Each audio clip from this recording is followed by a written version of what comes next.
He opened his eyes wide, hearing the person next to him call his name, Elric Melvinger. The voice was monotone, but the information provided was astonishing. He was suffering from a disease called magic blockage. Unlike normal people, his body had to endure a rare condition because mana couldn't flow freely, and mana was the essential energy source for magicians. Elric sat quietly in the Royal Magic Hospital room, listening to the doctor go on and on. Even though we've tried every possible way with your body, I'm afraid we're powerless. He bowed his head, waiting for the verdict on his future. Unfortunately, you can't use magic at all. Just returning to Eden Academy, he heard Hazer whining. Elric, are you listening to me? Hello? He hurriedly exclaimed. I'm sorry, sis, what did you just say? She continued to express her worry. How's your body? What did the doctors say? Did they find a cure? If you need more money, I can just... Elric clumsily interrupted. Sis, calm down. I'm not a kid anymore. You don't have to worry too much. I'll get better soon. Hazer immediately retorted. How can I not worry about my only remaining relative? He had no choice but to distract her. Ah, sis, my friend is calling. I'll call you back later. The long beep helped him breathe a sigh of relief. Elric gritted his teeth and muttered with heavy emotion. I couldn't tell her the truth that I might not be able to go home anymore. From outside the academy door, a noisy sound echoed. What's going on with your grades? Damn those bastard professors. Hey, I've never been late to class and I still got a D. They looked at the straight A+ transcript and talked even more outrageously. How the hell is Melvinger so different? I knew it would be like this. How could his grades be consistently high in those subjects? The noise just lingered around the hall area. Look at your grades. I see they're just as consistent as Melvinger's. Shut up or I'll smash your mouth right now. Elric's eyebrows looked like they wanted to kiss each other. A hard-to-suppress annoyance in his voice. Tusk failed again. Sure enough, with an all-F transcript, if he didn't fail, it would be too unfair to his classmates. This was the 4th time he failed. According to the Academy's regulations, failing 4 times meant. Elric sullenly analyzed his sentence in his head. Expelled. If I get expelled from this place, I won't be able to bring glory to the family anymore. He had tried his best to study so he could stay here. He had tried his best and learned everything he could. The result was that he could understand all the knowledge required by the Academy, and of course, Elric topped all the theory exams. Above all, he didn't mean to be complacent, but he believed he was special compared to others. Not just intelligence, but his ability to detect and understand mana was also deeper and broader than others, from mastering theory to understanding mana. For a mage, that's a wonderful thing they always want to have. However, every class taught how to control it, absorb the mana flowing around in the air and gather all of it inside your hearts. That is what we call a magic circle. So what if Elric had the ability everyone wanted? Whenever he went to class, he was always surrounded by disparaging remarks. Why is that senior still stuck in a first-year class? Ha ha ha, I can't believe a mage can't even create a magic circle. Even his professor stepped up to advise him. Why don't you give up magic and become a scholar? I'll definitely put in a good word for you with the principal. Elric sat quietly cursing inwardly. This damn magic blockage, just because of it I can't use magic, which means the best I can do is be a magic scholar. I can't bring pride to the family with just a petty professor title like that. He subconsciously looked up at the clear blue sky. Elric stood in front of the giant cast statue and murmured, Grandpa. He was the hero in the Demon War, the owner of the superior starlight magic, none other than the legendary Ustin Melvinger. He had beautiful green eyes and superhuman skills. The top magic academy of the Empire was Eden Academy. Elric's mood suddenly sank to the bottom. If I get expelled from this place, it means I've personally destroyed the pride of the Melvinger family. Even the whispering was still in his ears, just thinking about how that guy is the grandson of the first principal. He pressed his lips tightly, listening to them mock him. He's truly a disgrace to the Melvinger family. Everyone laughed out loud at the concept of standard without needing skill. Some maliciously speculated, when do you think a magical royal family will wither away, huh? After they finished talking, they slipped away right away, but Elric wouldn't allow that to happen by calling them back. Hey you guys. First-year students of the elemental magic department, right? They instinctively shouted yes and turned their heads. He walked over amidst the confusion of the 2 underclassmen. Do you know any teaching assistant named Sean? He's very friendly. Elric glued his eyes to the name tag on the other's chest. Let's see. He raised the corner of his mouth and asked a simple yet cruel question. What are your names? Elric jumped down in front of them and continued to confide lightly. Let me see, I don't think you guys can handle that damn Sean playing with your necks anymore, huh? When talking bad, you're very aggressive, but when the main guy arrives, it's every man for himself. Really, damn it. Elric boredly exhaled a breath. Then he rolled his eyes to the side again. The Ustan statue was still towering there. He continued to secretly torment himself. Grandpa, no, even if father were still here. No, I have to focus. This is not the place to be weak about this cursed body. Elric suddenly clenched his fists, determined in his heart that he would escape it. But when he got back to his little den, he stuttered and complained, no, it can't be. Oh, Elric tightened his grip on the document in his hand and muttered softly, the first report of the Academy. He continued to spit in his subconscious. Damn it, there's no mention of magic blockage at all. Suddenly, a blinding flash of light grazed his eyes, catching Elric's attention. Sean rushed in like a tornado, crushing him flat under his hand. The students around were scared enough by this violent scene to drop their jaws. Elric, trembling, raised his hand to rub the back of his head. He didn't even think and shouted out loud, which damn guy let Sean leisurely come and teach this piece of trash right on the spot? Damn it, what did you just spew out? He gritted his teeth and asked for guilt. You dared to arbitrarily bring my name out to use again, didn't you? Elric knew he was in the wrong, so he flipped his face even faster than flipping a book. Oh, who is this? Is it the wonderful good brother Sean Nairster? He didn't react at all, just angrily interrogated. You bastard, didn't I tell you not to use my name to scare the first years? He sensibly sat down on the chair to dodge the issue. Oh yeah, I get it. Anyway, it's a special occasion, so let me buy you a drink, okay? By the way, why don't you use plastic surgery magic for your nose? Sean pounded the table repeatedly and retorted, you bastard, I'd rather die than do that. Did I say something too harsh? Elric narrowed his eyes, trying to psychologically manipulate his best friend.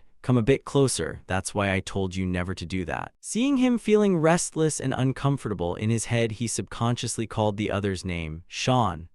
After Elric's family collapsed, the Magic Tower was led by the 6 Hexagram royal families. He was also a member of Hexagram, the son of the Nairster family. And right after he graduated from the academy, he immediately became a professor and elite member. Even though he chose a path opposite to Elric's, he was still the only one standing by his side. Sean pulled out the pile of documents while absent-mindedly asking back, what's up? Why are you staring at me? Without waiting for an answer, he pushed it forward. Elric looked at the densely packed text on it and felt dizzy. What is this? When he carefully read the title, he grew suspicious. Diamond Dragon Exploration Plan. Elric just skimmed through it and sucked down some water loudly. What are you giving it to me for? Sean patiently explained his side's intention. Even though this is an ancient species, they are still being explored until now. Recently, we suddenly found a nest of theirs. I want you to join this expedition. He hurriedly snatched the stack of papers and yelled out, what? Elric's mind was instantly a tangled mess. An ancient dragon species? Shouldn't they be extinct? They found a dragon cave, the supposed origin of magic. This reaction made Sean smile with 100% satisfaction. If you find an artifact, do you think the Academy will overlook the expulsion? Look at the map directly, and it's all thanks to your sincerity. Elric immediately devoured the root eagerly, his train of thought going up and down like a stock chart.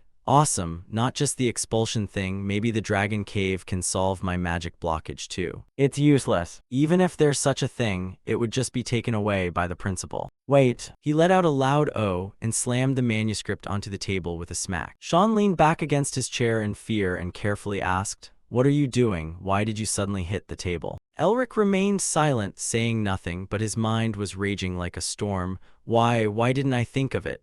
This is an opportunity given to me by God. He moved his lips and then let out a clear laugh. Ah ha ha ha. Then Elric seemed to go crazy, holding his face and laughing maniacally. Sean looked at this retarded guy and directly swore, what's wrong with this crazy bastard? He ignored the rude words and pointed his finger at the circled spot on the map, Sean. Elric put on a confident look, then dropped a shocking information bomb. There's no nest here. Elric stood up, pointed at a location on the map, and spoke up. The dragon cave won't be here. Sean was surprised. What? He hurriedly looked around, his face clearly showing vigilance. The person sitting at the table behind Elric was still attentively reading a book. Sean glanced behind him. The 2 people at that table were talking happily to each other. No one was paying attention to the situation over here. Sean pressed his lips together, cold sweat pouring out like a stream. Thank goodness no one heard it. Thinking so, Sean immediately got close to Elric, covered his mouth with his hand, and whispered softly, watch your mouth. Do you know how many professors are involved? You're challenging several big shots at the same time. Elric seemed not to care much. He shrugged his shoulders and indifferently asked back, so what? Sean glared at him a bit irritably. I'll smash your head right now. Elric smiled, his eyes curving into crescents. Calm down, buddy. You're the son of the Nairster family. Smiling apologetically, he sighed,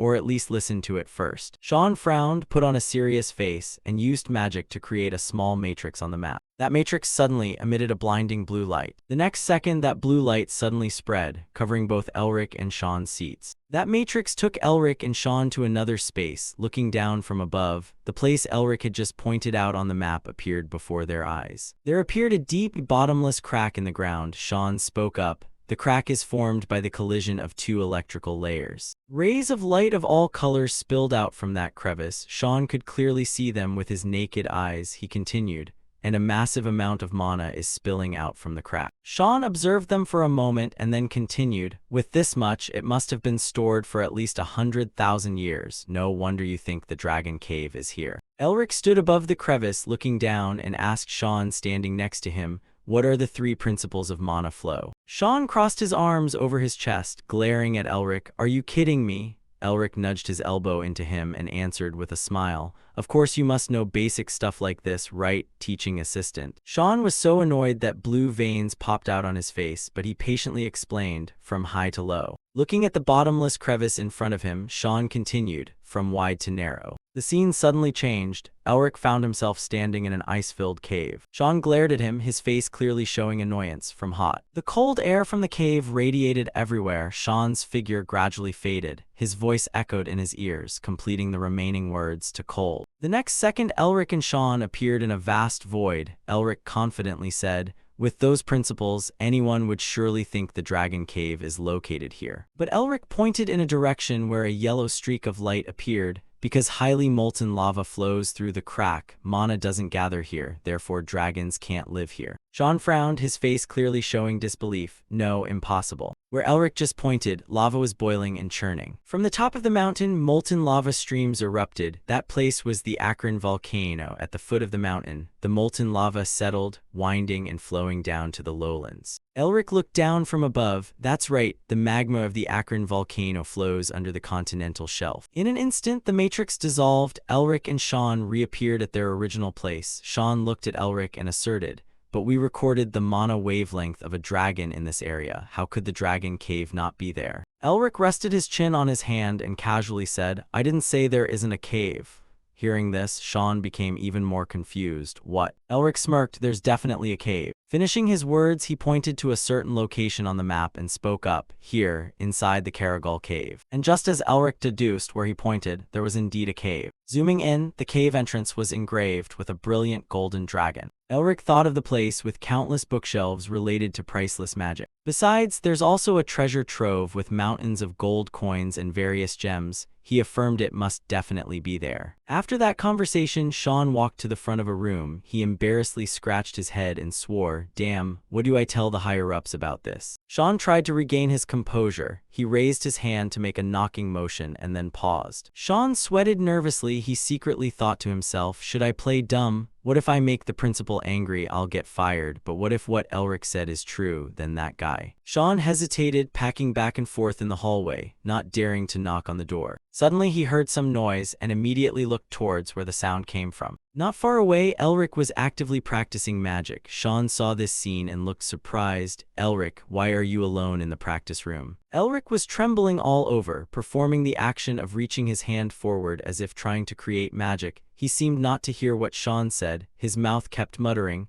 I have to use healing and banishing spells to become number one and honor the family at any cost. A moment later, Elric was drenched in sweat. His face darkened, blue veins gradually appeared on his face. Damn it, magic blockage. Sean, standing not far away, suddenly smirked and thought, that son of a bitch, it can cure magic blockage. He patted both his cheeks to wake himself up and spoke up. In that case, as his friend, I have to help him. In a room full of books, someone suddenly spoke up. So, that person held a newspaper and read attentively, his mouth still not forgetting to talk continuously. What you mean is, he put the newspaper down, revealing his annoyed face and looked at the person in front of him, angrily asking, my research report is wrong. The person who just spoke was the principal of Uston Academy, named Barracks. Sean stood opposite him, sweating profusely and stuttering. "That's not it, but I want to ask for your opinion because maybe." Barracks suddenly interrupted Sean. "Mr. Sean, I don't know why you came up with such a conclusion if you can't convince me." As he spoke, he swung his leg. The next second, Sean's whole body was suddenly enveloped in a terrifying bright red mana. Barracks emphasized, "Then even if you are the son of the Nairster family." His eyes flashed a cold light, looking at Sean with a gloomy face, warning, "I won't let this go either." Feeling the terrifying mana source surrounding him, Sean broke into a cold sweat, thinking in fear, "The mana is too strong. This is the power of a 7th-tier mage."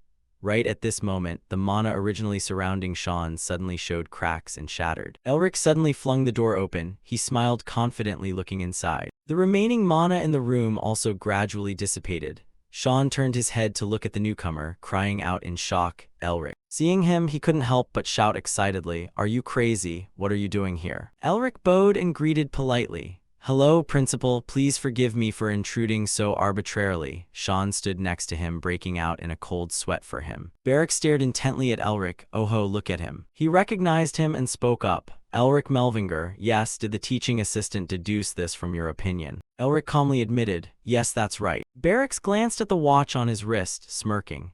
"I commend you for your deep insight and clear perception. It's hard to believe a student could think of something like that, but there's no evidence at all. Is it just speculation?" Elric narrowed his eyes, feigning surprise. "What? This is basic stuff that even a 3-year-old child knows, and you need evidence." Barracks, with a gloomy expression, stared intently at Elric. Elric, without a hint of fear, looked straight into his eyes. Sean, standing in the middle, was trembling all over, tears streaming down as he tried to maintain a smile, thinking, "Is this guy crazy? Why are you provoking him? You demon, what the hell are you here to help me with? You're here to get someone killed to help you, more like it." Barracks suddenly held his head and bowed his face down to the table. "Basic stuff, cock, cock, cock." Right as he raised his head, he couldn't help but burst into laughter. I was left speechless to the point where I could only chuckle. A mere nobody who couldn't even condense mana. Hearing him say that, Elric calmly asked back, "Do you mean my deduction is wrong, Professor?" Barracks sat up straight and looked at him.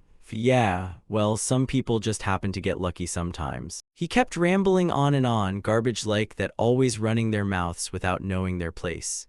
Eric gave a faint, mocking smile. Barracks emphasized, "Like you, for instance." Eric didn't say a word, the light shining from outside casting a long, somewhat lonely shadow across his back. Barracks raised an eyebrow and tapped his fingers against his temple. "HMPH, as a professor, I can't simply ignore a student's opinion." He suddenly glanced at Elric's neck and changed his tune. "Oh, that's right." Barracks offered with a dark smile, "Why don't we make a bet?" Eric seemed interested. He asked back, "A bet? What kind of bet?" Barracks replied, "I'll prepare everything you need to form an expedition team and let the finance department know whatever you require." It sounded tempting, but of course, everything had its price. Barracks emphasized that if he failed, thinking of the item worn around Elric's neck, the Melvinger family heirloom would belong to him. That priceless treasure was the trump card, giving Elric a chance to turn the tables. He smiled with confidence, engraving Barracks' final words deeply in his mind. "Then the Melvinger family heirloom will belong to me." A magic carriage rolled through the crowded streets, Sean's screaming echoing from inside. "Aren't you frustrated at all?" Inside the carriage, despite Sean shaking with anger, Elric calmly held a book and read it intently. "You're gonna pop my eardrums, man. Tone it down a bit." Saying that, he smiled with his eyes curved into crescents. "It's totally fine. They did say they wouldn't bother us if I found the dragon's lair anyway." Right as he finished speaking, the book in Eric's hand was suddenly snatched away by Sean. Elric looked bewildered and tried to grab it back. "Hey, it was getting to the good part. Don't snatch my book." Sean's face turned as dark as the bottom of a pot as he roared angrily. "What if you don't find it?" He shouted excitedly. "If your deduction is wrong, the family heirloom is going to be taken away, you idiot." That pendant, Elric lowered his head to look at the pendant hanging around his neck. The pendant flashed with a silver light. He heard Sean shouting right in his ear, "It's only meant to be passed down to the head of the Melvinger family." Elric acted like it was no big deal. He waved his hand with a smile, saying that Guy had always wanted to get his hands on this pendant anyway. Sean put his hands on his hips and pointed straight at him, scolding fiercely. "Can you still laugh? Do you not understand the situation?" Elric suddenly cut him off. "Thanks." He smiled with his eyes curved into crescents. "At least you've always stayed by my side." Sean buried his face in his hands in despair. "Ha, you damn well know my life is ruined too if we don't find that lair, right? So what's the plan?" Elric finally sat up straight, smiling as he said, "My friend, do you seriously think this Elric Melvinger would ever accept such a risky deal just because he's being threatened?" Sean stared blankly, still not understanding what he meant. "What?" Elric suddenly flashed a cheeky, wicked grin. "If he dares to covet the Melvinger family heirloom, he'll at least have to risk his own damn life to make it worth the trouble." Sean furrowed his brows tightly and stared straight into Elric's eyes, a cold sweat suddenly breaking out across his face. "I almost forgot this guy has two sides to him." Thinking of Elric's pathetic, heartbreaking, tearful face, Sean silently added in his mind, "One is the disgrace of the Melvinger family, and the other is when he thinks of Elric's terrifying, crazed expression, the most terrifying person in the Melvinger family." Sean looked in silence at Elric sitting before him, and the two of them fell momentarily quiet without a word. Elric sat opposite Sean wearing a crazed look while Sean bit his lip tightly, breaking out in a cold sweat. He's doing that look again. Back when Sean was still a cadet, he didn't even want to remember this story. Back then he was sweating profusely and shouting with a deep frown. Standing opposite him was a young teenager who gritted his teeth and roared with even greater force. 7 years ago, everyone lined up in the mana condensation training room discussing animatedly, "Look at the size of my mana," and someone among them replied defiantly, "Mine is bigger." Elric was only 15 years old at the time, sitting huddled in a corner behind them with his head lowered. Right at that moment, someone suddenly brought him up. "Are you even sure you're a Melvinger?" Hearing the voice, he raised his head to look at them. A crowd of cadets appeared before Elric. Rivern condensed his mana and looked down at him. "Even the famous Lord Melvinger couldn't pull this trick off, huh?" He put on a contemptuous, mocking smile. "The head of the family must have picked you up from some dumpster somewhere," and the cadets behind him immediately burst into laughter. They laughed along with each other enough already. "It's hilarious." Eric kept his head lowered, his lips moving as if he wanted to say something, but in the end, he chose to stay silent and asked himself, "Don't I look unlucky?" Waiting for Rivern's group to turn and leave, Elric leisurely stood up. He suddenly reached out to grab something circular in front of him, having already found his answer within. "Oh yes." The next second, Elric unexpectedly swung that sphere and smashed it straight into the back of Rivern's head. The two cadets walking with him startled and turned their heads around at the sound. Elric still bit his lip and kept his head bowed in silence. He thought to himself, but it's just bad luck for those idiots. The sphere in Elric's hand was still dripping with blood. Rivern was now collapsed on the ground. The two cadets accompanying him panicked and called out, "Rivern, wake up." At Eden Academy during the disciplinary hearing, Eric faced the people waiting to discipline him and spoke calmly. "A viscount's brat dared to slander me, a duke and head of a family." He looked at them and said, "So I punished him according to the laws of the Empire. Is there some kind of problem?" Everyone in the disciplinary committee huddled together and whispered softly. Sean crossed his arms across his chest, excitedly awaiting the outcome. Rivern's parents looked stunned and astonished. Elric's gaze was extremely resolute. He didn't feel like he did anything wrong. Yet in the end, Elric was suspended according to Academy rules. All students are equal to one another. Elric turned and left the disciplinary hearing room. He wore a cold, mocking smirk, but after that day, no one ever dared to mess with him again. Returning to the present, Sean buried his face in his hands in deep despair. He suddenly glanced downward. The next second, Sean suddenly jumped up and yelled, "Hey, are you crazy?" Elric acted like it was nothing and waved his hand. "I told you to stop shouting already. Watch out for high blood pressure." Sean's hand holding the book shook uncontrollably as he shouted, "This is a forbidden book, man. Have you run out of things to read?" Elric rubbed his head with a goofy smile. "Spot on. If I get caught, I'll end up getting roasted on a skewer." Sean handed the book back to him, his brows furrowed in annoyance. "You really are out of your mind." Elric happily accepted the book, and at that moment Sean looked at him seriously and asked, "What on earth do you plan to do with the Beast King's body reinforcement technique?" Elric let out a slightly distracted ah and replied, "I was just wondering if this thing could help cure my mana blockage." Elric thought back to the battle against the Beast King when he invaded the Empire with his Beastman army. We had a really hard time because that technique helped him boost his physical capabilities. When the war ended, the technique disappeared because the Empire drove out all the beastmen and built a giant wall to stop them so they couldn't cross over anymore. Sean frowned and said, "Scholars have failed to recreate this technique." Elric sat opposite him, flipping through the book with an air of indifference. "I've already recreated it, but I'm not sure how it'll mutate the body." Hearing this, Sean couldn't help but scream in shock. "You've recreated it?" his face drained of color in utter astonishment. I'm gonna have a heart attack from too many shocks, Lord Elric, just do whatever the hell you want. Right at that moment, the carriage they were riding in suddenly experienced a violent shock. Elric rubbed his bruised head in irritation and stuck his head outside. What's going on? Why did the carriage stop? Sean curiously came out after him. And at that moment, a group of people suddenly walked up. Long time no see, Elric. Elric cast a glance at the crowd. I certainly didn't expect to run into you guys. Seeing Rivern's group step right up to him, Elric couldn't help but wonder, what are you guys doing here? Rivern smiled smirkily and said, why, you ask? Because I just love my classmates so much.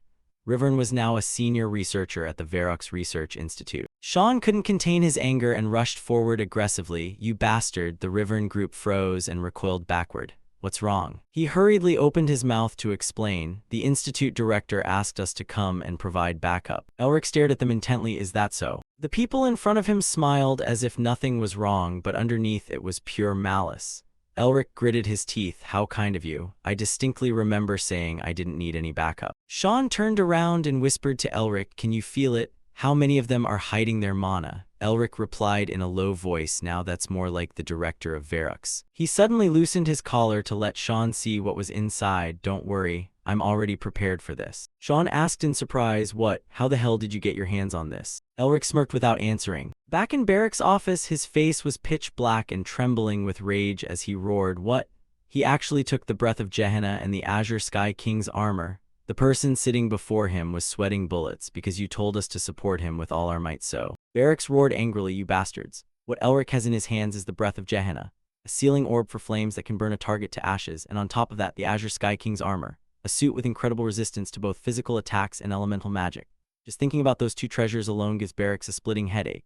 You think it's okay to lend a student a tier 4 mono weapon that can blast an entire town to dust? Especially that guy too. Barracks massaged his bald head to ease the throbbing pain and muttered, I'm gonna go crazy, get lost. I don't want to see your face anymore. The person standing before him looked flustered and stayed silent, not daring to say another word. The next second he shouted, yes, sir, and turned around, bolting out of there like a gust of wind. Barracks looked at the newspaper in front of him and muttered, if the other candidates find out about this, it's going to be a huge mess. Suddenly, as if realizing something, his eyes lit up brightly. Wait a minute, he abruptly pulled a stack of papers from the side. If that brat really finds the dragon's lair. Barracks immediately calmed down. Not bad, I guess that bloodline isn't just a rumor after all. With that, he slammed the paper down onto the desk. I should just replace this whole bunch of idiot researchers. They dare call themselves scholars when they don't even know the basics. Saying that, Barracks realized he had slipped up. He froze in place, and the next second he immediately denied it. No. Barracks smirked, letting out the tip of his blood-red tongue. Thanks to those idiots, I'll have a chance to get my hands on that pendant. Barracks' expression at that moment looked utterly sinister. Once I get it, I'm definitely going to become the next prime minister. Finishing his thought, he immediately crumpled the paper on his desk into a ball. His entire body was suddenly engulfed in a terrifying layer of mana. Even if you win the bet, it only matters if you can make it back alive. Elric kept flipping through the book while some strange incantation echoed in his ears. Rivern's group crossed their arms over their chests and stared intently ahead. Sean closed his eyes tightly and concentrated on reading the incantation. His entire body was enveloped in a magic circle emitting a brilliant golden light, and the orb in his hand radiated a dazzling glow as he shouted, "Track mana." Immediately, the golden light expanded further, and everyone stared fixedly in his direction. Suddenly, someone cried out with a trembling voice, "Look at that." Not far away, a blinding golden pillar of light suddenly shot straight up into the sky. Sean looked over in that direction and muttered in astonishment, Elric was right. Rivern widened his eyes in disbelief. It's really here. Elric closed his book and said calmly, I knew it. The next second, he turned his head and yelled at everyone, the whole team needs to move out before the pillar of light burns out. Hearing that, Sean immediately wrapped his arms around his waist. Hey, even if you're shy, he hugged Elric and suddenly burst forward with a sudden surge of speed, rushing toward the pillar of light and holding on tight. In a mere flash, the two of them put a huge distance between themselves and Rivern's group. Rivern's group stared at their retreating figures with their jaws dropped in shock, and Rivern couldn't help screaming, "Hey, what about us?" Who knows how much time passed before Rivern's group finally dragged themselves up the mountain. Rivern bent over, gasping for breath as he muttered, "Wait up, you two, you're killing us here." When they raised their heads, an expression of surprise washed over their faces. Why? Looking at the golden pillar of light fading away right before their eyes, the whole crowd panicked. They stammered, "There's nothing here." The crowd began to murmur anxiously, "There's nothing here, not even a cave. Didn't you say the cave entrance would be right here? I knew it, this Melvinger guy only ever brings bad luck." Rivern reached up to rub his chin. "Well, whatever." He gave a cold smirk and muttered, "I can just walk up and see what's inside your skull now, right? Someone's gotta pay the price for this mistake." Right at that moment, Elric suddenly shouted loudly, startling Rivern, "Sean, look over there." Elric asked, "Can you make a big hole right here?" Sean smiled with confidence, "Leave it to me." Saying that, he gathered mana swirling around his arm. And right after, Sean immediately chanted an incantation and released his mana, letting it spread wider and wider. The mana around him erupted, and he muttered under his breath, his eyes burning brightly. Boom! A loud explosion echoed as the ground beneath the pillar of light from earlier was smashed to pieces by Sean, sending dirt and rocks flying everywhere. As soon as the earth broke apart, the magic cast by Sean suddenly burst into a golden light. The ground collapsed with a rumbling sound, the light spreading further and further. The next second, that golden light erupted like a volcanic eruption, piercing straight through the layer of earth and rock to plunge deep below. Looking at the large hole that had just been created, Elric said casually, "Found it." The group following behind stood there dumbfounded. "What? How is that possible?" Someone else suddenly piped up, "If it's the worst-case scenario, there might be a dragon." Before he could finish his sentence, he let out a loud gasp. A surge of blue light suddenly engulfed the entire area. The followers screamed in shock, "What the hell?" They gritted their teeth, trying hard to withstand the pressure of this massive torrent of mana. Someone turned pale with fright and stared blankly ahead. Elric suddenly swung his arms out to signal them. He looked straight ahead and spoke, "Don't move. That's just the compressed mana that escaped when we made the hole." Elric put on a serious expression and said, "Everyone inside, let's go." At the edge of the deep pit, seeing that Elric had already walked down into the cave, the crowd panicked and yelled, "Elric, wait for us." Everyone followed behind Elric. Inside the cave, the stalactites seemed to glow with light. Rivern rubbed his hands and spoke up in the crowd, "Why is it so freezing here? Even after casting spells, it doesn't feel any warmer at all." As they walked, Elric suddenly stopped dead in his tracks. Sean walked beside him and asked with a puzzled look, "What's wrong? Did you see something?" Rivern also had a giant question mark pop up in his head. "Not only that, I just had a feeling of chills running down my spine." Sean blew a breath onto his freezing hands and spoke up, "Must be because you're cold. I think I'm about to get sick." Not a single person noticed that the pendant on Elric's neck suddenly flashed with a silver beam of light. A moment later, the support team eagerly marched forward while Elric and Sean slowly followed behind. Elric spoke in a low voice, "You were probably right." Inside the cave appeared a monster with glowing red eyes, both of its hands pinned straight into the wall. In the pitch blackness, its glowing red eyes shone even clearer as it smiled, revealing pearly white teeth, and spoke in a gloomy tone, "There you are." Finally, one of the people following behind Elric looked at the scene before him in awe. "Whoa." Sean was equally impressed, "That's amazing." Before them appeared a massive door with a golden dragon carved onto it. The followers stammered in shock, Is this a door?" A middle-aged man in the group shouted, "Everyone strong, gather up."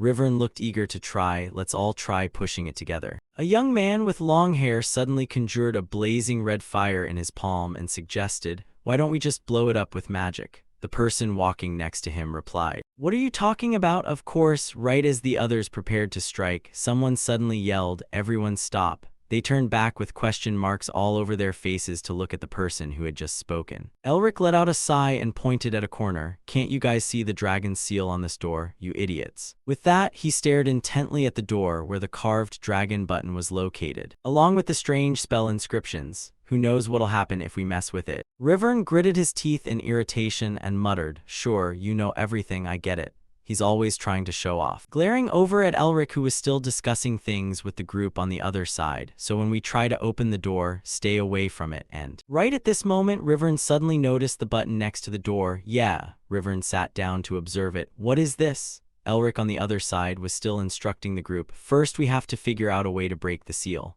He turned to ask Sean, do you have any records about? Elric looked around, make sure no one acts on their own from now on. We can't know what might happen if. Right at this moment, Rivern suddenly reached out his hand, wanting to touch the button on the door. Is it gold? What is it made of? Elric anxiously shouted, don't touch it. Rivern had just touched that button. He turned his head. What? The next second, a golden light suddenly emitted from beneath his feet. The spot where he was sitting suddenly exploded, sending him flying backward. He screamed, ah, what is this? Elric gritted his teeth, barely finishing his sentence. Watching the characters on the door suddenly change, the crowd below was stunned. What's going on? What's wrong with that door? Elric hurriedly shouted, careful, it's a trap. As soon as the words left his mouth, the person behind Elric was suddenly struck right in the chest by magic, knocking him flat on his back. Everyone looked at the magic erupting in front of them in sheer astonishment. Elric shouted, everyone, shields up. Everyone quickly reacted, simultaneously raising their shields, and thanks to that they avoided those explosions. The whole group panicked and screamed, what's happening? Sean broke out in a cold sweat and shouted, Elric, what do we do now? Do something. Elric stared intently at the notes in front of him and loudly replied,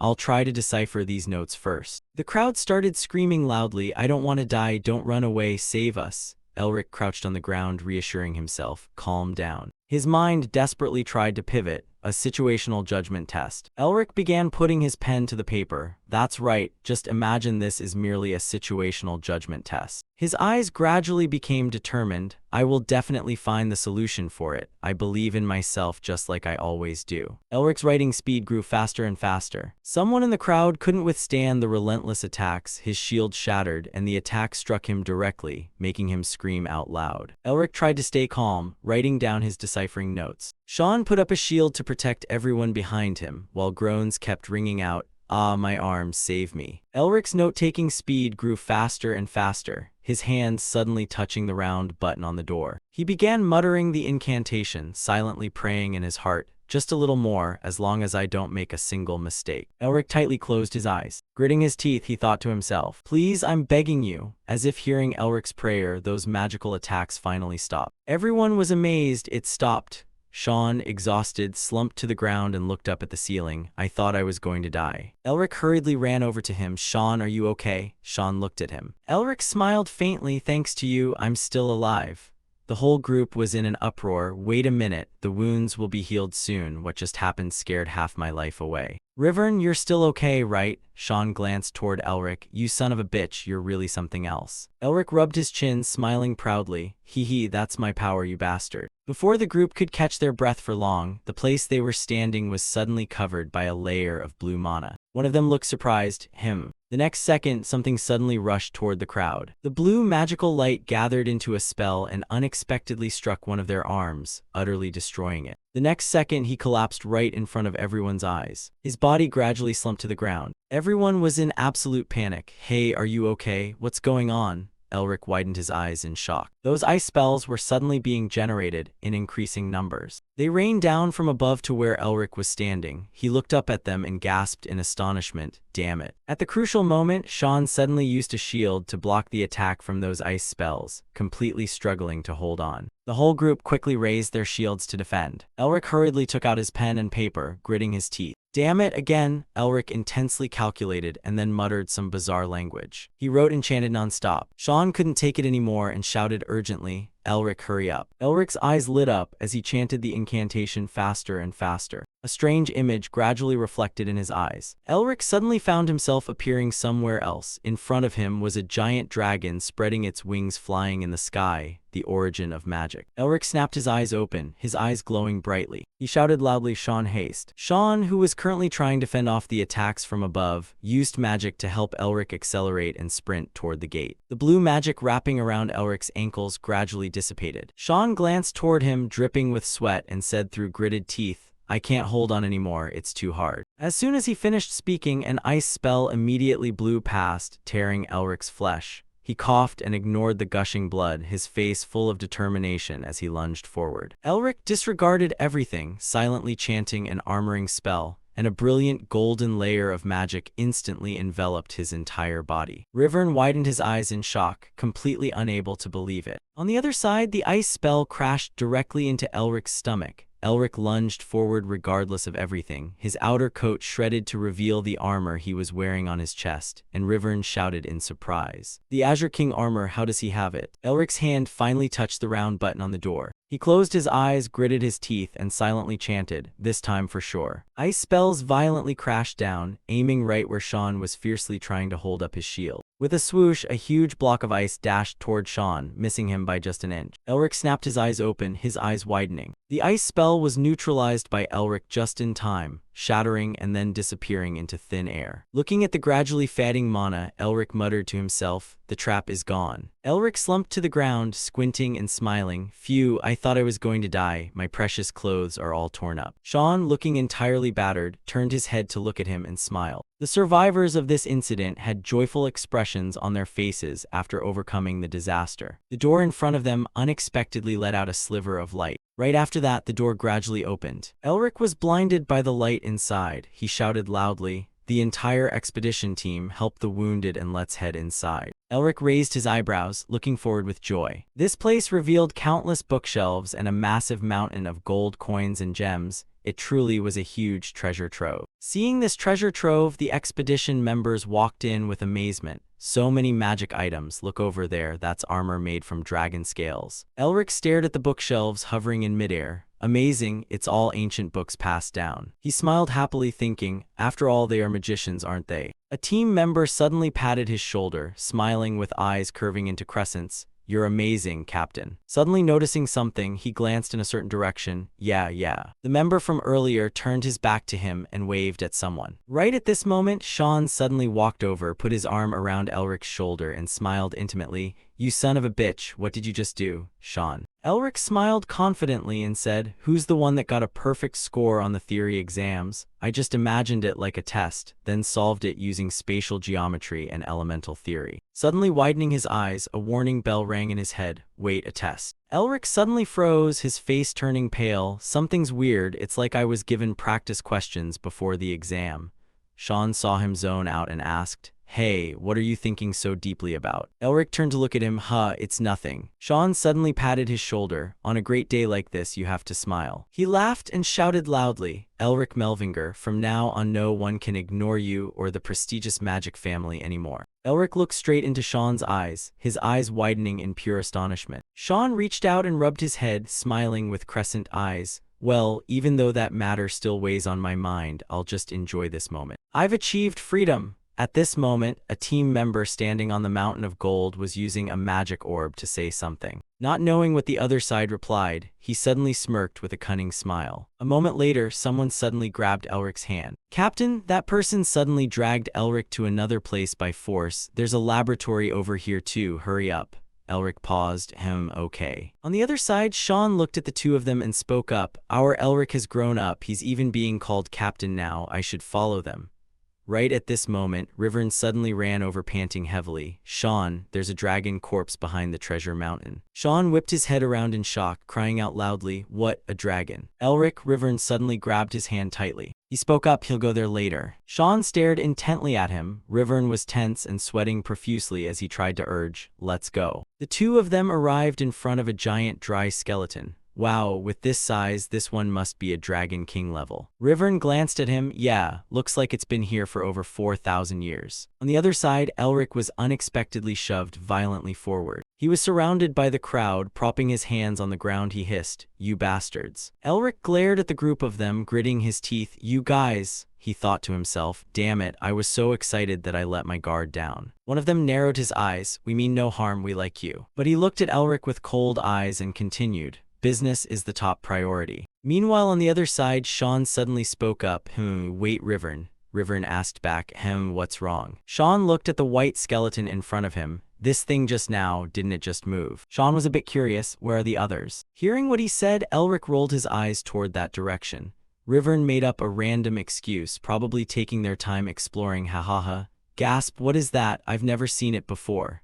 Sean hurriedly followed with excitement. Where, let me see." Elric looked at the two people in the distance and tried to cry out, "Help." A guy standing in front of him suddenly grabbed his collar and squeezed it tight, squeezing him until he coughed up a mouthful of blood. Elric's face was pale. Fuck. His eyes gradually rolled back, his consciousness fading as he thought, I shouldn't have trusted any of these sons of bitches. After going all this way, the guy standing in front of Elric unexpectedly unleashed fire magic. A blazing red flame suddenly erupted in the palm of his hand. Right at this moment, Elric shouted loudly, "Everyone get out of the way." The guy standing in front of him was confused. What? He had barely said one word when a bizarrely terrifying blast of mana suddenly swept across his body.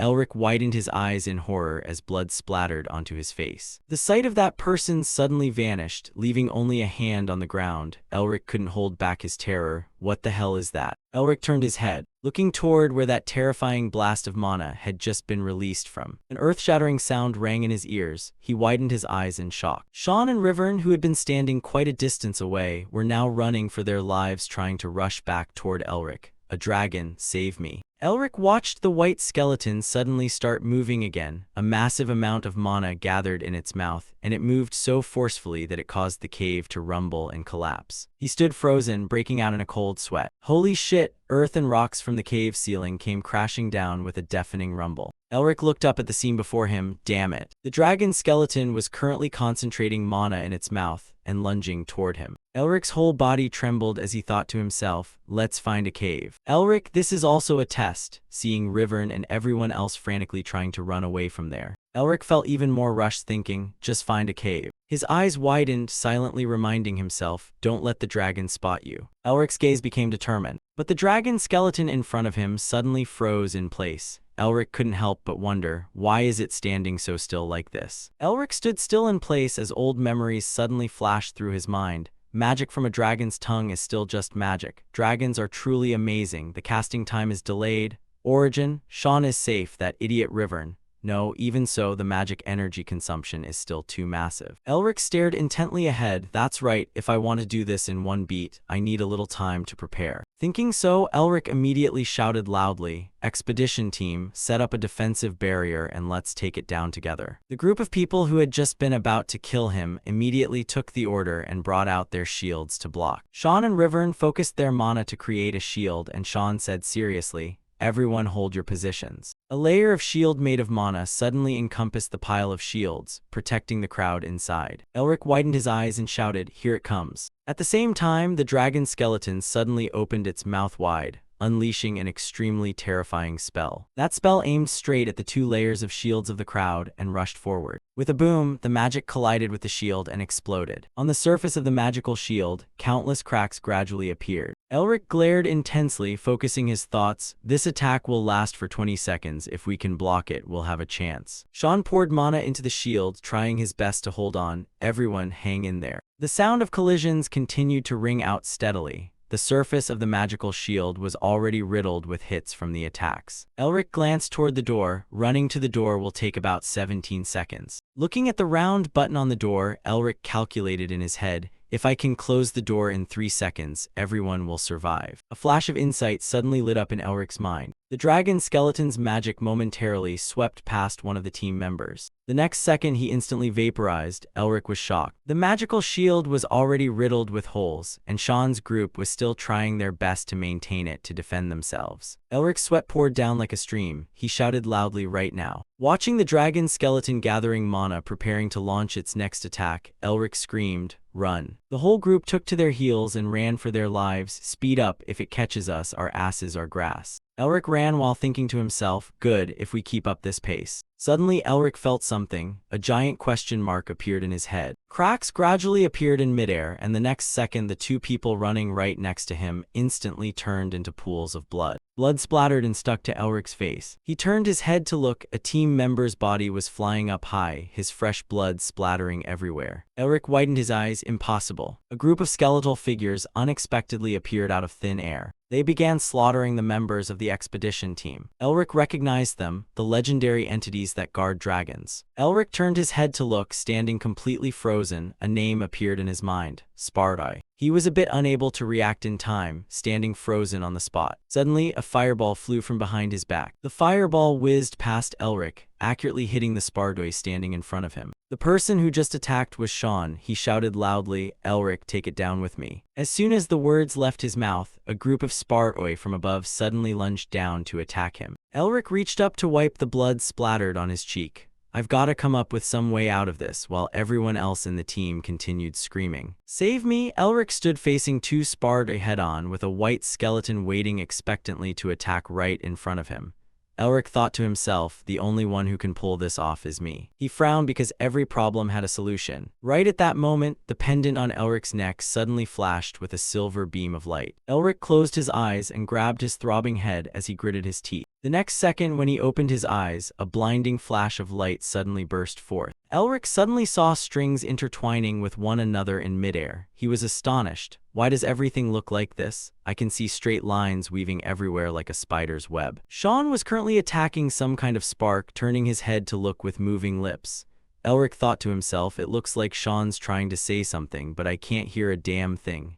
At the same time, Elric yelled out, "Dodge." Elric squinted one eye and muttered, still can't figure out what he's saying. What? A Sparda from above came rushing down to attack Elric. Elric just happened to turn his head, and the next second his whole body effortlessly shifted to the side, easily dodging its fatal attack. The spark missed its blow, looking astonished and caught a bit off guard. Elric widened his eyes in shock. I actually dodged it. Without giving Elric time to think, the Sparda launched yet another attack. Elric somehow managed to evade the attack with ease, breaking out in a cold sweat as he stared straight at it and thought, this isn't imagination. I can see them. Where is it going to strike? How should I dodge? The Sparda charged forward again, and Elric could foresee its attack, realizing he could see where it was going to strike. Elric stepped back to keep his distance from them. If that's the case, I'll be safe as long as I run according to those glowing points. Elric thought with a hint of anxiety, what if this is a trap? Over on the other side, Sean was still struggling desperately to fight off the Sparda attacking him, and members of the exploration team were getting beaten to a pulp. They screamed out somebody. Before he could even finish his sentence, a terrifying roar echoed in his ears. Elric kept dodging the spark's attacks, thinking to himself, no, I don't have time to think anymore. If things keep going like this. Elric suddenly vanished right on the spot. He dashed past the Sparda blocking his path and sprinted toward the door, knowing full well that everyone would die in vain otherwise. With his mind made up, he yelled, follow me, everyone. Sean took the lead and shouted, hurry up, everyone. The remaining people helped each other up and tried to run behind Elric. Rivern, mixed in the crowd, cried out in a shaky, terrified voice, let me come with you. The guy next to him also yelled, Rivern, wait. Elric shouted internally, head toward where my eyes can see. Everyone ran along behind Elric in unison. He agilely dodged the Sparda's attacks and yelled out. This way, he went ahead to set an example, ducking and jumping. Elric yelled out to signal Sean, Sean, drop a fireball on its left leg. Sean quickly followed suit, and the Sparda was blown away by him. Finally, everyone reached the exit outside the door. The whole crowd looked like they had seen the light of salvation. We're almost at the escape route, just a little bit more. They went wildly speeding toward the outside. We made it. Elric watched the crowd and thought to himself, great, everyone's alive. Now I just need to close that door. Right at that moment, someone suddenly cried out, somebody save me. The hand Elric was about to place on the protruding mechanism of the door suddenly halted. Rivern, lying on the ground behind Elric, trembled as he begged, please. Elric turned his head to look at the Sparda chasing closely behind and thought, damn it, if I want to close that door, I have no choice but to leave him behind. What should I do? This guy is such a pain in the ass. Elric gritted his teeth. But even so, the Sparda raised its arm to deal a blow to Rivern, who was trying his utmost to stand up but couldn't. Elric gritted his teeth and thought, I can't let him die. He turned back to match speed with the Sparda. The Sparda swung its arm down as a piercing shriek rang out Elric. The next second, just as Rivern opened his eyes, nothing happened to him at all. The Sparda seemed to be blocked by something and couldn't break through or advance toward them. Elric sat on the ground panting heavily, looks like they can't get out of there. Rivern buried his face in his hands and cried out in agitation, I'm still alive. Sean roared, Elric, are you out of your mind? Elric smiled with his eyes curved into crescents. That guy's fault for having such weak legs. Why are you yelling at me? Sean was shaking all over with anger, staring at the spark blocked right in front of them. Elric couldn't help wondering as the spark simply turned around and walked away. Can't they come outside? Elric raised his eyes to observe his surroundings, only now thinking about this. There was an interwoven layer of red mana near the top of the cave. Elric thought to himself, there are signs of destruction at the top of the cave. Were the intruders right beside us the whole time? Suddenly he noticed the dragon skeleton inside. The dragon skeleton was gathering mana in its mouth, but above all, Elric noticed something else. Something was stabbed directly into the dragon skeleton. Right then, a loud explosion suddenly echoed from the top of the cave, and huge chunks of rock came crashing down in a rumble. Rivern screamed in terror. What the hell, the Sparta are coming here. The Sparta leaped down from above, with debris tumbling down along with it. Rivern cried out, "Run, run where? We're surrounded." Elric emphasized, "Just run." He thought to himself as Sean seemed to sense something, turning his head back to look. Everyone scrambled to run outside, while Elric stood behind the door and hadn't left yet. Sean shouted anxiously, "Elric, what kind of stunt are you pulling now?" Elric turned back and smiled at him, "Go on ahead." Sean hurriedly rushed to the doorway, trying to pull Elric out. But right as he got close to the door before him slammed shut. It closed right in front of Sean amidst his utter helplessness as he yelled, "Elric." Sean went frantically pounding on the door and shouted, "Hey, you damn bastard, why won't this thing open back up?" Elric gritted his teeth, his entire body trembling. 7 years ago, after Elric was suspended, Sean sat across from him and spoke up, "You're Elric, right? Nice to meet you, I'm Nemester. Let's be friends." Elric looked coldly at Sean. He opened his mouth and uttered a single word that left Sean dumbfounded. In the period of time that followed, Elric buried his head in books day and night. Sean shamelessly reached his hand out in front of him again. He smiled with his eyes curved into crescents and said sincerely, "Let's be friends." This time Elric didn't even bother to lift his head. "Get lost." Sean brazenly kept chasing after him. "Wanna do?" Elric coldly cut him off, scram. As time gradually passed and night covered the sky, the moment Sean opened his mouth, Elric cut him off, scram. Sean felt somewhat reluctant. "Want to?" Elric continued shooing him away. "Beat it."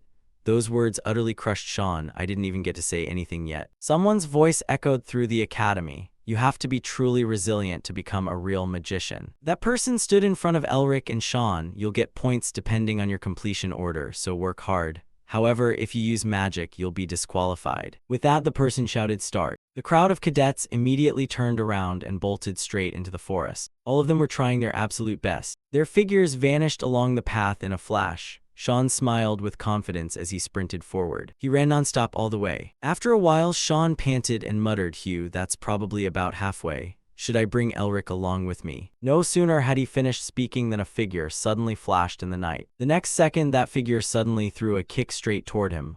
Sean was kicked flying backward. He rolled a few times on the ground, kicking up clouds of dust. Sean managed with great difficulty to grab onto a protruding rock jutting out from the cliffside. His entire body hung suspended in midair. Sean's face was covered in blood as he gritted his teeth and cried out, "Is anyone there? Help." A group of people suddenly walked up to the edge of the cliff. Rivern took the lead with a mocking smirk. "Use magic to climb up then. Why are you whining?" Sean closed one eye, unable to say a word. The two hands Sean was using to grip the cliffside trembled uncontrollably. "How long has it been? I can't hold on anymore." Sean couldn't help shedding tears. "Am I going to die like this? Even if I get disqualified, should I use magic?" Tears were squeezed out of his eyes, streaming down his cheeks. Sean's hands slipped down a little bit. "If I get disqualified, how am I ever going to see my dad again?" Finally, Sean lost his grip and slipped. "Damn it." Right at that moment, someone suddenly reached out and grabbed his exhausted, powerless hands. Elric braced himself and tried pulling Sean up. Sean looked at him in shock. Elric gritted his teeth and held on tight. A moment later, the two of them leaned against two trees by the cliffside, panting heavily. Sean looked at his bruised, badly swollen ankle and spoke up, "Go on ahead. You're falling behind because of me." Elric stared fixedly at his ankle. Looking at the severely swelling bruise, it was obvious Sean had sprained his foot and could barely continue. Elric actually kindly helped Sean up. Sean looked startled and confused. "Hey, what are you doing? I told you to go on ahead already." Elric looked straight ahead and said indifferently, "You said you wanted to be friends, didn't you?" Sean stared blankly and the next second he blushed with emotion. "Elric, you." Elric suddenly cut Sean off. "Forget it. Hand over some of those artifacts from your house, will ya?" Sean was so angry he didn't even want to say another word. Elric flashed a grinning smirk. "Sounds pretty fair, right? We're friends after all." Sean decisively wrapped his arms around his neck as his angry shouts echoed through the forest. "You damn bastard, are you trying to scam your own friend?" Elric calmly replied, "Well, I saved your life, didn't I? Least you could do is repay the favor. By the way, your hair looks kind of messy yet oddly handsome down like that. Why don't you let your bangs down?" Sean angrily roared, "Shut your mouth, that's a matter of pride." Sean thought of the Spartoi inside. "You jerk, even though you're weaker than me, you always love showing off." He gritted his teeth, his whole body shaking as he screamed, "Help me." Sean stared fixedly at the door before him and said with determination, "Elric, hang in there for a bit. I'll go call the elders or at least your dad. please, don't die." Speaking as he went, Sean bolted out of the cave in a rush. Elric leaned his back against the door. "Thanks, Sean. That's why I couldn't let you get dragged into danger." And Elric abruptly lunged forward. His figure vanished on the spot as he charged alone straight into the dense crowd of Spartwa and yelled, "Who the hell do you think I am?" Elric dodged past and struck the Spartwa surrounding him. He panted heavily with sweat pouring down. Found it. Elric reached out and snapped the shins of the Spartwa in front of him. He relied on their blind spots to rush forward like a gust of wind. Elric ran so fast he kicked up billows of dust. He stretched out his hand, right here. The moment he touched it, a massive torrent of mana instantly flooded outward. Elric held the breath of Gehenna in his hand and silently chanted, "Arm." Mana immediately gathered onto his body, forming the Azure Sky King's armor. He activated the breath of Gehenna, fighting fire with fire. Elric's eyes flashed with a red glint. "You guys want a taste of your own medicine, huh?" A blazing red magical fire suddenly flared up around Elric. Normally you'd need mana to use this artifact. Blood spilled from the corner of Elric's eye, unlocked. The red flames burned more and more fiercely, as if trying to swallow everything around them.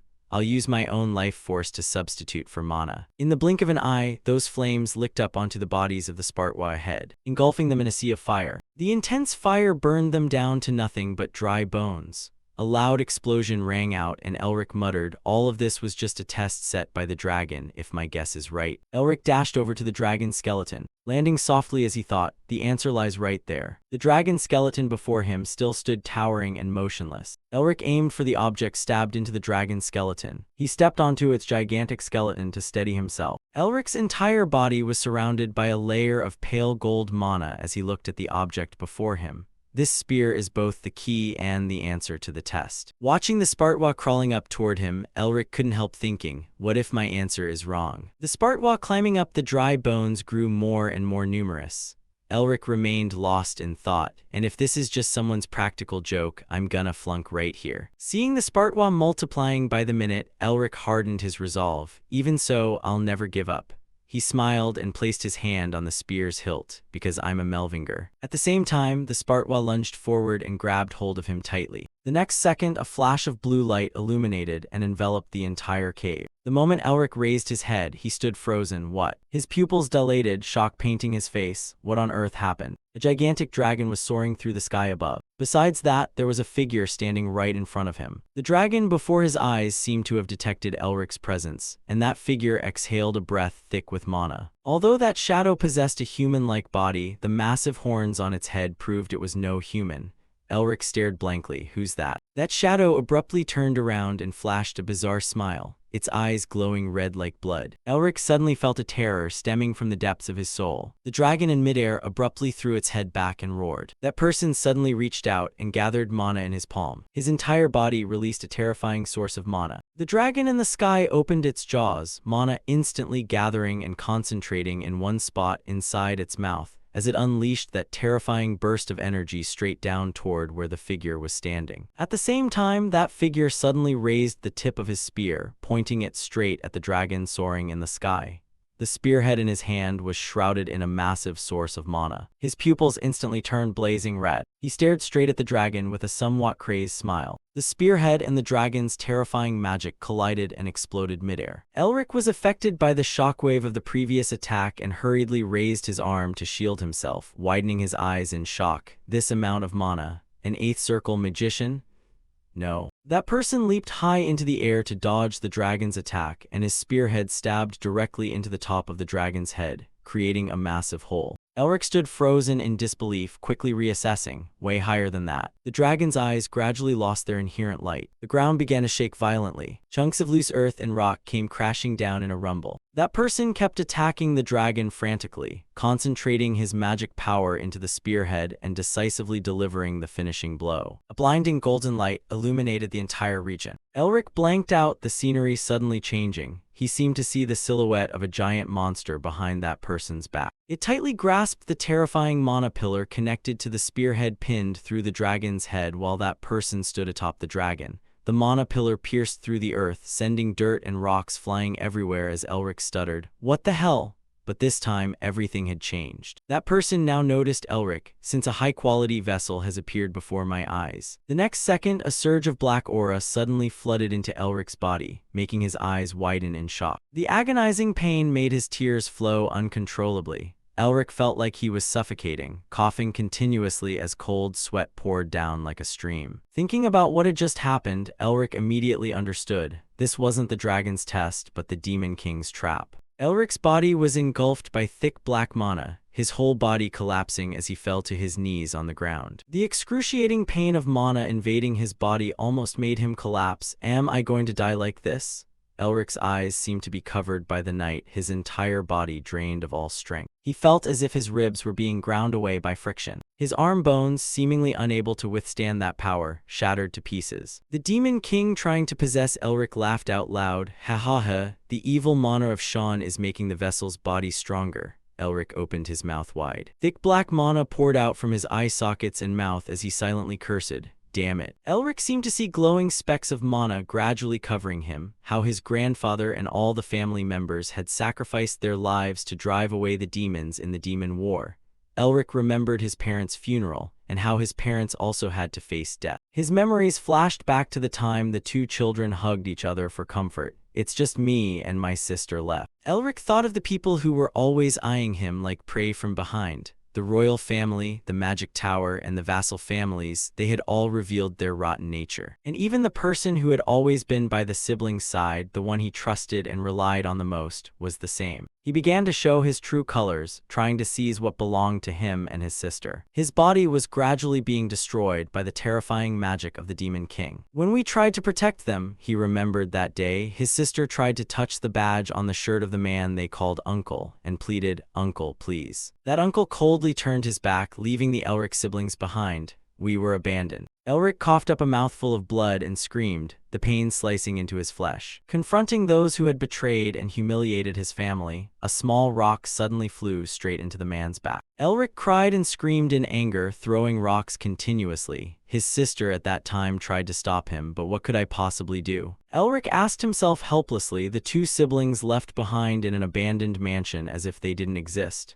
Snapping back to the present, Elric cursed inwardly, damn it. No matter what, I will cure this magic blockage and then restore my family. The thick black mana seemed to want to swallow him whole, but he didn't give up. A deep hatred flared up in his heart, and then I'll make those traitors regret it. Elric sank into the darkness, hearing his heart beating frantically. No, I haven't even started yet. It can't end like this. The Melvinger pendant on Elric's neck suddenly emitted a blinding golden light. I won't let you devour me like this, you fucking bastard. The next second, Elric's entire body was enveloped in a layer of pale yellow mana, scattered runic characters flying around him. Elric's eyes, which had lost their color, suddenly flashed with a blue light, and he heard someone whispering, I hope this voice will reach our descendants in the future. That blue mana gradually pushed the Demon King out of Elric's body. He gritted his teeth and angrily said, what kind of power is this? Elric suddenly reached his hand toward him. The Demon King's body, enveloped by the blue mana, gradually faded, and he flinched in shock. That voice still echoed in Elric's ears, and right then, Elric's body suddenly transformed, his expression becoming strangely calm, his hand reaching forward as if grasping something.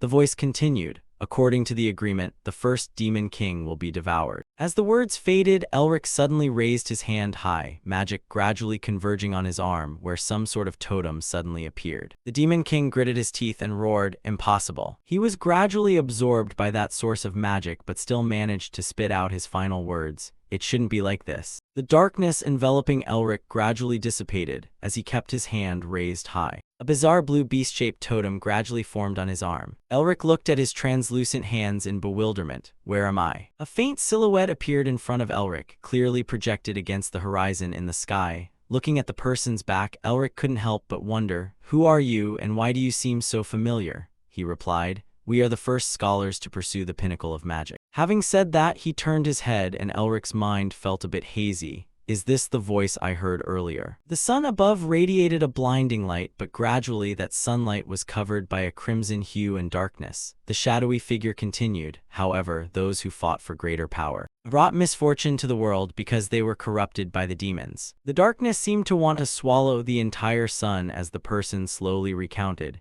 We came to the decision to fix this and to atone for our past. The person suddenly smiled. We created a guild in this world. Looking at the monster with giant horns on its head, Elric thought to himself, what is that? A demon? A demon king? Elric quickly denied it. No. The monster's giant hand seemed to grasp the sun above. It was the demon lord. The person casually said, a guild that can eradicate the demons at their very roots. He reached out his hand, and an entire galaxy seemed to appear on his arm. The next second, a massive tremor echoed as countless giant dragons flapped their wings flying in the sky. The person calmly continued, "Exterminating all the demons is our mission." He turned his palm toward the sky, yet a terrifying demon suddenly appeared, smashing through rocks and aggressively advancing forward. "The demons will never completely disappear. They will always return." Following behind it was a demon army with glowing red eyes. The person continued, "You must continuously destroy them time and time again. Until then, the guild cannot be disbanded." Having said that, the person raised his hand and made a strange gesture. The leading demon was instinctively knocked backward. Dense white smoke and dust billowed up blindingly. The sound of the ground shaking rumbled in continuous waves, yet the person calmly stood still without flinching. The next second, the entire demon horde charged forward all at once. That person looked up at the sky and smiled. One day in the future. The demon lord's lower body gradually showed countless cracks. It roared, causing the rocks and dirt it thrashed against to collapse with a deafening crash. The next second, its body suddenly began to fade. Its eyes flashed with a red light. Fire magic blazed wildly, and the demon lord suddenly reached its giant arm toward the person as if to snatch him. Watching the hand drawing closer and closer, the person still stood completely still without moving an inch. Almost by reflex, Elric anxiously yelled, "Watch out." He threw his hand up, but before his eyes was a glaringly bright ceiling, leaving him stunned. Sunlight from outside filtered through the window frame. Elric sat bolt upright, question marks popping up in his head. He turned to call the person sitting next to his bed. Sean didn't even bother to turn his face to look at him. Elric asked curiously, "Are you crying?" Sean immediately retorted, "Like hell I'm crying." He stiffened, his whole body trembling nonstop. In his heart, he was silently screaming, "Damn it, why did he have to wake up right now? This is so embarrassing." Elric was a bit speechless looking at Sean's back. He waved his hand, "You're totally crying." He kept nagging in Sean's ear, "It's fine, you can cry. Now that I think about it, you were crying back in the cave too." Hearing this, Sean became so embarrassed he got angry, turning around and glaring at Elric. Elric broke into a cold sweat and hurriedly apologized. I'm sorry." Elric's voice echoed in the hospital. "By the way, did you bring the rescue team to save me?" Sean sat by his bed and replied, "Yeah, you sick bastard." Elric rolled an egg over the bruise on his face and mumbled, "Hey, couldn't you just use magic to heal this bruise instantly instead of just giving me a damn egg?" Sean casually said, "You should feel grateful that I at least gave you something, you bitch." Elric was a bit speechless. "You're the head of a family, you know, yet you keep calling me this guy and that guy all the time." Sean glared at him. "What did you say, you sick bastard?" Elric tactfully turned his face away and played dumb. What? I didn't say anything." Sean glared at Elric. "By the way, if you ever do something that's stupid again then." Right then, Sean suddenly made a request. "Wait, stand up." Elric was confused. "For what?" Sean lost his patience. "Shut up and stand up." Elric stuttered, "Understood." Sean raised his hand to measure Elric's height. "Did you get taller?" He reminded him, "Try looking in the mirror." Elric touched the mirror. He saw that he had indeed grown much taller compared to his previous self. Elric widened his eyes in surprise, thinking back to the time in the dragon cave. "What happened? Did my body get mutated?" Sean looked at him and asked curiously, "What happened back there? Tell me. And what about the dragon?" Elric turned to look at Sean and thought to himself, "Sorry, Sean, I can't tell you just yet." So Elric decided to play dumb, winking at Sean and smiling. "Well, I'll make sure to tell you first when the time is right." Sean patted his shoulder. "All right, Elric, I believe you already have some sort of plan." He then got annoyed and sulked, "But seriously, you bastard, keeping secrets from me too?" Elric laughed awkwardly, trying to coax Sean. Don't be mad." Having said that, Elric continued, "How's that cave doing?" Sean's hand, which was peeling the egg, paused. "My family will take over that place." Elric sat back down on the bed. "They must be busy excavating it." Elric opened his mouth wide, about to pop the egg in. "No, they're just guarding it, not allowing anyone in or out." Hearing this, Elric couldn't help but yell, "What? Why?" Sean swallowed the egg whole. "Because it belongs to you. You found it, so they can't just let anyone do whatever they want indiscriminately. According to the rules, the dragon cave belongs to the one who found it. But normally, the big academies can entirely claim the benefits by requesting permission to excavate. That's how they collude with each other." Sean laughed out loud and said, "The magic tower and the academy will frantically look for ways to get their hands on that place. Just you watch." Seeing Elric smiling at him, Sean couldn't help but ask, "What are you looking at?" Elric suddenly acted polite. Thank you. Sean looked away, embarrassed and not knowing what to say. Elric curled the corners of his lips into a smile, thinking deeply. I'm sure the Nairster family really wants permission to excavate too, yet they still did this for me. Sean suddenly spoke up, interrupting his train of thought. That's fucking gross, you clown. Please stop talking like that. Sean fist bumped Elric. What are you smiling at, you fucking bastard? Elric casually replied, thanks for the compliment, you sicko. At this moment, Elric suddenly remembered something. Wait, holy crap. He remembered barracks and thought to himself, now is not the time for this. That old geezer must be looking for every way to get excavation rights. Elric suddenly sneered. He dared to set up a trap to finish me off. Seeing this smile of his, Sean couldn't help but point right at his face and yell, what kind of crazy scheme are you plotting again? Every time you smile wickedly like that, something is definitely bound to happen. Elric smiled, his eyes curving into crescents. Hey Sean asked uneasily. What are you planning to do? Elric said amiably. I want to ask a favor. Sean had a bad premonition and squeezed his eyes shut. I'm not listening, I can't hear anything. Elric acted as if he didn't hear him. Please announce that I've been severely injured.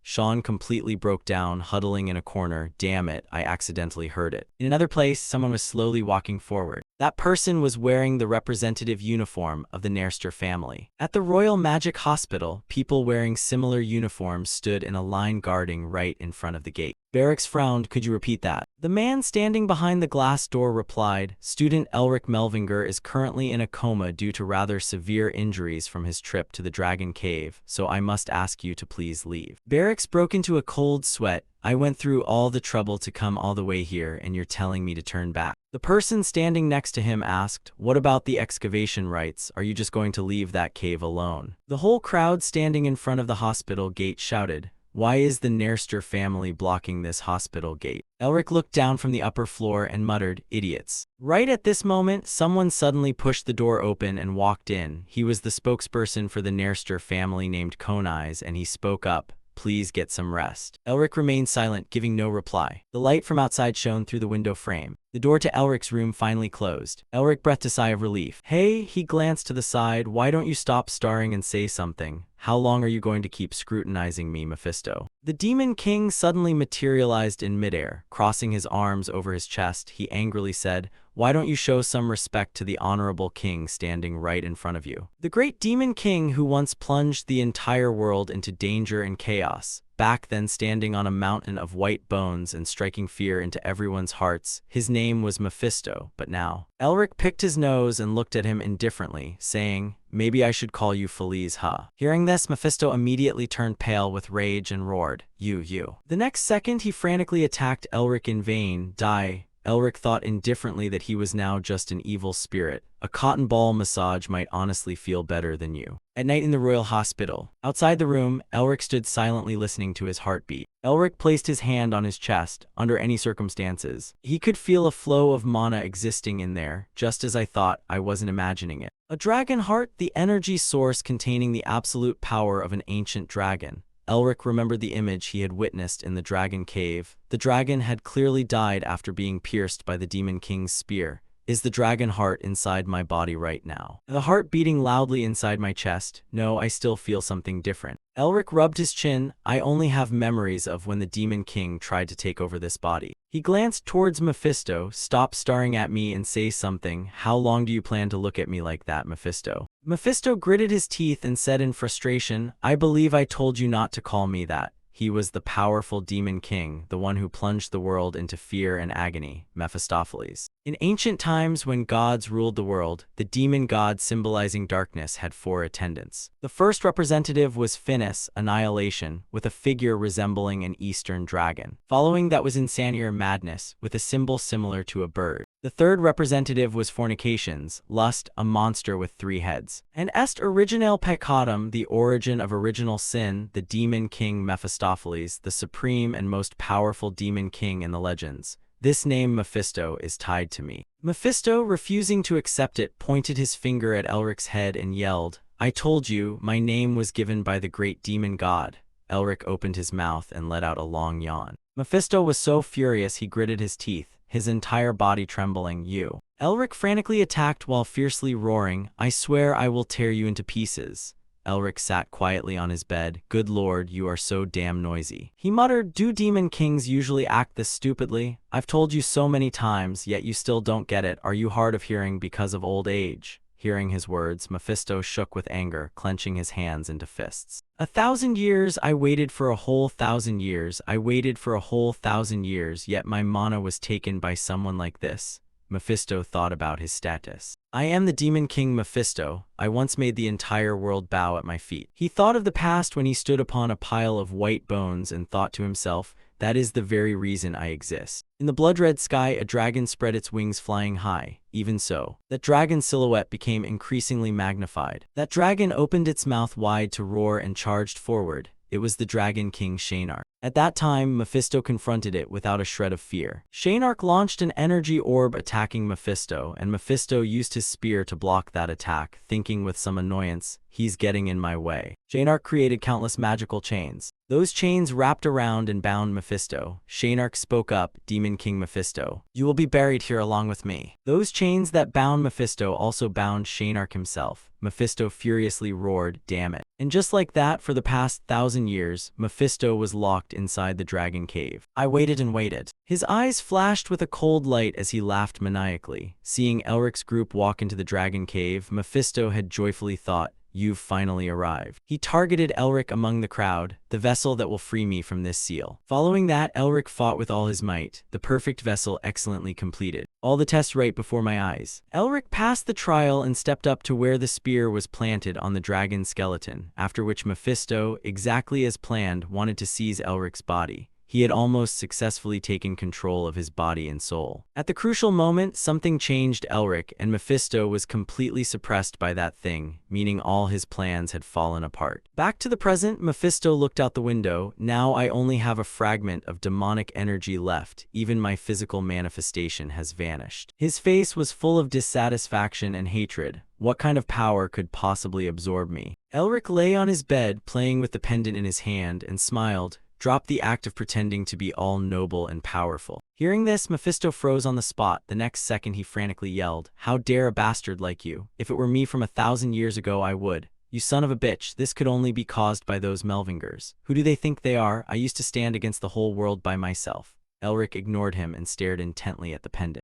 He suddenly narrowed his eyes. I hope our message will reach them. He recalled the scene inside the dragon's lair that day and the words he had heard. To my descendant in the future, one day. Elric looked at the pendant, which had now dimmed. He connected it to the statue and the person who had saved him in the dragon's lair. Was that voice his? Elric remembered the memory of that day. Here, in accordance with the covenant, the first demon shall be devoured. Elric suddenly realized something, his eyes widening in shock as he thought, wait, could devoured mean that I've absorbed the Demon King's power? Immediately, Elric sat bolt upright. So this magic item is a tool to devour the Demon King. Elric quickly corrected himself. No, that's not right. It's a tool to devour the demon race. Having figured it out, Elric turned to look at Mephisto. Mephisto glared at him angrily. What are you staring at? Elric was lost in thought and didn't reply to him. Could it devour other demons like Mephisto too? He thought of various demons. The first demon. It means there will be a second and a third. Elric flashed a cold, wicked grin. Get ready, Demon Kings. You guys are going to go broke soon.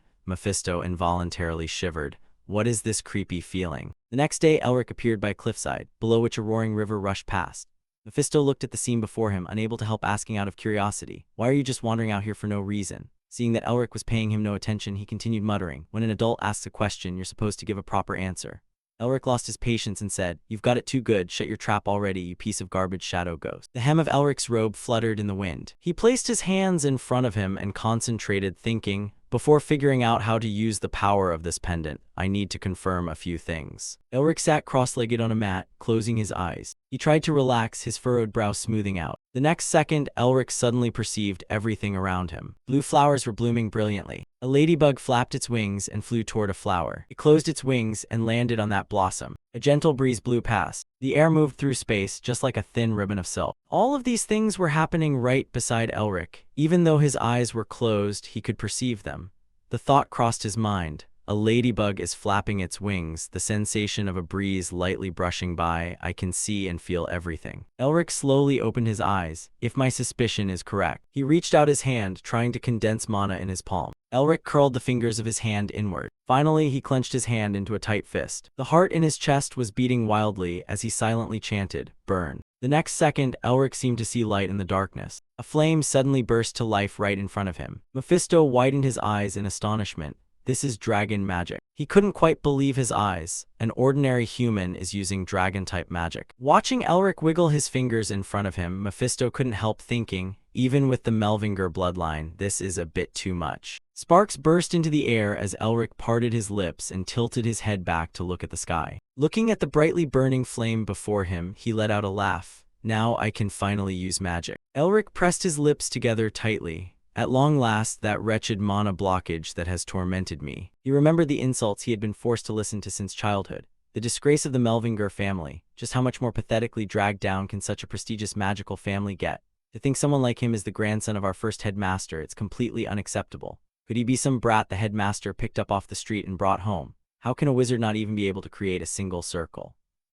Trash who just run their mouths without knowing their place. Elric stood up, looking at the golden-orange evening sky. All those people who betrayed the Melvinger family and abandoned me. Elric's gaze turned razor-sharp. I'll make you all regret it. Camera shutters flashed continuously as they operated. Voices rang out non-stop. Is it true that the student Elric Melvinger is in a coma? And what about the permit for the dragon's lair excavation? A deep voice answered crisply, cutting through the hollow questions of the crowd. The official announcement will be made at the Magic Tower, so please check the official bulletin. After handling things smoothly, he stepped back inside the house. Trembling all over, a voice spoke up. Young master, please don't make me do things like this. Sean, off to the side, clutched his aching head and replied wearily, you're here. Good job. Carl spoke up politely, it's nothing, but the chaos you cause every time you're with Elric almost gave me a heart attack. He stepped closer while continuing to explain, however, if your scam gets exposed, the Magic Tower and the royal family won't support you.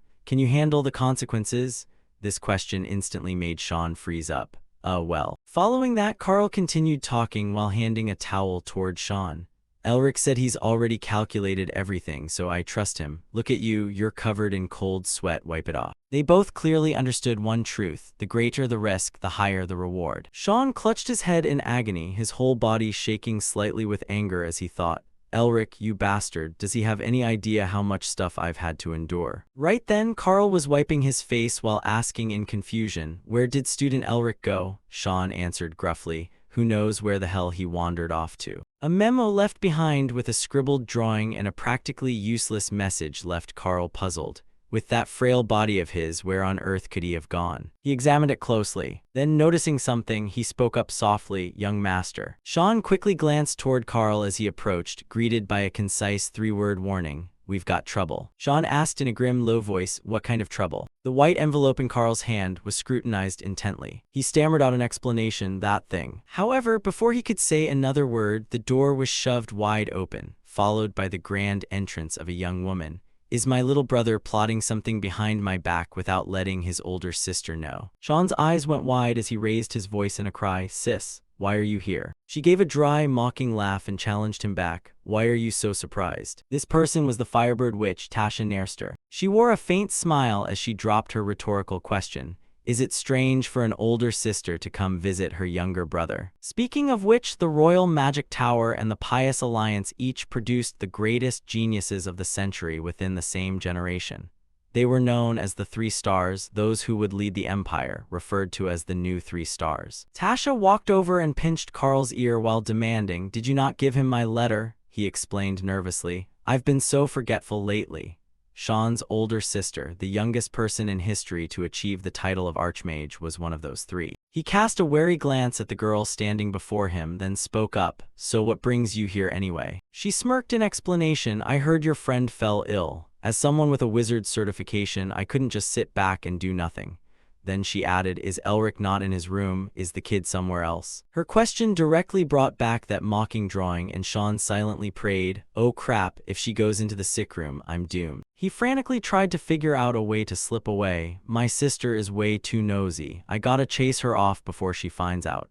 Thinking of this, he blurted out an excuse. Elric isn't in a state to see guests right now. Tasha sneered and asked back, is that so? Sean tried smoothly shooing her away, so please don't bother the doctor and just head back. But she grabbed tightly onto his wrist and wouldn't let go. Little brother, Tasha's aura radiated an intensely threatening pressure as she asked, are you giving your big sister orders now? After that, she went straight to the point. Let's continue our conversation. What happened to the dragon's lair excavation rites? Sean stared blankly at the woman smiling menacingly before him, thinking, the dragon's lair? I completely forgot this witch is a total dragon maniac. Seeing Sean's silence, Tasha pressed further. Nobody's managed to claim it yet, right? He gritted his teeth, forcing out the words syllable by syllable. Sean's expression was stiff as death, sweat pouring down his entire body as the final words finally slipped out. That was Elric's decision. Tasha furrowed her brows, staring straight at him. Then she answered flatly while the two of them threatened each other with their respective auras. Well, nothing to be done then. She kept a firm grip on Sean's wrist. Only after a long moment did she finally decide to let go. Tasha turned to leave, not forgetting to drop a parting warning. Contact me as soon as your friend wakes up. Tasha's words kept flowing, her tone turning several shades more menacing. If you don't contact me first. She raised her hand into the shape of a gun as she finished. Get ready to take a beating, little brother. Finally, once Tasha was gone, horrifying imagery flashed through Sean's mind one after another. He shuddered and silently prayed, hurry up and do something, Elric. Right then, a weak but familiar voice sounded out. Young master. Sean uttered a questioning huh, while Carl was coughing up blood and trembling as he asked, did she leave yet?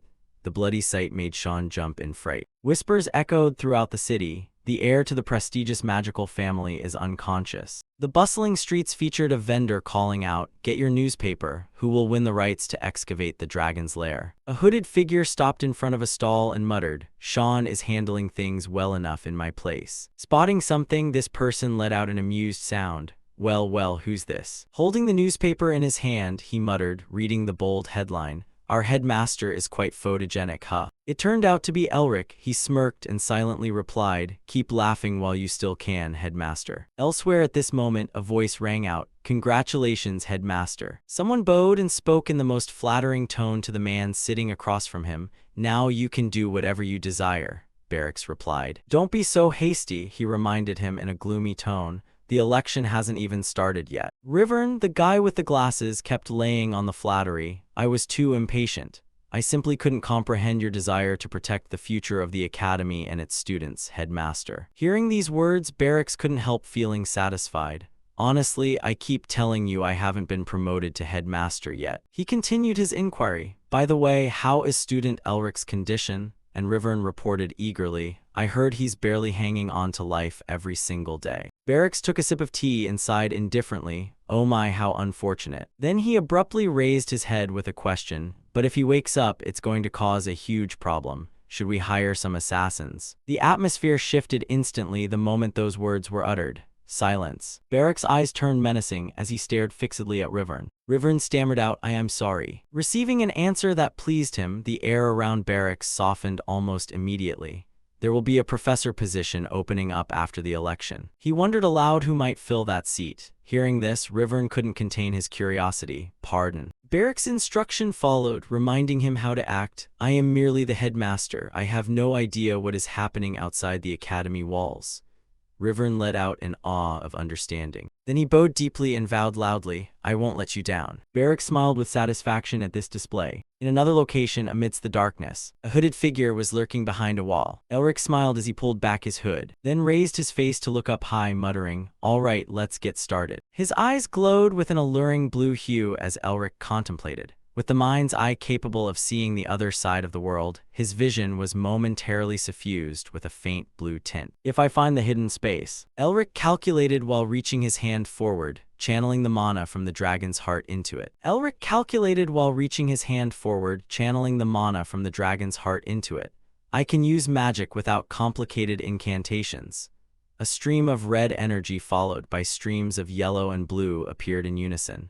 A good start. He moved at high speed, soaring upward in the blink of an eye, and then landing heavily to create a spatial explosion. Elric reflected, I've finally reached the starting line. He took a deep breath, then looked up at the moon and concluded, "A good start. I finally reached the starting line." Elric murmured to himself and broke into a bright smile. Mephisto's voice rang out in the quiet stillness, dripping with mockery. "How pathetic. Can you only use that level of magic even after possessing my power? Just a plain simple jump. Are you playing tricks?" Elric, annoyed as he was, couldn't deny his words. "He's right. I need to be faster, stronger." Realizing he was being completely ignored, Mephisto grew furious, pointing a finger at him and shouting, "You bastard! How dare you ignore me while I'm talking?" Back in my era, humans, the demon realm, and the dragon race all trembled in fear when they saw me every time I spoke. Despite the Demon King nagging in his ear, Elric's thoughts were currently focused on something far more important. There's something called mental imprinting hidden within the dragon's magic. His hand glowed as Elric channeled his shaping power. His other hand did the same as he pondered and spoke aloud. Elric interlaced his hands a moment later, the surging power growing larger to activate the magic. Mephisto beside him also felt this surge of power, and his expression was far from pleasant. Then the incantation slipped out. Jump! Instantly, power surged from his feet, lifting him gradually off the ground. Witnessing this, Mephisto's face couldn't conceal his utter astonishment. "No way." Elric shot forward like a rocket, following the command, "Fly." Elric's eyes flared with a fierce blue light as he exerted his power. Before him lay the city. In an instant, Elric came to a halt, hovering midair as he looked down at the twinkling lights with amused detachment.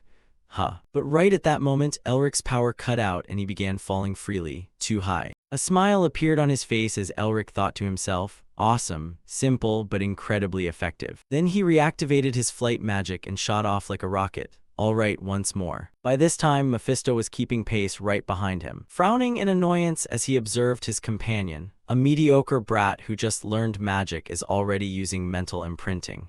Dual magic. Speaking of the eternal enemies of the demon realm, the Melvinger family, Mephisto compared further. Even the most monstrous Melvingers might not be able to match this guy. Then his thoughts halted as he remembered someone. Ah no, there has to be at least one. The figure of someone wearing a white cloak, their appearance gradually unveiled. Just one. Someone who shared the exact same appearance as present-day Elric. Mephisto flew along while warning himself, "Oh man, I shouldn't be thinking about this." His eyes hardened with determination as his thoughts solidified. No matter the cost, before he gets any stronger, I have to take over that body and crush this dangerous seed. Mephisto calculated urgently, "Is there a way?" Over here, Elric kept his focus on flying forward. He had his own thoughts as well. Mental imprinting is amazing, but it's still so hard to utilize it on my own. His hand unconsciously clenched tighter. To become stronger, I must understand the core of dragon magic. I need a teacher who can keep a secret. At that moment, he thought of barracks. In an academy already taken over by barracks, there's nobody competent enough to teach me. Elric's feet touched down on the ground. He stopped in the middle of a forest and calculated further. It has to be someone at least on hexagram's level, but there's no way they'd agree to take me as a disciple. Involuntarily, Elric thought of someone, if only he were still alive, though he skillfully kept it fleeting, refusing to let himself dig any deeper. No, not even Dad or my uncle. In a nearby corner, Mephisto had been standing with his arms crossed the whole time, angrily stomping on imaginary seedlings.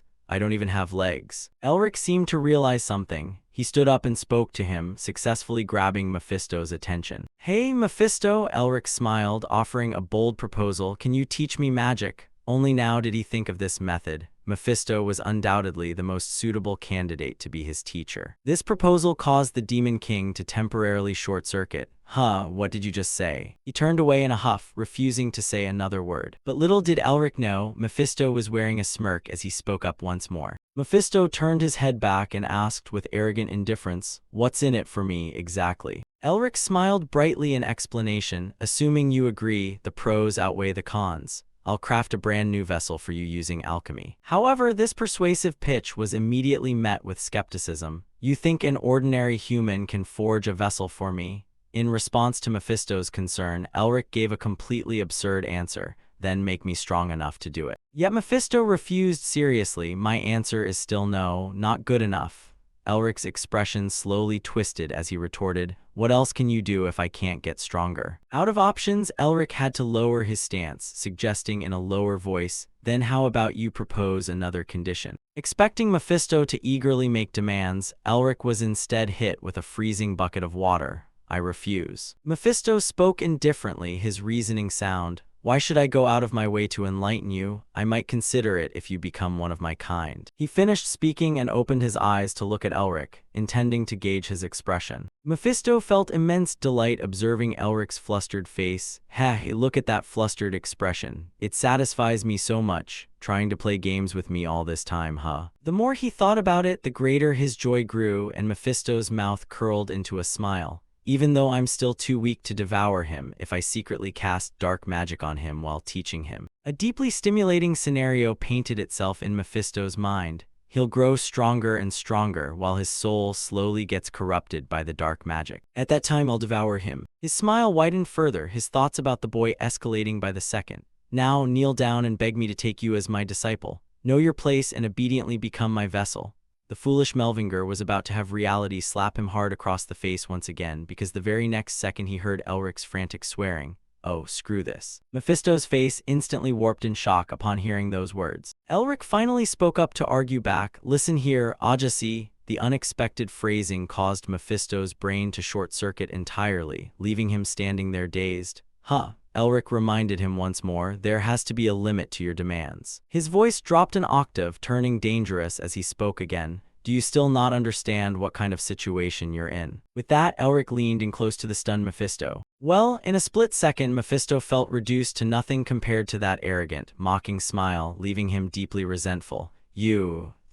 Mephisto flared up angrily, trying to strike him. "You damn." But Elric merely uttered a casual command, "Shut up." Instantly, Mephisto was struck dumb, unable to produce any coherent sound. Witnessing this scene, Elric couldn't help letting out a deeply satisfied exclamation. "Oh ho, beyond expectations." Frustrated at being silenced, Mephisto pointed fingers at his face and scolded him, though the words coming out were nothing more than meaningless noises.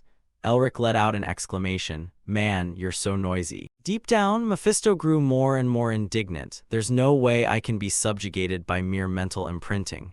Unexpectedly, Elric issued another command to him. "Act cute." In a fraction of a second, Mephisto's dignity vanished entirely as he struck a pose like a cute little bunny. All of Elric's senses were instantly assaulted to the point of a collective blood-spitting nosebleed. Unable to hold back his nausea, he gagged. My eyes, God." Mephisto, off to the side, was already furious to the point of tears, yet powerless to do anything. Elric deeply regretted his own demand as he looked at Mephisto. "Why on earth did I ask him to do something so disgusting? I feel like I'm gonna hurl again if I look at that any longer." He mustered every ounce of willpower to force himself to hold it in. "Calm down, I don't want to see that again, all right.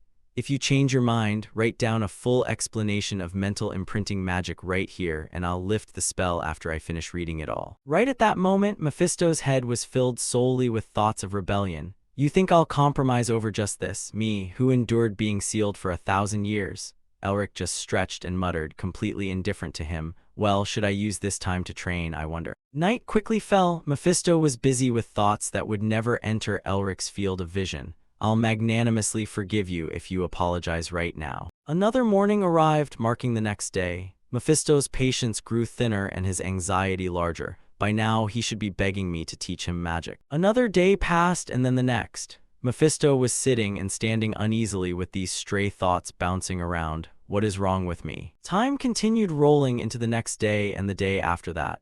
Mephisto completely gave in, even contemplating surrendering first. I'm gonna end up teaching him anyway. Should I just pretend to compromise? But a demon king's pride wouldn't allow him to do that. No, I can't lose. Consequently, the pen in his hand shook as it stopped after writing just a few words. The basic principle of mental imprinting is. Witnessing Mephisto struggle like that, Elric couldn't help letting out a chuckle.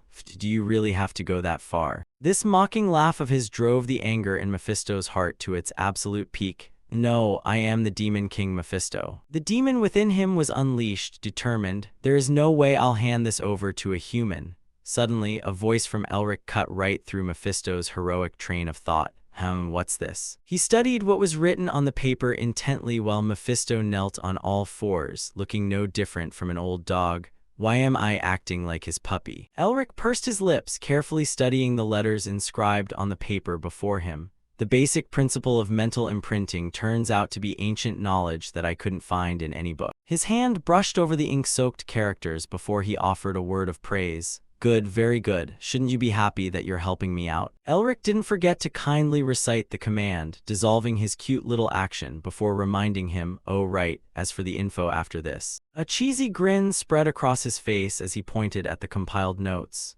Could you write a bit more in detail? Maybe then I'll let you speak. Wasn't he feeling a bit frustrated about not being able to talk? Those words struck straight at Mephisto's pride, making him feel like he was about to blow his top with rage.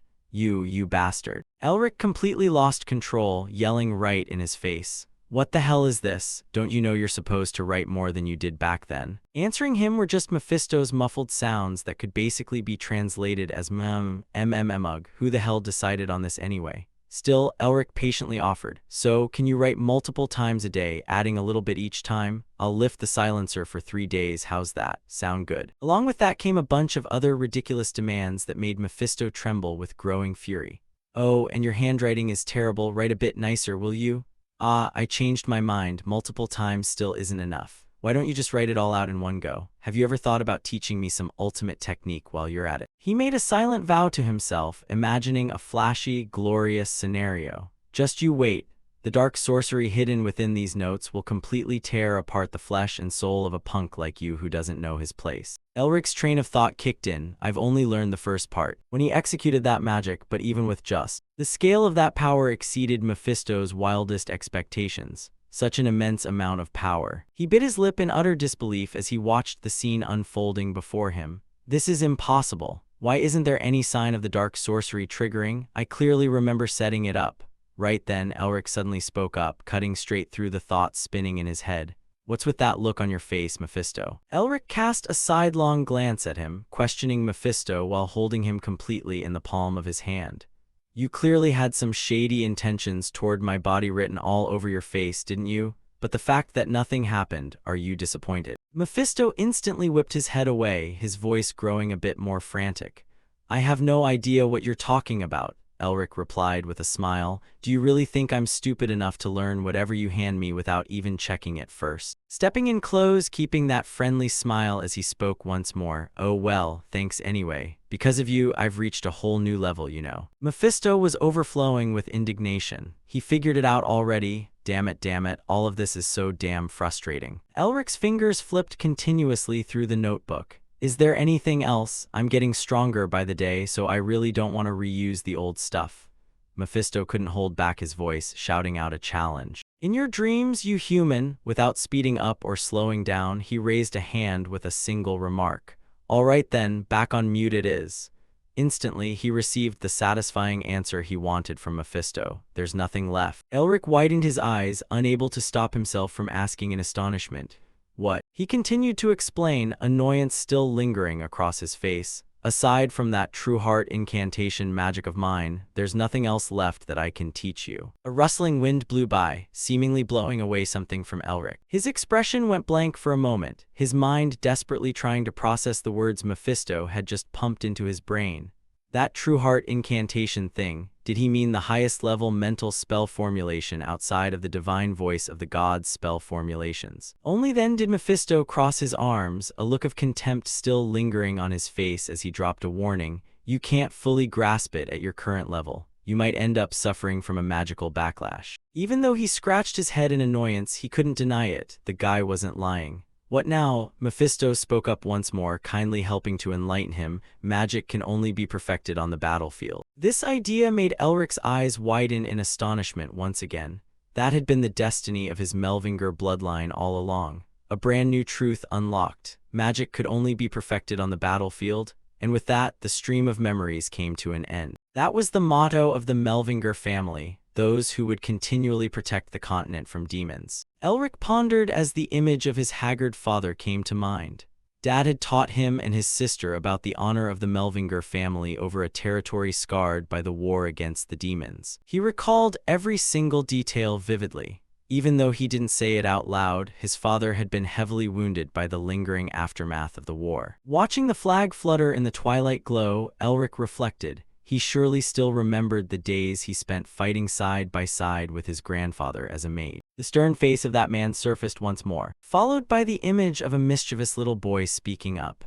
Dad, later when I go out to the battlefield, I'll be able to use super cool magic just like you, right? the great mage Elric has arrived. Back then, that man had dodged his words with a well about that, and before he could dig any deeper, a voice rang out from behind. Elric, the woman behind him, smiled as she spoke. Mom told you already, didn't she? If you want to become a powerful mage, what do you have to do? Faced with that question, Elric puffed out his cheeks in a pout and replied, study, an answer that thoroughly pleased her. That's right, study. Then this woman continued to remind him, you can't just have a superficial shell of ridiculous magical power like your father. Didn't I tell you? You became the greatest mage even before he became the strongest person on the continent. Right then, Elric's father quietly chimed in, my dear, I'm still the head of the house, you know. Saying it like that, but replying to him was her irritation, my esteemed husband. She continued to admonish her husband, stop filling the kids' heads with illusions. Honestly, none of the Melvinger men know how to listen. The lecture continued. Nowadays, our family is always so good at listening to Mom. Even so, he managed to pick a moment when she wasn't paying attention, leaning close to Elric's ear to whisper, even so, magic should only ever be perfected on the battlefield, son. Yet the moment those words were uttered was also the moment his figure vanished. His mother spoke up with another reminder, Elric, make sure you finish reading that research summary on the relationship between ancient magic array systems and new era language systems by the end of the day, all right? Hayes, keep an eye on Elric. Followed by the image of a little boy whose head was grabbed and dragged away by his older sister while he wept endlessly. Hey mom, no, I wanted to play with dad today.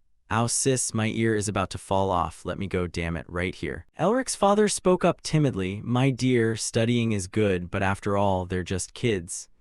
Yet she still replied to him with the most ironclad attitude possible. That's because you spoil the boy too much and give him bad habits. Like father, like son, truly. The sunset gradually fell, accompanied by that man's exclamation, my dear. Yet afterwards came a heart-wrenching cry in the middle of the night. Mom, Dad, a harsh reality crashed down upon the Elric siblings like a violent wave. His father's illness worsened day by day, and Mom, who had cared for him day and night, suddenly collapsed as well. Dad spent his final breaths beside Mom, and they passed away peacefully together. That man's face looked unusually haggard as he breathed his final words, I'm sorry, my dear, you always shone brighter than anyone else in this world. It was all my fault. The frail woman beside him still tried to reply with a gentle smile, don't say things like that, my love. Ever since I met you and we had these wonderful children, there hasn't been a single day I wasn't happy. Their hands intertwined as he continued, thank you. You're the one who raised our children into fine people. You truly are an amazing mother. Then it was the mother's turn to instruct her eldest daughter. Hayes, are you there? She lowered her head and answered quietly, yes. Her small body trembled in waves as she listened to her final instructions. Take good care of your little brother. I'm sorry and thank you. On the other side, Elric's father also wheezed his last words to him. Elric, I'm sorry, your magical blockage is all my fault. But the little boy who was the older brother back then could only cry and call out repeatedly, Dad. 2 lines of tears streamed down as Elric's inner feelings spilled out. I'm so scared, how could you bear to leave like this? He begged them desperately, if Dad is gone, what are Sis and I supposed to do? Yet suddenly a bony but warm hand pressed against Elric's cheek, and the tears streaming down abruptly stopped. He continued to speak in a soothing tone, looking back on my whole life compared to the time spent as a combat mage on the battlefield, I was far happier during the days of being your father. Elric's tear-filled eyes widened, his small hand trying to reach out as he listened to those words. You don't need to become a mage. I'm just a man on his last breath. His words trailed off until they could no longer be heard clearly. I hope you'll live happily with the people around you. That warm hand lost its vitality and simply dropped. It landed on the bed with a soft thud, marking the moment life left the two of them. The childish, broken cry rang out once more, Dad. Elric's face froze as if he couldn't believe the truth, and then a heart-wrenching scream echoed through the dark night, Dad. That was also the end of the memory, and Elric returned to the present. But you don't know, Dad, you were wrong to tell me I didn't need to become a mage. If I'm not strong enough, I'll just get discarded in this reality. His hand instinctively clenched tighter with every thought. That's why I have to become stronger so that no one can ever turn their back on me again. His cloak fluttered in the wind as Elric walked and spoke. Magic can only be perfected on the battlefield. That's right, what I need most right now is combat experience. Yet a question arose at that moment, where should he go? The blood demon forest crawling with ghost-type monsters, That place was way too dangerous. Elric considered a second option. What about the Goblin Caves? There were way too many people there already. Where to go? Right then, his father's teachings suddenly popped into his mind. Listen, son, there are secret chambers scattered across the continent where our ancestors once lived. It became a guiding compass for Elric. That's right, it had to be that place. And the present day him spoke up once he decided on his destination.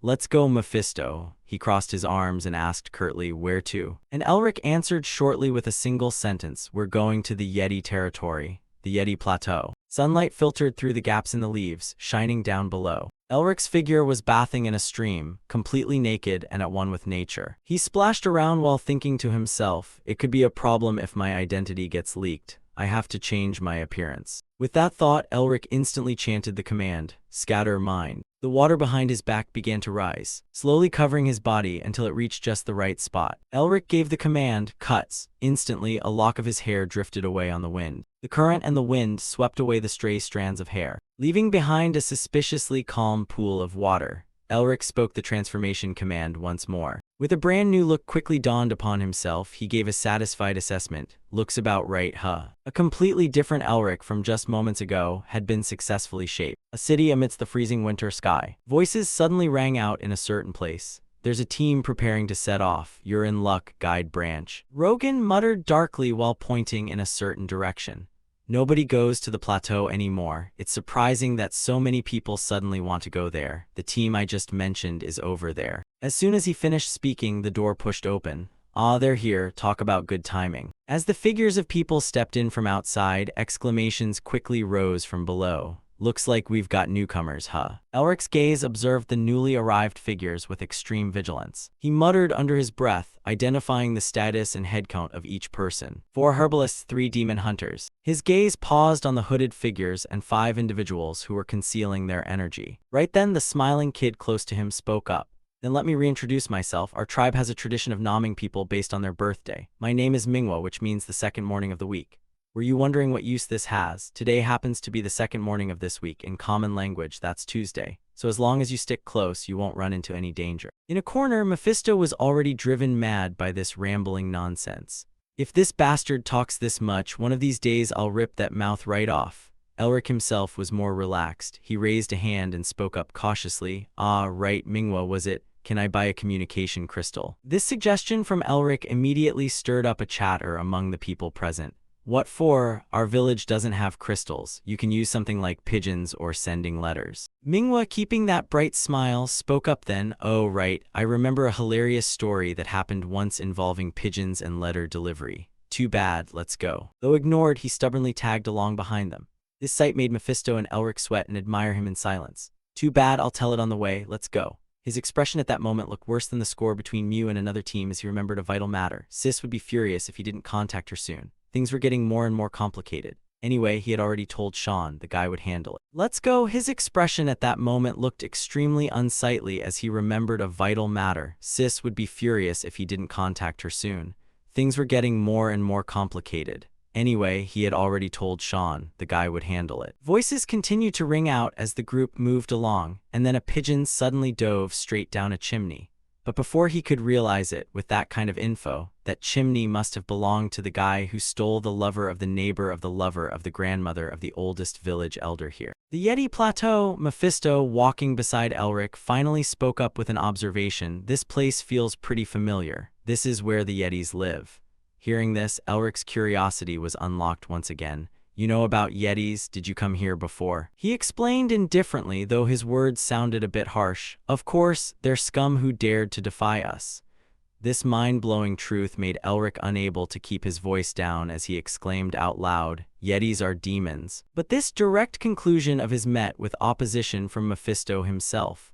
Don't lump me in with that trash. Elric's eyes widened in astonishment as he tried to digest those words. They were just monsters. Who would have thought they had ties to the demon realm? Amazing. Even so, their former king was actually quite useful. He must have received the blessing of a demon lord, though his fate wasn't quite as lucky. Elric couldn't help stealing a glance toward Mephisto, thinking to himself, the Yetis had a ruler in the past. Only then did Mephisto speak up again. His tomb is probably still around here somewhere. This firm assertion left Elric startled. A tomb? Do you know where it is? but answering his eagerness, the other replied evasively, "Even if it's still here, it's probably been plundered already." Elric froze on the spot for a moment. If Yetis were demons, their tombs would definitely have some connection to the family's secret chamber. Elric called up his own memories once more. The secret chamber was an ancestral hideout built to protect the family's heritage. Back then, he had gently patted his head and told him a story. "Elric, later when you grow up and become the head of the family, go to the Yeti Plateau first." Those requests had been uttered, entrusting all sorts of things to his younger self back then. Verify all of the family's heritage in that place and pay your respects to the ancestors. Present-day Elric was observing the item in his hand, secretly calculating whether the family heritage could be there. "I wonder if I can learn more about this magical amulet if I go there." Right then, Manhwa, walking ahead, kept talking without stopping. "If you follow the legend passed down from generation to generation in our tribe, the very first Yeti that ever appeared was abandoned by her husband and left behind on this plateau, and that woman died." His rambling words filtered into Mephisto's ears, causing his face to involuntarily wrinkle up. After taking revenge, she met Yukiana, who suddenly appeared, and that's how the story began. Mephisto turned to Elric in fury and cursed out loud, "Can't you use magic to shut that guy up? Look, my ears are bleeding."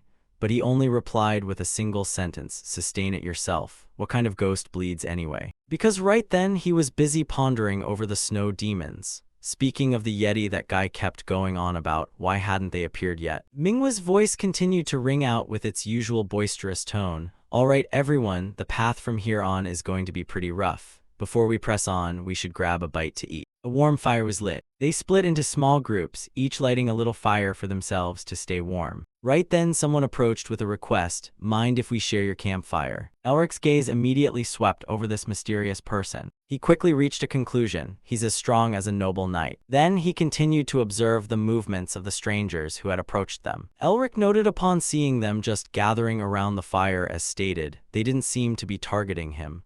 Could they be carrying out some kind of secret mission? His gaze paused on a guy in a blue cloak different from the rest. Was that guy the leader? He didn't look like it. Little did he expect this person to directly pull off their hood. Elric's eyes widened in utter astonishment. Even the members of the group he was traveling with couldn't help feeling surprised. Because before them was a beautiful girl with long blue hair. "Thanks, we appreciate it," Elric thought in shock, a woman. Right then, one of the guys in the crowd started whistling. Along with him, another guy joined in teasing. "Why were you hiding such a pretty face, young lady? Oh man, I didn't think I'd be lucky enough to have an amazing experience like this here." Yet the moment those words finished, a sword was drawn, striking straight at the face of the guy who had been talking nonsense over here. In a single motion, the other person moved, and by the time this guy realized it, the tip of a sword was already resting against his throat, ready to pierce through at any second. The other person's gaze was dark and murderous as they spoke. "You've offended a lady by talking like that. Atone for it with your life." A chaotic scene instantly erupted, forcing the girl to give an order. "Chen, lower your weapon."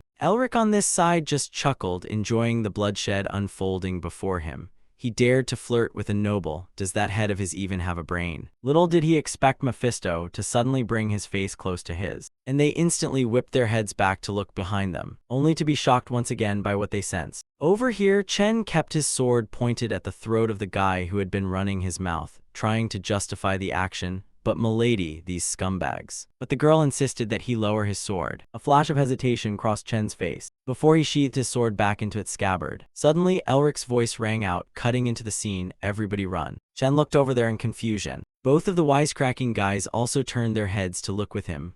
What? Chen was the first to draw his sword to defend himself. In a split second, dozens of attacks came flying toward him out of nowhere. Manhwa and the others couldn't help feeling shocked. As they watched one of the members in the group get hit, a gaping hole punched right through their body. Chen shouted instructions to the remaining members to protect the lady. They stood trembling in front of the girl. On this side, Elric frowned and spoke up, "This reminds me of a nest." With that, he moved at top speed. Seeing dozens of arrows continuously shooting toward him, Elric couldn't help letting out an exclamation. Why are there so many? He stood watching those things come flying close to him, getting closer and closer. And now Elric finally used magic, shouting a command of a single word, "Block." Instantly, a layer of shield was created, halting the things flying toward them. Elric broke out in a sweat, his gaze scanning the other area to look for the rest of the members. What about the others? Chen's group struggled desperately to defend and protect the girl, while ordinary people were practically getting hit all over, crying out in pain continuously. Blood sprayed nonstop alongside broken, sobbing cries, "Save me, please save me." They kept falling down, coughing up blood.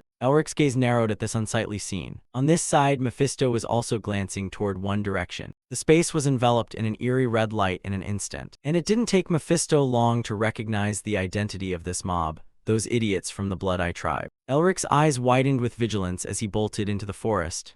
Damn it. Very quickly, yellow dots symbolizing enemies appeared before his eyes. The closer he got, the clearer those dots became, and Elric mused. I heard Yetis usually travel in packs of 10. Striking his eyes right now were massive, ferocious beasts. Elric's eyes widened in astonishment, his jaw clenching unconsciously as he thought, but this is way too many. Meanwhile, Chen suddenly rushed forward with an order. Wipe them out. A monster lunged forward to attack, triggering a chaotic battle between humans and monsters. Mephisto watched from the side, indifferently remarking, well, the very first battle is already looking a bit tough, huh? Elric walked up to him and called out softly, Mephisto, pushing his luck. Mephisto continued to look down on the human before him, starting to shake in your boots now that it's time to fight, typical humans. But in a fraction of a second, he regretted those words as Elric cast a spell on him. Shut up. Mephisto let out a startled exclamation, but Elric kindly reminded him, this isn't the time to talk nonsense. I guess the Demon King is a bit lacking in self-awareness, huh? At the same time, Chen was rushing forward at full speed with a single thought in mind. I gotta admit, these guys are unbelievable. His sharp eyes widened as he continuously unleashed decisive sword strikes while Elric observed him with internal admiration. So this is how a knight optimizes his aura. Now, he furrowed his brow and reminded himself, I'd love to watch more, but this isn't the right time. Those pulling off a sneak attack are a real problem. Elric's gaze turned toward the monsters lurking in the woods as he calculated, this still isn't all of them. Another pack of Yetis is waiting for a chance to ambush us. Everyone could be in grave danger if we make the wrong move right now. He began manipulating the surrounding objects to execute the plan he had just devised. Then again, the story changes if we preemptively strike them first. Red lightning crackled along Elric's body as he cast Mutation Removal, accompanied by Armament Reinforcement. In a split second, Elric successfully leaped onto the heads of these monsters. Looks like using Memorize to record some reinforcement spells really paid off. They kept moving continuously, and one of them lifted its head upon sensing Elric's presence, its eyes widening as it stared in his direction. Even though I'm not sure if my attack will work. And his speed was pushed higher and higher. Elric stomped his foot right onto the dead center of its head, to the utter astonishment of the one next to it, while the rest dropped their jaws in sheer disbelief. Elric kept a grim, silent expression, focusing entirely on the plan at hand.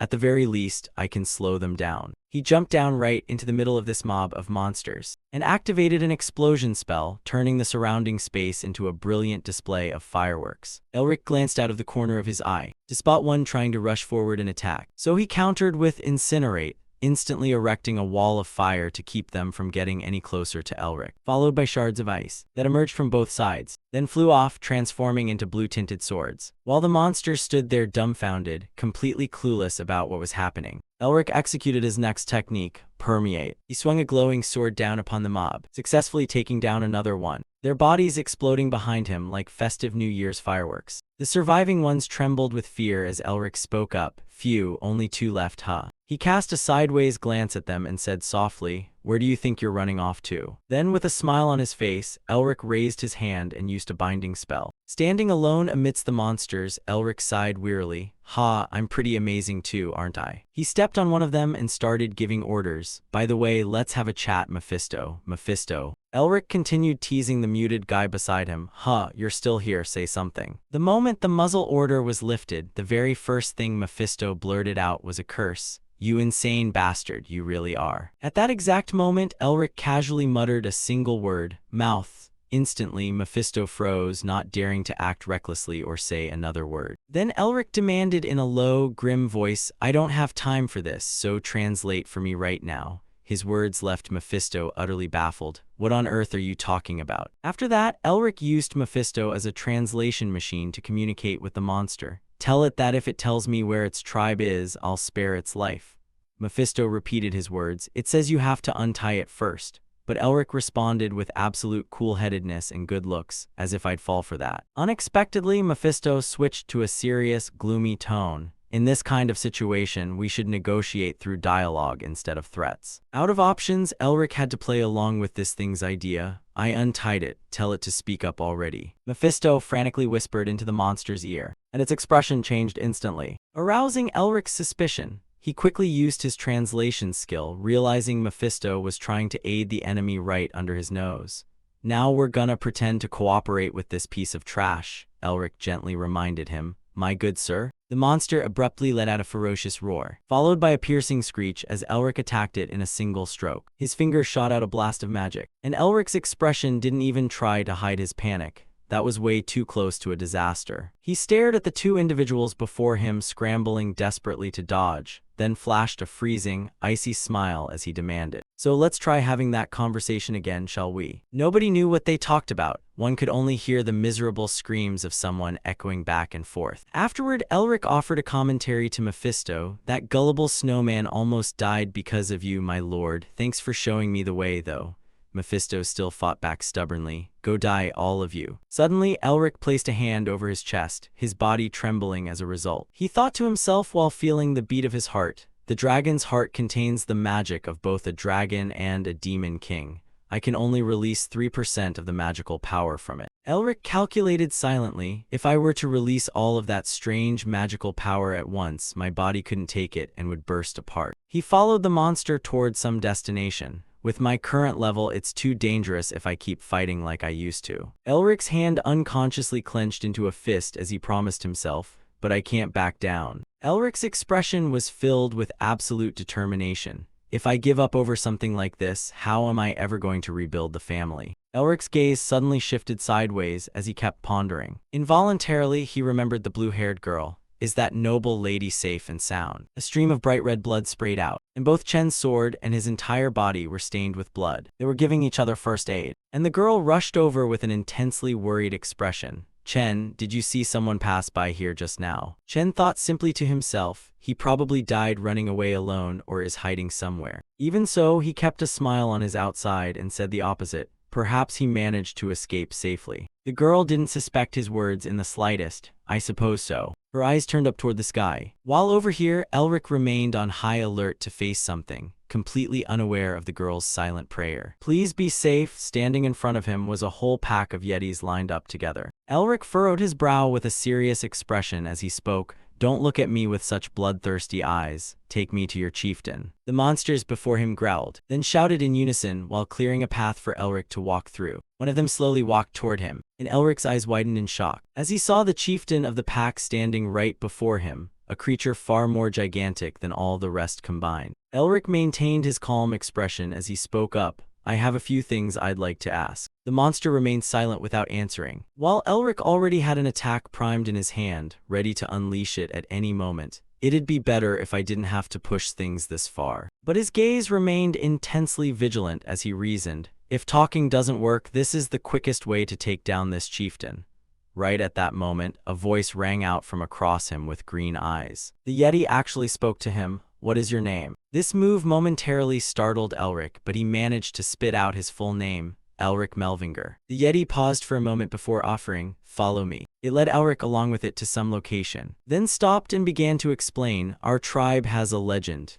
Elric couldn't help asking out of curiosity, what kind of legend? The Yeti spoke in a low, grim voice while Elric's eyes widened in surprise. A long time ago, a great king ruled this mountain. He glanced sideways at Mephisto, who gave a subtle nod in agreement. The Yeti continued, that king said there was only one person he acknowledged as a friend. Recalling that ancient encounter, it stated, a person with green-colored eyes, and Melvinger was his name. The mind-blowing truth caused Elric's eyes to widen in astonishment.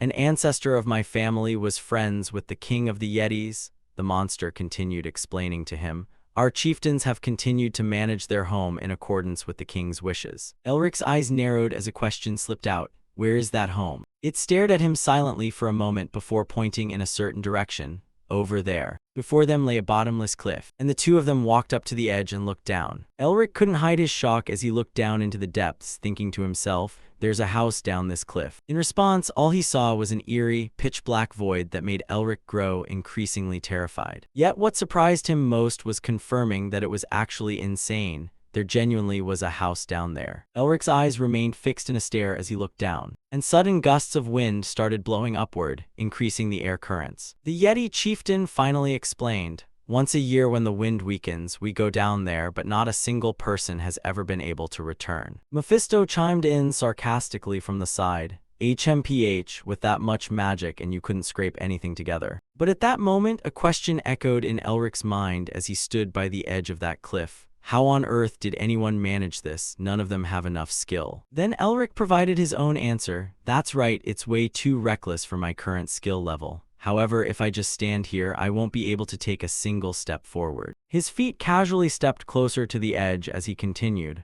Besides, it looks like the ancestors want to test their descendants' skills. Mephisto questioned him suspiciously from the side. What are you planning to do? Without offering any explanation, Elric threw himself straight down into the abyss. He looked up with a bright smile and explained, I have no choice but to meet their expectations. Witnessing Elric throw himself down like that, Mephisto cursed loudly, You insane bastard. He kept yelling while Elric kept falling. Did he seriously just jump? Right then, he finally realized the flaw in his decision. Damn it, the wind here is much stronger than I thought. To his surprise, Mephisto actually jumped down after him, quickly flying alongside Elric's falling trajectory to warn him, Focus, you idiot, or you're gonna die. His words snapped him back to reality, bringing a sense of relief. All right, just one more step. His entire face and body tightened up. I can reach it. Very soon, the ground appeared before Elric's eyes as he shouted a command. Land. The scenery below grew clearer, and Elric spotted the silhouette of a house. At that moment, a golden light appeared around his feet, spreading outward to assist with Elric's landing. Through a series of continuous leaps, Elric finally succeeded in touching down. The surrounding dirt and rocks were blown away as he hit the ground. Elric raised his head to survey his surroundings, the blue glow in his eyes flashing with vigilance. Yet right after, Elric flopped flat onto the ground and sighed. I honestly thought I was dead. Meaningless noises suddenly echoed through the space, which translates roughly to I did it, didn't I? Pretty awesome, right? Do you admit it?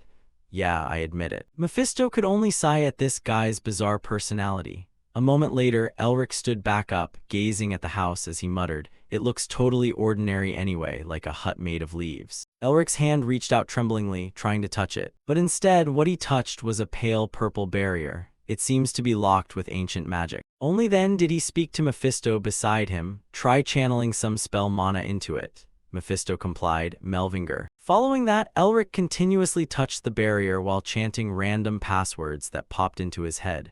Prestigious magical family, Demon King, Demon Hunter, Commission, Squirrel Eating Cake, Story Plus, Dinosaur DJ. But none of them yielded any results. Instead, it plunged Elric deeper into thought. HMPH, mana doesn't work, something similar to a key. Right then an idea flashed through his head. Could it be? Elric slowly brought the seal in his hand closer to the door, pressed it against the barrier, and realized they matched. The barrier instantly absorbed the seal, and the door slowly opened, prompting Elric to mutter, What a troll. The interior space of this house was completely, worlds apart from its exterior appearance. Whoa, he reached out to touch a book. His eyes widened involuntarily as he realized. This. Then, like a mad fanatic, Elric dashed all over the area under Mephisto's exasperated glare. Basic doctrines of magic theory, all practical books. Oh, there's elf and beast magic too. Is there dark magic as well? Are all kinds of books kept here? Observing his excessive, childlike excitement, Mephisto couldn't help remarking, Looks like this is the dwelling of the Eastern Guardian Sage. Elric stopped running around to clarify those 5 words, the Eastern Guardian Sage. Mephisto fell into deep thought, pondering several matters. That person and the Yeti King knew our ancestors, and it seems there's a story hidden behind it. Meanwhile, Elric noticed something and spoke up, this book. In his hands was a book titled The History of Melvinger. Elric curiously flipped through it page by page, muttering fragments of text visible on the aged pages. Our family's mission is to eradicate demons. Old memories resurfaced. This is identical to what I saw in my dream. His hand brushed over the missing text on the page. What is this? This part definitely requires certain conditions. A dense green aura enveloped Elric as he continued reading. the mission bestowed upon the family by the heavens can be fulfilled. The letters of the book seem to dance in midair. Devour demons, then devour devils, if one can digest them properly. Dozens of possibilities crossed Elric's mind. Will there be a harmony of a new demonic path? Power suddenly erupted around him, and Elric's eyes flashed with a powerful light, accompanied by persuasive voices. Eat demons, swallow demons, drink demons. That seal began to activate as well, glowing brighter as if polished, accompanied by repeated commands echoing out, eat, swallow, drink demons. The blue light struck the seal and reflected outward, bringing along residual imagery from the past. If so, all demons will be contained within one's body, and thus a new magician shall emerge, the first demon-devouring descendant to unravel the arrangement and the trial of the demonic path, commencing fully from now on. At that moment, Elric found himself lying on a grassy field. He snapped awake and wondered, where is this? As Elric sat bolt upright, a voice echoed out, it seems you are the descendant in the distant future promised to receive our arrangement. A figure appeared behind him, and Elric slowly turned around to face him. A full beard and a pair of glasses. Elric stammered in vigilance, you are. The person bowed slightly to introduce himself, Otto Han Melvinger. He stated with solemnity, I am the guide who leads and tests the descendant. Regarding this individual, Otto Han Melvinger had established the family's demonic magic system hundreds of years ago. Across many generations, only a handful of ancestors had managed to bring glory to the family name. He smiled as he looked at Elric upon seeing his current expression. It seems like you know me, huh? Elric stared blankly and replied with a question. Could it be that my ancestor is the Eastern Guardian? Otto momentarily didn't know how to explain this, continuing to answer him with another question instead. None of my descendants know this alias. Where did you hear it? Right then, Elric remembered Mephisto and confessed honestly to Otto. The Demon King Mephisto said so. Wait, where did that guy go? Otto looked at him with suspicion. Mephisto is the Demon King of original sin. Elric didn't hide anything. Ah, yeah, just some stupid demon anyway. At that moment, Otto stepped closer, placing a hand on Elric's shoulder as he spoke. Huh, so the first demon you swallowed was Mephisto. Otto smiled with satisfaction as he looked at Elric in front of him.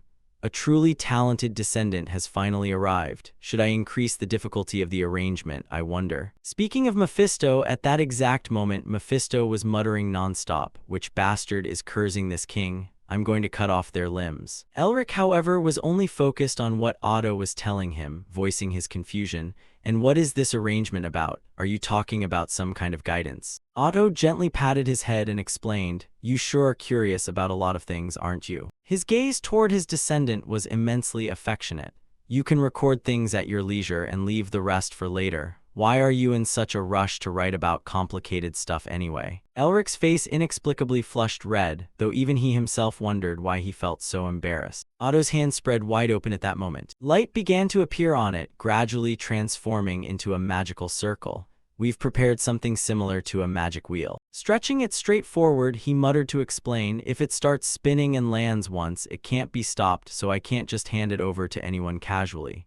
No matter how long it takes, I have to thoroughly verify my descendant first. Otto continued to guide Elric earnestly. Since you've passed my test from here on out, it's your choice. The formation appeared on both of their hands, and Otto put forward a question to him. Stop the magic wheel or let it spin. The spell formation was handed over to Elric while he was still in a daze. Elric didn't know what the family's arrangement was. If he took a wrong step down the path, his life could vanish. Elric's hand clenched unconsciously, snapping the invisible chains as he made up his mind.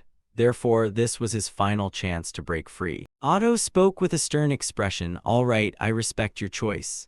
But Elric firmly declared, I will rebuild our family line. These words left Otto somewhat surprised, and Elric repeated his decision once more. I will carry on the will of our ancestors and the great heroes, to leave his name etched across this land as a great mage. Elric's momentum surged. That was the dream he had cherished for a long time. Elric's hand pushed that spell formation straight forward, successfully creating an explosion just like Otto had done. Not just once, Elric even pulled it off several times. Otto's eyes couldn't hide his astonishment as he witnessed this display from Elric. He slapped his shoulder hard and praised, good job, oh such boldness, if it's our descendant, of course he can do it. Elric cried out innocently from the blow, ow, that hurts. Before them lay that vast field as Otto casually continued. So then, Elric's hands opened outward, bringing about a sudden contrast in the weather. In a split second, the warm scenery before them was replaced by relentless falling snow. Elric was startled. Shivering while trying to brace himself, Elric wondered aloud, "Where is this?" Otto explained in a low voice, "This is where the first test of the arrangement takes place." He quickly grasped the meaning behind his words, so this was where he had to go through this trial. If that was the case, thinking about a future where he stood supreme above all, the corners of Elric's mouth instinctively curled up into a smile. Who knows, maybe he would get a lot stronger. This small gesture didn't escape Otto's notice. "You're smiling. For someone about to enter a trial, that's a very good attitude." He continued to guide Elric to cast his gaze into the distance. He asked in confusion, "What do you want me to look at?" But Otto kept urging Elric without giving any further explanation, "Look further out." Elric followed his instruction, and very quickly he spotted something. Look deeper in. Dense pitch-black auras were churning and rolling together. It formed an unrecognizable shape at the center, prompting Elric to voice his confusion. "What is that?" The figure of an extremely powerful being struck his eyes, and Otto answered, "The Snow Mountain King." He actively explained to Elric that he was the first and last person to unite the Snow People tribes, as well as the king who ruled over this snowy mountain. A figure with the ambition to drag the Snow People, who had once been cast out from the demon race, back into the demon race. He shared the backstory of the Snow Mountain King's past, only for him to be consumed by that very ambition, left behind like a fallen demon. Elric grew even more dazed as Otto brought up the main objective concerning that demon. "This Snow Mountain King is the second demon you must swallow." Understanding the implications directly, he cried out in shock, "You mean I have to face that thing?" Otto intended to correct him, but just smiled instead. "No, to put it more accurately, you have to swallow it." Scared already? Afterwards, Otto's gaze drifted back toward the direction of the Snow Mountain King as he gave Elric his task. "Now you must swallow the demon and acquire its root, the seal." He asked in confusion, "A seal?" Otto kindly enlightened this junior. Primitive and dark emotions such as fear, depression, and resentment radiated by the entity are beings born from egos originating from one's own dark thoughts and beliefs intertwining together. That right there is what the demon race is. Elric's expression showed a flash of astonishment as he saw a seal appear on his hand. That's why every demon has their own dark thoughts. That is their class nature and their symbol. The heart that preserves those dark thoughts is called a seal. The seal of the original sin, Mepholes, can be seen. It gradually shifted from black to blue before Elric's very eyes. This is the Demon King's seal. Otto smoothly laid out his true objective. From now on, you will hunt down members of the demon race and steal their root seals. He painted an enticing picture of what happened when one swallowed a demon. This left Elric dazed for a moment. All of their power will belong to you. He shifted his gaze toward the dwelling of the Snow Mountain King, secretly calculating how strong he would become if he obtained the power of such a formidable monster. Then Elric quickly made up his mind. He had to try it out first to find out. He used his skills to fly upward, with Otto calling out after him, "Keep this in mind." At the same time, Elric had already activated his second skill, Unleash Armor. As Otto's voice echoed through the space, "It's not about defeating them." Elric sped right past that dense black fog, accompanied by the final words of the warning, "It's about swallowing them." Elric couldn't help feeling confused, thinking to himself, "Wait, eat and swallow what? What is that supposed to mean?" Very soon, the heavy black aura struck his vision. The Snow Mountain King sensed Elric's presence early on. "Is this magic aura, me, Fies, Thomel, Vin, Jur?" The deep voice of the Snow Mountain King rang out, "Prove it." Answering him was Otto's voice. The guide has stopped. The Snow Mountain King's words carried deep meaning as his gaze fixed on the rapidly moving Elric. "Our marshal." His eyes widened when he saw something. Pitch-black entities moved at high speeds, executing the Snow Mountain King's command, "Kill him." Attacks rained down right at Elric's feet, forcing him to be on high alert, accompanied by the emergence of black auras. As the minions of the Snow Mountain King simultaneously appeared before Elric. These warriors protected the king. Elric surveyed the mob once and began evaluating them. There were dozens of them at a glance. To some extent, they were different from the snow people he had faced before. His gaze stopped on a specific one, and a sense of concern inevitably formed, especially with that guy. Could he actually win against them with his current abilities? Elric pondered a countermeasure. If he just used the original Sin's seal along with the Demon King's power, he figured he might even be able to capture the Snow Mountain King. The more he thought about it, the more annoyed he got, to the point of cursing out loud. "Damn it. If I don't know how to use it, this is no different from random scribbling." Right then, the ringleader of that mob let out a menacing roar. They all rushed forward to attack Elric together, forcing him to quickly decide on a countermeasure. but since this was the first trial using the Demon King's power, Elric muttered a phrase before executing his skill. "You wouldn't call this cheating, right? Let's blow it up." A terrifying explosion was instantly unleashed by him. The scale and firepower were far from ordinary, but in a split second, Elric's eyes widened in sheer terror, as the enemy's spear suddenly pointed right at him. Following that was an even bigger explosion that blasted the warriors flying far away. Elric raised both hands into midair, drawing a Bagua pattern, erecting it and thrusting forward. Immediately afterwards, a series of large, sharp icicles burst forth from the ground beneath. They rapidly stabbed toward the warriors, giving them no time to dodge. Elric's eyes began to glow. He stared at the blood-red-eyed warriors standing before him without flinching. Elric spoke up in a calm, emotionless tone. "I heard you used to belong to the demon race but were cast out. I suppose you already know that when you're incompetent, you get discarded." This statement hit right where it hurt for the warriors, who glared at him with hatred. Elric silently told himself he had to get stronger. The blizzard grew heavier by the minute, yet Elric still didn't flinch. If he could get stronger, this kind of challenge was only the beginning. Right after that, he raised his hand and began summoning his power. His eyes glowed as Elric yelled out loud, "I'll smash this to pieces 100 times if I have to." Immediately after, a massive fireball was generated by Elric, blinding the surrounding space with its light. However, the very next second, the fireball's sparks were suddenly hacked into hundreds of pieces. That warrior swung his sword toward Elric, forcing him to take a few steps back off balance. He was somewhat surprised by the warrior's strength. Right after that, the giant fireball shattered, creating a massive explosion whose rays shot out in all directions. Elric suddenly took a hit to the abdomen as blood gushed out. The warrior withdrew his sword, Elric's blood still staining the blade. Damn it. Exhausted, he collapsed onto the ground below. The warrior walked toward him. "If this keeps up, I'm going to lose." Blood spilled from the corner of Elric's mouth. "No, I can't fall here on the very first trial." Even so, he refused to give up and forced himself back up to fight, even though his body couldn't take any more. A wisp of blue smoke drifted out from Elric's body, followed by a loud noise echoing out. Elric had regained his strength and continued fighting the warrior. He clenched his teeth with an even more determined look. "I'll draw out more energy." The warrior watched Elric refuse to give up, yet kept his expression completely unchanged. Then it threw a punch toward Elric. Suddenly his eyes widened. Dragon's heart. A flash of white light suddenly appeared. Elric drove his sword straight through the warrior, leaving a massive wound as he cheered between heavy breaths. Elric paused and chuckled softly. A wisp of black smoke drifted out from his mouth. Exhausted, Elric could only slump down onto the ground. He let out a sigh. Elric's tightly closed eyes slowly fluttered open. Is this for real? He looked around. All of the warriors had turned into wisps of black smoke, slowly fatting away into the air.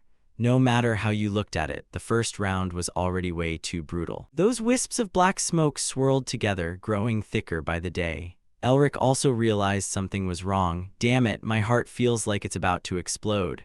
The soldiers are forming up again. What do I do? Elric turned around. Before him, a large mass of black smoke was wrapping around itself, forming a thick, dark screen. He cried out in sudden fear. What the? Those wisps of smoke swooped down, flying around Elric. Then Elric looked down at his arm. This is a seal. As it turned out, that black smoke was being sucked into the arm bearing Elric's tattoo. He looked at his arm, thinking to himself, although it's fainter than Elder Otto's seal, a new seal has definitely been created. I'm not sure what happened, but the dragon's heart energy that was about to explode earlier has now stabilized. And that's why demons call their seals by their true names. Otto appeared beside Elric from out of nowhere and spoke up. That's why if you want to use their power, you're forced to know their true names. Elric asked in confusion, how am I supposed to find out? It's not like they're going to tell me their names. He still stared at the black smoke ahead with a calm voice. Don't worry. The warriors reappeared from within the black smoke. When the time is right, you'll naturally sense it. Elric let out a sigh, and then he resumed summoning his power to keep fighting. The snow people's true name is cruel. Even though I can't explain it. A massive snowstorm suddenly appeared across the sky. I only know. The surrounding scenery also transformed into mountain ranges covered by millennia of ice and snow. How to use the seal, and what their true name is. Elric stood frozen before that crowd, continuing to fight. And what is their true name? He chuckled softly, may you be cold and ruthless. Afterward, Elric summoned his power, causing thousands of large boulders to fly toward the warriors. The warriors didn't panic either and continued attacking Elric. Elric felt a little exhausted. He staggered back a few steps. I used a bit too much energy. Even so, his face still wore a stubborn, unyielding expression. Is this the power of the seal? The warriors watched the rocks and dirt fall down without affecting them in the slightest, and they started laughing out loud. Elric couldn't believe it. He collapsed to the ground, and before losing consciousness, he heard someone say, "Now only you are left." Before losing consciousness, Elric still wondered, why? The next second, Elric abruptly bolted upright, his expression still filled with fear. He woke up inside an old library, with thick books scattered all over the floor. With a terrified expression, he stammered as he asked himself, what just happened? Mephisto hovered beside him, speaking in a calm tone. "Looks like you made it through a pretty tricky trial." Elric looked at him. Mephisto. He kept hovering beside him. "I was hoping the mission would trigger since you fell asleep when your amulet started glowing. Guess it wasn't that easy." Hearing this, Elric realized in shock what dream he had just experienced. Oh, a mission, so I didn't actually die. He reached out to touch the blue tattoo on the back of his hand. "Because I was in too much of a rush to trust the seal, I must have passed out after absorbing all that mana." Then Elric recalled what he had experienced in his dream. "But its power is way stronger than I thought." His hand still hadn't left the blue tattoo. If the incomplete seal of Cruel is already this strong, just how overwhelmingly powerful is the original Sin's seal? But how am I supposed to use them? Mephisto suddenly spoke up, cutting off Elric's train of thought. Could that be the seal of Cruel? He seemed to understand what Elric was thinking. Looks like the Eastern Guardian came up with a pretty bizarre plot. Elric regained his composure and asked him, "Mephisto, how do I use the seal of Cruel?" He didn't answer and instead asked back, "I'm guessing he told you my true name." He recalled from the dream that the stranger had told him. "You really think I'd tell you?" Mephisto kept talking, casting a sideways glance at Elric. "No matter how you insult me, you'll never get anything out of me." When Elric's little scheme was exposed, he awkwardly scratched his head and ear. "I was just asking, no need to get so worked up." He looked toward the hovering Mephisto, thinking to himself, I knew he'd say that. After all, seals are the most important thing to demons. The other guy was turning away at that moment. If Mephisto agreed to let me use the original Sin's seal, it would mean his most important trial was snatched away. That's unfortunate, but I won't touch it for now. Thinking up to this point, Elric pulled his sleeve down to cover the tattoo on his arm. Above all, the original Sin's seal is the Demon King's seal. If I can't even control the Snow Person's power yet, there's no way I can control the Demon King's power. He walked toward Mephisto, flashed a bright smile, and reached a hand out to him. "Mephisto, you said you knew the Snow Mountain King, right?" He turned back around with a confused expression. "Why are you suddenly asking me that?" Elric explained to him. "This place is his grave and looks like I have to capture him." Hearing this, he looked somewhat surprised. Huh. The very next second, he spun around and yelled, "Autohand Melvinger, I know you've lost your mind, but how dare you send a piece of trash like this to capture an entity recognized by me?" Elric looked a bit surprised to see him lose his temper like that. "So about that business, do you know any good ways?" Realizing he had spoken out of turn, Mephisto stepped back and replied coldly, "No." Elric continued to plead with him. "Oh, come on, he doesn't even belong to the demon race anymore. The least you can do is tell me that much, right?" Hearing that, Mephisto grew even angrier. "What are you talking about? Revealing a seal's secrets includes the secrets and weaknesses of their tribe. That's practically suicide." Elric held up 3 fingers and started bargaining, 3 days off from acting like a freak. He closed his eyes and refused. "You think you can break my pride with that?" Elric held up 5 fingers instead. 5 days. Mephisto gritted his teeth and growled, "You're looking down on me again." Seeing this, Elric said loudly, "Guess not then." Suddenly, Mephisto forced a fake smile, accepting the insulting offer. "But since my magnanimity is as vast as the ocean, I'll let it slide this time." Elric teased him, "Just for 5 days of no freak shows, haha." Right after that, Mephisto's voice returned to a serious tone. "Listen carefully. With the seal you currently have in your hand, forget about completing the mission. You won't even get close to the Snow Mountain King." Elric raised his head to look at him.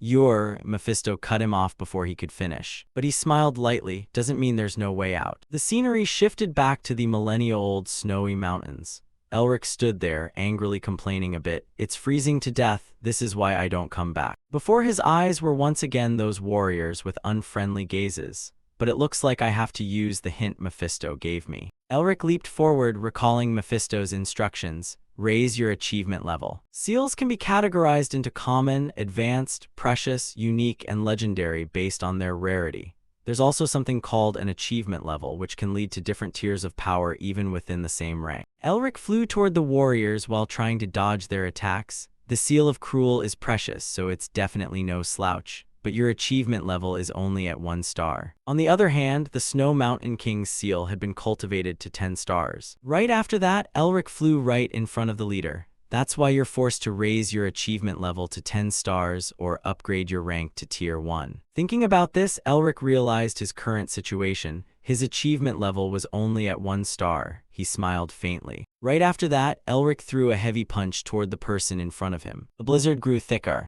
Elric's legs were already deeply buried in the snow. Elric lowered his head, speaking in a cold voice. We finally meet Snow Mountain King. He looked at the dark shadow ahead, thinking to himself, no matter how many warriors I defeat, my achievement level keeps getting stuck at 2 stars. In other words, do I have to face you to raise my achievement level? But thinking up to this point, Elric cursed angrily in frustration. Damn it! Before him was a massive warrior shadow. That wasn't just a shadow, it was the demon's entire energy. What kind of entity was he back when he was alive to be this powerful? Elric felt terrified at that moment, stammering as he asked Otto, "You're telling me to beat that thing?" Otto stood behind him and gave him a thumbs up. "Don't worry, you won't die." Elric asked further, "Is he really our respected family ancestor? He isn't our sworn enemy, is he?" The snow kept getting heavier. Elric muttered to himself, "Even so, I'll give it a try." He told himself it would be tough, but if he just kept trying. Then his eyes flashed with determination. "I can definitely win." Mephisto looked a bit anxious on this side. Elric suddenly opened his eyes. The scenery in front of him shifted back to that old library. Elric couldn't help bursting out laughing. "After collecting all the seals, after working myself half to death, I just died flat out without even getting to twitch." He lay there motionless, wondering to himself, how on earth am I supposed to win against that? Mephisto flew closer to him. "Figure it out now, just give up on that mission." Elric continued speaking as if he still didn't want to give up. "Even so, if I manage to win that entity's seal." Slurp, hearing that, Mephisto trembled with anger. "That bastard is at it again." He sat up and continued, "Oh right, this might be a bit sudden, but the Snow Mountain King is a woman, right?" Then he stared straight into Mephisto's eyes, expecting an answer from him. Mephisto stared right back at him. Then he turned his face away. A second later, Mephisto pointed straight at his face and yelled, "Why are you looking at me like that? What's wrong with your eyes, you?" Seeing this, Elric thought to himself, I get it. There's something going on between the Snow Mountain King and Mephisto. Well, I'll slowly uncover it. Elric gripped a marble stone tightly in his hand. Right now, the more important task was to swallow the Snow Mountain King's egg. Even though he still didn't know how, he decided to stash it away carefully, telling himself, I'll figure it out eventually, if I beat him half to death. Elric then took a heavy hit, the dying whispers echoing right in his ears, followed shortly by a lethal blow that simultaneously unleashed a blinding flash of light. Elric was now frozen stiff, standing dead still like a statue. His eyes blew wide open, while wisps of white breath puffed from his mouth. Yet deep down inside his soul, a visceral feeling lingered as Elric recalled everything he had endured before and cried out in agony. His head felt like it was about to explode, but the battle pressed relentlessly on. Luckily, Elric managed to break free from that block of ice. He lunged forward in a frantic frenzy to attack, a fierce expression flashing across his face as he realized he was closing the distance inch by inch. And finally, he could see her face. Then the Snow Mountain Queen's face twisted into a savage look, and she let out a terrifying growl. Elric kept charging forward relentlessly, gritting his teeth as he muttered to himself that he could finally see right through the Snow Mountain Queen's vicious use of the seal. Even though someone who had just acquired a seal could hardly surpass someone who wielded it with such mastery. Seeing the Snow Mountain Queen rushing toward him with murderous intent, he resolved with absolute certainty that he would pull through, and without a hint of fear, Elric charged ahead. The moment their hands collided, Elric felt as though every habit, action, method, and theory. A massive surge of energy erupted, fading away a moment later while Elric's hands still tingled with feedback, even if he had to strip away everything she possessed. Immediately after that, a catastrophic explosion tore through the area. Both Elric and the Snow Mountain Queen were blown far back. Another figure stood watching the situation unfold from a high vantage point. It was Otto, who cast his gaze over the scene and remarked that it wouldn't be surprising if the kid's ego completely shattered if he kept dying piece by piece like this. Seeing the satisfied smile on the young man's face, Otto muttered in surprise, yet he's actually smiling. Not only does he possess raw innate talent, but he also has an unbroken will and an endless craving to better himself. Otto nodded in affirmation. That kid. Next came a terrifying strike, which sliced Elric's arm clean in two, prompting Otto to merely mutter that you will never show your face even within our family. A piece of his arm went flying off as blood splattered chaotically across the air. But the very next second, his arm regenerated completely, causing Otto to shake his head in sheer disbelief and murmur, "What a lunatic." Staring at his newly restored arm, Elric let out a chuckle and blurted out, "Ha ha ha, I hit 3 stars." But before that joy could even sink in, the Snow Mountain Queen was right in front of him with her sword pressed against his head. Without an ounce of hesitation, she slashed downward, though Elric narrowly dodged the attack. He fought back desperately, a stream of curses pouring from his mouth as she didn't even give him a second to breathe. The Snow Mountain Queen suddenly dropped her hands, letting the sword slip from her grip. Then an odd, unfamiliar surge of energy materialized out of nowhere. Elric tried his best to hold his ground, but he was stunned to see walls of raw force pressing in on him one after another. Following that, the Snow Mountain Queen unleashed a surprise attack straight at Elric. Elric fought tooth and nail to resist, screaming angrily in his mind, "Damn it, is this my limit? Just stealing stuff isn't enough. To defeat the Snow Mountain Queen, I have to truly understand her." Elric stared right at the Snow Mountain Queen and gritted his teeth, thinking, "No, I have to." His body felt like it was shifting as he roared in furious protest, "Become her." But the Snow Mountain Queen's dark power swallowed him whole. The patterns on Elric's new arms suddenly began to glow. His body convulsed with a strange sensation as his inner consciousness wondered,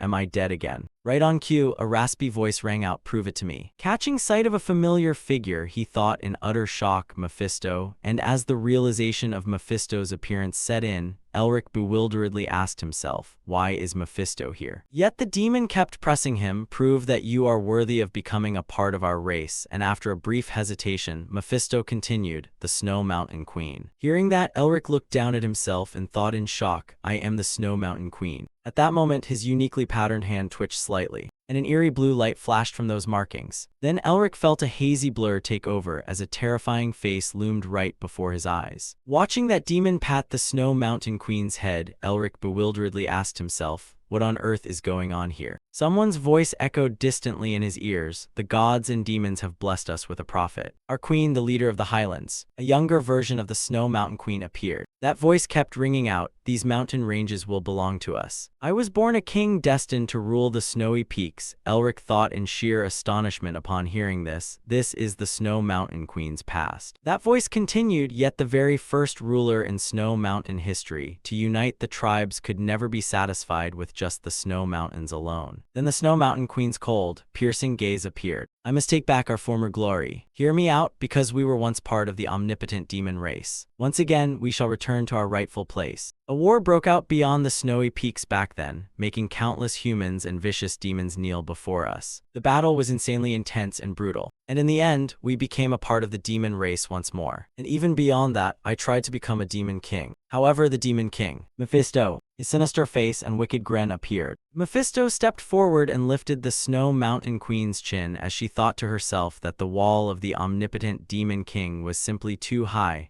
and she could only taste the bitter fruit of failure. The Snow Mountain Queen paused for a second before continuing. "Even so, I never stopped and did everything I could just to polish my true name and strengthen my seal." Watching Mephisto's retreating shadow, she said with a tinge of heartache, "I took the first step. Just a little more, and I could have won Mephisto's recognition." But suddenly a clear, serious voice rang out. Trapped within her monochrome memories, the Snow Mountain Queen believed she had been blocked by a wall even steeper than anything she had ever faced before. The Snow Mountain Queen's frustrated expression surfaced as she gritted her teeth and snapped, "Unleash all the energy." And just like that, an entity behind her was instantly obliterated. Yet danger surrounded the Snow Mountain Queen on all sides. Mephisto's eyes went wide in disbelief as he gasped, "What?" The very next moment, a massive monster lunged forward to attack him. A horrific explosion followed, instantly wiping out the creatures standing nearby. Just then, Mephisto heard voices crying out, "Save me, I don't want to die." Right behind him was a wave of warriors marching forward. But before they could even do anything, the warriors shrieked in absolute terror, "I want to live." Just as the Snow Mountain Queen appeared, she grabbed one of the monsters by the arm, while her other hand casually gripped her massive axe. The Snow Mountain Queen's eyes were as sharp as daggers, looking as though she wanted to swallow the monster whole, causing a panicked Mephisto to scream out, "Calm down. We belong to the proud demon race. There is nothing we cannot accomplish. Show those enemy fools standing in our way just how terrifying we are,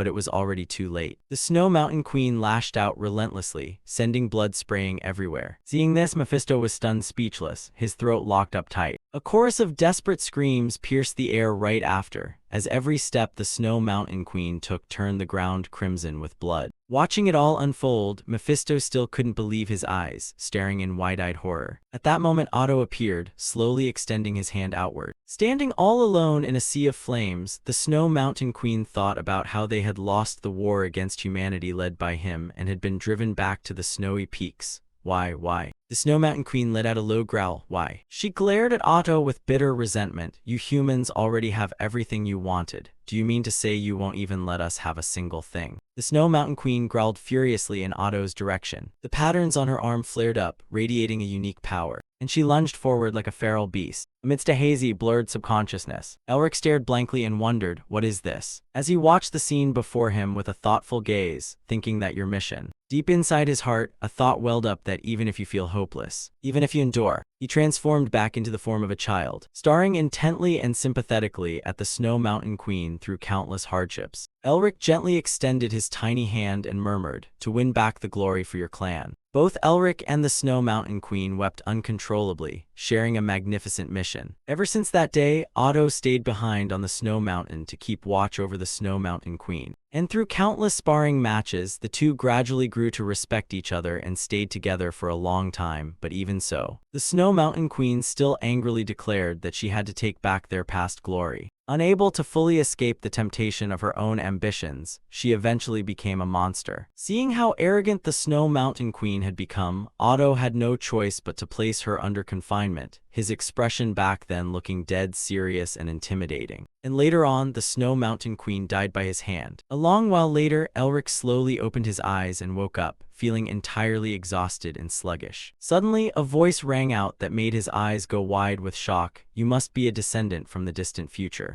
Elric sat up straight and listened as he spoke those words. Standing right before him was the Snow Mountain Queen, who let out a chuckle before continuing. Seeing that you wiped out a part of my mana and even sliced off one of my arms, it seems he wasn't just bragging. Elric quietly pointed toward the Snow Mountain Queen and said, I'm sorry about her arm. The Snow Mountain Queen didn't say a word, just glaring at him with a dark expression. Elric felt utterly terrified at the sight, while the Snow Mountain Queen spoke up. Either way, I ended up like this because I couldn't let go of my ambitions. I am a king and a warrior who led an entire race. With a fierce and resolute gaze, she stated, I don't need any pity from an enemy. Seeing that savage look, Elric shuddered slightly, his eyes filled with stark fear and horror. The Snow Mountain Queen let out a sly chuckle and said, now it feels like it's time to end this battle, so I can make amends to my people and honor their sacrifices. Hearing that, his hand trembled slightly as the Snow Mountain Queen asked, why was I so greedy to join the demon race? She struck out with an attack and muttered, just being happy with the ones I love should have been enough. Elric looked momentarily stunned, standing completely motionless as he thought, she's finally been consumed by demon energy. His gaze hardened with bitter defiance as he asked himself, what should I do now? Standing right in the middle of a sea of flames, Elric told himself firmly, no, snap out of it. My opponent is the Snow Mountain Queen. He glanced over at the Snow Mountain Queen and thought, the king who united these gigantic snowy peaks and the greatest warrior of the Snowfolk clan, and the enemy I must devour. He gently reached out his hand, summoning his magic forth as Elric pondered deeply. If I don't use every ounce of my strength to defeat her, it would be deeply disrespectful to her. And with that, he gathered a massive surge of power. Elric triggered a massive explosion. I will show you the magnificent mission you set in motion. Elric charged forward to bravely confront the Snow Mountain Queen. The magical light he had just summoned suddenly flashed brightly, immediately followed by a burst of vivid crimson blood, blending into that blinding light as the Snow Mountain Queen suffered heavy injuries. The axe in her hand cracked and fell to the ground. Witnessing this scene, Elric let out another sigh as the axe in her hand magically restored itself back to its original state. Grasping it, the Snow Mountain Queen charged forward to attack him. He gritted his teeth and muttered, become her. Then Elric combined his limbs and his power, rushing back into battle against the Snow Mountain Queen. Just as the fight reached its boiling point, a strange thought crossed his mind as the Snow Mountain Queen's heavy footsteps stomped onto the ground. Elric slammed his foot down with all his might to fight back, convinced in his heart that this was clearly a life-or-death battle for him. Next, both of them lunged at each other with everything they had. Elric gritted his teeth with a resigned expression and blurted out, but why is this so much fun? The Snow Mountain Queen fought back desperately against his onslaught. Then an explosion quickly swept through, reducing everything around them to absolute ruins. A blinding light flashed, making the ground feel as though it was splitting apart. As rocks tumbled down around them, Elric gasped out, "I can feel it." His eyes burned with bright light as he thought of those days overflowing with happiness. The Snow Mountain Queen raised her guard, her eyes locked onto him like bullets, while Elric simply looked at her and said that she shared with Otto. Right after that, she lunged forward to attack him, and he fiercely retaliated with bitter fury. Though he seemed to be at a disadvantage compared to the Snow Mountain Queen, she kept landing heavy blows, pounding away at Elric while he nimbly dodged each strike. And so, the battle between him and her was still far from over. Remaining at the absolute peak of brutality, Elric snapped, staring intently at the Snow Mountain Queen. He thought that both of us have reached our limits. This battle will be decided by this final blow, by the very technique that made countless races bend the knee. As the Snow Mountain King lunged forward with a fierce and solemn expression for this final move, Elric watched on, reflecting that the king's secret technique must be. Elric echoed with an identical technique. At the final second, their hands brushed against each other. Right at that moment, a blinding, terrifying light erupted. It was the reaction between them triggered by the final move, Icebreaker. A moment later, dark clouds and thick dust rolled in. The massive silhouette of the Snow Mountain King emerged from the haze. The sky returned to a brilliant, glowing hue as Elric and the Snow Mountain King remained standing there.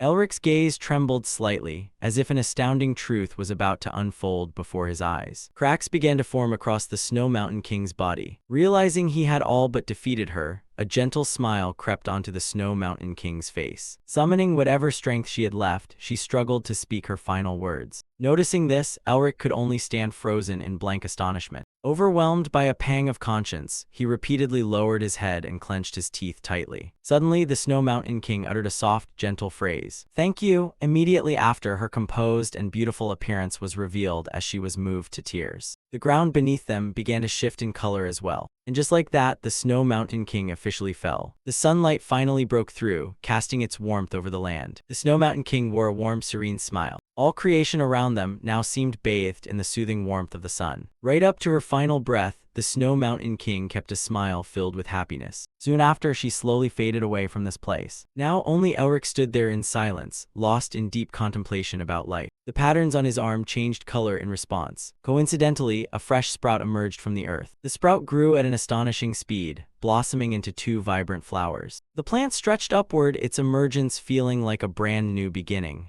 Breaking his silence, Elric muttered, "Rest in peace. That wraps up my very first mission." At that moment, Otto walked over, clapping in praise as he said, "You actually managed to devour the Snow Mountain King. Incredible." Elric let out an exhausted, weary sigh and replied, "Feels like this first trial was way too hard right from the start." Hearing this, the old man responded bluntly, "Our family is invincible. If you can't even get past something like this, you have no right to call yourself a Melvinger. Is this why people call the Melvingers arrogant? But I have to admit, I'm genuinely impressed." He stared at Elric for a long moment before continuing, "Even with talent, I figured it would take you at least a year.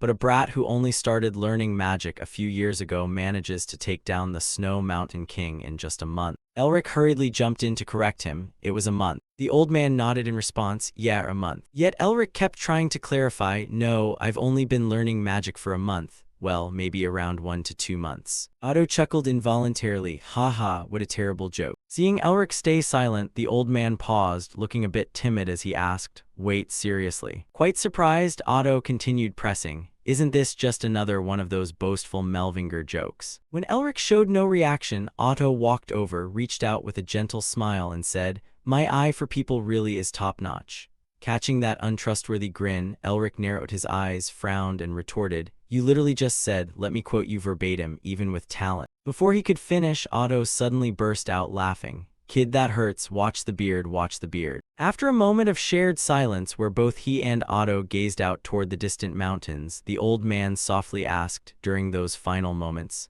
"How was she?" Elric answered honestly. "She smiled." Otto turned to look at him and whispered, "I'm glad." Elric bowed politely and replied, "Thanks for everything up until now." Otto nodded back, "Take care on your way back." Feeling a bit awkward, Elric replied, "I probably won't be able to visit very often." Otto sympathized, "I understand. After all, the position of head of the family is terribly busy. As Elric began to walk away, the old man calmly added, "All right, take care." Suddenly, Elric stopped in his tracks, turned around, and marched right back up to Otto. After scratching his head and neck for a moment, he asked, "Oh, by the way, how do I get out?" Otto smiled and answered, "You've walked out countless times already, don't you remember?" Hearing this, Elric gasped in shock. Huh. Just like that, another surge of energy materialized right before his eyes. Elric spoke calmly, then immediately collapsed flat on the ground and screamed, "Damn it, you respectable ancestors. My face, my handsome face." Just then Mephisto appeared, chuckling softly. "Ha ha ha, looks like that psycho Otto killed you, huh?" Hearing that, Elric fired back in annoyance. Who just kills people without saying a word? Raising his head to look at him, Mephisto asked,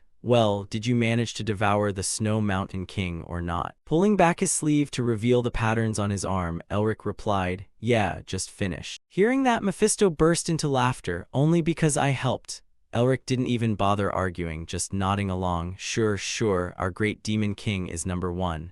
This old guy really loves turning black into white, doesn't he? Mephisto's gaze suddenly faltered as he thought to himself, no way. This guy has gone far beyond genius. He's an absolute monster. Suddenly, Elric spoke up, "Oh, I'm curious about something else. Didn't you used to have a pretty special relationship with the Snow Mountain King? Why didn't you turn her into a demon?" Hearing that, Mephisto froze for a second, breaking into a cold sweat as he demanded, "How do you know about that?" Elric answered straightforwardly, "Well, I peeked into the Snow Mountain King's memories near the end."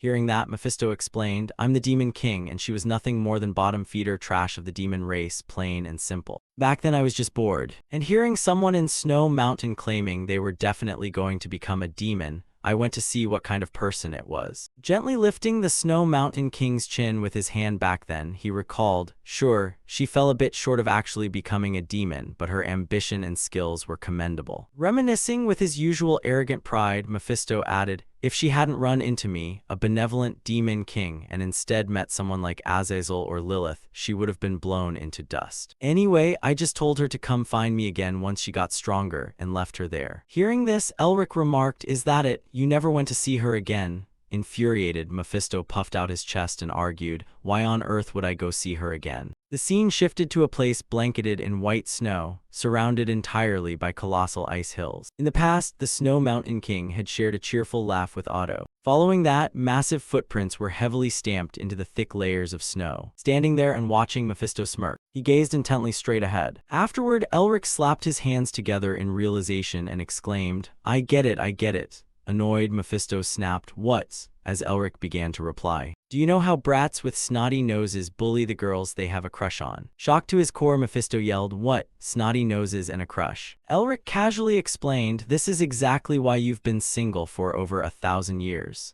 Enraged, Mephisto roared at him, "You little bastard, how dare you mock me?" When Elric casually joked that Mephisto was a lonely dog, the Demon King looked ready to die of sheer fury. At that moment, a powerful fist was raised. It was Otto. Raising his fist with an easygoing smile, the old man remarked, "What an entertaining junior he is." The scenery surrounding him was equally gentle, as lush green leaves drifted softly downward. Otto fell into a deep reverie, his expression turning sorrowful as he muttered aloud, "Do you think so?" With a calm gaze, he asked himself inwardly, "Aren't you angry with me?" The Snow Mountain King's voice trembled as she forced out, "No. No." Staring down at her own hands, she gasped, "My own hands." Looking out over the surrounding battlefield, she replied like this. At that moment, Otto slowly walked over and called out to the Snow Mountain King. Hearing that familiar voice caused an immediate reaction within her. The Snow Mountain King rushed toward him in an emotional frenzy. Otto stood his ground, waiting for the Snow Mountain King to charge in. She lunged forward with tears streaming down her face, begging Otto. Looking at him with desperate eyes, the Snow Mountain King pleaded, "Please kill me." Keeping a firm yet gentle demeanor, Otto calmly offered an apology. Right after that, he began casting a spell on the Snow Mountain King. A short while later, it was finished, and the space fell utterly silent. Otto's gaze remained calm. His thoughts were still heavy with a few things left unsaid.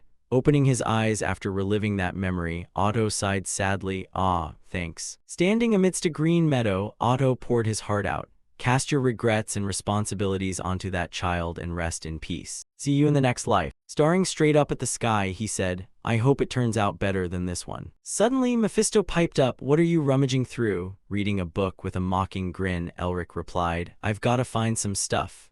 Still baffled, the Demon King asked, "Find what? Just what on earth made you turn the entire library upside down?" Without a word, Elric maintained his calm expression until Mephisto caught sight of something glowing on the boy's body and blurted out, "Wait, isn't that?" Pulling the item out, Elric showed it to him, prompting the king to exclaim, "An ice crystal." Picking up the ice crystal, Elric declared, "Take this ice crystal and go find the god Camellia." "What did you just say? Give it to Camellia? You mean the camellia flower?" "That's right, that person will become your new guide." Carrying it over to Otto, Elric scratched his head awkwardly and asked, "Is this a quest?" "That's right." Visibly hesitant, Elric timidly pressed on, "How long do I have to keep doing these quests? At this rate, I'm gonna turn into a hunchbacked old man." Otto furrowed his brow at the ice crystal before calmly replying, "Until you reach the level of our predecessors." Hearing that, Elric gasped in shock. "Predecessors?" Standing his ground, Otto explained, "I'm sure you have a lot of questions, but all of them will be willing to answer within a certain time frame.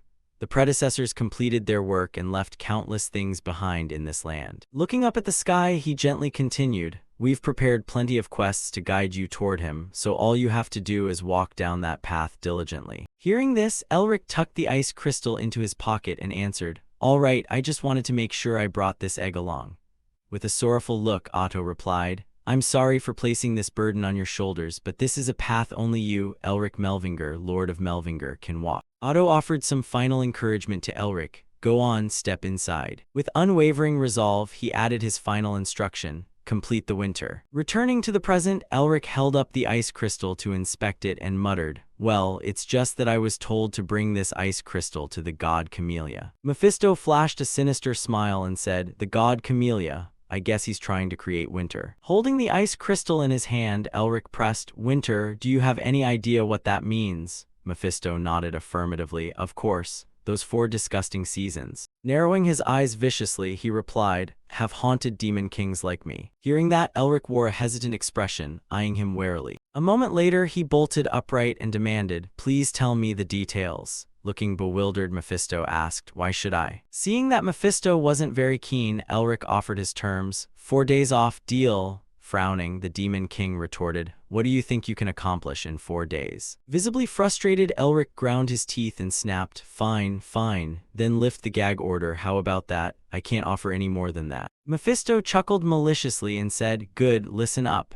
He began his tale. "There were 4 subordinates who helped our predecessors lay the foundation of Melvinger. Because their personalities and traits matched the 4 seasons, we demons usually refer to them as the 4 seasons." Remembering Otto, Mephisto continued, "One of them, Otto, corresponds to winter. In any case, the truth is that someone stays behind to guide these kinds of quests." Stunned, Elric heard the Demon King's tone turn grave as he continued, "Which means he is trying to pass down the power he possesses to you." Hearing that, Elric bit his lower lip hard, thinking to himself, "So if this quest is completed, I might also be able to get quests from the other 4 seasons." Acquiring the power of the 4 seasons also means gaining the strength of a predecessor, the very people they were meant to support. If I can keep devouring powerful seals like the one of cruelty, or even stronger ones. Lost in thought, Elric smiled with quiet delight. "There's a solid chance I can rebuild my family." Lifting the ice crystal to look at it one more time, he muttered, "So just how important is this ice crystal to the god Camellia that he needs it this badly?" Hearing that, Mephisto blurted out, "An ice crystal." Hesitating for a moment, he continued, "It's the core of winter, formed only in the deepest depths of places locked in perpetual ice. In other words, it's a divine egg. Since camellias are flowers that bloom in winter, there is no better flower pot than an ice crystal." Deeply puzzled, Elric softly asked, "Then where do we have to go to meet the god Camellia?" Pondering for a moment, Mephisto answered, Probably at the Flower Temple. It's somewhere down south." Hearing this, Elric shivered in fright and blurted out, "The Flower Temple? I've only ever heard of it in legends. Does it actually exist?" Mephisto nodded affirmatively. "That's right. That noisy bastard is probably running the temple." Elric stood frozen in thought, realizing he could finally verify this for himself after looking over the records in the royal library. But isn't he acting way too friendly lately? What kind of scheme is he plotting this time? Casting a wary glance at Mephisto, Elric thought with suspicion, "Looks like his soul form has gotten stronger." Seeing the demonic grin on the Demon King's face, Elric figured he must have noticed that his own power had recovered just a bit. Still, even if you notice my power coming back, there's nothing you can do about it. You have no other choice but to complete the quests to get stronger. Hanging his head in deep thought, Elric mused, completing the quests makes me stronger, but it also makes Mephisto stronger. I could end up bringing back a great demon king, capable of plunging the entire world into misery. Noticing his expression, Mephisto gloated with glee, such a face full of agony. You should be scared, of course you should be scared. It bugs me to have to leave Melvinger just to get stronger, but whatever. My recovery has to take priority. Suddenly breaking into a sly grin, Elric looked delighted. Seeing this, Mephisto froze in alarm, thinking, why is this little bastard smiling again? Watching Mephisto tremble with frustration, Elric thought, what's wrong with him? Did he go from terrified to losing his mind? Reveling in the Demon King's panic, Elric figured that just means I might even be able to absorb Mephisto's power too. After all, to make sure he doesn't recover his full strength and escape from me, I need to keep getting stronger. Looking thoroughly depressed and miserable, Mephisto muttered, I must be losing my mind. I need to stop thinking. Elric bared his teeth in a triumphant grin. All right, once I finish everything I need to do here, should we come back for a visit? Followed instantly by a teleportation spell. A flash of light suddenly cut through the process of teleportation. Right after that, Elric and Mephisto arrived at their destination. Strutting forward with a bold stride, Elric remarked, just a month ago, getting back here was such a pain, but now it's a piece of cake. Sneering at his arrogant confidence, the Demon King taunted, you've gotten way too full of yourself. Offering a slight smile, Elric replied, now that I've got a guide, should we head straight for the Red Eye tribe? He smiled with quiet determination. I'm not sure if it's because I spent so long fighting the Snow People, or maybe because I swallowed the Demon King's seal, but I want to see them. While cruising along in high spirits, Elric suddenly stopped in his tracks. Staring at the blood-soaked scene before him, he gasped in shock. What the? Scanning every corner of the area, he cried out in disbelief. What on earth happened? Into this place. Mephisto looked equally shocked, observing, looks like they were killed slowly instead of all at once. Since they could have easily been wiped out instantly, they were definitely used for sheer entertainment. Narrowing his eyes, the Demon King added, I don't know who the culprit is, but they possess a cruelty far exceeding that of most demons. Elric stood staring, his voice choking up as he whispered, I feel a bit sick to my stomach. Taking slow, heavy steps forward, he thought, since the Snow People are monsters, they could die at any moment.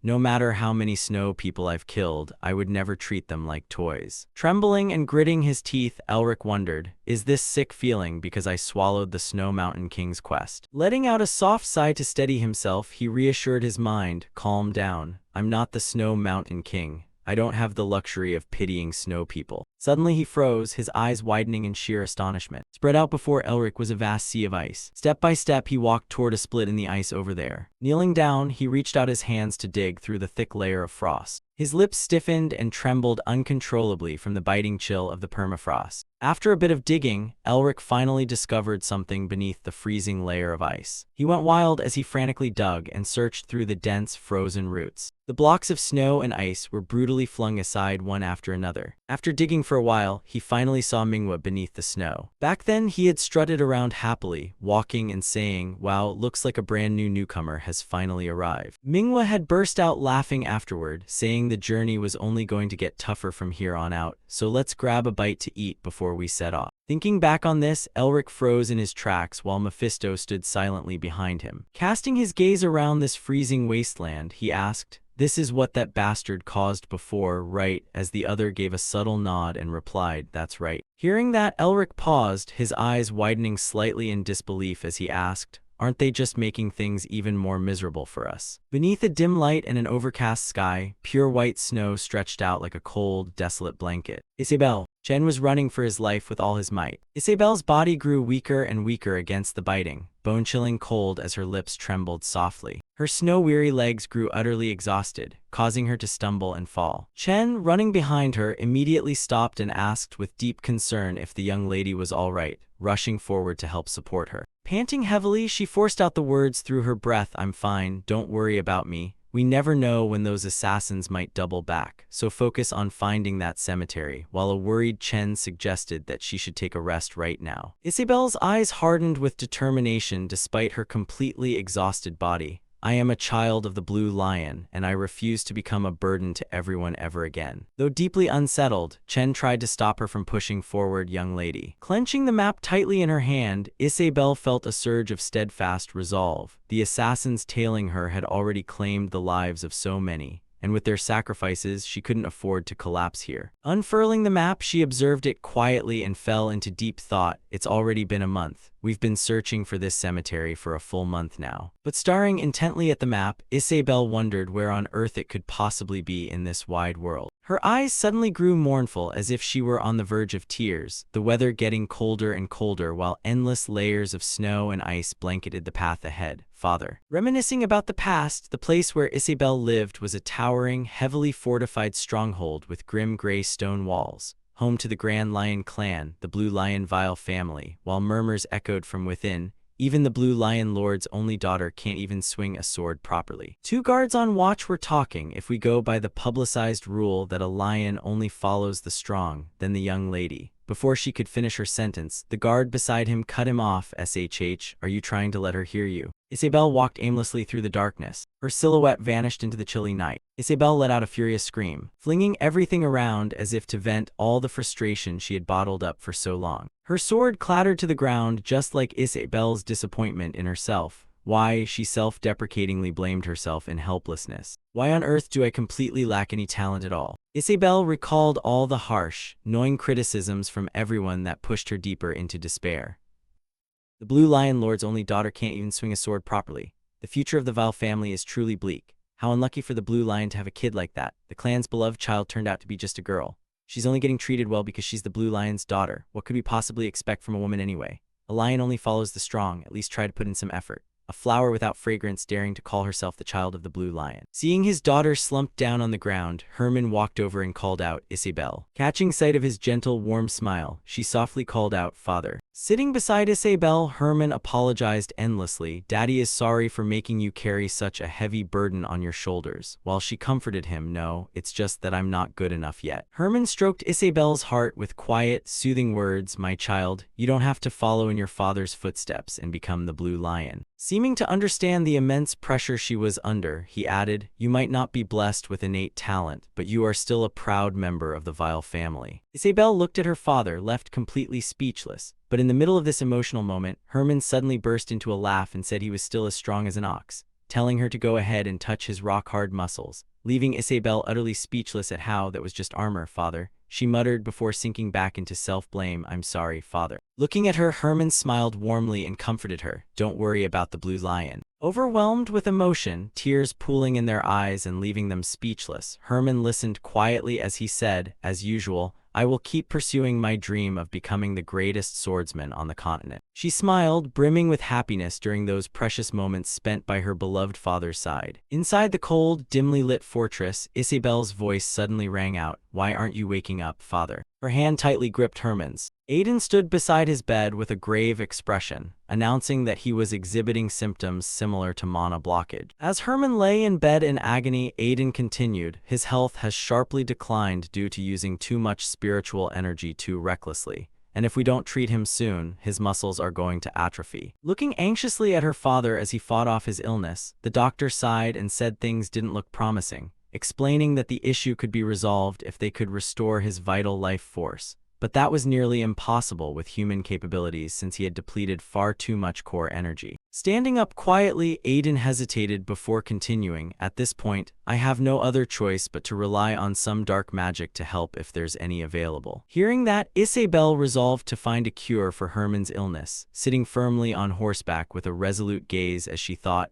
I have to save my father. The magic tower was gloomy yet held countless miraculous tools because ordinary items were completely useless in treating her father. So she would risk her life to go retrieve advanced magical artifacts monopolized by either the magic tower or the academy. Someone at the front of the convoy signaled for everyone to halt. Isabelle and her entourage stopped right outside the gates of a kingdom where their magical tools proved completely useless. This place was known as the Snowy Mountains, a kingdom blanketed in pure white snow year-round, and she couldn't find a single thing capable of treating her father's condition. Inside a small tavern, the voices of two patrons drifted over, "Hey, did you know there's a cemetery ruled by the Snow Mountain Queen somewhere out in the snowy mountain region?" Isabel sat blankly on her chair while the two patrons continued chatting excitedly. "Seriously. If it's a king's cemetery, it's bound to be packed with treasures, not to mention tons of magical artifacts humans could never get their hands on. And if we got our hands on just one of those, we'd be stinking rich. Should we try going after it?" Their conversation caught Isabel's attention as one muttered, "Moron, do you want to get eaten by snowfolk just for some legendary loot?" Even Ash and Chen stood nearby listening, telling them not to waste their lives and to just keep drinking. After gathering info from the tavern, Isabel went out tracking down the rumored cemetery, slamming her hand down on the table in frustration after trying her hardest to hunt it down.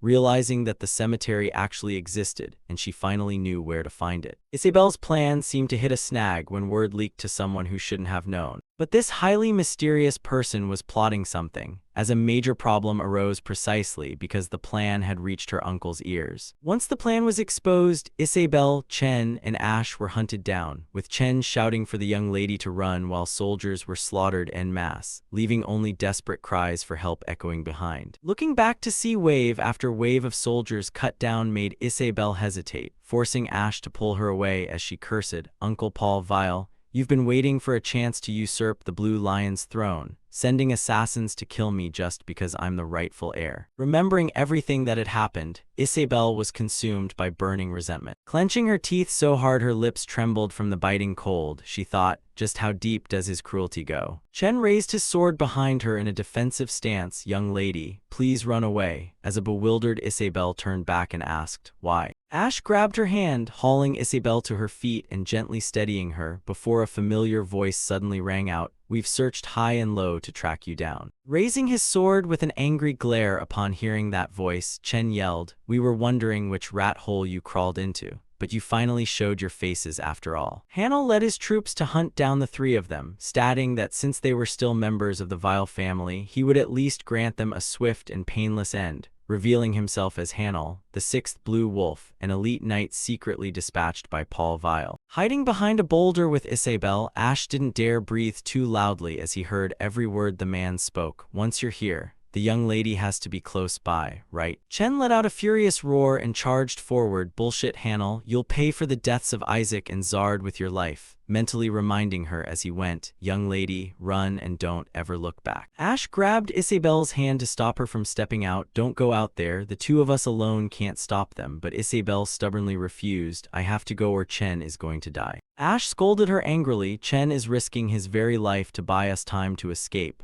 Are you trying to let his sacrifice go to waste?" Isabel stood helpless and speechless, too terrified to even dare glance back. Over on the other side, Hanel shouted, "Young lady." Stepping triumphantly over Chen's body, he sneered, "Your loyal servant is about to die. Are you really just going to leave him here?" While a gasping Chen on the ground weakly forced out his final words, "You idiot, the young lady is already far away." Hanel drove his sword straight through Chen's body. Laughing sinisterly, he smirked, "Looks like she abandoned her faithful knight after all. She's quite cold-hearted." Surrounded by blood, Hanel uttered a set of brutally cruel words, "I'm going to cut off your head." Isabel bolted out from behind the boulder, screaming, "Stop." Weeping in utter despair, she cried, "Are you aiming for me? If so, just kill me and let Chen go," as tears streamed endlessly down her face while Hanel delivered another venomous remark. "I'm sorry, but I'm not going to do that," leaving her stunned with her eyes blown wide open as she gasped, "What?" He continued with icy cold words, "We've decided to wipe out everyone involved or anyone who witnessed this," driving home just how unimaginably cruel Hanel truly was. No way. Dark flashes of memory surfaced. If you hadn't run away, everyone could have survived and lived happily with their families. Isabel's eyes widened in sheer panic. Flashes of soldiers being slaughtered en masse played before her eyes. Even innocent children were brutally butchered, damn it. Hanel laughed brutally. "Too bad." Hearing every single word he said felt like plunging into an abyss of bottomless despair. Her mind spun wildly, drowning in guilt as she thought that all these innocent people died because of someone like her.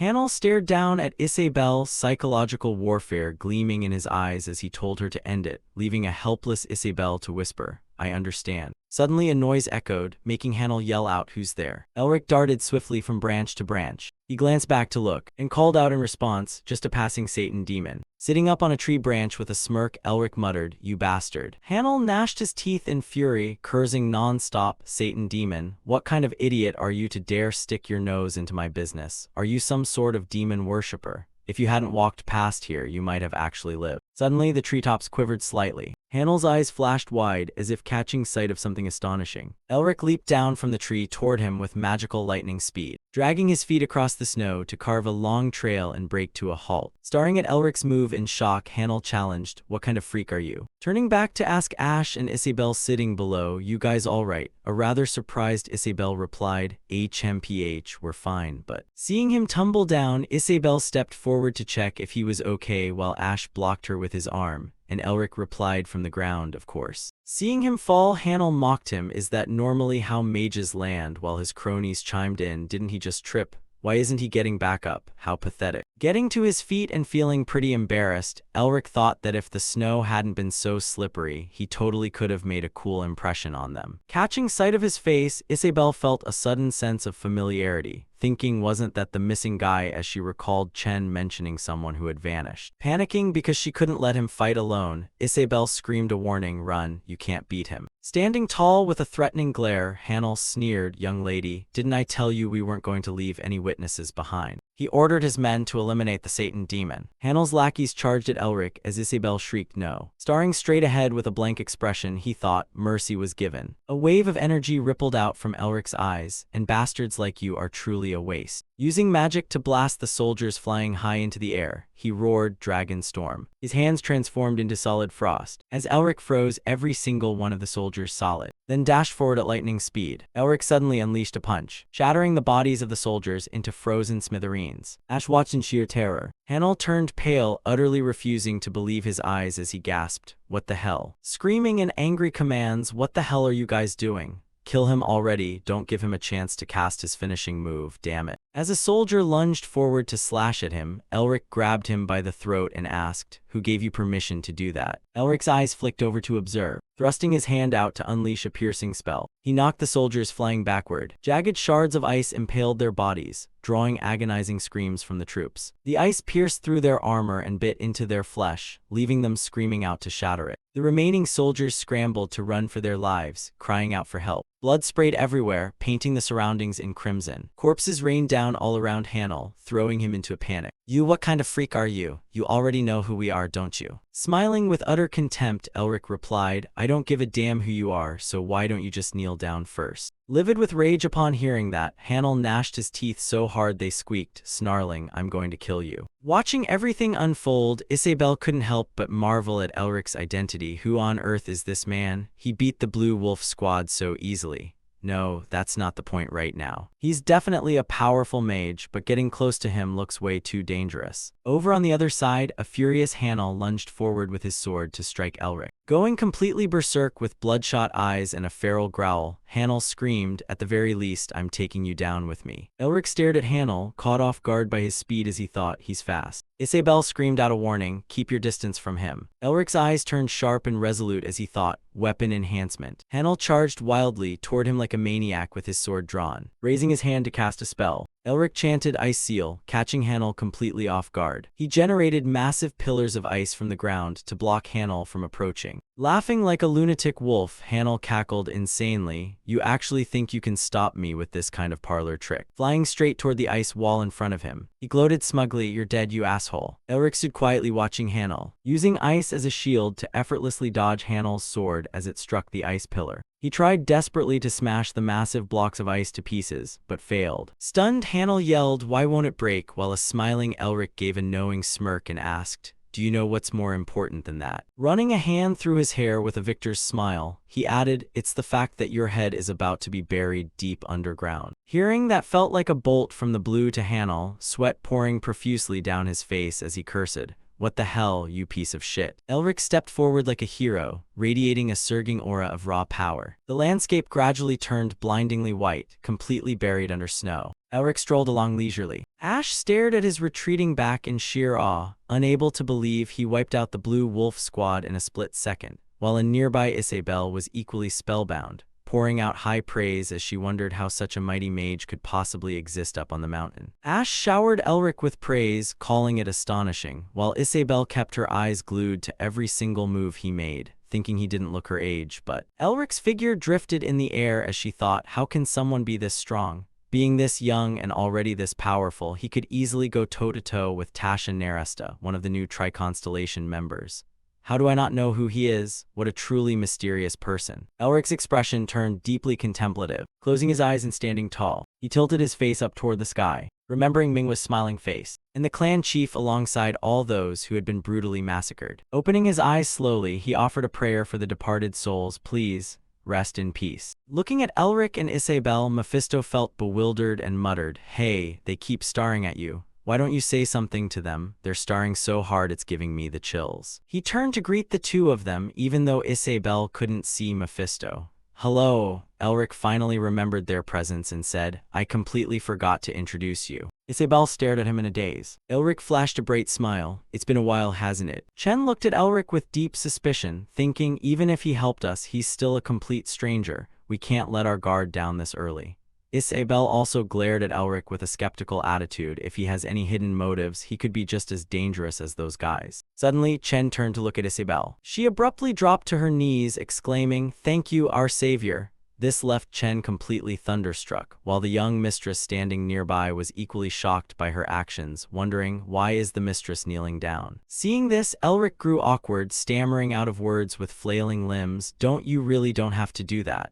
Isabel called out to the other two, Chen and Ash. They dropped to their knees right beside her, echoing, Thank you, our savior, which only made Elric even more uncomfortable and embarrassed. He flailed and explained, Anyone in my position would have done the exact same thing as me, so please, get up. Standing with his arms crossed nearby, Mephisto chimed in, looks like she actually knows how to behave, unlike those two bastards from earlier. Isabel stood up, stepped closer to Elric, and looked up at him with sparkling, pleading eyes. It might sound a bit rude, but could I ask my savior for a special favor? Seeing this, Elric felt a wave of bashfulness. Well, do I need to go somewhere? She grabbed Elric's hand tightly and cried out clearly, No, I want to commission you, making him flinch. It's my hand. Elric stared at Isabel unblinkingly, thinking this is. High atop the snowy mountain as night fell, the entire sky sparkled with countless stars alongside the faint, pale glow of the moon. The carriage kept rolling forward without a moment of rest. Inside the carriage, Elric sat facing Isabel and Ash in a rather stifling atmosphere where no one dared to speak.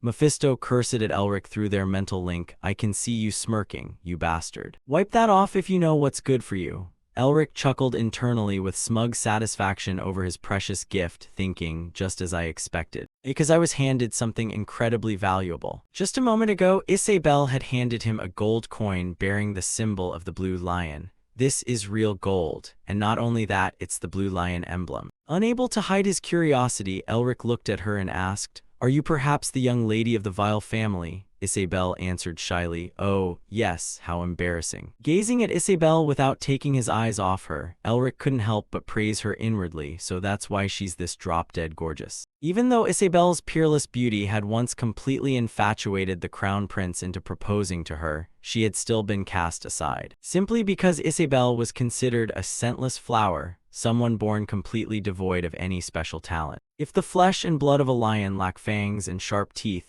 then they deserve to end up like this. It seemed Isabel's beauty kept Elric utterly spellbound. I heard that after her marriage fell apart, she's been living all alone on her own lands. Isabel wore a deeply sorrowful look in her eyes. Breaking into a smile, Elric introduced himself. My name is Elric. It's truly an honor to meet the only daughter of the Blue Lion.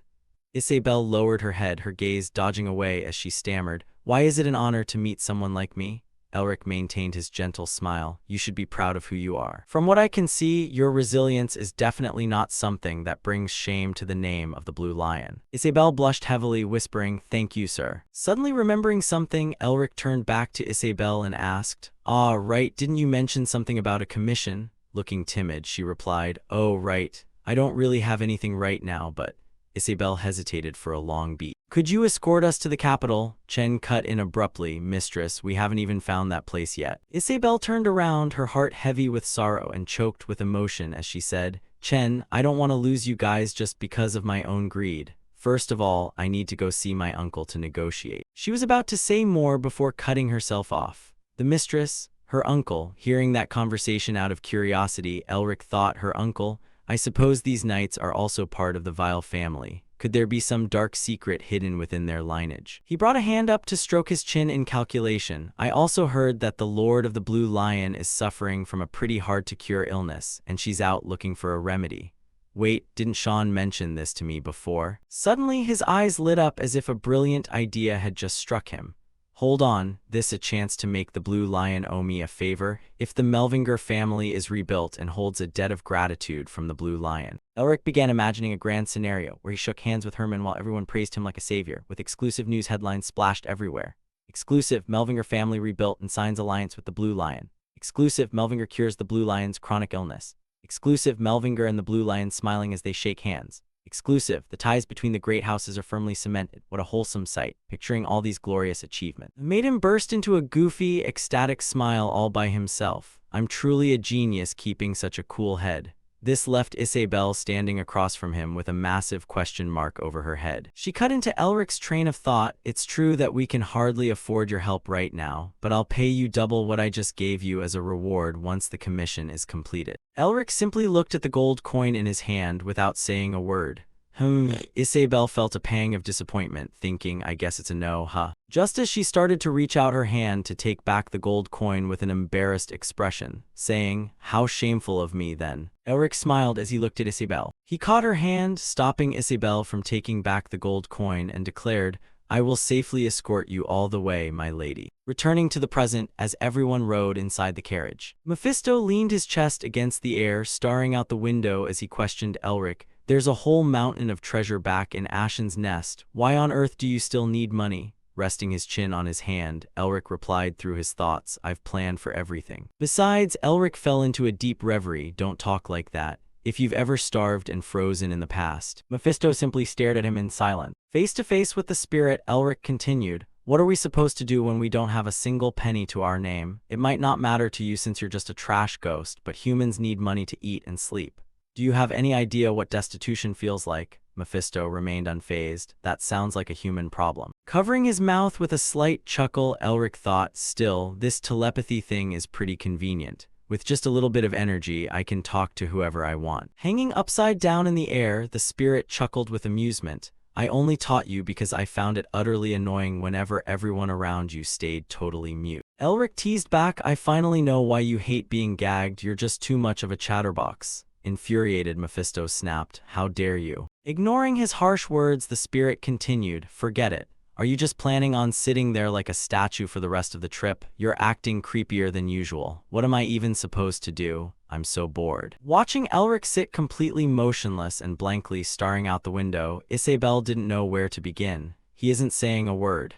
Is it because of the commission I just gave him? He's sitting there spacing out without moving an inch, but right now I really need his help. The horse's hooves kept clip-clopping through the dark night, but Isabelle's worries refused to rest.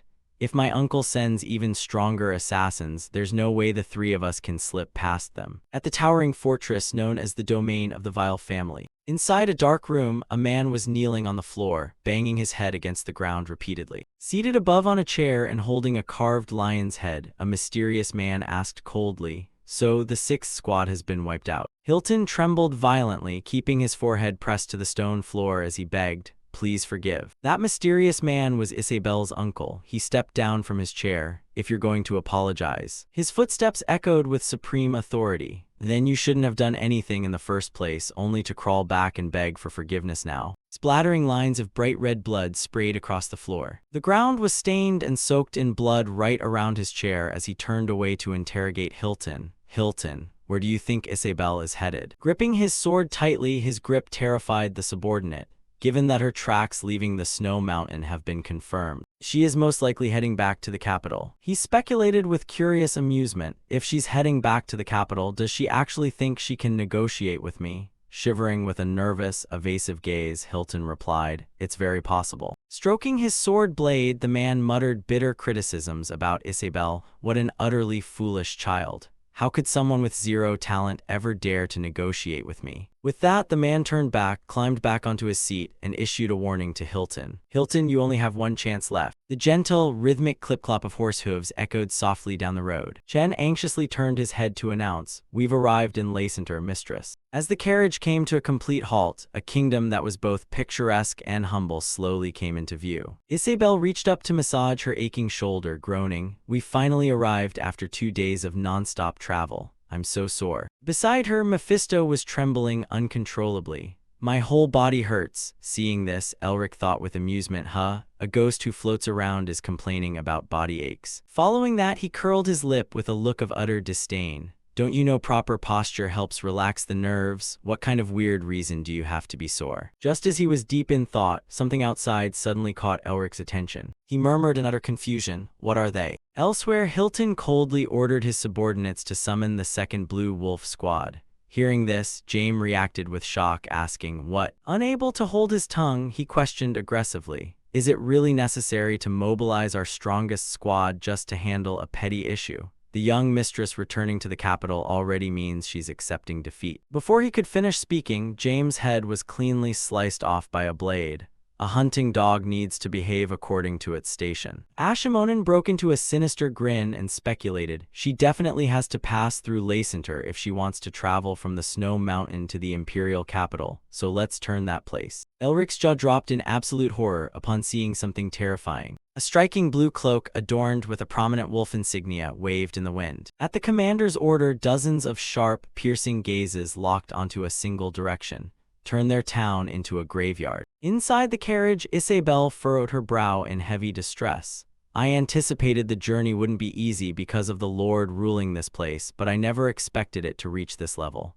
Chen anxiously asked for instructions. "Should we turn back, mistress?" Observing the situation, she bluntly answered, "No. We've already caught their attention. Turning back now will only make them more suspicious." After racking her brains for a moment, Isabel finally came up with a plan. "Abandon the carriage, sneak out, and find another route." Elric flatly and swiftly rejected her idea. "No need." She asked in utter disbelief, What did you say?" The man opened his mouth with an eerie smile, disguise. The carriage quickly reached the checkpoint inspection. Chen slowly guided the horses forward step by step. Under the sharp, piercing scrutiny of the gate guards, the atmosphere inside the carriage seemed to freeze solid. Fortunately, they successfully made it inside without running into any trouble. The light at the gate grew fainter and fainter, as Isabel's party had now officially entered the kingdom. Someone's feet touched the ground. Isabel happily asked, "What kind of magic did you just use?" Elric calmly explained, "Just a simple illusion spell to make our appearances look different. It's basically a type of hypnosis that shatters upon a minor shock, so we still need to be careful." She sincerely expressed her gratitude. "Thanks to you, Elric, we made it into the city safely. I am truly grateful from the bottom of my heart."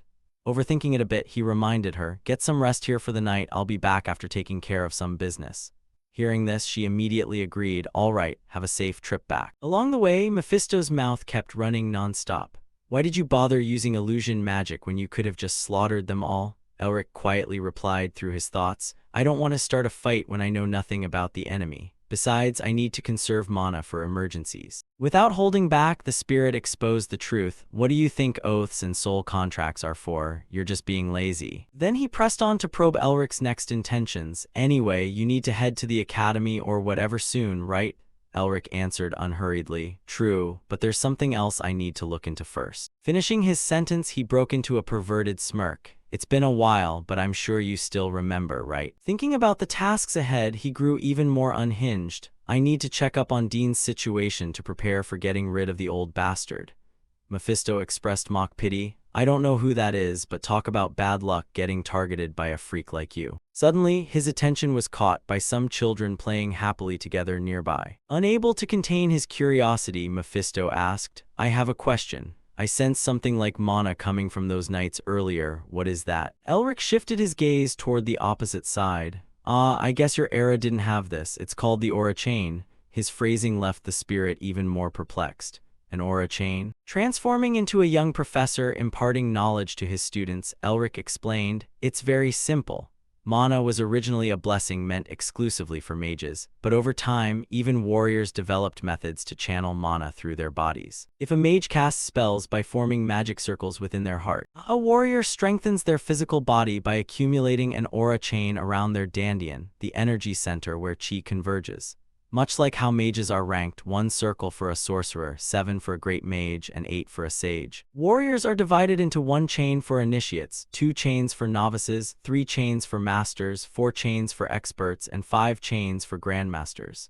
To put it simply in terms you'd understand, the knights belonging to Lady Isabel are around the initiate level. Mephisto pondered for a moment before asking, "There are only 5 levels." Elric answered bluntly, "Usually, yes. But there's an exception, only a single person can circulate more than 5 chains." The spirit's expression turned a bit colder. "Who?" Elric stood frozen for a second, unable to get the words out. A moment later, he finally blurted out the name, the Golden Lion. "He's recognized as the strongest person on the continent." Mephisto's words were laced with a hint of jealousy, just an arrogant nickname by human standards. Elric firmly rebutted, "No, this time it's different. He can fight evenly with my grandfather, one of the strongest figures in Melvinger history." The spirit muttered under his breath, "I see." An unusual look of excitement crept across Mephisto's face. "I can't wait to meet him." Feeling helpless, Elric thought to himself, this old man is being stubborn again. Ignore him, what's more important is. Quickly shifting his attitude, he muttered, "Can I buy all the newspapers published over the past month?" His mind was entirely consumed by plotting, figuring out what happened while I was away. Back inside a certain castle, a voice echoed, "The matter still hasn't been resolved yet." A subordinate knelt flat on the ground to report, "Please forgive me, Narestor's people are guarding the infirmary like an impenetrable fortress." The man standing beside him furiously scolded, "Sean Narestor, that ungrateful bastard." To soothe his mood, Rivern offered some flattering words. "However, thanks to your achievement in exposing that the den was being sheltered by Academy higher-ups and the press, you have a massive advantage over the other candidates competing for the principal position." Barracks turned dead serious. "We can't predict what might happen if we don't secure the excavation rights for that den. I want an overwhelming victory." Grinning with a vile bare-teeth smile, he added, "Please give the order." He fell silent, as if concocting some wicked scheme. Finally, Barracks opened his mouth to issue a command, "Pile more pressure onto those Narestor brats." At the exact same time, Carl was reporting on their work progress. "Young Master, transferring the den excavation rights from the Academy higher-ups, and the press is facing immense pressure. Not to mention, this situation feels no different from you stabbing senior professors in the back. The Academy leadership is furious." Sean burst out laughing to the point where his entire body trembled, leaving Carl completely bewildered. "Young Master," Sean couldn't hold back his tears streaming down his face as he cried, "My little sister comes to torture me every single day, and that bastard Elric hasn't contacted me even once. The readers must have forgotten all about me by now. I want more screen time. But I've steeled myself." Pulling himself together immediately, he declared, "I will keep enduring until Elric comes back." Meanwhile, Elric was continuously grumbling with lingering resentment. "Dean is as sly as ever, while Sean is going through absolute hell because of me." Even though a smile played on his lips, his expression was filled with bitter irony. "You really know how to weaponize public opinion, old man Dean." Mephisto stared at him in dead silence. "I'm getting more and more used to that creepy expression of his." Elric's grip tightened further. "Keep climbing higher all you want, it'll only make my grand debut flashier." Just as his emotions were peaking, his mind drifted to another concern. "Anyway, I feel a bit sorry for Sean.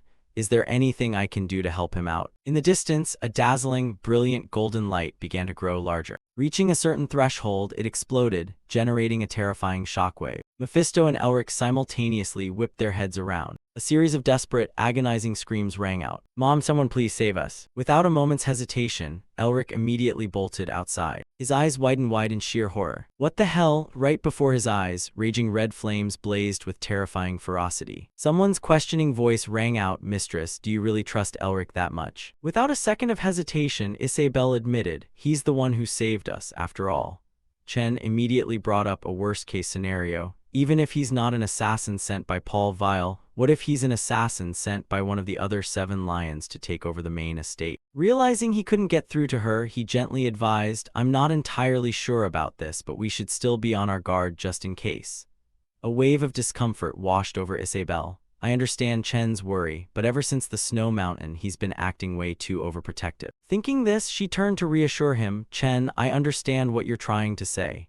He suddenly grew anxious. Yes, mistress, so… Isabel put on a stern face and reminded him, however, don't ever say things like that again. Doubting Elric is the same as doubting my own judgment. Hearing those words, Ash and Chen stood frozen in place, speechless. At that moment, Elric's figure completely invaded Isabel's mind. I trust him. Only upright people can wear an expression like that. Chen continued asking in utter confusion, I understand, but…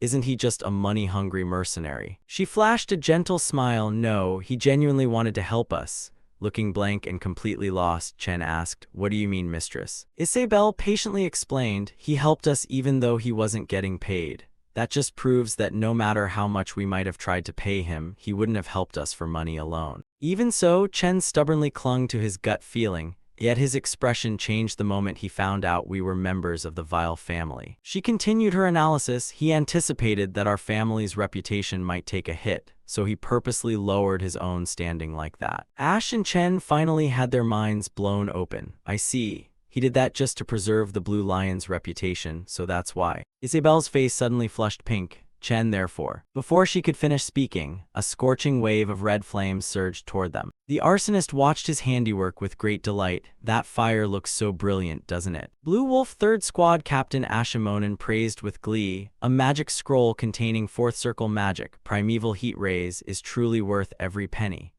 Beside him, the 2nd Squad Captain looked displeased as he warned, you can still smile in a situation like this, Ashimonen. The man twirled the burning scroll in his hand and chuckled tauntingly. Hey, Biskov, didn't you just agree with my plan a moment ago? Why are you suddenly getting all serious? You know how much effort and resources I poured into this, right? Biskov looked at that loathsome face and cursed inwardly. What an idiot. Though I honestly couldn't think of any better way. Given the mistress's personality, no matter what happens, she'll push herself past her limits to help everyone anyway. Ashimonen, completely lacking any restraint, continued. So what do we do now? Should we burn some more? Biskov spoke gravely, sharing his deduction. The 6th squad has already been wiped out. According to Hilton's calculations, our enemies still have at least 3 or more people left. He warned us there might be a mage among them, so we're forced to be careful. Hearing this, Ashimonen grew even more smug. Oh, come on. Even if it were the whole 6th squad, I could wipe them all out just by blinking. You and Hilton are worrying way too much. Then he licked his lips invitingly. Since we've already gone to the trouble of coming all the way here, I hope they're strong enough for me to actually play with. Unable to resist any longer, Biskov immediately gave in. Fine, let's get started then. Elsewhere, the commander coldly ordered his troops, go find her. The flames grew more and more violent. The cruel ringleader announced, aside from the eldest daughter, kill everyone else. Inside the room filled with raging fire and toxic smoke, a servant frantically urged, Mistress, you need to run away. If this is the Blue Wolves' doing, their primary target is you. Isabel screamed frantically into the void. Chen, Ash, are you guys okay? Driven to absolute fury, she gritted her teeth. What the hell? A chorus of desperate civilian screams echoed out. Fire, there's a fire, someone save us. My shop, run. Their faces were smeared with blood, twisted by extreme fear and agonizing pain. As loved ones and friends tragically lost their lives. Paul Vile, is this real? What do you people want? Suddenly, someone's shout grabbed Isabel's attention. Mistress, look out. The flames flared up violently like a hungry beast greedily swallowing its prey. Isabel struggled to haul herself back up to her feet, despite her body being utterly exhausted. Across from her, Chen was crushed beneath heavy rubble, yet still expressed his utmost concern. Please, just run away. Isabel groped around blindly for her sword, her heart filled with overwhelming thoughts as she ground her teeth together. Her entire body was flooded with helplessness. It felt as though something was constantly holding her back by the ankles. I want to stand up and fight this head-on to save everyone. But Isabel gasped for air in helpless despair. I don't have enough strength, nor do I have the talent to stop them. She bit her lower lip with fierce determination. I don't want to run away. I don't want to live such a disgraceful life. Elric's words of encouragement, from what I can see, your resilience is definitely not something that brings shame to the name of the Blue Lion, infused Isabel with the courage to fight. I want to become someone like him. With an air of absolute resolve, she spoke in a commanding tone. I am a member of the Vile family, protectors of the Empire. Even if it meant death, Isabel surged forward to fight like a true, courageous soldier. A flash of fierce, indomitable resilience that not just anyone possessed sparked in her eyes as she resolved to keep fighting to the very end. Yet another earth-shattering explosion erupted across the area. Isabelle squeezed her eyes shut while her entire body trembled uncontrollably. It took her quite a while before she finally dared to look up. What greeted her eyes this time wasn't a vicious, raging inferno anymore, but a cool, calming blue light. What on earth just happened? Right in the nick of time, Elric had arrived to save the day. Every single spot being scorched by the blazing flames was instantly met with a surge of icy frost that rushed in to extinguish them. Watching the scene unfold, the townspeople were overwhelmed with pure joy as they cheered that the fires were finally going out and they were saved. Isabelle stood there completely dazed, wondering what on earth was going on. An intense wave of emotion welled up inside her, leaving her eyes welling with tears. At that moment, Elric looked like a deity sent down from the heavens to deliver the world. Isabelle stammered out his name, Elric. Only a single thought echoed in her mind, not knowing how long it would take. She quietly tracked every move Elric made, thinking that if possible, Isabelle had truly fallen head over heels for him now, hoping that one day she might be able to stand right beside him. Glancing over the devastating scene before him, a surge of fierce anger flared up inside Elric as he dashed toward every spot where someone had just been killed, wondering how knights sworn to protect could ever slaughter innocent civilians like this. Mephisto drifted along leisurely behind him with a sinister grin plastered across his face, remarking that strong people are usually great at keeping their fury bottled up, but once it finally breaks loose, it's damn near impossible to put out. Something he knew all too well from locking horns with them back in the day, unlike ordinary folks who always mess up by losing their heads. These guys stay calmer, more ruthless, and far stronger. Crossing his arms with an arrogant smirk, he continued, "Looks like they're even more numerous and tougher than the last time you ran into them. Think you can pull off a win?" Elric voiced his concerns straight up. "It's gonna be tough. I honestly have no idea how long I can keep this mana running. Plus, I can't just throw spells around casually with all these civilians around." Mephisto pressed on with a teasing question, "So why don't you just turn tail and run?" As the young man stated the unvarnished truth, "My family has an old saying." He solemnly repeated the teachings, "Those blessed with power carry the absolute duty to shoulder their responsibilities." No sooner had those words left his mouth than an overbearing surge of energy burst out from within him, generating a suffocating pressure, which is precisely why the strong always lead the charge in every battle. An overwhelming aura wrapped tightly around him, striking terror into the hearts of everyone nearby. Elric materialized atop the tower looking like an absolute god, while a slightly uneasy Ashimonin looked up and muttered, "Those magic scrolls I bought with my hard-earned cash were supposed to form the 7th magic circle. Where the hell did a freak like that crawl out from? Did he just walk straight out of the magic tower? Biskov, what do? We can't mess with the magic tower," Biskov cautioned warily. "I know every single mage inside that magic tower, but I don't recognize this guy," Ashimonin worried aloud. "Whatever happens, we'd better be careful." With a razor-sharp gaze, Biskov replied, "We just need to assassinate the young lady and pull back," while Ashimonin lingered on a worrying thought. What if that mage decides to meddle? Without wasting another breath, the two turned their attention toward a dark alleyway off to the side, right there. Though injured, Isabelle still gripped her sword tightly in a defensive stance. In a flash, the two men materialized right before her eyes as Biskov roared, "Then just kill him." Isabelle's eyes went wide with shock, completely unable to fight back as she thought that her legs had lost all their strength. In the blink of an eye, Elric's voice rang out calling her name, Isabelle, right before he appeared right in front of her, making her tremble as she whispered, "Elric." He turned his head to look back at her with a look of deep heartache, while Isabelle's face hardened with fierce determination. One of them yelled out, "They're making a run for it. Formation A, Squad 3 with me." Scooping Isabelle up into his arms, Elric darted forward at top speed, scanning the surroundings on the move as he noted there were over 40 of them trailing right behind him. The entire pack kept chasing them relentlessly, prompting him to think that he needed to lure them out to somewhere desolate. One of the squad members let out a sharp whistle to rally everyone to one spot. Surrounded completely by the Blue Wolf squad, Elric ground to a halt. He began channeling his power as brilliant golden auras flared up all around him. Peering out from his arms, Isabelle dropped her jaw in absolute terror. The entire Blue Wolf squad drew their swords and charged straight at the two of them. With a sudden spin, Isabelle vanished in an instant, leaving him standing all alone. His footsteps grew light as he came to a sudden stop. The Blue Wolf squad abruptly ceased their attack as a heavy silence blanketed the area. Ashimonin suddenly appeared, taunting Elric with a smirk, "Caught you now." A look of fierce excitement crossed his face as he muttered that hunting down a mage for the very first time was actually pretty thrilling. One of the grunts bellowed furiously, "What did you do with the young lady?" while Elric calmly retorted, "You really think I'm gonna tell you, bunch of morons." Mocking them like he was teasing stray dogs, he added, "Of course you wouldn't know, since all you lot do is chase me around like a pack of mutts," causing Ashimonen's smile to vanish as he gritted his teeth and snarled, "You've got a death wish." Snapping an angry order, "Bring me his head," while a slightly anxious Elric thought about how much mana he'd already burned through putting out fires all over the city. Growing increasingly restless, he noted that although the Dragonheart's mana reserves had expanded massively after absorbing the seal, his body wouldn't hold up like last time if he pushed past his limits again. He recalled the moment his body had been sliced to pieces, realizing he was able to reboot back then. But this time, everything would go down the drain if he died even once. Tense and stressed, he thought, "There's what, 30 or 40 of them?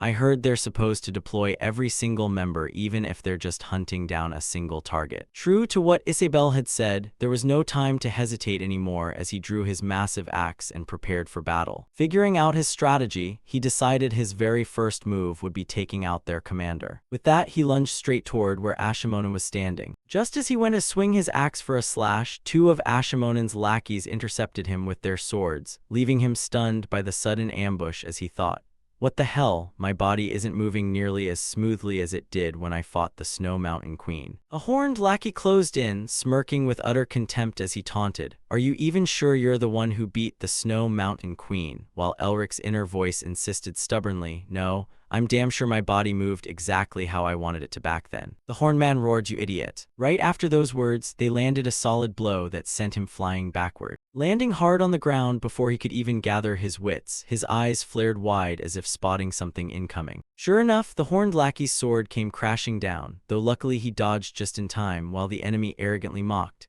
"Do you honestly think the board game setup Otto threw at you is anything like real combat?" Leaving a pissed-off Elric to snap back, "If you're not gonna help, shut the hell up," before yelling in furious anger, "All of you just get lost." The enemies froze up for a good 5 seconds. He swung his axe in a vicious arc straight toward Ashimonen, who dodged it easily and charged right back at him, sneering, "What kind of stupid mage tries to fight in close quarters? Why aren't you using your almighty magic?" Gritting his teeth in sheer frustration, Elric launched into a counterattack, slashing his axe in 2 powerful arcs straight at Ashimonen, who crossed his arms in a defensive guard. Quickly using his sword to shatter Elric's attack, he cackled mockingly, "Is that seriously all you've got, brat?" Elric twisted his face in intense annoyance. Refusing to stop there, he brought his axe down again, though Ashimonen dodged it once more. Looking thoroughly thrilled as he slashed at him, the enemy urged, "Entertain me a little more." Swiftly parrying the strike with his axe, he unleashed a flurry of rapid axe swings toward them, while Ashimonen proved just as agile, dodging every single one of his blows. A look of mounting anxiety crept across Elric's face as he panted heavily with his mouth wide open. A rapid succession of heavy strikes triggered a massive explosion, lighting up the area so brightly it was impossible to see clearly. As a brief silence settled over the scene, Ashimonen dragged his sword along the ground and stepped forward. Glaring with contempt at Elric's hazy silhouette ahead, he sneered, "You scurry around just like a rat." Surrounded completely by a dense crowd of enemies with not a single gap in sight,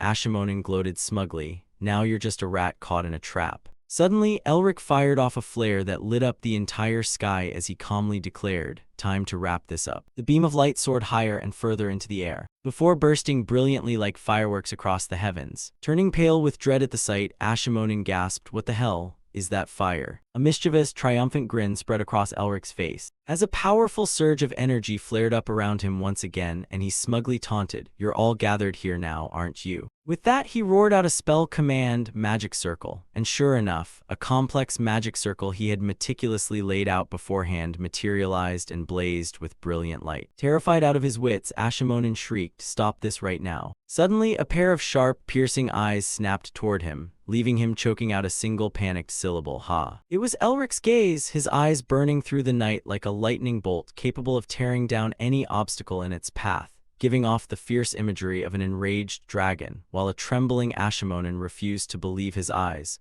wondering how any human could possibly have eyes like that. Without wasting a second, he screamed orders at his subordinates to kill him before he could activate it. At that exact moment, feeling as though victory was 9/10 in his grasp, Elric smiled smugly. One of the grunts gritted his teeth and charged at him with his sword drawn. While the light within the magic circle began to blaze brighter, he challenged, "You wanna kill me, huh?" Flashing back to the moment Elric arrived to rescue Isabel earlier. He looked back at her with a knowing intent, and she met his gaze with a resolute nod. The two of them started running together as one of the goons yelled out, "They're running away. Squad 3 with me." While holding Isabel in his arms, Elric asked about their tactics, and she honestly replied that they always hunt in packs even when going after just a single target. With a whole swarm of pursuers hot on their heels, Elric muttered that they lived up to their name, acting just like a pack of wolves. Shouting from his arms, Isabel yelled out, "Then I'll just lead them straight to the plaza and wipe the whole lot of them out." Adding helpfully, "It'd be even better if we set up a trap." An idea sparked in his mind as he smiled lightly. "A trap, huh?" Elric's body suddenly stiffened, prompting a worried Isabel to call out his name, while he pleaded for her help, saying, "I'm really sorry, but could I ask you for a favor?" Followed by the scene he had meticulously orchestrated. A spark was launched, soaring high up into the sky before going boom, exploding into the air. He gave her careful, thorough instructions. Right when that explosion echoed out, once she finished evacuating the civilians from the plaza. Right after that, Tyr opened the magic scroll. "This is the signal." His power erupted, making him look like the Grim Reaper, delivering a death sentence to the entire Blue Wolf squad as he vowed to slaughter them all. He tore ruthlessly through the people inside the plaza. A massive chunk of glacial ice materialized right inside the circle, freezing them solid one by one with no way out, while a satisfied Elric muttered that magic circles are damn good for mana recovery. Coughing up blood on his last legs, a stuttering Ashimonin gasped, "Impossible," while Elric mocked him. "Are you genuinely too stupid to notice me drawing a magic circle?" Extending his hand right toward him to cast a spell, Ashimonin trembled in sheer terror and screamed, "Stay back. I'm not gonna die peacefully." Suddenly, he sensed an intruder closing in. A member of the Blue Wolf squad leaped out, landing a punch that forced Elric and Ashimonin apart. It was Biskov, who offered a chilling compliment, "Not bad, but your luck just ran out." Elric shot him a cold, sidelong glance, his eyes widening in heightened alert. Surrounded once again, Biskov snapped the order, "Formation B." Watching Elric stand motionlessly, he calculated internally that the guy had purposely lured them in close just to wipe them out with a magic circle, which took serious confidence and meticulous calculation. After that initial moment of tension, Elric broke into a smile, completely throwing off Biskov's expectations as he thought, "He's actually smiling.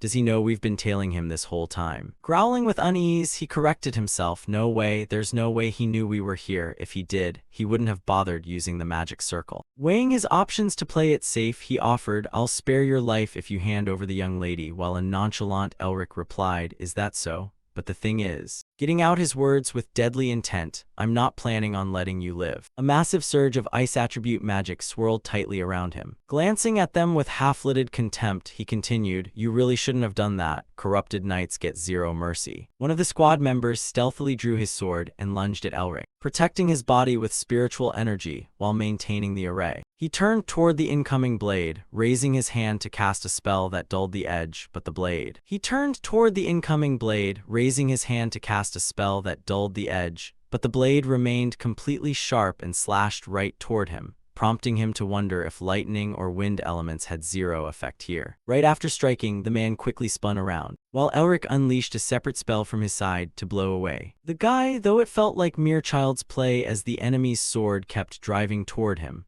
catching him entirely off guard as he thought that the howling wind felt way weaker too, asking if it had something to do with the curse of the seal. Figuring that all non-ice magic was naturally weaker, he wondered if he had to acquire seals matching each element in order to actually use them properly. Even assuming that's how it worked, could cursed seals really be used that easily? He immediately answered his own question, "Hell no, it's insanely difficult." Unlike the snowy mountain packed with boundless ice energy, it was impossible to unleash his full power right in the middle of a city while burning through this much mana. Fighting while running calculations in his head, he realized his regular mana attacks were entirely useless, ultimately reaching a decision as he brought his hands together, channeling two different streams of mana into each hand and blending them into. He launched an attack against the Grey Wolf squad, who quickly raised their swords to block the mana beam, which gradually began seeping straight into their blades. Noticing this, he whipped up an even larger chaotic mana surge, thinking to himself that it wasn't like he was completely out of options. Flinging his hand out with explosive force, he roared, "Run!" The Grey Wolf squad stood frozen in place, dazed and motionless, merely hunching their backs defensively against what felt like an incoming gale. One of them snapped out of it, raising his sword with a roar to block, as the blade sliced through the layer of ice and charged right at Elric, who stood his ground and swept both hands downward, flinging the attacker's strike off to both sides. Biskov slashed furiously at him in a rage, while Elric used mana to sidestep the blows and steadily close the distance on Biskov. Tiny scratches began appearing across both of his sword-wielding hands, with blood oozing from the cuts. Not stopping there, shallow lacerations started breaking out across his face as well. Elric smoothly extended his fingers forward with a fluid motion, his eyes burning brightly as crackling mana enveloped his entire body. Nimbly darting past them while splashing mana onto their bodies, he declared that playtime was over since he didn't have all day to waste on them, meaning to finish this right here. He pivoted around for the kill, whispering, "Time to wipe you all out." Struck by the mana and frozen solid, the entire bunch stammered out in disbelief, "What?" Trapped within the creeping glacier of ice, Elric cheerfully explained that even the slightest brush against the venom frost would freeze you instantly,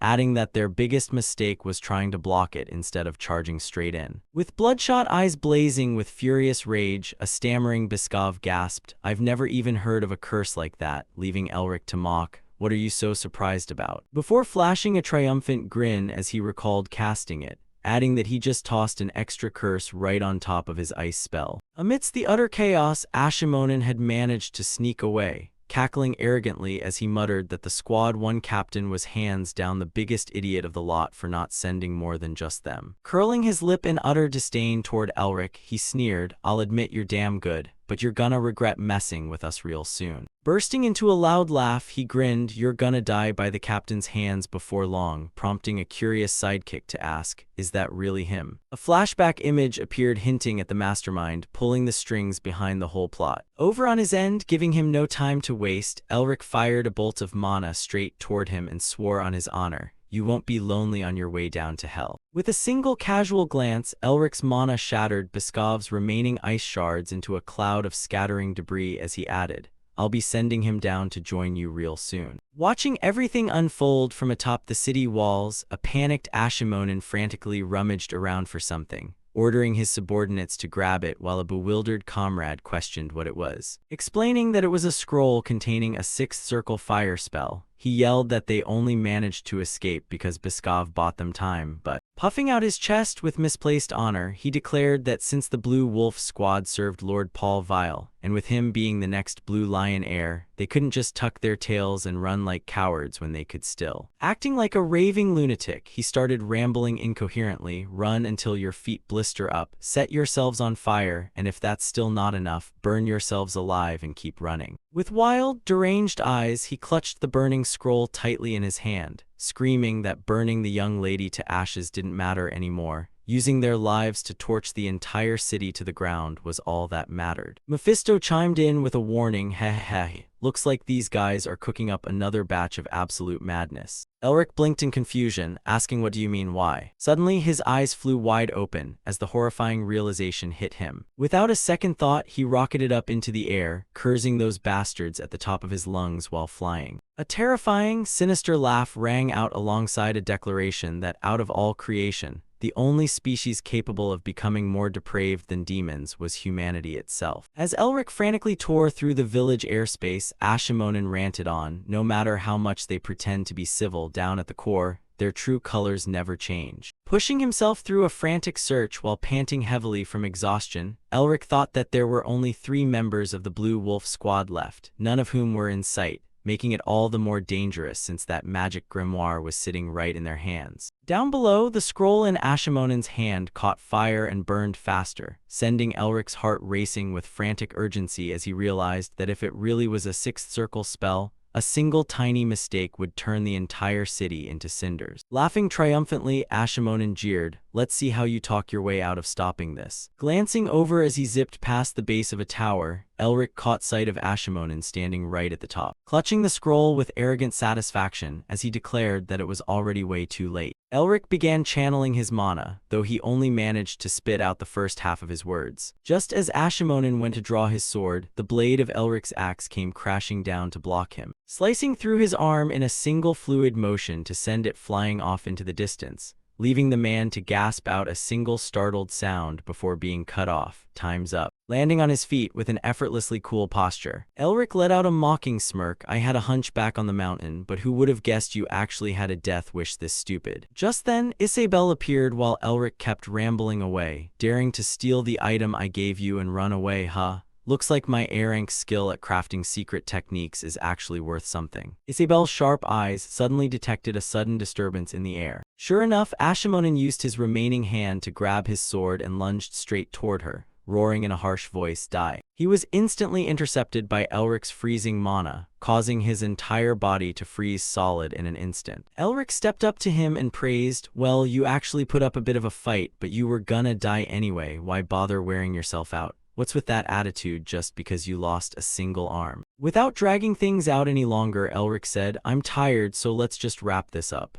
But Ashimonen let out a defiant, smug sneer. "You think this is the end?" Elric looked baffled. "Huh." Ashimonen reminded him with a grin, "Did you forget about my two subordinates?" An illusory image of the village instantly materialized before slowly coming into clear, sharp focus. Ashimonen smugly boasted, "While you were wasting time messing around with me here, my subordinates have already got everything set up and ready to go." His voice carried a note of fierce pride. "Even if I lost to you, we blue wolves, the Lord's trump card, will never lose." He smirked triumphantly. "Those mages of yours were way too careless. This place is gonna turn into a hell filled with wailing ghosts real soon." Letting Ashimonen enjoy his final moment of joy, Elric cut him off with a sarcastic grin. "Sorry to burst your bubble, but I already intercepted those guys." Trembling all over, Ashimonen stammered in disbelief. What?" Teasingly, Elric mocked. "Didn't you just tell me to use that magic I'm always so proud of?" Flashing back to that exact moment, the split second Elric caught sight of Ashimonen perched on top of the building. He channeled his mana, while wearing a cunning, mischievous smile. Elric roared out, "Take the rest of my mana," as the beam of mana instantly split in two right before firing off. Highly pleased with himself, Elric bragged, "Look at that, one beam hit right in a guy's face, and the other hit right in the other guy's guts, leaving him just enough time to open his mouth in pure agony." Elric beamed with satisfaction. "Even your trump card is gone now." Ashimonen's smile vanished completely. Now reduced to a flickering lamp running out of oil against the wind, he shrieked in denial, desperately searching for a last glimmer of hope. "No way. This has gotta be a joke. It's a joke." Glancing over at Isabel with desperate eyes, he pleaded pathetically, "My lady, please, you gotta listen to me. If you spare my life, I swear I'll put in a good word for you with Lord Paul Vile." He tried desperately to convince her, "We were only ever ordered to scare you a little bit and escort you to him. I'm the third squad captain of the Blue Wolves, so he'll definitely listen to me." Unable to stomach another word, Isabel slowly drew her sword and delivered a decisive slash, snapping, "Don't you ever dare stain the reputation of the Vile family ever again." And just like that, Ashimonen's life came to an end beneath the blade of Isabel's sword. Overcome with a hint of remorse, she apologized. "I'm sorry, I let my temper get the better of me." Elric reassured her, "It's fine, I was gonna hand him over to you anyway," before asking with warm concern, "Are you hurt anywhere?" She trembled slightly, stammering, I'm fine." Elric reached out to soothe her, figuring her body was just in deep shock. "Just give it a second." Right then, she flashed a smile and called out, "Elric." As Elric channeled his mana into Isabel, he replied gently, "Yeah, I'm right here." She made a startling request, "Could you spare the life of just one blue wolf?" She could never forget how the knights belonging to her family had always refused to have anything to do with an incompetent failure like her. Even when they showed her respect, that reverence was solely because she was the daughter of the Blue Lion, nothing more. As for the Blue Wolves, they barely even gave her the time of day, let alone any genuine respect. They always stared at her with cold, merciless eyes filled with nothing but utter contempt. Yet, recalling the memory of a blue wolf kneeling before her, she had asked him, "Why are you letting me live?" And he had answered bluntly, "Because we want to send a message back." She had sensed those blue wolves trembling in fear before her as she commanded, Tell my uncle that he will never become the Blue Lion. Returning to the present, she stood up and walked away. In truth, to put it more accurately, those guys were actually terrified of Elric. As she quietly walked away, Elric waved behind her, thinking, if only I had that kind of power and capability. She turned her head back to look at him, holding up her pinky finger in playful admiration. Clenching her fists with renewed determination, she thought, no, I gotta get stronger. What's the point of sitting around feeling sorry for myself? To gain true strength, I have to break free from this timid nature of mine. Curious, Elric asked, where are you heading now? With a smile, she replied, I'm going to Karne, where my father laid down the foundations for the future. Intrigued, Elric asked, planning to expand your sphere of influence, huh? Without denying it, she answered, yes, I'm going to ask for help from old acquaintances who still owe my father a debt of gratitude. Praising her, Elric noted, that's a smart decision. Nobody in their right mind would dare mess with the territory of the Blue Lion. Pausing in quiet reflection, she added, that's only because the Blue Lion is there. But if my father doesn't wake up, it's gonna turn into a grueling battle. If Elric helped us out, it might work, but lions aren't supposed to get mixed up with mages. Feeling a twinge of regret, she told herself, besides, I've already burdened Elric way too much. I don't want to rely on him anymore. At that moment, Elric handed her a stack of papers and said, here, take this. Puzzled, she looked down and asked, what's this? Documents. With genuine sincerity in his voice, he apologized for being so abrupt. I heard that the illness the Blue Lion is suffering from closely resembles a blockage condition. I don't know if this will help, but… Pausing for a second, he flashed a goofy, foolish grin. Nah, just kidding, it's basically a medical cure for it. Overwhelmed with gratitude, she gasped in shock. Meanwhile, as Elric treated Ash, the injured knight cried out in pain, what the hell are you doing? While Chen watched suspiciously from the side, muttering, a blockage condition. Under Elric's treatment, Ash's wounds healed at a remarkable speed. Staring down at his arm in absolute disbelief, he was left speechless. Suddenly, Elric stood up and announced, allow me to formally introduce myself. Blushing with embarrassment, Isabel chimed in to introduce him as Elric raised his hand, letting a brilliant ray of light shine across his palm. My name is Elric Melvinger. Isabel's eyes sparkled as he continued, a member of the Melvinger family. Pulling out a necklace, a glowing pendant flashed brightly right against his chest. Explaining a bit of history, the Starlight Duke noted, Starlight is an honorary title bestowed upon Ustin Melvinger, the Starry Night Archmage, awarded to him following his massive victory over the demon race. It serves as a symbol of his brilliant valor on the battlefield. Although a title is just a title, his name alone carries enough weight to embody true glory. The Starlight Archmage. Looking curious, Isabel asked, you mean the person still lying in a coma at the Royal Magic Hospital? But I heard that person had. Explaining gently, Elric kept it brief. I can't go into all the details, but I actually suffered from a blockage condition myself once. Gazing in astonishment at the papers in her hands, she realized, the thing I'm holding right now is the exact remedy that cured him.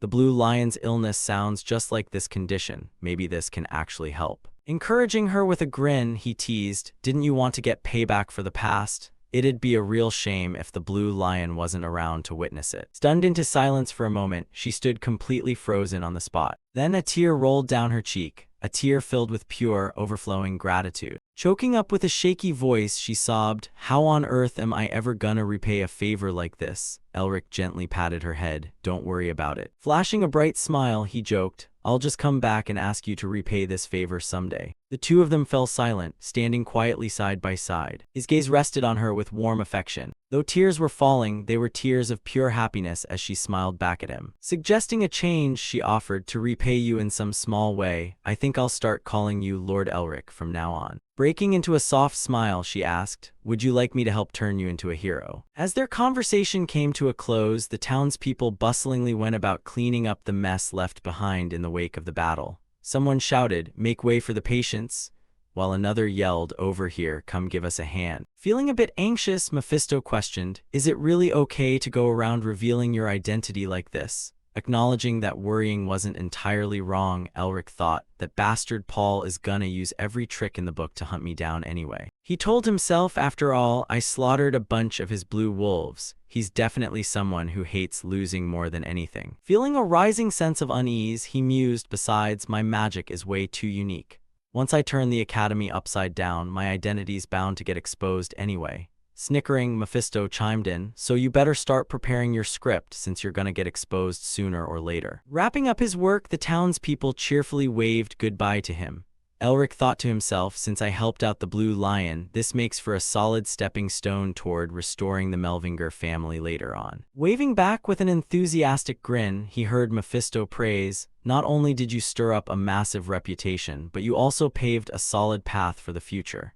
Who would have thought you were actually decent at plotting instead of just being good at magic?" A woman holding a sleeping baby looked at him with regret. "You're leaving already, my lord? Can't you stay a little longer?" Elric gave a stiff, awkward reply. "Well, I've already imposed on you guys for way too long. It's time for me to get back to my own life." She looked down at her sleeping child and said, "Thank you, my lord. If you hadn't wiped out those bad guys, we probably would have." Just then, Chen suddenly popped up out of nowhere. "You've been through so much, my lord. I don't even know how to repay you." Eyebrow twitching in displeasure, Elric thought, "Why does this guy look so guilt-ridden? I already told him I was just doing my job." Abruptly dropping to one knee with utmost formality, Chen declared, "I, Chen, a knight of Vile, will never forget this debt of gratitude." While a helpless Elric sighed, muttering that it really wasn't necessary, Mephisto mocked with a chuckle, "This guy's only doing it to scheme for the future." Pleading helplessly in his mind, Elric groaned, "Will you please drop it already?" Quickly changing the subject, Elric asked, "So, what are your plans from here on out?" Chen replied, "Even though the mastermind was Paul Vile, it's still a stain on the Vile family name." His expression turning fierce, he continued, "Therefore, I vow to help the people here until the very end, and then I'll head to Karno to reunite with the mistress." Crossing his arms, Mephisto mocked sarcastically, "So they're trying to win over public sympathy while amplifying Paul Vile's scandal. For someone who looks so innocent, she sure knows how to play dirty." Coldly, Elric muttered a single word, "Responsibility." Eyebrow raised, Mephisto shot him a sidelong glance. Watching the cheering crowds, Elric thought, "That's the responsibility of a nobleman." Voices echoed one after another from the crowd. "Thank you, my lord the mage. When I grow up, I want to be a mage just like you. Come visit us again next time. Thank you so much." Watching the beaming faces of the townspeople, Mephisto let out a heavy sigh. Instead of respecting that sense of responsibility, he sneered, "It's nothing more than making excuses for yourself." Walking away with a deeply fulfilled expression, Elric set off. Time to head to the majestic Academy Castle and pay Dean a visit. Inside a lavish room, one of Barrick's subordinates knelt on the floor, trembling in fear. Slamming his fist down in fury, Barracks glared viciously at him and roared, "I told you to go get the excavation rights for me. Even with the Neraster family getting in the way, what the hell did you actually accomplish?" Sweating profusely, the subordinate stammered, "I'm sorry." Seething with anger, Barracks snapped, "Why does Sean Neraster always dare to get in the instructor's way? I swear I'll never let that brat set foot in the academy again." Gritting his teeth, he vowed, "We have to secure it no matter what. Even if we have to bribe the press or buy off the higher-ups, you better figure something out." Terrified out of his wits, the subordinate slammed the door shut and bolted for his life. Scattered across his desk were dozens of newspapers filled with scathing articles about his scandals. Damn it. Furiously channeling his mana, Barracks burned the entire pile of newspapers to ash in a fit of rage. "Only 3 days left until the principal election. If I don't secure the excavation rights by then, I'm completely screwed." A moment later, the pile of newspapers had vanished entirely into thin air. His expression slowly grew calm. Suddenly, a man's voice echoed from inside the empty room. Mind repeating that. Breaking into a sly, crooked grin, Barracks whipped his head around. He spotted Lazuli sitting comfortably on the sofa, flashing an arrogant, domineering smile as he asked, "Finally ready to cooperate, are we?" Barracks sat down to negotiate with Lazuli. "You promised to get me the principal position. How exactly do you plan on securing my promotion?" Lazuli answered with cool composure, "All the preparations are already done. All I need is your answer. Have you made your final decision about cooperating with us?" In contrast, Dean replied with deep distrust, "How the hell are you supposed to pull off something we couldn't even manage?" Smirking indifferently, Lazuli shot back, "Since you don't trust us, I guess we don't need to negotiate anymore." His tone turning menacing, he added, "Besides, Dean,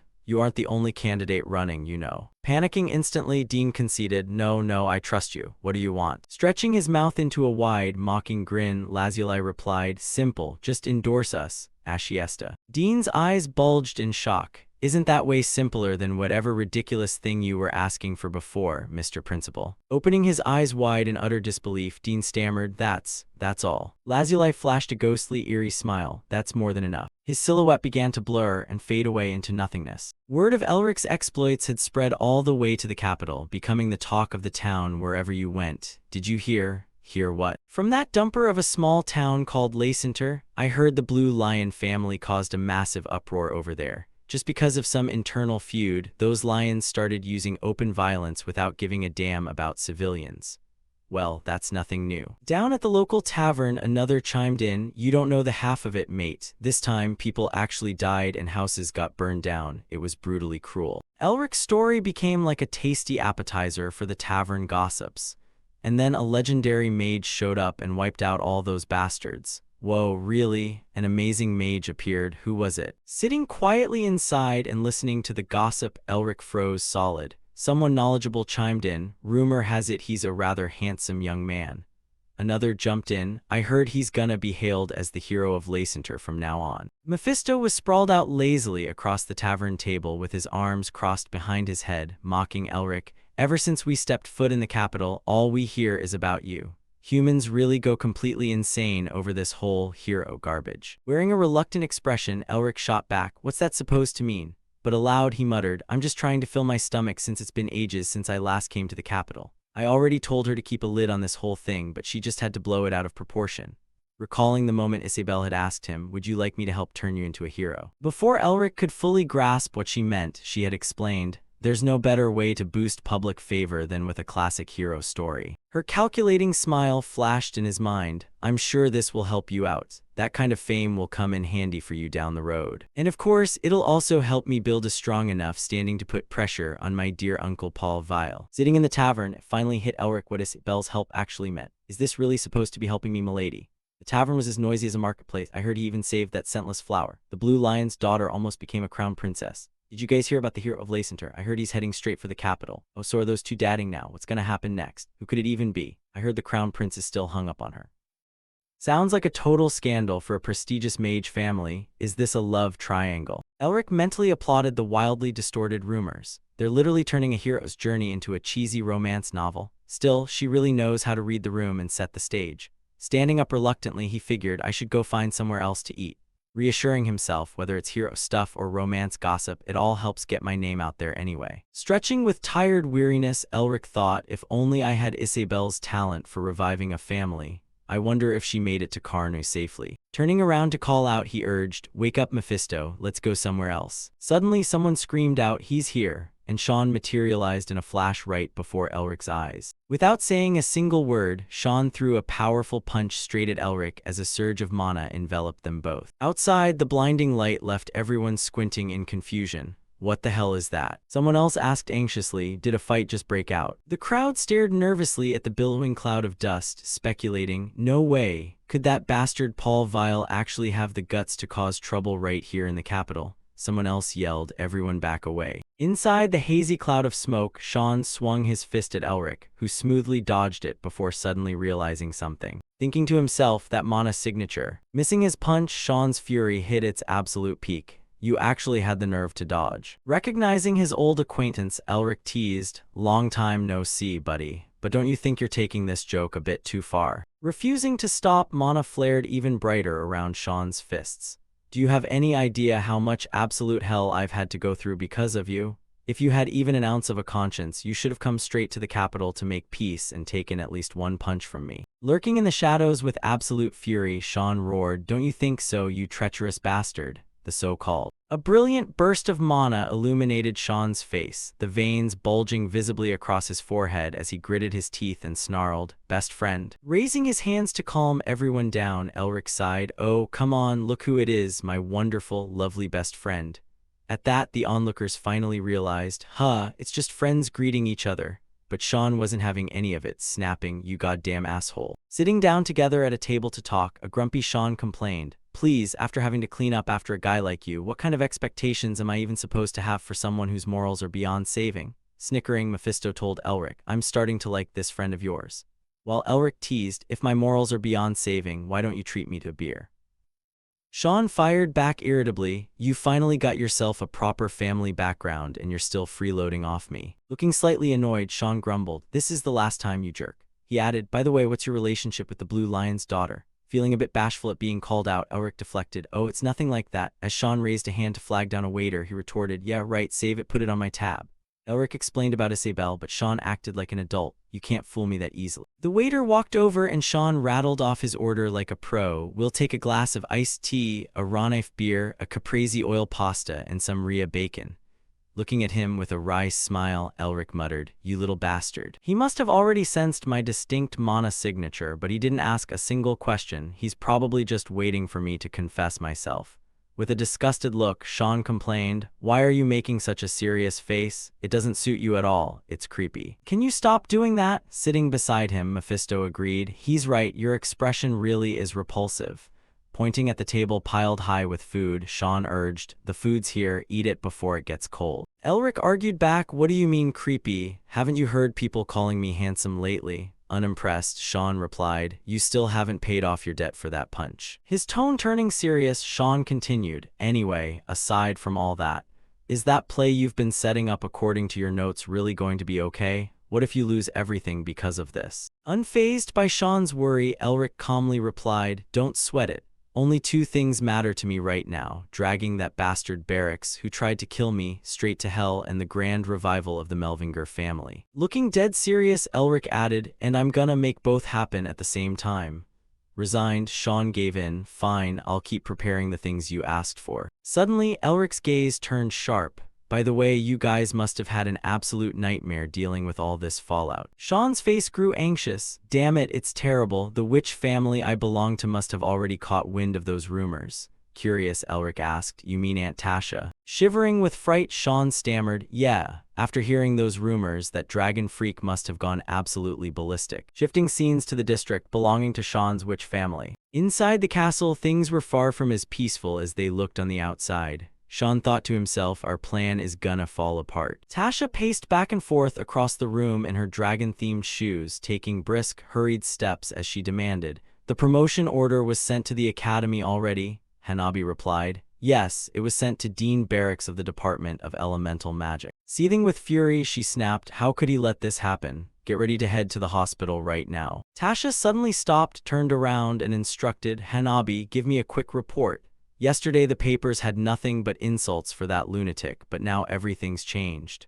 Stammering, Hanabi answered, "For some reason, all the newspapers are running headlines like this." Holding up the newspapers, he read them out one by one. "Dean Barracks receives promotion order and regains his wings. Appointment delay for academy principal announced. Naruster family issues statement regarding the promotion. Incoming pressure predicted to hit the Hexagram family." Tasha muttered quietly, "Even if the Hexagram family puts pressure on us, my father won't let this slide. What about Sean?" Hanabi answered, "The young master hasn't given any specific response." Trembling with rage, Tasha yelled, "What?" Frowning angrily, she added, "After making such a huge fuss about how that guy is his friend, the bastard goes completely silent now." Swirls of mana enveloped Tasha, instantly changing her outfit. A brand new idea struck her as she declared, "We're changing our destination." Breaking into a cold sweat, Hanabi squeaked, "Why yes." Having instantly changed into her outfit, she glanced over at a restless Hanabi and remarked that he still didn't get it, since the promotion decree hadn't come from them nor the academy, coldly adding, "How dare those bastards try to pull a fast one on her." Wondering if she should go meet those cunning, scheming bastards, Elric and Sean were sitting over drinks when Elric suddenly sensed that something wasn't right. The title of principal of Uston Academy. Although it might sound like just a standard leadership position for a magic teaching institution, that title held massive significance and immense political weight. On par with a marquis, this title wielded enormous influence across academic and political circles, standing shoulder to shoulder with the master of the Hexagram Tower, the head of the Imperial Magic Knights, and various other prestigious titles. Among them was the title of Wizard of the Stars, an honorary position reserved for the descendants of Uston Melvinger. Today was the day of the principal selection, and a warm, steady voice echoed across the hall expressing gratitude to everyone who had traveled from afar for the future of their academy. Patting his chest with joyful pride, Barracks proclaimed that as everyone knew, the discovery of the Green Dragon's lair was a once-in-a-lifetime event, and he, Barracks, had been right at the center of that historic milestone. Pushing hard with his speech, he appealed that if they chose him, he would establish a system allowing them to keep uncovering such extraordinary phenomena, though nobody missed the collective sighs of annoyance from the crowd murmuring that he already thought the academy was in his pocket, and that he was starting his campaign before the other candidates had even arrived. A look of furrowed brow and anxious worry crossed Sean's face as he wondered if Elric could really handle this entirely on his own, recalling their conversation from the other day with lingering apprehension, as he told Elric that Principal Barracks's approval ratings were way out in front. Knowing Elric had a meticulous plan, Sean added that bribed supporters meant those numbers wouldn't budge easily. Freaking out about what would happen tomorrow, while Elric just let out a nonchalant, carefree laugh, telling him to let those people do whatever they wanted, and snapping back to the present moment, Lazuli glided over to flatter Barracks on his fantastic speech as principal. The man chuckled modestly, saying he hadn't even been chosen yet, so there was no need to puff him up like that,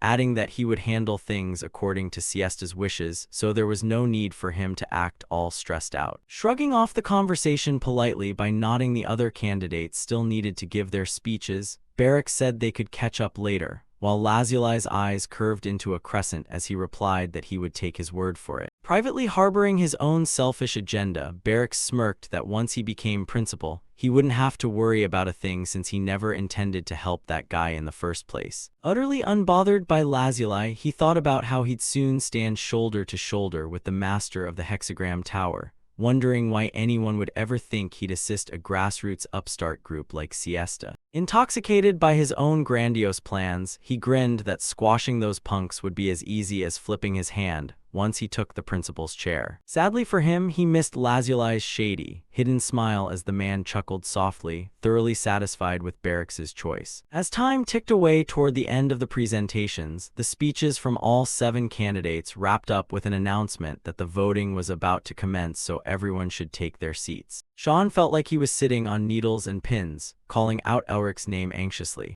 The list of names flashed across the air in mid-flight. Catching sight of a familiar figure, Sean's eyes went wide with utter disbelief. So stunned he vaulted straight out of his seat, shouting, "Why on earth are you here, sister?" An indignant Iris snapped back, "Do you even know where you are, Madame Neresta? This isn't a psychiatric ward, and the voting seats are strictly reserved for the heads of the hexagram." Tasha replied with total composure, "What makes you think I didn't know? I know perfectly well, since I'm attending on behalf of the head of the Neresta family, and I believe I'm the one who." Sinking into a seat and cupping her cheek with a wicked grin, she said she understood the unfolding situation better than anyone, while a panicking Leon hid his face and thought she'd actually spotted him, wondering how that was even possible. Did she somehow know something? A soft cough tapped against the mic as Rivern interrupted to call for attention, wanting to make an important announcement regarding the voting rules before the selection officially kicked off, asking everyone to take their seats and keep quiet, which instantly forced an uneasy, watchful silence over the room. The speaker continued outlining the rules, noting that everyone should have received a magical voting stone, explaining that they could review candidate info using the stones and cast their votes for one of the 7 runners, with results announced right after voting closed, while Barracks stroked his beard with a smug smile. Thinking he had finally waited for this day, knowing his promises would grab the attention of everyone connected to the academy and open doors for partnerships with the Magic Tower and the royal family. Feeling intensely satisfied that he had already cut deals with all the selection reps, he figured every second passing meant his victory was locked in stone. The referee stepped up to make the official declaration, stating that they would now announce the results, excluding the absent Melvinger family's vote,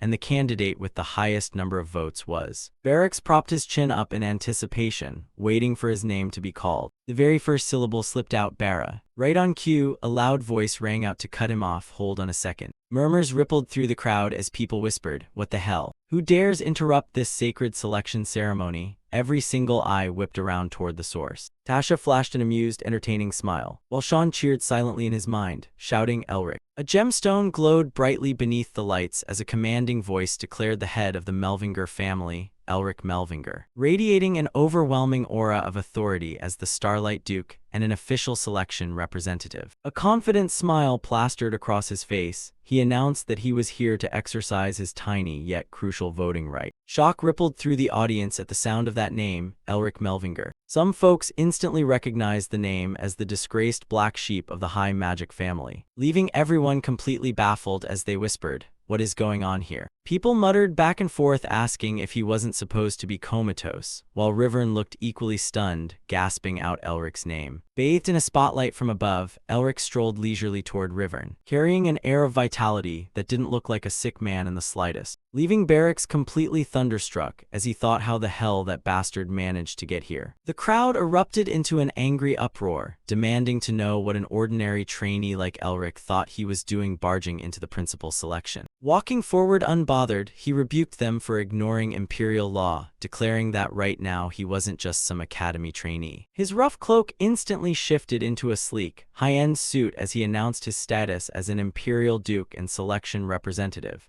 asking if the empty middle seat belonging to Melvinger meant the master of Melvinger wasn't even allowed to congratulate the new principal. Struggling to keep his cool, Barracks challenged him, saying while he was glad the head of Melvinger's health had improved, he had to question why he was pulling this stunt right after the voting had already finished. Spitting out venomously that unfortunately the vote was closed, though Elric cut him off by citing rule number 2 of the Uston Academy selection guidelines, speaking in an effortless tone about how any suspicions regarding a candidate raised before the selection ceremony officially closed. Stepping onto the stage wrapped in a shimmering aura of light, he stated that the vote could be reopened if the majority of the members agreed. Piercing glances filled with suspicion and judgment locked onto him. Elric casually patted Rivern on the shoulder, greeting him as the Starlight Duke Elric Melvinger, dropping his words like a heavy hammer to completely dismantle principal candidate Barracks. Wearing a friendly smile, he accused Barracks of being unqualified as a candidate due to strong suspicions of fabricating vital documents, and plotting to assassinate the Starlight Duke, completely shattering Barracks's grand plan. Clearing his throat with feigned dignity, Barracks demanded if he didn't realize the severity of those accusations, asking if he had actual proof to label him a criminal. Showing zero fear because he participated as a rep for a prestigious magic family, he insisted they follow proper protocol just like Elric mentioned. Turning to the crowd to rally them with a loud voice, he asked his beloved voting members if they were really going to listen to these wild claims. Raising his voice in an icy tone, Elric corrected him, "No, the head of Melvinger didn't say that." Barracks doubled down with absolute certainty, claiming Elric Melvinger was just hiding something, adding that no matter what tricks he pulled, the results weren't going to change. Confident in the chess pieces he had laid out, he sneered internally, thinking, "You punk, I'll show you what real politics look like." With dead silence filling the room, Barracks put on a serious face and told Elric he doubted anyone agreed with his claims, asking what he planned to do now, while Elric just chuckled softly and told him not to rush, saying it wouldn't hurt to listen to the whole story first, prompting Barracks to put on an outraged, righteous act and demand if he really insisted on spewing garbage during a sacred election. Suddenly, an audio recording of Barracks's own voice blared out asking if he was saying there really was a dragon's lair out there. Flashing a sarcastic grin, Elric pulled out a crystal orb broadcasting the rest of the audio where Barracks ordered someone to get rid of Elric just like they planned and keep his magical necklace as a souvenir. Barracks turned pale as a ghost, staring at the orb in wide-eyed horror as he recognized his own voice. Elric smiled and explained to the public that contrary to popular belief, Principal Barracks hadn't helped Director Nerester with his grand discovery at all, but had instead tried to wipe him out and steal his family heirloom. Pausing for a second to ask if anyone still thought. Sweeping a razor-sharp gaze across the room, he asked if his words were still baseless fabrications. Trembling with panic, Barracks tried desperately to defend himself, shouting that Elric was framing him and asking how he dared fool everyone with cheap magic tricks, while Elric crossed his arms behind his back and sternly asked what kind of trick a 7th circle mage could pull, mockingly asking if Barracks thought he was an 8th circle master instead. The crowd muttered in agreement, nodding that no ordinary magic trick could fool everyone present, and laughing off the absurdity of a seal-plagued patient somehow being an 8th circle mage. Stunned by the raw truth, people gasped, asking if the principal had actually tried to murder the Starlight Duke. Barracks felt his entire world collapse, staring at the crystal orb and realizing that was the exact artifact he had handed to Rivern when ordering him to assassinate the kid in the lair, wondering how the hell Elric got his hands on it. A soft snort echoed nearby, letting him know instantly who the traitor was as he cursed under his breath, "You piece of shit." Rivern put on a professional facade, clearing his throat awkwardly and announcing that since a voting council member was currently having a private chat, he'd kindly request the guests to keep quiet, while a seething Barracks cursed Rivern out in his head for betraying him. Flashing back to when Sean handed over the intel, saying how they caught a suspicious guy snooping around the hospital last night named Rivern, Elric had reacted with pity, asking if that bastard Barracks ordered him to pull some more dirty work before Sean denied it. Clarifying that this time the guy actually had something he wanted to hand over, saying he'd wait until Elric woke up, leaving a curious Elric to ask if that was really true. Over at the Academy headquarters, total chaos had broken out as they scrambled to get rid of the evidence, shouting to use the press or bribe high-ups if necessary. Barracks had been packing around frantically, shouting at subordinates and screaming in his office that those idiots kept messing everything up, calling that good-for-nothing Rivern useless. Curses echoing down the halls as someone bolted away in a hurry, which led right to this exact moment, thanking the stars that Rivern had safely secured the evidence. Naturally, the proof he already had was enough to crush Barracks completely, but having this made it a whole lot easier. Elric also wondered why Rivern bothered recording the conversation as an insurance policy, concluding that saving his skin back in the dungeon was totally worth it after all. Continuing his exposure, he added that this wasn't even the whole story, nodding that under Imperial law, dungeon ownership rights like a dragon's lair belonged to whoever discovered it first. Yet Principal Barracks had illegally seized mining rights without his consent. The crowd gasped even louder at this explosive revelation, realizing Barracks wasn't just guilty of plotting to murder the Starlight Duke, but also attempted to steal a Melvinger family heirloom and loot public dungeon rights. Raising his voice with glorious triumph, Elric demanded not only the immediate disqualification of Principal Barracks, but also severe legal punishment for his heinous crimes. The council members whispered among themselves, asking what they should do now, with one pointing out that without the mining rights, Principal Barracks was completely useless to them anyway. Ick raised a hand with a question, asking Elric how he managed to sense mana inside his body again, wondering if he had finally cured his seal affliction. Others chimed in, saying they heard he was comatose, yet he looked completely fine, calling out to the Naresta rep to ask if she knew something and demanding an explanation. Tasha seemed thoroughly entertained by the drama, casually replying that she had no idea the Melvinger rep had ties to her younger brother, but added that it didn't really matter anyway. Still desperately clinging to life, Barracks yelled that the crystal orb was obviously doctored, insisting that an analytical breakdown would prove it was fake. Driven by frantic ambition, he thought that if this kept up, he was going to lose the principal's chair alongside his own head, deciding his only play was to deny everything and beg Siesta for help. Someone in the crowd couldn't help bursting out into a loud laugh. Barracks whipped his head around and glared at the person mockingly, demanding to know why Lazuli was standing next to Sean, before the sudden realization hit him. Watching Lazuli peel off his fake glasses and bare his teeth with a grin, realizing that bastard was transforming back into his true appearance as Carl, Sean's longtime ally. Explaining how Elric and Sean had plotted this whole thing from the start, chuckling that Carl had suffered a ton of stress over it, pointing out that calling him cunning was an understatement since the kid used Barracks and that Siesta Stooge as his personal stress toy. Turning purple with rage, Barracks glared at Elric, asking if he had planned this from the very beginning, screaming in disbelief that he, Barracks, had been played by a brat. Turning around cheerfully to address the esteemed voting members, Elric beamed. With a bright smile spreading across his face, he suggested they move on to a re-vote, excitedly asking if anyone wanted to buy themselves a principal position. After a brief heated debate, a new candidate was finally chosen, stepping up to express his profound gratitude for being entrusted with the noble office of Principal of Uston Academy. Mephisto was left completely speechless, muttering that he honestly had no words left, asking if the kid was out of his mind or just terrifyingly bold,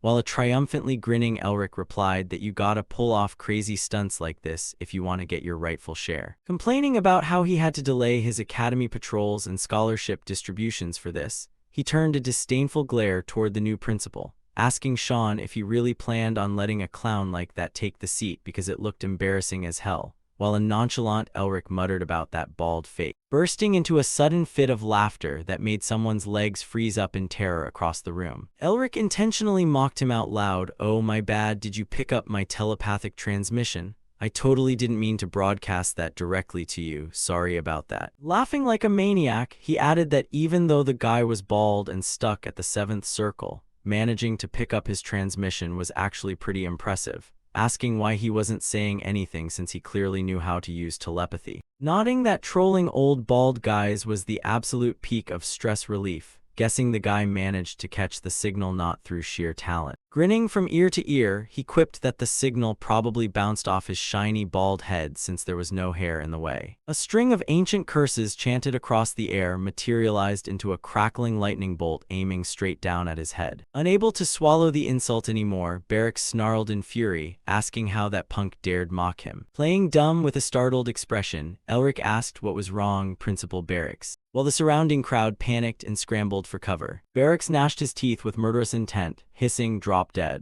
Elric maintained a stiff, confident smile, as a massive bolt of lightning came crashing down toward him. Wearing a calm, faint smile on his lips, the tattoo on his right hand flared with brilliant light, and with a single flash, a magic circle manifested to shatter the lightning bolt into dust. Shockwaves rippled across the entire plaza, leaving everyone staring in absolute terror. Realizing a massive snowflake magic circle had formed right above their heads, a 5th circle spell. Wondering who the hell blocked it while a frantic Barracks went berserk and launched another attack. The figure vanished into thin air, reappearing right in front of him in a split second as 2 magic circles collided, sending a shower of sparks flying everywhere. Eric stared in utter disbelief, unable to fathom how a punk from Lacent could block a 6th circle lightning spell. While the panicked crowd caught wind of what was happening, whispering, "Hold on a second, isn't this guy?" crying out in sheer horror as they realized it was the crippled black sheep of the Melvinger family, asking how a disabled good-for-nothing could possibly use magic. Meanwhile, Elric thought to himself with a thrilled grin that he figured an old geezer like him would be easy pickings.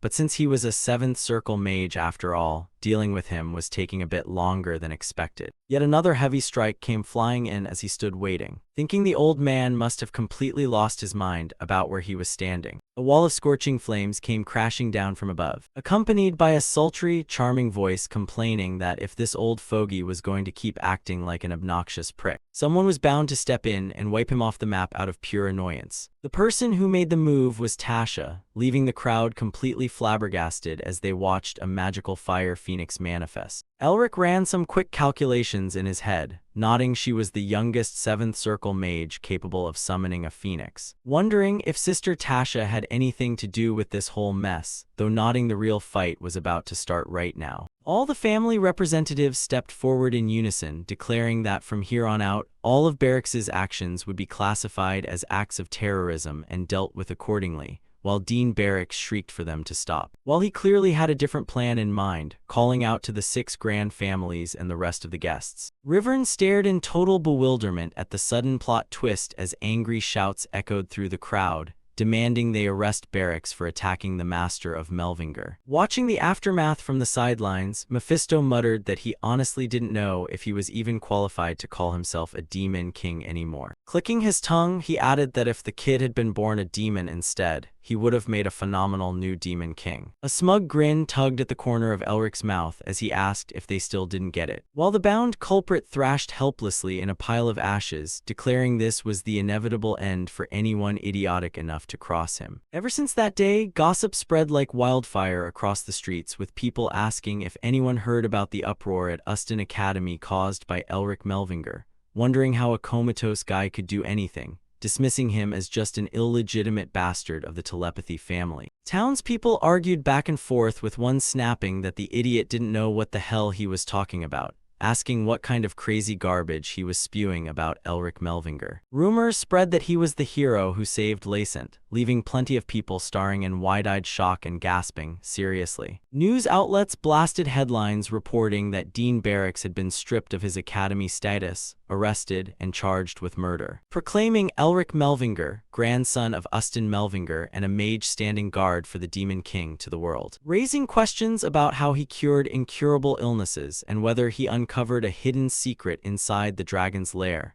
noting how Elric Melvinger had handed the Neresta family the exact punishment they deserved. Someone recited every single word from the newspaper article aloud, remarking that the Melvinger family was finally reclaiming their honor, proving that a true hero had risen despite all the mockery he faced. Sean groaned in sheer agony, complaining about why the hell he had to read all this garbage out loud to him, while a relaxed Elric replied that he was still a patient recovering from the injuries Barracks inflicted on him, ignoring the horde of reporters crowding outside the mansion screaming to let them meet Lord Elric Melvinger, demanding Nerys to open the gates because the public had a right to know, adding under his breath that those bastards pretending to be heroes were annoying as hell, asking if they didn't see his guards suffering out there. Curling his lip while watching Elric stretch lazily, Sean complained that those reporters needed to know the truth about the Island Blaster, mocking how he went around pulling petty tricks yet somehow turned into a living legend in everyone's eyes, demanding to know where he learned all that weird junk. Elric flashed an arrogant smirk, asking if Sean really thought he spent the last few months just playing around,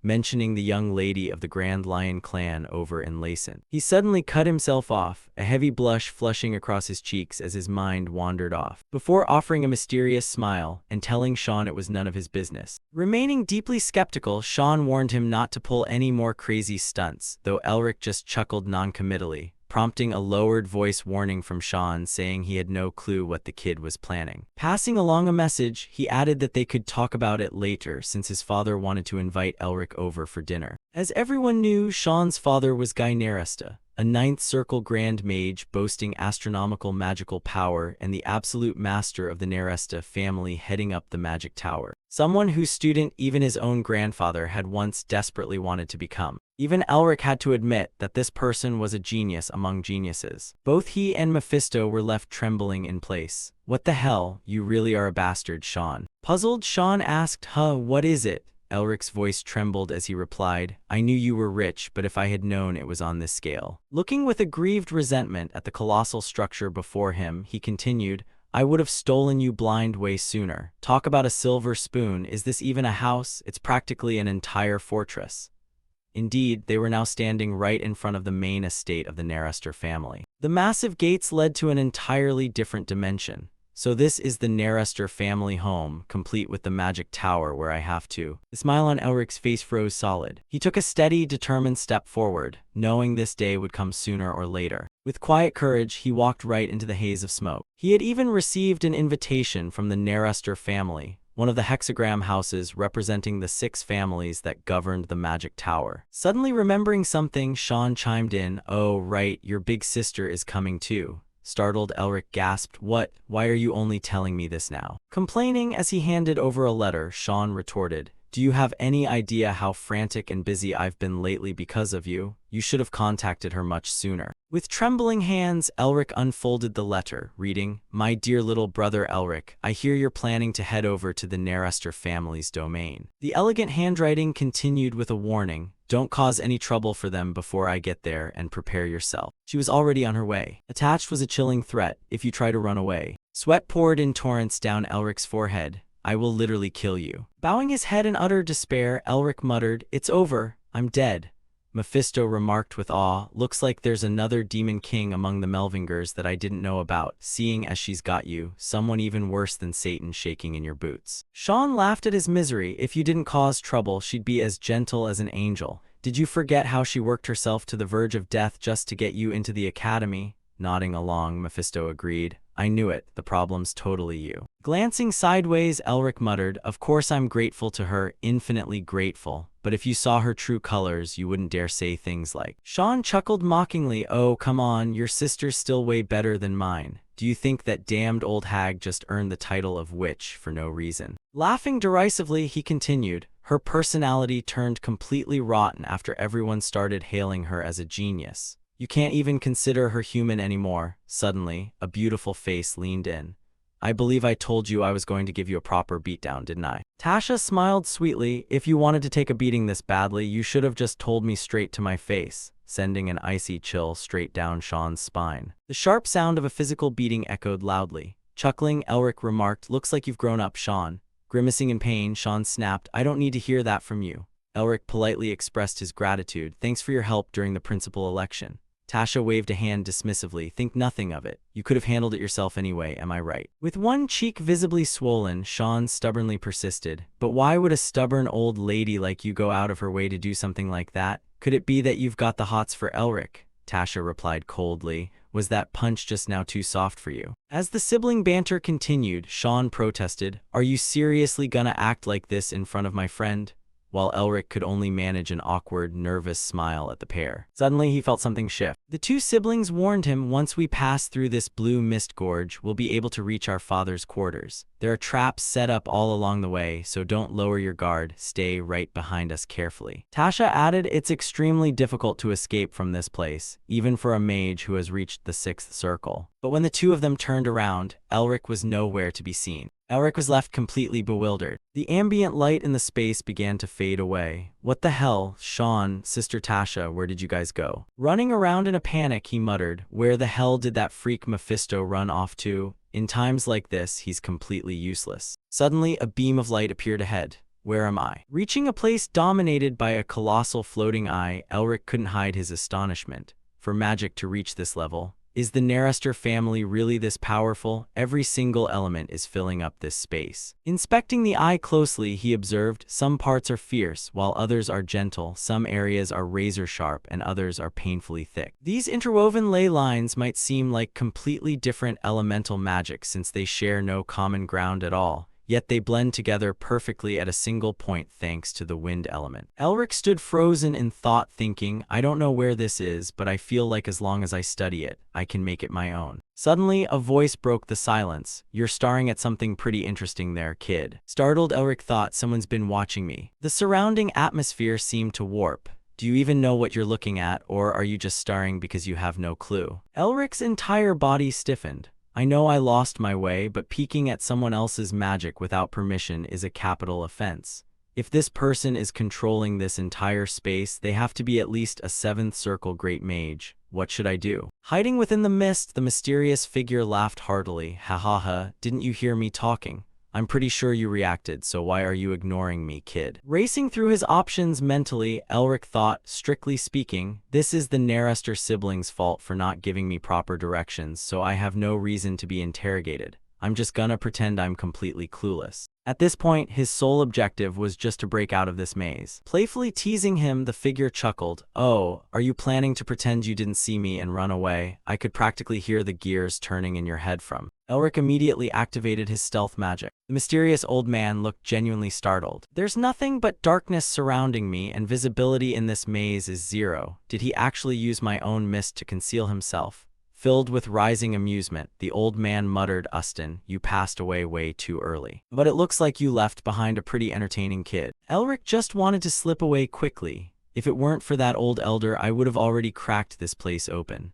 Unfortunately, if I stay here a single second longer, I'm gonna get dragged into a massive headache." Suddenly, he felt an overwhelming pressure wash over him. Space began to twist and warp as fierce gales swept up, shoving him forcefully backward. Things were just starting to get interesting, and you're already planning to leave. "Since you tried to covet something that doesn't belong to you, you've gotta pay the price, don't you?" Outside, an anxious Sean panicked. "What do we do now, big sis? We have to tell our father." Someone stepped forward as the blue mist gorge finally opened up. The head of the Narester family, their father, stepped out, demanding, "What the hell happened here?" Sean nearly blurted out "Dad" before correcting himself to "Lord Father," as Guy asked sternly, "Did you fail to guide him properly?" Looking terrified of his father, Sean stammered, "WL." He vanished right before we even crossed the entrance.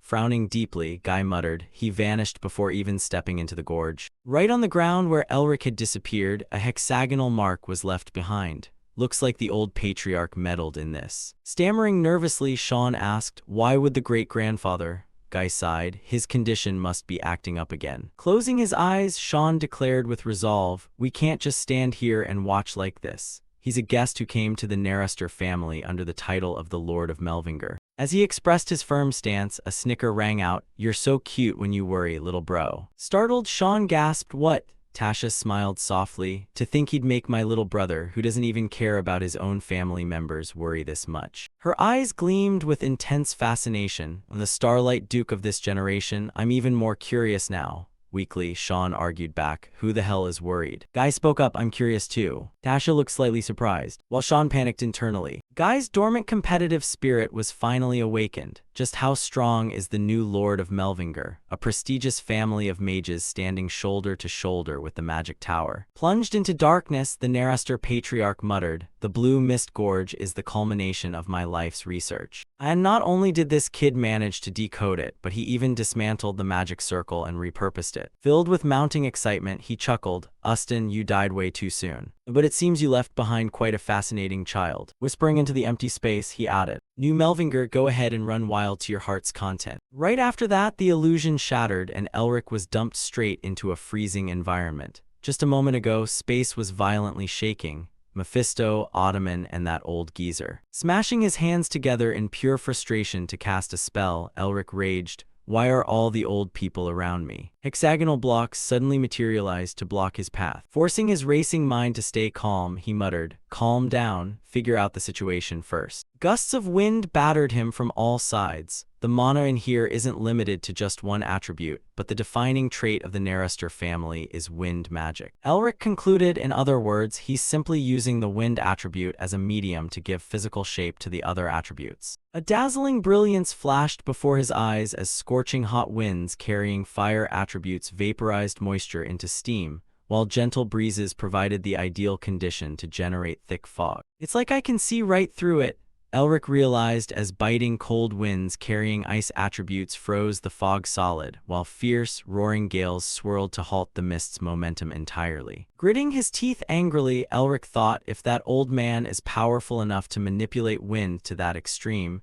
generating a literal hurricane would be child's play for him. Did he literally sculpt this entire Rocky Mountain range using just wind? His fighting spirit surged. "Even though he didn't mean to hurt me since he was just provoking me, I have to crack the remaining puzzle pieces I couldn't finish earlier." Compared to my past experiences, I felt this back in Lacenter too, except for ice magic, all my other magic attributes are way too weak.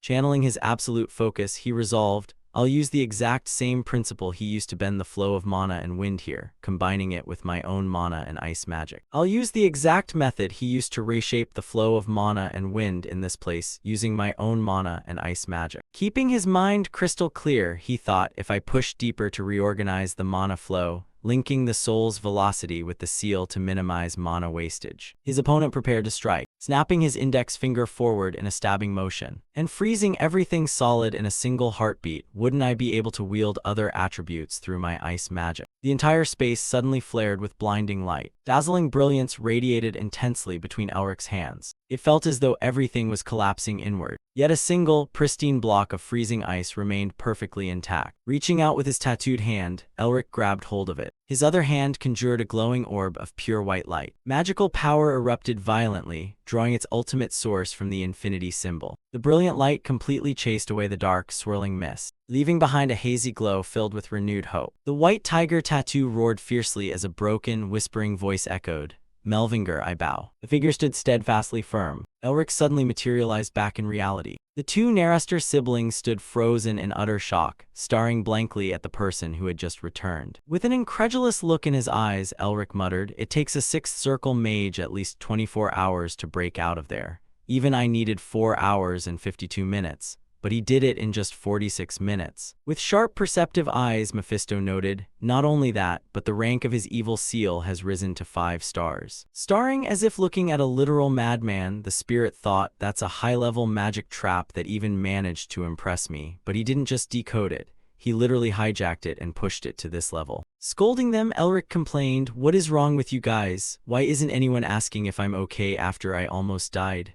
At that moment, a voice filled with profound awe echoed out, "Incredible." Guy's eyes were glued directly to him. "I should have headed straight to the principal election instead. Just a few days ago, I heard your blockage condition had finally cleared." Looking closely, he could clearly tell, "And yet you've already reached the 6th circle." The two Narester siblings looked even more shell-shocked. The sixth circle for real, Elric. My record just got shattered by my friend's little brother. Brushing the two of them aside, Elric offered a polite introduction. Pardon the delayed introduction. I am the head of the Melvinger family, Elric Melvinger. Stepping forward to shake his hand, Guy replied, I am the head of the Narester family, Guy Narester. With utmost sincerity, Guy apologized. Please forgive me for what you just had to go through. I'm deeply sorry you were subjected to such an unfortunate ordeal out of nowhere. Smiling warmly, Elric replied, no need to apologize at all. It was actually a pretty good learning experience for me.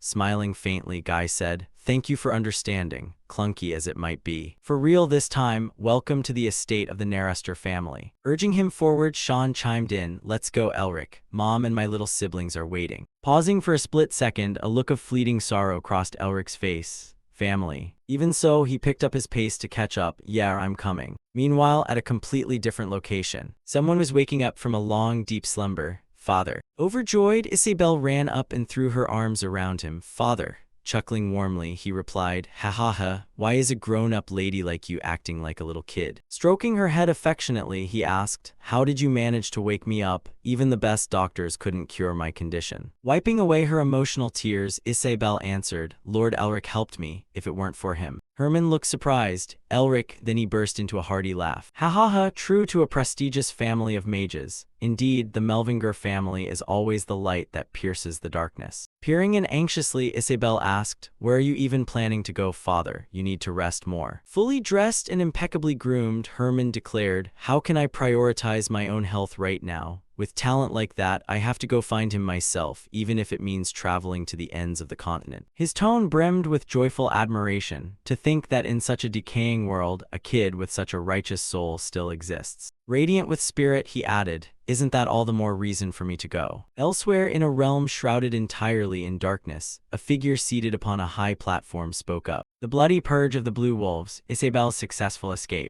Maintaining an authoritative tone, the figure muttered, he got cured, the Blue Wolves came back alive, and then he blew up right before my very eyes. Were all of these caused by that single mage? Countless shattered fragments littered the floor around him. Reporting back, Hilton answered, he must have placed a curse upon his own body. The figure demanded, and what about him? The intelligence received indicated that he was currently traveling with the Blue Falcon and seemed to be attempting to get in touch with Elric Melvinger, who was currently staying at the Narester family estate. Looking utterly baffled, the mastermind muttered, the Blue Falcon. Instead of coming straight to attack me, he chose to summon his sworn brother first. Paul clicked his tongue in disdain. The blue mages must have grown weak. He gave his orders. Hilton and that damned Melvinger must not cross paths. Kill him the moment he steps out of Narester residence. His old fox-like eyes grew cold. Do not forget the only reason I haven't killed you yet is because of that little trick you possess. Wings of flame flickered across his hands. I will remember this. The grand mansion was as magnificent as something straight out of a fairy tale. Sean, lead the way. Mother and my little sister are waiting, and Elric can tag along too. Suddenly, a muttered grumble made him halt in his tracks. That bastard. It turned out to be Mephisto, cursing under his breath. He grumbled, what kind of human is this guy anyway? Cold sweat dripping down, Elric transmitted his voice. What do you mean, is he some kind of demon?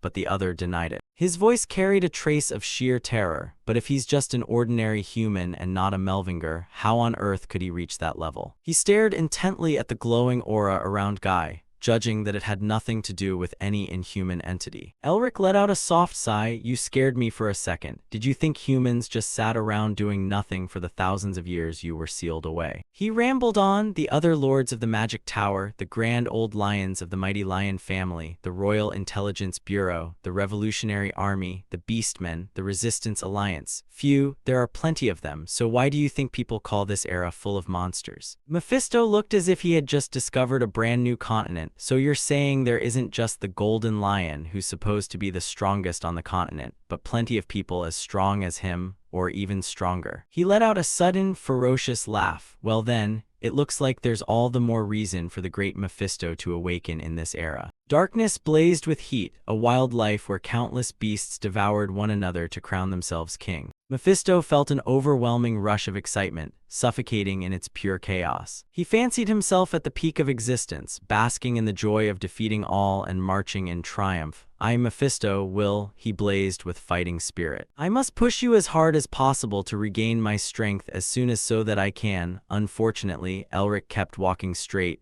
"Grown-ups are talking to you, you know." They stepped into the dining room, where 3 people were already waiting. The little girl pointed at the boy opposite her and yelled, "Mom, Mom." This idiot dropped his food again because he was staring at brother Elric. The boy snapped back, "Who's an idiot? How dare you call your own brother an idiot in front of brother Elric?" Sean was left utterly speechless. "Can you two just keep quiet for a moment?" Lady Nairster laughed helplessly. "Why are you two making such a racket in front of the hero of Lacenter? Do you enjoy acting like this? Didn't mother tell you that good children must stay silent while eating?" Hearing that, the kids hurried to speak up. "Mother did say so. I'll be very good, me too. I'll be good as well." Elric felt as though he had stepped right back into his own family. "Why do you keep copying me? Do you want to get scolded?" "Elric, Mom, this stupid girl keeps trying to hit me." His mother smiled gently. "Didn't mother say not to fight while eating?" While his father took their side, "Kids are supposed to be a little mischievous, honey." Elric used to boast, "I'll be the first person you teach once I become a grand mage, little sister." But his father gently wiped his mouth. "Elric, today you have to read the 100 principles a mage must live by. Wasn't this easy for you back then? Today I'll play with Dad," his words drifting away into oblivion. "Hazer, I'll leave you behind today too." It felt like a forgotten piece of memory. Ella turned her attention to him. "Is the food not to your liking, huh?" Elric snapped back to reality. "It's delicious. I was just a bit dazed by how incredible the flavor is." She smiled softly. "I'm glad you like it. I was worried we were being inhospitable because you looked so gloomy." He put on a casual facade. "Of course not." Swallowing his tears had long become second nature, and having dinner with others was actually a joyful thing. The twilight glimmered faintly through the window. A cup of steaming hot tea was poured. As they enjoyed afternoon tea, Guy spoke up. "I heard you're transferring the exploration rights of the lair to us," and Elric replied politely, "Yes, I already owe a huge debt to Xylong." Guy quietly sipped his tea. His gaze followed the older man closely. He spoke, "Do you not hate me?" Tasha was startled by those words. Even Sean froze, staring at him. "My lord." Elric understood the weight of it all, the downfall of the Melvinger. It was impossible for a family with a 1,000-year history and countless military victories to collapse overnight like that. Naturally, it swirled like a vague vortex within his heart. The pressure from the royal family, the political manipulation of the 6 hexagram houses, and the betrayal of trusted allies, the collapse unfolding under the guise of politics. And if he were asked whether he hated him, he wasn't even sure. Elric wore an indescribable expression. "I don't. Everyone has their own circumstances to deal with." You could argue that the Nairster family didn't contribute to the fall of his own family. They simply couldn't help due to political constraints, and while he could blame them for standing by and watching, would he have had the courage to do anything if he were in their shoes? Mephisto grumbled on the side. "Why is a Melvinger being so cautious in front of a mere Nairster? 1,000 years ago, the 6 hexagram families were nothing more than flies buzzing around the tail of a Melvinger, and the two were hardly in the same league, but Elric knew better. Well, pride doesn't put food on the table, and it wasn't his fault anyway. The Melvinger had lost their power long ago." And clicking his tongue, he muttered, "Quite surprising for someone who lives for power like you. Is there any particular reason you walked all this way here?" Yet Elric knew where to draw the line. "Even if this is a friend's house, it will be a place I must surpass one day. And I need to confirm the caliber of these mages and what kind of people their heads really are." The deep, resonant voice of the head of the Nairster family echoed, "Tell me what you want." Elric's gaze grew wary. Because the man sitting right before him spoke up in support.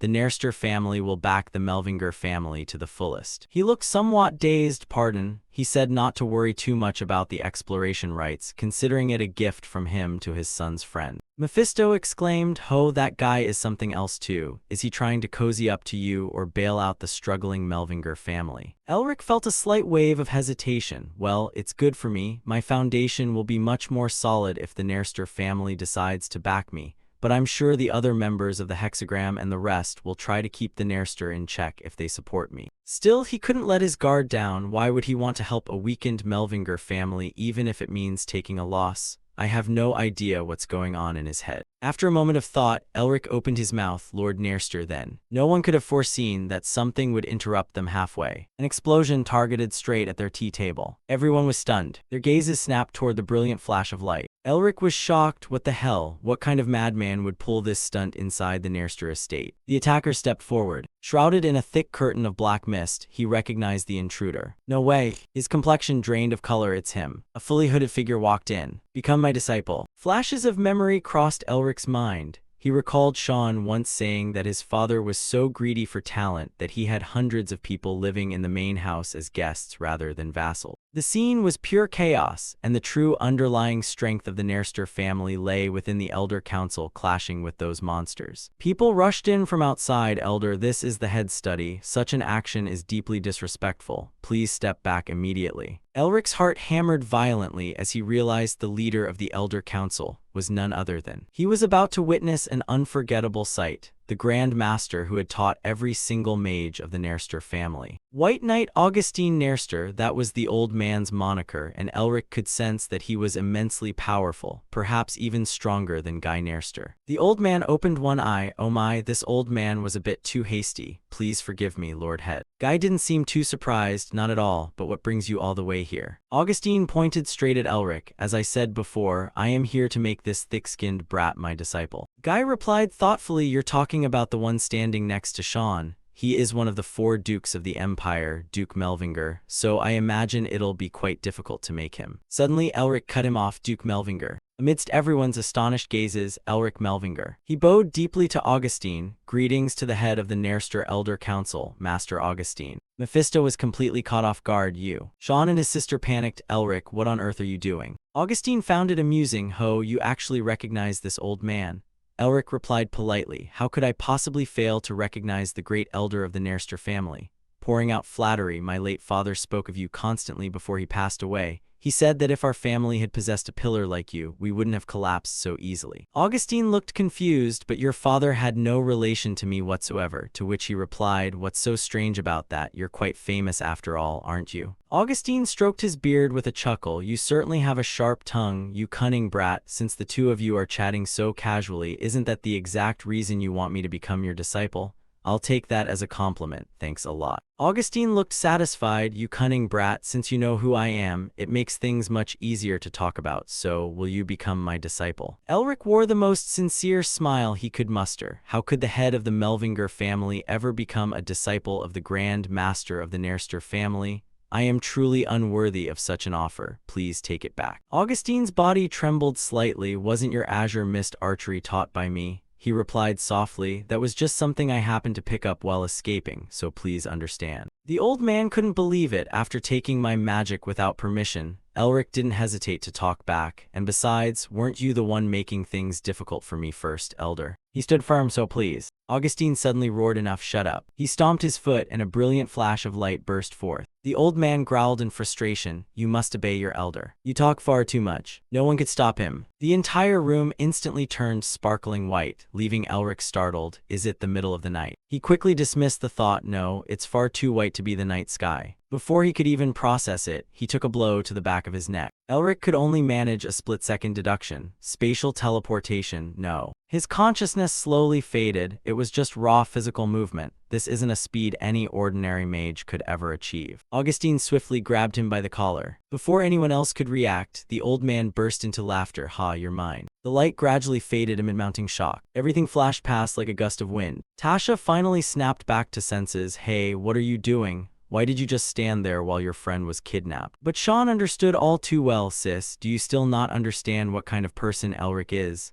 That bastard is going to get me killed early. Those words left her utterly confused. What do you mean? He sighed in utter exasperation. He's just putting on an act, while Mephisto chuckled softly. You never fail to leave me speechless. Looks like another victim has succeeded me. You've got some real guts choosing that monster of an old man as your master. He was genuinely surprised, not playing as a mere pawn. His eyelids felt heavy.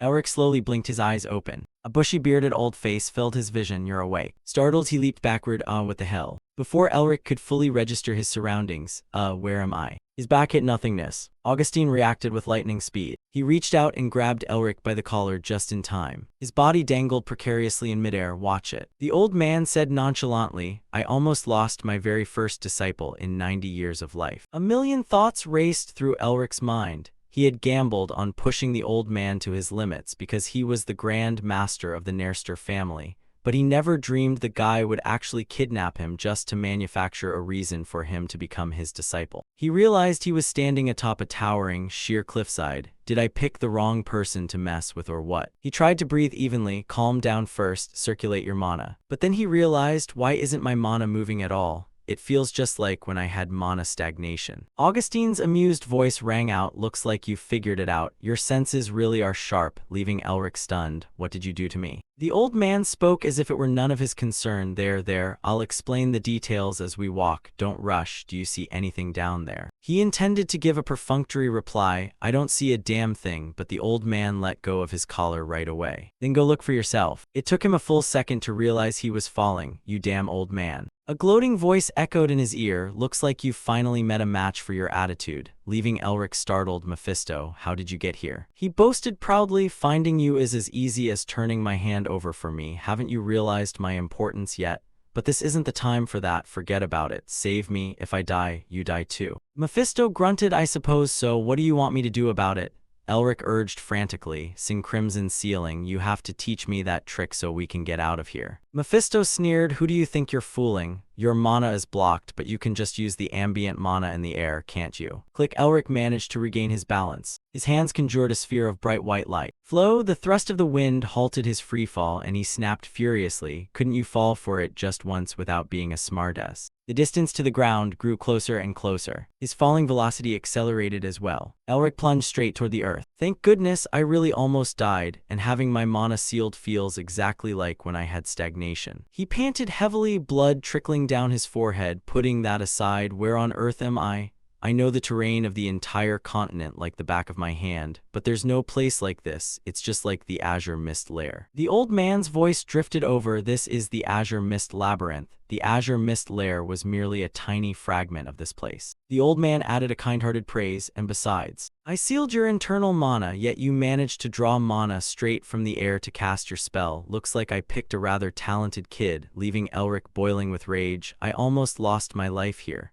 Why would you do something like that? You said you wanted me as your disciple. Augustine offered a reminder, and I still do, but I won't teach you things that belong strictly to the Nairster. Just as you said, I cannot teach you Nairster family magic. As Elric looked up, then what the hell are you planning to teach me? The next words caught him completely off guard. Even though I am the head of the Nairster Elder Council, I am also the principal of an institution called Grassland. He continued, its magic is passed down to only a single person and has nothing to do with the Nairster. I assume you won't have any objections to learning it. While Elric was still bewildered, what now? Why have I never seen it in any history books? Prompting Mephisto to blurt out beside him, Grassland. He wore a nostalgic expression. I can't believe it's still running. Those bastards really are stubborn. Prompting him to ask quietly, you've heard of it? I've never heard of it in my life. Mephisto's lips parted. They come from the West, and they were quite a headache for me back when I was active. They use magical martial arts instead of traditional magic. It was his first time hearing of such a thing. They operated in the West 1,000 years ago. Is that it? But what on earth is magical martial arts? Is it like a martial artist's physical combat? Catching his gaze, something like that. It's a combat art that uses the flow of mana as its foundation to reinforce the body. He put it bluntly. In short, it teaches you exactly what you need right now. Grassland is an academy specializing in harmonizing multiple types of magic, making it the absolute perfect fit to reconcile the chaotic mana inside your body. Elric placed a hand over his chest. I had no idea what to do with the chaotic mess of various manas inside me, but this turns out to be a massive jackpot. Even finding a master comes with this kind of luck. The world really is unfair. So this was the real reason that old man sealed my mana. Feeling the steady beat of his heart, he couldn't believe he could acquire knowledge so perfectly suited to himself without falling into the palm of the Nairster family. There could never be a better opportunity than this. He made up his mind. So you're going to teach me the magical martial arts of Grassland? Augustine exclaimed. You even know about magical martial arts when there are no written records left of it. You continue to amaze me. He spoke up. Well then, let's get started right away. You are currently in the territory of the Howling Wolves. They are 3 times stronger and larger than ordinary wolves. And Elric could already sense them, the old man's voice lingering in the wind. I'm sure you know that the magical martial arts of Grassland are taught through practical, real-world experience, right? So survive. That was his parting word, followed by countless wolves bursting out from the shadows. Even so, Elric still couldn't accept it. You crazy old bastard, you've got my mana sealed. What the hell do you expect me to do? Someone spoke up behind Augustine. Boss, is it really okay to just watch like this? From what we heard, he's a rookie who's only been learning magic for half a year. The old man replied softly, "You're here. He is indeed a rookie in terms of experience, but not skill. Oh, and thanks for letting me borrow your howling wolves." The other person looked worried. It's going to be a huge problem if they get a taste of human flesh. Watching Elric get beaten black and blue, isn't your disciple in a bit of trouble? He looked flustered. If this keeps up, he's going to die. But Augustine merely replied, "Just watch." Elric's hand emitted a faint pale blue light. Elric landed a blow that shattered one of the wolf's teeth, causing Augustine to nod approvingly. "Didn't I tell you so?" He offered a single remark. He was completely different. He guaranteed, wagering that the boy could pass his test and live up to the aspirations the grasslands had held for the past 1,000 years. A gentle breeze drifted past, but because the boy was still weak, he laid out his demand. "Agility, you will step forward as the developer of the Revolutionary Army." Even the Empire's intelligence agency couldn't fully track down the Revolutionary Army's identities. Their actions went hand in hand with the Tower Masters, Magic, and Lions, and they existed solely to liberate the continent from imperial tyranny. They were the most notorious terrorist faction, and that was the former leader of the Revolutionary Army. "I'll do it because it's your request." The white tiger beast king stepped forward, spreading his massive wings. Though he was genuinely excited to take on a new disciple, with agility tense sitting atop the large white tiger and a hawk perched on his shoulder. "Are you really okay with losing him?" He issued his task: wipe out every single howling wolf living in this place. "Taking down even one wolf is already tough enough," Mephisto chimed in. "The last time you managed to take one down, it was purely out of sheer luck. But this time is going to be brutal for you, especially in your current state." He clicked his tongue. They would be way more cautious now after seeing their own kind slaughtered. You couldn't rely on luck anymore. Elric panted, staring hard at the wolf right in front of him. He was right. He could only absorb the surrounding energy once or twice. That crazy old man, how was he supposed to kill these things with his bare hands? He didn't let his guard down for a single second. If only he had back the weapon he used on the snowy mountain. If he had known beforehand, he would have worked harder on his physical conditioning. He suddenly froze. Wait, physical conditioning, that was it. The body hardening technique, a discipline researched to boost physical strength through multi-factor experimentation. The body hardening technique he had been studying was all about rigorous physical training. A corner of Elric's mouth twitched upward, so all he had to do was mimic it right. He recalled what was written, a combat style passed down by the descendants of the Tiger King, the body hardening technique. A fighting technique that turned human bones as hard as steel, multiplied physical strength manifold, and instructed practitioners on how to fight using those very powers. Elric took his stance. The Tiger Man, king of all mutant beasts, had once said that the body is a miniature version of the world created by God. His feet moved like a tiger's, mirroring the flow of natural streams, while his breath and life force circulated into every nook and cranny of his body. The human body transformed based on how one breathed and thought. He held his breath, and from the thoughts lingering constantly in his mind, countless depths of the subconscious opened up, one of which was selected by instinct. Elric took a fighting stance against the wolf, his transformed body acting purely on intuition. He relaxed his mind, expecting nothing, simply accepting the world as it was. Dodge unconsciously, instinct and intuition, a combat skill balanced on the razor's edge between the two. Elric practically auto-suggested to himself that he had no plan and no reason for any of this. He raised his fist, knowing only that this choice was the right one. It was him tearing right through the pitch-black night, the Tiger Man's combat skill. Mephisto stood completely stunned at the sight. He couldn't help but blurt out, "You crazy bastard."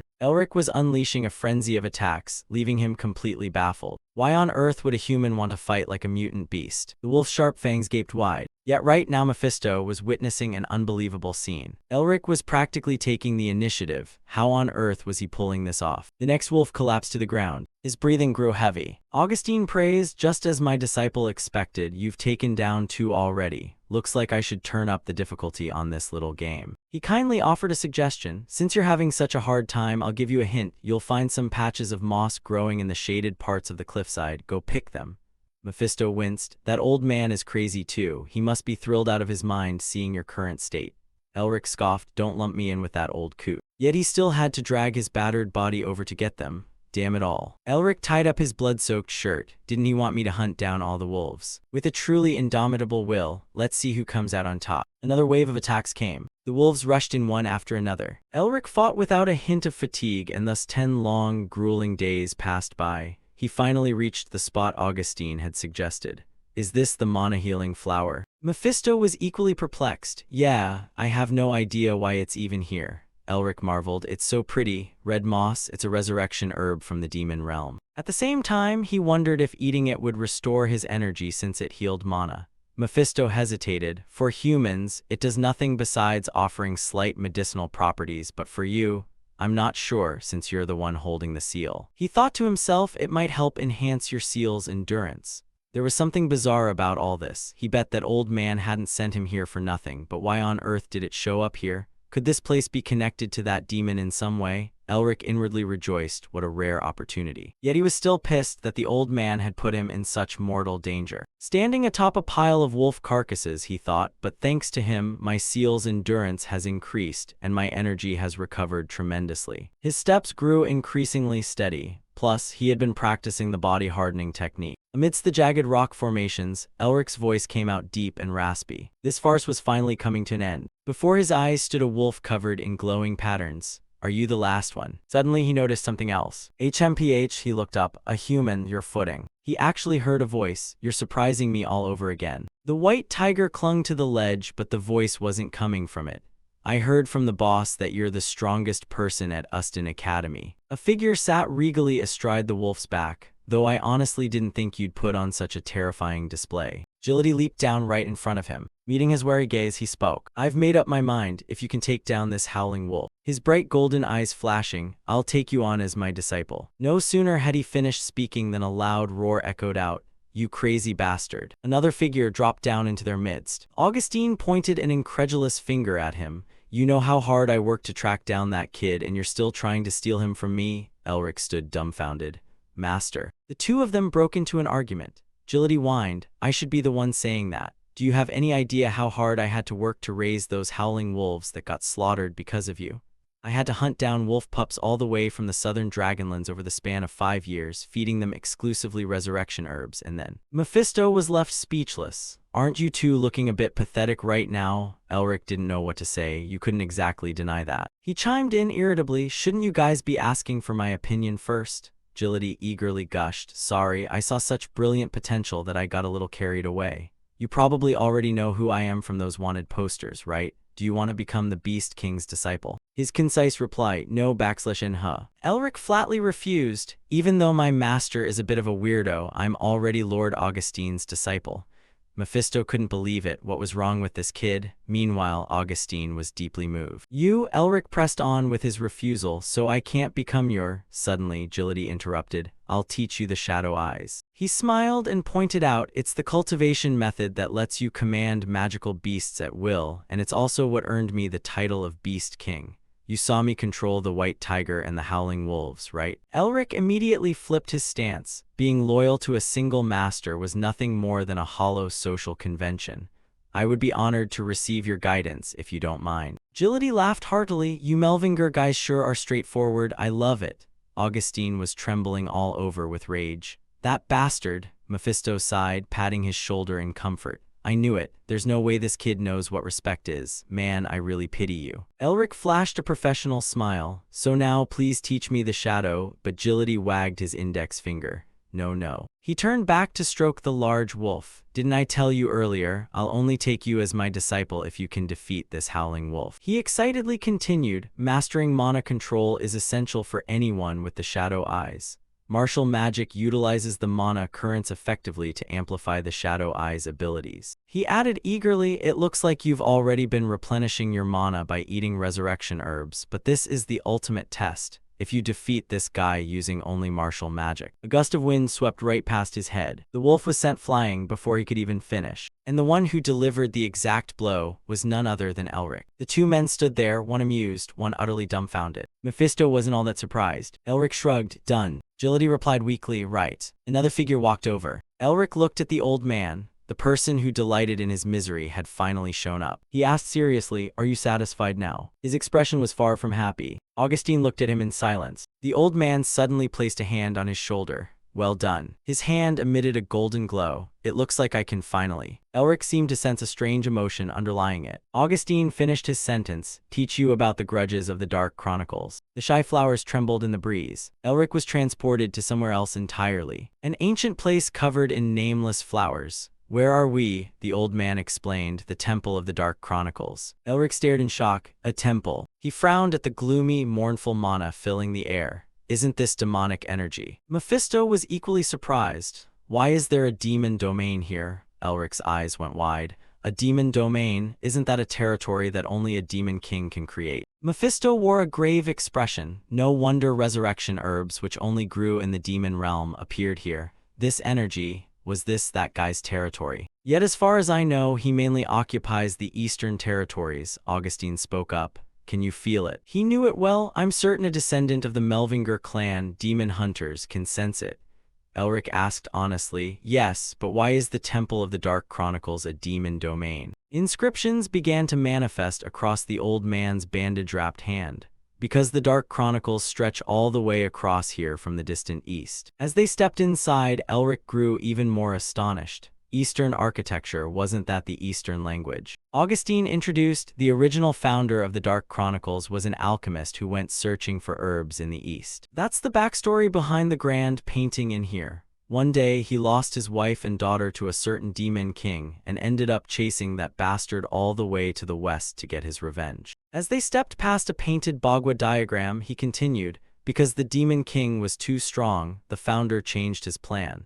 He not only combined Eastern knowledge with Western magical theory, but he even indiscriminately incorporated demonic powers to make himself stronger. Elric was perplexed. "So you're saying the founder's hatred has carried on all the way to the present day?" Augustine replied. "That's right, it's been nearly 1,000 years. He felt there had to be a reason behind it. Since the old man had accepted him as a disciple, it meant the quest for revenge wasn't over yet, but the old man's voice remained airy. "No, the revenge is already over." He was stunned. "It's over. Who on earth managed to do that?" Augustine said indifferently, "Isn't it obvious?" As they stepped into the next room, his eyes flew wide open. Inside a room plastered with paper talismans, Augustine admitted, "It was me." Even Mephisto had to concede. His origins might be humble, but he's turned out pretty damn strong. "I can't believe he actually managed to capture him. This freak must be immensely skilled." Elric stood dazed. If even Mephisto acknowledged a demon king, he must be unfathomably powerful. "So, master, just how badly did you beat him?" Augustine responded playfully, "Well, this isn't really the kind of thing I should be bragging about to my disciple. That battle had too many possible variables, so calling a definitive winner is hard to say." His gaze drifted toward something ahead. "And so, much like our founder, I've created a new goal. A vow made with the demon. I will decide the winner of that battle through a disciple who will one day succeed my position." Note, duplicate of 289 omitted or handled to preserve exact numbering. His gentle voice echoed out, "My disciple, you shall be the one to settle the score." Is he stronger? Or are this old man's teachings stronger? The four of them stood in a row, looking ahead. Elric asked, "You mean I have to fight that thing?" While his complexion turned increasingly ghastly, the old man remained utterly nonchalant. "That's right. To be precise, I want you to fight its seal." Augustine then turned to look at him with a soft smile. "Because you can take a monster's seal into yourself, even as a human." Elric was reaching his absolute limit, his whole body stiff and agonizingly uncomfortable. "How the hell can you?" Mephisto looked on completely clueless, while the old man gently raised a hand to reassure him. "I know what you're worried about. No need to worry. Why would a master expose his own disciples' secrets like this?" He still gritted his teeth, though his resolve wavered slightly, darting his eyes sideways. He rolled his eyes in response, and wisely kept his mouth shut for now. Augustine slowly unwrapped the bandages on his hand.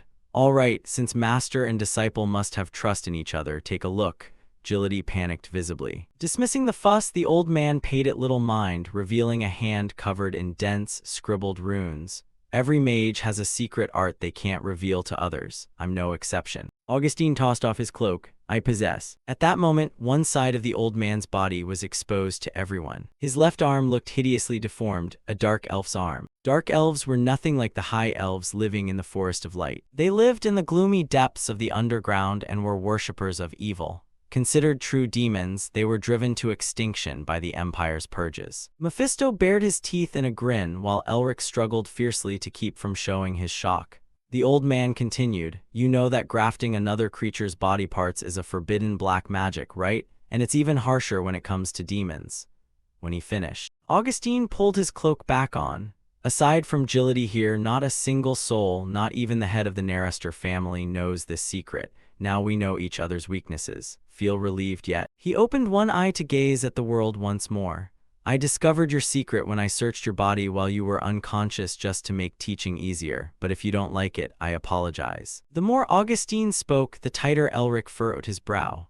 But now that I know you can absorb demon seals and activate them, I certainly can't let you go because of this lingering grudge. The two of them stood facing each other while the others might as well have been air. That was just this old man's greed speaking. Whatever, from now on, just do as you please. The white tiger poked its head out from beside him, smiling gently. He wore a miserable expression. Now was the time for him to truly think things through. Greed. Yeah, that was it. It might just be the greed of wanting to satisfy a longing for something that had vanished. Glancing back at Augustine, a flurry of questions arose. But is greed really a sin? Isn't it just having a goal? Just like him, the master had his own goals too. Thinking this, Elric subconsciously parted his lips. How could he possibly refuse someone pursuing their goal? He took a step forward, both hands clenched into fists. He bowed at a 45-degree angle and said solemnly, I, head of the Melvinger household, Elric Melvinger, hereby pay my respects as a disciple to the inheritor of the Dark Chronicles, Lord Augustine Nerester. Elric wore a smile, his eyes carrying a hint of amusement as well. The old man couldn't have been more pleased upon hearing it. Thank you, my disciple. At that moment, he hurriedly turned his head to cut straight to the point. So I just need to absorb the Demon King's seal, right? What's its name? Augustine looked at him with a gentle gaze and replied, I don't know for sure either. During its journey from the western shores back to the Empire, it took on a new name every time it appeared. The old man lowered his voice, but we call it the Frenzied Beast. The Frenzied Beast, you. Only then did Augustine truly open both of his eyes wide, his wrinkled face looking pitifully innocent. Elric stated resolutely, his sharp gaze fierce enough to cut paper. Then I'll get started. He thought to himself, the frenzied beast was a demon king acknowledged even by Mephisto. If he could absorb a creature's seal of that caliber, he'd do it. Looking at the dense web of threads before him, Elric felt a slight hesitation. I'll do it, but... He stood frozen, using telepathy to demand, Mephisto, how the hell do you absorb a seal? The demon flew into a rage. You've been talking about this forever and you don't even know how to do it. Elric continued transmitting signals without speaking aloud. Well, he asked me like that, how could I refuse? You said demons get stronger by stealing each other's seals, right? So how do you do it? Mephisto took the opportunity to lecture him from up high. Did you have to learn how to eat before you ate? Stealing a seal is just like eating for us. How am I supposed to teach you that? His eyebrows knitted tightly together, stretched like violin strings.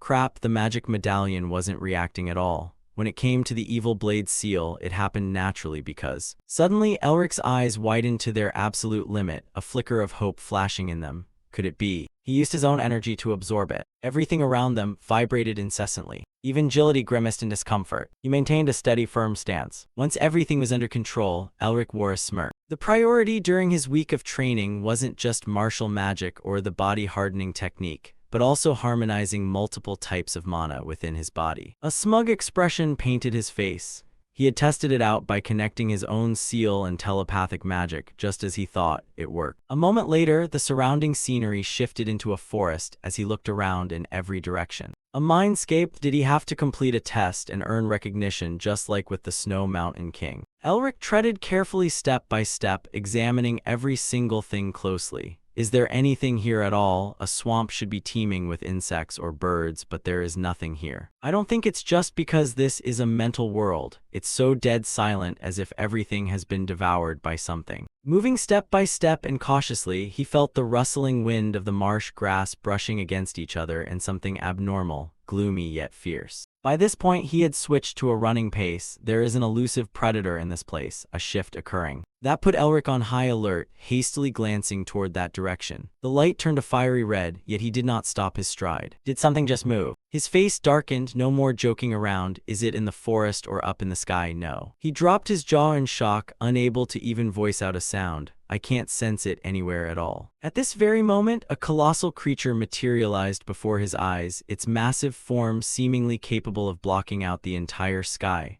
Well, looks like there is a fascinating human here. But the Demon King's sharp teeth were aimed straight at Elric's neck as he stood facing the giant monster all alone, its shadow and fangs looming vaguely through the sunlit gaps of the leaves while the rest was endless darkness. Even so, Elric still resolved himself that he must fight just as he had defeated the Snow Mountain King. He underwent a fierce internal struggle. Do I not know what to do yet? I still haven't figured out how to absorb Yu's seal. I should observe the situation first. There might be another way. I'm not sure if I can win. You spoke up. A Melvinger usually acts first and thinks later, but you seem unusually patient. Elric clenched his fists tightly, trembling slightly while biting his lips. That guy isn't the only weird thing about you. It continued him. Something is not quite right with you. You carefully examined every single detail on him. An ordinary human with a seal, and wait, isn't that Mephisto's seal? Elric grew increasingly anxious, feeling the predator-like hunger in its voice while you kept interrogating him.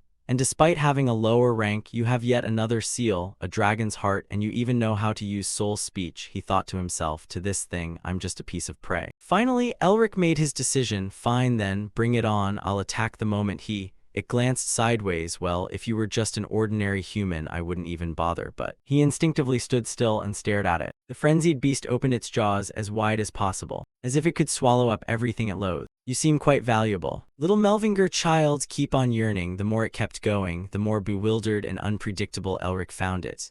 The frenzied beast continued speaking. Keep yearning more, fill up your greed and ambition, as he was startled to discover that his body could not move. Its eyes lit up. If you do that, you will. Meet me again. A second later, Elric was back in that room, in disbelief, still maintaining the exact same posture. Mephisto found it utterly unbelievable. Is it already over? To which Augustine replied nonchalantly, I suppose so. You don't understand a damn thing. Are you talking about him? As Mephisto flew over looking visibly annoyed, you lunatic, he actually blurted out his true name, while Elric stared at his two arms, his jaw dropping in utter shock. Are seals usually this easy to acquire? No way, right? Mephisto grew irritated and snapped. He only had that option left because he had to keep the seal from dying for a long time, so he reached his limit. He paralyzed your body to return to his original form, and he even handed you a seal far lower than his root one. Staring at the mark on his arm, he recounted everything he had heard. He said, I'll meet him again if I keep yearning. Does that mean I'm supposed to upgrade this seal back to its original form? The two of them went back and forth like that. You've got a new family member there, Mel. Do you mind letting me know his true name? Humph, I'm not going to blurt out the name of a bastard who lowers himself just to survive, as Augustine barged into their discussion. Yu's true name is the evil god. Stepping closer, he said, his rank probably dropped after losing to me, so it's probably quite fierce. The other two were none too pleased as he bluntly snapped back. This human is out of his mind. Nobody asked him to butt in, and he even knows the value of a true name. Must be possessed by something. Elric's heart skipped a beat, his eyes filled with lingering doubts. I was just about to ask my master if Mephisto refused to talk, but why did he naturally? Augustine burst into hearty laughter upon being fiercely cursed at. He lowered his eyes slightly to see what was about to happen. Augustine stood right in front of Elric, smiling as he spoke. The seal of malice. Then Augustine shifted to a serious demeanor, rattling off a long explanation. Yu's original form is a demon called a ghoul. They are demons at the bottom of the food chain, constantly terrified of dying at any moment, yet perpetually greedy due to their starving nature. The more he spoke, the more dazed Elric became. That's why you could sense danger like a ghoul once you obtained Yu's seal, and you could figure out the enemy's strength and weaknesses faster to counter them. Augustine's mouth kept widening as tears rolled down, the awakening of the sixth sense through mana circulation, something that magical martial arts has always tried to mimic. Feeling his heart thumping heavily and all his senses tingling, he was actually crying, with two trails of tears running down his cheeks. I call it the ghoul sense. The Night Chronicle has finally attained Yu's seal and the ghoul sense. Now you just need to upgrade this seal and fight Yu. The significance and usage of this seal are detailed pieces of information you can't find in any book. Goodness knows how much hardship the ancestors of the Night Chronicle and Master had to endure to acquire this knowledge. Augustine wept nonstop while continuing to speak. The knowledge and dream of the Night Chronicle for the past 1,000 years is to achieve this single goal. The mark on Elric's arm glowed with a malicious light. His complexion turned pitch black, sensing the incoming surge of energy. It's now my turn to shoulder this goal. Elric hesitated, a single drop of sweat trickling down. Master, you said the ghoul sense is when your heart thumps and your senses tingle, right? Why did it suddenly trigger on its own? Just then someone else appeared, shouting loudly, Elric. Sean showed up in a rush, covered in sweat, as Elric questioned him. Sean, how did you get here? While the other hurriedly replied, that's not important, we've got a huge problem. Outside, those two were still in a gloomy mood, sniffing and comforting each other. Upon hearing whatever was said, all the color drained from Elric's face. What? Back at that mansion. A servant hurriedly reported, "Lady Tasha, you need to come outside and see this," as she rested her chin on her hand in boredom. What is it? Has the Duke finished training yet? Her whole body trembled upon hearing the news, her facial features twisting in utter dismay. Her eyes sparkled as she gave an order. "Tell them to stop her first. I will go see her myself." Meanwhile, Elric and Sean were racing against time, Elric extremely frantic. "Shouldn't you have tried to stop Sister Tasha earlier?" Sean felt helpless, feeling both irritated and hurried. "How on earth do I have the ability to stop that crazy witch? Besides, why are you dumping everything on me when this is your mess?" He frowned, lowering his tone. "The situation is terrible. Her warlike temperament is flaring up like this all because of you." Elric flew while praying, hoping nothing goes wrong. His expression lit up with a cheerful trace, smiling unconsciously. Sean said that the Duke's Starlight elder sister sacrificed her very life for him. In other words, an elder sister lacking magical talent like the younger brother suffering from the stagnation disease. After all, it's hard to forge a talent from a fallen family. Tasha posed a question to herself. The person whom the Duke's Starlight fears the most is his own sister. Things surely can't just be because she's his older sister, right? I wonder what kind of person she is. At the exact same time, Hazer had now appeared at that castle. "Sean, excuse me, is my little brother Elric Melvinger here?" Though tiny in stature, she was carrying a suitcase twice her size as the guards blocked her. "The Starlight Duke is here, but you cannot enter without an invitation." Hazer lowered her head slightly, asking with an awkward demeanor, "Excuse me, why is that? Can you guys call the third young master Sean? I'm sure he knows I'm here." They were extremely resolute. "Absolutely not. Besides, we received instructions from the mistress not to let you in." "Sean's older sister, why is she?" Just then someone appeared and interrupted the conversation. "Nice to meet you." She turned her head back to look, frowning slightly. Tasha had just arrived and introduced herself. "I am the daughter of the Nerster family, Tasha Nerster." Hazer bowed deeply and greeted respectfully. "My name is Hazer Melvinger. I've heard many things about you from Elric and your younger brother." Then a second later, she transformed into a completely different person, stepping right up to Tasha's face and looking up with a smile. "I heard you're a charming person, as dazzling and fierce as a blazing fire, but it looks like those rumors are pretty accurate. A pleasure to meet you," as this unexpected move caused Tasha to tremble slightly. "Thank you." Hazer slightly opened her mesmerizing blue-gold eyes. "But allow me to ask why you're blocking me. I can't think of any reasonable explanation for you to stop me." Tasha choked on her words, replying calmly while not even daring to blink. "This is the main residence of the Nerster family, the head of the 6 houses governing the magic towers. This isn't a place just anyone can wander in and out of as they please, right?" She lowered her head again with a hint of sorrow. "Blonde hair and blue eyes are both traits of the Melvinger family, but you could be in disguise. Besides, if you really are the Starlight Duke's older sister, you still have to go through certain procedures." Hazer paused before asking, "So in this case, what do you want me to do to prove it?" Tasha knitted her brows tightly, showing a look of anger. "If you truly are the Starlight Duke's older sister, it means you're also a member of the Trustin Magic family, so I'll only believe you if you defeat me in a magic duel." She used her eye ability to summon a magic circle. "Unfortunately, I don't have the ability to use magic, so then." Hazer's entire body grew dark, surrounded by energy. "How about spiritual energy?" She spoke in a challenging tone. "You're going to get hurt," to which Tasha wasn't afraid of anyone either. "I'd like to see about that." Flicking her hand slightly, "This will be simple." Everything around them suddenly exploded into a brilliant flash, obscuring the view. "That's your identity verification procedure." Debris flew everywhere. The two guards stood completely frozen like statues watching. Her biting her lip with a slight smile as Hazer pulled out her oversized hammer. "Are you sure you can stand firm against something that big?" she just asked quietly. "Have you ever played a game of tag when you were little?" Then Tasha flew like the wind toward the flying boulders. Excitement was evident on her face. "It's been a long time since I last played, but Sean and I played together a lot during our childhood." She raised her hand and chanted. Then Tasha pointed her hand toward her opponent. "I've never lost track of it. What about you? Are you good at this game?" Across from her, Hazer gripped the hammer handle firmly, declaring, "I've never tasted defeat before either, but that's because the thirst for victory keeps surging within me." She smirked, lifting the hammer high above her head then. Hazer swung the heavy hammer forward with all her might. "I've always caught Elric time and time again." Tasha's face froze solid, her pupils contracting. She tilted her head back and bared her teeth in a grin. Right after that blow, Tasha broke out in a cold sweat, thinking to herself, It's astonishing that a member of the trusted magic family is a martial artist, but I never imagined she could swing a 100 kg sledgehammer so effortlessly without using spiritual energy. That is truly a member of the Melvinger family. That mark is the Black Skull. The Starlight Duke's older sister is actually a member of the most powerful mercenary corps. Hazer beamed with joy, satisfied with the result. The score is 1-1, right? As Tasha's eyes also lit up, I won't hold back this time. Knockback. Suddenly both of them stopped their actions. She panicked. What's going on? Hazer seemed calmer, glancing sideways at her and whispering, things are only going to get better. That hand quickly grabbed Elric by the neck. Right behind came Sean, running at full speed, without being able to stop. In a rather unflattering posture, he still wore a confident smile. You're looking as healthy as ever, big sister. Big sister? Elric was grabbed by the neck so hard he was trembling, struggling to speak.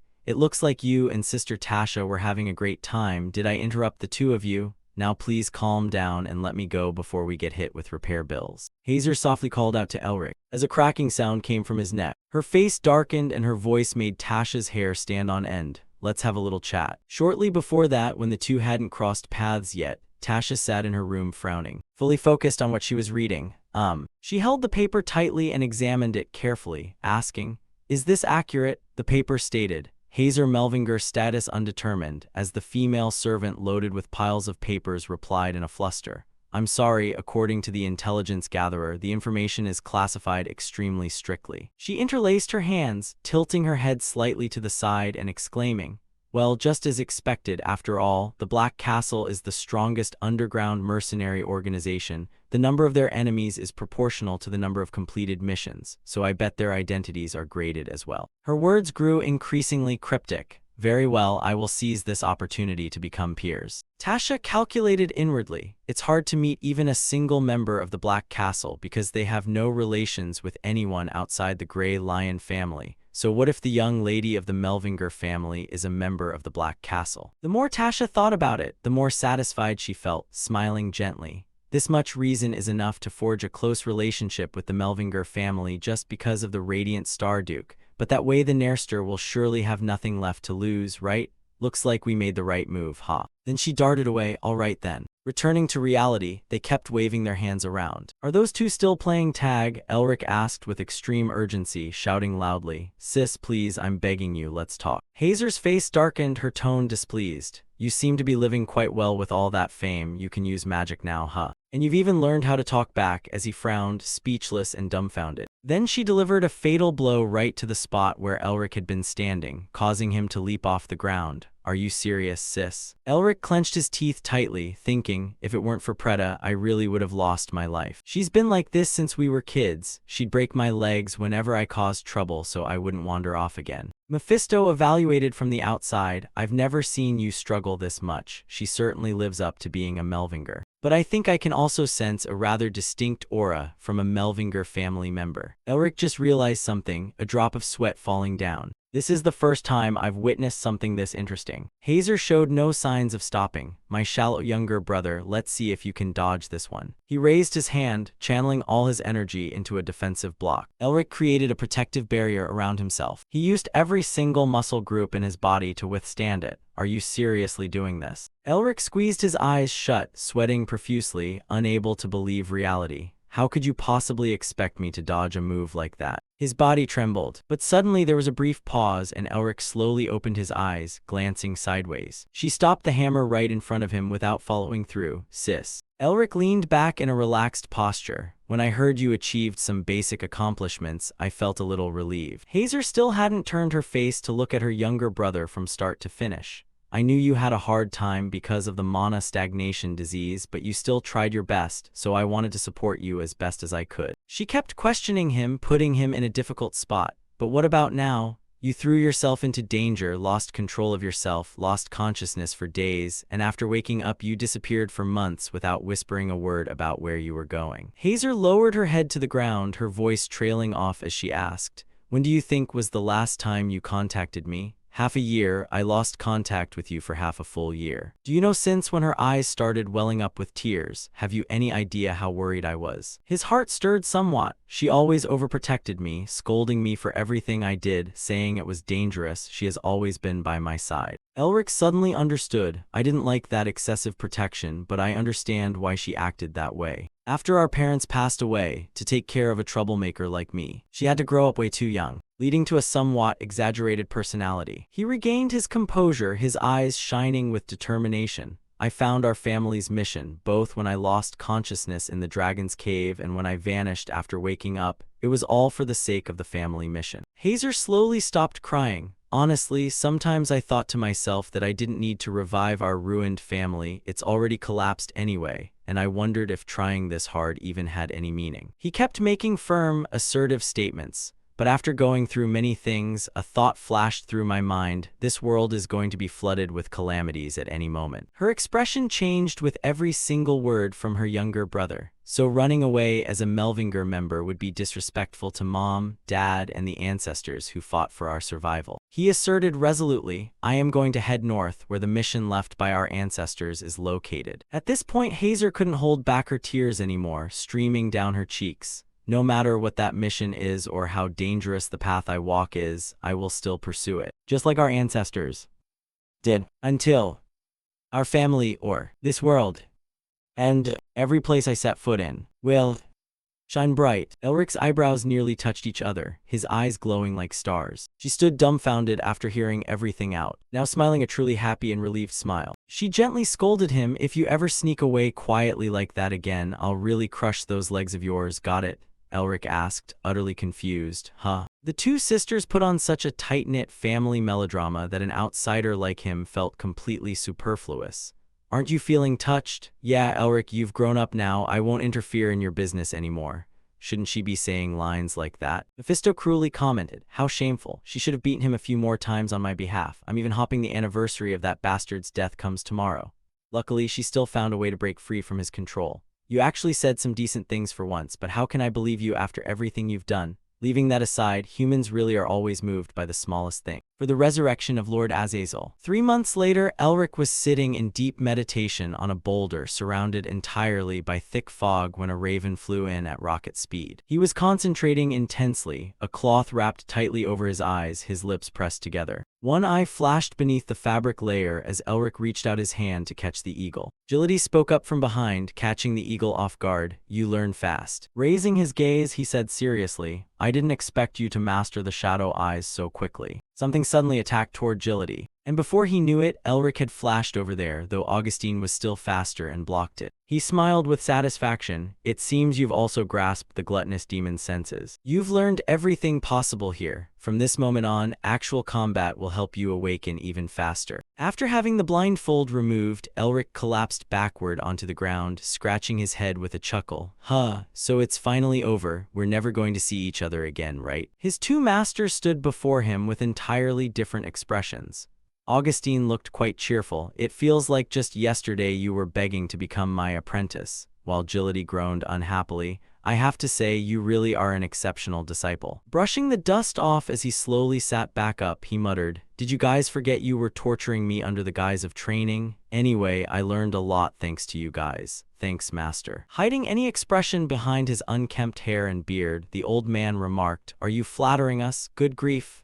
Agility's eyes lit up. Didn't you say you were heading straight north? Remember to bring us back some souvenirs. Sure thing, Elric smiled, though his eyes carried a hint of sadness. What kind of nightmare was this? May we never meet again. He paused for a brief moment, though, while the two of them silently waited for him to continue. Before Elric bolted away so fast his shadow was barely visible. Take care of yourselves, both of you. The space grew quieter as Agility spoke up first. Does this make you feel nostalgic, leader, about the days we rampaged everywhere with Set? Augustine reminisced about the past as well. Every single day was full of joy back when I was in my prime, and now I'm spending my remaining fleeting days holed up in this place. Agility glanced sideways and asked, what would Set say if he were still here?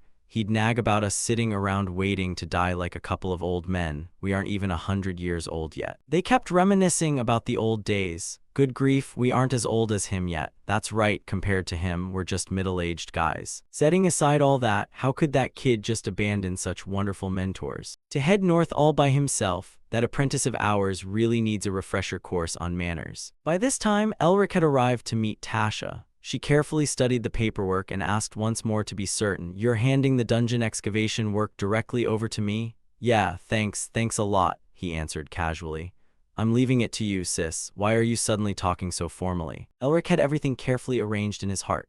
I've already prepared a carriage to take you north. It's right at the entrance. I'll arrange your studies at the academy too, so make sure you travel safely. Written on the paper was the agreement regarding the excavation of the Diamond Dragon's lair between the Firebird Roost family and the Melvinger family. Melvinger family, Elric Melvinger. Firebird Roost family, Tasha Nerster. Elric inwardly judged her beast-like enthusiasm when he saw Tasha's reaction. You've always been famous for your love of dragons, which is why I handed this over to you, but I didn't think you'd be this happy. Her eyes shone brightly. I finally get to touch real dragon items, all good stuff. He frowned slightly, feeling a bit uneasy. Anyway, I figured strengthening our ties with the Nerster house benefits everyone. Come to think of it, there's still someone who owes me. Lady Isabel said she would contact him after arriving in Carne. Did she forget about her debt? Anyway, I'll go get in the carriage first. Out in the woods, Herman sheathed his sword, muttering, that bastard Paul really did a number on me. Corpses were scattered all over the ground, a heavy stench of blood filling the air. No matter how weak I've gotten, I can't believe he thought this little lot was enough to kill me. Suddenly, a voice caught Herman's attention. Perhaps he's getting impatient. He's grown weaker after losing so many blue wolves. A tattered man walked closer and closer, making it impossible for him to look away, knowing full well that if he joined forces with the Melvinger household, Paul would fall into grave danger. Blay and Arden escorted Isabel with great amusement. Our granddaughter is so smart. She's right, brother. Why don't we drop this act and go straight to Paul to kill him? That's right, the three of us will go together. She pouted. I told you not to treat me like a kid. Blay released Isabel toward Herman, who nodded slightly and narrowed his eyes. I told you, the Whale family's issues will be handled by me. The three of you just need to protect Isabel. Then Herman turned serious. I will go meet this duke myself to express my gratitude. The rest of them, including her, stared closely at him as if keeping watch, before deciding how to deal with Paul later. As dusk fell, Aiden stood with his back turned and asked, why hasn't Paul been appointed as a Blue Master yet?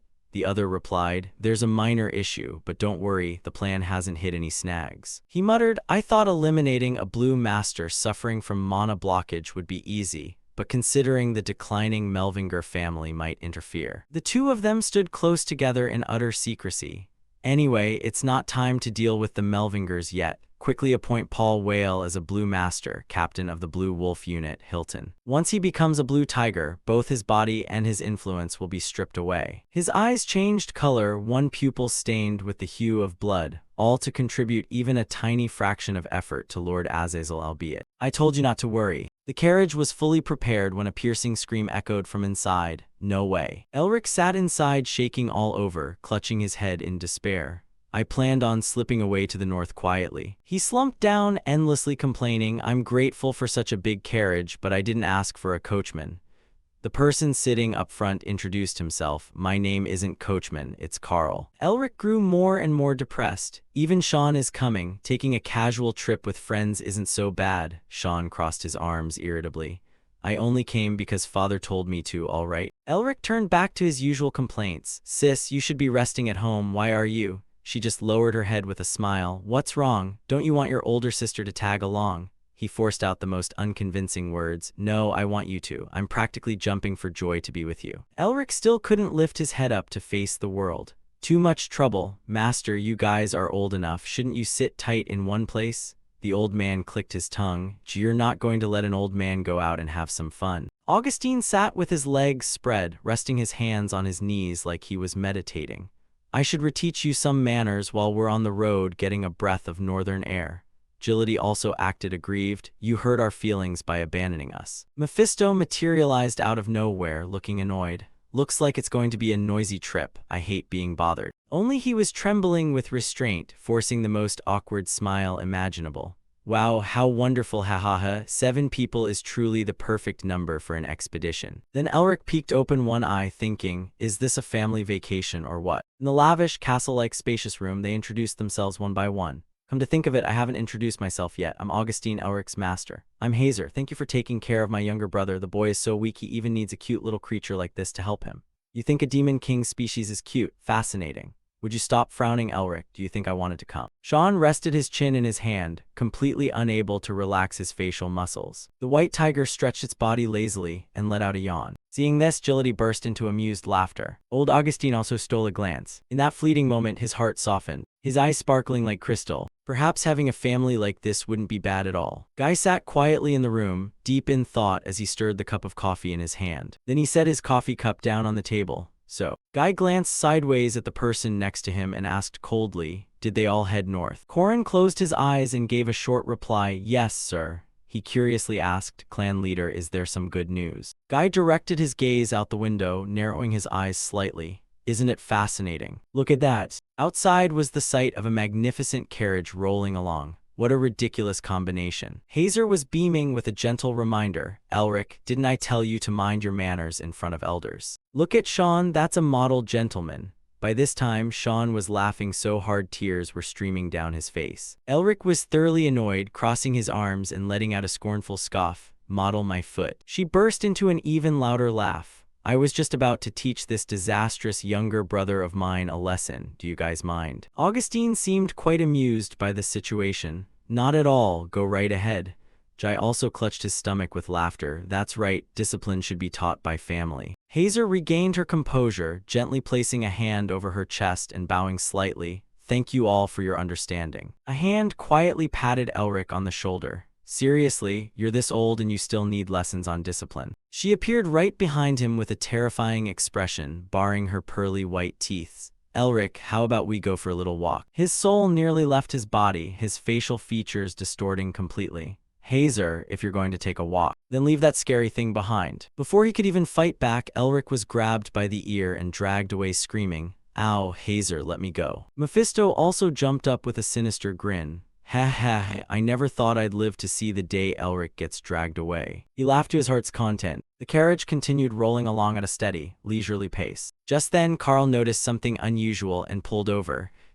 The wheels gradually slowed down and came to a complete stop. He poked his head out immediately to ask, What's wrong, Carl? Blocking the path ahead were 3 figures, young and old. Ha ha ha. The old man even stuck out his tongue to lick his dagger. The man in front spoke up, You've got a lot of nerve stepping foot into our territory. He stepped forward, brandishing his knife menacingly. Hand everything over. Elric's group froze for 5 seconds, staring blankly, completely failing to understand what was going on. The village chief looked just as dazed from his spot, sweat trickling down his cheek. He maintained his posture with a blank, deadpan expression. Furious, the man yelled, You bastards, do you want to bleed? Driven to their absolute wits' end. Elric had no choice but to jump down from the carriage, thinking to himself, what a pain. Agility tugged at his shoulder. Elric. Stepping down with overflowing confidence, he declared, Leave this to me, this is an opportunity.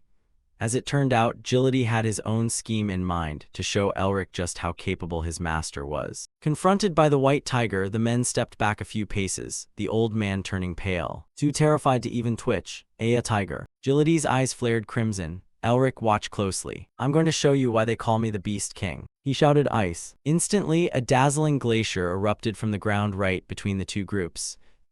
The 3 individuals collapsed onto the ground, trembling uncontrollably. Looking at him with deep disappointment and sorrow, Agility asked, Elric, I had it under control. Why did you interfere? To which Elric coldly replied, Were you planning on turning this place into a bloodbath? Elric looked apathetically at what was in front of him. Those guys definitely weren't bandits, they were just poor, starving drifters from a nearby village. Suddenly, the man dropped heavily to his knees, all 3 of them bowing deeply and crying out in unison, Please spare us, we have families at home, please have mercy. He spoke up, What if by coincidence, we were just helpless good people with no way to fight back? Elric's eyes flashed with an icy glint. Would you guys still be begging like this? The village chief and the others exchanged fearful glances, too terrified to speak yet. He didn't rush to say anything either, simply watching quietly. To everyone's surprise, the old man banged his head against the ground. Magician, you're right. The village chief kept that exact posture, squeezing his eyes shut as he confessed, They only came here because I forced them, so please punish just me. Sean felt uneasy seeing this and said, Village Chief, why would you say that? You only did it for the village.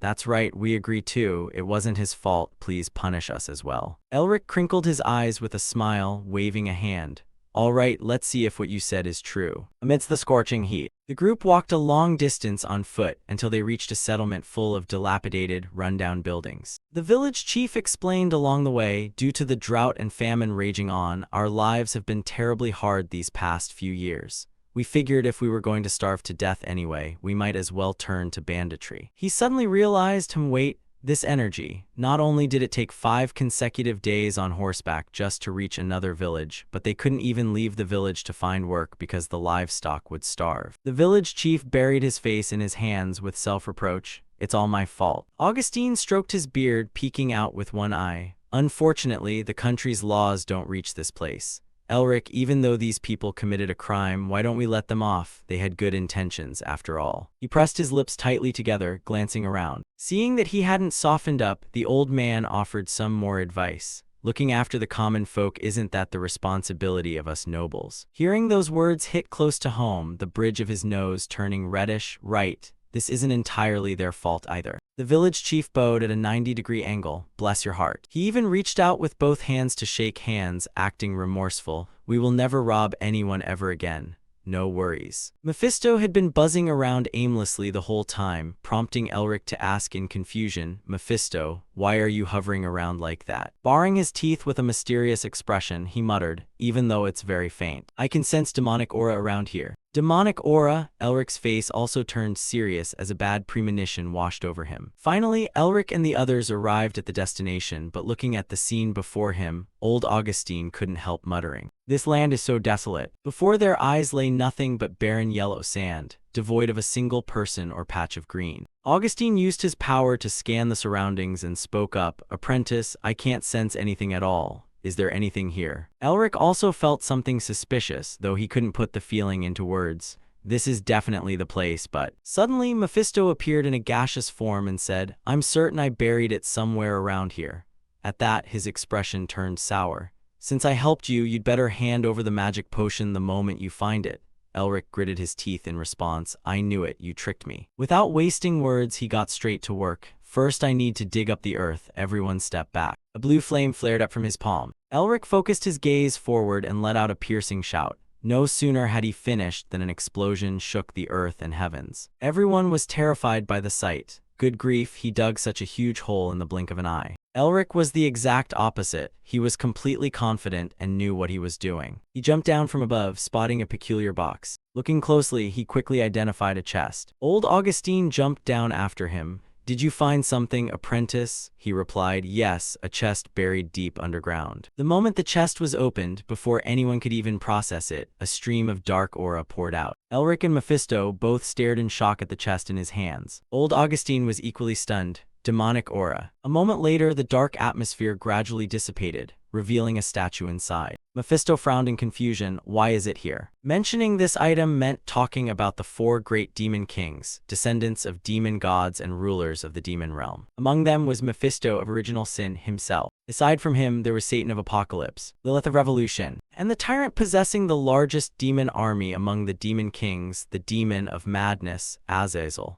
Azazel was described as an extremely greedy demon who wanted to conquer the human world. During his invasion of the human world, he didn't just destroy 12 villages. Elric guessed that this must be a symbol created by Azazel's followers, right? Mephisto continued, it was specially created through human sacrifices. Mephisto startled, wait, how do you know about Azazel? Elric actually knew very well. I read about it in a book from Otto's archives. Combined with what Mephisto just said about human sacrifices, did it mean everyone in those villages had to be sacrificed to summon Azazel? Mephisto didn't confirm it. Instead, he looked up to inspect the surroundings and assess the condition of this village. A ruined wasteland only confirmed that theory. It seemed like the most logical deduction. Elric grew irritated. What are the demons hiding in the human world and what are they plotting? Mephisto constantly nagged from the side. Now hurry up and absorb the magic and transfer it to me like you promised. Augustine chimed in from somewhere. Apprentice, investigating the traces of demons wiped out 30 years ago is extremely dangerous. He suggested, I think we should hand it over to the members of the Magic Council.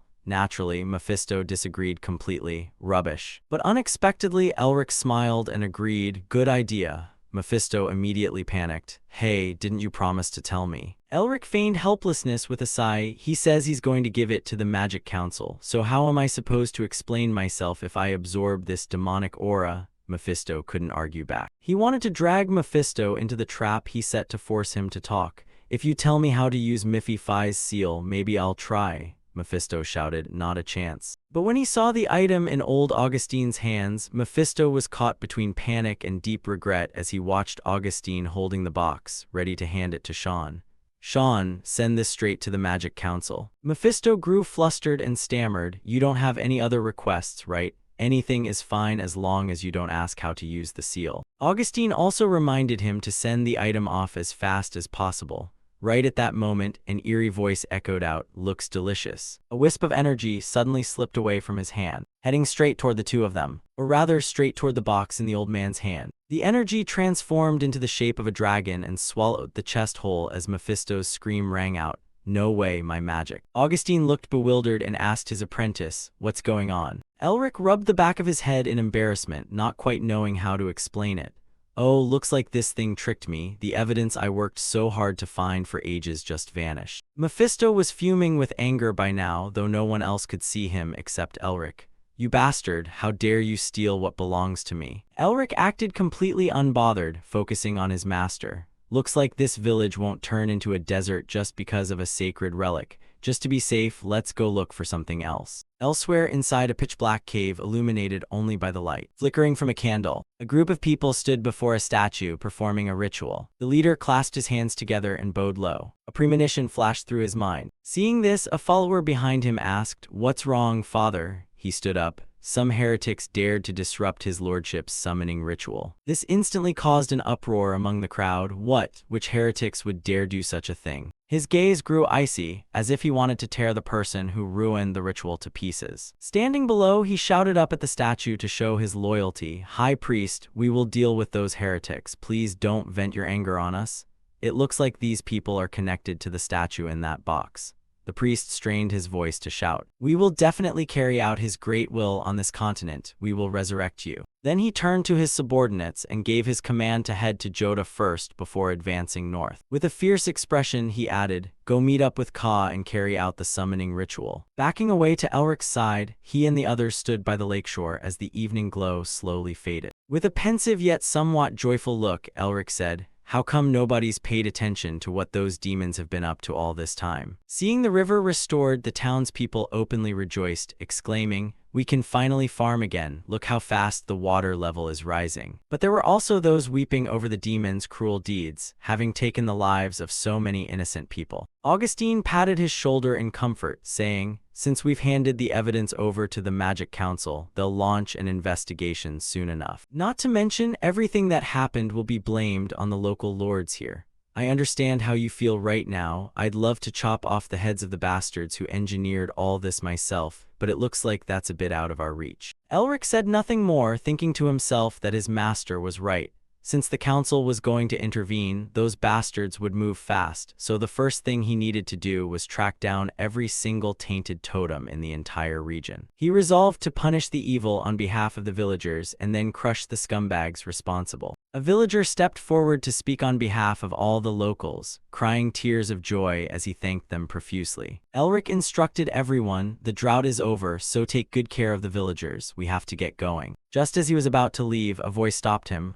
Wait. He turned around. At the very least, could you tell me the mage's name? Expecting nothing out of the ordinary, he proudly stated his name out loud, Elric Melvinger. People instantly remembered the Morning Star Duke, the hero of Merin, exactly as predicted. That name seemed etched into their minds, Melvinger. The Empire stars were shining once again. The group got into the carriage and continued their journey. Suddenly, a voice spoke up, Elric, I think you should step outside for a moment. He poked his head out. What is it this time? The butler stammered this. He pointed toward a group marching over with blazing momentum. arriving from the Royal Inspection Council. The members of the Inspection Council approached, every single one of them wearing a mask. Suddenly, a guy named Patchen spoke up. "Are you Elric Melvinger?" Hearing that tone, Elric couldn't help feeling annoyed. Talk about an attitude. Speaking of this bunch, the Emperor and royal family's intelligence agency existed by them, for them, and because of them, stopping at nothing from kidnapping and concessions to murder to complete their missions. Naturally, their strength was not to be underestimated either. Their combat prowess rivaled those of the Magic Tower and the prestigious Lion family. Elric guessed why they were here. Even a place like that couldn't track the demon's movements, so before his side could even analyze anything or send a report to Simonin,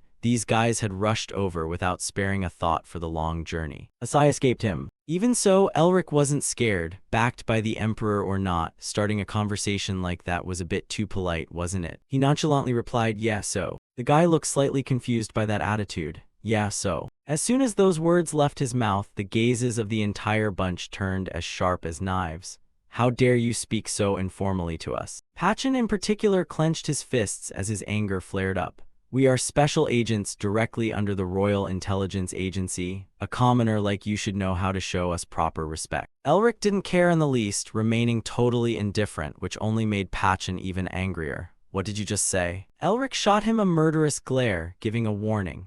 "Even if you belong to that mighty intelligence agency of yours, by yourself you're at most only as strong as a viscount." A wave of sheer pressure radiated outward, throwing the Inspection Council into a panic. Some clutched their stomachs in agony while others grabbed their dizzy heads, gasping, "What is this?" Patchen wasn't doing much better as Elric's voice still rang in his ears. "Since when do bureaucrats have the right to show disrespect to a duke?" The surrounding air seemed frozen by Elric, with the phantom of a black dragon demon looming right behind him. Patchen finally had to surrender, dropping heavily to his knees.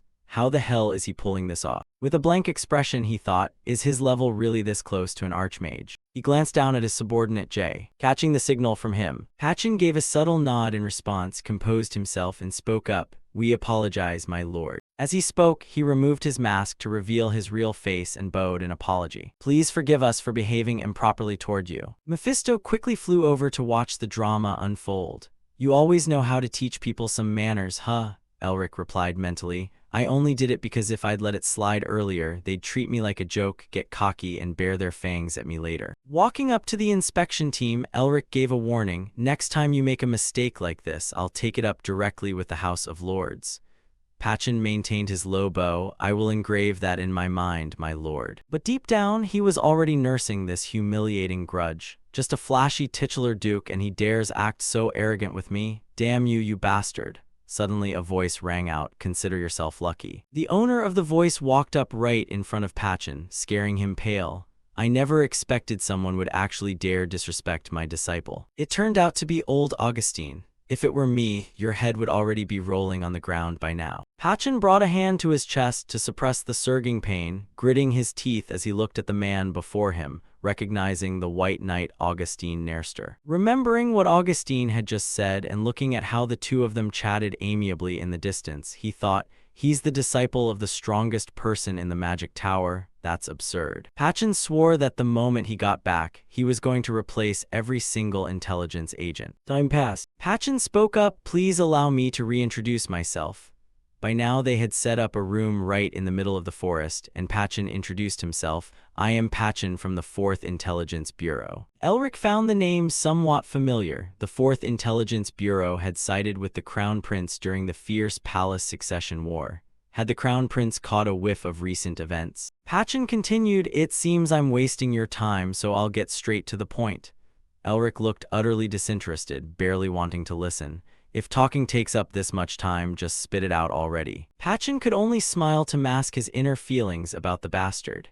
He reported, "We've secretly been tracking the bodies of the demons for a while, and recently we found a group of demons with unknown backgrounds." Hearing that, Elric immediately guessed. "Grigory writes." Patchen dropped his jaw in shock. "How on earth did you know about that?" Elric purposely reminded him, "Did your intelligence bureau forget which family I come from?" Patchen got provoked by Elric once again. "Melvinger." He forced himself to say the name of Elric's family, a natural enemy of demons. Patchen cut straight to the chase without beating around the bush. The report stated that 9 totems were found, but only one has been turned over. Where are the other 8 right now? Without hiding anything, Elric admitted, I have them. Naturally, the guys from the Inspection Council disagreed with his actions. What? That's illegal. That's breaking the law. He read back the law to remind him. According to Article 11, Paragraph 2 of the Royal Code, the royal family keeps all items related to the demon race as evidence. But Elric cut him off right on time. Article 8, Paragraph 1 of the Property Code. If the Administrative Bureau grants permission, an individual may possess items related to the demon race for research purposes. Unwilling to hand those items over to them, he added, I already have a permit from the Administrative Bureau. Did your Intelligence Bureau not even know that? Pachin asked next, then let me ask you one last question. Pachin was dying to know, how on earth did you find the exact locations of the totems? Elric fell back on the same excuse. Didn't I tell you already? I'm from the Melvinger family, good grief. Pachin knew he was doing it on purpose. Just getting an answer like that is way too vague. How could he possibly tell them that he had a demon named Mephisto helping him? You want me to leak family secrets to the Intelligence Bureau? Frustrated beyond belief, Pachin thought, this slick bastard really has no respect. He keeps pulling out the name of some ancient family as an excuse. Not wanting to drag it out any further, Elric waved a hand. I think I've answered enough, let's stop here. Left with no choice and unable to do anything else, they could only swallow their anger and leave. Thank you for your cooperation. Elric watched the group leave one by one. Suddenly a voice came from behind. Sean praised his guts. I gotta hand it to you, you've got some nerve standing up to the all-powerful Intelligence Bureau like that. Hazer was also very proud of her younger brother. You did great, Elric. If you just stood there and let them walk all over you earlier, I would have split every single one of their heads open. Sean clutched his head in exasperation at her attitude, thinking, good grief, these siblings are absolute carbon copies of each other. Still, Agility felt the need to warn him slightly. Elric, the Intelligence Bureau is stubborn. Once they bite down, they never let go. Is it really okay to leave things like this? Elric knew very well no, it wasn't okay. But knowing Elric's personality, you already know, I'm not the type to let things end so easily. Sean suddenly had a bad premonition. What kind of trouble is he planning to stir up this time? Elric was indeed someone who repaid every grievance. He wasn't the kind of person to let someone hold a hostile attitude toward him without a valid reason. Old Augustine laughed at his darling pupil's temperament. Truly, only you would dare not let those guys leave easily. The moonlight rose to take the place of the evening glow. Deep in the forest, night had fallen, accompanied by the gentle breeze and the glow of fireflies. In a corner, Pachin was kneeling on the ground. I am an absolute disgrace, I'm sorry. The figure sitting on high spoke up, raise your head, Agent Pachin. A ring on his finger was glowing, causing the clothes on his body to shift. The one who should feel ashamed isn't you. Before long, his real face was revealed. His true identity was none other than the Crown Prince. He told Pachin, the one who should feel ashamed is me, the Crown Prince. They had no idea that a bat hanging from a tree branch nearby was watching the whole thing. And the person controlling that bat was none other than Elric, who smiled and thought, found the big fish. The Crown Prince called out, Agent Pachin, raise your head. He frankly admitted his own faults. The one who should feel ashamed isn't you, it's me, the reigning Crown Prince. In everything, I'm the one who wanted you to meet the Melvingers. I'm the one who let jealousy blind me into underestimating my enemy. I'm the one who acted carelessly. Pachin was left dumbfounded by those words, my lord. The Crown Prince continued, I made you suffer the humiliation of my own incompetence. Pachin felt a bit of fear. Your Highness, please don't say that. Before he could finish, the Crown Prince raised a hand to signal him to stop. However, everything that has happened up to now is a personal matter. At the same time, he reiterated their main mission. Our primary objective is to eliminate the hidden remnants of the demons.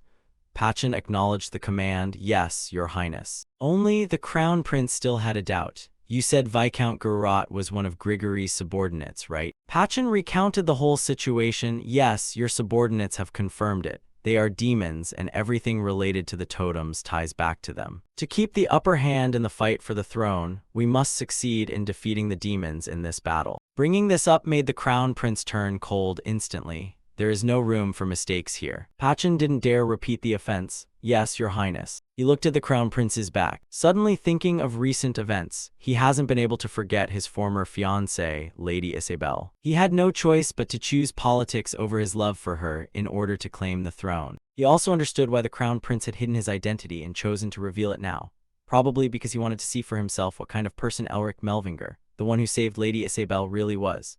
Hatchin completely understood the Crown Prince's action, perhaps to give himself some peace of mind. But now they had given him a reason to do what he had always desired, completely annihilate the demon. He deeply admired and was utterly devoted to the Crown Prince. He was the son that would guide the empire toward a better future. And of course, to achieve that, they had to avoid tangling with Elric Melvinger, and furthermore, this trouble couldn't be allowed to continue. In other words, they needed to get rid of Elric Melvinger completely. The bat Elric was controlling had witnessed everything from start to finish. The next day, Patchen gathered all the intelligence agents and ordered, "Hear this, Royal Intelligence Bureau. This is the demon's territory where demons swarm all over the woods." He shouted the slogan, "Search every nook and cranny of this place, leave not a single inch unspurred, and exterminate them all." In the Gurrat territory, a shocking explosion had just occurred. Elric and the others stood up high, wearing outfits identical to the intelligence agents as they looked down. "Looks like they've started. Now we should make our move too." Elric took the lead, slightly leaping down. Sean and Hazer followed right behind him. Elric recalled everything he had seen through the bat, thinking, sending someone to scout the Intelligence Bureau was definitely the right choice.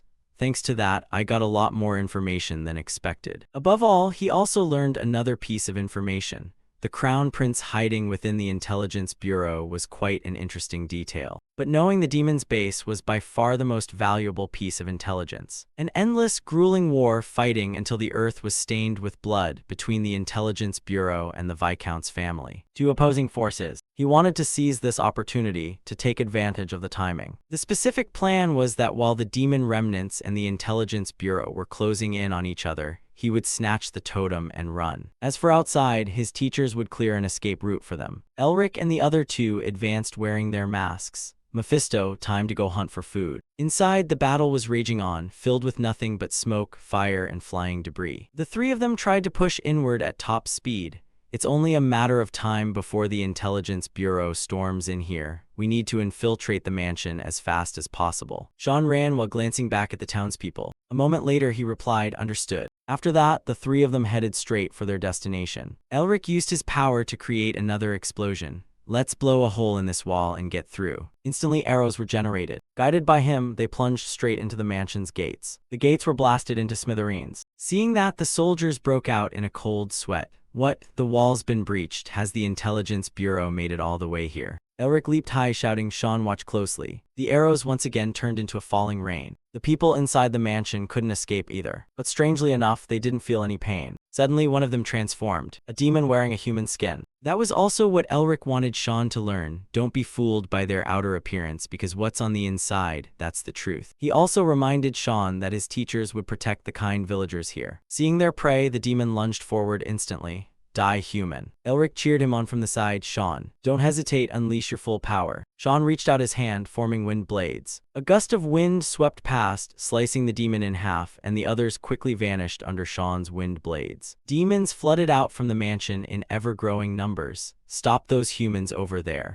Next up was Hazer. She rushed forward wielding a massive hammer. "Anyway, we just need to smash the head of anyone who shows up in our sight, right?" With just a light movement, she sent 3 demons flying. Used to it by now, Elric glanced back and saw Sean staring in shock at her strength. After clearing out the demons, Hazer hoisted her hammer onto her shoulder effortlessly.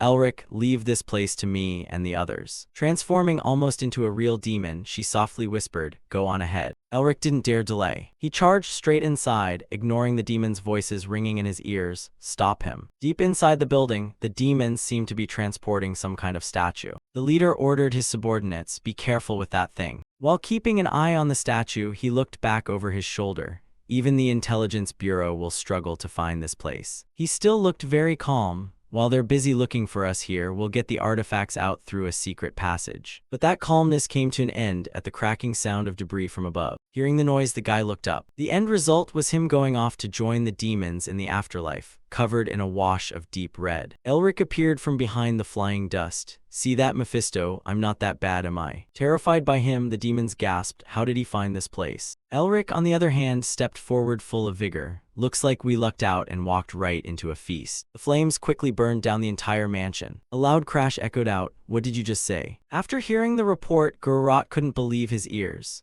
The inspection team found the underground treasury. His subordinate reminded him to take the chance and escape as soon as possible. "My lord, I think we need to get out of here right now." Viscount Gurrat remained engulfed in panic. Only my closest associates knew about that place. How on earth did they find it? He still insisted the news must be a trick. There's no way there's a spy. And then a loud explosion rang out, sending dirt and rocks flying everywhere across the ground. The subordinate from a moment ago had already said an early goodbye to life. Only the shadow of the feet of the person responsible could be seen. I'm wondering who Viscount Gurrat really is. Pachin and the intelligence squad appeared, a sword in his hand.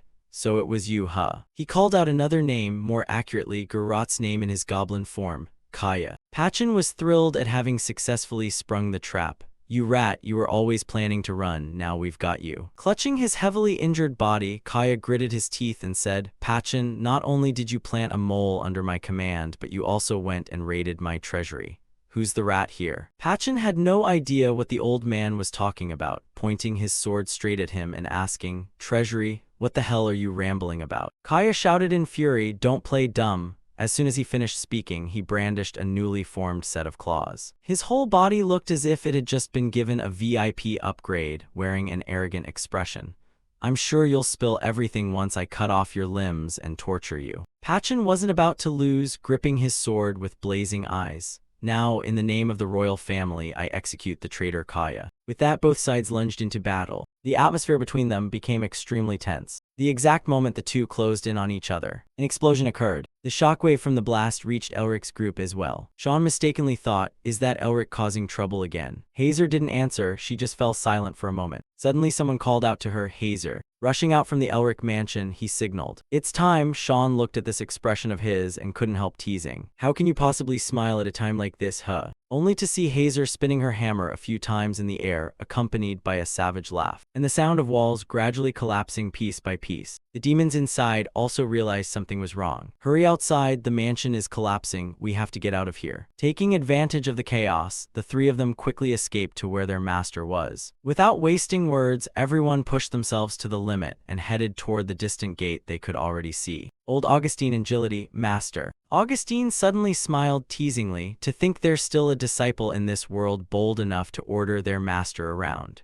Agility chimed in, "Who knows who it was that said mocking the inspection team was fun while acting like a hero." Gathered together, everyone got into the carriage and left. Old Augustine was curious about Elric's next plan. "Elric, the citizens have all been evacuated. What do we do now?" Elric grabbed the door frame and stepped up. "What else? I said it's time to leave this place." The next morning at the estate of Viscount Nerster, which had been reduced to ashes, Pachin cursed, "Nerster, that guy has lost his mind." The next morning at the estate of Viscount Kaya, which had been reduced to ashes, Pachin cursed, "Kaya has lost his mind. I never thought he'd try to drag everyone down to hell with him like that." What infuriated him even more was that this Nerster had accomplices outside as well. The bastard. Suddenly, a subordinate rushed in to report, "Vice Captain, we found the vault you mentioned." Hearing the news, Pachin headed to the site. "The situation is a bit complicated since the mansion collapsed. My mission is to find the Demon King's trace and hand it over to His Royal Highness the Crown Prince." He wanted to use this opportunity to help him usurp the throne with this grand achievement and secure a promotion for himself within the inspection team. Watching the basement below gradually being uncovered, his joy grew. "If I can find planted evidence left by Elric linking him to this disaster." A sinister smile formed. "I will be able to put an end to the Melvinger family." Suddenly a voice interrupted, "Vice Captain, please look over here." Pachin hurried over. "What is it?" Only to see the subordinate stammering as he pointed inside. "The vault is empty." Pachin gritted his teeth and barked, "Damn it, could the demon race have looted this place clean?" The subordinate didn't know how to explain. "I'm not sure." Recalling Kaya's expression back then, Pachin could be certain that he knew nothing about their ambush. The man actually suspected they had planted a mole. A thought suddenly flashed through his mind. Wait a minute. He finally understood, that's right. Indeed, there was a mole from the demon race inside the inspection team. While someone was feeling depressed over a failed plan, over at Elric's side he was laughing heartily, leaving even old Augustine confused. "What's so funny?" he replied. "I just find it hilarious imagining the inspector's expressions after seeing that empty vault." Augustine smiled helplessly. "Those damn inspectors picked a fight with the wrong person, truly my disciple." Mephisto was still angry about being tricked by him. Elric asked to check on Mephisto. "Are you still mad, old man?" He shook his head. Didn't I let you absorb demon energy just as promised? Why is the great demon king so petty? As he spoke, he intentionally baited Mephisto. If you had just told me about your seal, I would have gone easier on you. Flashback to inside the mansion, Elric was dazzled while hugging a pile of treasures. Whoa, how many are there in total? He happily burst into song. Mephisto gave him a reminder. If you break your promise this time, there won't be any deals between us ever again. Elric didn't want to anger him further. I know. He used his power to levitate several treasures into the air, only to see him flick his wrist and say absorb. Mephisto received the good stuff and was so happy tears rolled down his cheeks. Finally got some demon energy. I don't know if it's because it belonged to Azel, but it looks so delicious. But before he could eat much, Elric stopped. What the hell? Why did you pull it back? Elric twisted his wrist lightly. Come on, this isn't our first transaction. It has to be give and take. He smiled cunningly. Hand over the method to activate the original Sin's seal, and in exchange, I'll give you this demon energy.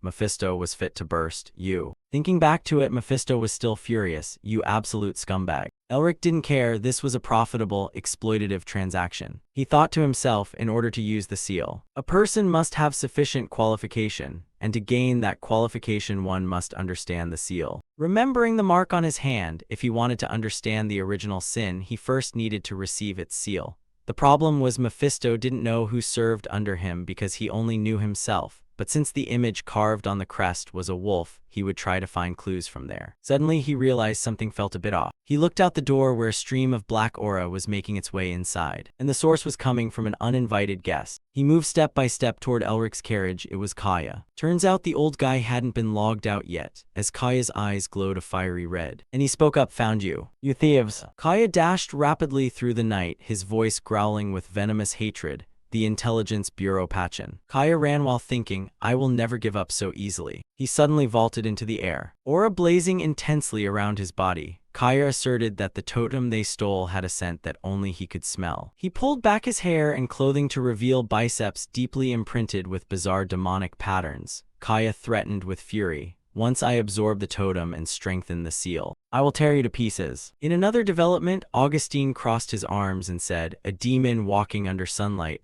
Looks like he's pissed off at someone. Hazer stood up. I'll go check, my lord. The old man ordered her to sit back down. Sit down, child. There's nothing for you to meddle with. Hazer was astonished. Pardon me, isn't the person who sent the invitation the one who should go? On the opposite sofa, Elric held the totem in his hand and smirked. Relax, Hazer. You're the one who called him here. I figured there's still plenty of utility to squeeze out of him. She looked stunned. Don't tell me you're aiming for the seal. Elric looked smug. It would be rude to refuse food delivered right to the cat's mouth, wouldn't you say? Several hours later, Kaya spotted a carriage parked at the edge of the forest. He sneered contemptuously. A royal carriage without any guards? Unbelievable. They think they can fool me with this. Fools. Kaya resolved, I'll take back the totem.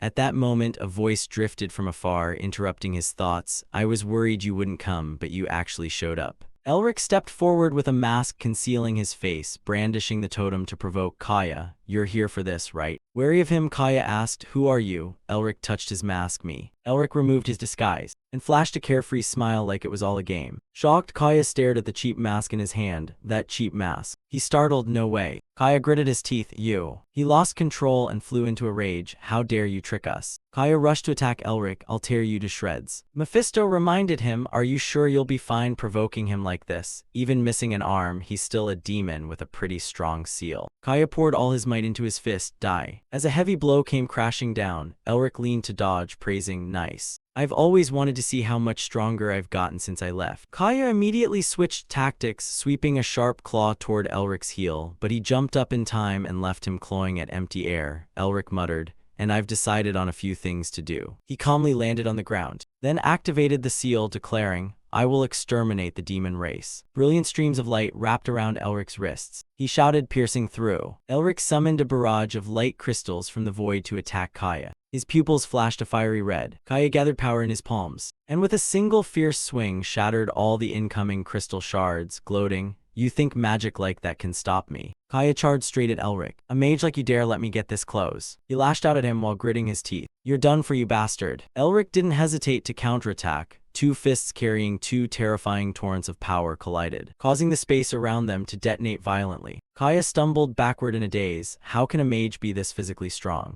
The thick dust gradually cleared, revealing his figure standing in the middle of the clearing. Elric looked down in confusion at his hand stained with sticky fluid, his pale skin gradually turning purple, as toxic poison sank deep into his blood vessels and meridians. He thought to himself that during combat this could be very dangerous, as the poison in the demon's aura would creep into every tiny pore on his body. Elric hastily froze his poisoned arm. Is this his sealed power? I'll freeze it so the poison doesn't spread, but this is only temporary. I have to be careful not to get exposed to any more toxin. Witnessing this, Kaya mocked. He's stopping the poison from spreading by freezing that hand. Pathetic tricks. The bizarre pattern on his bicep began to smolder. In that case, Kaya roared, let's see you block this. He spread his wings wide to whip up a violent storm aimed at Elric. Let's see how you freeze a toxic wind. As soon as he finished speaking, the toxic aura on Kaya erupted, surging and spreading in all directions. Elric struggled immensely, not only to defend, but also failed to approach the enemy, cursing, damn it, his poison is seeping into my body. This isn't something I can suppress by freezing. Elric suddenly got an idea. There was still something he could do to break this offensive stance. He used reverse freezing skills one after another, ending with eradication. Elric's gaze grew resolute.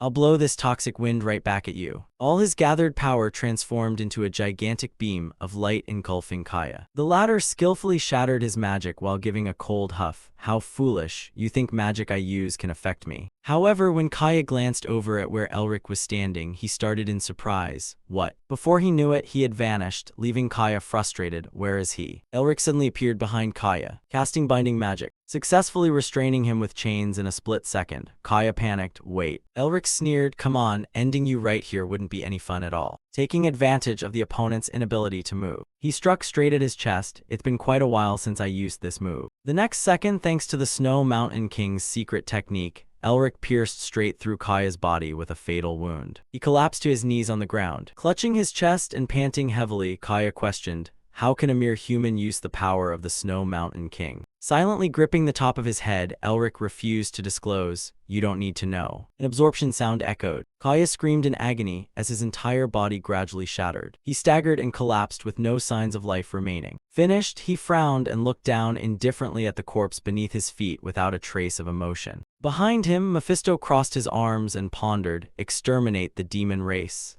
He actually dared say that in front of me. He suddenly broke into a distorted smile, meaning even if we don't have a choice to work together right now, we'll eventually become enemies we have to fight in the future, huh? A surging wave of excitement swelled within Mephisto. This is fantastic, that's what I thought too. Elric blankly stared at Kaya's cold corpse lying on the ground, when a fishy metallic taste suddenly surged up his throat. Elric fell to his knees and coughed up blood. Hazer and Augustine rushed over in a panic. Elric clenched his teeth with a pale face. The poison is accumulating inside my body. Witnessing Elric's whole body trembling, the old man used magic to force the poison out of him. Hazer gently supported Elric's arm as he unsteadily stood up. Augustine worriedly asked, Elric, are you all right? Elric dizzily replied, yeah, I feel better now. He struggled to ask the old man, are demons always this strong? Augustine nodded, emphasizing, of course they are. If he had been at his best condition, Augustine declared seriously, you probably would have lost to him. Elric smiled smugly, no, I think I still would have won. The old man looked briefly astonished at the boy's boundless confidence. Watching him tiredly stretch and loosen up, Augustine thought with satisfaction,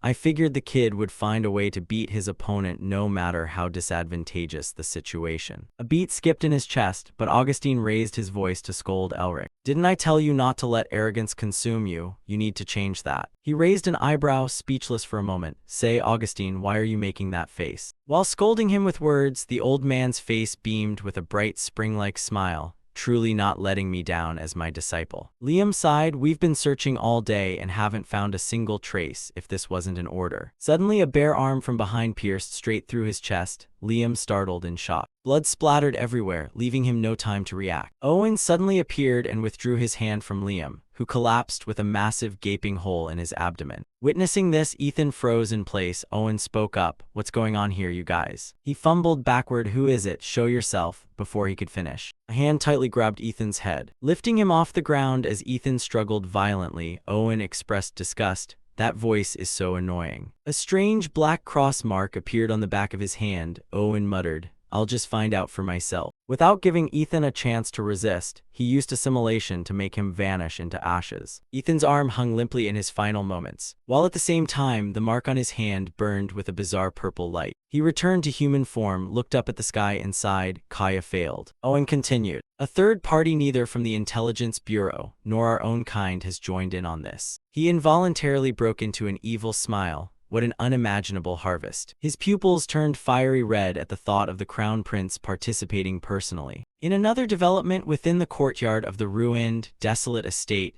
dozens of subordinates in black robes were gathered and kneeling before the Crown Prince. He cut in enough. The atmosphere was tense as everyone trembled with fear, and the Crown Prince strictly reprimanded Pachin. Remember the wounds you suffered today for the rest of your life and reflect on yourself. He slammed his forehead hard against the hard ground. This servant will etch it into memory. He questioned Pachin. The conquest plan prepared over many years has completely fallen apart. What do you plan to do now? Blood from his forehead stained the dirt and stones below. Pachin obediently replied, according to this servant's report, Viscount Garrot wasn't the only follower of Gregory. Fortunately, the agents we sent to other branches were able to gather information about our main camp. The Crown Prince coldly acknowledged, that means the plan for this place isn't a total failure. He answered, yes, Viscount Garrot's plan was simply the fault of us at the 4th Division. He turned away with cold indifference. All right, Pachin, clean this up and head to the assembly point. A flash of light suddenly erupted, causing the Crown Prince to freeze in shock. Shouts echoed from around them. Ambush. The demons. Pachin hurriedly drew his sword, stood straight and ordered everyone into formation. Demons swooped down as the subordinates quickly fought back against them. While frantically shielding the Crown Prince, Pachin cursed angrily, you idiots, protect the Crown Prince first. Amidst the chaotic battlefield, a dark stream of aura suddenly swept across the sky, targeting the Crown Prince, causing everyone to abandon the fight and rush toward him. Protect His Highness.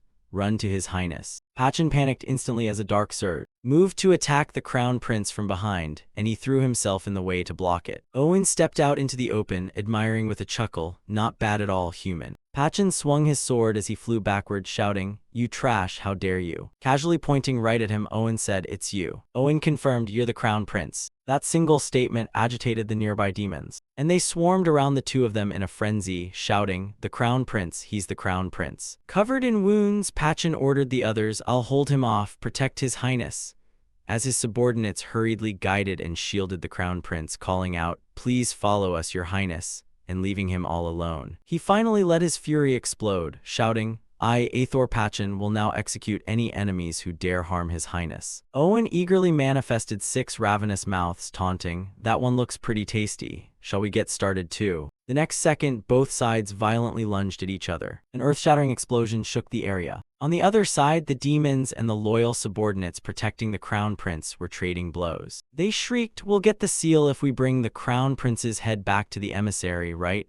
I wonder if we'll get a few extra seals if we bring the emissary some of the Crown Prince's body parts as well. A hot-tempered subordinate rushed forward with his sword drawn, intent on finishing off the monsters. How dare lowlife scum like you insult the future ruler of our empire? He roared, Your Highness, I will clear a path for you. Yet before he could even finish speaking, the demons delivered 2 bloody claw slashes, killing the subordinate on the spot. The demons cackled with sadistic glee, ha ha, you'd better hand the Crown Prince over to us. They aggressively surged forward, yelling, the seal is mine. The Crown Prince's expression twisted in horror. At that critical life-or-death moment, a voice rang out, who dares stand in the way of the emissary? Tens of thousands of razor-sharp rays of light descended from the sky upon the demons, wiping out every single one of them in the blink of an eye. A banner bearing a lion's head emblem fluttered in the wind. Holding Pachin's severed arm, he licked his lips and muttered, you lot got lucky, while someone stammered in disbelief. The blue lion, it turned out to be Herman, who had brought reinforcements to the rescue. Overjoyed, the people screamed, the blue lion is here. Commanding with majestic authority, he roared, my soldiers, annihilate the enemy. The soldiers immediately charged forward, swinging their swords to cut down the demons, while the Crown Prince's subordinates cheered in relief, we're saved. The Crown Prince stood utterly stunned. In that exact moment, he accidentally caught sight of Isabel's figure passing right by him. After everything was over, the Blue Lion Legion and the Crown Prince's faction stood facing each other in 2 lines.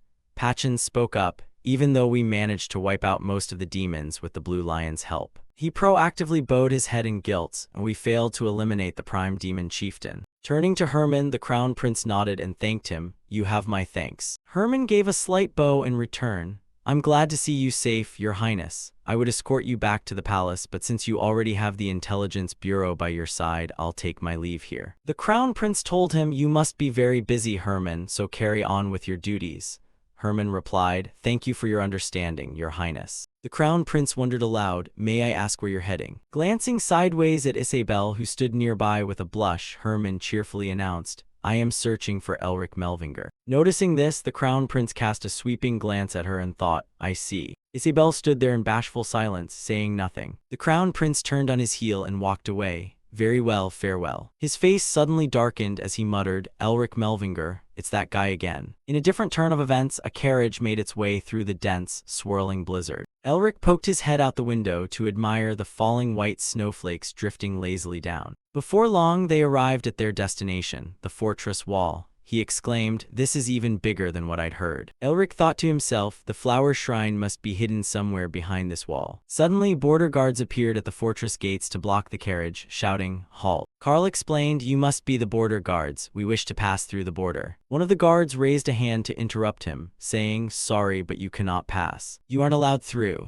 Logan stepped forward to block the way, stating, I'm terribly sorry, but you cannot set foot across here. Elric climbed down from the carriage, asking in confusion, Did something happen on the other side of the wall? The guard explained, The monsters outside the wall have been acting up a lot lately. Unexplainable phenomena have also started popping up, so the border patrol is in a state of emergency. Elric looked up at the suspicious traces drifting across the sky, thinking, I knew it, that energy I sensed on the other side of the wall was extremely fishy. A thrilled smile spread across his face as he thought, Even so, I have no intention of giving up just yet. Elric told Carl, Show them the travel permit. Carl crisply replied, Understood. Carl rummaged through his pockets, pulled out a rolled-up scroll, and walked over toward Logan. Handing the securely tied scroll over, Carl said, Here. Tense, Logan unrolled the permit and gasped, What in the world is this? After reading it, his expression grew tremulous and panicked. The Nerster family and the Melvinger family. Logan stammered as he tried to hand the scroll back. I'm sorry, I didn't know you came from such important households. Normally, people aren't allowed to cross even with a permit, but I'll make a special exception for you since you're from the Nerster and Melvinger families. He warned Elric earnestly, Please run to the highest shelter you can find if anything goes wrong.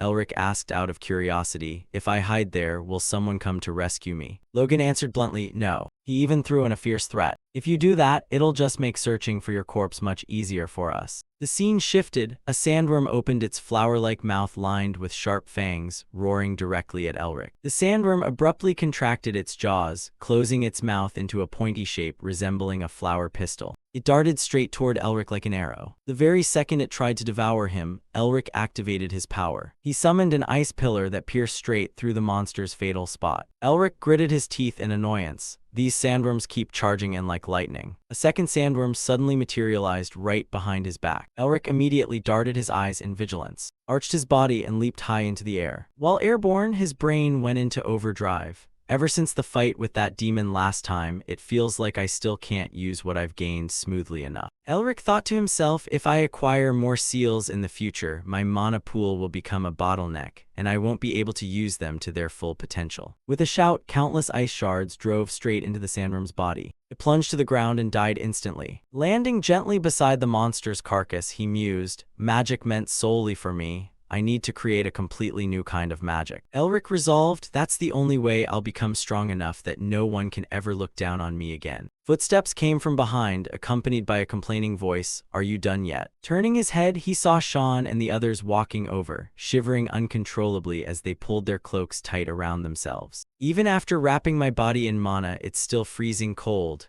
I'm almost out of mana, too. Elric wondered, this place should naturally be as hot as a desert, yet it's freezing with howling winds. I wonder if this is one of those bizarre phenomena they mentioned. This place is called the Black Snowfield. The name Black Snowfield is simply a metaphor. Because the soil here is tainted and pitch black, it looks like a field of black snow. That's the meaning behind the name. This place is also completely swarming with monsters, to the point that even the Empire has given up on trying to conquer it.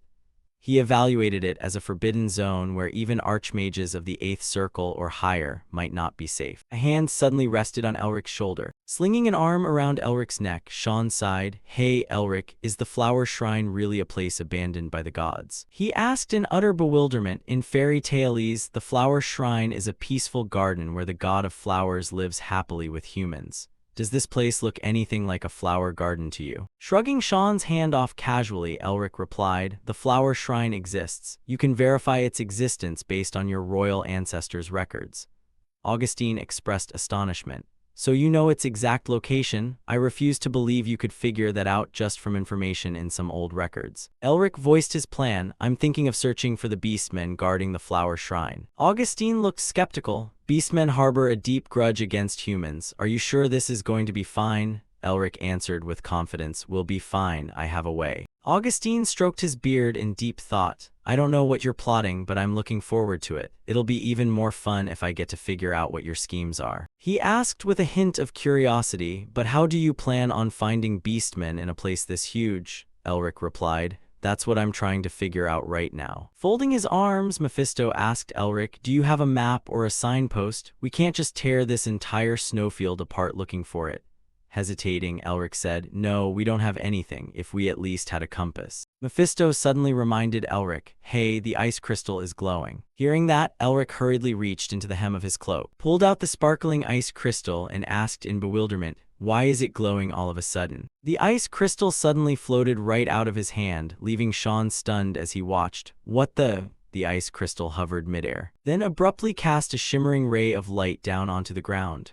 Elric's eyes lit up with sudden understanding. "The light from the ice crystal is opening a path for us," he cheerfully announced to everyone. "I think we've found the way." At midnight, the moon hung suspended in the sky while rustling winds brushed through the canopy as the carriage carrying the group drove deep into the forest. Elric suddenly ordered Carl, "Stop here." Carl obeyed instantly. "Yes, Master Elric." Sean asked out of curiosity, "What's going on?" Staring intently at the ice crystal in his palm, Elric speculated. "The ice crystal stopped glowing after we entered the forest. I think we need to search around this area." In the barren, withered forest, a flickering spark flashed from all directions, light originating from the flame in Sean's hand. He worried aloud, "Will we actually find anything here? Because I don't see a thing." The pupils of Gillity's eyes, who was walking beside them, glowed brightly as he agreed, "I'm searching from above with my spirit beast, but I don't see anything either." Glancing sideways at the ice crystal, Elric muttered, "Is that so?" Clenching his fist, he finally urged the others, "Let's head back to the carriage. The ice crystal will probably guide us again soon." A terrified scream from out of nowhere cut off the conversation, leaving everyone startled and dazed. Sean and Elric exchanged a knowing look and nodded in unison.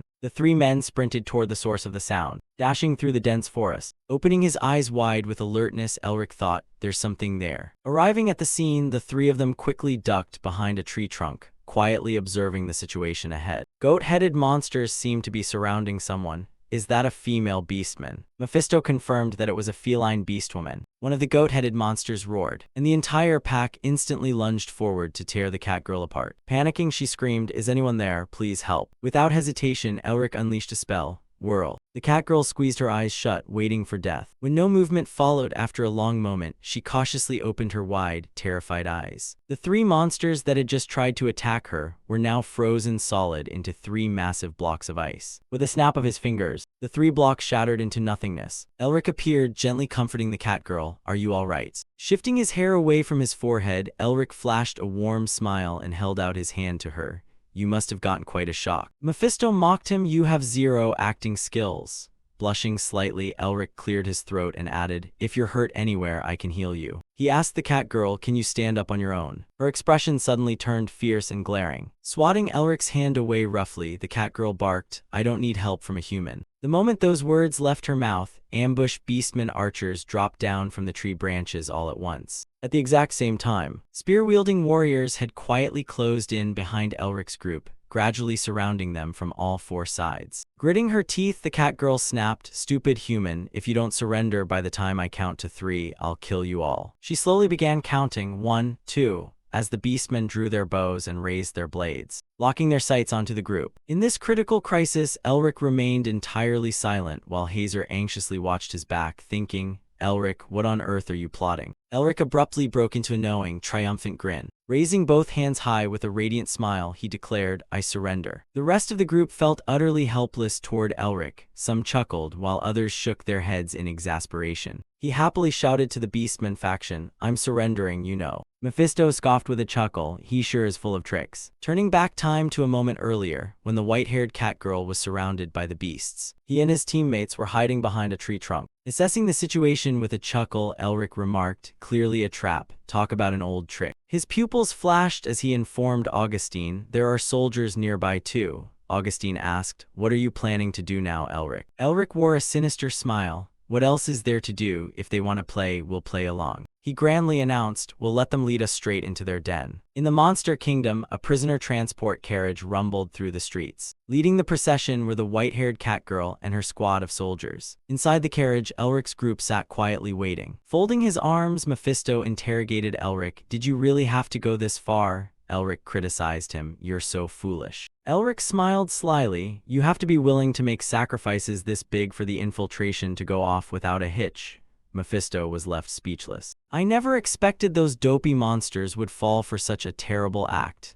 Right on cue, an enraged curse echoed from outside the carriage. Damn humans. Beastmen lining the streets stirred angrily, hurling insults at Elric's group locked inside the cage. Why did the search team bring humans back anyway? They definitely don't mean any good, just kill them right now. Witnessing this scene, Elric looked surprised. Well, I kind of expected it, but their anger toward humans is really something else. Mephisto analyzed, you humans stole their living space and drove them out here, so isn't that completely normal? Quelling a hatred passed down from your ancestors isn't going to be easy. A look of contemplation crossed Elric's eyes. The carriage suddenly came to a halt. The white-haired cat girl spun around and introduced herself. I am Irina, royal guard of the Anthropomorph Kingdom. Irina warned them, if you value your lives, you'd better behave yourselves. Elric slowly raised his head to look at the gloomy castle looming before them as she threatened. Because our great king is going to interrogate you. The heavy doors swung open. Irina led the group inside. They closely followed her as she walked through the castle corridors. Frowning, Mephisto questioned Elric, you must be up to something, which is why you walked right into the heart of the enemy's territory, right? Elric replied cheerfully, of course. The monsters won't be able to turn me down. In the grand hall, numerous beastmen dressed in ceremonial attire lined up in 2 rows. As he walked past, Elric whispered that it was because he possessed a power the beastmen had craved for centuries. The battle technique of the Tiger King, the former Monster King.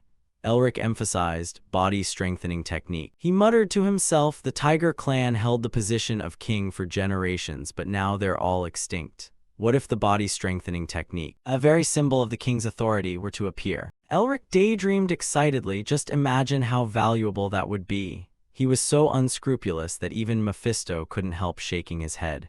You're really eager to sell it for a sky-high price, aren't you? Upon arrival, Irina immediately humbled herself and bowed. She announced grandly, to the great king of the Anthropomorphs, I have brought the prisoners. The figure on the throne praised, well done. A hand with soft orange fur and sharp claws extended outward as the person scolded, you humans, why did you trespass into our territory? Elric gasped in shock, is he a tiger beastman? As the figure spoke, 4 small fangs were visible in his mouth. If you dare lie, Elric thought in sheer disbelief, no way. Elric's face went completely rigid. The Monster King, the Tiger King. A green and immature beastman boy with smooth, fair skin appeared, his voice stern, you won't make it out of here alive. He froze, just a kid. Hazer blushed with excitement, so precious he's too cute. Mephisto taunted Elric, the young Tiger King, you might not make much out of this deal. He froze, completely speechless. It was good that the Tiger King still had an heir, but he was way too young. Elric walked over in a daze, driven by a spirit of adventure. Let's just test the waters first. Anyway, I can always escape if things go south. He casually asked, are you the king? A hot-headed mouse beastman cursed, you insolent bastard, how dare you question the great king like that? Elric arrogantly interrupted, hey old man, stay out of it. The mouse beastman bristled with anger, old man, you brat. Guards, drag this prisoner out of here at once. Not a single word registered with him. Elric picked his ear in disgust. That mouse is way too noisy. The Tiger King suddenly interrupted. Stop. The mouse beastman stammered, but the boy snapped aggressively. Are you going to defy my orders? The mouse beastman fell silent in fear and backed into formation. The Tiger King calmly asked, do you have something to say? Elric thought with interest, I actually thought he was just an ignorant kid. Looks like that Tiger Man blood is still running in his veins. Maybe he'll be easier to persuade than I thought, he told him. Do you know about body strengthening arts? The Tiger King wondered what. Elric intentionally baited him. If I said I wanted to sell it, what price would you offer? The close-knit Beastman attendants became agitated. What kind of nonsense is this? Asshole, how dare a puny human even mention body strengthening arts? Guards, off with his head. The Tiger King flusteredly advised, you guys calm down. As soon as he finished speaking, Elric shattered his shackles, shouting loudly, gosh, you guys are so noisy. The Beastmen drew their swords to protect the Tiger King. The prisoner broke his shackles, protect the king. Before long, Elric's whole group was surrounded on all sides. The iron cuffs fell to the ground. Augustine smoothly stretched his wrists, reminding him, mutants aren't easy to deal with, want my help? Elric confidently replied, no need, sir, I'll handle it myself. He unleashed his power and marched toward the Tiger King. I need to show them what I'm capable of. That's the only way they'll believe me. A Beastman yelled in warning, royal guards, take down those humans right now. Immediately afterward, dozens of guards rushed forward to attack Elric, but his teammates didn't care. Even Sean complained, he was way too quiet on the way here, so I figured something was up. While Hazer smiled softly, Elric, if you dare lay a finger on my tiger cub, I'll turn you into mincemeat. Agility laughed triumphantly. I love chaotic scenes like this. A Beastman lunged to attack Elric. He cracked his knuckles, and then rushed forward without hesitation. Just as they were about to collide, he swung his arms repeatedly. Elric activated the body-strengthening art, Fierce Tiger Surge, knocking that Beastman flat on his face. The nearby Beastmen were stunned. How could a human possibly know body-strengthening arts? Someone gave the order, Royal Guards Beastify. In a split second, the uniforms on the guards ripped apart, their bodies transforming into heavily furred werewolves. The group of guards growled at Elric. One of them roared, attack. They all lunged forward, gloating. You're done for. Elric stepped his left foot to the side, using the body-strengthening art, Tiger Claws, punching wildly to finish them off one by one. The battered werewolf guards crashed hard onto the ground. Another Beastman guard turned pale upon seeing this. Elric followed up with the body-strengthening art, Dark Tiger Hunting Stride, stomping down to crush that Beastman. Irina stood nearby watching, boiling with anger. Irina drew her weapon and charged. How dare you? A voice rang out, stop right there. Elric stood still, watching the sword blade graze his neck. Before Irina could touch him, she froze upon seeing who had spoken. Her voice trembled, Your Majesty. Before she knew it, the Tiger King had stood up, glaring sharply at Elric. He gently pushed away Irina's sword. I think I've already shown you the strength I possess, haven't I?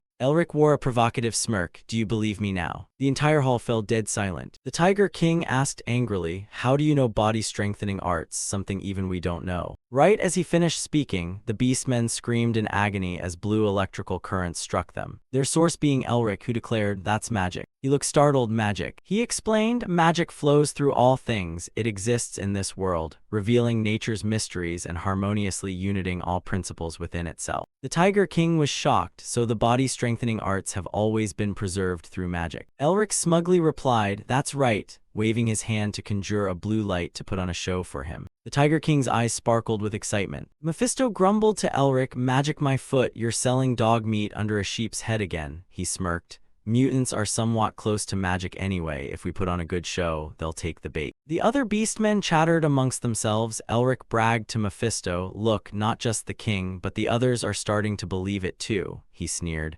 These mutants are way too naive. He breathed a sigh of relief. That's why they're perfect to exploit. Time to seal the deal. In front of the Tiger King, Elric bowed, spouting smooth nonsense. The body-strengthening art is the secret treasure of the royal family. Even though I attained it through magic, its true power lies in the hands of its rightful master. The Tiger King's ears twitched slightly, showing his satisfaction. Elric continued, therefore, we want to use this agreement to build a new foundation for the royal family and the PO. A voice rang out, interrupting him. Enough. The Minister of Finance of the Kingdom of Norris stepped forward, exposing him. Simply put, you want to sell the body-strengthening art to us at a high price, right? He narrowed his eyes in caution, inwardly thinking, unbelievable that he saw through my true motives. This old man is no joke. Elric kept up a front outwardly. That's right, what I need is information. He persuaded Norris, I want to know the path leading to the Flower Temple. The other Beastmen were extremely confused upon hearing this. The Flower Temple? Why would a human want to go there? Besides, right now that place is, he cut in, stop. Norris approached Elric. We understand your desire in this agreement, but we need to discuss it further, so please leave for the time being. He ordered Irina, captain of the royal guards, escort them to the outer mansion to rest. She obediently replied, yes, sir. Elric and his group left. He looked back for a final glimpse at Norris. That almost turned into a successful deal if it weren't for that old man. Mephisto wore an annoyed expression. He already realized Norris's true nature. That old man is a demon. Once Elric's group was gone, the hall turned into absolute chaos. A rabbit beast man argued firmly, of course we should accept the deal.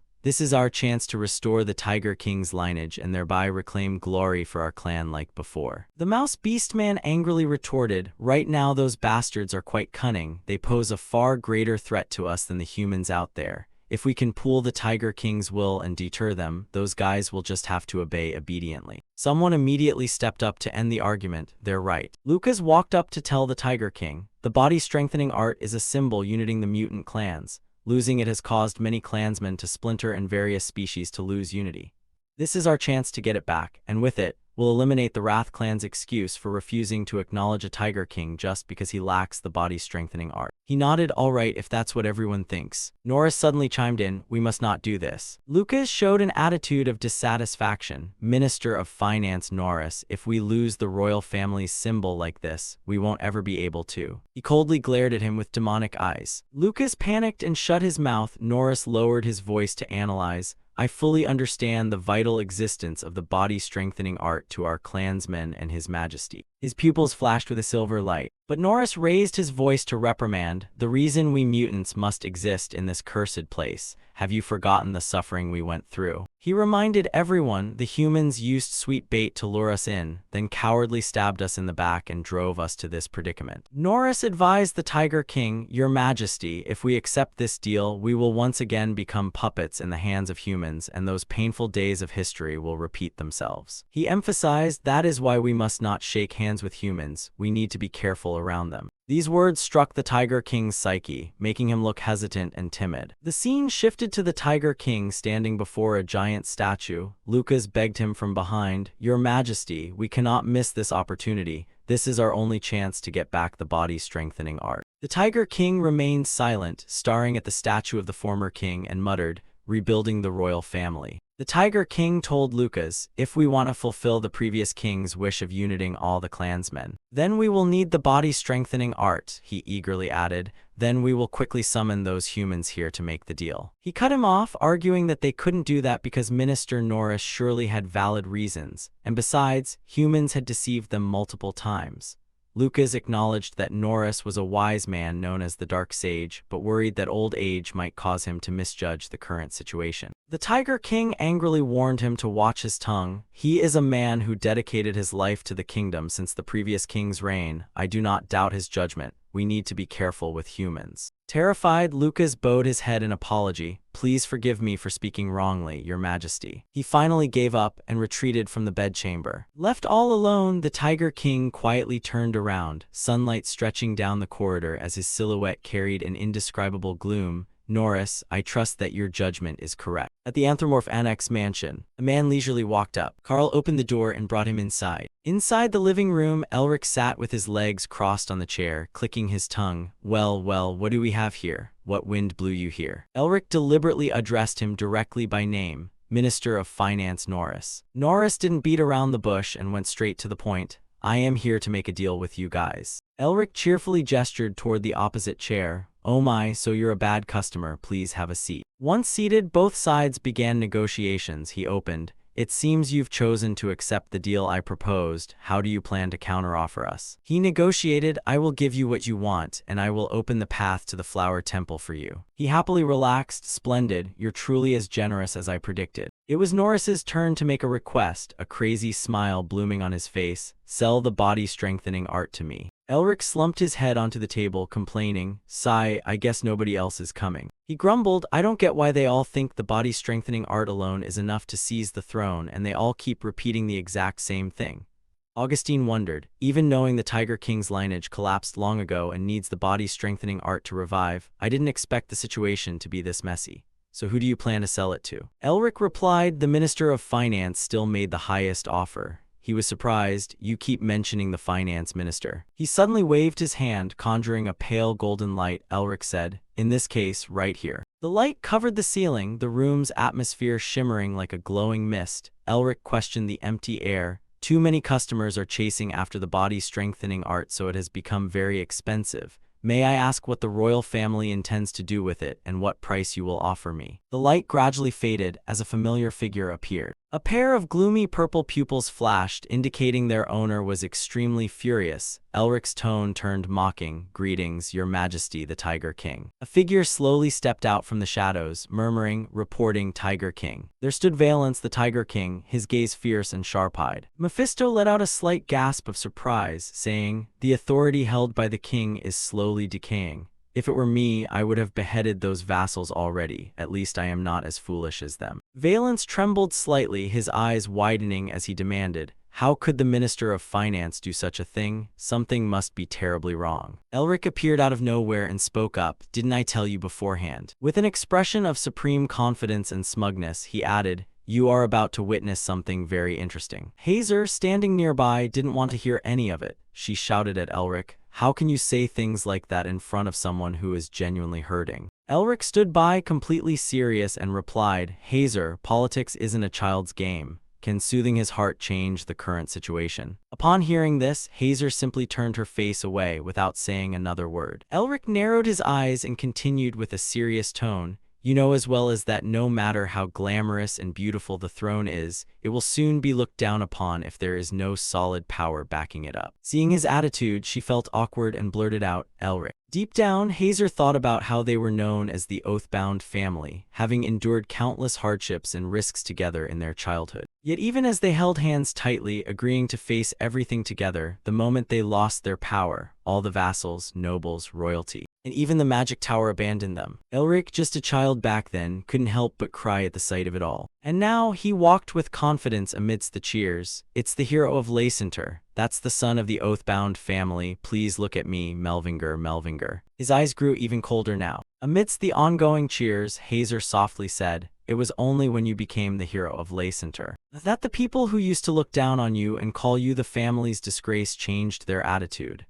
Elric kept his gaze on her and Valence, saying, at the end of the day, power is what makes the world go round. He looked at Valence and gave a serious command, Your Majesty, you must sharpen your claws. Valence looked up and asked, my claws? Elric knelt down and politely explained, you must secretly hone them and at the very last moment, use them to seize everything you desire. He spoke in a warm, deep voice, I will help you throughout this journey. Touched by that sincerity, Valence shed tears. Elric teased, look at those angelic eyes, I guess he's completely moved. Mephisto chuckled mockingly, looks like he's ready to sell his soul to you. Unbothered, Elric just smiled and replied, I have to do this to go further. Mephisto retorted, don't think I don't know, you're just stoking his fighting spirit, aren't you? His gaze turned terrifyingly fierce as he continued, even with your help, only he can resolve the current situation. Who knows if he can be as majestic as his predecessor? Valence asked dejectedly, what do you know about the Tiger King Yul? Elric responded in astonishment, is that the greatest Tiger King who ever led the Beastmen to their peak? Valence declared, everything the Tiger King Yul left behind, I am willing to trade all of it, including the research documents we prepared to restore the physique enhancement technique. Elric listened sincerely as the king continued, however, the Temple of Flowers has been sealed off by the Eastern General. Valence spread his hands and said, if you want to open it, you definitely need me. I will lead you there myself. His eyes burned bright with fighting spirit, so hand the physique enhancement technique over to me. Upon hearing this, Elric grabbed Valence's hand and replied, as you command. Then he stood up and said, let's sit down and discuss the details. Valence followed him. Deep down, he felt a flicker of worry. Is this decision really right? No, I mustn't doubt my own choice. I am the king. Just like he said, as long as I sharpen my own claws, everything will return to where it belongs. Suddenly he cried out, oh no. Fortunately, Hazer, who was walking behind him, managed to catch him just in time. Valence said sheepishly, thanks, I tripped over my own feet. However, Hazer pulled him directly into an embrace. Valence panicked and scolded, insolent, I may be small, but I am still the king, you know. Hazer stroked his head and said, if you want to cry, just cry to your heart's content. She caressed his hair and comforted him, bottling it all up like this isn't good for a child. Hearing those comforting and encouraging words, he grew emotional, his eyes welling up with tears as if he were about to break down. Hazer hugged him tightly and said, "Laugh when you're happy, cry when you're sad." Hazer smiled with utmost gentleness and asked, "Right, Valence?" No sooner had she spoken than her shoulder was soaked, as tears slowly streamed down. Clenching his clawed hands, he trembled as he hugged Hazer back tightly. He couldn't hold it back anymore and wept loudly, pouring out all the endurance he had bottled up until now. Seeing this scene, Elric chuckled, remarking that he looked like a true king just a moment ago, but now he had turned into a crybaby. Mephisto also laughed, saying that the boy was still far too young to shoulder the heavy responsibility of sitting on the throne. A moment later, Elric let out a soft cough. Glancing at Augustine, he said, "You said you'd take me there yourself." Hearing that, Elric asked back, "Are you planning to leave Anthropomorph then?" Augustine nodded and replied, "Yes, Tiger King." Elric frowned and spoke in an intensely serious tone. "If my deductions are correct, shouldn't we be setting off right now? Hey, are you listening to me? If we waste any more time here, there's no telling what the Minister of Finance and the other ministers will do. We must hurry and gather the royal guards to leave this palace." With a resolute expression, Valence shook his head and replied, "We don't need the royal guards." He further emphasized, especially Irina, the captain of the royal guard and the adopted daughter of the Minister of Finance. He only had her serve as my guard to keep an eye on me. Hearing this, Elric gasped in astonishment. "You mean the Minister of Finance already knows you're here?" Valence calmly answered, "I slipped out of the castle quietly, but by now they probably know." Right at that moment, Sean burst through the door and shouted, "Elric, the beastmen are gathering outside the palace in huge numbers." Hearing about this unfavorable situation, Elric hesitated and thought to himself, so leaving this place quietly is out of the question now. Suddenly, his eyes widened in realization. Wait, do we actually need to leave quietly? He glanced over at Augustine, Agility, Sean, and Hazer with a puzzled look, thinking, with our current members, we can easily subdue everyone and walk right out the front door. At that moment, Agility clapped her hands once. Elric wore a face full of absolute confidence and said, "All right, everyone." As soon as those words left his mouth, the atmosphere in the meeting room shifted strangely, growing heavy and oppressive. Recognizing it instantly, Valence jumped to his feet and said, "It's an emergency signal." He hurried toward the window and said, "Has the Wrath Tribe brought an army here?" Elric stood there dazed, thinking the Wrath Tribe. Observing from above, Valence rushed over as well and guessed, "It's a major conflict between the Beastmen tribes and Anthropomorph." Elric cast a sideways glance at him and said, "If they're here, they'll definitely try to stop King Valence from leaving Anthropomorph." Outside was absolute chaos right now. The entire city was sinking into a sea of flames. Talk about bad timing. Then Valence stared in wide-eyed shock, as if witnessing a terrifying scene. Amidst the fires, two figures were slowly approaching. Elric announced loudly, "The enemy is attacking." Sean and Agility also assumed combat stances and shouted, "Get ready to fight." At that moment, a soft voice called out, "Elric." Hearing that voice, he froze in place. Then, as if realizing something, Elric called out to Sean and Agility, "Everyone stop." The other two figures slowly came into view. When Sean and Agility saw who they were struck dumb with shock. As the two revealed themselves, Elric couldn't help but blurt out, "Isabel." Dumbfounded by Isabel's appearance, Elric wondered to himself, what is she doing here? Meanwhile, Mephisto paced back and forth near Herman, observing him closely. Pointing a finger at him, Mephisto asked, "Who is this monster?" Bowing respectfully, Elric replied, "It's a great honor to meet you, Blue Lion Herman Whale." He responded with a polite, deep voice, "I'm just an ordinary warrior granted the title of Count. You don't need to be so formal, brilliant Duke." Elric extended his hand and said courteously, "Let's head inside first."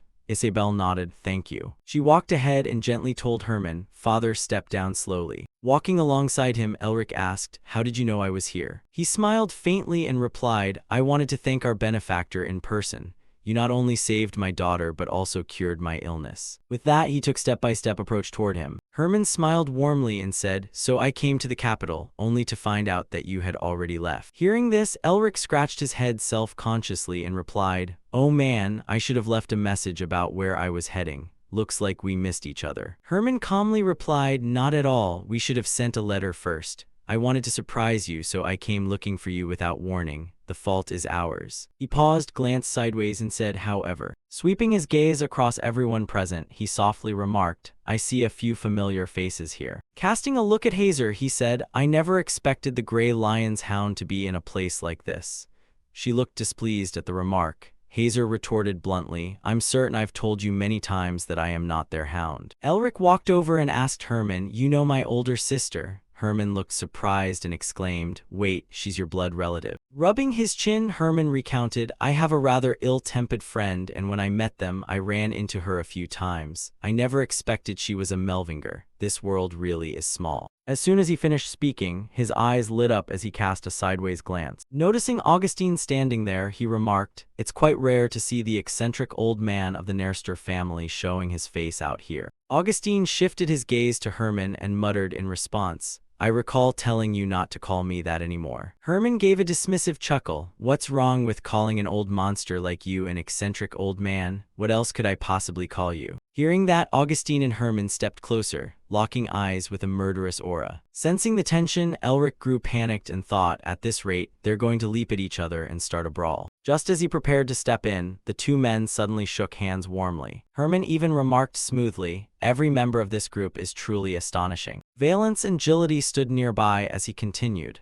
There's the leader of the Revolutionary Army and a freak. Realizing the situation was still getting out of hand, Elric stepped in to defuse it.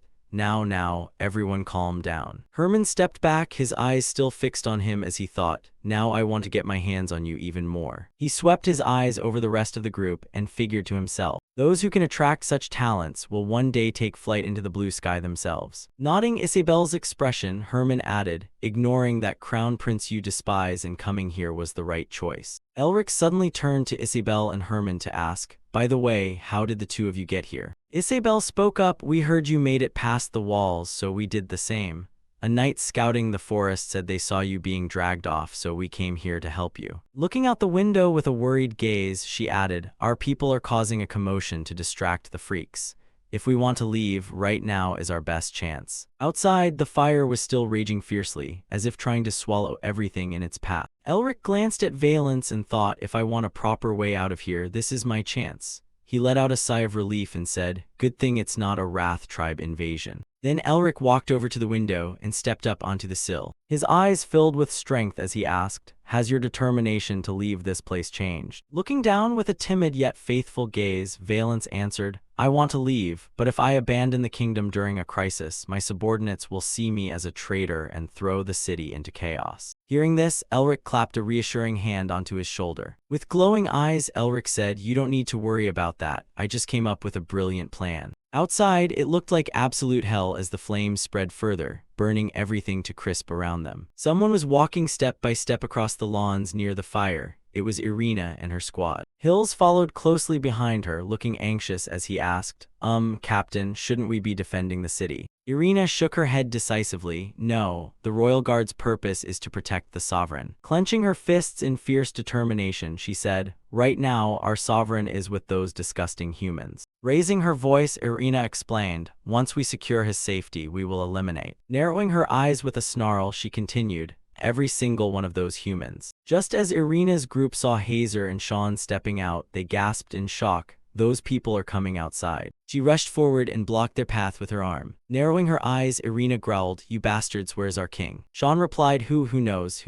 That answer made her snap. A murderous aura radiated from her entire body as she barked, are you looking for a fight? Everyone, transform. At her command, the rest of them began shifting, each taking on a terrifying beastly form. Next, Sean was held at knife point by Irina, gritting his teeth in fear as he endured it. She glared at them with a warning, I don't know what you're plotting, but if you don't hand over the king immediately. Right at that moment, the rest of the group appeared and a heroic voice rang out, hold it right there. Bringing Valence along with them, the moment Irina's group saw him, they chorused, Your Majesty. Elric held Valence in his arms and threatened Irina's group, if any of you dare make a single move, your king is a dead man. Hearing that threat, the crowd panicked, whispering amongst themselves, Your Majesty, what is that lunatic doing? Bastard, take your filthy hands off our king right now. Elric held Valence with a smug expression and asked, are you sure this method is going to work? Now everyone can see a human with the physique enhancement technique holding their king hostage. Having asked that, he broke into a satisfied, pleased smile. Norris appeared as well, standing with his hands behind his back as he listened,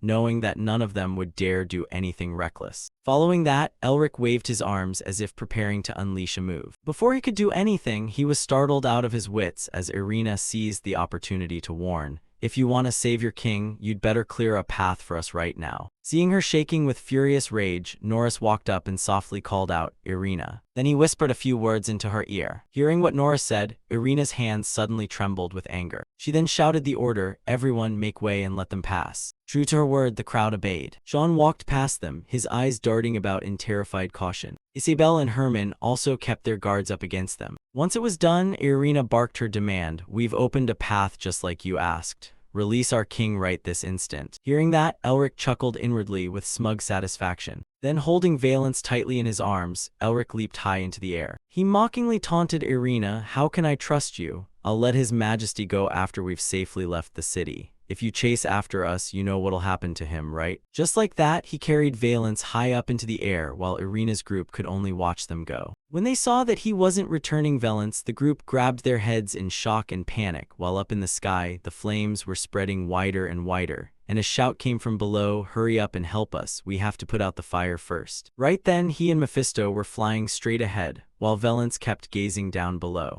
Noticing the boy's gloomy expression, Elric asked, do you want to turn back? Shaking his head, he replied, no way, I'm the one who said I wanted to leave, I have to clear the path to the flower temple for you. Looking at Valence, he asked further, let's put that aside for a moment, what I want to ask is, hesitating for a second, he softly asked, do you want to go back or leave this place? Still looking sad, Valence answered with an indescribable look in his eyes, just thinking about the castle right now makes me feel suffocated. Thinking of his poor citizens, Valence continued, but it's different for my subjects, they are good people who believed in me and cheered me on. If I abandon them, the whole city will plunge into chaos, especially if we get invaded. Staring straight ahead, Mephisto said, hey, I don't think you have time to stand around chatting leisurely like this. His eyes widening and glowing brightly, he retorted, Mephisto, what do you see? At that moment, he strained his eyes to see what was up ahead. Right before his eyes was a tornado of terrifying intensity. Could it be a black sandstorm? Seeing this, Valence gasped in fear. No. Terrified, he shouted out loud, that's the Eastern General. Watching the black sandstorm drawing closer, Elric thought in shock that it was the disaster that destroyed the North. Terrified at the thought that getting caught in it would tear him to pieces, Mephisto chimed in from beside him, hey Elric, it's not over yet. Flashing a grin, he continued, I think there are some annoying guys coming along with that tornado. Casting his gaze again, he asked, what is it?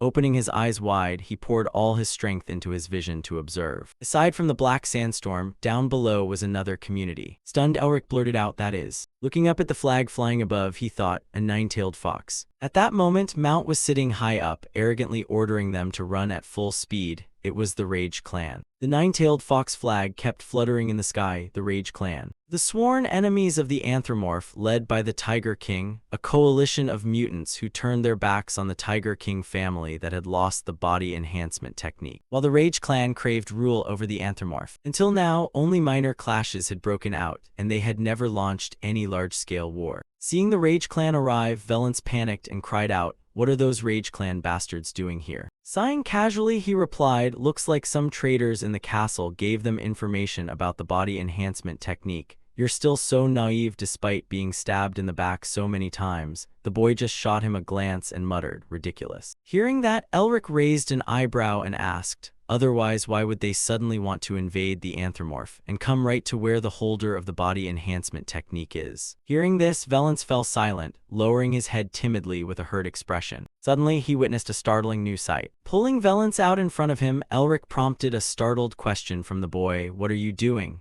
Seriously, he said, can you answer the question I just asked you a moment ago? With an extremely serious attitude, Elric asked, will you return to the city or leave this place with me? Hearing this, Valence's face darkened as he stammered, I. Pausing for a moment, he thought of his beloved subjects. Thinking of the people gave him strength, I will return to the city and protect my people. Hearing this answer, Elric beamed with satisfaction and replied, I knew you'd say that. Shyly, Valence replied, but I'm so weak and I have nothing to give you. I can't ask for anything more. Hearing this, Elric decisively headbutted him as a wake-up call. Rubbing his head, Valence winced, that hurts. Then with a serious tone, he said, Your Majesty, friends don't care about things like that. Looking confused, the boy asked back, friends. Seeing the boy's puzzled look, he said, you just have to ask. Gently, he added, you just need to ask for help. If you do that, your friends will go to the ends of the earth to help you. Seeing Sean appear, he turned his head and asked, right, Having just arrived and not quite understanding the situation, Sean still enthusiastically replied, "Well, that's not wrong." Placing a hand on his chest, Valance asked, "Can I become your friend? What's so hard about making friends?" Flashing a grin, Elric replied, "You can be my friend as long as you enjoy my presence." Sean smiled along, agreeing with his sentiment. Hearing that, Valance couldn't help but rejoice, his eyes shimmering with emotion. Seeing the black sandstorm approaching, Elric said, "Since my friend needs help, how can I turn a blind eye?" "Right," Sean said to everyone. Smirking smugly, he said, "Change of plan." Meanwhile, the Rage clan was charging forward frantically. Mount, leader of the Spirit Beast squad, ordered an acceleration. Charging forward madly, they shouted, "The Anthropomorph is right ahead." Right beside him, Hugo, assistant of the Fierce Beast squad, spoke up, "Leader, is the body enhancement technique really at the Anthropomorph?" Hearing this, Mount asked back, "Do you doubt this just because an ordinary human possesses the body enhancement technique?" Nodding affirmatively, Hugo said, "Yes, it's pretty hard to believe such a lowly race possesses such a wonderful secret technique." Continuing to lead the way, Mount asked, "Even if the information is wrong, we can't miss the chance to invade the Anthropomorph, especially given our current losing streak, right?"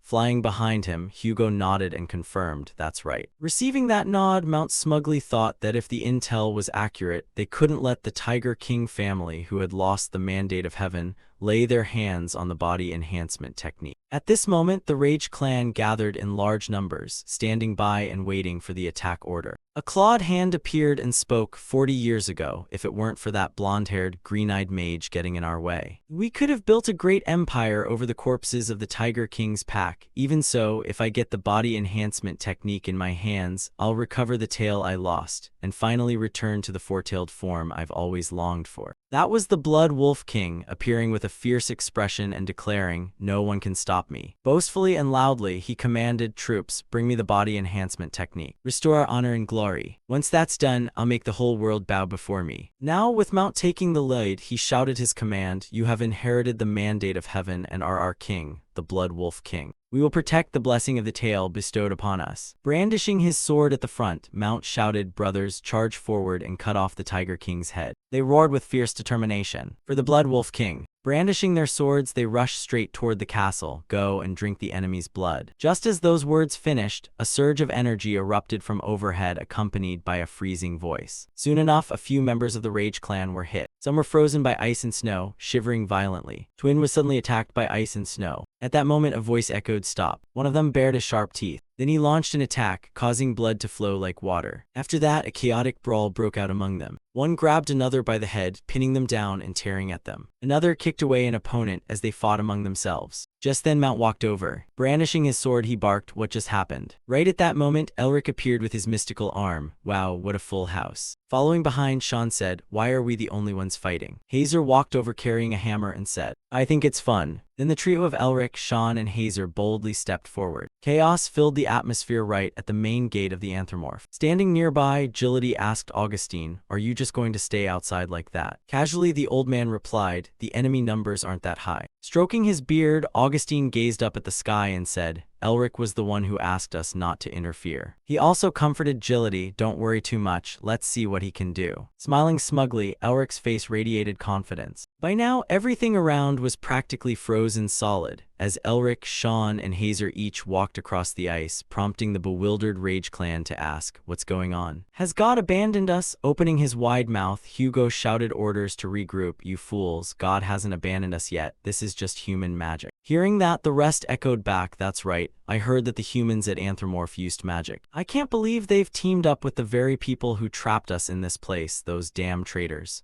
Continuing to rant, Hugo yelled, "Exactly, they are our enemies. We'll wipe out all those damned humans and take the Anthropomorph." After hearing those philosophical words, the Rage clan regained their spirit. Brandishing their swords, they shouted with righteousness. At that moment, one of them stared intently at him. Frowning, he thought, a blonde-haired, emerald-eyed mage. Recalling the past, he gritted his teeth, thinking he still hadn't forgotten the appearance of that bastard 40 years ago. That monster of a human who single-handedly wiped out their entire army. Now meeting Elric again, he thought, he's different from the human 40 years ago. Baring his teeth in a smug grin, he thought it was a coincidence that the two of them were trying to toy with them. At that moment, Mount walked up from behind and ordered, "Hugo, bring me their heads." Nodding, he replied, "Understood, Commander." Raising his voice, Hugo ordered the Bird Demon Legion to advance and show those lowly humans the greatness of the beastmen. Opening his wide beak, he let out a resounding battle cry full of heroism. Right after receiving the order, the Rage clan rushed forward wave after wave, while Hugo commanded from behind, "Use iron feathers and turn them into a beehive right now." Following that, the Rage clan charged in frantically to attack. They aimed straight at Elric, who was standing alone. Yet not a trace of fear showed on his face. Right at that moment, a gale-called storm appeared, wiping out the Rage clan members closest to it. Witnessing the scene from above, Hugo was astonished. Stunned, he blurted out, "What is that magic?" Meanwhile, Elric exclaimed admiringly, "Way to go, Sean." Posing like a hero, Sean replied, "Though it's nothing compared to you, I am still the third son of the Nerster family." Walking alongside him, Mephisto chuckled and said, "I didn't understand why you brought along someone who couldn't do much, but turns out he actually has skills."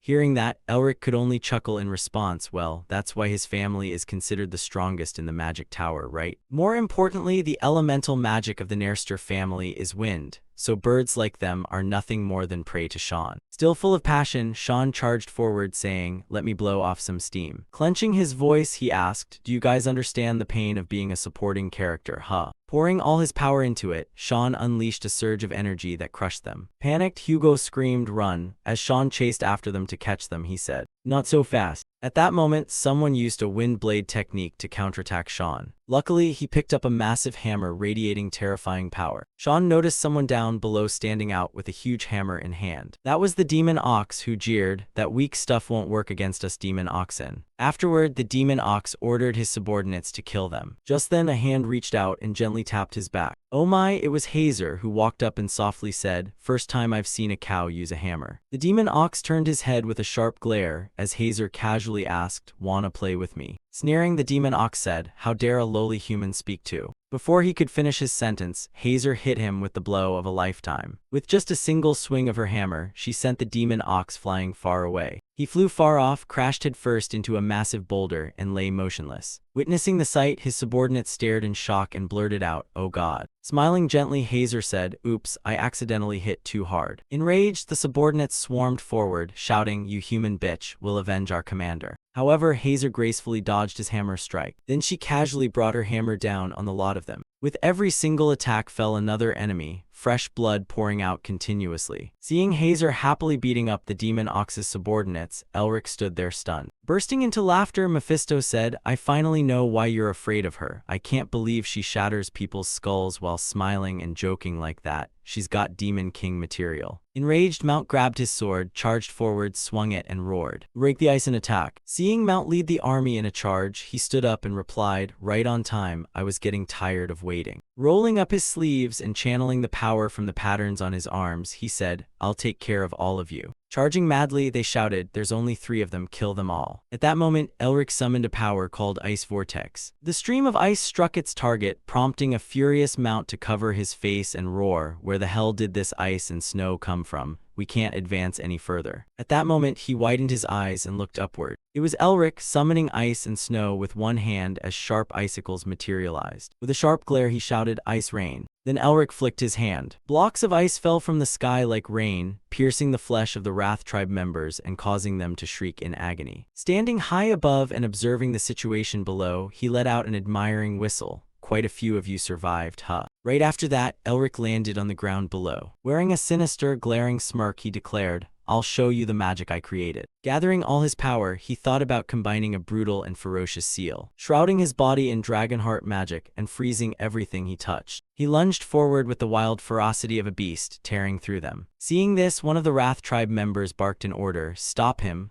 Raise the magical shield." Elric charged ahead once more, supreme power crackling in his hands. Streams of energy swirled relentlessly around the Wrath tribe. Physique enhancement technique. Fierce tiger impact. With just a few basic martial arts moves, he easily brought down Mount's subordinates. Elric wore a thoroughly amused and satisfied smile, muttering, "This is awesome."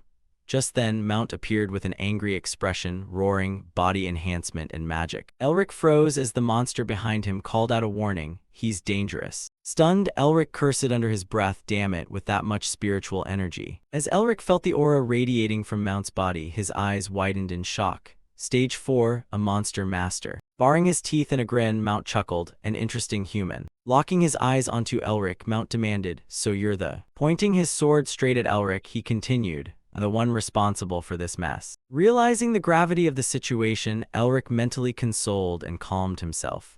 Stay calm, he's not an easy opponent. The fish I just caught got away, what a shame. Elric bit his lip thinking, I can't afford to waste any more time here. Mount lunged forward frantically to attack him, bellowing, how dare you try to run away from me? Elric barely managed to dodge in time, though he couldn't help a startled gasp. So fast. Following up instantly, he surged forward with a godlike punch, thinking, there's nothing I can't block. Mount used his sword to parry the attack. It was a tough struggle. Elric was pushed back a short distance by the sheer force. Gritting his teeth through the grim situation, Elric thought, his speed and strength are both astonishing. If this keeps up. Mount still held his sword, baring his teeth as he glared murderously. His blade was slightly chipped, yet it still reflected his overwhelming power and silhouette. Stepping closer, Mount sneered, looks like I won't be letting you leave. Finding himself in a tight spot, Elric backed away, cursing, damn it. Being caught in his territory makes it too hard to escape using flight techniques. Mount glanced back and ordered Hugo to lead the army toward Anthromorph. Narrowing his eyes with a snarl, he vowed,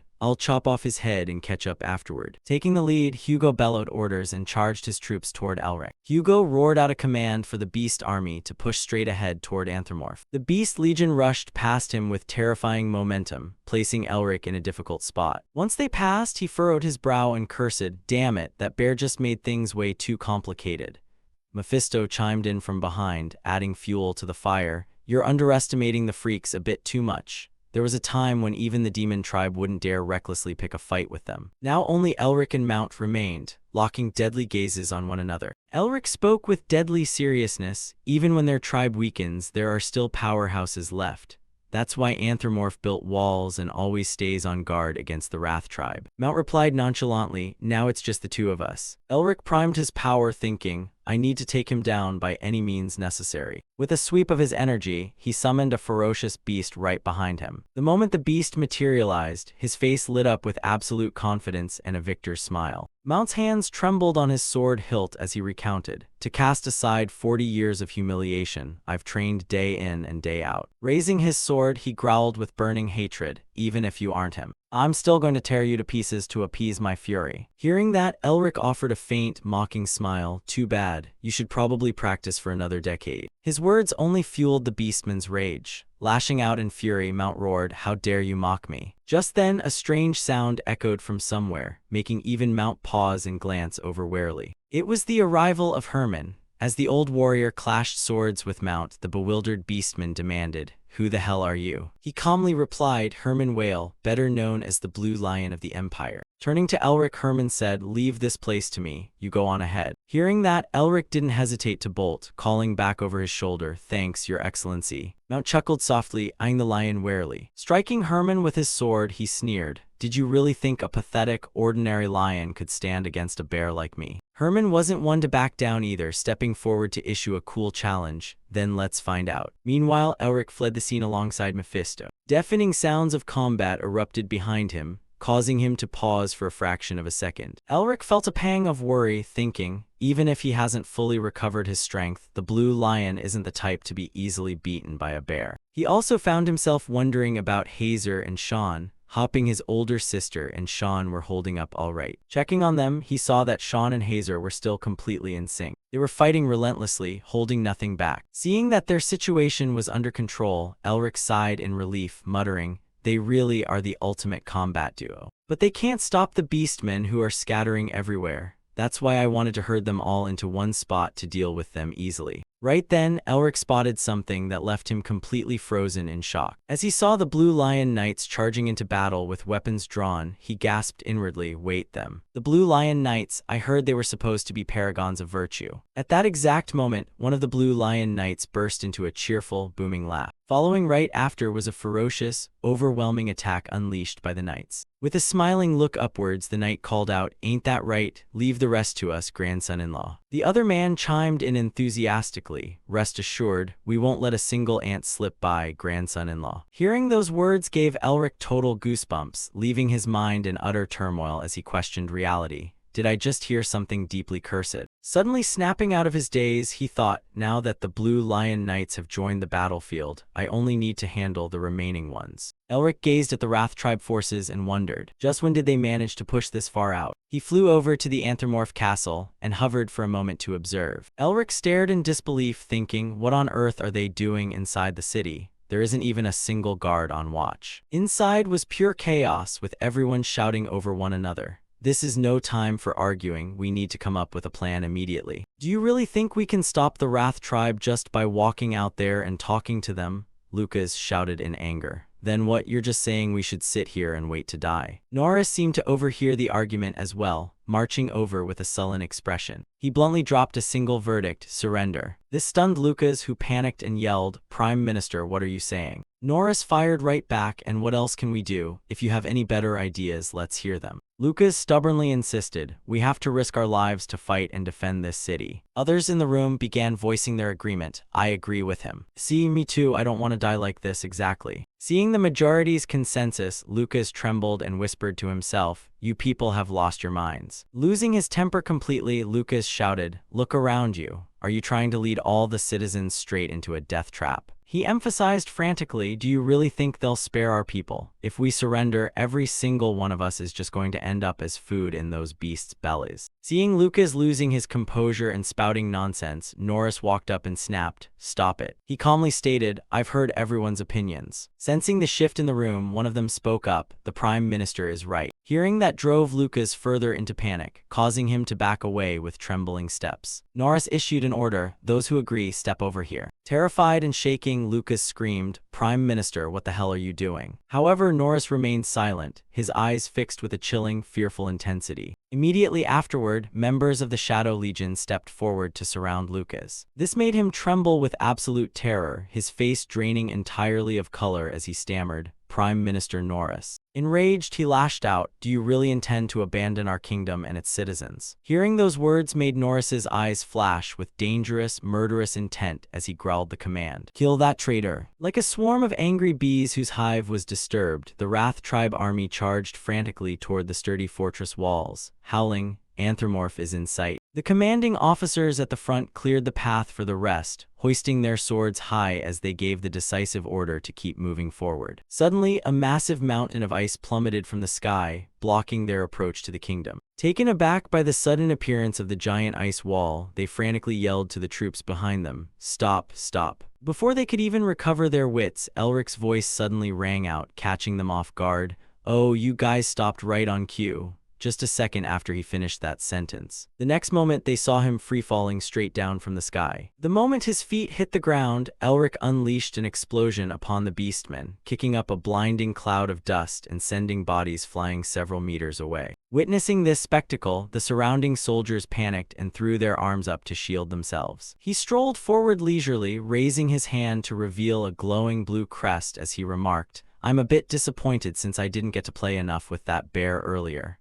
How about you guys keep me entertained? Panic set in among them, their entire bodies trembled as they tried to brace themselves while filled with doubt. How is that human here? Don't tell me he actually defeated the commander. Before anyone knew it, Barres had appeared behind them, attempting to reassure the troops. Don't be scared, there's no way the commander could lose to him. Strutting arrogantly in front of the squad, Barres pointed the tip of his sword right at Elric and sneered, he's just a coward who ran away from the commander. Then Barres let out a powerful, roaring command, kill him. We'll tear him to shreds and then level the city. Facing the threat calmly, Elric raised his hand and curled his fingers, summoning his razor-sharp tiger claws. Shooting a piercing glare at them, he muttered an incantation under his breath, physique enhancement technique. With a swift sweep of his arm, a phantom tiger suddenly materialized and pounced on the beastmen. Unable to suppress their terror, they blurted out, the Tiger King. Seeing their violent reaction, Elric let out an amused chuckle, glancing down at the massive surge of power in his hand. Looks like the Tiger King's aura from that technique really scared them shitless. Crossing his arms over his chest with immense amusement, Mephisto remarked, naturally, the Tiger King is basically a god among beastmen anyway. But he didn't forget to ask, so what's your next move for dealing with this mob? Brimming with confidence, Elric gathered his energy into a sphere of bright blue light, the perfect physique enhancement, and hurled the surging orb of power straight toward the gathered Wrath Tribe members. Tendrils of raw energy snaked through their ranks, catching them completely off guard. Capitalizing on their weakened state, he activated his Ice Burst skill, turning the soldiers into literal statues right on the spot. In a fraction of a second, every single beastman within Elric's attack radius was reduced to ash and swept away by the wind. Standing tall and unbothered as he watched them get wiped out in a single massive area of effect blow, he mused, well, that cleaned up a fair chunk of the Wrath Tribe's forces. He slowly stepped closer to the remaining survivors, lowering his voice as he said, "Now then." The remaining troops didn't dare lower their guard. Trembling all over, they raised their swords and backed away. Elric flashed a contemptuous smirk and lunged toward them, thinking punching things directly is still the best way to go. Elsewhere, Mount the Commander found himself in a tight spot, desperately struggling to fend off Herman's relentless waves of attacks. A heavy blow sent him flying backward, leaving a deep, elongated slash carved into the earth. Herman panted heavily, involuntarily clenching his fists as he muttered to himself, "I don't know if it's because I just recovered from a severe illness, but my body isn't moving quite as precisely as I want it to." Assuming the old man was mocking him, Mount gritted his teeth in furious frustration. "Are you trying to make a fool of me, Herman?" Without a trace of such intent, Herman looked right at him as he slowly stood up, speaking with genuine honesty. "No, I really was bedridden with an intractable illness, one that stemmed from my desire to reach the next level in the martial arts I pursue." With sincere gratitude, he expressed his appreciation for Elric, "My son-in-law, I mean, thanks to him, I've reclaimed my life and received true enlightenment." Herman's expression shifted, his formidable heroic aura flaring as he declared, "I'll show you the fruit of everything I've realized since waking up." Not about to back down, Mount resolved to fight a life-or-death battle, shouting, "A warrior from the great tribe never retreats from a fight." The two combatants were evenly matched. The atmosphere grew intensely heavy. Glancing at his opponent, Herman offered a gentle reminder before charging into battle, "Watch out for the lion's claws." Mount responded with a scornful sneer, "As if the claws of a scrub like you could ever harm me." With that, the two clashed in a fierce duel. Neither holding back, they unleashed wave after wave of powerful strikes. Their battle shook the very earth, with every single sword swing cracking the ground around them. It was impossible to tell how much time had passed. All that was known was that Mount coughed up a mouthful of blood, collapsing to his knees before his opponent. It had been a long time since Herman had fought someone with such capability, and he couldn't help but marvel. What a magnificent battle. For Mount, this was the very first time he had ever suffered defeat at the hands of a human. Humans are truly astonishing. Looking up at the darkening twilight sky, Mount uttered his final words in a heavy, labored voice, "Blood Wolf King, I am sorry for failing my mission." Silently, he drew a small flare from his pocket and whispered, "I hope your plan succeeds." Herman finally caught on to the beastman's scheme and rushed forward to stop him, shouting, "Damn it!" But it was already too late. Mount had pulled the fuse, causing the flare to catch fire violently. The flare shot up into the midair, leaving a brilliant streak of light. It soared high above, and Herman watched powerlessly as it exploded into a dazzling display of crimson fireworks, lighting up the entire night sky. Herman's gaze turned weary from the battle, mixed with a hint of resignation. "I'm too late. I couldn't stop it." Over on Elric's side, they were equally startled to spot Mount's flare lighting up the sky. Elric raised a hand to shield his eyes from the blinding glare, questioning aloud, "A signal flare." All the Wrath Tribe soldiers instantly recognized the signal as coming from their commander. "The commander has fallen, and he gave us his final order." Their demeanor shifted abruptly. Their eyes flashed a deep crimson as they glared at him with pure, unadulterated hatred. They suddenly surged forward en masse, desperate to tear Elric into 100 pieces as they screamed, "We offer our lives, for the Blood Wolf King, for the Blood Wolf King." Taken completely by surprise, Elric blurted out, "What the hell?" The horde just kept coming in greater numbers, howling their battle cries to the death, "For the Blood Wolf King." Not about to let them have their way, Elric quickly regained his composure and activated his piercing arrow technique. Sharp ice arrows pierced straight through their bodies, shattering their vanguard defense. Even so, it did nothing to dampen their fighting spirit as the troops in the rear desperately rushed forward to smash through Elric's ice barrier. Leading the charge, Barres shouted out orders as he ran, "Vanguard force. Keep moving forward, we'll clear the path for the main army." With the Wrath tribe just moments away from the city walls, he sprinted ahead, roaring, "Destroy all of Anthromorph. We'll bring down the Tiger King's bloodline. We're going to tear this city apart, plunder everything inside, and slaughter every single person who resists." Sprinting up to the gates with pure elation in his heart, he thought, "Now's the time for the signal from inside." Barres wore a profoundly satisfied smile, thinking, the Anthromorph government has decided to submit to the Wrath tribe's will. Even with that human mage blocking the way, the outcome of this battle is already sealed. As he ran on, he noticed a signal being transmitted from within. There it is, the flag hoisted atop the wall, the sign of victory. Just as he was basking in the thought of victory, he suddenly realized something felt off. Wait, what the hell? Barres couldn't believe his eyes, his inner self plunging into chaotic denial. No way, this can't be happening. The others also ground to a halt upon seeing what was hanging up there, stammering, "What is that? Don't tell me." Standing atop the fortress wall, Norris made his grand declaration to them. Every single one of the cowards has been executed. He looked calmly down at the rioting beasts below and gave the order, "Warriors of the Tiger King, heroes of Anthromorph. All kingdom soldiers, draw your bows and aim. On my command, don't let a single traitor from the Wrath tribe defile this place." Hundreds of arrows rained down directly toward them. Taking a brutal hit, Barres could only close his eyes and endure it, cursing, "Damn it." The arrows pierced straight through their bodies, sending blood gushing like a fountain as soldiers collapsed onto the ground one by one. Arrows continued to rain down endlessly from the ramparts. As he watched the scene unfold, someone suddenly called out to Elric, Lord Melvinger. Valence arrived accompanied by his guards, looking bewildered as he asked, "What's going on here? Why is the Prime Minister helping us?" Acting as if he had known all along while wearing an innocent facade, Elric replied,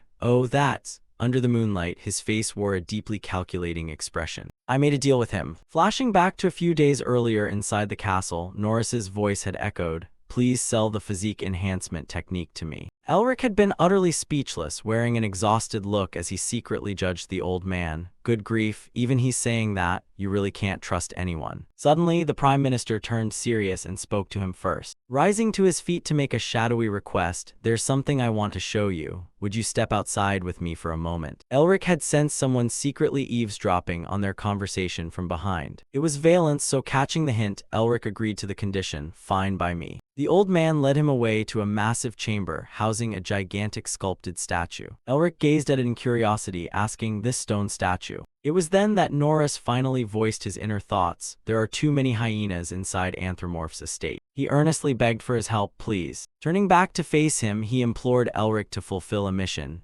"Protect our king from their clutches." Norris bowed low first, hopping against hope for his aid. "I'm begging you." Puzzled by the old man's strange behavior, Elric had asked Mephisto, "Why is he suddenly talking like this? Just a moment ago he looked like he wanted to betray the king, and now he's totally lost. Why's that?" To which Mephisto had replied, "How should I know?" Raising his head, Norris placed everything in Elric's hands. "I'll pay any price. I'll hand over all the wealth I've ever amassed along with the secret of the physique enhancement technique." Surprised by the offer, Elric quickly verified, "Even the secret techniques." Not holding anything back, Norris continued, "Yes. But he also confessed, though only a fragment remains, we lost the first and second halves." Elric clenched his fists, mentally evaluating his own abilities. "My technique isn't complete yet. If I can learn this secret technique, I'll be able to perfect it." Even so, he couldn't help suspecting the old man's motives. "Why would you choose me? I'm a human, the race you people despise the most." Norris closed his eyes, let out a long sigh, and asked in return, "Do you know?" His words caught Elric entirely off guard. "How much you look like your grandfather." The old man walked slowly towards somewhere else, explaining continuously, "Even with that blonde hair and those blue eyes." Suddenly, Norris stopped and pressed his hand against the base of the statue. "When we first saw your eyes, we called them gem eyes." He pressed a hidden switch on the stone statue, causing the entire room to rumble. A mystical light flickered from a slowly parting hidden door. "The one with those eyes will bring light and hope to this world. I never expected there'd be a place like this inside the palace." Elric shielded his eyes as a completely different space revealed itself behind the wall. When he opened his eyes again, the sight made his pupils contract in sheer shock. Bathed in warm light within the room was a portrait of his grandfather, Those exact same eyes belonged to his grandfather. The painting showed his grandfather in his youth, smiling warmly down at him. Elric stood frozen, dumbfounded that the two of them could look so identical. Norris walked slowly over to him, recalling, "He once wore a necklace just like yours when he came to the castle." Elric instinctively reached up to touch the necklace at his throat, gazing at it.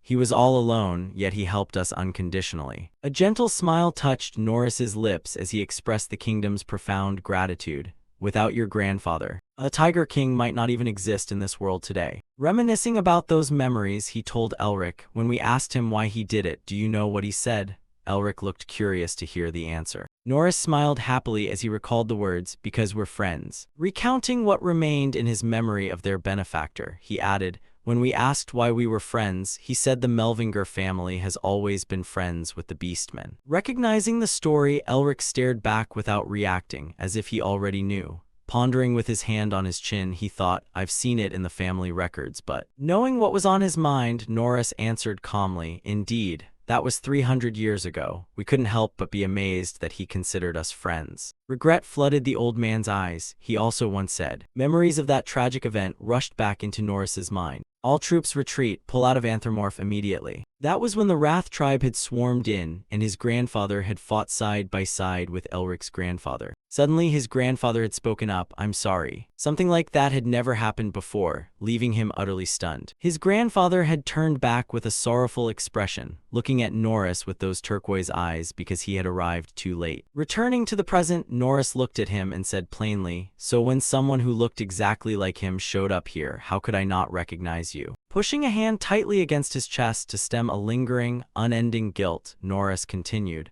"By the time I realized the troubles the Melvinger family was facing, it was already too late for me to come to your aid." Pouring his heart out, he confessed to Elric, "I'm sorry I wasn't there with you during those hard times." Having gone so long without feeling genuine warmth, Elric gently placed a hand on the old man's shoulder. Accepting it all and forgiving him, Elric said, "I know the Beastmen are facing hardships right now. I understand what you're saying."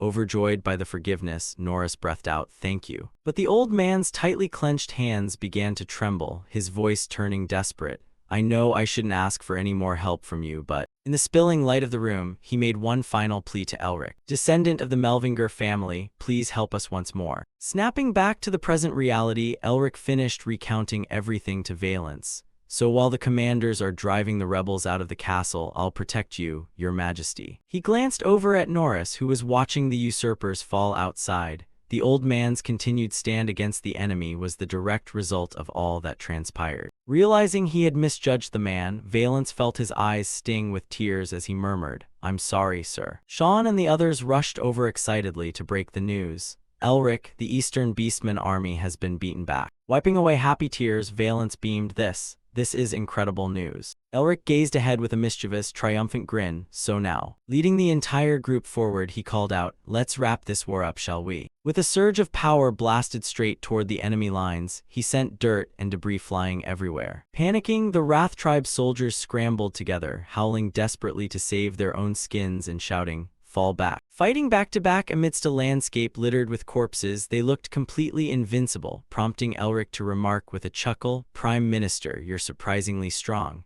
Glancing down at his own claws, Norris replied, "I may be getting old, but my claws have never gone dull." From the sky above, Irina carried Valence over to join them, calling out, "Prime Minister, Lord Melvinger." Setting Valence down, she bowed and stepped back. As the young king stepped forward, the two of them dropped to one knee in respectful salute. Norris cast a glance at the boy and gave a subtle cue. Valence gave a soft nod of agreement. Stepping past the two of them with majestic composure, Valence walked straight to the gates. Before every single beastman inhabiting the kingdom, he turned around to face them all, raising his fist high with a resolute gaze. He roared at the top of his lungs to assert his authority and announce the victory to his people. "We have won." Cheers of unadulterated joy erupted from the crowd as they celebrated their triumph. Beaming at the sight of them, Elric felt a deep sense of satisfaction for successfully altering the destiny of this kingdom. For reasons unknown, Valence walked right up to him and extended his hand. He wanted to express his heartfelt gratitude. "I want to say thank you." But unlike usual, beneath the starry night sky, he had forged a new kind of bond with Elric, not as a king to a savior, but as a friend. In the aftermath of the Wrath tribe conflict, the kingdom settled back into its normal, everyday rhythm. Inside the castle, everyone gathered to watch Valence sit upon his throne while having a heartfelt talk with Norris. With tears welling in his eyes and his youthful voice trembling, Valence pleaded, "Prime Minister, please forgive me for doubting you." The old man looked at him with gentle eyes, choosing to forgive everything he had done. "It's all right. First, I apologize for not keeping you informed of what was happening." Kneeling before the boy, Norris took Valence's tiny hands in his own and expressed his joy.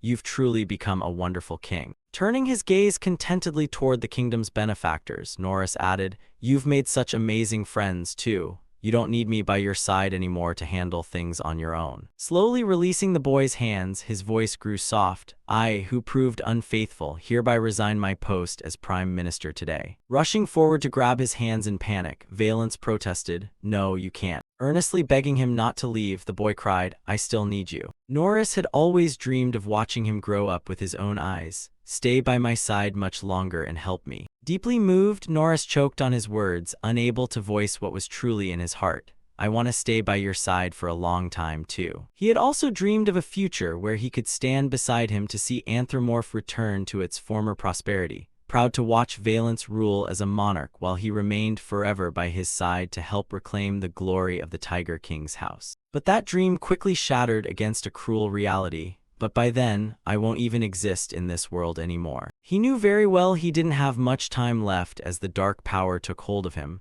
"My body has already reached its limit. It's best I keep this secret from His Majesty." On the back of his neck, a demonic wolf tattoo pulsed fiercely, marking every inch of his body while waiting for the day it would consume him entirely. Suddenly, a piercing question struck right at Norris's core. "Why did you choose to shake hands with demons?" Unable to face the truth, Norris lowered his head to hide his panic, stammering, "Brilliant Duke, what are you talking about?" Demons? Valence grew even more panicked as he realized what was coming next. The Prime Minister's body is going to be taken over by demons soon. Stepping closer to him to expose the lie, Elric asked, "Is that why you couldn't fulfill the request to stay by His Majesty's side for long?" Even upon their first encounter, Mephisto had been wary of him. "That guy, he's a demon." The revelation had been almost impossible for Elric to accept. Aside from himself, another demon existed. "The Prime Minister is a demon." Confirming it, Mephisto had explained. Waves of violet aura radiating from his body prove he's a demon with a ring bound around his heart. When he turned to look at Elric, I saw the crimson eyes of a true demon.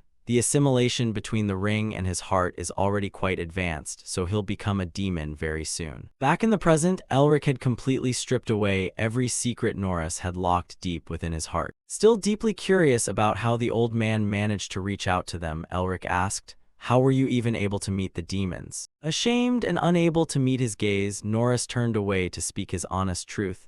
"After the previous Tiger King passed away, I saw no more hope for Anthropomorph." Gripping his hands in desperation, he confessed, "I needed power, anything at any cost to save Anthropomorph." And like some invisible arrangement of fate, he had found what he was looking for right at that moment. "Accidentally, I discovered the demon tree." Unbelievable as it sounded, Mephisto was blown away. "What? The demon tree? I didn't think that thing still existed." "Isn't that the tree that spawns demons? From what I know, my family destroyed almost all of them." Norris gave a soft, denying shake of his head. "It seems your family hasn't checked the one at the Black Snowfield yet." And at that moment it dawned on him, "So you've already eaten the fruit of the demon tree." Everything happened just as Elric said. He recalled how terrifying it had been back then. "Yes, I ate all of its fruit to gain power." When he reached the very last fruit, his body felt as though a strange power was suddenly unleashed within him, and after eating them all, I received the terrifying power of the demon race, and the things deep inside my heart began eating away at my vitality and growing larger,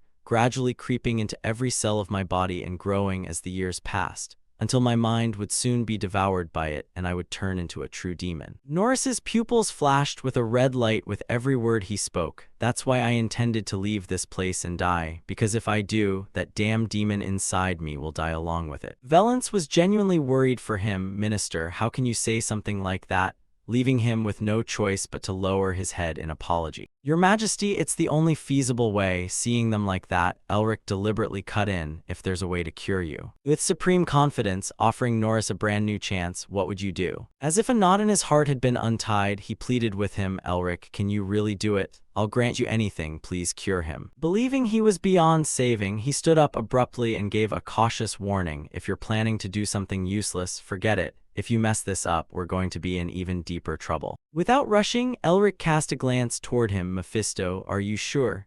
He replied casually, of course, if you can control magic with enough finesse to sever the connection of all the souls using a massive amount of magic power to push back the demonic aura inside his body. Staring at them, he silently made precise calculations. I can pull it off if I have enough time, but his body won't be able to handle the toll. To ensure all risks were accounted for, he abruptly spun around. If that's the case, there's only one way left. Elric proactively made an offer to his teacher. Master, could I ask you for a favor? Chuckling with satisfaction at him, the old man replied, I already told you that you can ask me for anything. Isn't now the right time? Thrilled that Augustine had agreed, he immediately raised his hand, bowed, and thanked him. Yes. That's a healing method only Master can pull off. Cheerfully going along with Elric's idea, the old man said, all right, just tell me what I need to do. Still finding it hard to believe and trying to salvage some dignity for him, Norris asked, is that really feasible? This healing method would be difficult for most mages, prompting him to quickly reassure the old man, you don't need to worry. Directing his gaze toward the old man with a voice full of confident assertion,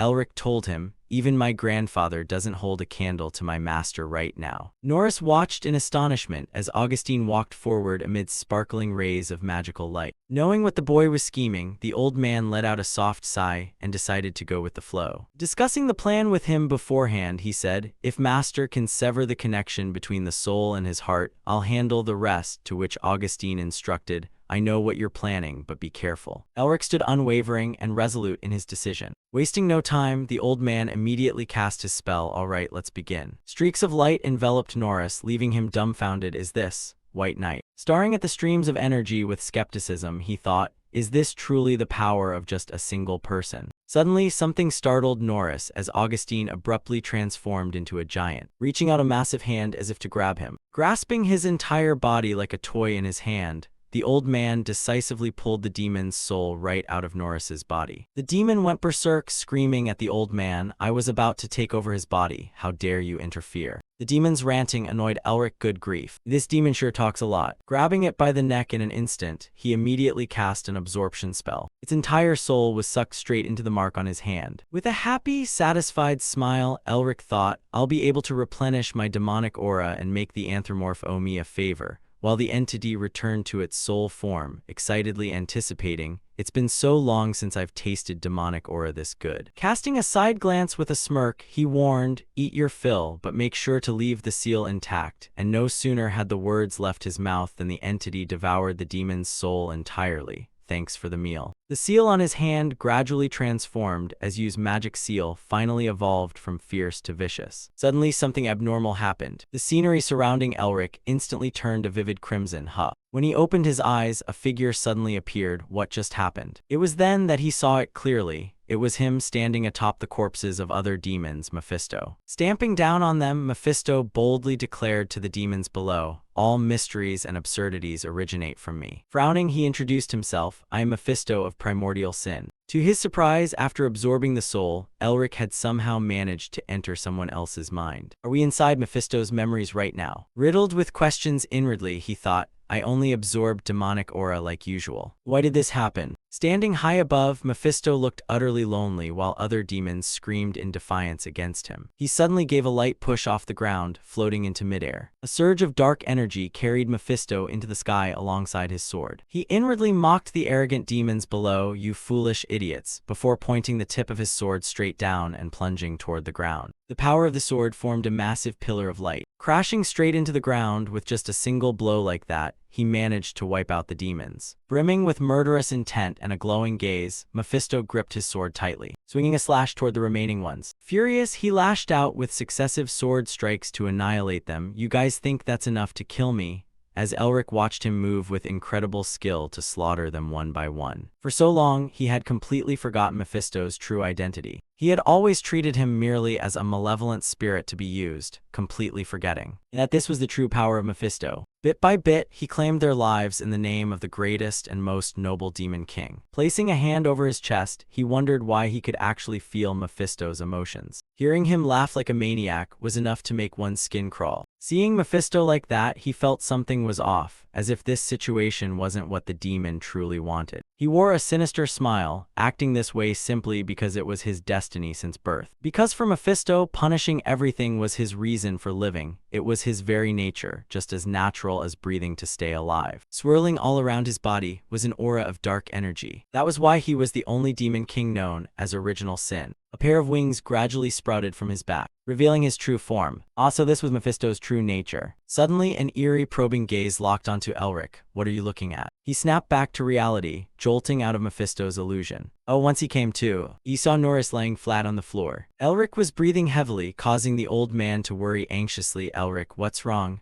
Do you feel unwell? Quickly steadying himself and waving a hand to reassure him, Elric said, it's nothing, I'm fine. Seeing the old man sprawled flat on the ground, he let out a sigh. Looks like time doesn't pass too much in reality. Suddenly, a chill ran down Elric's spine. It seemed Mephisto had seen his memories just as he had seen the demon. Recalling how everything had gone completely normally just then, why did this happen? The demon he had just extracted from the minister had been absorbed into the magic seal. Wait, he raised his hand to look at the seal, and then suddenly he got sucked into the seal of Mephisto's memories, with the demon abruptly answering, what else could it be? Your soul is linked to mine now. Elric jumped in surprise when the demon read all his thoughts. Can you hear what I'm thinking? I didn't even say it out loud, prompting an equally helpless sigh from Mephisto. I'm shocked by that too. I can't believe that even in soul form, a link could somehow form between me and a human, causing Elric to anxiously look over and question him. Do you know what's going on? Irritated and smirking uncomfortably, he snapped, I'm not all-knowing, you know that seal you absorbed. Mephisto alluded to the mark on his hand. I can only guess it's because that seal is of a lower rank than mine. The image of that evil demon's soul flashed in his mind again, a seal lower in rank than yours. No wonder it looked like a wolf, but why didn't you recognize it from the start? Pushed over the edge by Elric, the demon barked, didn't I already tell you I was born at the very peak of the demon race? Why on earth would I care about the rankings of lower beings? Teasing him by waving both hands mockingly, Elric asked Mephisto, could it be that nobody wanted to play with you? Driving the demon absolutely furious. You bastard, as if I'm dying to play with anyone. Elric cheerfully broke into a refreshing laugh. So what did you see in my memories?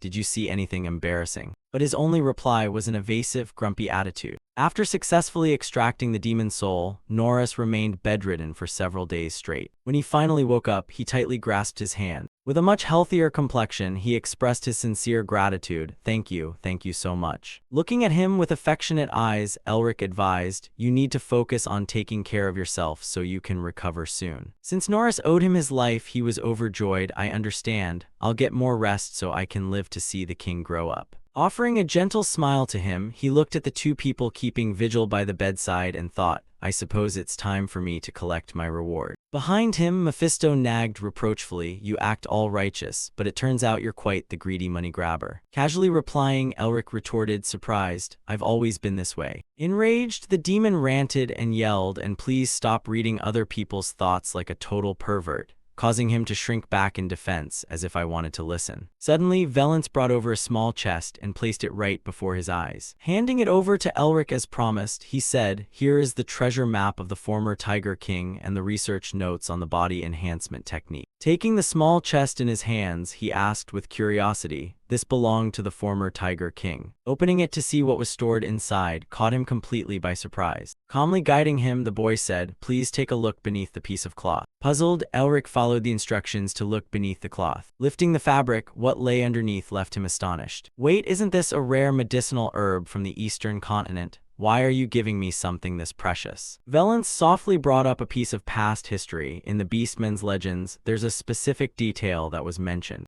recounting the ancient legends of the kingdom to Elric. With full confidence, he affirmed, "I believe you are the hero king mentioned in the prophecy." Struck by a sudden realization, he muttered, "Complete the winter." It was identical to the words Otto had once spoken about completing the winter, and it was only then, connecting all the dots of the events, that he realized the phrasing appearing in the prophecy wasn't just a coincidence. "I'm sorry for being so late. If that's the case, does that mean Grandpa went there because it was all part of the family's plan?" Valence handed it back to him. "You brought it here, so you deserve the royal elixirs," with Elric cheerfully accepting. "All right, thank you, Your Majesty." When morning broke, he and the others set off. "Now I'll guide everyone to the Flower Temple." In another cold, dark place, Hugo was trembling as he knelt flat on the ground, his voice breaking with fear. My lord, please forgive me. Blood Wolf King, your servant will not fail next time." Suddenly, he noticed a strange movement. The Blood Wolf King ruthlessly struck him down because you failed, slamming him down onto the table with a painful thud. Then he cleanly severed the man's head. "I will take back my tail." Gritting his teeth in furious anger, the Blood Wolf King snarled, "Those Melvinger bastards again," before interrogating his subordinates about their whereabouts. "How far have they got?" Deer reported to him respectfully, "The Flower Temple." Calculating his next move, the Blood Wolf King muttered, "The Flower Temple is the path my successor took." He issued a ruthless decree to burn them out. Sitting haughtily on his throne, he declared, "Burn them along with the temple." Back at the Black Snowfield, when Elric's carriage arrived, dusk was already falling. Gathering in a room within the palace to chat noisily, Valence happily played with the white tiger. "Give me your hand." But it completely ignored him, leaving the boy utterly mortified. Such impudence. How dare you ignore the king's command? Watching these two rowdy kids chasing each other around, Sean found it immensely entertaining. Before long, his attention drifted as he looked around, searching for Elric. Spotting him talking with the others, he wondered curiously, what are they whispering about over there? Herman cheerfully reached out to touch the hilt of his sword, deciding to draw it. Well then, reaching his hand out toward him with a suggestion, "Would you be interested in learning swordsmanship in the future?" Elric casually brushed off the sword invitation, as the swordsman was clearly eager to recruit him. "You have the ability to learn various martial arts exceptionally fast and even improve upon them. To put it mildly, you're an absolute genius." Without rushing his decision, he rested his chin on his hand in deep contemplation. Spreading his arms wide, Herman laid out his conditions. "I think swordsmanship will be necessary when you fight people with body enhancement abilities, and I can teach you a thing or two." Augustine quickly barged in between the two of them. "Don't go jumping to conclusions so fast." Radiating a fierce, boiling aura of killing intent, he strode right toward him. Jack panicked, drawing his sword in high alert. "What's going on here?" Agility stepped in front of them to issue a warning. "You'd better stay right where you are." Watching in bewilderment as bugs began crawling up their necks. Glancing at the glowing insects with a menacing threat, he whispered, "Make a single wrong move," flashing a sinister smirk as he eyed them, "and your head will blow up. People teaming up to turn the whole sky upside down. Should we really do that? The blizzard howling outside is fierce enough, making it just the right weather for burying bodies." Hazer pulled the boy into a tight hug to comfort him. Herman hurried to defuse the tense situation. "Please calm down, there are children present here." The two old men, who had been fierce just a moment ago, immediately calmed down a bit. The moment the bugs flew away, Jack finally breathed a sigh of relief while rubbing the back of his neck. Sincerity returning to his tone, he shared with Augustine, "I'm not trying to steal your disciple away from you. He just wanted to make the most of Elric's talent since the boy fought with a style very different from ordinary mages, so he simply thought learning a bit of martial arts could make him even stronger." Coldly, Augustine replied, "Sounds nice," but his eyes flared crimson as he exposed him. "Herman, did you really think I wouldn't see right through your little scam?" Refusing to back down against Augustine either, Herman retorted, "I've heard rumors that old folks tend to be overly anxious. Are you afraid I'll steal your students away?" The carriage leisurely made its way down the road through the darkness. Suddenly, the old man burst straight through the door, sending it crashing to the side. He soared into midair to clash with Herman in a contest of skill. Thrusting his hand toward him while chanting a spell, Augustine shouted, "You damn brat, I'll teach you some manners." Seeing him unleash such a powerful spell, Herman drew his own sword. "Oh, playing rough are we?" His eyes flashing with a blue light. What a stubborn old geezer. That dazzling beam of light illuminated the entire sky. He lunged toward that old man in a flash. Down below them, Agility was riding a white tiger into battle. He provoked Herman's subordinates. "Are you the Blue Falcon Army? I suppose I should teach you a lesson as well." They showed no mercy as they charged forward. You must know that hunting monsters is our specialty." The group of them threw themselves into a chaotic brawl, kicking up thick clouds of dust as Mephisto watched them with utter confusion. "I don't understand why they're fighting each other just to win you over." With a narcissistic gesture, Elric struck a pose. "Well, obviously, my talent is simply too incredible, and being this brilliant is exhausting." Mephisto called him out instantly. "Were you just eavesdropping on them?" To which Elric honestly confessed. "Isn't it a bit crude to read people's minds directly like that? Elric is my student now, so don't even think about stealing him from me." Mephisto sighed and asked Elric, "Are you really just going to let them fight it out like this?" The banter between those two stubborn old fogies is starting to get pretty bitter. Herman's voice echoed through the air. "You're practically at death's door anyway. Why are you still being so greedy and selfish?" Stepping in to stop them using oppression magic, Elric firmly announced to everyone, "Calm down, I'm going to learn swordsmanship." Returning to the palace, they faced Elric head-on. Augustine protested regretfully, refusing to let him leave. "Why, we still have so much more to teach you." Agility chimed in, "That's right, I've still got moves even stronger than the evil eye." Elric looked down thoughtfully, "Because I want to become even stronger." Elric opened up about his deepest thoughts. "I've realized that without a foundation in martial arts, I can never truly grow strong no matter how much I condition my body. Demons are incredibly powerful. If I learn swordsmanship, my chances of winning against them will go up, right?" He assured the two of them, "Learning the sword doesn't mean I'll neglect my magic studies. I'll just use it as a tool to support my magic." Herman also chimed in with a helpless look. "I never said I was going to pull him into the world of the sword and make him neglect magic. I just want to help him get stronger." Elric pressed a hand to his chest and promised, "I won't learn swordsmanship if the two of you don't agree, because I'm your student after all." Agility and Augustine exchanged glances and gave a subtle nod. Since they couldn't hold him back, they had no reason to refuse the offer. "You're the head of the Melvinger family before you're our student anyway." After fighting them, I saw that those sword techniques aren't half bad. Filled with gratitude, Elric thanked them. "Thank you, both of you." Glancing over at the old man who was watching them from afar, he gave a thorough instruction. "Take good care of him." Herman flashed a friendly, agreeable smile. "I'll pour my heart and soul into training him." But inwardly he chuckled to himself, "Old man, I win this round." Augustine's veins bulged with anger as he retorted, "I only let you win this single time." Elric fell deep into a dark, contemplative mood. "This is a once-in-a-lifetime chance to take the Blue Lion, one of the strongest swordsmen on the continent, as my master." A dangerous smile crept across his face. "I have to make the absolute most of this opportunity." After finishing the brutal training session, he completely collapsed. Elric felt like he had purged every meal he'd eaten that day, thinking, "I feel like I just died and came back to life." Resting his sword across his shoulder, Herman teased, "I didn't expect your physical stamina to be this weak." Wiping his mouth, Elric challenged back, "Is there any normal person who can swing a sword 10,000 times a day without using mana?" Herman laughed with excitement. "That's what every child in my family has to do the moment they learn to walk." Hearing this, Mephisto bowed his head and declared, "Elric, I've made up my decision." Throwing his arms wide, he fantasized about a distant future. "The day I rise to power and unite this land, I'll treat the Blue Falcon squad kindly and let them sit to the right of my throne." Suddenly playing a prank to crush that delusional fantasy, Elric snapped, "Dance." He watched with satisfaction as Mephisto was put on display for amusement, while the demon cried out in agony, "Cut it out, you bastard." Suddenly, the screech of tires and brakes echoed sharply along the road. Opening the carriage door, Carl announced, "Lord Elric, we've arrived." Elric slowly stepped down from the carriage. Finally, they had reached the Temple of Flowers. As his feet touched the ground, a realization hit him. Staring at the scene before him in utter astonishment, Elric thought, "What on earth?" Sprawled out before his eyes were absolute ruins. "Is this supposed to be the Temple of Flowers?" Valence smiled and replied, "It was temporarily sealed off because of the Eastern General. I told them we were coming, so the doors will be opened shortly." Mephisto materialized beside Elric with an amused grin, remarking, "They mentioned the Temple of Flowers, and I wondered if it was the place I had in mind.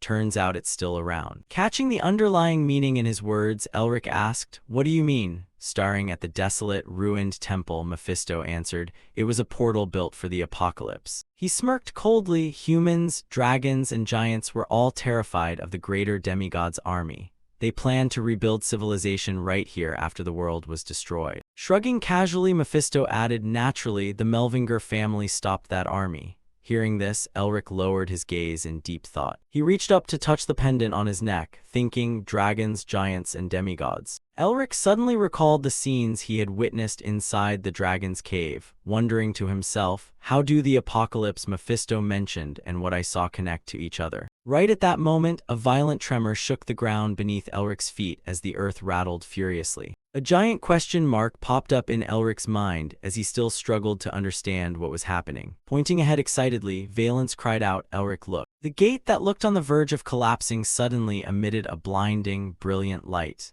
Pointing at it with joy, Valence cheered, "The door is opening." Elric and Mephisto simultaneously turned their gazes toward the gate. Baring his teeth in an excited grin, Mephisto remarked, well, there's a very familiar face in there." Before he could dwell on it, the gate's radiance grew even more blinding. The light beamed straight toward where Elric's group was standing. Suddenly, someone stepped out from inside the portal. The figure walked in a straight line right up to Elric's group. Crossing her hands over her chest with her eyes closed, she introduced herself. "I am the guardian fairy of the Temple of Flowers. My name is Hunia Triquez." Opening her eyes, she continued, "You may simply call me Hunia." With that, Hunia gestured for Elric's group to step inside out of the chilling outdoor wind. "Please come inside." Elric and Valence exchanged a brief glance and nodded. Taking the lead, Elric stepped forward. The group marched straight toward the glowing portal. The moment they crossed through the threshold, they were teleported to an entirely different realm, an endless expanse of blossoming flower fields bathed in a warm, gentle sunlight that created an utterly cozy atmosphere. Amidst this dreamy landscape stood a grand temple shrine. Hunia explained, "When winter arrives, the Temple of Flowers goes into rest." Stopping before Elric's group with her hands clasped over her chest, she added, "Normally, we do not accept visitors during this season, but because of the Tiger King's earnest plea, and since you have always helped us, you are an exception." Hunia instructed, "Please follow my guidance and be mindful of your manners as the deity has fallen into hibernation." Just then, a crystal-clear voice chimed in, "Humans." Hearing the sweet voice, Elric turned his head. His gaze locked onto a mischievous fairy fluttering through the air. She smiled warmly and continued, "There are so many of them. It's been 40 years since I last saw anyone. I'm so excited." Stunned, Elric thought a fairy. Without giving him time to process it, Hunia introduced her. "This is Daffo, the deity of the daffodil." Elric grew even more shocked, thinking not just a fairy, but a literal deity. Daffo fluttered close to Hazer, smiling in praise. "This young lady is so pretty." Hazer clutched her blushing cheeks with a smile. "Oh, thank you, you're very pretty too." Daffo then zipped over to Augustine, her expression instantly twisting into disgust. "A monster, a gloomy, elderly monster."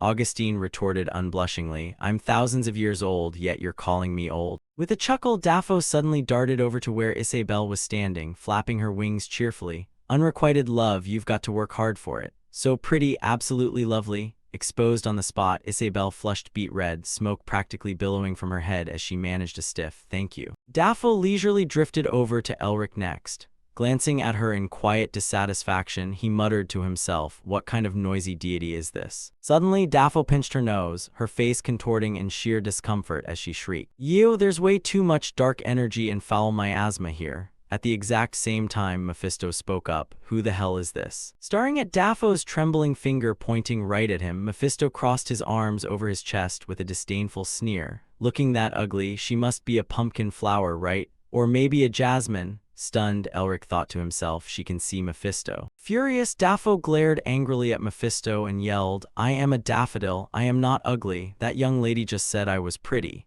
Mephisto shook his head vigorously in mockery. "You seriously thought she meant that? Are you even a deity?" Watching Daffo and Mephisto bicker furiously, Elric couldn't help but think, "I can't believe she can actually see Mephisto." Right on cue, Herman spoke up with a deeply puzzled look on his face. "What is the daffodil deity doing?" Augustine blinked in confusion, asking, "Is something over there?" Witnessing their reaction, Elric panicked internally. At this rate, they're going to notice Mephisto. Before he could think of an excuse, Hunia calmly explained, "Daffo doesn't have many friends, so she's just playing by herself."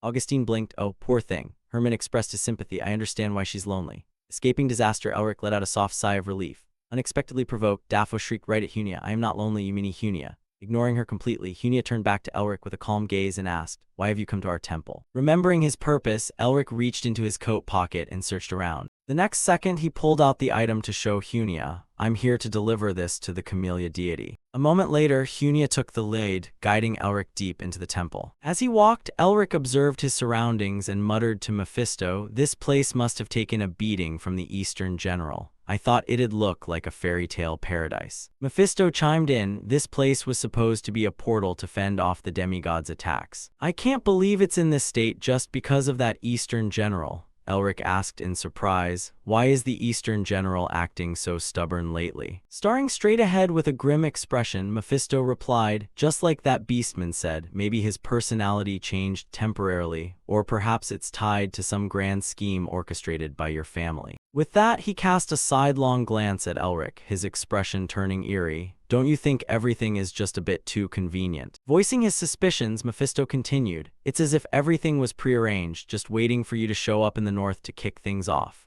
Hearing that, Elric jerked in surprise as everything suddenly clicked in his mind. Thinking of his ancestors and himself, he fell into deep doubt. Could this be part of the arrangement my ancestors talked about? Before he could ponder it further, Hunia pushed open a pair of doors ahead and announced, "We've arrived." Inside the room, deities representing various flowers were gathered in a circle. Hearing the footsteps, they turned their heads toward the doorway where Elric's group stood. Orlaia spoke up from inside, demanding, "Who are you?" Peony, sitting beside her, wondered aloud, "Why did you come here?" Lavender furrowed her brow, asking, "What does the Camellia deity have to do with this?" Resting her chin in her hand, Fonk stared at Elric and asked, "Why do you want to give her the ice crystal orb?" Staring at the gathered deities, Elric thought, "The Camellia deity isn't here yet." Placing a hand over his chest, he bowed politely and introduced himself. "I am Elric Melvinger." Suddenly excited, Orlaia fluttered over to him, a Melvinger with blonde hair and blue eyes. Peony cheered happily. "We've been friends for 40 years, Ustin." Elric asked in astonishment, "My grandfather used to come here?" Peony clapped her hands with curved, smiling eyes. "Yes, he visited us often." Orlaia chimed in from the side, "Ustin was our friend."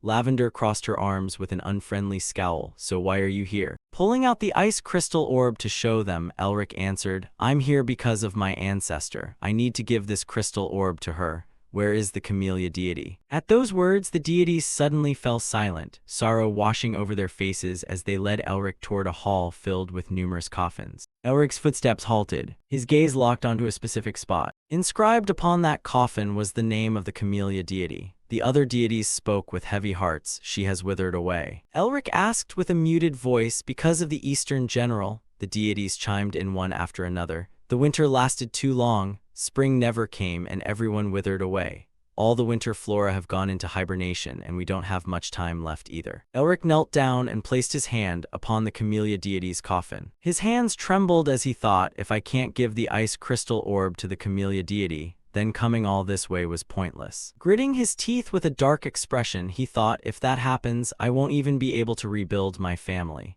Mephisto floated nearby and remarked, "I never thought these deities would wither away just because of winter." He casually added a pitying remark, "How pathetic." Orlaia angrily pointed at him and shrieked, "Shut up, Demon King." Lavender turned red with furious indignation. "We only let you in because of our friend. We didn't want to see your face at all." Mephisto instantly lost his temper. "What gives you a bunch of weeds the right to talk to me like that?"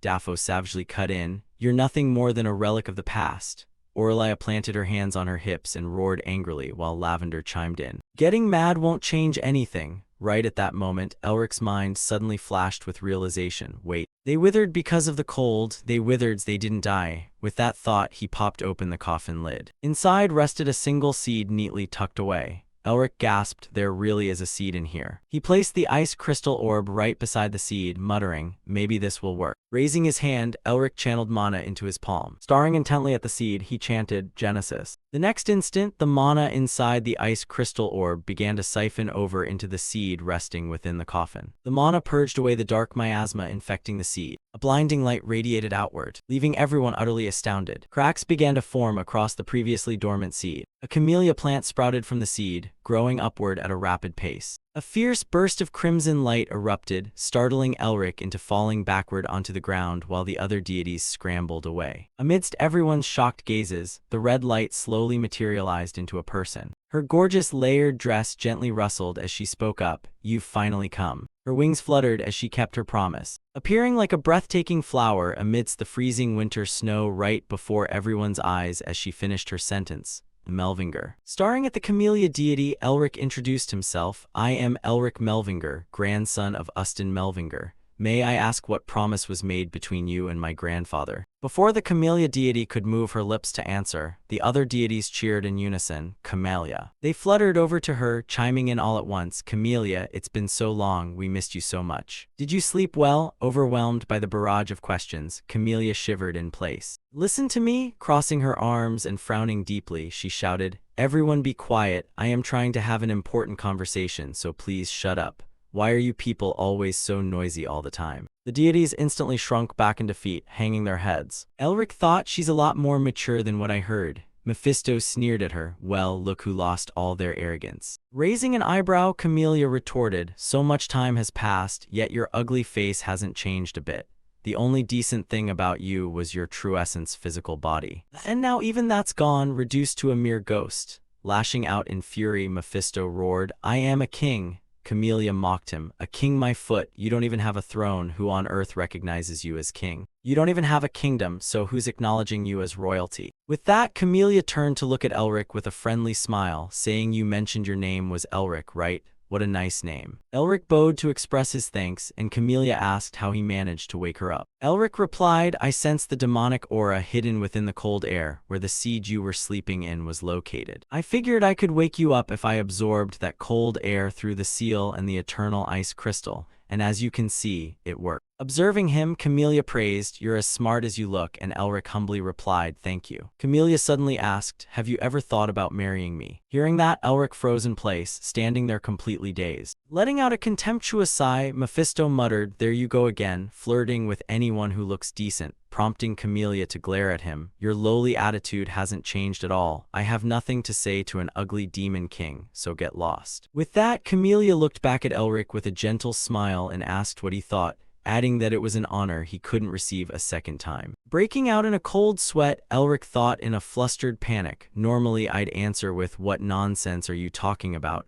But I can't possibly do that to the family deity in this situation." After gathering his thoughts, Elric politely brought his hands together in front of his chest and solemnly refused, "Thank you for your kind offer, but I cannot enter into marriage so carelessly since I am also the representative of a family that needs to be revived. And right now I still have too many things to do, so I am deeply sorry." Acting disappointed, Camellia said, "Oh my, what a pity, it's been so long since I've felt this way." She suddenly turned her back to Elric and said, "That's enough chatting for now. You want to know about the promise between me and Ustin Melvinger, right?" Honesty reflected in his tone, Elric replied, "Yes," and Camellia lowered her head slightly. "He said his grandson would come here one day." As if she could see Ustin's silhouette standing right before her, she repeated his words, "Take away the winter that has plunged this place into darkness and bring spring along with you." Hearing Camellia say that, Elric was startled in astonishment. He tightly gripped the pendant hanging around his neck and thought to himself, How could he possibly know about that? Suddenly spinning back around to face him, Camellia asked, "Elric Melvinger, grandson of Ustin Melvinger, will you take away this endless winter and bring us the spring we've all been longing for?" Bending down to pick up the ice crystal orb from inside the coffin, Elric replied, "I don't know if I can take the winter away," but then he calmly added, "However, my grandfather told me to give you this." Glancing around restlessly, Mephisto looked as though he was searching for something. Paying no mind to his strange behavior, Elric looked at Camellia with sincere eyes, showed her the ice crystal orb and said, "I am here to erase the winter." Dropping her gaze with a clear expression of sorrow on her face, Camellia muttered, "This ice crystal is definitely the words of that annoying human." Looking down from above at Elric standing below, she said, "Even so, this has connected everything together." Slowly raising her hand, Camellia said, "From now on, head toward this place." Vivid red camellia petals suddenly fluttered through the air as Camellia picked up a petal in her hand. Feeling the mana flowing all around the area, Elric was startled. The pendant around his neck suddenly began to glow as he heard Camellia tell him to learn how to take the winter away. After an unknown amount of time passed, Elric found himself lying on a beautiful field of flowers. Tilting his head back to gaze at the clear blue sky, he thought, "It's been so long since I've had this feeling." Elric suddenly bolted upright, feeling a bit uncertain as he muttered, "Is this the flower temple?" Because right before his eyes, a field of blooming flowers stretched all the way to the horizon just as he had imagined, leaving him in a panic as he wondered, where is the temple? A sudden gust of wind picked up, carrying swirling leaves into the air as Elric raised a hand to block the wind. Suddenly noticing something, he turned his head and blurted out, "Huh." Elric was astonished to discover that the field of blooming flowers had suddenly split in half, with one side remaining that beautiful sea of blossoms, while the other side had transformed into a patch of cold ice and snow, where towering trees unable to withstand the bitter cold had turned into leafless, withered branches, leaving Elric dazed as he muttered,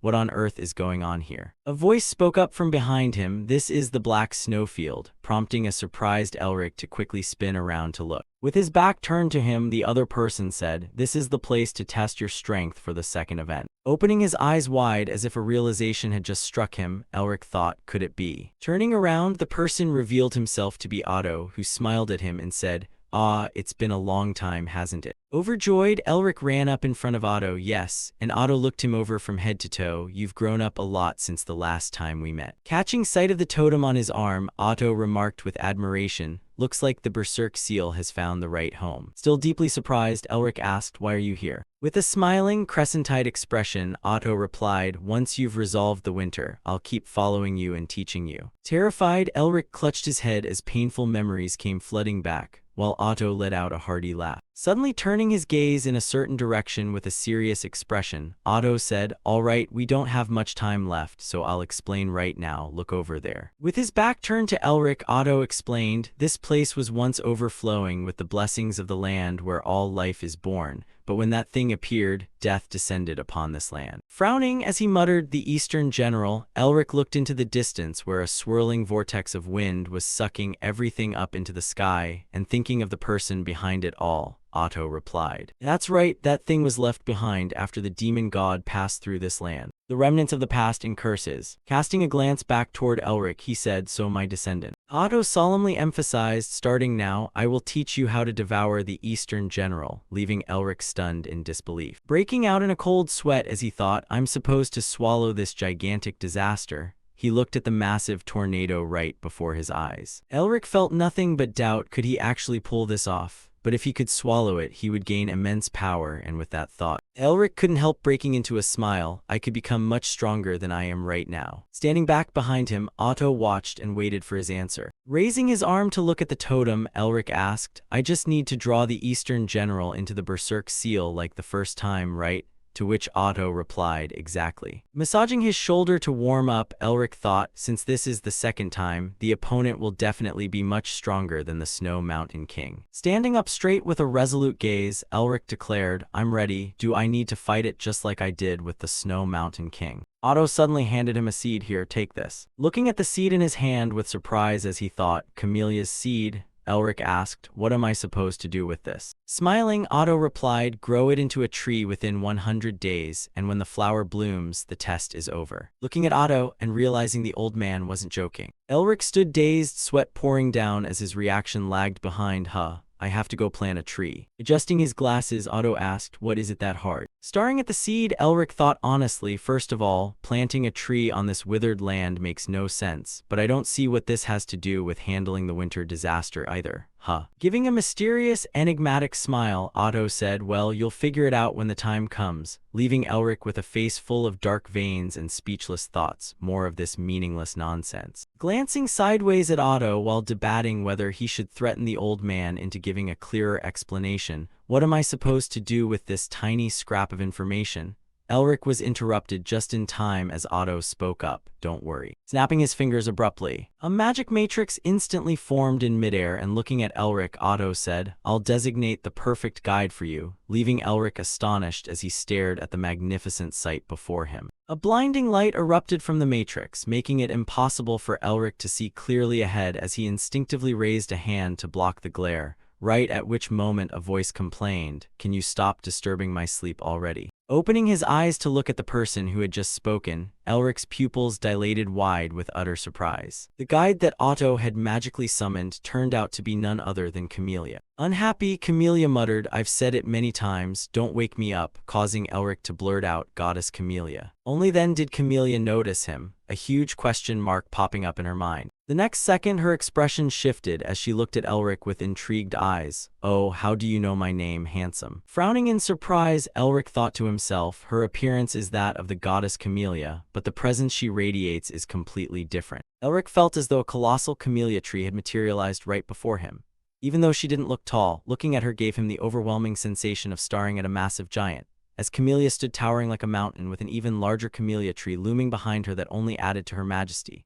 A giant tree capable of masking the entire sky, making Elric realize this is a true deity. Reaching a hand out toward Elric with a smile, Otto said, "Let me introduce you, he's my descendant." Stroking her long hair with a sigh of admiration, Camellia remarked, "What a shame that you're a Melvinger, but I'll let it slide since you're good looking." With that, she blew Elric a kiss and asked her trademark question, "Do you want to marry me?" Leaving Elric with a face full of dark veins and speechless inner thoughts. Seriously, her personality hasn't changed at all. Seeing Elric's reaction, Camellia suddenly flew into a fit of rage. "Oh my, Elric Melvinger, you've already rejected my marriage proposal once, haven't you?" Breaking out in a cold sweat with a nervous smile, Elric thought, is she linked to the goddess Camellia out in the real world? Just as Camellia abruptly changed her expression. Fluttering around in a circle, she chuckled, "HMPH, whatever, it's very hard to raise a camellia tree, are you sure you can pull it off?" To which Elric replied while looking at her, "I'll do my absolute best." Crossing her arms proudly in front of her chest and looking down at him, Camellia said, "I'll simply stay by your side and offer advice, but the actual tree planting is entirely up to you." Looking down at the seed in his hand with a smile, Elric replied, "That's more than enough." Walking over to Elric with something in his hand, Otto called out, "My descendant," prompting Elric to look up at him. Handing the item over to Elric, Otto explained, "This is a communication tool that will let you know the real-time condition of the tree." With those words, he instantly conjured up a magic matrix, looking at Elric with a gaze brimming with trust. "Soon enough, you'll gradually discover its other uses." The next second, Otto directed the magic matrix forward. "All right, good luck." After Otto vanished, Camellia flew ahead to lead the way for Elric, speaking up as she went. "The demon god's primordial land, also known as the Frozen Wasteland, first appeared 400 years ago,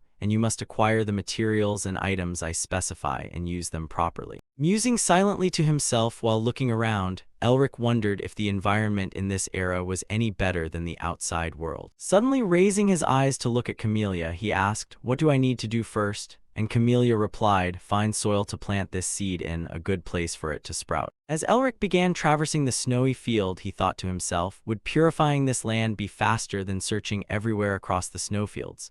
But Camellia suddenly remembered something important and warned, "Oh right, this place is a mental realm, so the environment here is just as real as the actual black snowfield outside." Hearing a loud noise, Elric frowned and quickly spun his head around in a start. A gigantic monster suddenly lunged down from the sky straight toward him. Reacting swiftly, Elric leaped to the side to dodge the attack. Casually continuing her thought, Camellia said, "And you also need to watch out for monsters." No sooner had the words left her mouth than a swarm of winged monsters suddenly flew in from out of nowhere. A flash of azure light flickered, and the flying monsters were instantly frozen solid. The very next second, those blocks of ice unexpectedly shattered and plummeted in pieces down to the ground. Elric stood frozen in place, maintaining the exact posture he had used to unleash his attack. The monsters he had just destroyed turned into ferocious residual phantoms, baring their teeth and glaring angrily. Sucked straight into the totem on his arm, the energy made Elric smile with satisfaction as he muttered, "I didn't expect this place to double as a monster buffet for me." Hovering behind him with her chin propped in her hand, Camellia praised, "You've got quite the talent, truly the mark of a proper Melvinger." Stretching out her hand, she asked, "Do you think you can find that patch of land in this massive snowfield?" Frowning in serious thought, Elric reasoned, "An open terrain with small trees must have a water source nearby. Somewhere I can easily defend against monsters." Connecting the dots, Elric suddenly figured something out, turning his head back to look at Camellia as he asked, "Camellia, if we're 400 years in the past, Anthropomorph should be around here somewhere, right?"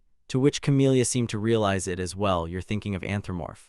I suppose they would have finished building the city by this time. Flapping her wings to hover behind Elric, she added, "This terrain is completely different from what you know. How do you plan to find Anthropomorph?" To which Elric replied with a confident smile, "That's not even hard." With that, he immediately launched himself into the air and vanished from the spot. Using magic to fly high up and look down at the terrain below, Elric caught sight of a rushing river, figuring that gorges and high hills wouldn't change drastically over the span of 400 years. Flying ahead to lead the way with Camellia following closely behind, Elric said, "If I use a place like that as the center point, I can roughly guess where it is." After an unknown amount of time, Elric finally arrived at a desolate area filled with bizarre creatures, exclaiming, "Here it is, found it." Smiling approvingly, Camellia said, "Looks like you paid attention to the terrain around Anthropomorph and memorized it. A smart choice, a true Melvinger indeed." Raising his hand as mana gathered around his arm, Elric grinned with excitement. "All right, time to cut it loose." Gazing at the terrifying amount of mana gathering on Elric's arm, Camellia narrowed her eyes. The azure light spread so wide it became blinding, causing Camelia's silhouette to gradually fade from view. A moment later, Elric asked, "Is this enough to plant a tree?" leaving Camellia to break out in a sweat as she looked at the scenery before her and replied, "I don't think it's just enough." In a matter of short moments, Elric had created a gigantic wall of ice enclosing the entire area, prompting Camellia to finish her thought, "The soil quality is quite good, and most monsters won't come near this place." Watching Elric fly ahead of her, she thought to herself, "I knew he was a Melvinger." Landing abruptly in the center, Elric dropped to one knee, pressed his hand against the ground, and used Dragonic to reshape the area, as Camellia thought, but for a mere human to use the dragon language so flawlessly. She clutched her cheeks with an infatuated gaze. What on earth am I supposed to do with him? After leveling the ground, Elric stood back up. The stone tablet Otto had given him, which was tucked inside his pocket, began emitting a golden glow, causing him to cry out in surprise, "Camellia." Flying closer to Elric as he fished the stone tablet out of his pocket, he smiled and said, "Judging by this tablet's reaction, I think I succeeded." Holding the stone tablet in his hand, Elric went blank. Inscribed in large letters across the tablet were the words, "Mission failed. Return to day 0, leaving Elric standing there with a face full of question marks. Before he could even process it, the wheels of time rewound, sending Elric back to the starting point with a dejected sigh, back to square one again. Glaring at him with an annoyed expression, Camellia snapped, "That was definitely the work of that perverted old man Otto, wasn't it?"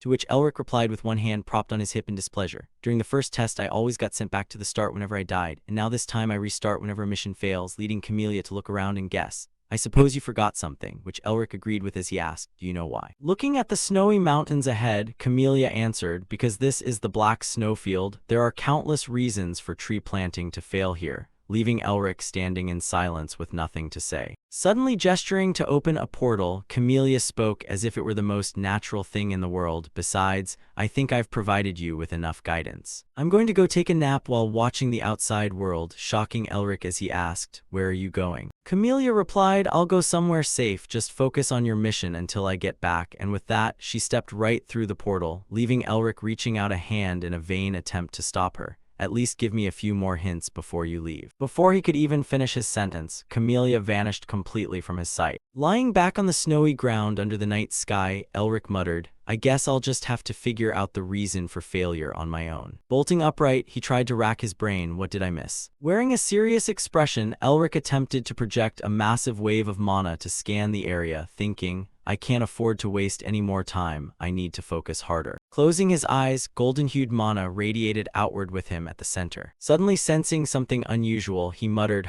What's that underneath the ground?" Frowning in an effort to see clearer, he thought, "Looks like there's something down there." Right at that moment, a violent tremor erupted from the ground beneath his feet, causing him to snap his eyes wide open in a start. Struggling to steady his footing, Elric cursed, "Damn it." Amidst the violent tremors, he snapped his eyes wide open. Elric struggled to steady his footing. Damn it. As a gigantic worm suddenly burrowed up from beneath the earth, prompting Elric to leap frantically into midair to dodge its surprise attack while lines of text he had once read in books flashed through his mind. Death worms large enough to swallow most massive monsters, one of the strongest beasts out there, even 3 or 4 six-circle mages would struggle greatly against them, opened its horrifying, tooth-filled maw as it warned, if you happen to run into one. The very book page Elric had once read flashed bold letters reading, "Run away. monster illustration book worm-type information. At the same time, the death worm let out a thunderous roar. Staring at the death worm opening its massive jaws to swallow him in a single gulp,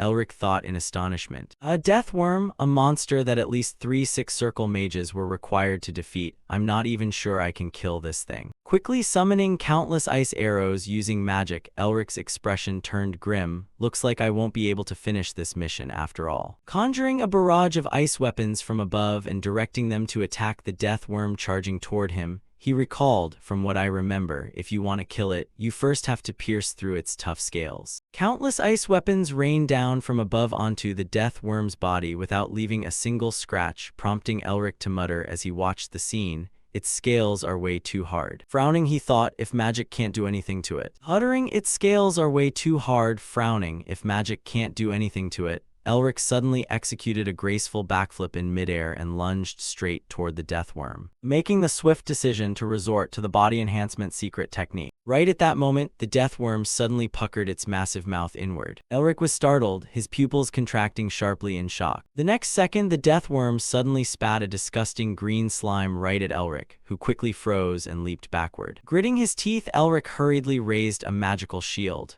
Spit poison, huh? The next moment, the barrier was instantly corroded by the worm's venom. Elric couldn't help a gasp of astonishment as he thought, unbelievable. This poison is strong enough to punch right through my magical barrier. Beating with cold sweat as he stared at the huge hole eaten through his shield, he broke out into a cold sweat. If I had approached it blindly, I'd definitely have been swallowed up by this pile of acid. Just then, the death worm suddenly turned around as if trying to burrow back underground. Elric immediately hurled an ice blade to block its path and roared, "You're not getting away." With that, he threw caution to the wind, dropped his shield, and charged forward. If I let it escape, I'll miss my window to finish the mission. Elric's attack chipped away a layer of scales from the death worm. Its heavy body slammed violently into the ground, shattering the earth into countless pieces. The death worm suddenly lay flat on the ground, completely motionless. The moment Elric tried to approach it, it suddenly snapped open its tooth-filled maw, attempting to swallow him in one gulp.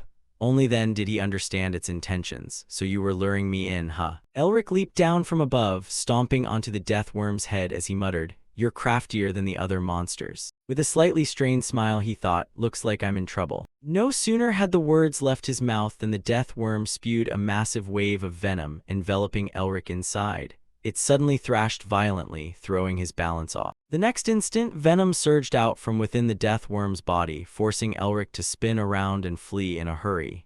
Damn it, this acid is such a pain. Toxic mist quickly blanketed the surrounding area, leaving Elric with nowhere to dodge. Elric's body was batted away by the death worm, plunging straight down. Right after, it spat venom down at him from above. Staring at the massive maw descending toward his head, Elric couldn't help a wave of worried anxiety. If I don't kill it soon, I'll have to restart my missions all over again. I have no choice but to risk it. Frowning as a cold glint flashed in his eyes, Elric chanted under his breath to unleash his full power. A massive surge of mana within his body began pouring outward. Distractedly, Elric thought, "I still remember the combat techniques I learned from the Blue Lion." Channeling all his strength into his fist, he raised it high. When you focus all your power onto a single point. Elric unleashed the secret technique, White Tiger Omnipunch. His fist wind surged forward like a charging fierce tiger. I can maximize this attack's destructive force and actually kill it. Putting his all into it, Elric landed a direct punch against the giant worm. The giant worm's tough scales finally shattered, clattering to the ground in pieces. At the same time, Elric's magical barrier was completely eaten away by its venom. Gritting his teeth with a cry, he lost his footing and plunged straight to the ground. Covered in scratches, he broke out into cold sweat as he stared blankly at the venom clinging to his skin. If I hadn't dumped all my mana into that last strike, I probably would have been killed by its poison first. Exhausted, Elric lay flat on the ground, lacking the energy even to sit up. He let out a sigh of relief, thinking, if I run into another one right now, I'm dead for sure. Clutching a stone tablet in his hand, he muttered, "Did I succeed?" Inscribed upon the tablet were the words, "You have fulfilled the required conditions. The first restriction has been lifted." Elric blinked in surprise. A restriction? What restriction? Raising the stone tablet high, it emitted a blinding white radiance. The light suddenly transformed into a stream of energy that flew straight into the totem on Elric's arm. Staring down at it in a daze, he murmured, "What is this?" Snapping back to his senses, Elric bolted upright, staring blankly at his arm where the totem still pulsed with a faint glow. He thought to himself, I didn't expect to get the fourth mark so quickly. Can I use it to shatter the frost over the icy wasteland the same way I did with the Snow Mountain King? Pulling at his hair with a frown, Elric muttered, "But how on earth do I do it? I don't even know its real name." Thinking of Mephisto's contemptuous expression, Elric turned pale as he mumbled, "If Mephisto finds out about this." He quickly waved his hand to banish Mephisto's phantom from his mind. "Just follow the script, and I'll figure it out soon enough." Having figured it out, Elric sprang up eagerly, clenching his hand into a motivational fist with a cheerful smile. "Finally cleared this spot out, time to plant the seed." Right at that moment, a voice warned him, "Watch out." Elric suddenly felt a violent tremor and gasped in shock, "No way," as a warning flashed across his mind from the book. Though deathworms usually live solitary lives, there are rare exceptions where they live in packs across vast regions.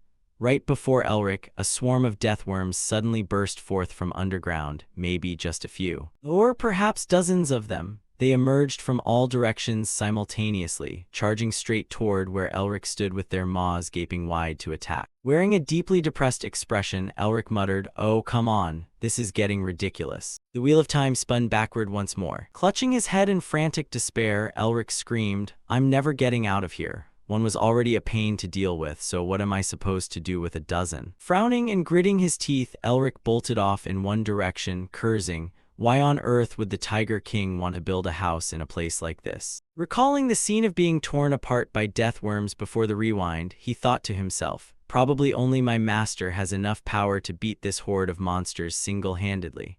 But a place crawling with this many deathworms means the soil must be incredible." Flying off toward another area with firm resolve, Elric thought, "I've got to find some way out of this." With a bright smile, he said, "If I try a few more times, I'm bound to find a solution, right?" An unknown amount of time later, Elric lay battered and bruised, his eyes rolling back as he muttered in utter despair, "Damn it." On his 34th attempt, Elric lay flat on the ground, unable to twitch. "I've tried every single method." He remembered coughing up blood in past loops, along with every agonizing death by poisoning and various other grim ends that drove him to despair. "I still can't beat this horde of deathworms." Sitting alone in a corner with a gloomy face, Elric muttered, "Guess I'll have to try an area far away from here." His expression instantly twisted, but the seed won't sprout anywhere else. Surrounded completely by the deathworms, Elric wondered to himself, "Am I going to be trapped here forever?" Lying flat on the ground once more, Elric thought of Otto, Mephisto who wasn't around, and even the Camellia deity.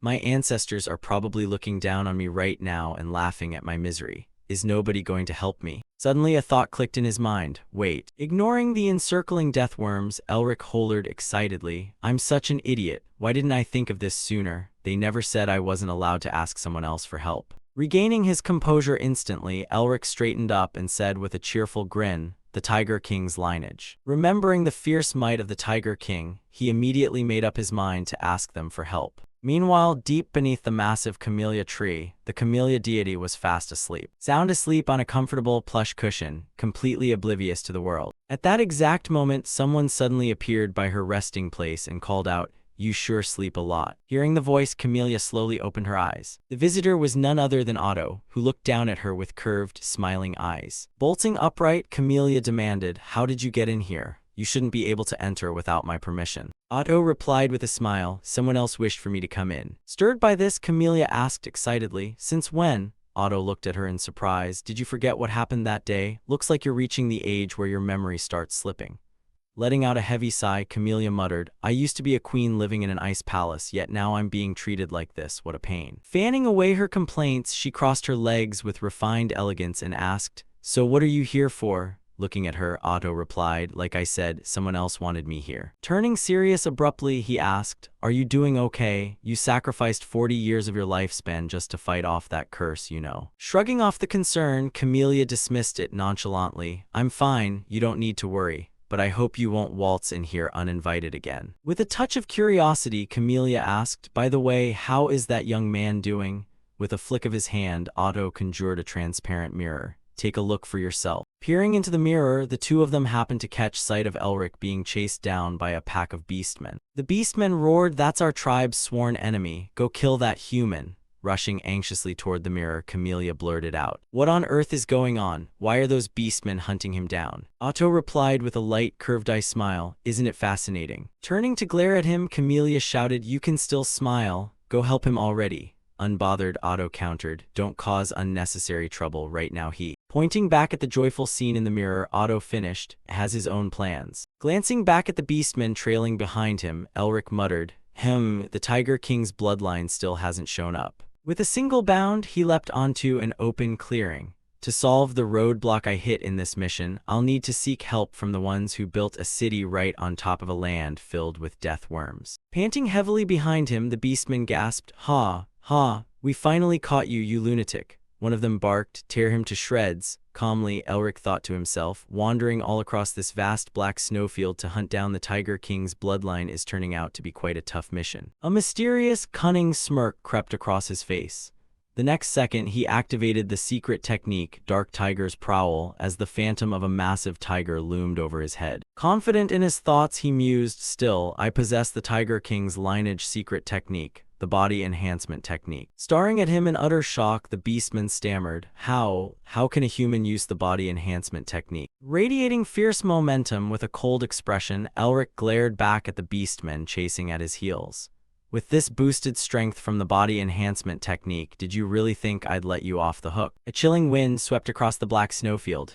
Boom. An entire section of the field exploded instantly, sending terrifying shockwaves rippling outward. The blast sent the beastmen flying backward as a blinding golden light soared straight into the sky. One wolf beastman, still clinging to consciousness, tried to crawl up and shouted, "That guy, we can't let him get away." Meanwhile, perched atop a withered tree branch and looking down, Elric thought to himself, after laying waste to 6 beastman cities, it's about time they started reacting. Rubbing his chin with a thoughtful, arched brow, he muttered, "Or maybe the rumors didn't spread far enough yet." Lowering his stance on the branch, he concluded, "Once I trample a few more of their villages, they're bound to show up." Before Elric could put his plan into action, a gigantic tiger claw materialized out of thin air right behind his back as a voice shrieked inside his head, "Look out." The very next instant, the massive claw swiped past, cleanly slicing right through the thick tree trunk Elric was standing on. Elric leaped down to the ground in a hurry, retreating a long distance back. Frowning in a cold sweat, he thought, "If my reflexes hadn't been sharp, I'd have been dead before I even knew what hit me." Emerging slowly from the deep woods in the distance, a formidable figure strode toward Elric. "Your senses are better than I expected." Elric locked a sharp, vigilant gaze onto him. It was a figure Elric had heard tales of, a beastman who rallied the scattered tribes across the black snowfield to rise as the supreme lord of the north, a terrifying entity that struck fear into the heart of the empire. With amber eyes glowing brightly, he stood before them as the legendary ancestor of the Tiger King's bloodline and the first leader of the Beastmen Alliance. At that moment, the figure spoke up, "To think a mere human could master the body enhancement technique." Radiating an overwhelming, oppressive aura, he growled, "Who are you?" With an emotionless, chillingly grim expression, Elric recognized him instantly. It was the Tiger King Yul. Staring hard at Elric, Yul demanded, "You're definitely human." Elric stepped back warily. Looking down at him from above, Yul asked, "Yet I can't make sense of what's happening here." Right then, a frantic voice rang out, "Tiger King Yul." A group of beastmen who had been chasing Elric converged on the spot, shouting in surprise, "What are you doing here?" Glancing sideways at the beastmen, Yul asked, "Why do you ask? Have I stepped somewhere I shouldn't have?" Breaking out into a cold sweat of pure terror, the beastmen stammered, their mouths opening and closing without words coming out. Watching Yul's back, Elric thought, the Tiger King had a falling out with the other beastmen tribes. Suddenly it clicked, this must be before the Tiger King united all the beastmen tribes, which means his combat power hasn't reached rank 5 yet. Feeling the invisible pressure radiating from Yul, Elric wondered in confusion, even so, why am I feeling such a freezing, crushing pressure from him? Right on cue, Yul stated, "If you aren't here to fight me, get lost." Overwhelmed by Yul's crushing aura, the terrified beastmen scrambled away in a panic, howling angrily as they fled, defending a human, You're an enemy of the beastmen, and you'll pay for this. Once the beastman cleared out, Yul rested one hand on his hip and picked his ear with the other, muttering, "Finally, some peace and quiet." Elric thought in surprise, did he just protect me? A sly grin spread across his face as he thought it was smart to only stir up trouble with the Wrath tribe, the faction hostile to the Tiger King Yul. With that thought, Elric bowed low before Yul and said, "Thank you." Before he could finish his sentence, Yul suddenly grabbed him by the throat in a tight grip. Glaring savagely, Yul demanded, How do you know our tribe's body enhancement technique?" Breaking into a cold sweat as Yul hoisted him clear off the ground, Elric gasped for air and stammered, "I learned it from my master." Yul lowered his voice, "Give me the details." Shivering all over while clutching tightly at Yul's wrist, Elric wheezed, You've gotta let go of me first." Yul's amber eyes flashed brightly as he stared him down. Just as Elric thought he was about to die from asphyxiation, Yul abruptly dropped him. "If I find out you're lying, I'll snap that neck of yours right off." Rubbing his sore, bruised throat as he sat on the snow, Elric lied, "My parents were runaway farmers who fled to the Black Snowfield to escape the Empire's oppression." Frowning to put on a pitiful act, he continued, "But after monsters killed my parents, an orphan like me was saved by a beastman." Pulling out every ounce of his acting skills to shed thoroughly convincing, heart-wrenching tears, Elric sobbed,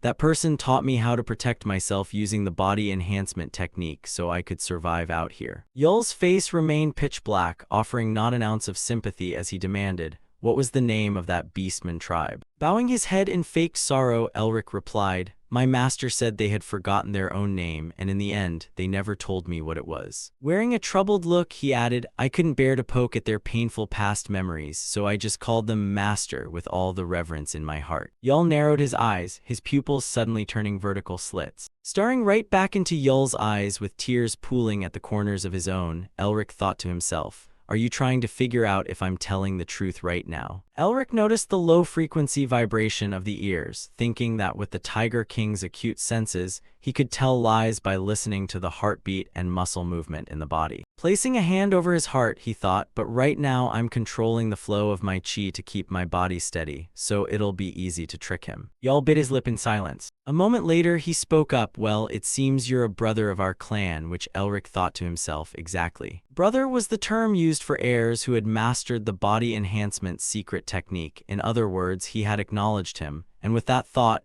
Elric feigned wiping away tears and sniffled pitifully. Suddenly patting him on the shoulder, Yul asked, "Brother, do you have anywhere to rest in this barren land yet?" A short while later, Yul and Elric rode wolves together in the same direction. Right at that moment, a portal suddenly appeared beside Elric, accompanied by a voice from within, "Honestly, you acted quite recklessly," prompting Elric to look toward it with some surprise. Camellia had returned, sitting on Elric's shoulder and asking, "Why is not a single person in the Melvinger family in their right mind?" To which Elric didn't reply but instead asked with worry, "Is it really okay for you to appear like this?" Glancing at Yul's back, Camellia answered, "I've cast a spell so others can't sense my presence, so don't worry." With that, she asked with renewed curiosity, "But what are you planning to do next? Do you really believe he'll accept you as an ally?" Smiling with confidence, Elric replied, "Of course he won't trust me yet, but he'll keep me close," hearing which Camellia couldn't help wondering, why is that? Thinking of the current tangled relationship between Yul and the other tribes, Elric answered, "Right now is a time when conflicts between tribes are running high, and any tribe would accept a powerful person as an ally no matter what background they come from." Yul and Elric finally arrived at his tribe's settlement, and seeing Yul return, everyone in the tribe cheered joyfully, "The leader is back, everyone gather around."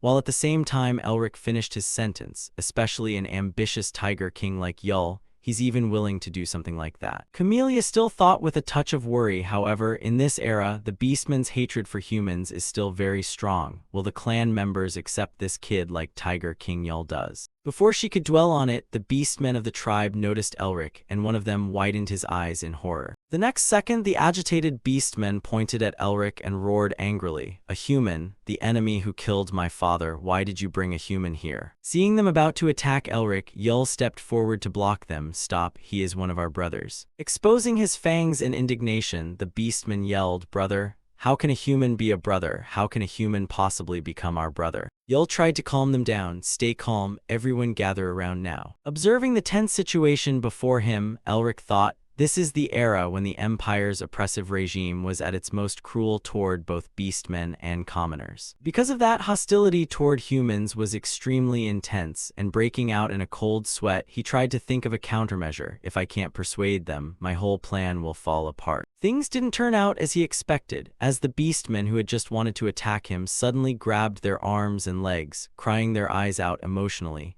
leaving Elric dazed as they wailed, "Oh, our master, why did you leave us behind and pass away first?" One of the beastmen grabbed Elric's hand tightly, looking at him with sincere eyes. "You're truly lucky to have been taught martial arts by such a person." Elric turned to look at Yul standing beside him. Yul actually smiled and gave him a thumbs up, leaving a confused and bewildered Elric to ask, "What on earth are you guys talking about?" Seeing Yul laughing heartily, Elric turned back, wondering why they were suddenly acting so friendly when just moments ago they were ready to carve him up. Noticing Yul still wearing an admiring smile, Elric couldn't help thinking, it's definitely thanks to Tiger King Yul. At that moment, Yul suddenly grew agitated and slammed his fist down hard on the table. Standing before the beastmen, he shouted, "That's why your master said this," right before he closed his eyes for the last time, leaving a shy Elric standing nearby scratching his head. Completely oblivious, Yul shook all over, his expression mournful as he said, "Even though we had to face the racial boundaries between beastmen and humans, I'm still glad that even if we must part ways with this world, we will forever remain martial brothers." With Yul's raised hand trembling continuously, "Let's meet again in another life," causing the beastmen below to shed tears of emotion. The color seemed to drain from Yul's face as he forced a smile to act out this tragic farewell before leaving the mortal world. "My disciples." Hearing that, the beastmen broke down in agonizing sobs. "Damn it, open your eyes, master.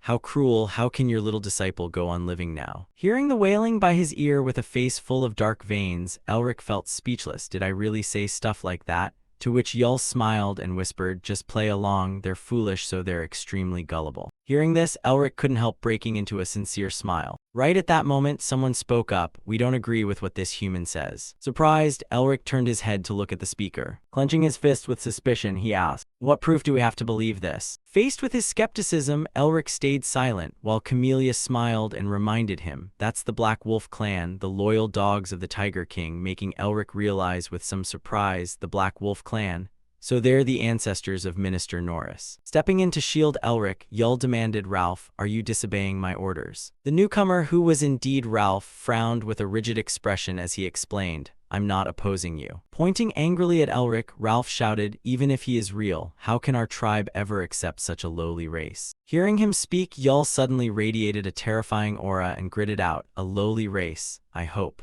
Looking down from above at him, Yul continued, "You haven't forgotten our creed, Ralph." Breaking into a cold sweat and looking away, Ralph listened to Yul's words echoing clearly in his ears. "We were abandoned and driven away. But even though our races and bloodlines are different, we are still family." Reaching this point, Yul's expression turned terrifying. "If you've forgotten that creed, I'll slit your throat right here." Standing not far away, Elric watched the scene in silence. Suddenly stepping forward toward them, he spoke up, breaking down the boundaries between tribes and uniting all beastmen into one. Looking at Yul with a smile, Elric said, "I heard this is the ultimate goal of the beastman race," prompting a startled Yul to ask in surprise, "You know about us?" Nodding in admission, Elric replied, "Yes, I heard about it while wandering alone across the snowfields." Looking at Yul with sincere eyes, he continued, "Even though you're regarded as an enemy by countless other tribes because of that creed, I've heard that more and more people are being branded for holding it." Suddenly extending his hand, Elric said, "As an abandoned human, I received the kindness of my master and you as well, who accepted me like a younger brother." Pressing his fist over his heart, he went on, "I believe this is an extension of the ideals you are pursuing," prompting Camellia, who was flying beside him, covering her mouth with a giggle, to praise, as expected of a Melvinger, "You certainly have a way with words." Raising his gaze away with a cold glint in his eyes, Elric thought,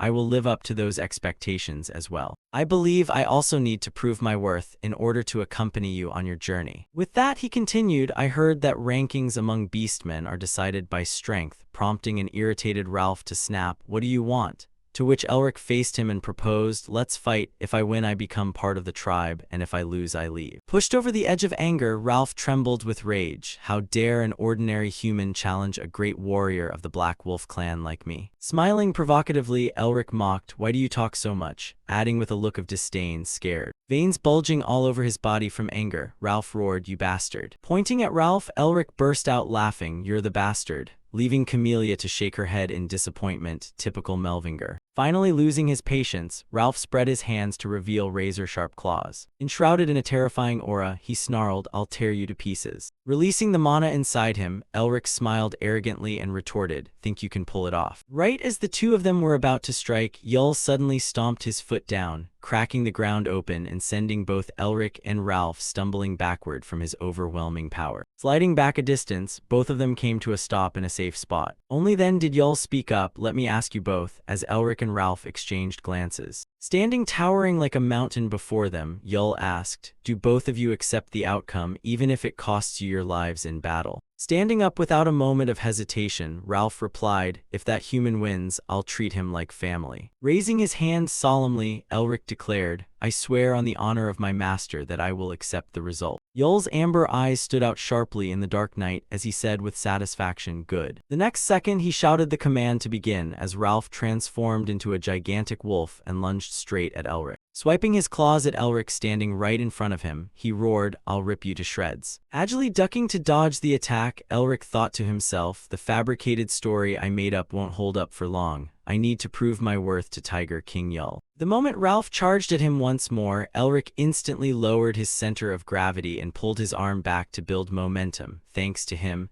this won't be a problem anymore. Ralph opened his wide jaws to reveal sharp fangs, channeling magical power into his backhand. Elric abruptly executed the body enhancement Tiger Strike, unleashing a claw strike straight at Ralph. Knocked off balance and driven backward, Ralph heard Elric sneer, overwhelmed by just one punch, causing Ralph to bellow in rage. "You say?" Before Ralph could finish his sentence, Elric threw another punch right into his face. The next second, Elric unleashed the body enhancement destruction strike, raining a flurry of punches directly onto Ralph's body. The surrounding beastmen dropped their jaws in utter shock, as Ralph was one of the top warriors in the Royal Guards, yet he was being completely overwhelmed one-sidedly. Someone nearby couldn't help muttering, "I never thought a human could master the body enhancement secret technique to this extent." Looking panicked and worried, a beastman called out to Ralph, whose body gave way as he dropped to his knees on the ground. Blood poured continuously from his mouth while Elric stood towering over him like an uncrossable mountain. Right as Yul spoke up, "Looks like this fight ended faster than I expected." Turning to look at Elric, he continued, "This is more than enough for you to become family with us," prompting Elric to turn around and walk toward him. The next second, Ralph suddenly snapped his eyes wide open, his pupils glowing blood red. Throwing his head back, he let out a roar. Startled, Elric turned his head back, knowing that when a beastman's anger exceeds its limit, their strength increases exponentially, but they fight purely on instinct. Watching Ralph charge toward him, Elric thought with growing worry, "Fighting him head-on is way too dangerous for me." Therefore, Elric instantly released the mana from his arm outward. Channeling his mana inwardly, he silently chanted to freeze it into ice and sent it flying toward the charging Ralph. Confronting a barrage of sharp icicles, Ralph suddenly jerked in surprise. His leaping stride froze midair. The next second, he was knocked down to the ground. Countless ice chains surged through the air toward him. He crashed down. Tipped with razor-sharp ice arrowheads, the chains hurtled toward Ralph at wind-shredding speed. Wrapping tightly around his body to restrain him, Ralph roared furiously, completely losing his reason and turning into a wild beast. Elric raised his hand high, striking down hard from behind onto the back of his neck. "Quiet down now." The next second, Ralph passed out, sprawling flat on the ground and moving no more. Watching in bewilderment, the beastmen whispered among themselves, "Is that magic? Is he a mage's?" While another beastman asked anxiously, "Has he been deceiving us all along?" Looking down at the ground, Elric thought, "If you want to subdue someone without killing them, magic is the only way." Breaking into a nervous sweat, he glanced over at Yul. Surely they must know about this too, right? Seeing Yul's gloomy expression, Elric grew even more tense, thinking of the backstory he had concocted for this situation. Without needing any explanation from Elric, Yul, who was standing right in front of him, suddenly burst out laughing. Slapping Elric on the shoulder, he offered wholehearted praise. "You're much more interesting than I thought, mastering both body enhancement and magic. allowing Elric to let out an inward sigh of relief. Guess I don't need to worry anymore. Pressing his clenched fist over his chest with a serious expression, he said, technically I should have only used body enhancement, but I didn't want to hurt someone who is about to become family, so I used magic instead. Yul smiled understandingly. Whether you choose the easy path or hide your strength, the victor is the strongest. That's the law of the battlefield. Asking him a question, Yul said, what is your name, human? To which Elric replied, I am Elric. Turning to address the others, Yul announced, based on the outcome of this battle, we will accept Elric as a member of our tribe. Does anyone object? Smiling, the beastman replied, not at all, neither do I. Raising his fist high into the air, Yul declared, as of this very moment, I declare Elric a member of our family. The surrounding beastmen swarmed around Elric, cheering loudly. Two other beastmen stepped forward to support the unconscious Ralph off the ground. The stone tablet inside Elric's chest began to glow, and as he pulled it out, Camellia asked in surprise a new message. Inscribed clearly across the stone tablet were the words, required conditions met. Second restriction lifted. True name Reveled. There is a plane enveloped in deep darkness, covered in white snow year-round, and the true name of this seal, the thing guarding the sharp winds of that black snowy plain, is the Ice Wind Blade. The totem on Elric's arm glowed, indicating it was a rare seal similar to the Wrath Original Sin seal bestowed upon him by the Snow Mountain King, though since he didn't know how to activate it yet, he couldn't use it immediately. Tucking the stone tablet back into his chest pocket, he turned his head to glance back at the spot where Camellia had just appeared. Goddess Camellia is already nowhere to be seen. Didn't she plan to guide me on how to use this thing? As Elric walked forward muttering, oh well, whatever happens, happens. Finally acknowledged by the Beastman tribe and allowed to stay here, he could now focus on his own long-term plans for the time being. Inside the tent, Yul and the other beastmen were already standing ready. Yul called out, come in. Turning around with a cheerful smile, he said, now everyone, properly introduce yourselves. With those words, he turned back to Elric and added, starting today, Elric is officially a member of the Royal Guard of the Anthropomorph Kingdom, prompting Elric to cooperate by placing his hand over his chest and bowing as he said, in return for accepting me into the guard, I'll do my absolute best. Yul chuckled merrily, good attitude, and to commemorate your joining, I'll assign you your first mission, to which Elric replied enthusiastically, yes, please give me your orders, while the rest of the beastmen in the guard gritted their teeth in resentment. Ignoring their attitudes, Yul smiled happily and said, you mentioned that you arrived here after traveling across all the snowfields. So, using your experience from those journeys, help us find a suitable area where our tribe can settle down. Hearing him say that, Elric couldn't help feeling a surge of surprise. A sudden smile broke across his face as he thought, everything just fits together piece by piece, doesn't it? With that thought, Elric spoke up while wandering across the snowfields. I did keep my eye on a certain place. Recalling the area he had chosen to plant the seed, he immediately described it, surrounded by gorges and hills so it's easy to defend against external dangers, complete with a nearby water source and terrain with very little erosion, making it land with fertile soil. Honestly adding, however, there is one problem. Both Yul and Elric spoke in unison, a swarm of death worms. Elric looked at Yul with a serious expression, nodding that it had previously been considered a potential settlement site, but due to that specific problem, no one had moved in yet. However, finding another place like it across the black snowfield would be extremely difficult, and Yul agreed. Narrowing his eyes slightly, Yul asked, what should we do then? Suddenly hitting upon an idea with a bright expression, Yul said, ah, that's right, let's do this. Not quite catching his drift, Elric stood there with a giant question mark hovering over his head. The scene shifted as Elric appeared outdoors, followed by 3 disgruntled royal guards with gloomy expressions trailing behind him. Feeling utterly deflated, Elric thought to himself, I've got to find some way to deal with these annoying troublemakers. Seeing Ralph lazily picking his ear while the other 2 wore annoyed looks, Elric tried to comfort himself. Well, despite their clashing personalities, the Black Wolf clansmen have the best teamwork, so choosing them makes sense. Still, pairing me up with these unfamiliar black wolves must be some kind of test for me. Right at that moment, one of the beastmen spoke up, fighting the death worms is the toughest mission of all. Elric turned to look at the speaker, who continued with a nonchalant tone, you're the 3rd captain of the Royal Guard. Standing nearby, Ralph immediately chimed in, that's right. If some random nobody hadn't been blabbing about things they shouldn't have earlier, we wouldn't have to deal with this messy situation right now. Elric shot him an unpleased look as Yor glanced sideways at Ralph. Ralph chuckled and continued, honestly, what's so great about the Deathworm's old nest anyway? Someone's just trying to show off in front of the captain by pulling off cheap parlor tricks. The two guards standing behind him joined in with a snicker. Elric felt his eyes twitch as he thought, seriously, look at these morons, are you kidding me right now? Ralph kept running his mouth, anyway, that's why humans can't. Before he could finish, Yor landed a swift, merciless slap that knocked Ralph's jaw crooked. Radiating a terrifying aura, Yor glared down at Ralph, who sat trembling on the ground. The captain's voice turned ice cold, bringing personal emotions into the squad. Didn't I tell you not to do anything that would ruin the atmosphere? Looming over Ralph from above, Yor warned, if you ruin everyone's mood again, I'll rip your head right off. Understood. Clutching his cheek without a word, Ralph stayed down while the other two trembling guards snapped to attention and roared, yes. We'll work hard. Watching Yor turn and walk toward him, Elric finally understood. The reason Tiger King Yul assigned him to this squad was because he trusted Yor. With someone that reliable in charge, any conflict would be squashed immediately. Realizing this, Elric bowed respectfully to Yor. Acting as if he hadn't noticed, Yor turned his head away and ignored him. Elric offered a subtle smile, thinking to himself, you're basically saying you just do what needs to be done, huh? I like you. Looking at Yor, Elric asked, Captain, those deathworms are creatures that won't crawl out of the ground if they sense even the slightest threat. Is there a way to lure them out? With his hands clasped behind his back, Yor replied, there is a way, but it's difficult and time-consuming.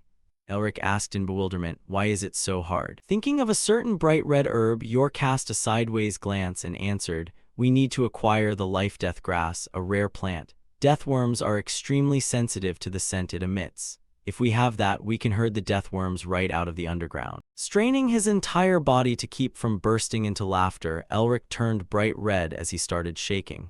Looking at him in confusion, Yor asked, why are you making that kind of face? Pulling himself together, Elric replied, it's nothing, let's keep going. Hearing that, Yor dropped the subject and continued, to lure those death worms out, we need that plant, but since they're extremely rare, they're hard to find. Grinning brightly like the sun, Elric pointed confidently at himself and said, you don't need to worry about that because I can find it. Staring at him in silence, Yor thought to himself, confidence is great, but the environment where the life-death grass grows is pretty harsh. Finding it is one thing, but harvesting it is a whole different story. His eyes widening in utter disbelief, Yor wore a bewildered expression. There's no way it's that easy, right? Sometime later, to Yor's utter astonishment, Elric hoisted a large bunch of life-death grass high into the air. Man, this place is bustling, people picking grass and hauling it off everywhere. With that, he turned to look at the other guards behind him who were staggering under the weight of baskets overflowing with the grass, their faces turned green.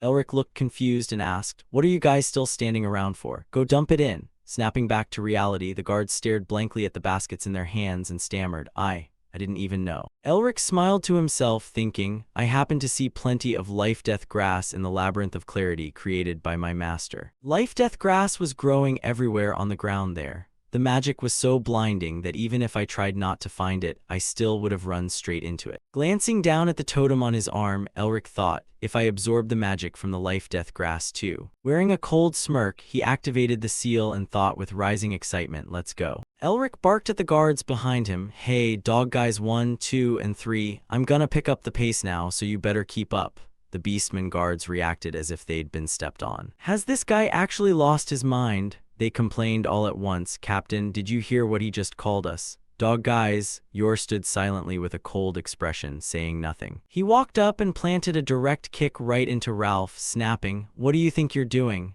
You idiots, just do whatever Elric says. Rubbing his bruised side, Ralph protested in a small, aggrieved voice, Captain. Sitting on the ground feeling utterly wronged, Ralph caught Elric's attention. Looking back at him, Yor offered a reassuring, friendly smile. Sometime later, several large crates of life-death grass had been gathered, and a massive crowd of beastmen holding torches stood assembled. Crossing his arms with a beaming smile, Yul remarked, gathering that much life-death grass in such a short amount of time, my brother, your capabilities are hard to measure. Elric responded with a modest smile, not at all, your majesty. I only managed it because my team members helped me out. The teammates Elric mentioned were currently sitting slumped against a tree trunk, completely drained of energy and staring blankly into space.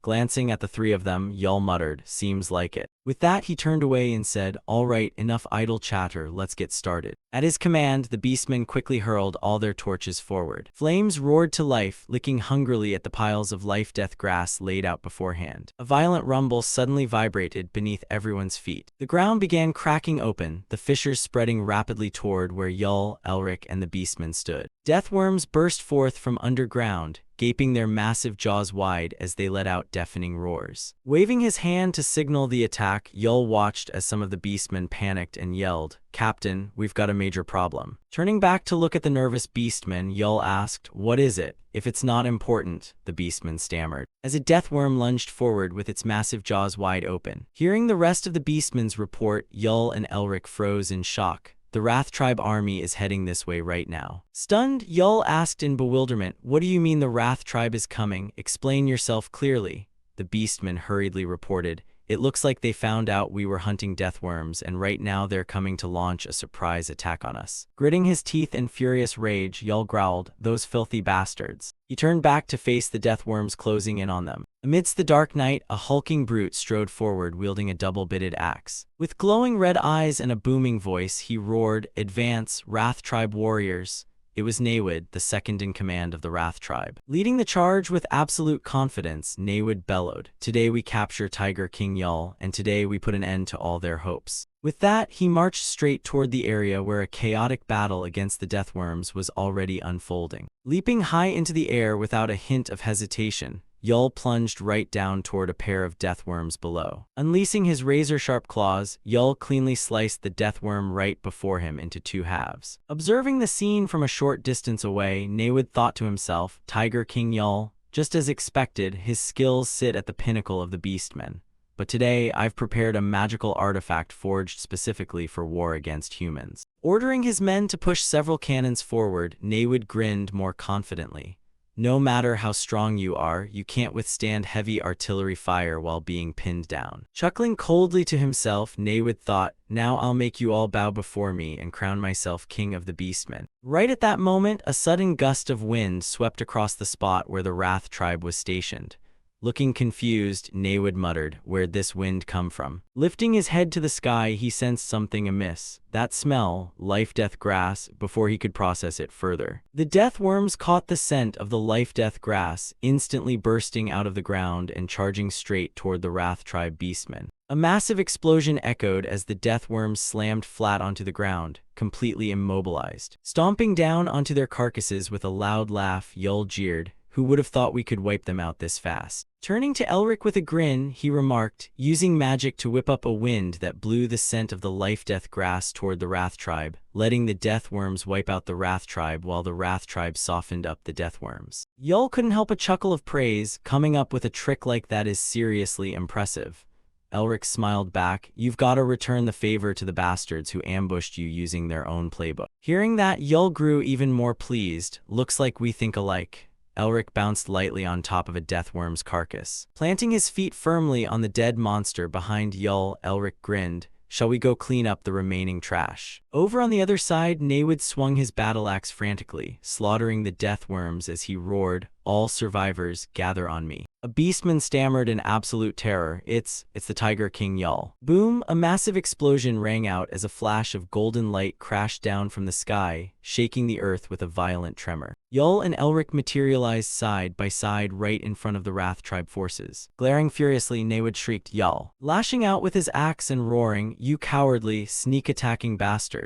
Naewid charged blindly forward while Yul stood completely unfazed. The next instant, a devastating wave of sheer force slammed directly into Naewid's body. Fresh blood splattered across Yul's face as he cast a cold glance over his shoulder, ordering, "Royal guards, round up the survivors and drag them back." Giving the command to slaughter any beastman foolish enough to resist, Yor and the rest of the royal guards instantly surged forward. Gripping their weapons tightly, they roared in unison, "Sir!" The Wrath Tribe forces refused to back down either, howling fiercely as they charged, "Never retreat." The two tribes clashed in a brutal melee, the deafening screech of clashing weapons ringing through the air. Elric stood frozen right in the middle of the two colliding forces. Watching Yul effortlessly obliterate a group of beastmen with a single strike, Elric gasped inwardly, so that's the Tiger King's ultimate body technique. A smirk crossed Elric's face just by watching him. I can already spot the strengths and weaknesses in my own technique. Right then, Elric's attention was caught by Ralph, who was flashing a cold smile. Sweeping his sword in a wide arc, Ralph cut down the beastmen blocking his path.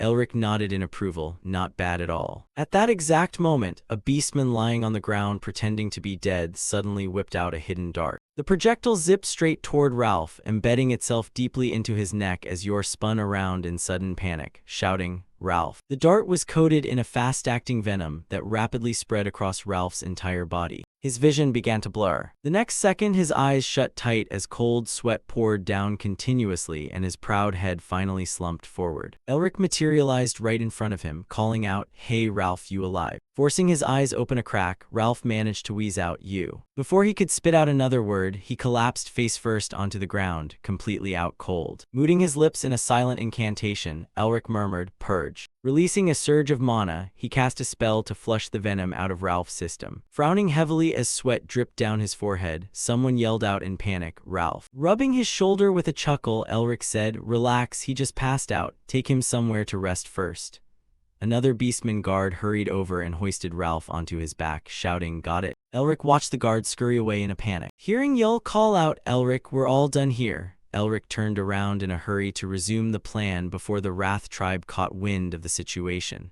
Hesitating for a second, Yul called out, "Wait, before that." Placing a hand over his heart with a sincere smile, Yul said, "Thank you for saving Ralph." Behind Yul, the rest of the Beastman tribe bowed their heads in genuine gratitude. Watching them, Elric couldn't help a soft smile. The remaining Wrath tribe forces were rounded up and tied together in a giant batch before being dragged away. Elric sat in silence atop the carcass of a death worm. Right then, Camellia popped up out of nowhere, remarking, "To win over the freaks in just a few days, pretty impressive." Glancing up at her, Elric asked, "You were watching the whole time, so why'd you only show up now?" Camellia answered offhandedly, "I figured you could handle it on your own without my help." Leaping down from the death worm's carcass, Elric waved at her and said, Yeah, have a nice day." The beast totem on Elric's arm transformed into a physical entity, sinking its fangs into the corpses of the giant worms scattered across the ground to gorge on their lingering magic. Staring wide-eyed as swirling gales of mana were sucked into the totem, Elric thought, "There's way more magic in these things than I expected." Glancing down at his arm, Elric watched the frost totem seal instantly jump straight to 4 stars. After swallowing a massive pile of mana, the frost seal gave a satisfied little burp. Elric shot it a sideways glance. With all the death worms completely vanished without a trace, Elric muttered to himself, "Since you cleaned up every last bit of the mess without leaving a trace, I guess I don't even need to do any extra purifying." Planting the seed deep into the soil, Elric muttered, "With this much effort, it's bound to grow without any problems, right?" After burying the seed, he picked up the stone tablet. Since there was no notification saying he failed the planting task, he figured, looks like that's settled. Suddenly spotting something, Elric's eyes widened in surprise. The seed he just planted sprouted with unbelievable speed, pushing out a pair of vibrant green leaves as it shot upward. Hoisting the stone tablet high with a grin, Elric cheered, "Done." The totem on his arm flared with light once more. A message materialized on the stone tablet, "Required conditions fulfilled. The third restriction has been lifted. Ambition attained." Staring in shock at the grand castle that had suddenly materialized before him, Elric muttered, "Is this the Temple of Flowers?" Faint rays of light filtered into the floral sanctuary. Elric wandered alone through the halls, his eyes scanning his surroundings. A female figure suddenly materialized before him. "Who is that?" The deity Camellia. Illuminated by the moonlight, she stood there as a breathtaking woman radiating an overwhelming aura. Elric immediately dismissed the thought, "No. That presence, is she the Demon Queen?" Staring in absolute shock, Elric thought, who on earth would have guessed that the goddess Camellia was actually a female demon king? He could feel the monstrous, terrifying mana radiating from the Demon Queen standing before him. With this much magic, she's got to be insanely strong. Staring down at Elric from above with eyes burning like fire, Elric thought back to Camelia's sweet, angelic face and contrasted it with the Demon Queen before him. How can a goddess and a demon king coexist in the same entity? and this sheer amount of mana. Suddenly hearing someone calling his name, Elric, he snapped awake with a start. Hovering in the air and looking down with a worried expression, Camellia called out, "Elric." Leaning down to inspect him, she asked, "Are you all right? You suddenly lost consciousness."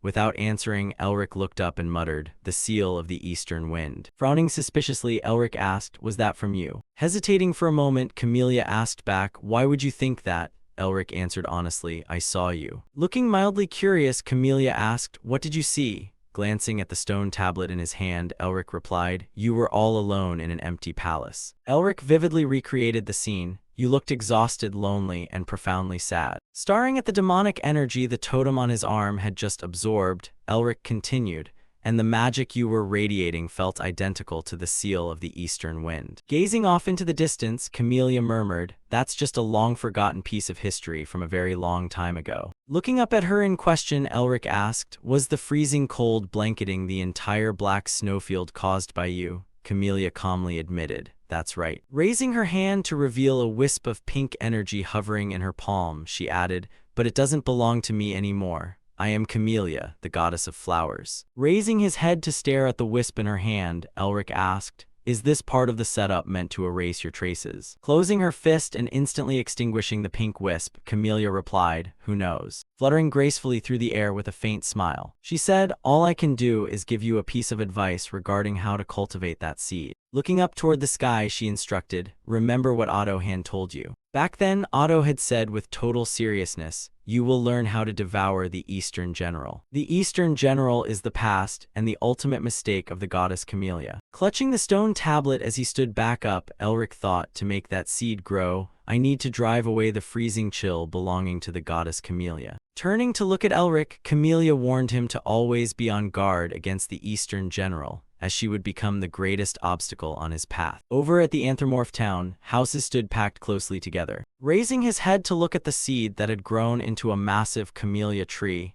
Elric noted that it had been 91 days since the setup began. Vibrant red flower buds had appeared among the lush green foliage, and the flowers were finally beginning to bloom. Right at that moment, Ralph rushed over to Elric and called out, "Hey, the chieftain is looking for you." With his face turning pale green, Elric groaned, "Damn it, not again." In a desolate area of the snowfield, Elric was sent crashing flat onto the ground by a blow. Sitting up battered all over while pouring sweat, he pleaded, "Come on, can't you go easy on me?" As Yul stood before him laughing heartily. "You're the one who asked to fight me as a reward for saving Ralph, and since I'm the chieftain, I can't break my promise." Letting out a heavy sigh, Elric thought, "I just wanted to experience the body enhancement technique. Who knew I'd just get beaten up endlessly?" Completely missing the inner thoughts of the boy, Yul chuckled and said, "As my brother, you shouldn't give up so easily." Elric had no choice but to stand back up, taking a defensive stance to brace for the next attack, thinking, "I successfully recovered my posture in the first half, so I still have that advantage going for me." Eagerly cracking his wrists, Yul grinned. "We'll pick right back up with the tiger's strike." Right at that moment, Yul's ears twitched slightly. Frowning as he turned his head, he said, "Looks like we'll have to postpone our match," leaving a surprised Elric to blurt out,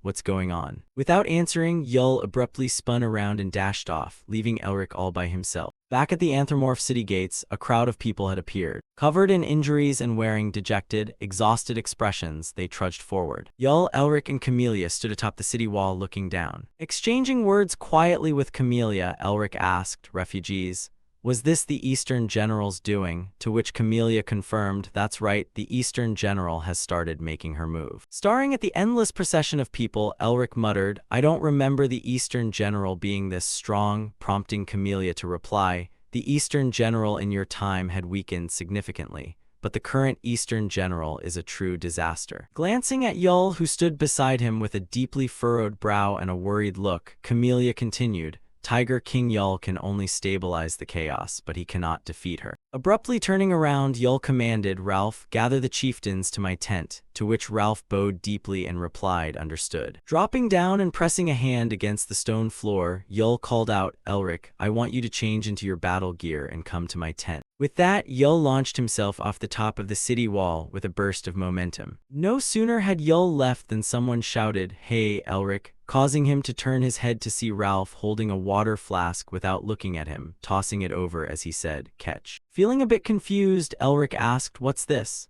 As Ralph shoved the flask straight into his hands. "Nothing, I had a spare one so you can take it or throw it away, do whatever you want." With those words, he quickly leaped off the city wall and vanished as well. Sitting on Elric's shoulder, Camellia explained, "This is a precious medicine of which only a tiny amount exists within the Black Wolf clan." Smiling brightly like the morning sun, she added, "He probably only had a small portion of it himself. That kid actually has a cute side to him, doesn't he?" Breaking into a smile, Elric thought, "I certainly wouldn't have expected that," as he walked into the tent where Yul had gathered everyone for a strategy meeting. Seated at the head of the table with a grave expression, Yul presided over the room. One of the attendees spoke up anxiously, "Our tribe has suffered heavy losses," while the person sitting next to him lowered his head with a sorrowful look and continued, "Our ancestors shed blood to build this place, but now it's nothing more than ruins and we've lost so many loved ones." Standing outside the entrance, Elric suddenly heard Yul call out to him, "Elric, come in." Looking at him with a furrowed brow and a solemn tone, Yul said, "I have something I want to ask you regarding the disaster that has been sowing fear among the refugees, right?" Standing face to face with him, Elric replied, "That's right, we have to find the Eastern General," prompting Yul to ask, "Can you use magic to guide us there?" Causing everyone in the room to tense up and fix their gazes entirely on Elric. They waited anxiously for his answer. Even Yul looked at him with hopeful eyes. Living up to their expectations, Elric looked them straight in the eye and affirmed with certainty, "Yes, I can." Joy lighting up his face, Yul slammed his fist onto the table, stood up, and shouted, "Good." Yul immediately issued his command, "All chieftains, gather the elite warriors, we set out tomorrow." Hearing which, everyone present in the tent instantly lit up with relief and joy. Jumping to their feet with excitement, they roared in unison, "Understood." The next second, they hurried out of the tent in a rush. Watching their retreating backs, Elric thought, everything is falling right into place, finding Tiger King Yul to plant the seed. And working alongside him to deal with the Eastern General is definitely part of Otto's arrangement. Just like that, Yul and Elric led the Beastman tribe out of the city. Clenching his hand into a tight fist, Elric thought, the real mission has finally begun. A howling blizzard whipped up swirling white snowflakes as Yul took the lead, followed closely by Elric, with the elite warriors of the Beastman tribe bringing up the rear. Tilting his head back to gaze at the glowing orb of light floating ahead, Yul remarked, "No matter how many times I see it, magic is always such a fascinating thing." Smiling warmly, Elric asked, "Would you like to learn magic? If it's you, you'd probably pick up basic magic spells with ease." Shrugging with a chuckle, Yul replied, "With you around, why would I need to learn?" Prompting Elric to narrow his eyes in playful annoyance, "Is that your new way of saying you want to make a slave out of me?" While Yul flashed a grin, "If you don't like it, you can become the chieftain instead," making Elric shake his head frantically as he thought to himself, "Who would have thought the strongest king in monster history would be an absolute lunatic?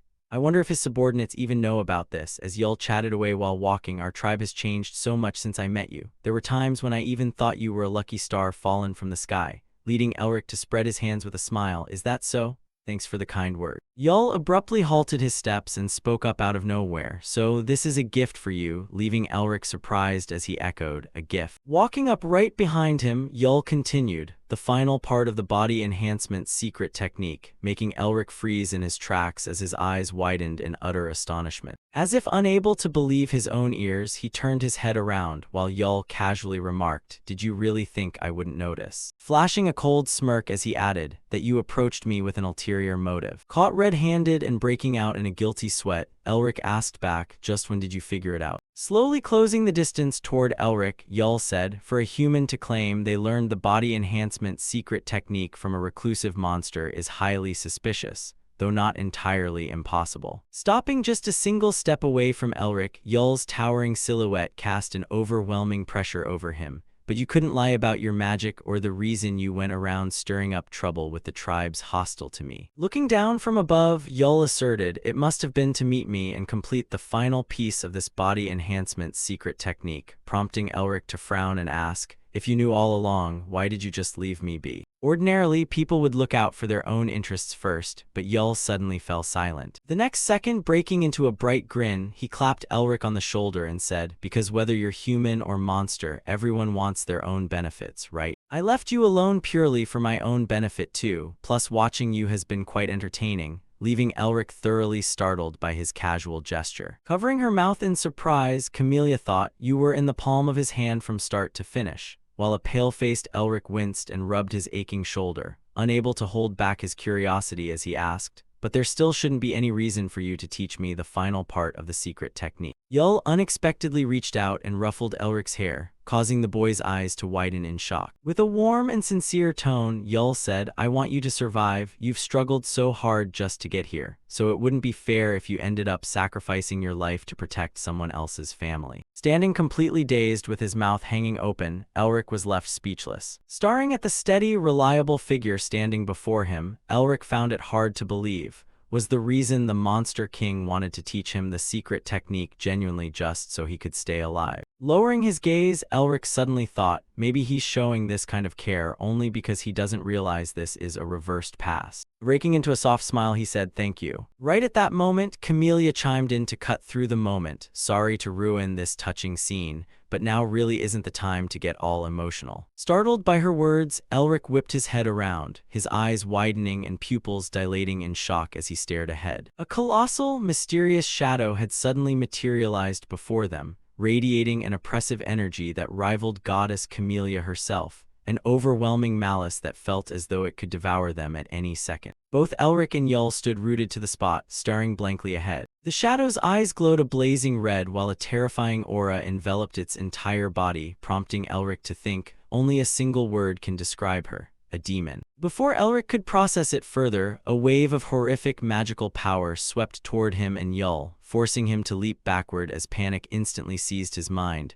"We need to get out of here right now." Suddenly finding himself standing isolated amidst a pitch-black void, he stammered, "What is this?" Gritting his teeth in frustration, Elric muttered, "Goddess Camellia and the scouting party, I can't pinpoint their locations at all." Staring out into the murky darkness, he thought, the Eastern General's demonic aura has completely cut off all streams of mana. Picturing the worst-case scenario where everyone fell in battle, if we fall into the Eastern General's trap, Tiger King Yul and the scouting party will be wiped out, so I have to wipe out the Eastern General's darkness before that happens. With that grim thought, Elric gritted his teeth hard and glanced down at the totem on his arm, the East Wind Seal, which was also something left behind by Goddess Camellia, just like the Eastern General. Lowering his arm as he thought to himself, maybe I'll actually be able to use it. Tearing at his hair in annoyance, Elric muttered, "But I need to figure out how to activate it first." As he muttered, "Is there really no other seal I can use besides the East Wind Seal?" The totem on his arm suddenly flashed with bright light. Opening his eyes wide in astonishment, Elric remembered Otto's words, "You will have to learn how to defeat the Eastern General." He couldn't help asking back at the memory, "I'll have to pull the Eastern General into the Wrath Original Sin Seal just like last time, right?" Otto's voice instantly echoed back, "That's right." Extending his hand forward and closing his eyes, Elric silently chanted in his mind, "Purge the Eastern General." Muttering absorb under his breath, the pitch-black darkness surrounding him suddenly transformed into billowy black smoke that was swallowed whole by the totem on his arm. The totem flared brilliantly as a swirling vortex of energy formed around his limb. As he declared, "I absorbed the freezing chill of the Eastern General and the seal of the bitter cold." And absorbed the demonic aura and Yul's seal, wincing and gritting his teeth in agony as the demonic aura racked his body with pain, thinking inwardly, the demonic aura is leaking right out of the bitter cold seal. Feeling the glowing totem on his arm vividly, he continued thinking, and now link it with the East Wind Seal. The totem on his arm began to morph and shift. A faint secondary mark slowly etched itself onto the design. His eyes blazing with light, Elric clutched his painful arm and let out a cry. Familiar faces gradually surfaced within his mind, accompanied by the sound of cheerful laughter. Elric found himself standing inside a room where everyone was celebrating and laughing joyously. Looking down at his own body, he wondered, where is this? He saw a young boy holding up a bouquet of camellia flowers, shouting, "Queen, queen." The camellia blossoms in the boy's hands were as fiery red as flames, and he said, "These are buds that just bloomed outside. I brought them to you because they look just like you." Seated upon her throne, Camellia asked coldly, "How do they look like me?" Leaving Elric startled as he realized this was before Goddess Camellia became the Demon Queen. Another person standing behind the boy turned to his companion with a smile and said, "These flowers are so gorgeous. How could they not look like the Queen? Don't you agree?" Someone else in the crowd burst into laughter. "Hey, how could these flowers ever compare to our Queen?" Another person teased playfully, "Do you really think the Queen would like something like that? To which the first person replied brightly, "Of course she'll love it, and if anyone disagrees, step outside right now." Sitting high upon her throne with a sorrowful expression while the chatter of the people echoed endlessly around the room, she heard them call out, "Queen, why are you so quiet? Queen." Camellia finally let out a soft sigh, gazing at the fiery red bouquet and the sincere smiles before her. The figures of those people gradually faded away into nothingness. Left alone in the room, Elric stood face to face with Camellia. Staring at her expressionlessly, he thought, "I think I finally understand a fraction of her feelings." Camellia abruptly spoke up, "I'm so terribly bored," as Elric echoed her thoughts, "the lingering loneliness when the people you cherish are gone. I'm all too familiar with that feeling." Camellia suddenly stood up and closely tracking her every movement, Elric thought, she used to be so full of life because of the people who followed her in the past. But now, whether she opens her eyes or closes them, there is only an empty void as she manages everything in the palace all by herself, thinking as she brushed past him, she is a queen. Camellia walked over and pushed the window open, letting the sunlight outside trickle in at last. Vassals and subjects, the loneliness of a queen, as Elric watched her solitary figure step out onto the balcony overlooking a vast palace and a territory where not even a single tree could grow on the barren, snow-blanketed wasteland. The ground below was completely covered in thick snow alongside sparse, scattered houses. Gazing at the scenery, Camellia muttered to herself, "Maybe I should just go to sleep and be done with it." Right at that moment, Elric's attention was suddenly drawn to something. Kneeling down to look at a splash of green, she gasped, "Ah." A smile finally bloomed across Camelia's lips for the very first time. Perhaps things won't be so boring from now on, marking the first time the ice-cold queen had ever smiled. Looking at her in surprise, Elric thought, for centuries her world has only ever had a single color. But a new color had finally appeared, turning out to be the color of a leaf, as a resilient green sprout squeezed its way up through the cracks in the stone. Camellia sat alone, talking to the tree sprout, "And there is something you need to know." She slowly nurtured the sprout. Then she gently said, "I am not the type to care about trivial things, so you better remember how lucky you are." Raising her hand and looking at the sprout with a radiant expression, "You might have chosen to stay here on your own." She used her ice magic to wrap around the sprout and said, "But whether you can leave is not up for you to decide." Elric quietly stood and watched as Camellia drifted off to sleep by the corner of the wall. She hazily opened her eyes and suddenly widened them in pure astonishment. She was surprised to see that the sprout she had planted had now blossomed into vibrant, life-filled red flowers. The flowers had bloomed. She approached them and tenderly placed her hand upon the petals. Camelia's eyes suddenly darkened as her tone turned gloomy and sorrowful. "This cannot be." She abruptly dashed past Elric. She clutched the pot of flowers tightly in her hands and hurried away as fast as she could. Afterward, she stopped in a large room surrounded entirely by glass walls. She gently sat down and meticulously planted each flower into the soil of that room. Camellia lovingly and gently brushed against the petals. She was lost in admiration of the flowers and blurted out a compliment, "How beautiful." Elric stood behind her, keeping his eyes glued to her without looking away. Even though the outside world was freezing and blanketed in snow, these nameless flowers bloomed in many different places, and this place had transformed into a garden. When her garden was overflowing with blossoms, Camellia frequently visited and held the petals in her palms with utmost reverence. Elric was immensely surprised to see the gentle, affectionate look in her eyes toward the flowers, to think that the queen who controlled ice and snow would live among flowers. Yet the more flourishing the flowers became, the more tortured and exhausted Camelia's face grew. For someone wrapped in winter's embrace, the warmth of spring is nothing less than poison. Camellia gasped for air as a sharp, wrenching pain gripped her chest. However, the botanical garden that the queen had cultivated with her own hands continued to bloom even after her passing. At that moment, everyone's faces beamed with happiness as they held the flowers Camellia had grown, forever remembering her. "My queen, so many flowers have bloomed, please take a look at them." Because this was where the queen's deepest memories resided, the life of the Winter Queen, who loved this world so dearly, had come to an end. At the exact moment Camellia fell, her falling teardrops landed on the soil, breathing life into countless flowers in the garden. The young shoots instantly blossomed and burst into a riot of colors, yet her dream had given birth to new lives. Lavender Orlae, Peony and Daffur were born from the flowers and gathered around Camelia's body, exclaiming in wonder, "Who is she? Is she sleeping? She's so pretty." Elric observed from a distance and thought to himself that the gods of flowers remained the same whether in the past or the present, yet the peaceful and leisurely life here stirred a troubling question in his heart. But what happened after that, since this place used to be so peaceful? Suddenly, the sky turned overcast, and an ominous aura shrouded everywhere. Seeing this, Elric deduced that it was this malevolent aura causing the flowers to gradually wither and die. Peony's expression at that moment was filled with agonizing despair. The demon god instantly appeared, radiating dense clouds of dark chi everywhere, and though shaken, Elric immediately recognized that presence, the demon god. He recalled his dream and confirmed that, despite the different form, this was definitely the demon god he had seen in his vision. Without hesitation, the demon god raised a hand and unleashed a torrent of dark energy. That dark current surged straight into Camellia's collapsed body. Seeing Camellia stagger to her feet, the demon god mocked, "Winter should just stay as winter, shouldn't it?" Camellia's eyes had turned completely red. The 2 trails of tears streaming down her cheeks had also turned pitch black. Seeing that Camellia had turned into a demon, the demon god gave her a brand new title, the Demon Queen. A suffocating wave of demonic aura consumed everything in sight. That was also the moment when the Ice General became bound. Delighted, the demon god declared, "Spring will never come to this place again,"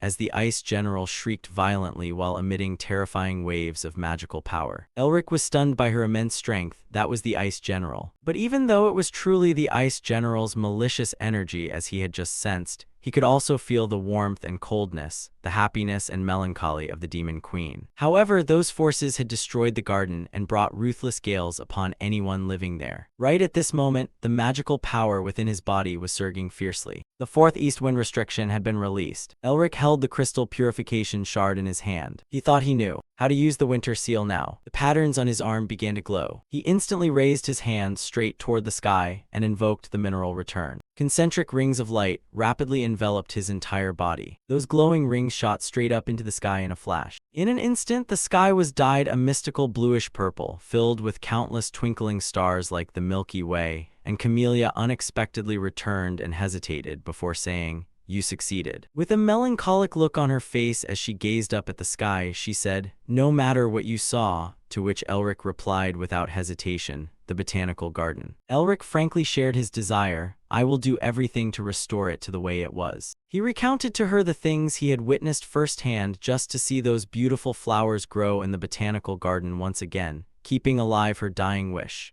The scenery she wanted to protect even after reincarnating as the flower god Camellia, while Camellia hesitated and replied, "But." Elric continued speaking, leaving Camellia deeply moved. "If I can master the winter, I can also reclaim the lost spring from the demon god," prompting her to gently ask, "Can I ask you for this favor?" With a bright, smiling expression, Elric replied, "Don't be so formal with me, friends don't need to do that." He then rushed off swiftly, leaving Camellia standing in a daze, watching his retreating figure with a conflicted heart. "Friends, how annoying you are. Even though I went through so much trouble to draw a boundary between us, you just climbed right over it like that." In the snow-covered valley, Yul shouted in an irritated tone. Damn it, he felt helpless against those insanely tough giant monsters. He looked at the warriors whose stamina was steadily depleting and thought with concern as they took more and more damage. Facing such a tricky monster, Yul could only hope that Elric would know how to fight this thing. Ralph and the other warriors wore expressions of sheer panic and terror. What is that? Thousands of approaching monsters filled everyone with absolute dread. Are those the monsters the refugees talked about? There are countless of them. Meanwhile, Yul burst into a thrilled, excited laugh. Are you guys scared just because of that pile? I'll need to train each and every one of you once we get back, prompting a bewildered Ralph to ask, "What are you talking about?"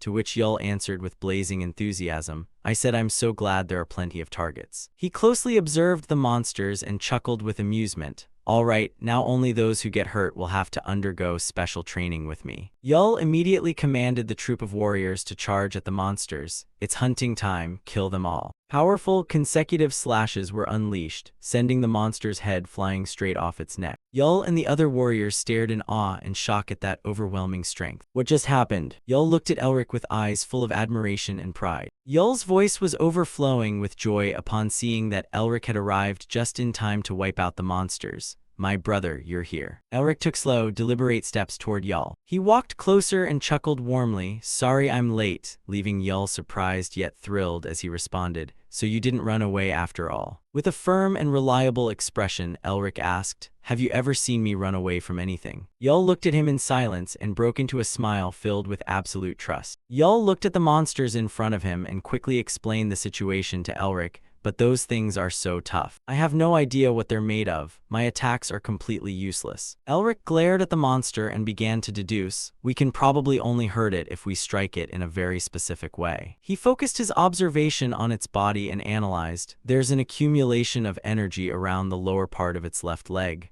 Damn it, attacking its head earlier was a complete waste of effort. Yul then shared the strategy he had calculated. I'm planning to use body reinforcement to destroy that thing. Having said that, he immediately activated body reinforcement and told him, you can copy it or whatever. Yul stomped hard onto the ground to gain momentum and lunged forward at the monster. Elric mirrored Yul's posture and chuckled playfully. I suppose you're going to personally teach me the steps to learn that technique, right? You don't need to be shy. He also quickly gathered momentum and bolted straight toward the horde of monsters. And so the two of them rushed head-on toward the monster. The night was late, leaving the surrounding atmosphere desolate and barren. While running, Yul explained further to Elric, people might think body reinforcement is a fighting style that only relies on senses and instincts, but only blockheads would say that. He rapidly unleashed a flurry of kicks into the monster's body and casually stated, you need to stand in the correct stance and time your strike perfectly. To achieve higher efficiency as well as greater destructive power, he quickly dashed toward the next monster and continued explaining,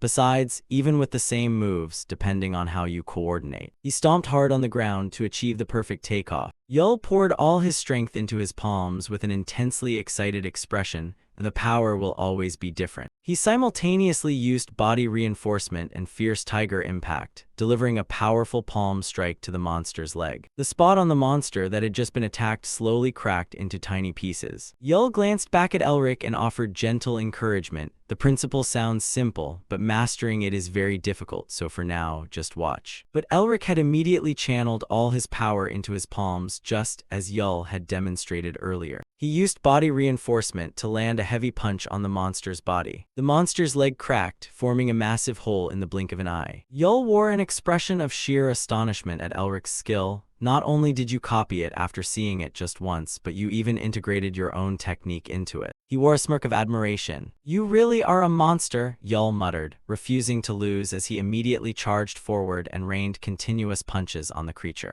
Elric concentrated his magical power and thought to himself, as the disjointed steps of body reinforcement connected because I followed him, the three seals have also started combining with one another. Suddenly, a massive source of magical power erupted from the monster's stomach. With an expression of utter panic and surprise, Elric exclaimed, that energy source is leaving its body. Which means he smiled with excitement and said in an enthusiastic tone, now we can attack any part of its body. Yul's eyes gleamed with excitement. Awesome, now I'll teach you the final 3 steps. He dropped into a crouching tiger stance and began to explain, these 3 steps are the core elements for you to develop your own body reinforcement. He put all his might into stomping the ground and said, if the first part of body reinforcement is like the stride of a beast. He then channeled the majority of his magical power into his palms. Then the latter part represents the beast's claws. Yul widened his eyes at the monster with a dangerous look. That step is. Right on cue, he paved the way by charging straight at the monster and shouted, the king of beasts' fangs. Both Yul and Elric lunged forward at the same time.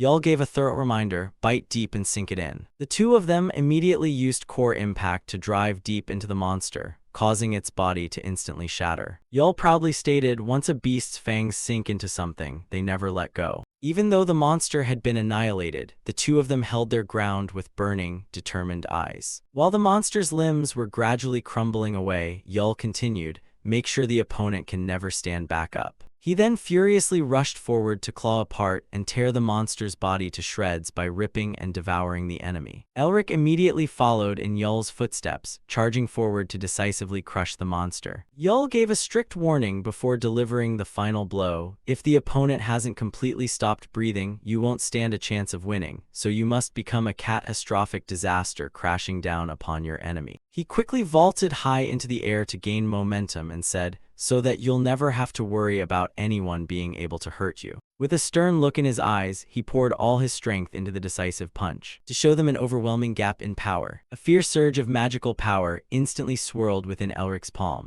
At this very moment, Yul and Elric were the true kings ruling the battlefield. Thanks to Yul broadening Elric's horizons, his sixth sense had awakened, and a colossal wave of magical power reflected in his eyes. It was a world created by the combination of Elric's mind and his sixth sense. After dealing with the monster, Yul walked over and asked about Elric's impression. How was it? As Elric gazed up at the sky and laughed heartily. Very interesting. Yul pointed at Elric and teased, I can't believe you're standing there smiling in a place where even you could lose your life. You really are out of your mind, Elric chuckled in response, but you're smiling too. Yul's eyes narrowed slightly into a mischievous smile as he said, Didn't I tell you? I've been out of my mind since the day I was born, before his eyes suddenly widened in sheer shock. You. He stared in surprise at the magic circle and the abundant magical power surging around Elric's body and said in amazement, Have you gotten stronger again? But Elric himself was utterly stunned and bewildered by his own power. The seventh magic circle, I managed to break through the wall that was holding me back, all thanks to the Tiger King, Yul. He cast a sidelong glance at Yul's gentle and sincere expression. Elric wondered inwardly at his mild and calm demeanor. Why is he being so friendly to me? We don't share the same bloodline, so he has no reason to teach me these things. He stepped forward to face him directly and asked bluntly, Why are you helping me? Prompting Yul to explain in an extremely serious tone, Once I acknowledge someone as my brother, I choose to trust them to the very end. He gently ruffled Elric's hair and continued, No matter what that person is hiding from us, brothers have no reason not to help each other. Leaving Elric utterly stunned as the word echoed in his mind, brothers. He thought to himself with a heavy mix of skepticism and suspicion, trusting no one outside of his older sister because he knew all too well how easily people could change their minds and break their promises at any moment. He intently watched Yul's demeanor and wondered, if I ever want to lead a group, do I need to be as open-hearted as him? Suddenly, a cold wave of magical energy swept past. That monster was slowly regenerating using its own mana, and seeing this, Yul grinned excitedly and said, Now that's a truly troublesome opponent, making it actually worthy of being my match. Elric immediately slammed his palms together with a ready stance. He stepped toward the monster, flashed a smirk, and said, Shall we go for another round? Later that evening at the Holy Temple, Herman, Blay Arden, and Julian were sitting together discussing matters in an intensely suffocating atmosphere. Isabel stood anxiously gazing out the window with a deeply worried expression. Herman turned to encourage her. Hey, just worrying isn't going to change anything. Why don't you calm down a little? With a gaze full of heavy unease, Isabel replied, Today is already the fourth day. Blay's expression grew equally tense. Has it really been that long since my grandson-in-law went in there? While Arden slumped and waved a hand dismissively, There's nothing we can do about it. Hazer lowered his head slightly and said with formal politeness, We are currently busy sorting out family affairs. Thank you for coming, but I hope you won't interfere with this matter, prompting Blay to realize and remark, It seems they really don't want us meddling in their family business. He stepped closer to reassure Isabel, besides, that crazy old man, the White Knight, and the Beast King are in there with him, so you don't need to worry, though Isabel's face remained full of hesitation as she stammered. But the ground suddenly shook violently, startling Arden as he frantically asked, What was that? With a bewildered expression, Isabel immediately looked out the window. She flung the window wide open. The scene outside left her body frozen as if dead. She screamed in horror upon witnessing the outside world engulfed in a sea of flames. No. Tem stood proudly watching the holy temple being consumed by smoke and fire. As Deer approached to report, Leader. He immediately briefed him on the situation. All of the Blood King's breath has been used up. Tem conjured a trace of the Blood King's breath in his hand and said, All right, this is the last one, gloating as he watched the source of magic in his palm burn ever brighter. Now then. He hurled the Blood King's breath toward the holy temple and loudly declared, Let the campaign begin. Herman hurriedly flung the door open and roared, Who dares attack the holy temple? Seeing this, the monsters cheered excitedly. It's that human, wipe them out. They immediately charged straight toward Herman, Isabel, and Blay. The monster suddenly looked up at the sky and abruptly noticed something. Agility rode a white tiger down from the sky, crushing the monsters beneath them. Consumed by fury, Agility glared with burning anger and roared, You bastards, how dare you show up here? Isabel's eyes were filled with doubt regarding the enemy's movements. How strange, they should know the strength of our side, so why are they attacking so recklessly? Watching Agility and the white tiger effortlessly batting enemies aside, she thought to herself, They aren't even bothering to attack in secret. They're coming straight at us head-on. Her eyes suddenly widened in shock and panic. Could it be? Blay laughed playfully and eagerly joined the fray. All right, let's finish them off quickly before there are any more casualties. Isabel immediately blocked them and said, "It's too dangerous." Blay laughed lightheartedly. "You're so kind. Are you worried about us?" "Don't worry, no matter how strong they are." Before Isabel cut him off, "No, that's not it." She urgently explained the situation to Blay and Arden. Elric is in danger. She mapped out the enemy's strategy. They're just creating a diversion by attacking us. Their real target is Elric. While the monsters were stalling Herman's group, Tem and Deer had swiftly made their way to the main entrance of the Holy Temple. Without hesitation, Tem smashed the doors to pieces. Seeing this, Deer sighed in complaint. Such a hassle. The four-member Lav Arden group immediately appeared and snapped defensively. "Intruders, get out of here right now. This is the Lord's sanctuary. Those without faith are not allowed to enter." Tem placed a hand over his chest, bowed slightly, and politely replied,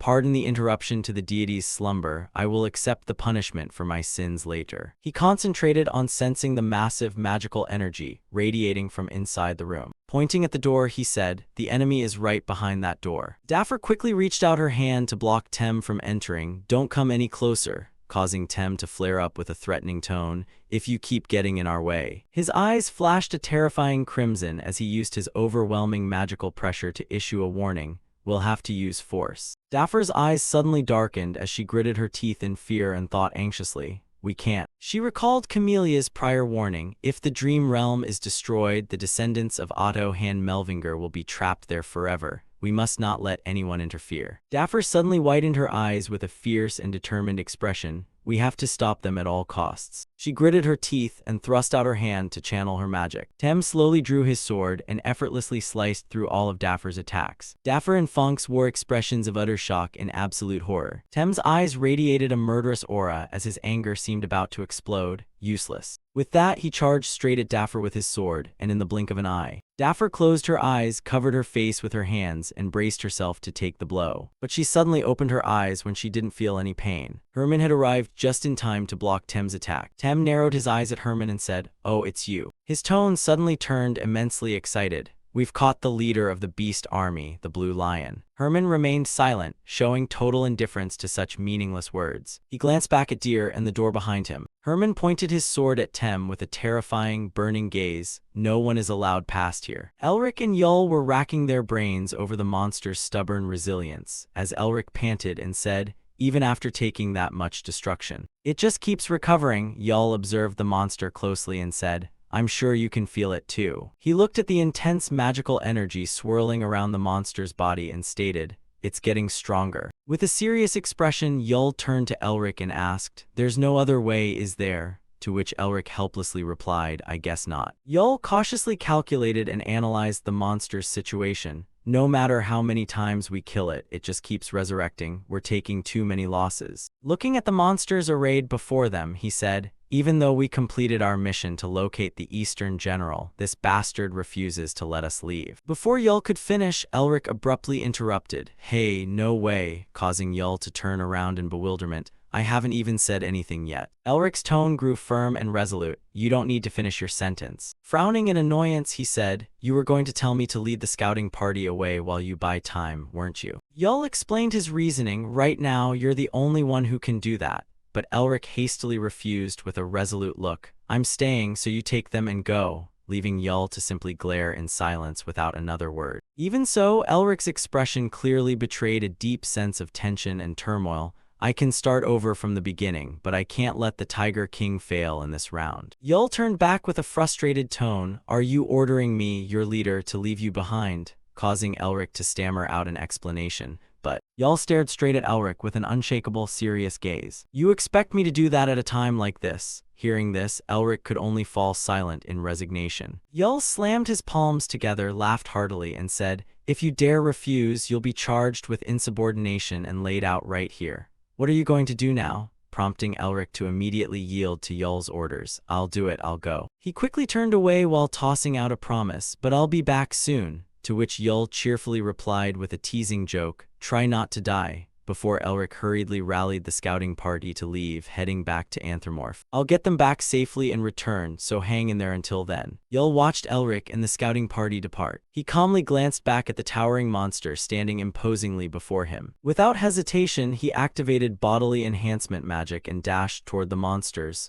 Where do you think you're going? Yul threw off his cloak and suddenly transformed into a mighty beast, blocking the monster's tracks. Stay away from the kids. Meanwhile, Elric had quickly led the scouting party away following Yul's instructions, as they all seemed completely exhausted. Despite being covered in wounds, the members of the scouting party smiled joyfully and said, "We're safe, we're saved." Burning with determination and enthusiasm, Ralph offered his help. "Elric, you're planning to go back to the leader, right? I'm coming with you. I don't know how much help I'll be, but let us fight alongside the two of you." Seeing Elric stand silently without answering, Ralph called out in confusion, "Elric." Though he kept calling his name, Elric's whole body remained frozen and motionless. "Elric." Elric stood dumbfounded before the lush, blooming camellia tree in front of him. "Oh no, the camellia tree is blooming." Calmly, he used his magic to summon a stone fragment. Information immediately appeared on the stone. "All limits have been removed. Order is complete." Elric watched the ice barrier surrounding the camellia tree slowly shatter.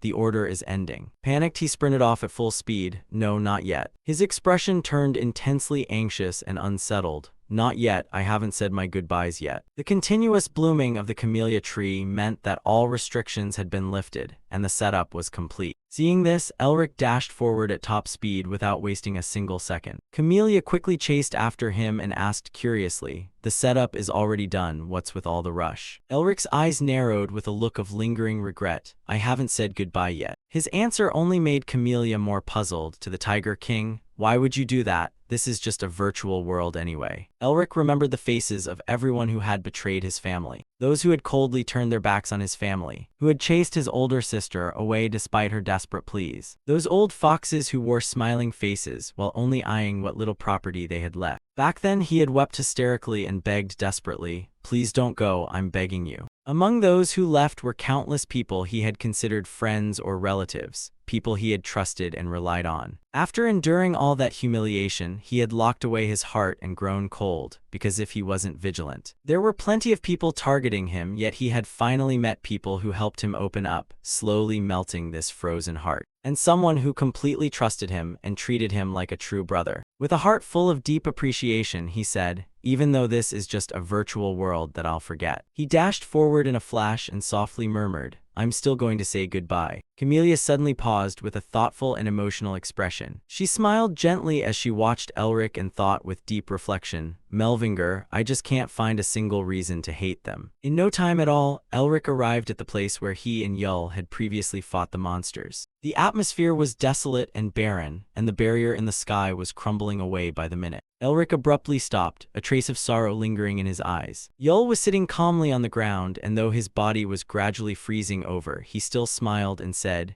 "You're back." Elric closely observed Yul's physical condition and asked hesitantly, "How's the ice general?" Though he desperately wanted to ask how Yul was doing and whether he was hurt, keeping his true concerns locked inside. He felt he should instead ask about the thing Yul wanted to talk about, the thing that made him proud. Yul turned around, his face and body covered in countless wounds, and said, "Naturally, I won." Elric looked at him with a cold, expressionless face. "Naturally, huh? I have no idea where he gets this much confidence." Yul furrowed his brow in suspicion and asked, "Hey, don't tell me you thought I lost. You might find him annoying, but you couldn't help wanting to become just like him." Elric stepped closer and burst out laughing. "Of course not," as Yul quietly closed his eyes and calmly said, "Failure doesn't exist in my dictionary. Even though I don't look too cool right now, I traded her off, so I guess you could call it a win." Elric felt a pang of regret looking at the scattered remains of the monsters on the ground, meaning, I didn't get to witness his battle with the Ice General. Yul bluntly spoke up, "You came to say goodbye to me, didn't you?" He spoke slowly in the face of Elric's stunned expression. "What's this? Are you surprised I read your mind?" Causing Elric's face to fill with utter bewilderment and shock. "How did you know?" Yul smiled faintly as he looked up at the sky and explained, "I didn't know at first, it just hit me out of nowhere. Actually, I was really curious. I wanted to know why you wanted to learn body enhancement magic." Pointing at the crumbling barrier, he continued, "I figured you'd spill the beans eventually." He had realized everything through his sharp perception. "After passing through that shimmering wall, I finally understood. Now I can see right through a lot of things I couldn't before, and the same goes for who you really are. Elric looked at Yul in utter awe and admiration. No wonder he still shines so brightly even after coming out of such a brutal battle. Elric stood silently, inwardly astonished and respectful of Yul's extraordinary strength. The Tiger King Yul had broken through his own limits to become a superior human, reaching the realm of a superhuman because he realized this world was fake. After that, he called out to the chieftain, but Yul immediately waved a hand to cut him off. Hold on. He gently shared his thoughts. I don't care any more about what's going to happen next or who you really are. I am simply who I am, the rest doesn't matter. Even as the barrier disintegrated around him, he maintained a proud and serene composure. We just need to focus on the present, right? Elric answered without hesitation, you're right. Yul asked with absolute sincerity, great, before I say goodbye, let me ask you this. What's your real name? Elric hesitated for a moment before answering, Elric, as he solemnly introduced himself, I am Elric Melvinger. Yul was extremely surprised to learn Elric Melvinger's true identity. He suddenly broke into a wide grin and said, I see, so that's how it is. Slowly standing up, he said, my brother Elric Melvinger, you kept your promise to survive and return to save my family once again. As a reward, I'll show you something interesting. Yul's tone turned warm and deeply affectionate. As a parting gift from me to you, my brother. With that, he immediately assumed a stance and concentrated all the mana around his body. This is what I learned. I used it to drive off the Ice General. He slowly walked Elric through every single step and movement, so that he could observe and memorize them thoroughly, making sure not to miss a single detail. He intently focused on every technique Yul patiently taught him while thinking to himself about the final gift he had been given. The deeper the night grew, the more the sky became blanketed with romantic, twinkling stars, as Yul panted heavily after finishing his instruction to Elric. Pieces of the shattered barrier slowly drifted down. Yul looked at Elric's melancholic, sorrowful expression and said, if we're meant to be, he smiled radiantly as if he had no regrets left. I hope we meet again. And just like that, the barrier shattered completely, bringing this fake world to a close. Elric blinked his eyes open as he returned to reality. Camellia asked curiously when she saw him looking up at the sky with a gloomy expression,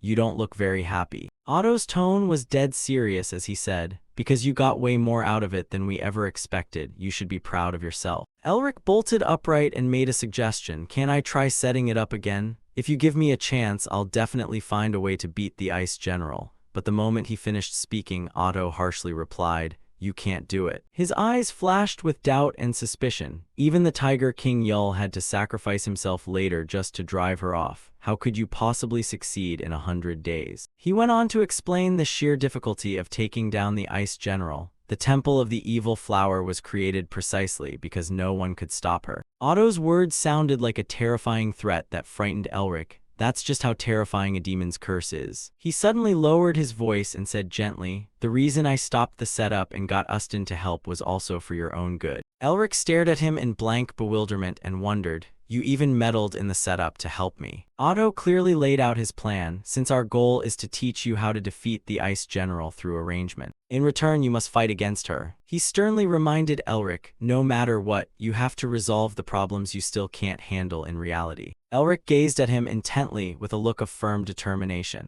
In the blink of an eye, night fell. Elric sat quietly in deep concentration, while Camellia slumbered peacefully by his side. Suddenly, wisps of malevolent energy silently surged and rushed toward him. As the dark aura moved close to him, a voice suddenly rang out, so this is where you're hiding. Deer suddenly appeared before Elric and muttered, Melvinger. He quietly drew his dagger and said with anger, I never expected a lowly human like you to dare stand in the Blood Wolf King's way. Without hesitation, he lunged straight toward Elric. Your crimes deserve capital punishment. Yet Elric's expression remained entirely unchanged, without the slightest reaction. He suddenly widened his eyes and stared at Deer as if he had sensed his presence long ago. The fierce clash between Herman and Tem kicked up thick clouds of dust and flying debris. Herman cautiously thought about how to deal with Tem. Back in the day, a single strike would have taken his head, but now it's difficult while my body is still recovering. He weighed a high-risk technique. Is this really the only move I have left? The secret art that gave me mana reflux disease, even though it also brought me new visions and power. His eyes flashed with fierce resolve as veins bulged across his face. Even though this might be dangerous, in order to protect Elric. Tem's sinister smile made Herman inwardly wonder why he was smiling. He panicked and whipped his head around to look at the door behind him, No way. Meanwhile, Deer lunged straight at Elric with a face full of fury. You must be executed for your sins. Even though Deer pointed his blade directly at Elric, the young man remained completely calm and patient. When the right moment arrived, he instantly widened his eyes. A surge of magical power erupted from his body, blocking Deer's sudden attack. His entire body froze solid in an instant. What? Elric tapped on his stiffened nose and mocked. What do you mean, what? He clenched his fist and broke into a smug smile. You're done for. Behind Deer, a demon suddenly appeared with its jaws wide open, waiting to devour its prey. You devour. Deer's body trembled violently with fear. His eyes bulged as if they were about to burst. No. After taking care of Deer, Elric looked at the patterns on his arm and smiled. You seal has grown stronger after the agreement. Mephisto grimaced in annoyance. Winter wind. After ice, you can use cold wind too. You can even create snow and clouds to conjure winter. Elric looked at him with an innocent gaze and said in a teasing tone, funny how seeing that ugly face of yours somehow makes me happy, prompting Mephisto to snap. What did you say? Camellia chimed in to tease him along with Elric, probably because the Demon King's ugly mug looks hilarious. You just have to accept it, driving Mephisto to tremble with rage. You.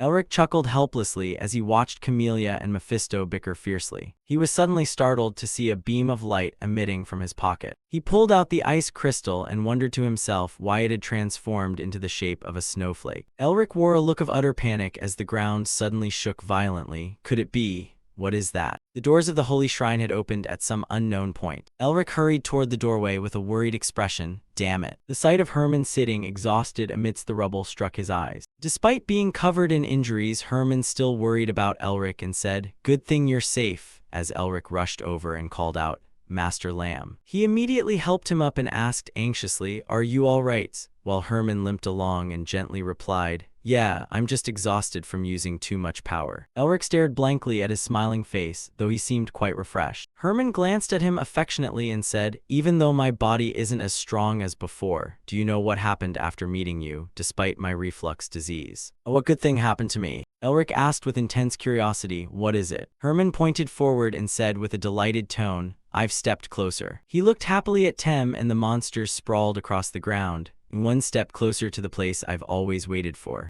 Elric slowly supported Herman and instructed, I'll channel some mana into you, so stay still, to which Herman warned, if it conflicts with other types of energy, it'll cause internal injuries. Despite that, Elric swiftly transferred his abundant magical power to him, leaving Herman utterly astonished by Elric's overwhelming mana. What on earth has happened over the past 4 days? I can't believe he has such a massive and stable reservoir of mana. He has broken through another power limit. Afterward, Elric asked with concern, do you feel better now? And Herman smiled faintly, thank you, kid. However, the smoke and fire outside the holy shrine continued to erupt endlessly as the fierce battle raged on. Elric gently set Herman down and dashed headlong outside. It's as noisy outside as ever. If you'll excuse me, he muttered, arriving at a scene where everything seemed completely swallowed by a sea of flames. The monsters were still running around spitting fire everywhere. Seeing this, Elric flew into a rage. Those bastards. He immediately pointed toward the sky and channeled a colossal amount of magical power. He unleashed a wave of ice magic toward the monsters. The monsters were frozen solid in the blink of an eye. Seeing this, the other monsters panicked and shouted in an uproar, what? That's Melvinger, fall back, retreat immediately. Elric's eyes glowed with fierce determination and anger. He watched the monsters screaming and running away as he recalled someone's past words.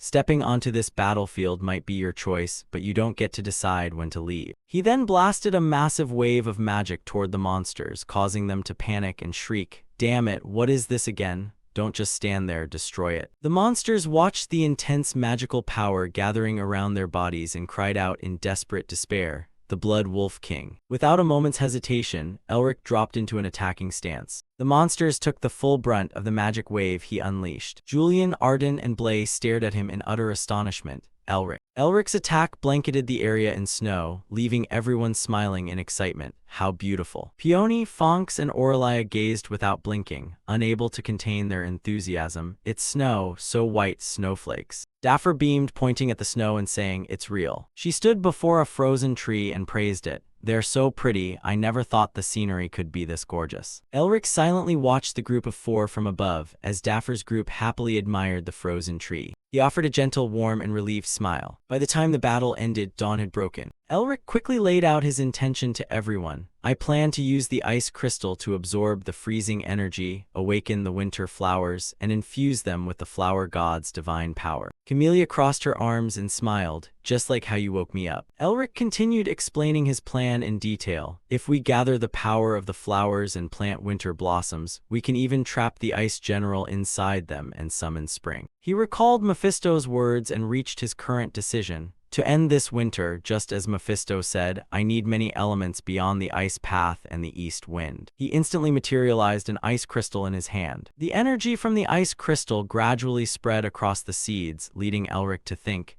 here are the camellias and the elements that awakened the sleeping queen in the flower forest. If I combine all the things the queen dispersed when she rested in the black snowfield, then winter will end and the forgotten spring will return to where the winter flowers withered. Herman, Blay, Arden, and Isabel could chat together in peaceful, fresh air stirred by a warm spring breeze. Isabel suddenly jolted as she noticed something. She smiled, feeling the surrounding atmosphere and anticipating the fragrance of spring flowers. Vibrant spring flora replaced the bitter chill of freezing winter. Afterward, everyone gathered outside the holy shrine. Elric reiterated his plan to Sean. What do you mean, how? I already said we have to kill the ice general, prompting Sean to explain. I didn't mean we shouldn't kill her. He said with a definitive tone, or rather, we shouldn't act rashly without any information. Elric reassured him, don't worry about that, I know where she is, and when Sean asked with curious surprise, where? Elric answered with a radiant face, the Wrath clan. Sean's mind became a tangled, helpless mess. You're doing it again, so the others aren't coming, as Elric looked at the expressions of Herman, Julian, and Isabel and said, I think the rest of them share my opinion. Agility, Hazer, and Valence smiled without any objections. Sean sighed and gave in to the majority vote. Damn it, the only reason I'm helping is because things have already turned out like this, prompting Elric to tease.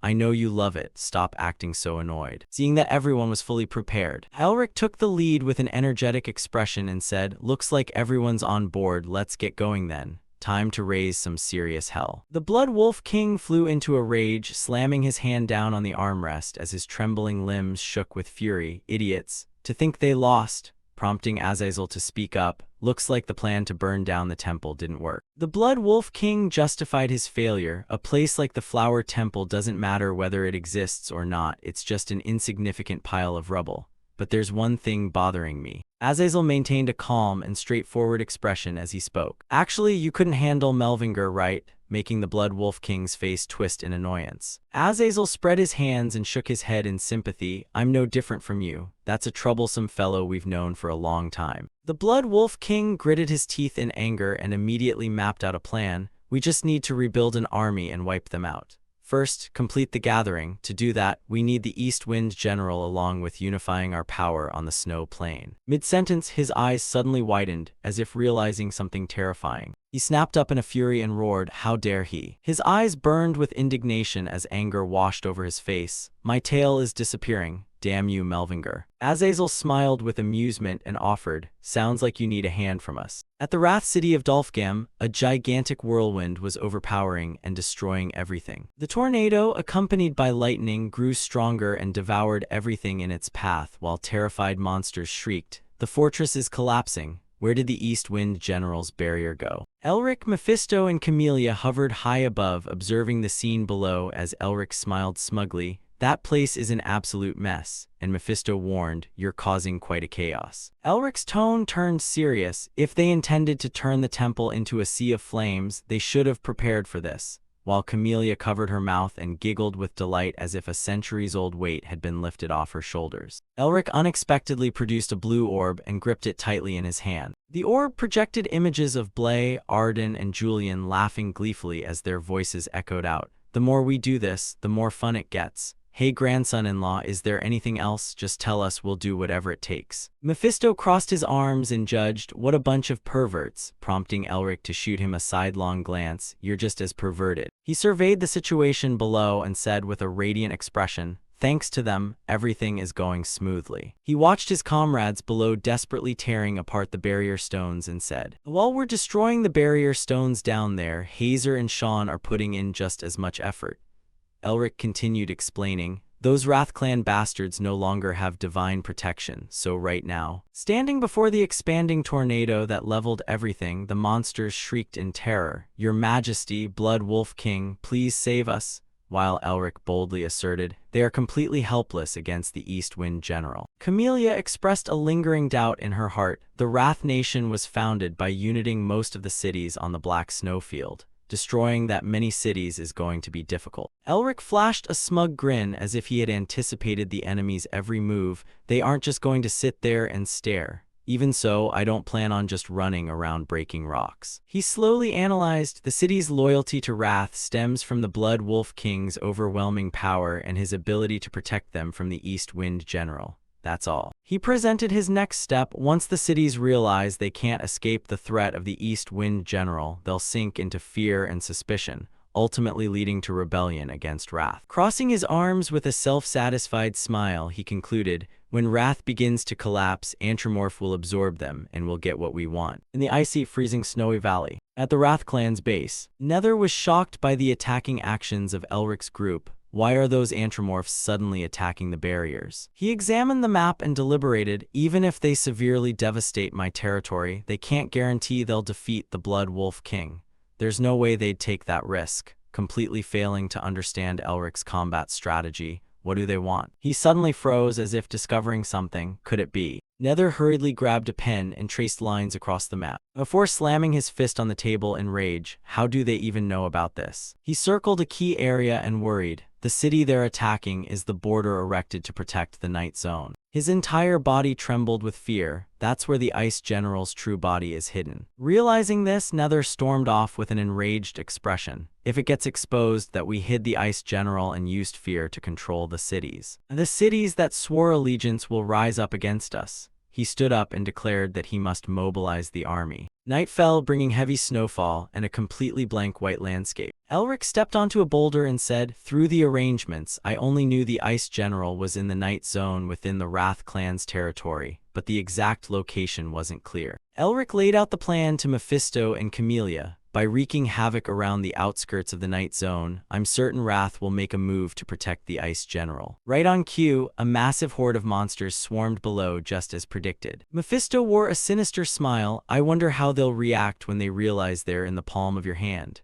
while Camellia chimed in excitedly, "Watching Melvinger's tactics is fun when you're on his side." Elric pulled out the orb to report the situation. "Master Lamb, just as predicted, Wrath has made a move," while Herman's voice echoed from the orb. "Are you sure you'll be fine going alone? I can help you right now." Elric immediately refused. "No, it's more advantageous for me to go alone. Please wait right there with your brothers, Master Lamb." Herman agreed. "If you've decided, we'll do as you say," adding with a hint of concern, "I hope you don't overexert yourself," to which Elric replied, "Thanks for your concern, I'll signal later." Having said that, Elric tucked the orb back into his pocket and said, "Now then, shall we set off?" Meanwhile, the enemy had finished deploying their battle formations as Tem gathered his squad and asked, "Is everyone here?" He announced with a serious expression, "This is a top priority mission issued by Nether." He glared at the monster standing at the back of the line. "Hey, you at the very back." Pointing straight at Elric, he demanded, "I don't recognize you." Elric answered flusteredly, "My name is Rickle. I received orders to come here." "Did I do something wrong?" prompting Tem to ask with curiosity, "A newbie?" To which Elric replied, "Yes, sir." Tem gritted his teeth in frustration. "I didn't receive any specific orders. Can't get anything done right." Brushing the matter aside, he sternly warned, "Not a single mistake is tolerated here, understood?" As Elric stood at attention and answered, "Understood, sir." Afterward, Tem led the squad forward, saying, "I'll explain the details when we get there." Mephisto and Camellia suddenly appeared behind Elric with annoyed expressions, wondering how such a foolish bunch could fall into such an obvious trap, while Camellia guessed that perhaps they had never imagined anyone would dare infiltrate all the way here. Elric proudly declared that his acting skills were top-notch and that this was the 7th round's transformation technique. So how could they possibly figure it out, though Mephisto immediately denied it by saying, "Top-notch my ass." Elric then issued a threat that made Mephisto's face turn pale, telling him to keep complaining and he would soon taste the dance of wrath. Before long, Tem led his squad to the encampment and gave a strict order that from now on they would defend this place. He told them to make sure not even a mosquito could get through, and the army chorused their agreement as Tem and his troops instantly assumed a defensive stance with their eyes burning with a murderous aura. Elric successfully snuck into the defensive line and used invisibility magic. He then revealed his form and swiftly dashed past the gaps in the enemy's defenses. Charging straight toward the enemy base alongside Mephisto and Camellia, Elric took the lead and said that he could sense the magical barrier concentrated over there. He reiterated his strategy, saying that once they got past them, they should go look for the Eastern General. In the blink of an eye, they arrived at the spot where the barrier was radiating a blinding light. Elric slowly braced himself against the ground as he landed. His eyes widened in sheer astonishment at the sight before him. Elric was horrified to find thick chains bound tightly into the earth, prompting him to blurt out, "What is this?" Those chains were wrapping tighter and tighter around the slender body of a young woman. That person was none other than the Ice General, her entire body constricted by the chains as her face screamed in pain and utter despair. Seeing the Ice General in such agony bound by the chains, Elric stood dumbfounded and asked why she was tied up, nodding that the chains looked rusted, which meant she must have been bound there for a very long time. Mephisto stood with his arms crossed and laughed gleefully, saying he never thought she would end up shackled like this. With a sinister smirk, he remarked that this must be connected to the reason Elric had suddenly fallen asleep 40 years ago, to which Camellia agreed. Noticing tiny reddish specks of light radiating from around the chains, Mephisto observed that it made sense why these peculiar chains carried a strong floral scent, as they were created using divine power. Camelia's gaze suddenly dropped, her tone turning sorrowful as she recalled that 40 years ago, Ustin and she had also been bound like that, nodding that while the seal wasn't too strong, one could tell just how long it had existed. Realizing that colorful streams of power were constantly enveloping the Ice General's body,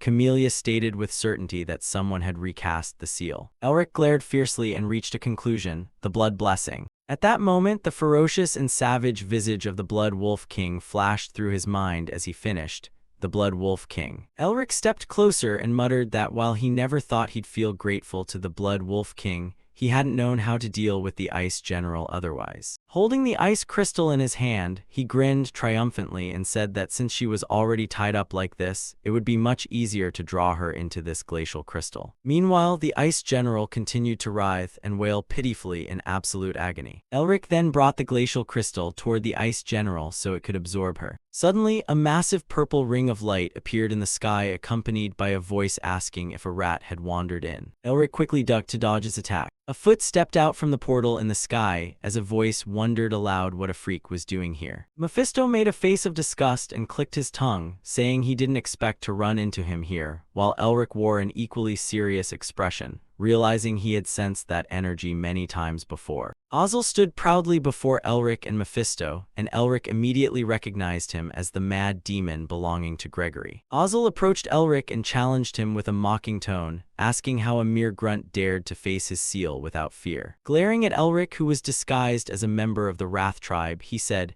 "You're someone from the Melvinger family." Hearing this, Elric dropped his disguise, reverting to his true form, and chuckled, "Seeing right through my disguise magic isn't bad for a demon." Ozzel concentrated his gaze and thought to himself in speculation that this Melvinger was the one blocking the Wrath tribe's plans. He recalled the orders given to him by the organization, which were to help the Blood Wolf King befriend the Black Snowfield, turn them into allies, and then take down the Ice General. Glaring at Elric with burning murderous intent, he thought angrily that if it weren't for him, his mission would have already been completed. Ozzel suddenly broke into a sinister smile, baring his long, sharp fangs as he thought that this actually presented a good opportunity, because through this, he could win the consensus of others who also held a grudge against the Melvingers. He began to tense up and prepare for an attack with arrogant overconfidence, figuring the organization had determined his target's level was at best equal to a Taoist. Jet-black streams of energy began radiating from the patterns on his palm as he muttered that Elric wasn't even qualified to fight him. Those torrents of energy began converging to form a massive whirlpool. Observing from the outside, Mephisto made a deduction that it was an extremely powerful vortex, guessing the enemy possessed demon bloodline powers, and warned with an excited laugh that he wouldn't be an easy opponent, to which Elric calmly replied that he might not be. Licking his lips in intense excitement, Elric thought that he had reeled in a big fish, nodding this was a top-tier item comparable to a totem. Ozzel glanced at Elric's reaction and thought in panic, is he smiling? Has he lost his mind? Hastily raising his hand to gather his power once more, Ozzel shouted,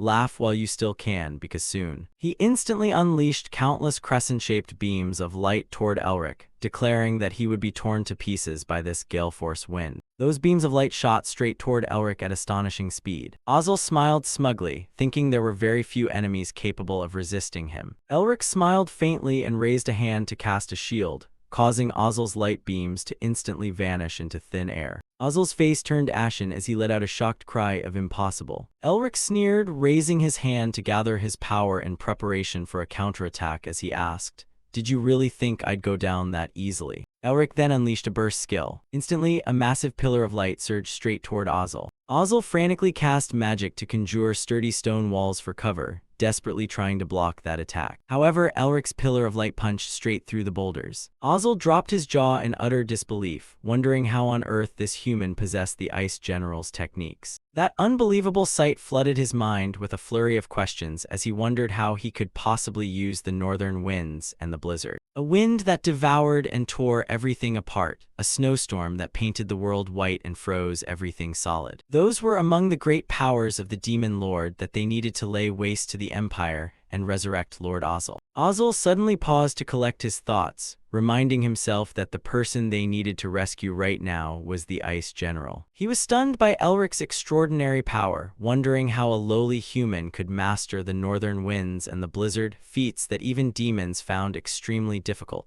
and asking how a Melvinger could possibly wield such might. With an irritated and fierce look, Elric warned Ozzel, we're in the middle of a fight, what on earth are you spacing out for? He abruptly closed the distance, simultaneously unleashing body enhancement magic and the ferocious tiger impact, and plowed straight through his defenses. Ozzel's arm was cleanly severed in the blink of an eye, leaving him horrified by Elric's physical enhancement attack. He quickly leaped backward into the air to dodge the follow-up strike. Hastily using his remaining hand to conjure a stone wall, Ozzel cursed in frustration before immediately casting a recovery spell to instantly restore his severed arm to normal, thinking in terror. At most he should only be at the level of a magic caster, but this kind of strength makes no sense at all. Gritting his teeth in fury, he figured Elric had to be at least a 7-circle mage, nearing the level of a grand wizard. Pulling a piece of paper from his pocket, he calculated that if Elric could use body enhancement magic so freely, he wasn't someone he could beat. Sweating profusely, Ozzel tore the paper in half, thinking he would escape using teleportation magic right now and report to his superiors. However, the more he tore it, the more the paper simply disintegrated into nothingness. As he stared at the paper in frantic anxiety, wondering why it wouldn't activate, Elric's voice suddenly echoed, of course it's not going to work. Elric quietly materialized behind him, grabbed Ozzel by the head and sneered, I had to make sure of that just in case you tried to run away. Putting his all into it, Elric slammed Ozzel's head down hard against the ground, kicking up a massive cloud of dust. He slowly let go of his hand after successfully taking down the enemy. Looking down at Ozzel sprawled across the earth, Elric sneered and said he was a bit worried since Ozzel wasn't stronger than the previous demon he fought.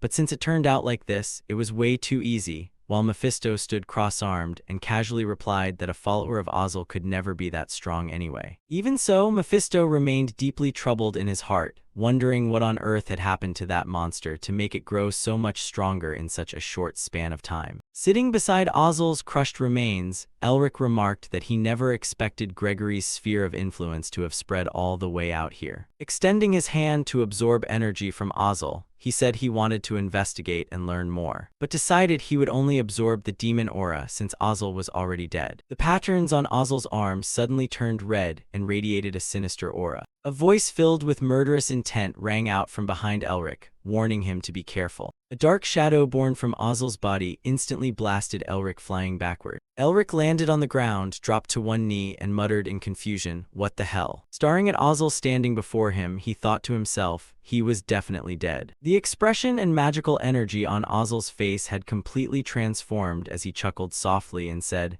"So you're the one who killed Kaya." Elric's eyes suddenly darkened, his body beginning to tremble with fear at Azazel's overwhelming power as he thought, could someone with this much demon aura be a demon lord? Mephisto's eyes widened in shock as a wave of unease washed over him, thinking, "Don't tell me he has awakened." The image of the terrifying demon from the past flashed vividly in his mind. Azazel. The reason humans won the war against demons 30 years ago was simply because the demon army lacked a leader. But what if the archdemon Lord Azazel, also known as the Tyrant, were to be resurrected? This was a grave issue that the royal family and the 6 wizard tower governing houses had to intervene in, prompting a worried Elric to turn to Mephisto and say, "Mephisto, we'd better retreat right now." But Mephisto shook his head in refusal, saying, no need for that. Elric, failing to grasp Mephisto's intentions, asked, "What do you mean?" Mephisto observed intently and stated with absolute seriousness, "That's just a clone." He explained further, telling Elric he could think of it as an inferior version that could never truly become Azazel. Therefore, Mephisto's expression remained completely calm and nonchalant as he added that all 4 great demon lords, including himself, had already been sealed or killed. But as long as their true identities still existed, they would never completely vanish. Elric questioned him while keeping his eyes locked on Azazel, asking if that meant Azazel's true identity was out there somewhere in the world. Mephisto smiled smugly as if seeing right through everything, saying that if that weren't the case, Gregory could never have survived until this very day. Those people were running all sorts of experiments to resurrect Azazel's true identity, which brought back painful memories for Elric as he thought, does that mean Gregory is committing all sorts of evil deeds in the human world, exactly the way they used totems to strip away the lives of those farmers? Biting his lip with a gaze burning with determination, he thought, "You guys." Elric raised his voice to challenge Azazel, shouting, "Hey fake, just like you said, I killed Kaya," while thinking anxiously that he would undoubtedly have to face Gregory in the future, and deciding he wouldn't run away anymore. Malevolent miasma immediately converged toward the patterns on Azazel's arm as he chuckled with morbid amusement and said, "In that case." He threw out his hand as massive whirlwinds erupted to sweep away everything in sight, declaring, "You're going to die." The Galeforce winds sped straight toward Elric in an instant. Mocking his words with a playful attitude, Elric repeated, "In that case, you're going to die." He summoned a violent vortex wreathed in crackling lightning and complained, "Can't you say anything nice?" Azazel's gale and Elric's vortex immediately clashed and collided against one another. Amidst the chaos, Elric cast a binding spell as chains continuously materialized around Azazel's body. Azazel's eyes flashed crimson as he glared with fierce anger and said, "Don't rush so much." With a gentle wave of his hand, the chains were easily shattered to pieces. Elric suddenly lunged at him from behind, taunting, "That was just a distraction, bastard. The white tiger will hone its claws." He rapidly activated his body enhancement magic, White Tiger Slash, an attack carrying the raw power of a mighty beast. He shot forward at a speed that completely surpassed the naked eye. Azazel instantly blocked his punch, laughing gleefully as he said, "Body enhancement, huh?" Elric's face filled with utter bewilderment and shock, as if he hadn't expected the enemy to block his strike. He quickly followed up with a tearing technique, sweeping his hand across Azazel's abdomen. But the attack left not a single scratch on him as Azazel mocked, "Useless." Clenching his fist tightly amid a surge of mana in preparation to counterattack, Azazel barked, "Die." Elric gritted his teeth, his eyes filled with intense anxiety as he thought, "Too dangerous," and quickly improvised by blocking and parrying. A violent explosion erupted across the ground. A timely magical barrier shielded Elric, allowing him to narrowly escape Azazel's devastating punch. But that barrier had clearly drained a massive amount of his stamina, leaving his face etched with exhaustion and fatigue. He's this strong just from possessing a clone, there's no telling how terrifying his real body must be, Elric analyzed cautiously in his mind, knowing that the longer the time passed, the more the soul would merge with the vessel. Looking at Azazel's arrogant and overbearing demeanor, Elric muttered to himself, from here on out, he's only going to get stronger. Mephisto crossed his arms, offered a smirk, and reminded him, he might only be a clone, but he's still a clone of an archdemon lord. It would be deeply humiliating if he got defeated easily by a kid like you. Elric bit down hard on his lip to keep his composure, thinking that Mephisto was right, because if things kept going this way, it would at best end in a draw. Glancing back over his shoulder, he thought with growing worry. More importantly, Tem is still leading the Wind Wrath tribe to hunt me down. Spread out and surround the surrounding area, don't let the intruders escape. Realizing the situation fully, Elric grew frantic as he thought, the Wrath tribe is closing in on this place. My stealthy plan to absorb the Ice General has completely failed. Standing before him with an intensely smug expression, Azazel said, "Looks like I've won." He conjured countless gloomy vortexes across the sky, as thousands of other demons stepped out from those circles. With a challenging and threatening tone, he sneered, "You're completely surrounded now. How do you plan on getting out of this?" Elric didn't show any fear as he calmly replied, "If I use up all my mana, I could break through, but it'll be tough with the Wrath tribe still around," prompting Mephisto to ask out of curiosity,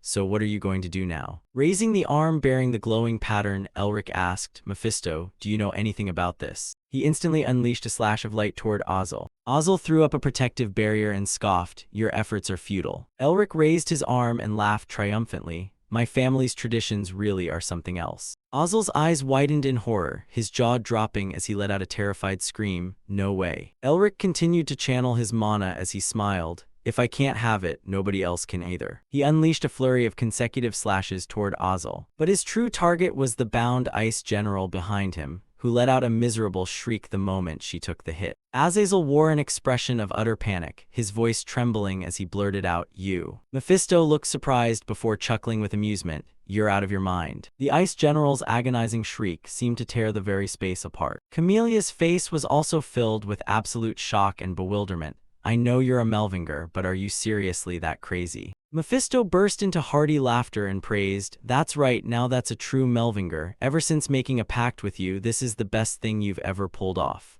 Camellia anxiously asked, "Weren't you planning to trap her in the ice crystal? Why did you let her out?" Elric's expression remained completely nonchalant as he looked at the two of them. "What else could I do?" He stomped hard onto the ground. Then he bypassed the demons and shot straight up into the air. Wearing a radiant, smiling face, Elric declared, "Time to run." Azazel immediately pointed and ordered the demons to give chase. He looked at the Ice General and thought cautiously, "We need to catch the Ice General again because there's no telling where she'll attack from next." He watched Elric fleeing and calculated in his head, "If that guy gets away, he'll become a roadblock to our future plans." Azazel dropped to one knee and broke into a smug smile. "I need to nip this Melvinger bud before he grows any stronger." His chest suddenly tightened, sending him into a fit of coughing. He stared helplessly as his life force slowly faded away. "Damn it, I can't believe this body's vitality is running out right now." Meanwhile, the Ice General was frantically chasing after Elric, Camellia, and Mephisto. With an annoyed scowl, Mephisto asked, "Why is she only chasing Elric?" To which Camellia sighed and replied, "Because she only reacts strongly to the Melvinger mana used to seal her." Mephisto was still unsatisfied with that explanation. "What about the monster tribe, the ones who reinforced the seal? Why is she only chasing Elric while being this furious?" Camellia was at a loss for words against Mephisto's tricky question. She suddenly froze and thought with growing unease, "This is strange. The Ice General has never discriminated against any life form, nor has she ever shown this kind of specific rage toward anyone." Surprised by the Ice General's furious pursuit of Elric, she mused, "I've known the Ice General for a while now, but I've never seen her this angry." Camelia's eyes widened as if she had just figured something out, and she immediately questioned Elric about his actions. "Hey, did you do something to the Ice General?" To which Elric calmly replied, "Not really." He recalled the moment prior and recounted how he had unlocked her seal. At that time, he had fired an ice arrow straight toward the Ice General. Remembering her agonizing screams, he continued,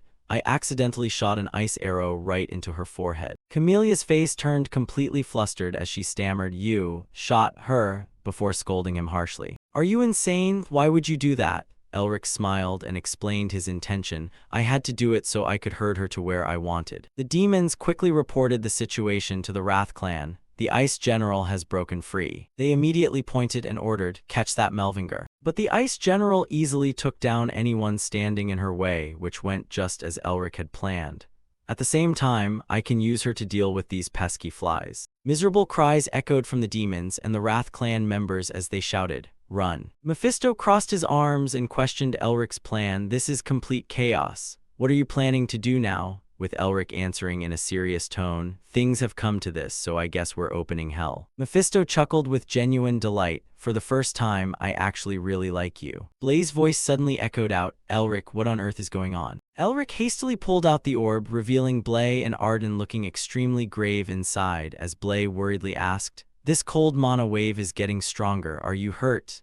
To which Elric gently explained, "I'm the one who caused this chaos, so don't worry." Arden held the orb and gave a tense warning, "Elric, be careful. If you get hurt, my granddaughter is going to chew me out." Blay hurriedly asked about the ongoing situation. Just what did you do to push things this far? Elric's response left Blay, Arden, and Kaio utterly dumbfounded. Nothing much, I just set the Ice King free. Herman, standing in the background, was equally startled and shocked upon hearing that. Blay threw an arm around Arden and laughed heartily. I knew it, you're even crazier than us.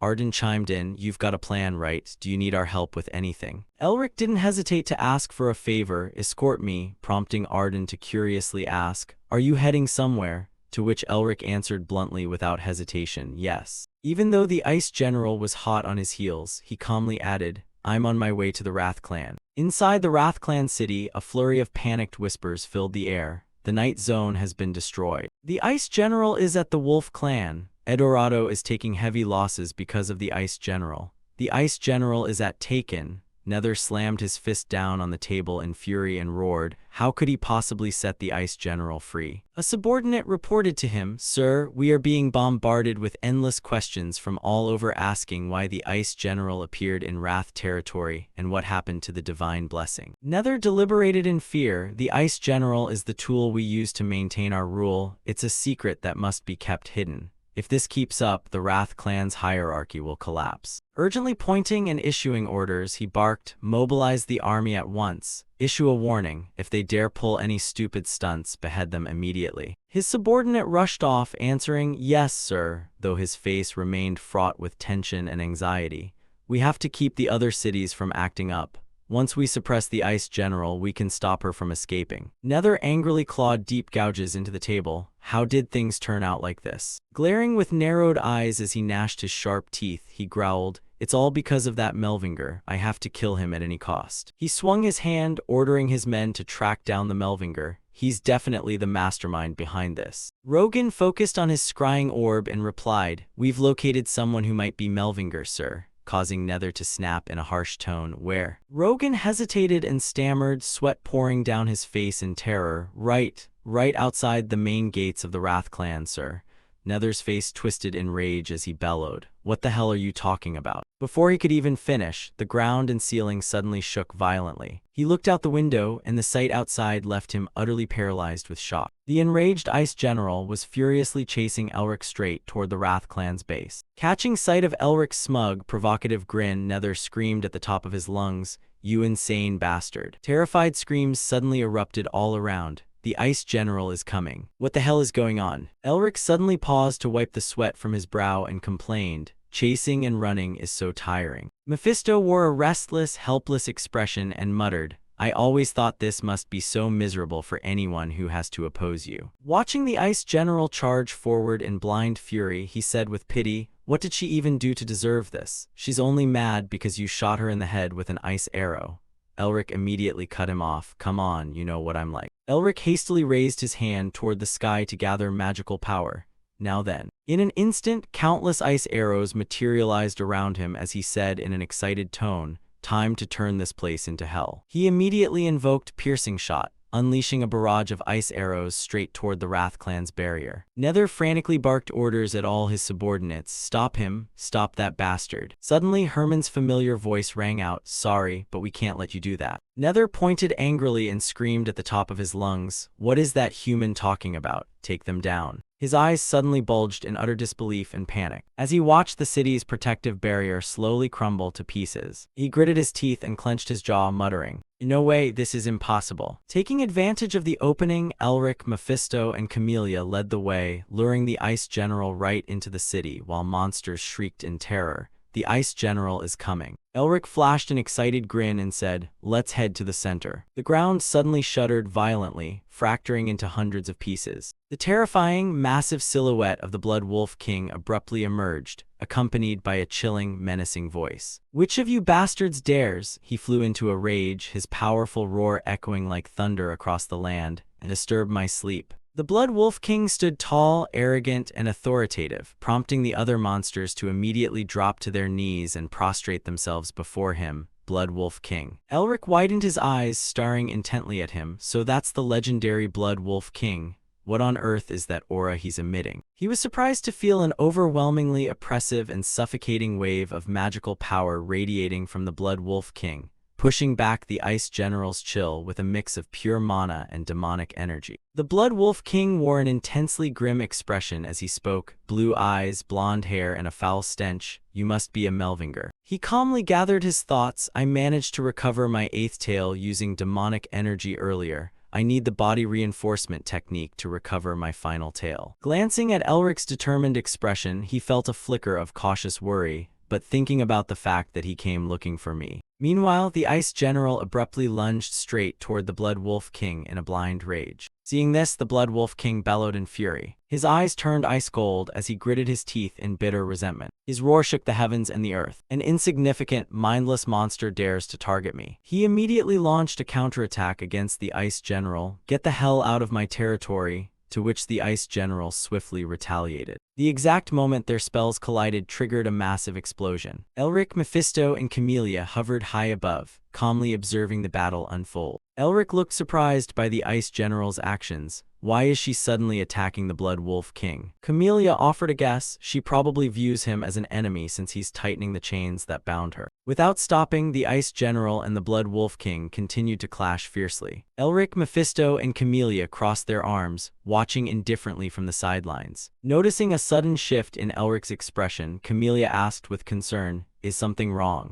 Elric didn't say a word and plunged straight downward. Mephisto watched him with a tense look while Camellia gave chase, calling out, "Wait for me." Seeing Elric holding the ice crystal in his hand, Camellia curiously asked, "What are you planning to do? Why did you bring the ice crystal?" Having taken a direct hit from the Blood Wolf King, the Ice General shrieked as if in unimaginable agony. Elric stood right in front of the Ice General holding the ice crystal and said, "The Blood Wolf King has gone out of his way to help me." He held up the ice crystal and smirked. "I can't let this opportunity slip away." In an instant, the Ice General's magical power was entirely absorbed by the crystal. Mephisto stood with his arms crossed, smiling with satisfaction. "Steal what you need and ruthlessly destroy your opponent." He wore a sinister grin and offered high praise. "You really do have talent just like me." Elric's eyes widened as if he had just realized something. He glanced back to see the Blood Wolf King quietly appearing right behind him. He smiled with excitement as he felt the abundant magical power of the Ice General coursing through his body. Elric immediately unleashed a stream of light magic straight toward the Blood Wolf King. The Blood Wolf King's face twisted in absolute shock and bewilderment, as if failing to comprehend what was happening. "What the hell are you doing?" Elric smirked and teased in a mocking tone. "Didn't you think we were on the same side?" Mephisto inwardly deduced Elric's intention. Looks like he's trying to take him down by teaming up with the Ice General. He looked at the Blood Wolf King's flustered and helpless state, thinking to himself, that cunning fox must be fuming right now. The Blood Wolf King glared at Elric, gritting his teeth in pure rage. "Melvinger, Melvinger." His eyes suddenly widened as a sudden realization flashed through him. "If I had all 9 tails, I wouldn't be getting scared like this." He clenched his teeth as the pent-up fury inside him reached its boiling point. One of his tails had dropped to the ground at some unknown point. In a fit of anger, the Blood Wolf King whipped his massive tail toward Elric. Elric looked surprised at the Blood Wolf King's erratic move. "What is this?" A booming explosion suddenly tore through the air like a thunderclap. The Blood Wolf King and countless illusions of him instantly materialized all around. Elric didn't flinch, instead he laughed off the cheap trick. Without a moment's hesitation, he charged straight at the Blood Wolf King. With a resolute look in his eyes, he raised his hand to cast freezing magic. Countless slashes rained down directly onto the Blood Wolf King and his illusions in the blink of an eye. Elric's expression was as cold as ice, yet brimmed with ironclad determination. He stood proudly before his enemy and boldly declared, "I don't know what you're planning, but I won't let you pull it off." His eyes and expression suddenly shifted into one of shock, as if a sense of unease had just struck him. Just as he was about to unleash his next move, his body suddenly locked up. Magical power suddenly surged out from his mouth. The Blood Wolf King's eyes gleamed with triumphant satisfaction as his plan succeeded. "Got you." Elric's body floated midair, enveloped by heavy, suffocating currents of energy. His eyes rolled back into his head as if he had lost consciousness. Seeing this, the Blood Wolf King schemed in his mind. "Once I extract the body reinforcement technique from his memories, I'll finally attain the 9th tail." The Blood Wolf King slowly opened his eyes after infiltrating Elric's state of mind. He looked surprised to find a small, dilapidated house in front of him. "Is this the mental world of that Melvinger brat?" His eyes widened in shock upon seeing Elric sitting alone in the corner of the courtyard, a mage who sets his mental world in such a dump. His eyes flashed red as his mouth watered with hungry craving. Well, that just makes things easier. I'll smash your soul to pieces. He reached out his massive arm to grab Elric from behind with ambitions of stealing the body reinforcement technique. A mystical wave of magical power suddenly encircled his entire body as a chilling, menacing voice echoed out.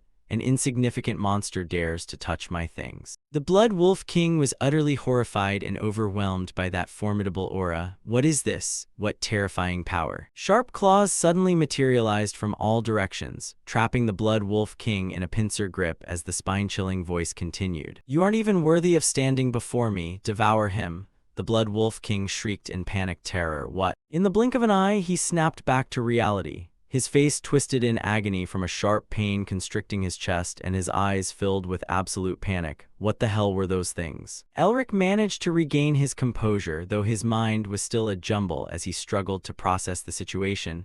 What on earth was that inside my soul? Puzzled, he asked Mephisto, what just happened to me? I remember being attacked by the Blood Wolf King. Mephisto coldly turned his back and walked away, leaving Elric feeling even more bewildered. Why did you suddenly do that? The Blood Wolf King roared in furious rage, his bloodshot eyes burning as if he wanted to devour everything in sight. You bastard. Consumed by a violent fit of anger, he frantically channeled his magic in a frenzy. I'll burn you to ashes. The monsters below panicked and scrambled to escape. The Blood Wolf King has lost his mind and is going on a rampage. If you get close to him, you're dead for sure. Elric winced at the blinding glare before him, muttering, what is he even doing? His expression turned to sheer horror at the sight unfolding before his eyes. The magical power the Blood Wolf King was unleashing with all his might steadily swept away everything in its path. Panting heavily after releasing such an immense amount of magic, he thought to himself, I can't even remember the last time I used this much power. Glancing at the Ice General, who was writhing in agonizing pain, he mused, even though I can't destroy the Ice General. Refusing to give up, the Blood Wolf King let out a malicious roar. I can still burn that wretched Melvinger to a crisp. Elric instantly interrupted with a sarcastic, praising tone. Oh, what a fine display of power. He placed a hand over his mouth and laughed provokingly. If your firepower was just a little stronger, I bet it would burn a lot better. He cast an ice spell and looked at the Blood Wolf King with a challenging gaze. Come on, Fox, show me more of that power. Labored breaths echoed through the palace as the tide of battle settled. Though reassured, Valence remained extremely tense. Please don't worry so much, Your Majesty. His subordinate respectfully dropped to one knee in absolute reverence. Norris placed boundless trust in his leader. You are the Tiger King, the Lord of the Mountains. Show us the majesty of a true tiger. Deep down, self-doubt consumed the young ruler's heart. It's not as easy as you think. Those people betrayed the anthropomorphs and bared their fangs at us a long time ago. Valence couldn't stop second-guessing his own capabilities. Will they really be persuaded by my words? They'll just think I'm too young and look down on me. Right on cue, a voice called out from ahead. Valence, bathed in a brilliant ray of sunlight as if striding toward her goal, Hazer spoke up.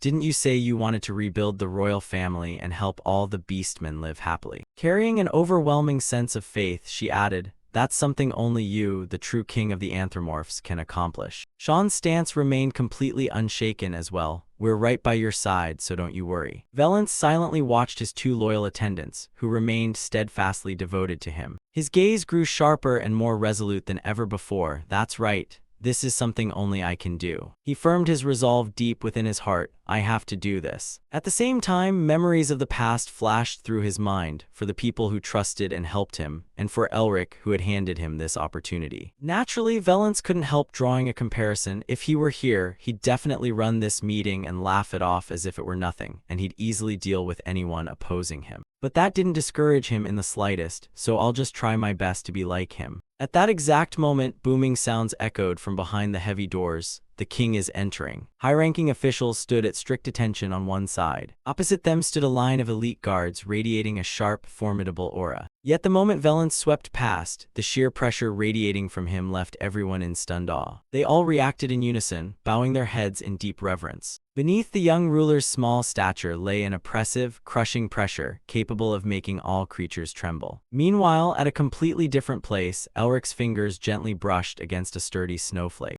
The refreshing chill it transmitted made him exclaim in appreciation, "How nice." Reminded that absorbing the Ice General's power didn't mean she had grown weak, Elric showed no sign of worry whatsoever, acting as though he had planned for it all along. "I know." As a violent surge of power erupted from his opponent, he muttered, "I also know the Ice General has been learning from her foes and growing stronger." Even so, that shift didn't throw off his plans much. They had already secured what they needed. His ice seal had grown stronger, and most importantly, a flash of sharp excitement and confidence lit up his eyes. "I've figured out a way to absorb the Ice General." The moment the idea struck him, Elric shot straight up into the air. He bluntly provoked the Blood Wolf King with absolute triumph. "Hey Wolf, looks like you're completely exhausted. Why don't you just surrender?" The Blood Wolf King broke out in a cold sweat as if running a fever of 104 degrees. "Why does it always have to be a Melvinger, if those guys didn't exist?" Amidst the tense, grueling standoff, his memories drifted back to that damp, gloomy cave. When the Blood Wolf King was slowly dying in a dark, freezing place after being abandoned by his own tribe. He had crossed paths with someone wielding mysterious powers. After training with him for centuries, he had attained a strength matched by no other enemy. He gathered and built an army under his banner, striving to become a true king. He fought his way out of the black snowfield and forced the Empire to submit, but a colossal wall blocked his path.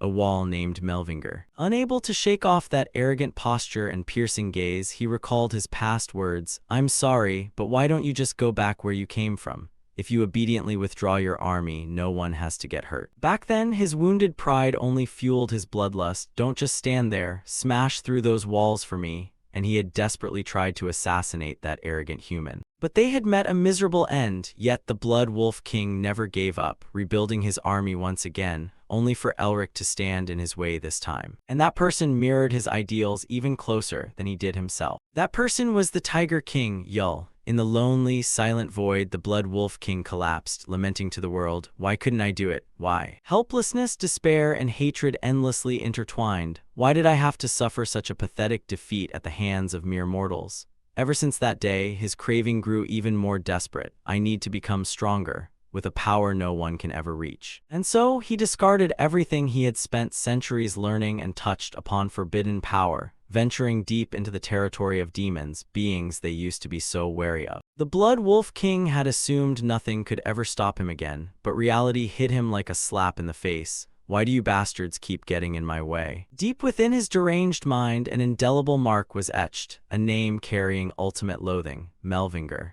It finally transformed into the Blood Wolf King's explosive fury as he screamed, "Why do you keep blocking my path?" Even Elric hadn't expected things to spiral out of control so abruptly as the enemy roared, "I won't forgive you, Melvingers." The power radiating from him was enough to trigger a spatial tremor. "I swear." He spat out a bloody, resolute curse. "I'll tear off your limbs and kill you." But right at that moment, a voice cut him off. The tales the Blood Wolf King had once taken so much pride in had somehow fallen to the ground. His eyes rolled back, welling with blood from sheer, unadulterated frustration. No. Not giving the enemy a chance to calm down, Elric made his move. "Hey Fox, looks like you always have terrible luck when it comes to my family. Let's put an end to this ill-fated grudge right here." With lightning speed, his arm slashed straight toward the Blood Wolf King while activating the ice element. It triggered an explosion that devastated an entire section of the snowy terrain. As the dust and snowflakes gradually cleared, his lifeless body lay motionless on the ground before he could even utter his dying words. Elric took slow, measured steps across the ground, drawing closer.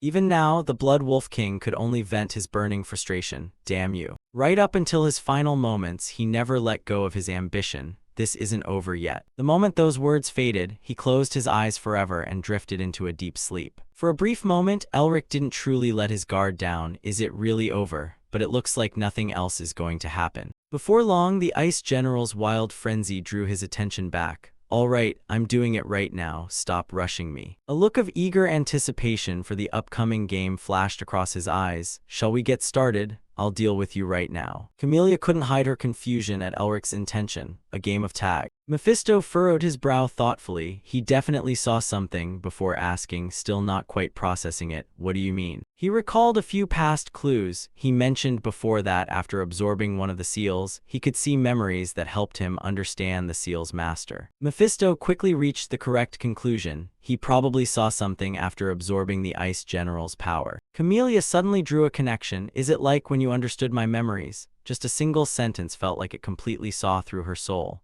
Is this the scenery you always wanted to see ever since you became the flower god Camellia? A spark of hope ignited within her. Elric, did you see the Ice General's memories too? Yet a lingering doubt remained. Even so, the Ice General is an incomprehensible mystery. Even I couldn't understand her. How could he possibly?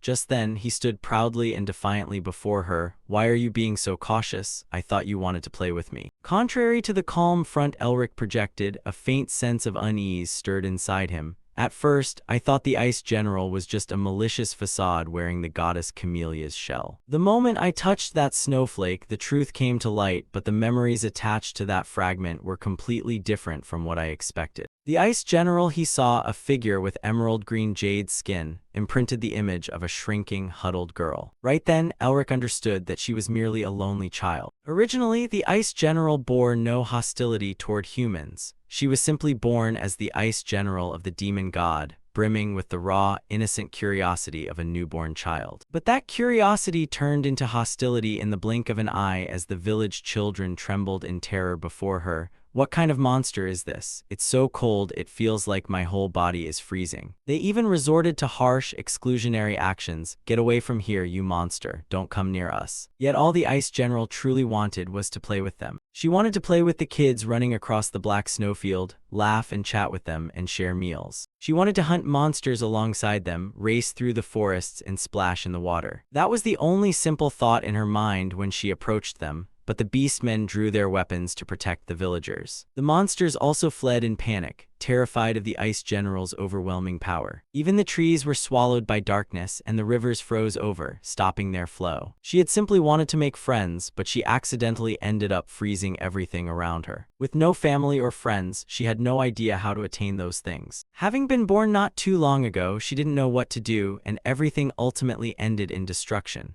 Which was why the Ice General believed the whole world was hostile toward her and wanted everyone else to suffer just as she did. And that was why she became a true monster consumed by hatred. Yet deep down inside, the Ice General still harbored a single desire, and it wasn't anything grandiose. She just wanted to play that truly fun game she had seen those children play when she was first born. Right now, Elric had to admit that, unintentional as it was, everything he did while leading her here felt a lot like a game of tag. Understanding the inner motives of his opponent calmed him down. Even though she looks furious on the outside, I can feel that she's secretly enjoying the thrill on the inside ever since I absorbed that fragment. That's why I'm going to keep playing this game with her. Elric made a bold decision. After all, danger always comes hand in hand with opportunity.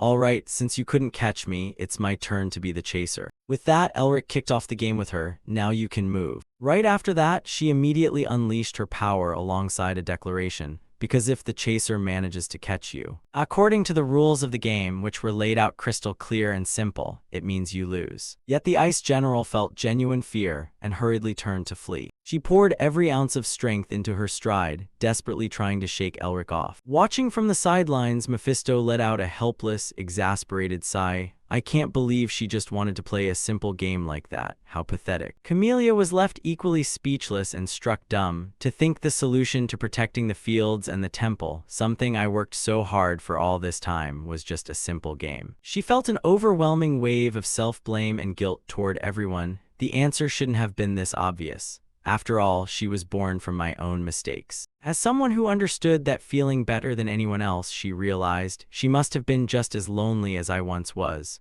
She probably felt just as isolated as the winter itself. Now she could only quietly let someone else resolve it. As a result, a joyful smile bloomed on the Ice General's face, as if her heart had finally been warmed. Camellia concluded with absolute certainty. Elric practically became her friend to help wash away a fraction of that loneliness. Still chasing relentlessly while absorbing all the power back into the snowflake, he muttered, "Oh, you're pretty good at running." The icy, snowy apparition slowly grew ethereal and dim. Even so, she never stopped for a single second, truly enjoying every moment of it. In no time at all, countless glowing afterimages of her materialized amidst the snowy sky. Fragments and wisps of white ice drifted away, as if preparing for a metamorphosis. Elric gently rested his fingertips on her shoulder and signaled, "Tag, you're it." The snowy silhouette turned back just as before, her soft hair fluttering in the chilly wind. But the moment the little girl turned around with a bright, cheerful smile, the surrounding atmosphere felt as though it were welcoming a brand new spring. And that image froze forever in its most beautiful moment. Leaving behind words of gratitude, the ice general melted into one with the earth and sky. "I had so much fun." Elric gripped the sturdy snowflake tightly in his hand. He crushed it and invoked the dispersal skill. The fragrance of the flowers, scattered into the snowflakes, drifted along the winter wind and spread everywhere. The fragrance swept past the cities and blew into the black snowfield. It beat back the darkness blanketing the world, melted the frozen lands, and awakened every dormant life form. The air still carried a crisp chill, but the breeze was wonderfully refreshing, easing the suffocating tension everyone had felt for so long. That was the spring frost, the sign letting everyone know winter had finally passed, moving Camellia to tears as she finally witnessed the scenery she had always longed for with her own eyes. And spring was a gentle declaration that the dawn of a new life had arrived. Amidst the surrounding ruins and wreckage, a skeptical voice rang out in disbelief. "Is it really over? The Wrath clan has collapsed." Valence couldn't help feeling emotional at this rare, peaceful morning scenery. "I even heard the Ice General was defeated. Seeing it with my own eyes feels so surreal." Norris's inner feelings weren't as calm as his exterior suggested. "I feel the same way. In just a single night, our long-held dream has finally come true." Yet he maintained his usual level-headed composure. "Still, the important thing is what happens from here on out. Even though the Wrath clan has fallen, rebuilding the Tiger King clan and unifying the Snow Plain won't be easy." Valence quickly pulled himself together. "You're right, now is the time for us to be more united than ever." A joyful symphony of fairies suddenly echoed across the sky. "Haha, spring has come, spring is finally here." Right at that moment, Dapper caught sight of a familiar scene and called out, "Look over there, Elric and Camellia." He slowly stepped forward with the other two and greeted them. "You've arrived," leaving Camellia full of surprise and curiosity as she wondered how he had pulled it off. Elric displayed a deeply humble side, saying, "It's all thanks to the floral scent you gave me. There was nothing better than that for chasing away the winter." Dapper and Peony still wore blank, dreamy expressions as they murmured, "Huh, what do you mean? I don't get what he's saying either." Camellia stepped in to summarize for them. "He's saying everything turned out great thanks to all of you, so if you still don't get it, just take the compliment." The three of them held hands and spun around in a spontaneous celebratory dance, shouting, "We really chased winter away. We helped Elric chase winter away." Elric then checked in on their side of things, asking, "Was everything resolved smoothly?" Valence showed a trace of admiration as he faced him. "Yeah, thanks to you, we were able to persuade them." True to his habit of deflecting praise, Elric replied, "When I set up the meeting, you were the one who actually persuaded them, Your Majesty." Norris didn't show much expression, but his feelings mirrored Valence's, thinking that watching their king negotiate with the leader of the Wrath tribe felt just like seeing Elric Melvinger in action. Clenching his hand at his side as if trying to control the surging emotions in his heart, he thought of a man admired even by the king of beasts. Norris was completely certain in his prediction. He was surely born with the qualities of a king, and the future of the continent will undoubtedly be shaped by the Melvinger family. Because of that, his gaze grew even more resolute and steadfast as he thought, "We have to join hands with him no matter what." After some time had passed, the landscape remained as desolate and ruined as before. While two guards assigned to watch the area casually chatted to pass the time, remarking, "I still can't believe the Blood Wolf King is dead. That human named Melvinger must be seriously strong." Because of this, they lowered their guard against what was slowly approaching them, adding, "You can just tell by the way he took down the Ice General." Suddenly, an unexpected turn of events unfolded as a sound echoed from the abyss just as one of the guards collapsed, prompting the other to gasp, "I knew it, it's him." Azazel ground his teeth and spat out the name filled with bitter resentment, Melvinger. His perspective on his opponent shifted slightly as he thought, "I've barely managed to maintain this body by stealing the life force of newly arrived subordinates just to get this far." Yet both the Blood Wolf King and the Ice General had been defeated, a look of frustration crossing his face as his plans went off course. We invested 10 years into the Blood Wolf King just to reach the Eastern General. Clenching his fist at his side to suppress his fury, he thought, if the Blood Wolf King had managed to unify the monsters, reaching the northern extreme wind and the winter blizzard would have only been a matter of time. But at the same time, Azazel wasn't foolish enough to simply wallow in failure, realizing, I should have gotten rid of that Melvinger brat the moment he started interfering. I should have burned away every last trace of the Melvinger family. Our own arrogance has come back to bite us. However, he still held a hidden trump card, meaning there was only one path left, a secret art saved for the very last resort, which was to awaken the demon dwelling within the Blood Wolf King. Kneeling down with profound reverence, Azazel chanted his invocation, O demon gods and demon lord. Without a moment's hesitation, he plunged his own hands straight into his heart, crying out, I offer my life to you. Miasma billowed out violently like the raging flames of his ambition as he pleaded, Please cast your gaze upon your loyal subject. Azazel maintained his posture until the long-awaited voice finally answered, Your wish has been granted. The sound rising from the abyss felt like a seductive forbidden fruit as it mocked, You look quite desperate, don't you? Gradually, his entire entity transferred over to the Blood Wolf King, the voice commanding, in that case, take back those emotions. It further spurred on the dark depths within him, promising to make them pay 100-fold. His motionless body was shrouded in a mysterious dark energy that kept multiplying and expanding at a rapid pace, the voice adding, That is how you shall become a greater demon. Crimson pupils suddenly snapped open, heralding a terrifying rebirth as the voice declared, A new path shall be opened by your hands. Conversely, in a nearby area, everyone remained blissfully calm, unaware that the tide had turned, as someone asked, What are you going to do with the Ice General? Elric stared intently at the snowflake in his palm and revealed, I've gathered all the materials needed to create winter. Having harbored this plan from the very beginning, he stated, I need to complete the Winter Realm, prompting Camellia to probe further. Do you even know how to do that? Unfortunately, the other's answer didn't match her expectations as he replied, Of course not, I've never even heard of it before. Do you know anything about it, Camellia? She shrugged with an ambiguous, non-committal attitude. If I know, I know. If I don't, I don't, leaving Elric deeply unsettled as he thought, what is up with her? Right at that moment, the surrounding space suddenly shook as if struck by a violent earthquake. The sudden turn of events happened so fast he couldn't even process it, thinking, what's going on? Was she hinting at the Blood Wolf King when she said it wasn't over yet? Right now, he was facing the most chaotic and existential crisis-inducing creature he had ever encountered. The Blood Wolf King's fur remained as thick as before, but the aura radiating from it was vastly more dangerous than its previous version. Its pupils widened and glowed brilliantly. This time, it had triggered a berserk mode, as if completely stripped of its reason. Dense black smoke poured out from its body, casting a deadly hue over the entire town. Camellia quickly issued a warning based on her realization. Elric, someone sacrificed themselves to use demon god magic in order to resurrect the Blood Wolf King. Unable to keep her composure as she thought of the future, she added, If we leave it be, another Ice General is going to be born. Though he had anticipated it early on, Elric was equally shocked, thinking, I knew things were going way too smoothly. He immediately grabbed his communication orb and doled out orders to Hazer and Sean, gather the monsters and get them out of the city right now. And before the other end could react with a bewildered what?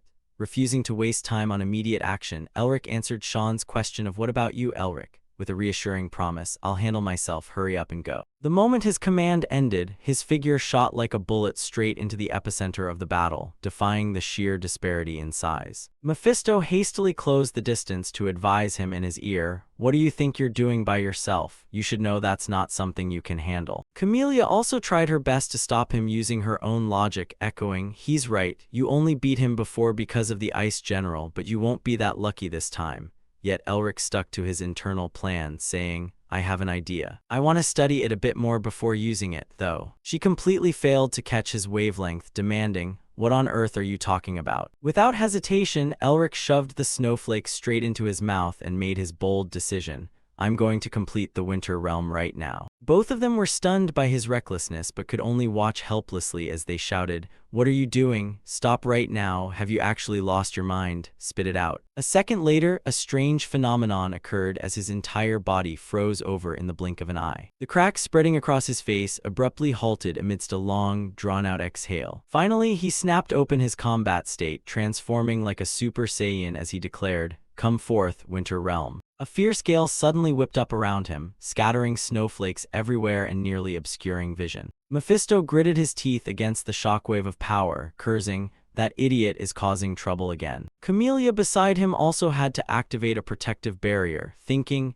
"The ice essence is a mystical item possessing superior qualities. It's dangerous enough on its own, and now it even contains the ice general." She couldn't help worrying over Elric's reckless choice, considering it was an entity that had brought eternal frost to the snowy plains ever since. As the old saying went, haste makes waste, leaving Camellia utterly unable to stay calm because even if the person doing it was Elric, absorbing it without any preparation meant his sanity would definitely be compromised by such a rash action. And his body might even be torn apart by that violent berserk mana. Elric, what on earth are you trying to do? At the same time, he was experiencing agonizing internal tearing, thinking, I know, but what on earth is this massive amount of mana? The mark on his arm continued to extend further as he realized, absorbing such a massive pool of power is causing the seals of the frost burst and the glacial blade to expand rapidly. Right then, Elric felt such intense agony that cold sweat broke out across his skin. Even he didn't expect to suddenly spit up blood, realizing, my mana flow currently can't handle this tyrannical mana. Confronted with the terrifying threat looming over the people he wanted to protect, he kept telling himself in his mind that he had to endure it no matter what. But his eyes steadily lost focus, defying his conscious control. A blinding light suddenly burst from the center of Elric's chest, shattering the gloomy atmosphere. Who knew how much time had passed since he regained consciousness? As he effortlessly guessed his current location, thinking, is this my mental world? Suddenly, Otto's calm voice rang out from behind, will you come with me, kid? The other instantly agreed, without a moment's hesitation. Otto was left stumped by this docility, asking with a nod, what do you mean just nodding like that? Aren't you afraid I'm a bad person who will hurt you?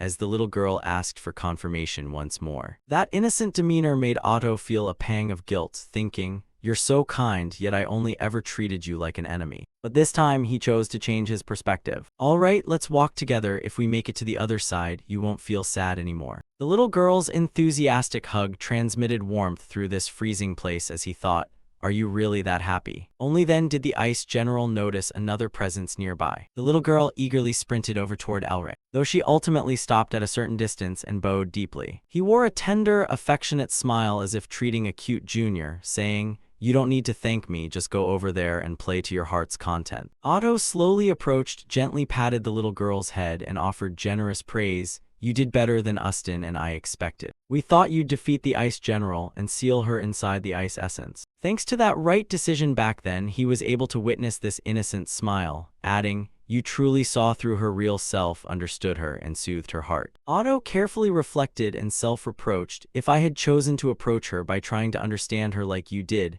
maybe she wouldn't have had to suffer so much. Before circling back to the previous topic, anyway, you ended up completing this final method I accidentally left behind much faster than I expected. Elric had zero desire to reminisce and bluntly demanded, it's time to hand winter over to me. But life wasn't a fairy tale, as Otto replied, did I say you met the conditions? To claim a season, you need to become much stronger, study more, and understand them piece by piece. He wasn't the type to easily accept that result either, retorting, I did all this work and you're just telling me no. Prompting Otto to patiently explain his intent. I didn't say no, I just said it's not time for you to receive winter yet.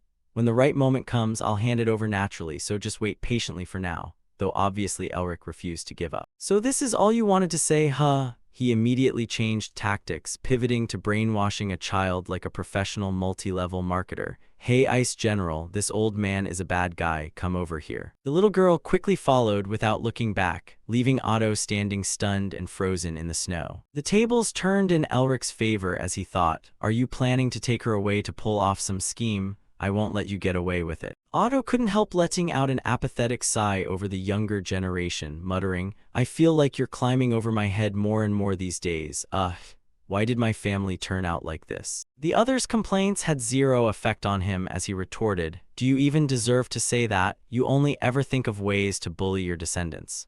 Are you going to give me winter or not? Finally growing serious again, Otto replied, I was just joking, but holding onto it right now won't benefit you. You need to build a solid foundation first. Elric forced an awkward smile and reeled in his previous aggressive aura. Well, I've wanted to do that for a while too. Before having to reveal the truth and accept the situation outside isn't looking too good, just as Camelia's frantic scream echoed through the space, Elric. On one side, she was relentlessly draining her own power to protect him, urging him, "You have to wake up quickly." Even though the odds were low, she kept trying to pull him back from the encircling danger, because otherwise. In sharp contrast to the life-or-death atmosphere outside, Elric casually described it in his mental world. "I almost got my head chopped off out there." Otto felt a sharp pain in his nerves at the other's playful attitude, thinking, saying something like that is practically insulting your ancestors. Eager to wrap things up quickly, Otto cut the lingering short. "All right, now get going, and once things are settled out there, remember to come visit my house." He gently gripped the flow of energy gifted to him, feeling his confidence boosted by 200% as he thought, all the raw materials needed to complete winter are gathered right there. Out in the real world, Camelia was still screaming until her throat was hoarse, "Elric." While his body remained motionless with no sign of waking up, she cried out, "Hurry up." She was on the verge of exhaustion at any moment yet refused to give up, pleading, "Just open your eyes." The exact moment the Blood Wolf King crushed him tightly in its palm, her vocal cords felt like they were about to tear. Nobody knew the unpredictable trajectory revolving around the mark on Elric's arm as it whispered, "Winter will find you in a terrifying and ruthless guise. Let's just hope you don't get swallowed by the demons." The snowflake pattern rapidly bloomed to completion, emitting a flickering, vibrant light. Piercing through the gaps in the Blood Wolf King's fist, a fierce radiance spilled out as if trying to smash apart the obstacle in its way. The power erupted like a bomb midair, forcing the beast to release its prey just as death seemed certain. Elric's transformation felt like a rebirth into a far stronger version than before. Even Mephisto was overwhelmed by his comeback, thinking, even with Otto's help, being able to absorb a general tier mark like that is truly the talent of a genuine demon. Unwilling to let its prey go, the Blood Wolf King unleashed its death flame skill. Elric also concentrated his force into his palm, deploying an elemental power opposing the enemy's energy. The dramatic battle was pushed to its climax amid a tense clash between colliding ice and fire. Camelia had her horizons broadened by this rate of growth, thinking, winter. Did he really acquire winter and learn to control it freely? The Blood Wolf King grew furious and dealt him a razor-sharp strike. But in return, it paid with a few dozen liters of blood and the pain of flesh being pierced right through. Elric wore a triumphant smile with the ice mace he had summoned, thinking, my magical energy is on a completely different level now, so this is what it looks like when the elements forming winter are combined. The mark of winter gradually encroached upon the rampaging, out-of-control beast. The Blood Wolf King roared in agony while shattering the ice spikes embedded within its body. Its skin rapidly regenerated, the wounds closing up in the blink of an eye. Facing the noise that exceeded human endurance, Elric calmly passed judgment. You're getting way too noisy. He then muttered an incantation to cast a silencing lock spell. The Blood Wolf King was gifted a limited edition ice muzzle. He felt immensely satisfied with its temporarily domesticated state, remarking, doesn't it feel much quieter when you're silenced? The Blood Wolf King attempted to release a spark of fire, but before it could even ignite, its jaws were locked tight, leaving it unable to budge an inch. Elric bypassed the cooldown time to immediately deploy a binding skill. Right after that, countless chains emerged to wrap around its body as if setting up an inescapable net. Layer upon layer of twisting chains locked down tightly, pinning the beast to the ground despite its struggles. He seized the golden opportunity opening before him with absolute precision. Just as his powerful hand descended at lightning speed like a judge's hammer, he declared, it's over. Right when success was about within reach, the Blood Wolf King pulled out its final trump card, shattering the surrounding chains. The oppressive wave of power forced Elric back into a defensive stance. It had somehow grown even stronger, and more concerningly, with the death flame entering the fray, could the winter barrier even withstand that kind of energy? His sharp emerald green eyes activated their analysis and deduction mode. In a flash, he found the answer to this sudden change. He was absorbing the demonic energy in the air to grow stronger, while Elric also discovered a breakthrough. To kill him, he had to destroy that core, but approaching it was extremely difficult because of the fire fox. The Blood Wolf King was now even more dangerous, judging by the shade of his eyes, where a single glance of that eerie look was enough to read the dark, hidden desire. I will kill you, Melvinger. Elric couldn't help but feel concerned as the situation steadily worsened. If things were left unchecked, another Demon King would be born. He was forced to face a dilemma. If something happened, maybe he could do something. But there was nothing at all, and right at that moment, an annoying, nosy voice popped up. Need some help. Elric knew his intentions all too well. Help, more like you look like you want to eat him. You couldn't help complaining, sigh, still refusing to ask for help. Your pride really is something else. Even when facing adversity, staying calm seemed to be his trademark. If you don't like it, don't do it, as it slowly bared its sharp, proud teeth. Of course not. Without waiting for Elric to act, it quickly took action. Why would I pass up a chance like this to devour him? The moment Yu revealed its fierce true form, the Blood Wolf King suddenly shrank into an insignificant speck. Unable to wait any longer, it bit down hard on the prey before it, while the Blood Wolf King could only shriek helplessly against the ferocious attack, and Elric was timing his entrance. This was his chance while Yu was suppressing him. His calculating brain kept ticking away rapidly. A half-hearted attack wouldn't work. So he decided to go all in, even if it meant burning through all his mana. He had to finish him off with a single final blow. Elric would use the ultimate realization that the Tiger King Yell had taught him. His eyes, bright as fully enlightened headlights, mimicked the exact movements of the original body reinforcement technique. Then came the counterattack with thunderous power strong enough to leave the opponent with no way to fight back. Myriad tiger claws. Deep gashes ripped through every inch of the Blood Wolf King's flesh. The gaping wound exposed the core he had tried so hard to protect from the beginning. It was spinning endlessly, absorbing the surrounding demonic energy like an endlessly greedy black hole. The unimaginably great effect made Elric unable to hold back his joy. It worked. Suddenly, the beating heart inside his chest was enveloped in blue flames. He instinctively frowned and clutched his chest. Damn it, the dragon heart's mana. But that action did nothing to help as his exhausted body fell freely through the air. The battle's momentum shifted once again, and victory slowly tilted toward the Blood Wolf King. With hazy eyes, Elric watched stubbornly as his wounds slowly closed up. No, if I miss this chance, it's over. All of a sudden, the seal on his arm glowed brighter than usual. He couldn't help wondering about the strange phenomenon. Why is Mephisto's demonic energy reacting like this all of a sudden? It didn't even react when I absorbed a low-level barrier. Just as he thought of him, the man himself appeared.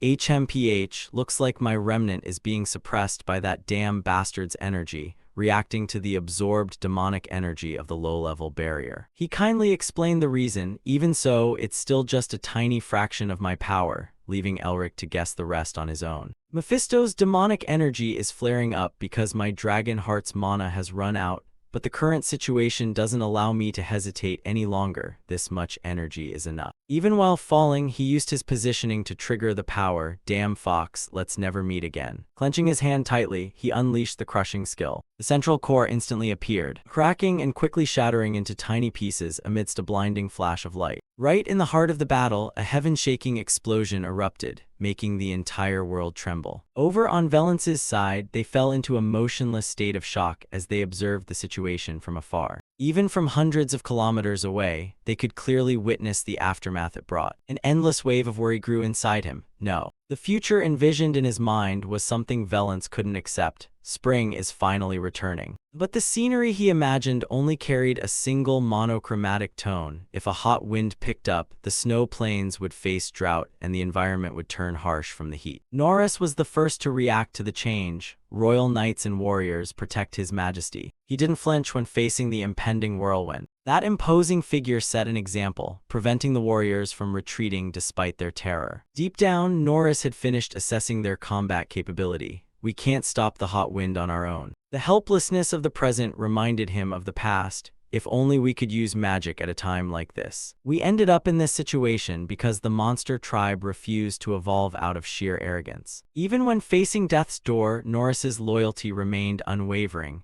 Still, as long as His Majesty lives, we can always rise again. He used his final words to boost everyone's morale. Great warriors protect His Majesty at all costs, even if it means sacrifice. Just as the airflow was about to close in, it collided with another force. That pure energy purified and beat back the raging demonic aura, leaving Norris dazed and unable to process it. What is that? Steady footsteps rang out alongside an unfamiliar presence, leaving him thoroughly confused. Who are you? Augustine abruptly appeared, pumping strength back into the army. I should have just done it myself from the start. Prior to that, the old man had a conversation with Elric. You don't need my help? Elric had frankly stated his intention. No, I can't keep relying on you forever. But the old man wasn't the type to care about that, so what? Elric explained his reasoning thoroughly. Before becoming your disciple, I'm still a clan head leading my people. No one would listen to a clan head who can't do anything on his own. In the silent night, that resolute gaze shone like a distant star. I'll walk every road ahead just like you, even if I have to face danger.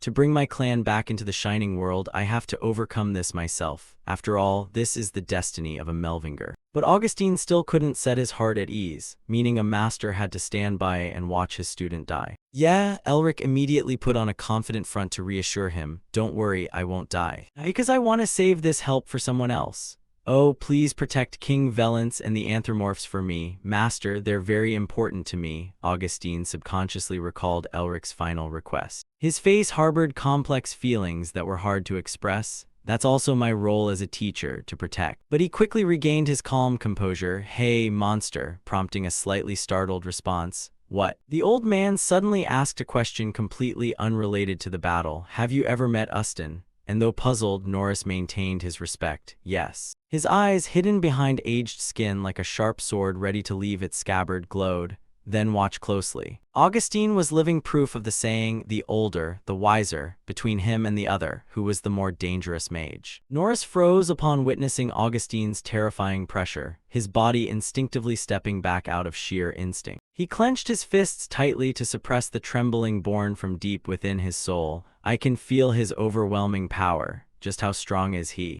Augustine suddenly lifted one leg high, followed by a thunderous crash like lightning in a clear sky, slamming his heel into the ground with terrifying weight that blew everything away. The night is rising. A massive surge of energy erupted, kicking up dust like a century storm. If the ice general controlled the dark by hiding the sun with frost, this thing sucked away all light in the world. Right at the eye of the storm stood the aged figure of the strongest in the magic tower. A blinding black and white darkness, something terrifying that absorbed not only death but even one's very presence. The pack of werewolf soldiers couldn't stand the eerie sound. Everyone frantically covered their ears, clutched their heads, and curled up on the ground to avoid disaster. Nora stood dazed amidst that blinding light, feeling a power that felt like facing a disaster. No one could have guessed such strength belonged to a human. Suddenly, the sound of shattering glass echoed through the space, and the brilliant orange of the evening tide appeared in his stunned eyes. The other monsters were equally astonished, stammering out a sentence. What just happened?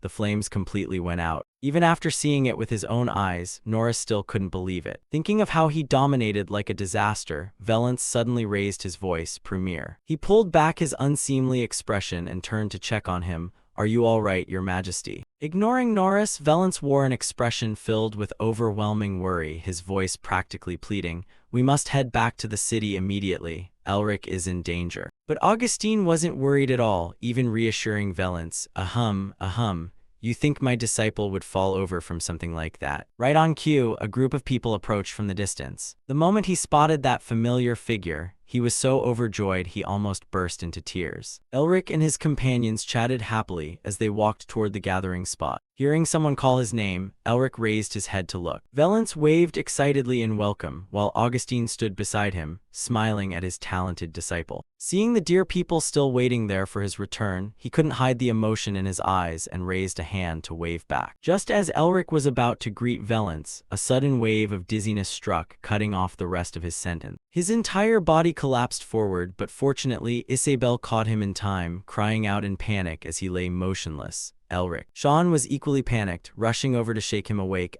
Before realizing Elric was sleeping soundly with no signs of danger, causing the words to get stuck in his throat.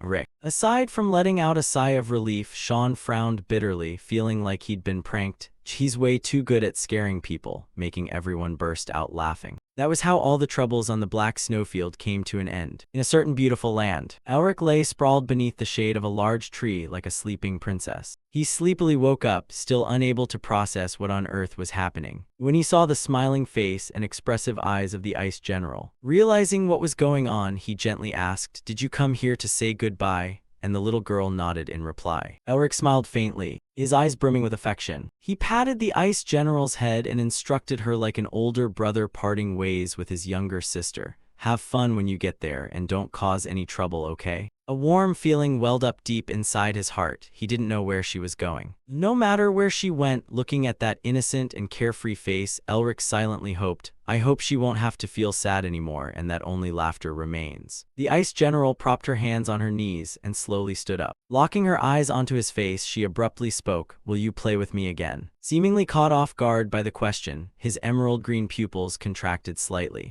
After a moment of astonishment, Elric replied in a firm tone, of course. Satisfied with the answer she wanted, the ice general smiled so broadly her eyes curved into crescents as a gentle breeze blew past, carrying flower petals that fluttered her hair. Those petals drifted aimlessly through the midair, embracing all of nature's favor. Then a few petals managed to weave their way into a certain room. They gently landed on Elric's sleeping face, successfully waking him up from his dream and pulling him back to reality. He bolted upright with a fluttering heart. I've been outside for too long, just as a familiar voice rang out, you're awake. Suspiciously, he looked toward the source of the sound, and saw Valence already seated comfortably in a chair. How long have you been sitting there? Valence honestly recounted, Camellia said you'd wake up soon, so I just got here, prompting Elric to nod and gently reply, ah, I see. Without another word, Valence suddenly pulled out a book. Receiving it with a bewildered look, Elric asked, what's this? I got the research materials a long time ago. Valence lowered his voice to reveal the origin of the notebook. This is the diary left behind by the Tiger King Yul. The more he spoke, the more confused Elric became.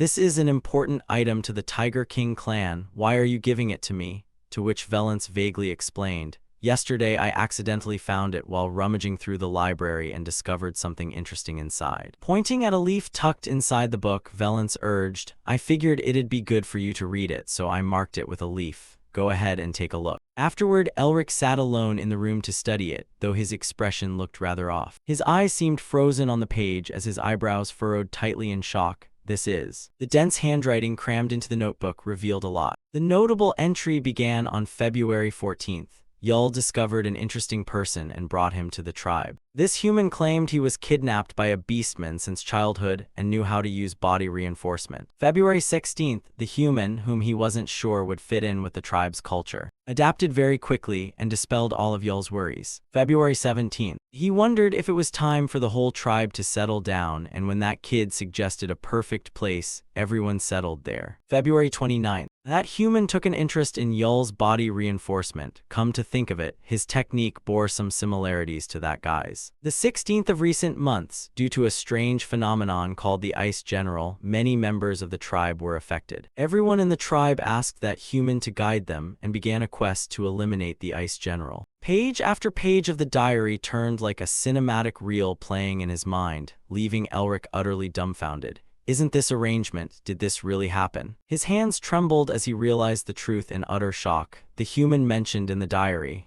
Is that me? The more he read, the closer he got to madness. Subsequent events involving the Ice General matched the arrangements down to the letter. But the strange part was yet to come. Elric's hand stopped as it flipped to the next page. That strange man had left. Yul viewed him like a younger brother. He disappeared just as suddenly as he was found. The young man's name was Elric Melvinger, and he claimed to be the heir of the Melvinger family. With an incredulous gaze, Elric looked down at the emblem hanging around his neck. One bizarre and confusing thing after another, he couldn't help blurting out, what the hell is an arrangement? Come to think of it, it felt way too real to just be some world inside my mind. Digging a little deeper, a question popped up. Still, if that's reality, that means magic allowing humans to travel back to the past exists? There's no way a divine power like that could actually exist. Elric recalled the time before when he knew nothing about it at all, and since Otto had told him to seek him out at his private residence so he could uncover everything, he knew what he had to do and that he had to return to the Empire as quickly as possible. Right at that moment, Sean burst frantically through the door from outside and called out, Elric. He let out a sigh of relief upon seeing that he was still safe, saying, thank goodness, I was worried you wouldn't wake up. Knowing the other's personality all too well, Elric smiled and probed, I doubt you rushed all the way here just because I woke up. What's wrong? Sean's expression suddenly turned grave as he slowly forced out each word. About that. He brought grim news announcing that a war had broken out in the Empire, leaving Elric struck as if by lightning and frozen in shock for a long moment. Sean announced the shocking news in a serious tone. Civil war has broken out in the Empire, causing Elric to refuse to believe his ears and ask for clarification. What? Why are you suddenly talking nonsense? Offering a hint, Sean mentioned Count Winds, prompting Elric to immediately envision the cause of the problem as he asked, did the Red Lion family start a rebellion? Count Winds was a figure whose identity everyone undoubtedly knew. The Red Lion family being one of the 8 vassal houses backing the Empire, and the governor of the military colonies established to defend the borders, with troops under his command renowned as an elite force. Elric understood the gravity of the issue, realizing that if a place like that were to rebel, it couldn't be taken lightly. Sean relayed another rumor, saying, word is that by the end of today, Count Winds will be declared an enemy of the Empire. Even though things seemed as clear as day, he felt something was off, sensing a heavy air of suspicion. After a brief moment of reflection, Elric raised a question. Isn't it strange for a family known for its loyalty to suddenly rebel? Pausing for a beat, Sean stated the reason he considered logical. They say he colluded with demons. Hearing this, Elric whipped around to demand confirmation, demons, and received a dead serious reply. That's right, and what's even stranger is that this entire affair is being led by the Crown Prince. Elric's eyes turned sharp as the corners of his mouth curled into a perfect arc of a sarcastic smirk, thinking, the Crown Prince who's supposed to be hunting down Gregory is leading this? This is beyond rotten, you could say it stinks to high heaven. Pressed for time, he strode forward while urging Sean, hurry up, we need to return to the Empire right now. Every rain must stop and every feast must end, as Valence reluctantly grabbed Elric's hand, unwilling to let go and asking, are you leaving already? The regret in his heart welled up and pooled in the corners of his eyes, ready to drop to the ground at the slightest blink, nodding that compared to everything he had done for them, they hadn't yet done anything in return. Elric tactfully crouched down to meet him at eye level and asked, do you think you still owe me? Gripping Valence's hand tightly, he made a demand, then become a great king. Looking straight into his eyes with a smile, he made a promise. I'll patiently wait, so make sure to reward me handsomely. Hearing this, the boy immediately broke into a joyful smile as all his previous sorrow vanished. The others also chuckled affectionately at the sight, after which Valence nodded and clearly declared, I understand, I'll do it and I'll always be by your side, is that enough? Wanting nothing more than that, Elric laughed and encouraged him, that's a wise decision. Suddenly, a familiar voice echoed, are they leaving already? The flower deities of the fairy race had arrived just in time for the farewell, their eyes all brimming with tears. Are you leaving already? Stay and play with us a little longer. They hugged Elric tightly and cried miserably as Dapper tried to coax him, why are you leaving so soon? Though since he had pressing matters to handle, it couldn't be helped as he laughed, ha ha, I'd love to stay too. But right at that moment, another person arrived to say goodbye, shouting, step back everyone, maintain some dignity. Elric was delighted to see that face and greeted her, Camellia, you're here, expressing his plans with a smile to avoid any misunderstanding. I was actually planning to stop by the temple before leaving. With her usual sassy demeanor, she replied, you must be in a huge rush, I wouldn't dare get in your way. But she quickly dropped the banter, her sharp gaze locking onto Elric. Perhaps out of genuine kindness for a good friend, Camellia softly reminded him, the path you're about to walk won't be easy. Unbothered by the difficulties, he wore a confident expression as he replied, isn't an easy path way too boring anyway? That arrogance brought a sense of fulfillment as she smiled gently down at him. The group boarded the carriage and departed amidst a wave of longing and emotion, Elric having headed north by orders only to reap far more than expected. He poked his head out the window to wave goodbye to everyone, a stream of thoughts running endlessly through his mind about restoring his family's honor and turning the ruler of the Black Snowy Plains into an ally. Is there any force left that can match this power? All of it was the legacy left behind by his grandfather and ancestors. Cherishing and expanding that legacy was the responsibility of a family head like Elric. At a gloomy shrine somewhere, a swarm of demons collapsed and begged for mercy. Lord Owen, please have mercy. But there was no such easy way out as he ignored the grunts and continued reading his letter. return immediately upon receiving this order and destroy the sealed letter. The moment he finished speaking, giant mouths filled with razor-sharp teeth suddenly materialized in midair. They frantically lunged to tear the demons apart as blood splattered everywhere and miserable screams echoed throughout the place. "Please spare me, my lord." Owen remained as indifferent as ever to the bloody carnage, adding, "and leave no trace behind." As he burned the letter and read the final lines to erase all evidence and regroup at the main base, thinking, so the grand mission is finally about to begin. Remembering his humiliating defeat with deep bitterness, he cursed, "If it weren't for that damn Melvinger meddling, we could have offered the northern winds and the winter blizzard to Lord Azazel." Owen lifted his foot high while muttering to himself that even though they had to make a temporary retreat, he brought it down hard against the floor, shaking the entire space with his overwhelming pressure, thinking, "The next time we meet." His glowing red pupils radiated pure murderous intent, his dark eye sockets looking as though they had swallowed all the cruelty in the world as Owen swore an oath to himself.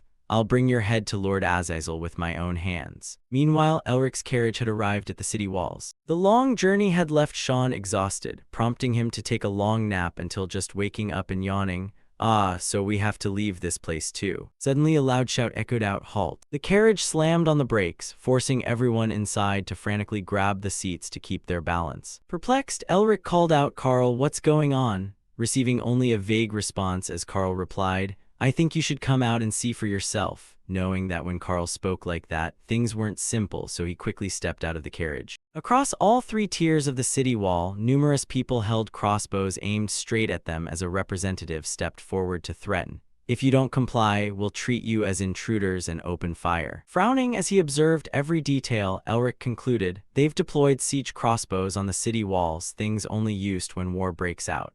Is this because of the Red Lion family's rebellion?" While the people up top urged them as they kept silent, "State your identity and the number of people traveling with you." Feeling a bit annoyed, Sean snapped his fingers and announced, "We are the caravan that passed through here 2 months ago from the Nerster family." The floral emblem representing the family instantly lit up. Using it as proof of his identity, he demanded, "Open the gates." A man who appeared to be the commander of the post stared wide-eyed at the crest in sheer disbelief. "Nerster, did they really make it back? We thought everyone was dead since there'd been no contact for 2 months, causing Sean to grow impatient and urge, "Just open the gates for heaven's sake," prompting the man to finally snap out of it and order his subordinates, "Open them at once." The gates quickly swung open and the carriage slowly rolled inside, bringing them to a room filled with books. The man from earlier formally introduced himself with respect, "I am Vanel," bowing slightly to show sincerity, though since he knew it wasn't intentional, Sean brushed it off, "It's fine," placing a hand over his chest to show respect for Vanel. He added, "Seeing you guys so resolutely guard the Empire's borders makes me proud as a citizen." Vanel laughed heartily, honored by his words as he said, "Ha ha, to be recognized by the third young master of the Nerster family. This is the first time in 30 years here that I've felt this move." Yet his expression immediately shifted as he placed a hand on his chin and thought, "Still, it's very strange today. Why do high-ranking guests keep showing up in such a remote place?" Curious, Sean asked, "Aside from us, who else has come?" Vanel smiled and gave a firm reply, "Yes," cheerfully revealing the guest's identity. "The fourth prince is here right now. Would you like to meet him?" Hearing that name, the two of them instantly turned to look at each other, their eyes filled with shock and questions. Sean whispered to Elric in discussion, "There's no doubt about it, he's definitely waiting for us, right?" Forcing him to rack his brain, Elric thought, why would a high-profile figure like the fourth prince personally visit a border outpost at such a crucial time? At the same time, Cromwell leisurely tapped his fingers against the armrest, making the only sound in the silent room, his appearance remaining a mysterious and unpredictable variable to Elric as he wondered,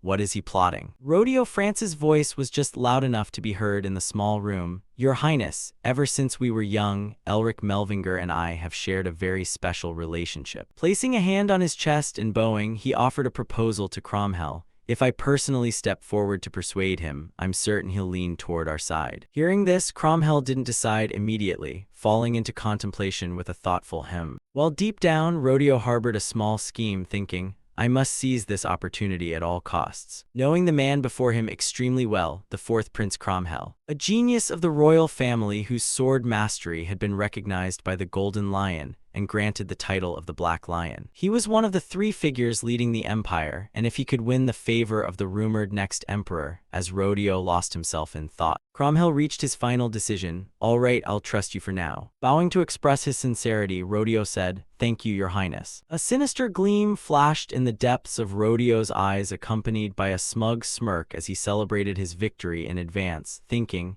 "I'm going to become the next head of the France family." Inside the luxurious VIP guest room, Sean's tone held a hint of surprise as he learned his friend's plan. "Are you really going to go meet him? You usually hate getting tangled up with royalty." Elric declared firmly, "I've decided not to care anymore," causing Sean's jaw to drop in shock as he blurted out, "What?" Finding it impossible to trust without doubt, he accused, "You bastard, what are you plotting this time?" Putting on an innocent look while every word carried the ambition of a lifetime, Elric replied, "Plotting? Not at all. I just realized I can't keep sitting around doing nothing. I'm going to restore my family." The more he spoke, the more confused Sean became, with question marks filling his head as he asked, relying on the 4th prince to bounce back. Elric hadn't finalized everything since he needed a few more factors, saying, "I'll decide on that after I meet him." Sighing wearily at his recklessly daring friend, Sean muttered, "So you're basically planning to jump right into the middle of the battlefield, huh?" He didn't reply, only offering a calculated smile, thinking, just like Sean said, "If I want to revive my family, the fastest way is to achieve massive merit in war or become a kingmaker." Knowing the current situation well, Elric began plotting toward his goal, thinking, "Since I've cut ties with the crown prince, the 4th prince might just prove to be a valuable chess piece." The door suddenly opened, and Herman stepped inside in combat gear, asking, "Were you looking for me?" As Elric cheerfully greeted him, "You're here," thrilled to see him. "I've been waiting." Sean politely stood up and yielded his seat to Herman to give the 2 of them space to talk. Having just laid eyes on him, Herman eagerly wanted a spar, saying, "I was hoping you'd come so we could continue sword training, but judging by the look of things, that's probably not why you're here." Laughing at the remark, Elric pointed at the chair opposite him and gestured, "Ha ha, let's talk about that another time. Please take a seat." Curious, Herman cut straight to the point, "So why did you want to see me?" And Elric made no effort to hide his objective. "I wanted to ask you something." Getting right to the most crucial matter, he asked, "What kind of person is the Black Lion?" Causing Herman to carefully weigh his words. The Black Lion."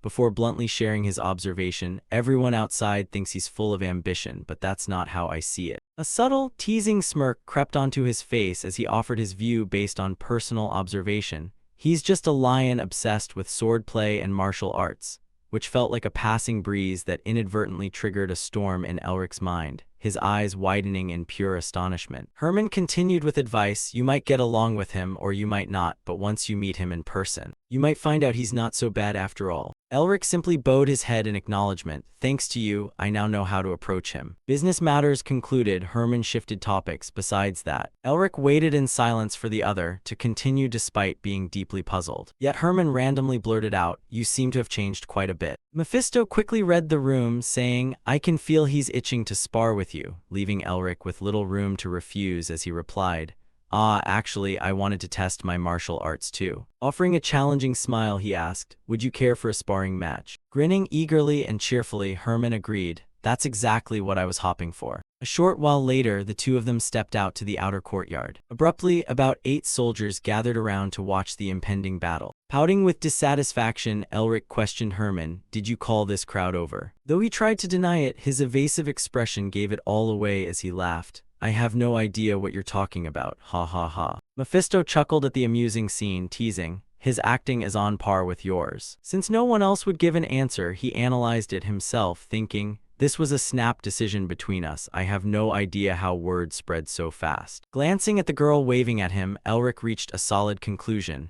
It must be Isabelle. Mephisto had to admit she was no ordinary person, praising her political instincts and strategic mind as Elric wholeheartedly agreed with a hint of admiration, thinking, "She really is different. She's already proven her competence in front of the border defense forces." Her gaze locked onto him as Elric guessed their intentions and decided to boost his own value before meeting the 4th prince. Assuming a combat stance, he muttered to himself, "Since both you and your daughter are trying to give me wings, I'll fly as high as I can in return." Herman drew his sword from its sheath and kindly offered a warning, "Don't expect me to hold back, you'd better focus." Both of them took their positions, ready for the duel, their eyes closely watching each other to spot any openings. Without a single battle cry, the two charged straight at each other almost simultaneously. The fight grew intense from the very start, Elric's hands turning into sharp weapons that blocked every single strike from Herman. Every punch and sword swing whipped up a violent gale, blowing away dirt and rocks like a raging storm amidst thunderous skis and forcing the watching soldiers to shield their faces. They were stunned to see them fighting hand to hand, without using mana or auras. Opening their eyes wide to keep watching the one-of-a-kind match, they muttered in disbelief. The head of a prestigious wizard family is fighting the Blue Lion to a standstill barehanded. That's absurd. If wizards are this strong, what are we supposed to do? In the blink of an eye, the wind howled like wailing demons from the abyss as the hand-to-hand duel continued,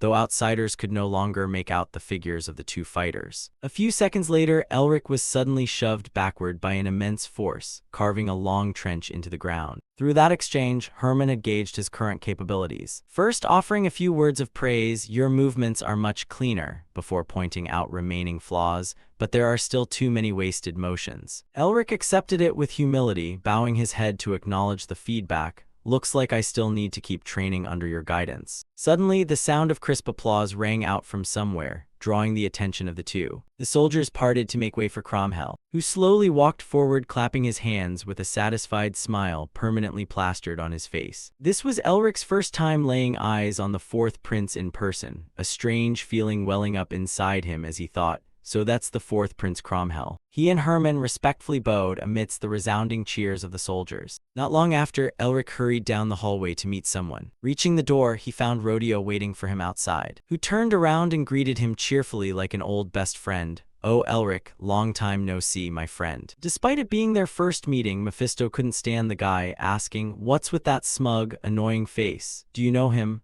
To which Elric replied with a frown and a whisper, "Yeah, he's the official heir of the France family." Hearing that surname, he grew suspicious. France, that notorious squabbling family, and Elric gave a firm nod. "That's right," causing Mephisto to burst out laughing as if hearing a joke. "So he's the traitor." Blissfully unaware of the undercurrents of political plotting, Rodeo casually walked up and struck up a conversation. "Why so quiet, my friend?" Assuming an air of knowing it all, he rambled on in a one-sided, boastful monologue like a terrible stand-up routine.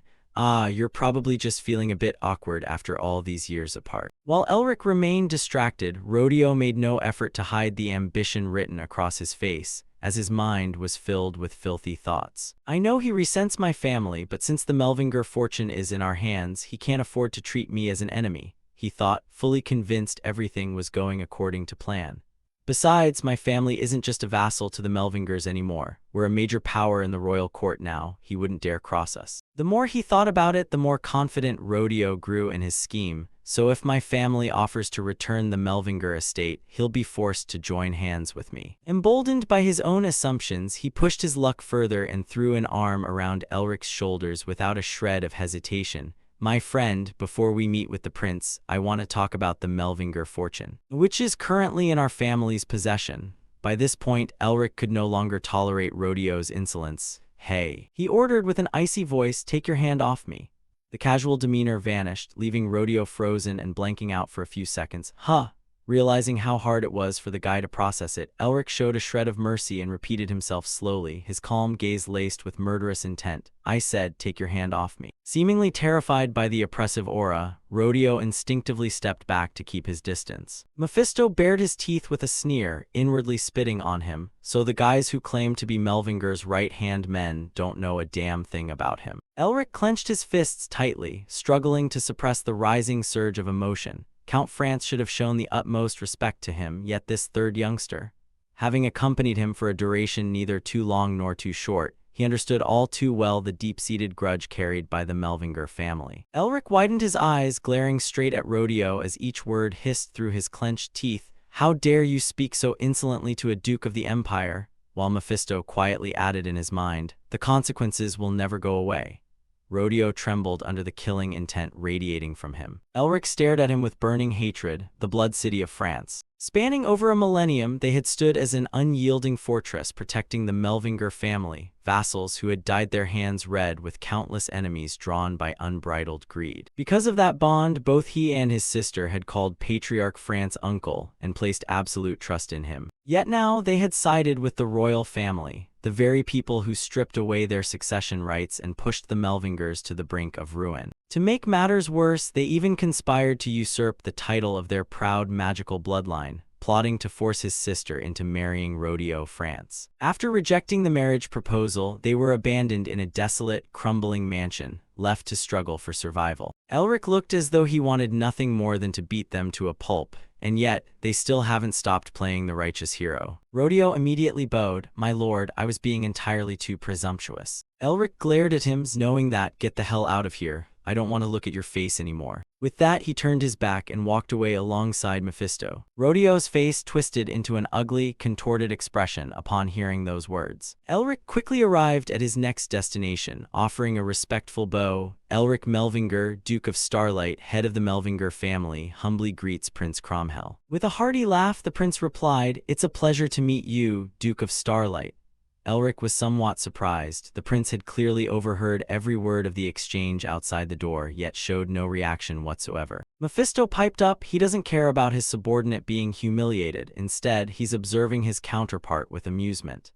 Elric agreed inwardly. He probably already understands Rodeo France's true nature and expects nothing from him. Most likely, he just wanted to see how I'd handle it. Cromhell abruptly asked, "You used body reinforcement during your fight with Master Lamb earlier, didn't you?" Elric's face flickered with a hint of shock. Body reinforcement, he noticed. Cromhell walked over to him with a serious expression. Expecting tension, he instead patted Elric on the shoulder. "I know the Magic Tower classifies that magic as a forbidden art, so don't worry, no one else knows about this." He rested a hand on his chin with a meaningful smile. "Now then, tell me your impressions of the Melvinger family's former territory." Faced with the question, Elric looked somewhat blankly. "Pardon." Mephisto burst out laughing. Unable to hold back his amusement, he remarked, "Looks like you let your guard down. He's exceptionally good at seizing the initiative in negotiations." Elric carefully analyzed the situation. "I thought the conversation would progress slowly, but I never expected him to jump straight to the point. If I'm careless, I'll completely lose control of this negotiation." He clenched his fists tightly. A resolute look flashed in his eyes. "Pardon me, but what do you mean by that?" Cromhell answered casually, "I'm used to being straightforward. I'm not good at beating around the bush.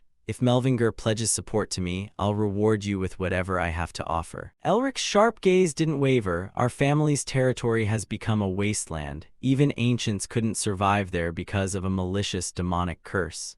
What else do you have left to offer?" An aide whispered into Cromhell's ear. Apparently receiving unfavorable information, the prince furrowed his brows in mild displeasure. He waved a hand dismissively. "It seems I was mistaken. My apologies." Shifting to a new condition, he offered, "A territory comparable to the old Melvinger domain, for instance. I'll grant you the borderlands belonging to the Red Lion family." Elric couldn't help doubting his ears. The Red Lion family's territory was worth a fortune. Was he really willing to give it away just like that? The prince even claimed he'd face the backlash from allied nobles on his own, something no one would dare do without true resolve. Even so, Elric bowed his head. "Forgive me, but I am merely a subject of the Empire. I only take orders from His Majesty." He had resolved from the start not to negotiate. He only wanted to test his own worth and figure out what kind of man Cromhell was. Still not giving up, Cromhell continued, "Even so, my offer still stands. Think about it carefully. If you need more, I'm willing to offer even greater perks." Feeling a bit fatigued, Elric realized the man wouldn't give up easily. An idea to derail the negotiation popped into his mind. "In that case, may I make a single request?" Elsewhere, Rodeo's anger refused to subside as he slammed his fist against the wall. "Elric Melvinger, how dare you? Do you think you can humiliate me just with that noble title of yours? I swear I'll repay this humiliation 1,000-fold." Cromhell's aide walked up to him. "My lord, Rodeo France. His Highness is looking for you." He quickly arrived before Cromhell. "Your Highness, did you summon me?" Ignoring the greeting, the prince pointed right at him. "Here, I've called France Rodeo over. Tell me, what was your request?" Hearing that, Rodeo wore a sneering smile. "Elric, that bastard. Looks like his negotiation failed, so he's trying to use me as a middleman. How foolish. Does he really think that'll smooth things over between us? Plotting his revenge, he thought, fine, just state your demand. I'll pay back that humiliation twice over. Elric pointed at Rodio's arm, cut off Rodeo France's right arm. Cromwell looked surprised by the proposal. Rodeo gasped, what the hell did that bastard just say? Cromwell replied, the France family is standing by my side, you know that. Elric shrugged, how unfortunate. Hearing that, the prince sank into deep thought. Standing nearby, Rodeo scoffed triumphantly. Do you really think His Highness would throw away our family just for someone like you? The France family has pledged loyalty to the fourth prince for years. Cromwell turned to him and asked, Rodeo France, are you my subject? Yes, your majesty, the France family and this humble servant swore allegiance to your highness long ago.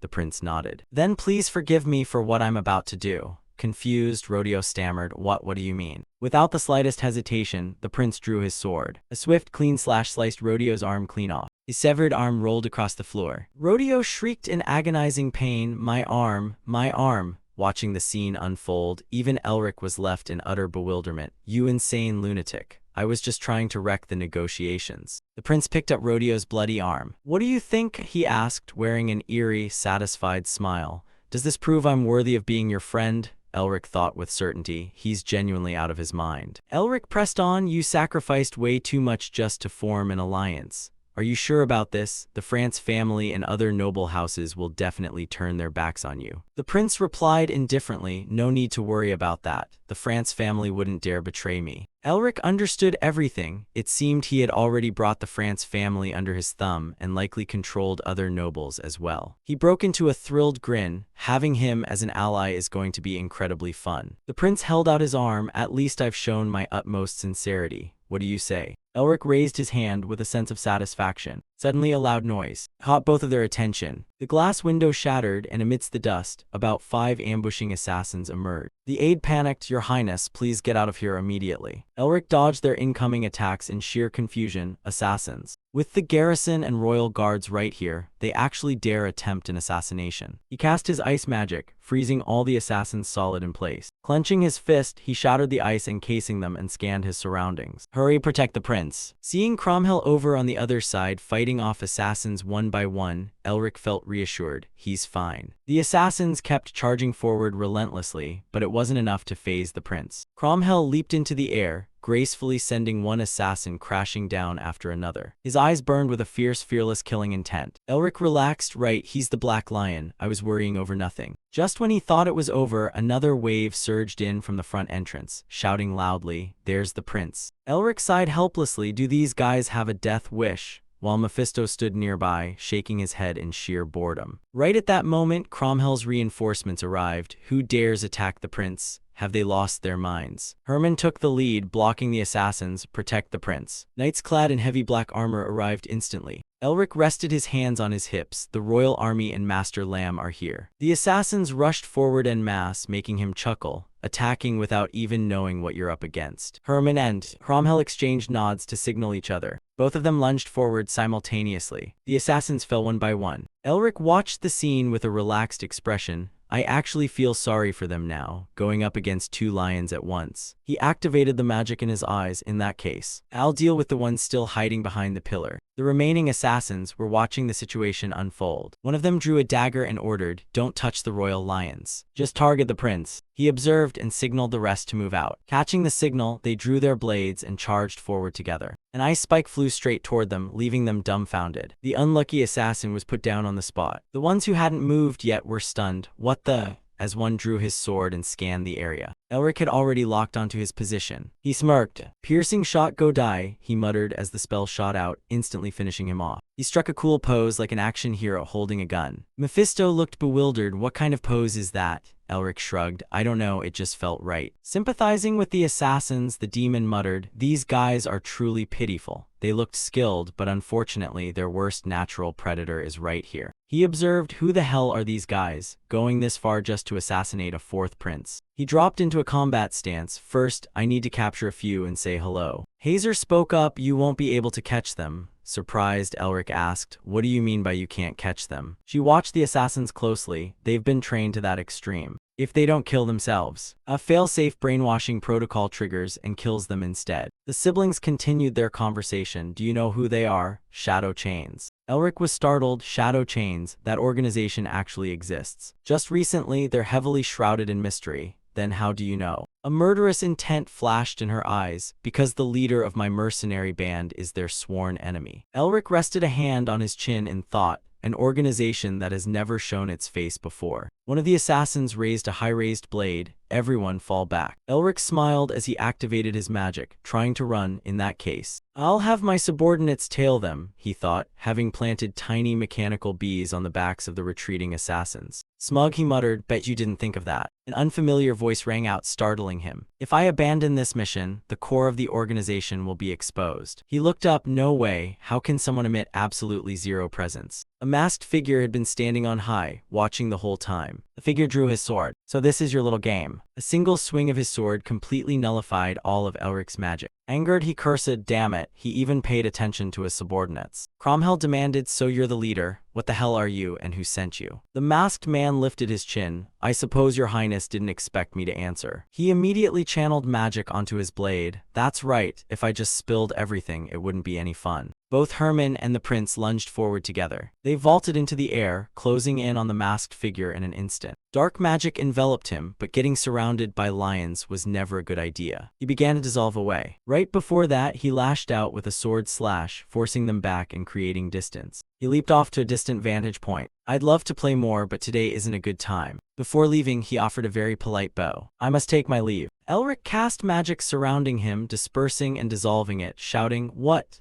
As ice and lightning magic enveloped him, raising his fist to charge forward, you can come here all you want, but you don't just get to leave whenever you please. Staring at the fierce, crimson eyes of the masked figure, Elric instantly assumed a combat stance and resolutely declared, anyone who dares to randomly trespass in this place. Flashing a proud smile, he gathered a dazzling surge of power around his fist and emphasized once more, don't even think about escaping so easily. Channeling all his might with a face burning with fierce determination, he activated body enhancement and shot forward like lightning, unleashing a flurry of claw strikes at the masked figure. Heavenly Tiger Slash. However, the masked figure teleported just in time, instantly dodging the strike and calmly saying, I honestly thought you were just a wizard. Elric's ferocious attack slammed straight into the wall behind, instantly piercing right through it. That terrifying destructive power left the masked figure feeling genuinely shocked, thinking, just brushing past it was that dangerous. Elric followed up with a binding spell as dense, intertwining chains shot toward the masked figure, appearing from all directions to form an inescapable cage. Nevertheless, the masked figure effortlessly swatted the chains away and muttered in annoyance,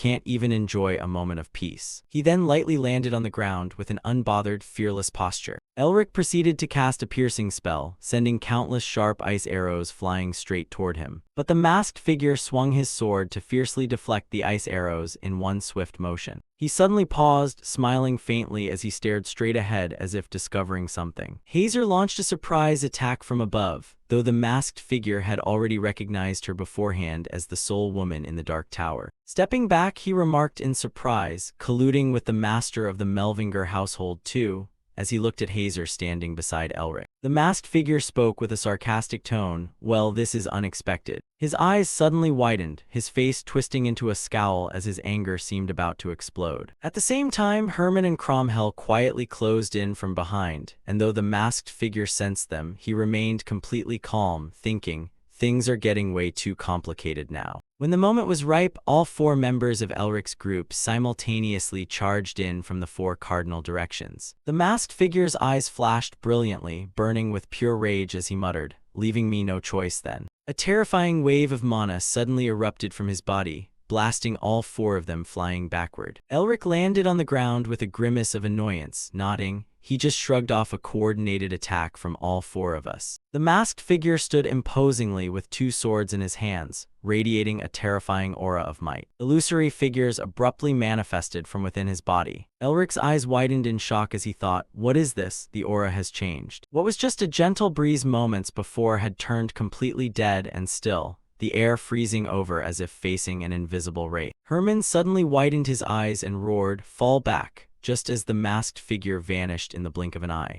leaving behind only a thin, flickering wisp of smoke. Cromwell gritted his teeth in utter astonishment, while Hazer rounded her eyes, completely paralyzed by shock and awe. Even Elric couldn't help shuddering at the phenomenon unfolding right before his eyes. Concentrating all his mana, he darted his eyes around and demanded, where did he go? Yet despite that, he couldn't detect a single trace of the enemy, not even through divine perception. Suddenly, the phantom's eerie voice echoed right by his ear. How can you be so foolish? Right at that second, the masked figure materialized and slashed across his shoulder, instantly teleporting away to the side and offering praise. You dodged it, not bad. As soon as he finished speaking, his form gradually faded into nothingness once more. Elric furrowed his brow in tense deliberation, thinking, I only dodged that using sheer intuition. The masked figure's relentless slashing attacks left him deeply unsettled, thinking, damn it, how am I supposed to fight when I don't even know his position? Nevertheless, he kept dodging every single strike thanks to his agile footwork. The phantom abruptly reappeared and uttered a savage remark. It looks like you've been reading every single one of my movements. His voice rang out like a terrifying threat. Are you the reason this assassination got ruined? Sudden slashes swept across a guard's body, sending blood splattering everywhere, leaving Elric's eyes wide with horror and shock. Mysterious hands suddenly shot up from the ground, causing the rest of the guards to panic in bewilderment as someone shouted, Karen, what just happened? In an instant, identical slashes simultaneously cut down all the guards in the royal palace, some even getting decapitated clean off their shoulders. Rallying with a fierce and unyielding resolve, the remaining guards formed a protective ring around Cromwell, shouting, Protect the prince. A guard hollered out instructions, form a perimeter, tighten the circle. But in mere moments, countless guards had already been struck down. Gritting his teeth in fury, Elric thought, we need to figure out a way to deal with him. We have to gather intel on him. Turning to Hazer despite knowing her face was utterly helpless, he asked, Sister, do you know anything else about him? Caught in a situation where his hands were tied, Elric could only watch helplessly as guard after guard was brutally attacked, thinking, how on earth are we supposed to find a phantom that the naked eye can't even see? Mephisto suddenly materialized and said in a grave tone, he's not an easy opponent, even I can't see him. Elric's eyes rounded as if a sudden realization hit him, muttering, wait, a phantom. Mephisto asked out of curiosity, what is it? As Elric shrewdly grasped the core point, that's it. Placing a hand over his chest, he reasoned to himself, no matter how much he acts like a phantom, instantly, freezing mists began pouring from his body, shrouding the entire space. He's still not a real ghost like Mephisto. If the masked figure still has a physical body, he's bound to leave footprints. Footprints of the masked figure instantly pressed into the snow, causing the guards to shout in unison, those footprints, we see them, he's right there. The masked figure instantly appeared and launched a barrage of attacks that knocked the guards flying into the air, yelling, so you used this trick to track my direction. He then rushed straight toward Cromwell, shouting, even so, the outcome isn't going to change. Charging forward smugly with his sword drawn and ready to strike, Elric launched a wave of inner force from afar, sending a dense wall of ice fragments hurtling straight toward the masked figure. His vision was instantly blocked by Elric's technique. Landing on the ground, the masked figure snapped angrily, it's you again. Glaring with a deadly, intense glare as his fury reached its peak, he muttered,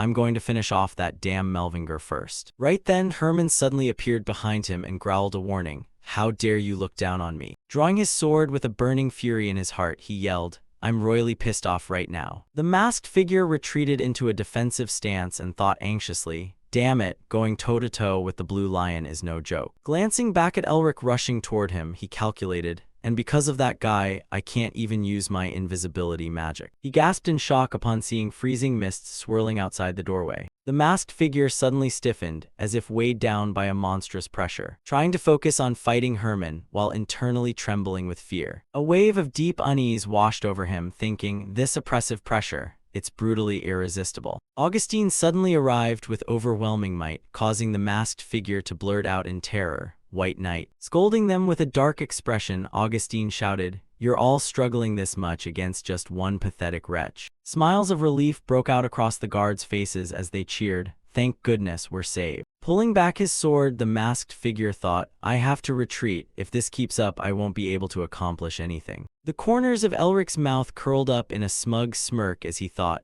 no matter how strong he is, he wouldn't dare act recklessly in front of my master. Placing a hand over his chest, the masked figure softly spoke up. It's been a while. Bowing slightly, he called out, Master. Elric's eyes rounded in utter disbelief, his jaw dropping as he echoed, Master. Knowing that greeting was meant for him, Augustine flatly refused to acknowledge it, shouting, Who on earth are you calling Master? Though the phantom didn't hesitate in the slightest at the harsh dismissal, casually retorting, You've always looked at this disciple as your student, don't tell me you honestly didn't think of it that way. Frowning with open disgust, the old man barked out an order, What does that have to do with me? Stop bothering me and get lost. Yet the other kept his teasing attitude, nonchalantly mocking his master. The person who was so desperate to find a student to pass down his martial arts to has finally found one now. Congratulations. When the third sentence rolled by and the other still wouldn't shut up, Augustine felt like a boiling pot of spicy hot pot with his blood pressure hitting the roof as he roared. I said it's none of your damn business. If you didn't hear that clearly, do you need me to punch a brand new pair of ears into your head? Only then did the phantom stop his high-stakes game of poking the angry tiger, politely replying, No need for that, this disciple will take his leave now. Thrilled to see him vanish from his sight, the old man snapped, Hurry up and get lost, and don't ever let me see your face again. Before leaving, the phantom didn't forget to toss out a parting tease. When the time comes, I'll be sure to cordially greet you. Cromwell stood in the background, watching him slowly fade away. While Elric thoughtfully observed everyone's expressions, thinking, if Master has made up his mind, even a prince would find it hard to stop him. Lifting his gaze toward Augustine, he wondered with lingering curiosity, even the masked figure calls him Master. What on earth is their relationship? Shortly after, once the chaos had temporarily settled, a saddened Cromwell stepped forward to bid Elric farewell, saying, What a shame, I was hoping we could chat a bit longer. To which Elric felt a pang of reluctance, though due to pressing matters he could only promise, Next time we meet, I'm certain we'll have plenty to talk about. Elric's next words left Cromwell momentarily stunned.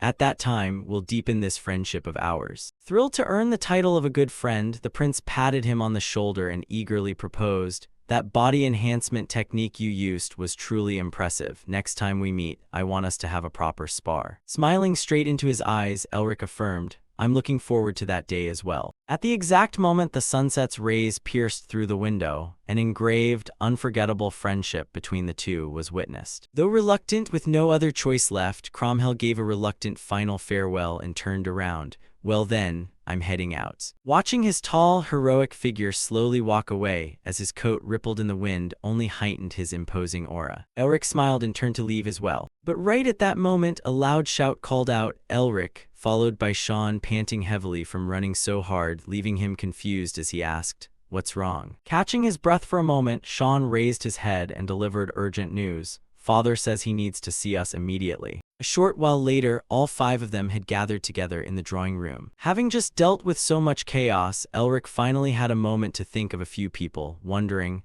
I wonder if they made it back safely. Memories flashed back to not long ago when the three members of the Vile household had to leave, thinking, I suppose it's time to part ways. And though Elric felt a twinge of disappointment, he knew how to weigh the pros and cons, concluding, it's a pity, but if the blue lion steps foot into the hexagonal array, trouble will follow, so parting ways here is for the best. Isabel showed no sadness at all, instead smiling gently as she instructed him, Elric, remember to take care of your health. Elric gazed at her tenderly and softly replied, You too, Isabel. Their eyes reflected only each other, while the onlookers standing nearby had the chance to eat a free serving of dog food. Shuddering at the memory of those guys' sly grins, Elric quickly waved his hand to dismiss the thought. Snapping back to reality and sighing despondently over not being able to see Isabel. Seizing the moment while waiting for the head of the Nerster family, Elric brought up the question he had been curious about all this time, asking Augustine, Master, may I ask about the relationship between you and that masked assassin? The old man seemed lost in thought until snapping back to attention upon hearing his voice, remaining silent for a long while as the others waited in suspense. Augustine ultimately laughed it off and dodged the question, You don't need to know about that. This answer fell short of Elric's expectations, causing him to tilt his head in doubt, though perhaps realizing he was being too dismissive, Augustine added, You'll get your answer in due time. The sun slowly dipped below the distant mountains, desperately clinging on to cast its lingering light so the carriage could make it back safely. Meanwhile, at a castle wrapped in a bizarre, eerie miasma, the phantom slowly walked down the hallway toward the grand room at the very end, pausing slightly as he rested his hand on the doorknob. The moment the door swung open, a mocking voice called out from behind the chair, "You were so full of confidence when you left." The man known as the Red Lion, Ander Wince, spun both himself and his chair around to deliver the finishing blow to his pride.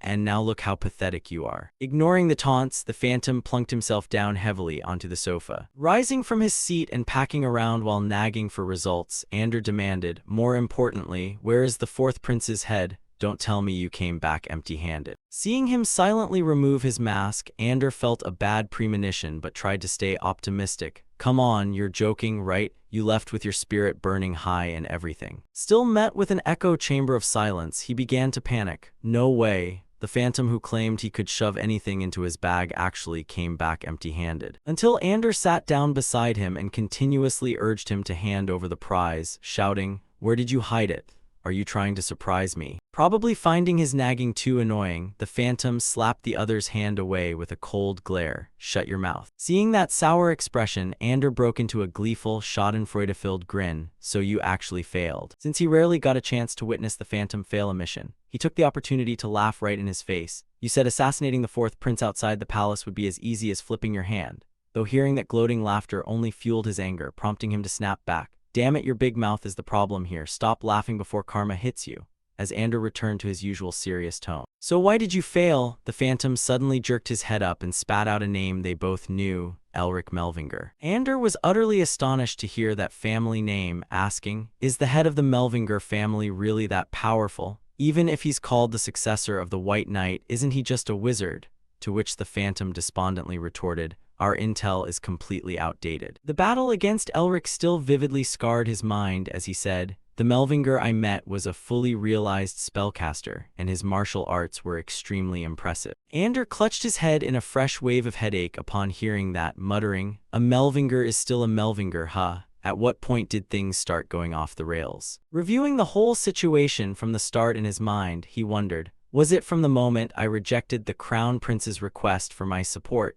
His timeline of thoughts flashing to the moment Ander received news of treasonous charges he didn't even remember committing. "No matter what, I've been branded as a rebel leader, and there's no way I can clear my name." Anger quickly morphed into pure hatred, forcing Ander to make a bold decision just to cling to survival. "So my plan was to kidnap the fourth prince to force a new deal with the crown prince or use him as a hostage to make the royal family pull back their troops, but this current situation..."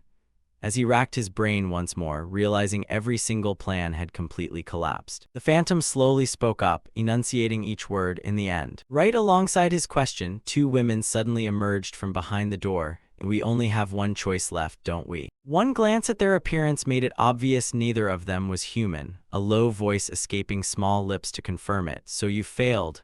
Will you give us your answer now, my lord?" Ander stood up the moment he saw them, a fleeting wave of lament washing over him as he thought, "Because of my decision, tens of thousands of loyal subordinates might end up losing their lives." The closer the two sisters drew, the more resolute he became, knowing it was no time to weigh pros and cons. Still bitter about being framed last time, Ander muttered, "The reason they pinned treason on us was under the accusation that I colluded with demons." Now wanting to make the most of a bad situation, he held out his hand toward the two demon women. "So I guess I have no choice but to give them what they want." Back at the Nerster estate, "We finally have time to meet as promised. I know you kids must be exhausted from the long journey, but the reason I called you here urgently is because of this." Saying that, he pulled out a scroll and handed it to Elric. Just skimming over the contents was enough to make Elric knit his brows tightly together, while Guy's face darkened with an intensely dangerous glint in his eyes as he read, "An imperial decree personally issued by the emperor." Slowly dropping the final hammer, he said, "The Melvinger family is ordered to march to war." Elric unrolled the scroll in his hands, reading the emperor's directive that disobedience was punishable by death. Mephisto read along intently by his side, while Elric carefully studied the contents, thinking to himself that to prevent abuse, high-ranking noble families were only permitted to use it very sparingly,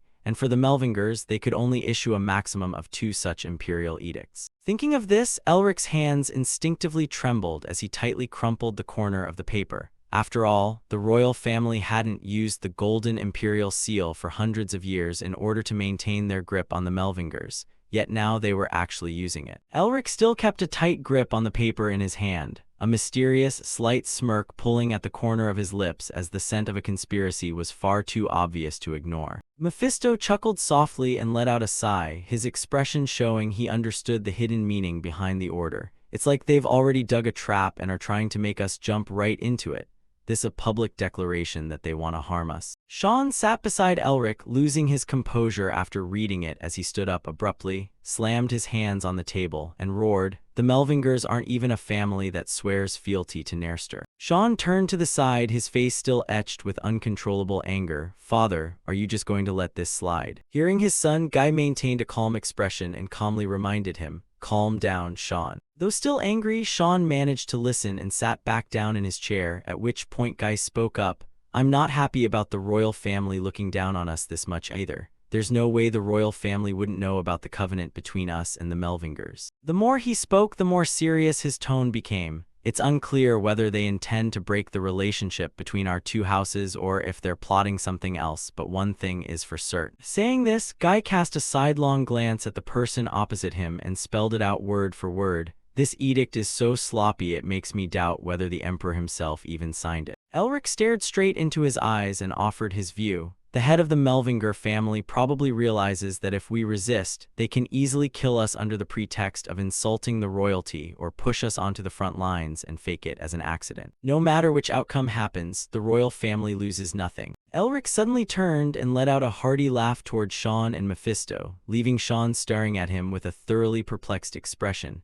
"How can you still laugh in a situation like this when you're about to walk right into a trap?" Elric reached up to ruffle his own hair, hiding his scheming thoughts. "We were planning to enlist anyway, and besides, why shouldn't I laugh?" His expression turned even more menacing as faint purple light and tiny electrical sparks danced around him. "I'm just looking for a way to bury that damn crown prince alive," leaving Sean utterly speechless. "Not that bastard again." Elric turned to Mephisto and said, "Since the crown prince is also hunting down Gregory, if we bundle them together, we can bury both of them at once." Crossing his arms with his usual smug expression, the old demon chuckled. "That's right, a stunt like that is so very you." Sean still hadn't figured out the entirety of his younger brother's plan, asking, "There's still a month before the draft summons, what are you planning to do?"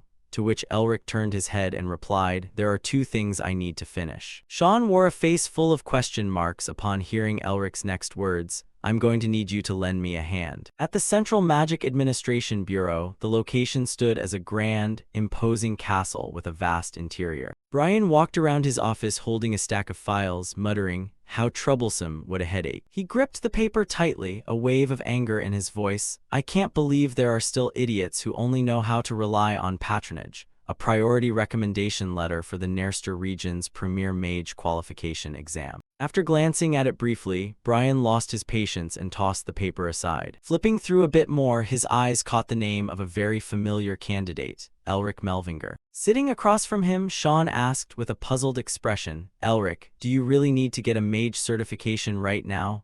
To which Elric replied to his older brother with a calm composure, "Having a mage certificate will allow me to take on a significant position in the war." Sean frowned, seemingly still not grasping the reasoning behind it. "Under the Duke of Chanseong's sponsorship, they would hand you a command position automatically. Why go through all this trouble?" Leaning back into his chair, Elric answered patiently, "Being appointed directly like that would definitely tie me down to things I don't want to do, plus I have another reason." Seeing his younger brother looking quite at ease with the decision, Sean relaxed his tension slightly, crossing his arms and leaning back. "You're not planning to tell me that reason, are you?" Prompting Elric to flash a bright smile in response. "Sorry, that's a family matter." A trace of lingering worry still shadowed his older brother's face regarding the hardships he was about to face.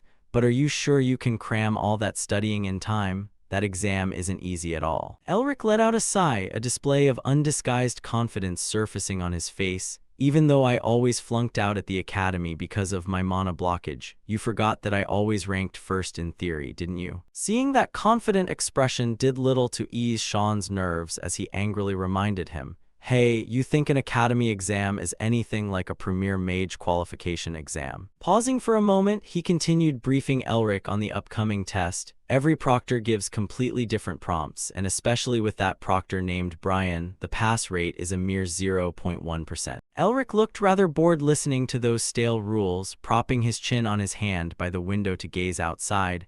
That just proves all the other examinees are useless. With that, he turned around and straightened the cuffs of his sleeves, his confidence unwavering. Besides, isn't the exam a full 8 hours long? To which a flustered Sean replied, "That's what people say." Receiving the answer, Elric rested both hands on his thighs as he prepared to stand up, reminding his older brother, "Get some rest." Then he stepped down from the carriage, keeping a smile on his face as he called back to his brother, "I'll be done in 30 minutes with a perfect score." In the center of the palace hall, Brian stood with a solemn expression, his tone measured as he introduced himself. "I am Brian, a 5th-tier proctor of the Central Magic Administration Bureau. You're the examinee Melvinger, correct?" Opposite him, Elric stood alongside Mephisto without a shred of fear or anxiety. "Yes. Can I start the exam right now?" Receiving his reply, Brian turned and led the two inside, speaking as he walked. "We will begin immediately after verifying your identity according to the regulations." Mephisto hovered right behind Elric, casting a wary glance at the man leading the way as he whispered in a voice only the two of them could hear, "So he's the guy your brother mentioned." Elric picked up his pace to match Brian's stride and shrugged, indicating he wasn't entirely sure either. In the spacious examination room, sunlight filtered through intricate patterns. Elric was assigned to sit at a wooden desk right in the middle of the room, while Brian slowly approached, holding a thick book as he laid out the exam rules. The first section covers elements, magical physics, necromancy, alchemy, ancient history, dark magic, and so on, a written test consisting of 600 questions in total. He placed a finely carved, gold-inlaid blue book onto the desk, his tone turning severe. "Note that using magic will be considered cheating." Elric acted as though he had already memorized every single rule, casting his gaze away and asking in a slightly mocking tone, "Do I even need to use magic?" Brian didn't reply, turning on his heel to walk away while secretly evaluating his attitude in his mind. "I know you haven't fully recovered from your illness and acted like a hero at Lassent, but such an arrogant attitude." It seemed Elric had successfully managed to tick him off as Brian clenched his teeth, trying hard not to show his irritation. "Even if you submitted your application through connections to restore a fallen family's honor, don't think I can't see right through it," he thought, turning around with a sharp gaze fixed on the examinee. "Begin." Hearing the command, Elric started working on the test papers, clear confidence written across his face. After answering a few questions, he began whistling softly while selecting his answers, prompting Brian, who stood motionless across from him, to critique his demeanor. Just as expected, he's merely putting on a front. His eyes never left Elric for even a single second, recalling that during proctoring duties, even Tasha Nerster, the only person to ever achieve a perfect score, had to ponder and hesitate for a long time before answering. However, the very next second slapped him ruthlessly across the face as Elric handed the completed test booklet back to him.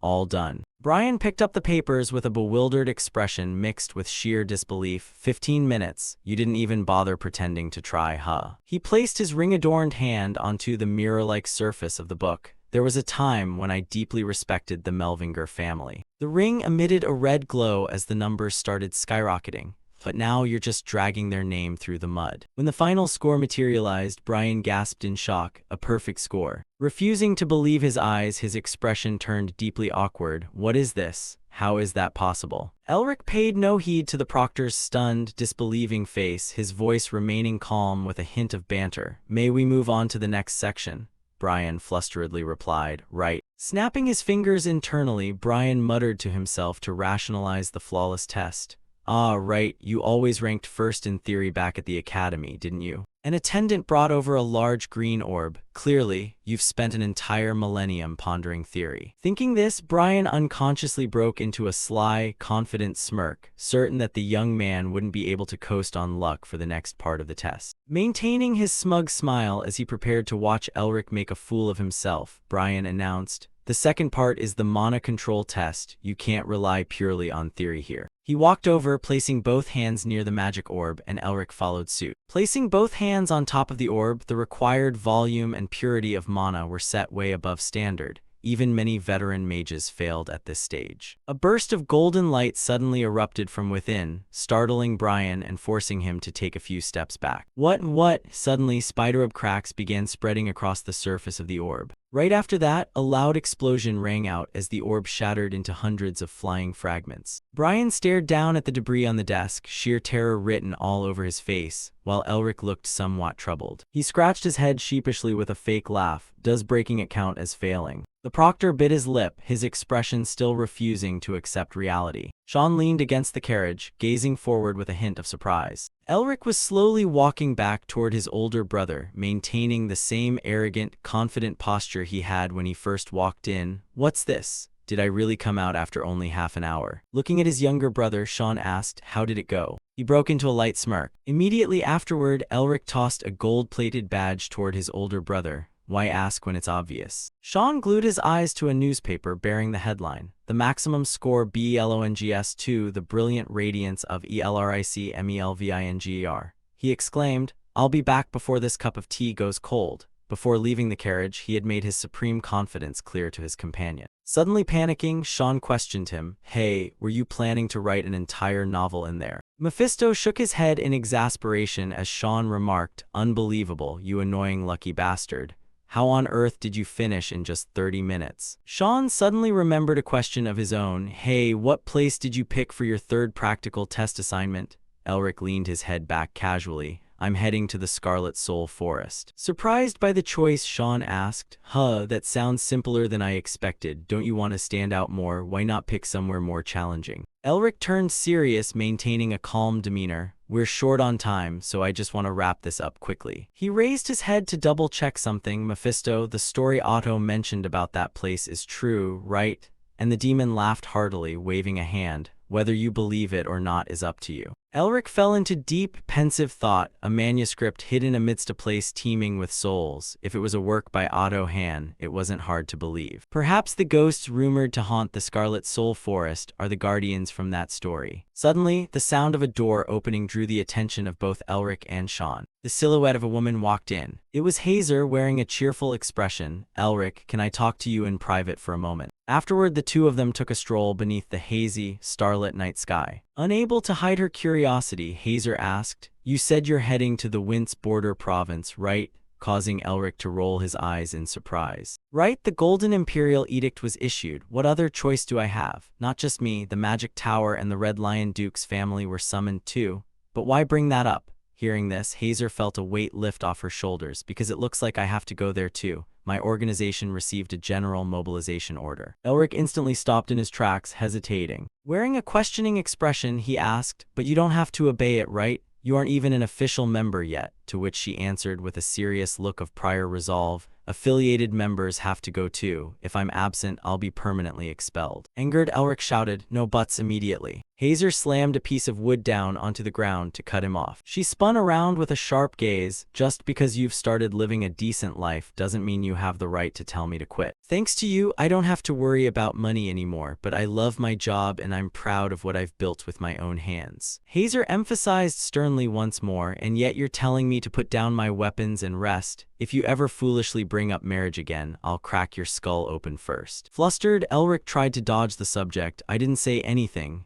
That's your life, why would I interfere? Mephisto chimed in with a judgmental tone. Your sister has way more backbone than you do, while Elric thought to himself, without that strong will, how could our family have survived this long? If she had magical talent, she would have been the head of the family instead of me. Hearing Hazer's decision, Elric bade her farewell. All right, stay safe. See you on the front lines, while she beamed brightly. Right, hope your plan succeeds. Proudly puffing out his chest, Elric declared, Up until now, you're the one who's been shielding our family, right? From now on, I'm the one carrying that burden, so don't you worry. Hazer gently ruffled her younger brother's hair with deep affection. Smiling brightly, she couldn't help praising him. Look at you, all grown up now. Elric accepted the head pat shyly with an awkward, bashful smile. A gloomy, terrifying dark forest under an overcast sky prompted a flock of migratory birds to flee elsewhere. Being chased by a grim reaper-wielding fiend, Sophia ran for her life with everything she had. Of all things to run into, it had to be a banshee reaper. One of her subordinates accidentally tripped over a tree root and hit the ground. Instantly, Sophia and the red-haired soldier turned back, but it was already too late. Elton, the demon, extended its ferocious weapon to eliminate anyone blocking its path. Blood sprayed brutally under the demon's watchful eyes. Sophia panicked, hesitating for a long moment. Sophia. Surrounding her was a fragile defense line held by two weak soldiers. Sensing things were going south, they cried out desperately, "What do we do?" Sophia gritted her teeth in helpless despair. Is this how it ends for us? Snowflakes and a chilly gust of wind suddenly materialized in the sky, surprising her. What is this? Sophia shifted her gaze to find the source of that strange power. It was Elric. He was casting a piercing shot to rescue her from the encirclement. Realizing the attack's damage output wasn't very high, Sophia panicked and reported, "Ice attacks are useless. Physical blows don't affect it either." Seeing the demons agonizingly wounded, she couldn't believe her eyes. Wait, what on earth is this thing? A demon extended its weapon to block the incoming piercing shot. The scythe blade quickly cracked under the overwhelming force of the ice spell. It sailed smoothly straight through the demon's head. As each demon was eradicated, a speck of black dust slowly drifted away into the afterlife. Sophia and the two soldiers stared in utter shock, as if unable to believe they had just been saved. The tattoos on Elric's arm shimmered with the bright blue glow of ice. He recalled his spell and sighed tiredly, finally caught one. Because of that human causing chaos among the ghosts, I can't even finish my mission. I needed to collect 10 spirit ghosts and I've only got 2. You looked at Elric with regret. I want to help, but you know I can't. Seizing the right moment, Mephisto smugly taunted, "Didn't this great king say so? Not interacting with him is better for your mental health." You scoffed and laughed at the weakness, just a dragon husk, and even as bait, the ghosts couldn't care less about you. Struck right where it hurt, Mephisto flared up in anger, refusing to look up.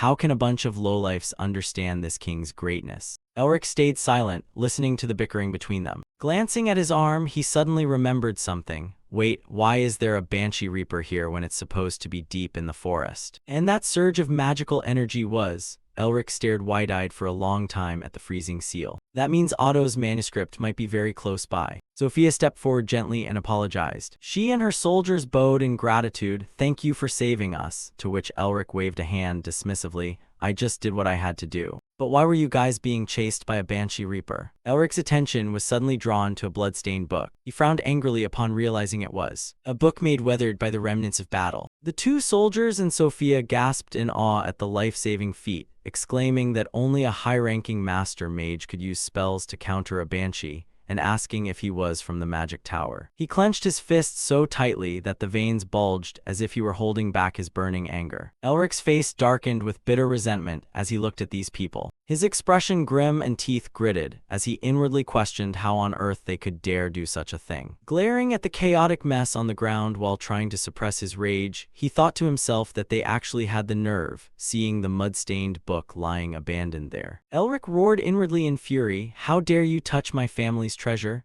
Just as Mephisto chimed in from behind with a smirk. Out of all people, it just had to be these damn grave robbers, while Elric still stood there narrowing his eyes as he replied, "Well, even so, this might turn out for the best." Hearing that, Mephisto furrowed his brows in confusion and challenged, "What do you mean by that?" Elric simply wore a resolute and unyielding gaze as he affirmed that these bastards were undoubtedly marching straight to their own doom. Right before his eyes, the image of Sophia emerged as she wept and pleaded desperately, "I'm sorry, but could you please help us one more time?" Following that, with a pitiful bow, she pitched, "Some of our comrades are still trapped in the dungeon. We'll reward you handsomely. Please, please help us." Seeing this, the two people behind her also bowed and spoke in unison, "We beg of you." Seeing them plead like that, Elric nodded and said, "All right, I'll help. Where are they?" Upon hearing his answer, the three of them instantly lit up with joy as Sophia happily asked, "Really?" While the person beside her also chimed in enthusiastically, "Thank you so much." Smiling cheerfully, she led the way, saying, "We need to hurry before any more banshees show up." But the very next second, all of them simultaneously plastered scheming expressions across their faces. Elric walked behind them in silence, though his sharp gaze seemed to see right through those deceitful hypocrites. Mephisto followed along with his arms crossed and a scowl, muttering, "How pathetic," yet they still had the guts to dive right in and bring this disaster upon themselves. The group led Elric and Mephisto to a rather secluded spot, and then Sophia pointed straight at a cave, asserting, "Look right there, that's the place." The sound of footsteps slowly echoed forward, as the path ahead was shrouded in a hazy mist while they stood at the cave entrance to observe. Right at that moment, Sophia approached Elric with a somewhat bashful demeanor, narrowing her eyes with a fake expression as she politely asked,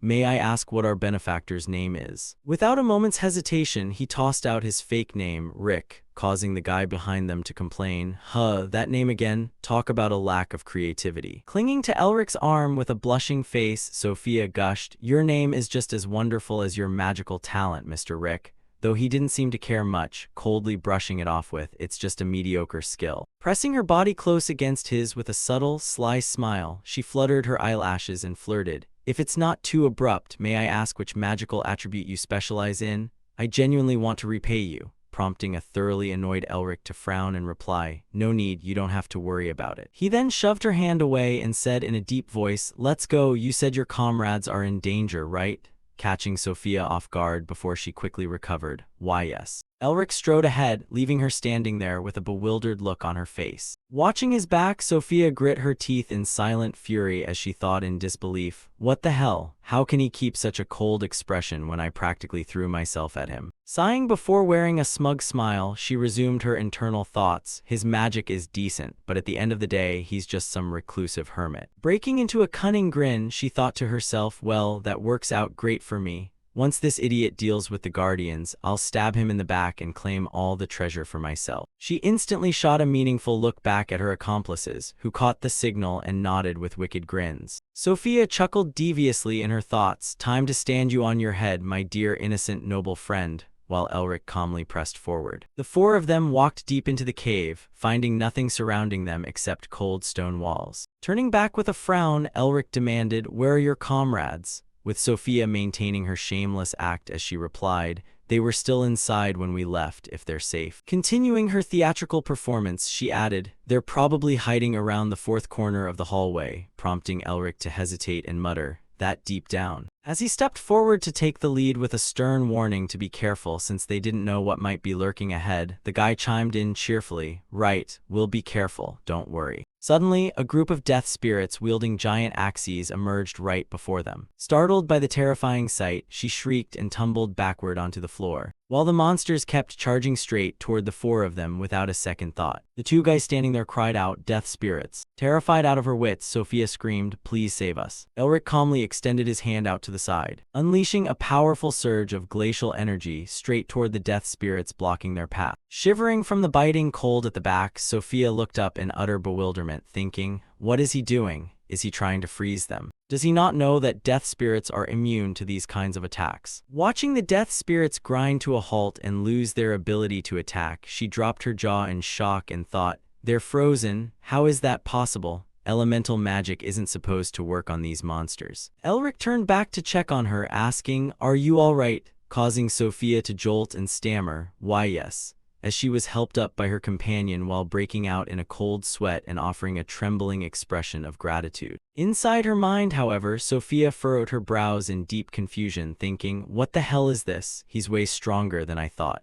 Could he possibly possess holy power?" Flashing a sly, confident smirk, she thought smugly, "Even so, there's no way he can handle the guardian beasts waiting further in. Once he takes care of them, that's when I'll make my move." But witnessing the unbelievable scene unfolding before her, Sophia's jaw hit the floor as she screamed internally, "No way." Elric had single-handedly taken care of all the death spirits in front of him, freezing them solid before casually remarking, "Looks like we're running out of time, let's pick up the pace." Looking as though she had seen a ghost, Sophia stared wide-eyed in horror, thinking, "He used that much mana, he should be completely exhausted by now, so why does he still look completely unfazed?" Glancing back at Mephisto with a slight smirk, Elric whispered, Well, thanks to these guys, we didn't have to wander blindly through the forest to find Otto's tomb, and the stolen artifact has been returned to its rightful place. Mephisto cheerfully chimed in, plus I managed to harvest a bunch of demonic aura. I've got zero complaints. You suddenly materialized beside Elric and remarked, talk about an unexpected turn of events. I heard the Melvingers are humanity's sworn enemies, yet you actually know how to wield the power of demons and spirits. Bringing a hand to his chin with a frown, Elric thought to himself, actually, that part is still a bit of a mystery. Casting his gaze down at his own hand, he continued his internal train of thought. To restore Otto Hand's winter, I had to create a seal using the remnants of a demon relic and give it a physical form. Looking toward the fallen death spirits scattered across the floor, he reasoned,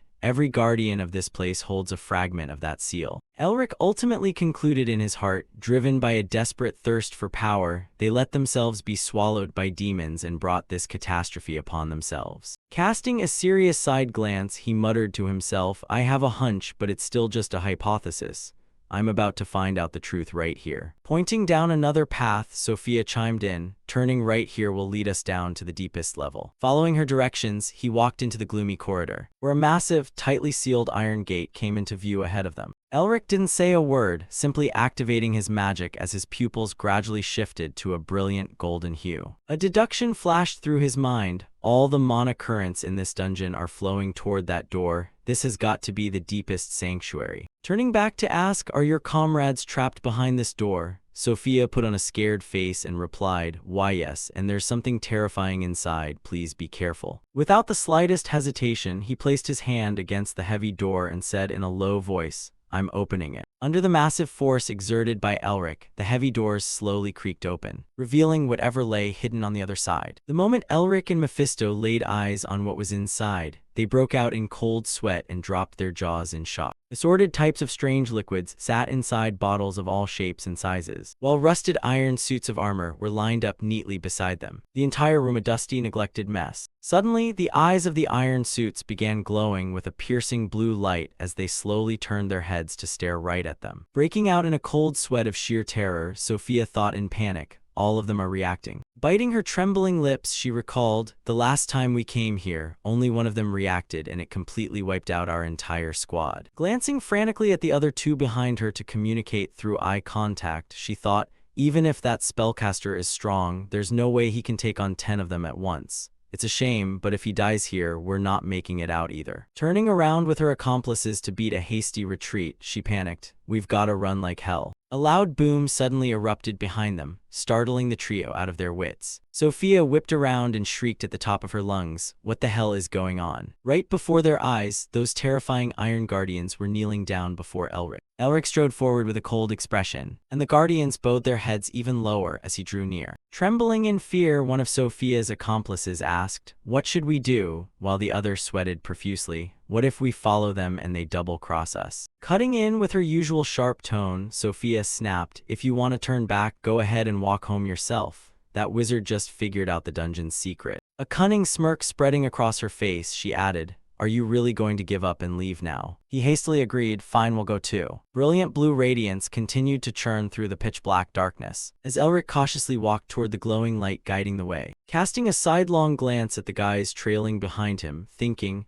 are these the guardians left behind by Otto Hand? He mused inwardly, servants who continue to protect their master's legacy even after death. Wondering to himself, when I rebuild my family, will I ever find loyal and trustworthy allies like these? Elric's footsteps suddenly came to a halt, and he stared in mild surprise as the door ahead was covered in intricate magical seals, the exact same kind found at the entrance of the Snow Mountain King's tomb. Reaching out his hand to touch the glowing runes, a flicker of tension flashed through his eyes, and as the doors swung open, Elric felt as though he were looking at something beyond belief. There it is, the primeval founder who laid the foundations of the Melvingers hundreds of years ago, still waiting here for his descendants. Elric spoke with cautious reverence, I have arrived, before softly calling out to the man sitting silently with closed eyes, Otto. Stepping closer to inspect him, he muttered, looking at you here, you really just look like an old man. Yet no matter what Elric said, Otto showed no reaction whatsoever. Wait, how long have you even been like this? Suddenly, Mephisto burst into a bizarre, eerie laugh from behind. Before throwing his head back and howling like a madman, his eyes blazing red like a wolf's as he cried, Otto Han. Otto Han. Gritting his teeth, he barked, "I've always wondered, but in the end, you're just a human." Mephisto kept ranting into the empty air despite receiving no response. "Even you, the one we thought would torment us for all eternity. Even you, looking as freakish as you do, we're just a human after all." Stepping right up to him, he growled, "I swore countless times that if I ever came back to life, I'd take revenge on you and everyone who followed you with my own hands." His voice suddenly trailing off into a bitter whisper, though Elric merely glanced sideways at him, thinking, Mephisto's reaction is understandable. Lunging forward to grab Otto's collar, Mephisto roared, "No way, it can't end like this." His mind spinning as he recalled how the demons and the 4 archdemon lords had tried to swallow the continent whole, only to be utterly crushed by the Melvinger wall led by the founder and Otto Han. Consumed by blinding rage, Mephisto's pupils shrank to tiny pinpricks as he shouted, "If you're just going to close your eyes and die smiling like that, what am I supposed to do with all this lingering hatred?" Crying out in agonizing despair, his sanity slipping away as he thought of how his sole reason for wanting resurrection was just to surpass that wall, he choked out, "Say something.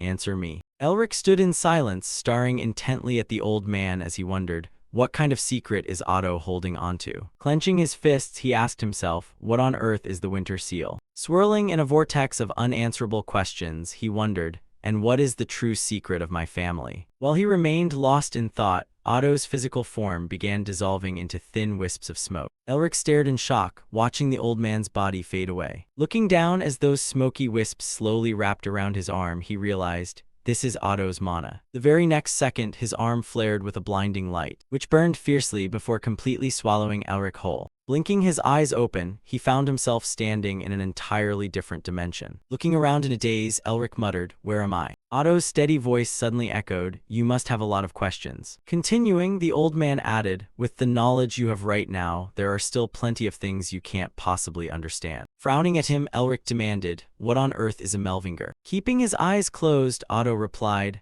"I cannot answer your question, but since you've made it all the way here, I'll tell you a few things as a reward." With that, Otto gave a single clap, and instantly, a figure materialized upon a stone pedestal. Elric widened his eyes in astonishment, thinking, that person is, as the figure turned around and immediately recognized the founder. The sudden appearance of the founder left him momentarily paralyzed. "I didn't notice it before, but now I can really feel it." Elric trembled slightly, overwhelmed by the oppressive power of the one who created the Melvingers. Right at that moment, an annoying whine echoed from behind like a chirping sparrow. "It's so loud, I'm going crazy. Can't you just shut up for a second? You're giving me a headache." Another voice snapped back irritably, "I told you I was talking to myself. What's your problem?" Christina flew into a rage and swung, "Say that again, keep running your mouth," as Otto clutched his head and cried out, "Fine, I'll shut up. Are you happy now?" Prompting Elric to think, even back in their youth, treating Otto like that. Looking at the woman standing beside Otto, he thought, that red hair, she must be her. Based on that strikingly distinct feature, Elric instantly identified the sole woman among the 4 vassals. Renowned as the one with the highest mastery over mana and destructive power, he muttered to himself, Christina Melvinger. Observing her fiery temper and the scorching heat radiating from her, he figured,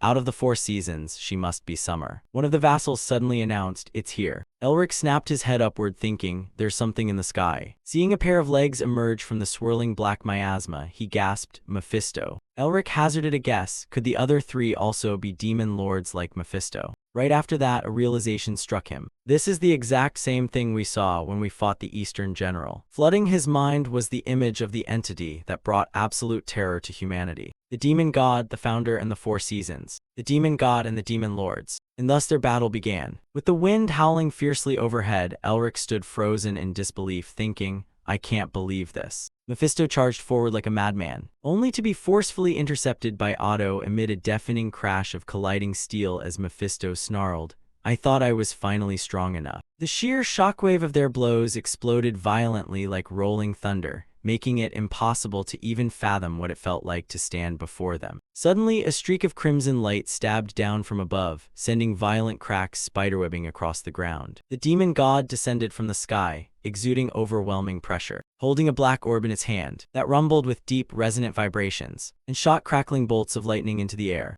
Elsewhere, the founder was weaving spells as a warm, golden radiance gathered in his palm. While Elric stood rooted to the spot, watching the earth explode before him as he thought, what on earth is this? He could no longer keep up with the pace of the battle as the spells being unleashed by both sides were completely incomparable. A familiar sensation flashed through his mind, causing him to wonder, why does this feel so similar? Suddenly, a realization hit him. Could it be? But before he could act, a voice spoke from behind. Yes, exactly that. Present-day Otto rose from his seat, explaining, we are atoning by absorbing, devouring, and drinking in all the mana in the world to eradicate and wipe every non-human off this land. Hesitating as a wave of dread washed over him, Elric asked, does that mean the Melvingers are non-humans? Lowering his gaze while summoning an orb in his palm, Otto replied, no, that's not it. With a calm yet echoing voice, Otto stated, we, the Melvingers and the non-humans, often called demons, are two sides of the same coin born from the exact same origin. Elric asked again, so you and the demon god? He began to reminisce. They started from the same roots but eventually clashed over different goals. It sounds absurd, but it's the truth. It's hard to believe the founder rose to a divine level like the demon god. Otto's gaze drifted into the distance. The Melvingers and the non-humans, born from the same origin, ended up destroying each other. From back when humans hadn't even had time to name their pain, the war raged on endlessly. Heartbreak and loss were inevitable. Countless people bled and screams echoed without stop. There were also those who only knew how to run and hide. Beneath the starry sky, Otto continued talking to his descendant.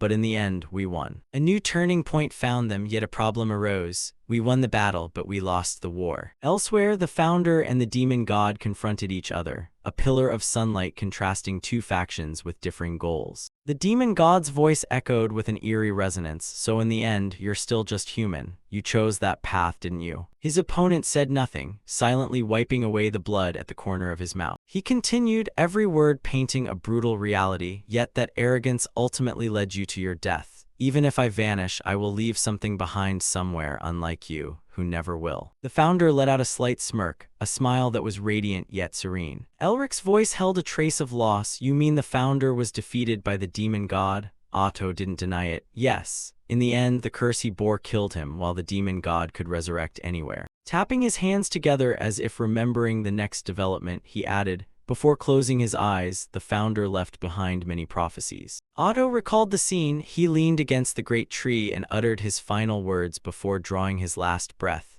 When the non-humans rise once more, the demon god will return. Faced with the founder's passing, the vassals wept uncontrollably, tears choking their voices. Suddenly, a young Otto cried out, tears streaming down his face, the family will definitely restore our lineage. Overcoming the pain, he pressed on as the head of the house. I carried out the founder's will and led our family down the path of prosperity. He also prepared for the winter. Otto weathered countless hardships and dangers to carry the family forward. After everything, they never stopped because they had waited and were still waiting. The young Otto had sacrificed so much, giving up love, youth, and everything else. Up until now, he had been waiting for the descendant prophesied by the founder. You will save the world. A long-absent smile suddenly graced Otto's wrinkled face. Finally, the moment had come to fulfill that last testament. Amidst the brilliant dawn, he placed a hand on Elric's shoulder. Because I've met you. His hand tightened slightly. That's right. Otto's next words left Elric dumbfounded. You are the prophesied child. Relief settled deep within his chest. You are the descendant chosen by the founder 1,000 years ago. Yet the very next second, Elric was gritting his teeth furiously. Damn it. Otto pulled his hand back and faked a cough to ease the awkwardness. Judging by your expression, you aren't very happy. His voice was sharp and laced with irritation. Should I be happy? I want to carve my own destiny, not be forced into some prearranged fate. Otto explained to reassure him, don't misunderstand.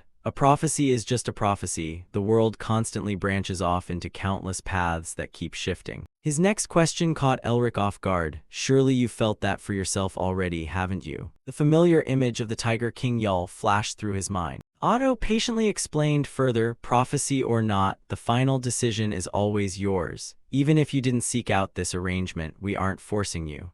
Elric mumbled, yeah, I suppose so. Holding a magical ring engraved with bizarre runes, Otto said, I asked you this the very first time we met, but I'll ask it again. With a solemn expression, Otto looked straight into his eyes. Will you stop the wheel or push it forward? Elric's lips curved into a confident smirk. Naturally, my answer remains the same. His gaze was resolute. It's the fastest path to becoming stronger. Why wouldn't I choose it? Elric cut straight to the point, so hand it over already. The old man momentarily blinked in surprise. Hand what over? Elric laughed. Weren't you the one who told me to come here to finish winter? His words brought a wave of relief to Otto. Don't tell me you're backing out now. You really are an unbelievable kid. Elsewhere in a dusty, dilapidated room, the grave robbing crew was arguing anxiously. So what do we do now? Are we staying here? Yeah, if we charge in, the guards might attack us. Suddenly that door opened once again. A blinding light poured out, greed flashing in the eyes of the two grave robbers. That light, the treasure has awakened. Yet the very next second, the guy in the back ruthlessly slashed his teammate's head off. That treasure is mine. As the light faded, it revealed another room where Elric sat with his back turned as the fellow barged right in. With a vicious expression, he sneered, "Good thing I took care of him first. Don't regret dying like a dog here, Mage. I'll put everything you own to much better use." But before he could do anything, he choked out a gasp, coughed up a mouthful of blood, and collapsed. Standing right behind him with a sword was Sophia. Her eyes were dark and radiating murderous intent. Blinded by greed, your judgment goes completely out the window. Sophia glanced back at the figure sitting before her. You idiots didn't even realize the terrifying wave of mana radiating from that mage. She pulled her sword out with a disgusted expression. If it weren't for that mage, we wouldn't have even made it out of this dungeon. By now, she had already formulated her own selfish plan. Just loot the dead guys and stick close to him to escape. As she concentrated on her thoughts, a mocking voice chimed in. Not bad, you're pretty capable. Startled, Sophia whipped her head around in high alert. Elric seemed to have seen right through Sophia's thick mask, piercing it with a casual compliment. For a grave robber, you're not half bad. Sophia froze on the cold floor, her face filled with sheer panic as she broke out in a cold sweat. How did you know? Elric strolled closer, stripping away her fake facade step by step. You made it painfully obvious from the very beginning. How could I not know? Pushed into a corner with no way out, Sophia cursed furiously in her mind. Damn it, we weren't the ones setting a trap. He deliberately lured us here. Realizing toughness wouldn't work, she instantly switched to playing the victim, tears welling up in her eyes. Please forgive me, Master Mage. Have mercy and spare us. Elric countered with a question of his own. And why should I do that? Leaning in close to her face, he emphasized, you tried your best to kill me. Elric calmly suppressed her, so why shouldn't I kill you? She kept crying, her face soaked in tears as she begged frantically. We'll do anything, just name your price, please spare our lives. To her surprise, Elric suddenly stood up, waved a hand dismissively, and said, cleaning up a few more corpses is a hassle. Piss off before I change my mind. Grasping the answer she desperately prayed for, fueled by a burning urge to escape, Sophia immediately turned tail and fled without even daring to open her eyes. Thank you, my lord. She bolted toward the exit, vanishing from sight within mere seconds. Having witnessed everything from start to finish, Mephisto couldn't help chiming in. They really are running like madmen. Are you seriously letting them get away? Won't that increase the risk of the dungeon's location getting exposed? Elric confidently asserted, they won't make it out of the dungeon. Mephisto was utterly baffled. What's that supposed to mean? Elric let out a satisfying laugh and waved a hand, leaving a massive question mark plastered across the demon's face. Without bothering to explain, Elric shifted topics. More importantly, what about you? Seeing the demon still clueless, Elric spelled it out himself. You're done. What he was referring to was winter in quotation marks. Turns out he had met Otto earlier to consult about the Winter Seal, which, in terms of dark magic, had reached the level of a battle king. Furthermore, this is my true identity, don't go wiping out the Demon King. With that, Otto clapped a hand against his chest in self-congratulation. Otto continued, the Winter Seal is born from awakening two types of authority. Immersed in the dazzling scene before him, Elric was struck with awe at the sea of blinding white snow. Otto explained, if magic is the manifestation of the world's laws and truths, then authority is the bending of those laws and truths through pure willpower. That's why authority is called divine power. These authorities are known as the North Wind and the Blizzard. The green orb in his hands radiated powerful spellcraft and blinding light, instantly illuminating the pitch-black space. The North Wind is the frigid gale from the north, entirely dry, leaving only devastation in its wake, as it is fundamentally the origin of the whirlwind that sweeps away everything. It's a disaster that brings drought and crop failure, a terror carrying death and starvation. And the blizzard is relentless snowfall that robs all blooming life of its vitality, bringing a silent death. A silent death offers a rest for all living things, yet it simultaneously sows terror because no one knows when it will strike. The north wind and the blizzard seem unrelated, yet they are tightly intertwined as stages in the final life cycle of all things. Otto suggested if you can fully master glacial ice and piercing wind, you'll be able to complete the true winter. Hearing that, Elric felt a burning surge of determination. If he learned these authorities, he'd wield the terrifying power Otto once possessed. Taking in all of Elric's reactions, Otto was deeply satisfied. That's right, that's the look I wanted to see. Shifting topics, he said, it's time, as a special exception. Otto swore, I will train you myself. But as he said it, Otto wore the grinning expression of a scammer eyeing a lucrative prey. Snapped back to the present, Elric's expression turned utterly miserable at the memory. Just thinking about it makes me sick to my stomach. What kind of ancestor torments their descendant like this? Mephisto hovered midair, showing no particular reaction as he silently observed the young man and mused, that brat is getting dangerously close to the Battle King tier. Moreover, he had other plans in motion. Besides, his own spiritual power had increased accordingly. When Elric finally left the meeting with Otto, the old man could finally let out a sigh of relief. Finally, that guy is gone. Otto walked step by step toward the light, departing with profound hope pinned on him. I poured all my remaining mana into it. I wonder if that arrogant kid even realized it. Stepping through the veil of light into a world blanketed in snow, a profound sense of peace washed over him. At last, I can rest just as I've always longed to. Crossing the barrier between two worlds, Otto seemed to return to his most passionate years, a single lingering question in his heart. Will she be willing to wait for me once more? He walked toward the woman he had always loved and yearned for. Approaching her, Otto spoke in a soft, affectionate tone. Sorry for making you wait. Hearing the voice, the woman turned around, coming face to face with Otto as he made his plea. If you'll allow it, will you give me one more chance? Otto's eyes welled up with emotional tears as his heart hung in the balance, waiting for the woman's nod. For a fleeting moment, she stood still without reacting. But after a few short seconds, she finally broke into a radiant smile like the spring sun, giving Otto her answer. He finally got the moment he had been longing for, stuttering through his emotions. Thank you so much. Suddenly, a little girl ran through the falling snow and threw her arms around him in a tight hug. Otto was overjoyed beyond measure to be reunited with his beloved child, smiling so broadly his face distorted comically. Camellia buried herself in Otto's embrace, waiting for the warm hug she had longed for all this time, while Otto comforted her. Silly girl, did you really think your father would leave you all alone? Picking the little child up in his arms with deep affection, Otto laughed heartily. Let's head to the other world and live life to the fullest. Accompanied by the woman and Camellia, Otto finally walked step by step toward the mysterious gate,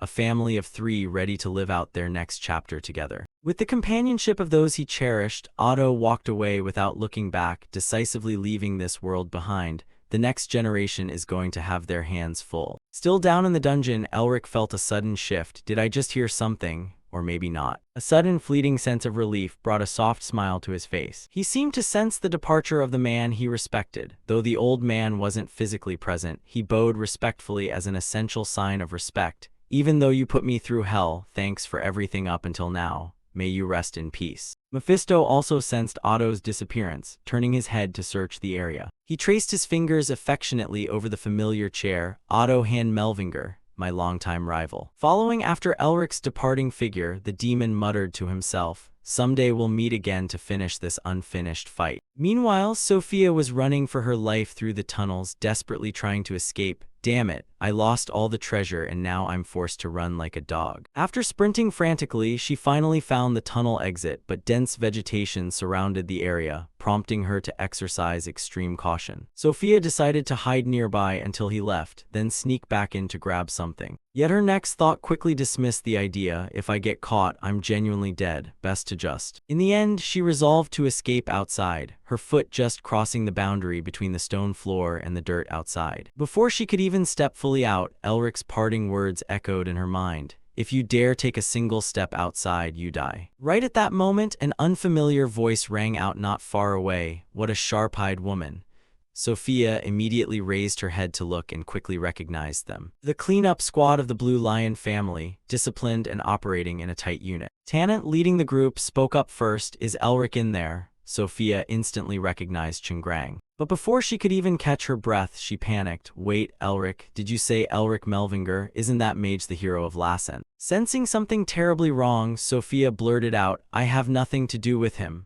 Unfortunately, explanations came too late as a blade flashed horizontally across her neck. Her head severed from her living body while her heart was still beating. She died a violent death right under Tannant's sword. Cold-bloodedly, he replied, "I was just asking," and walked straight into the dungeon entrance, leaving her blood-soaked corpse collapsed into a messy puddle on the ground. Tannant callously declared, "Regardless, I wasn't planning on letting anyone leave alive anyway. That is the power of Paul Tannant's sword." At the Paul Vile estate, the Lord sat high and mighty upon his throne, barking orders. "This time, make sure you bring back Elric Melvinger's head." The subordinate below immediately bowed in reverence. "Please don't worry, my lord." Hilton, the captain of the Blue Wolf's 1st Division, assured him, "I've sent the absolute finest elites of the Blue Wolf to Tannant. Victory is certain." Without any hesitation, he laid his initial plan completely bare before him, saying, "Word has it that your relationship with Elric Melvinger is quite special, so we simply had to break your resolve no matter what." Hilton seemed to have already paved his own path to power as he added, "In a week, there will be a duel for the position of family head against his brother Herman." Hilton immediately bowed respectfully, not even daring to look up as he stated, "Yes, Elric Melvinger, the one who ventured into the unexplored lands, will die in an unfortunate accident." And of course, Paul was immensely satisfied with Hilton's pledge, wagering his entire unit's lives, breaking into a triumphant smile. Over on this side, Herman had also received information from his daughter, leaving him completely shocked as he blurted out, "What? The Blue Wolf has left the capital with such a large force?" He quickly deduced who was behind it, thinking, "That old bastard Paul must have sent Tannant out already, and judging by their direction, Elric is definitely the target." Right then, Herman suddenly thought of someone, whispering to himself, "The brother I once knew is no longer in this world. If only I had the chance to share one more drink with him." However, his daughter Isabel refused to accept her father's current state, thinking, "My father remains forever soft-hearted toward family, so I suppose I'll just have to be the one to make him tougher." Isabel proactively proposed a solution. "For now, let my uncles lead the forces of the Blue Horse and Blue Ram to pursue them." Yet Herman held a different perspective, nodding, "Tannant is a dangerous man known as Paul's Sword, and his move right now proves they've fully prepared their strategy." He emphasized that while they absolutely could not let Elric cross paths with him,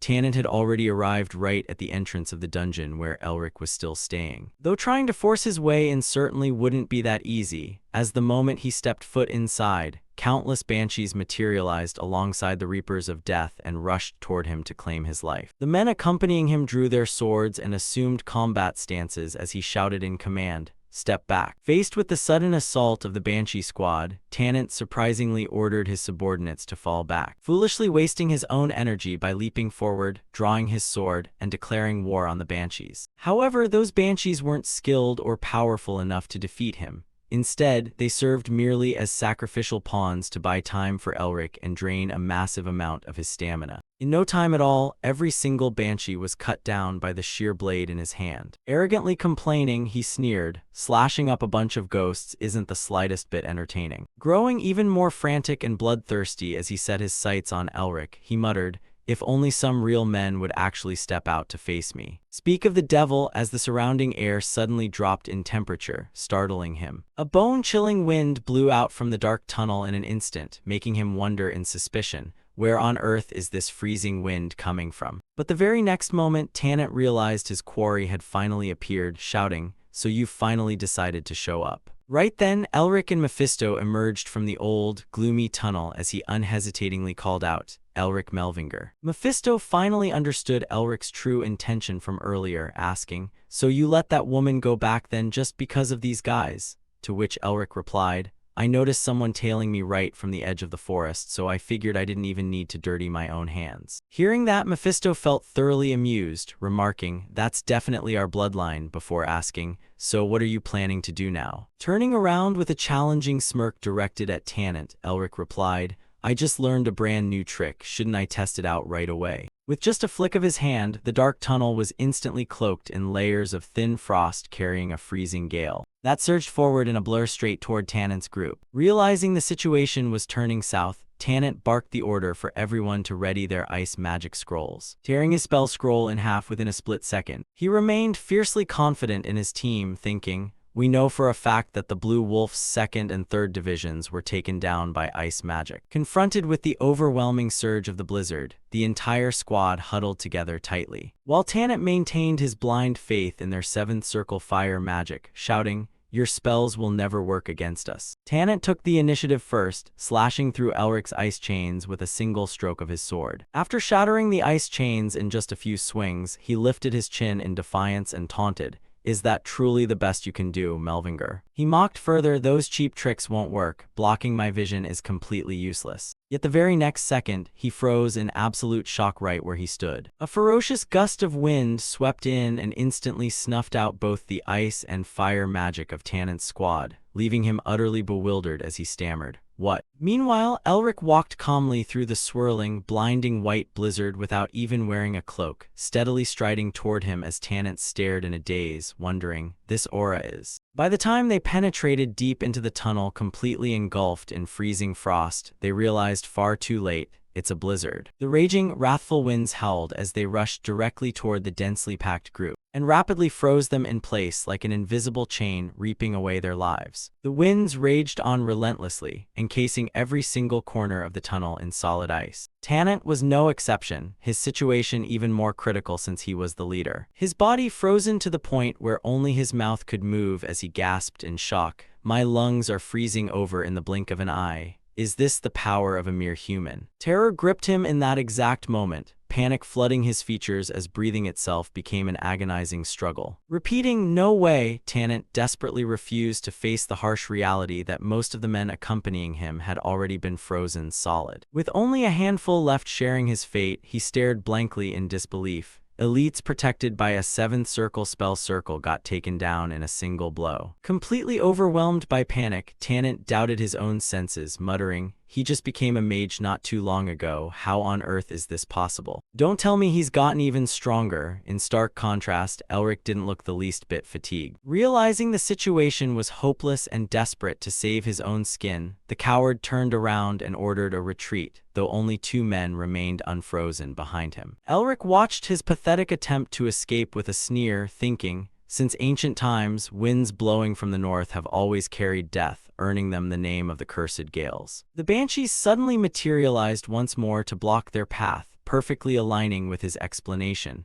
as they carried the bitter grudges of countless departed souls to snatch away the living, leaving them with nowhere to run and no place to hide. The remaining 3 members of the squad were completely surrounded by banshees, leaving them with no exit save for death itself. That was the second authority of winter, when all the banshees burning with boundless resentment rose up alongside Elric. With a single wave of his hand, the northern wind acted as an absolute command. Every single banshee behind him surged forward with maniacal fury to slaughter Tanit's men. Fresh blood splattered everywhere, instantly painting the frozen tunnel a stark crimson. Not a single soul from his elite squad managed to survive. Feeling deeply threatened and abandoning his mission entirely, Tanit thought, "Even if I have to run away alone, I have to report this to my master." With that thought, he fought back against the banshees charging madly at him, but their numbers only kept growing, making it impossible to control the situation on his own. Left with nothing to do but curse, he snarled, "Damn it." Blinded by a rush of blood to his head, he swung his sword wildly in a frenzy, miraculously managing to shatter a few ice chains. He spun around in blind rage to issue a warning to Elric, "Mark my words." Threatening, "Next time I swear I'll," before Elric cut him off a step too soon as the banshees, guided by Elric's direction and taking advantage of Tanit's lapse in focus, cleanly lopped his head right off his shoulders. As his massive head tumbled to the ground, the stunned, bewildered expression remained frozen across his face, dead without even closing his eyes. Even as his final waking consciousness imprinted the gruesome scene onto his fatting brain, all he saw were the malicious grins of the banshees staring down at him with vengeful glares,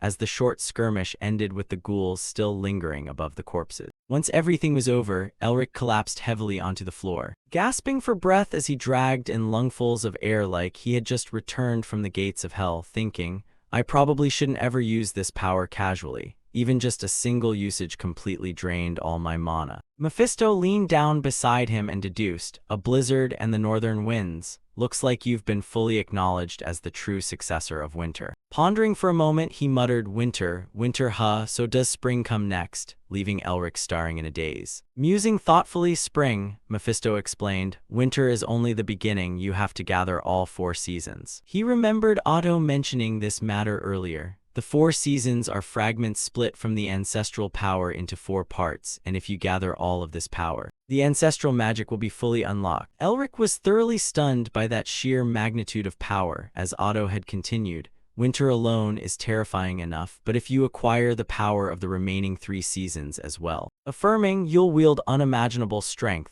even emphasizing, and if you manage to surpass even the ancestors. He couldn't even bring himself to imagine that scene. You'll be able to shatter the shackles left behind by the ancestors. Standing alone in the quiet hallway, Elric stretched tiredly and thought, now that I've claimed winter, it's time to go hunt down spring. He suddenly paused in his tracks, wondering where on earth is spring located. A conversation with Otto flashed back in his mind, certain that the old man had mentioned the location when telling him to complete the 4 seasons. A nagging doubt surfaced in his head. Why can't I remember it? Back then he said that spring. Elric stared blankly at Mephisto before him, thinking, don't tell me someone messed with my memories. Snapping his head around to glare at Mephisto, he quickly dismissed the thought with a look of disdain, thinking, no, that can't be it.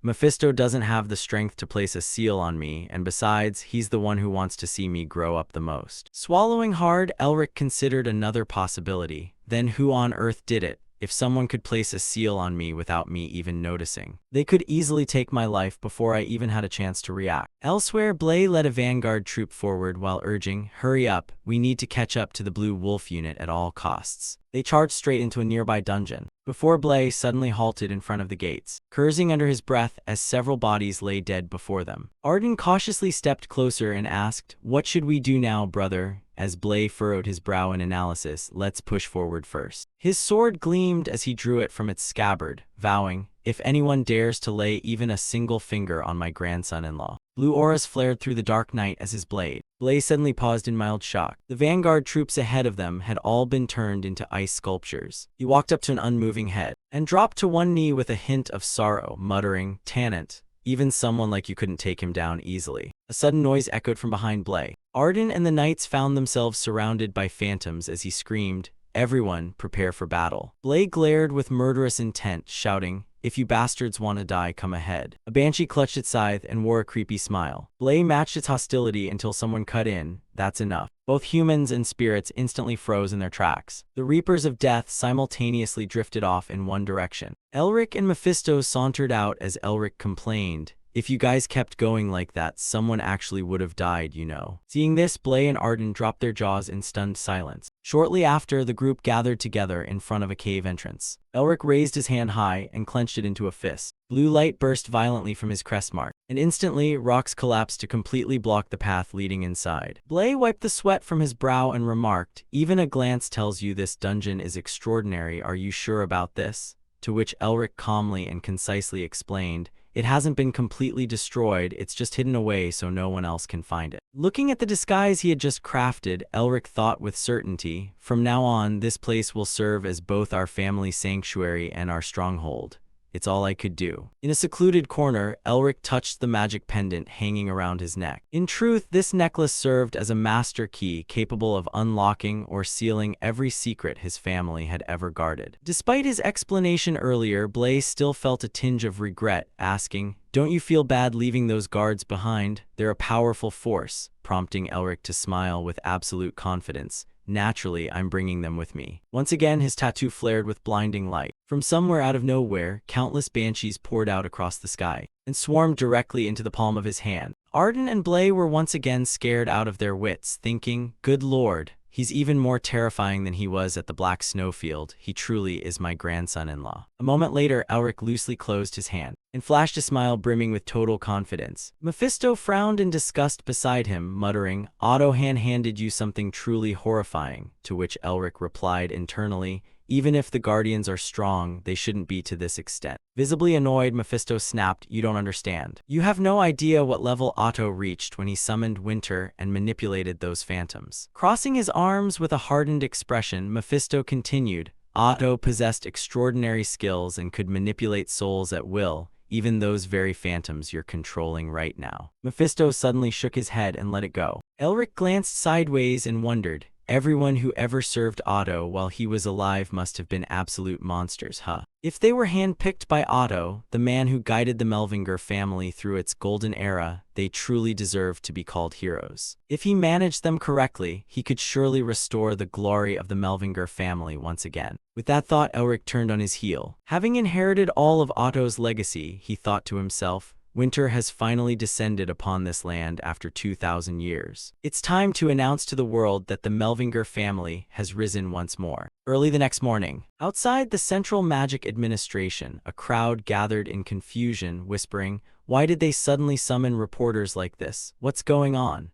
Probably to announce that Elric Melvinger attained the rank of High Mage, but is completing the trial in 3 days even possible. Even Tasha Nerster didn't finish that fast. There's gotta be another reason. Catching sight of something, one of them glanced over. Someone shouted in surprise, "That's the Blue Lion's carriage." The wooden wheels rolled forward, and the doors of the administration building swung open in welcome. Elric stepped out proudly draped in blue formal attire. Camera flashes went off continuously amidst a barrage of interview questions. Public attention has been entirely focused on Lord Elric Melvinger's recent achievement. Did you really complete the trial? If so, that means you've broken the record set by your grandfather Ustin Melvinger and Tasha Nerster. What's your secret? People are saying it's not 3 new stars, but 4 new stars. Do you have anything to say? He ignored them as someone stepped forward from the front and spoke up. "I've been waiting for this moment." The white-haired man presented an insignia certifying that Elric Melvinger had officially become a High Mage. The press erupted once more as a reporter shouted, "It's been over 30 years since a mage was officially certified from the prestigious Melvinger family.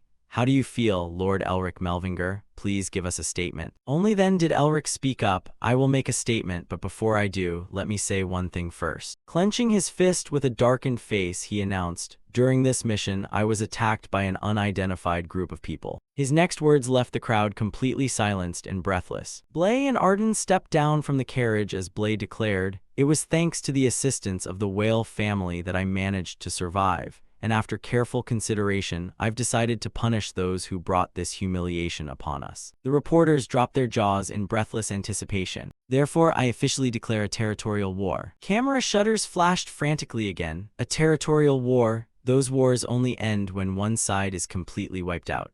But the Melvinger family only has a handful of members left. How can they possibly declare a territorial war? The curly-haired man frowned and shouted, "Who on earth has the nerve to attempt assassinating the head of a major wizard family?" Elric calmly uttered the name, "Paul Whale." "Paul's that traitor of the Whale family." At the Magic Administration Bureau, the director was surprised to receive a letter of resignation. Immediately guessing the reason was Elric Melvinger's earth-shattering declaration. The young mage bowed his head in silence, beads of sweat dotting his forehead as he had already made up his mind. In his memories, Elric stood in the spotlight, acknowledging that his upcoming opponent had once been a heavy favorite for the Blue Lion title, knowing he could lose yet choosing to fight anyway. Elric called for everyone's support so that the star of his family wouldn't be buried in the darkness once more. He asserted that as long as everyone stood united, that light would never go out, and the image of a determined Elric was deeply etched into the young mage's mind. Returning to the present, the mage admitted that deciding to side with Elric could cost him everything he had built over the years. Yet he still yearned to step onto that path, to dream of a completely new era alongside Elric. The old director closed his eyes and sighed, respecting this perilous choice. The young mage bowed deeply to bid a final farewell to his superior before leaving. Watching the back of his former subordinate, the bureau director silently judged that Elric Melvinger had played it brilliantly by leveraging the media to win over the public. He knew this was an obvious political move, but its impact couldn't be denied. Gazing out at the brilliant night sky, he felt a new star truly rising powerfully across the empire. Countless newspapers reported on Elric's shocking declaration,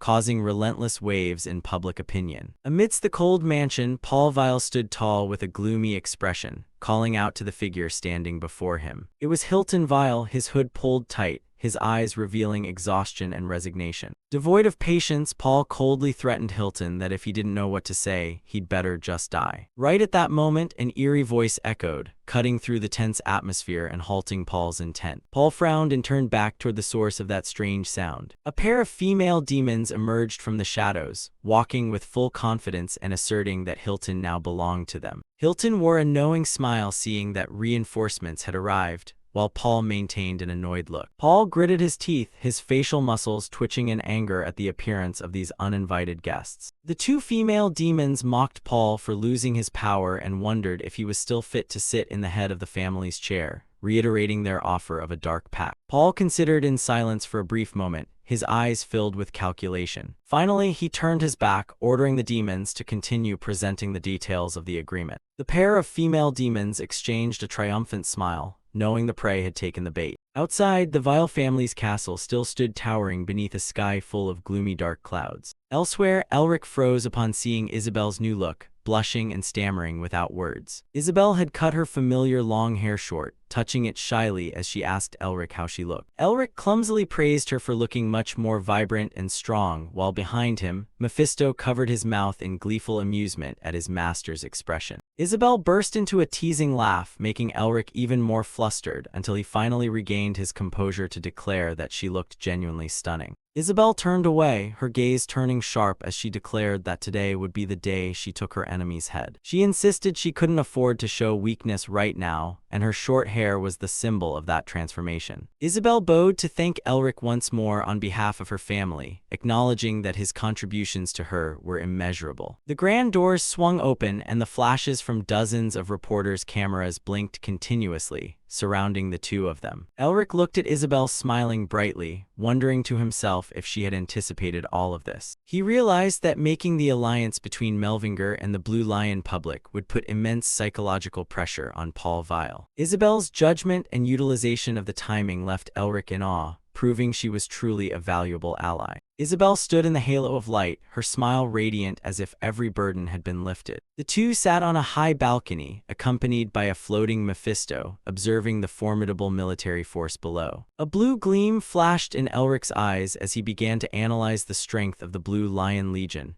recognizing it as the true power of a great household. The army in blue cloaks stood in strict formation, exuding an overwhelming aura, and Elric noted they remained remarkably united and solid despite internal turmoil. Elric clenched his fist, fueling his will within. If the Melvinger family could have a force like this as their wings, they would surely fly higher than ever before. Sitting on the high balcony, Elric Melvinger calculated silently that the outcome of what he was about to do would determine everything. Down below, Paul Vile clenched his fists, steeling himself for an unavoidable confrontation. Paul stood frozen, his gaze heavy as he looked toward his family's mansion. The two Vile brothers finally had to draw their swords against each other, and Paul sighed bitterly at how ironic destiny was to bring them to this point. Hilton let out a mocking sneer, demanding his older brother promptly strip off that hypocritical mask. Paul was shocked by his younger brother's sharp words, while Hilton bitter continued, saying Paul had always been the glorious winner while he remained a pathetic loser forever. Hilton's gaze sank into the darkness of jealousy, adding to his core how Paul always took everything and considered himself the center of the universe. Paul silently endured his younger brother's wrath, but Hilton didn't stop, shouting that nothing truly belonged to him. A glowing red crest suddenly appeared on Hilton's hand as he drew his sword,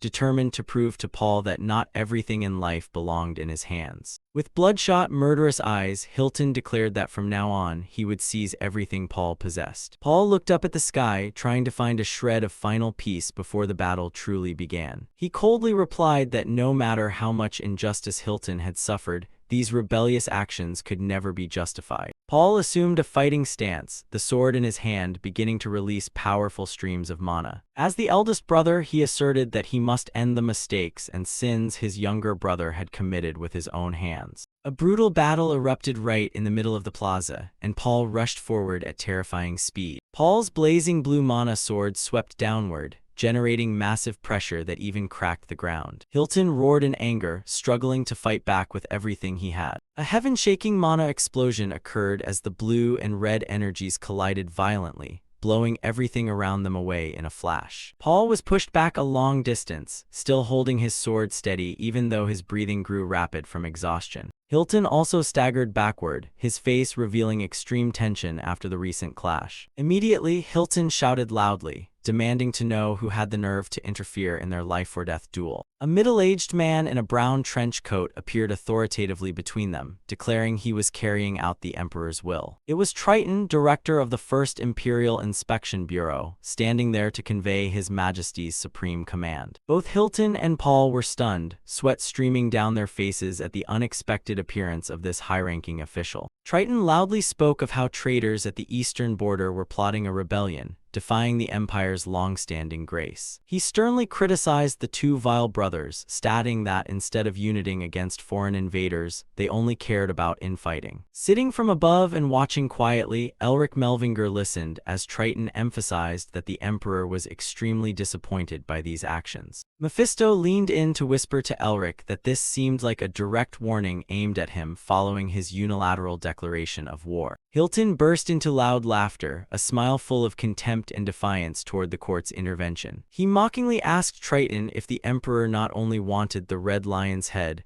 but also intended to tie the hands and feet of the Blue Lion as well. Triton angrily shouted back, refusing to allow a subject like Hilton to arbitrarily speculate and slander the sovereign's will. Hilton waved his hand arrogantly, demanding Triton provide a truly persuasive reason to stop this battle. Triton gritted his teeth, calling Hilton an impudent rebel as the atmosphere between them grew intensely tense. Suddenly, a massive wave of mana pressure poured down from above like a waterfall, accompanied by a proposal to separate the territorial war from the subjugation mission. Triton felt terrified by the horrifying mana weighing down on his shoulders, rendering him unable to move. Paul Vile looked up at the balcony where Elric Melvinger stood majestically, crossing his arms and looking down like a ruling deity. With a confident smirk, Elric asked everyone below, "Isn't this the most logical way?" Standing on the balcony, Elric leisurely declared that the territorial war with the Red Lion House and the Empire's punitive mission were two completely different matters. He smiled with a challenge, asking the inspector below if he agreed with that assessment. Herman's expression changed, gritting his teeth as he asked Elric if he intended to openly defy the Emperor's orders. Without a hint of hesitation, Elric nodded and admitted with absolute finality,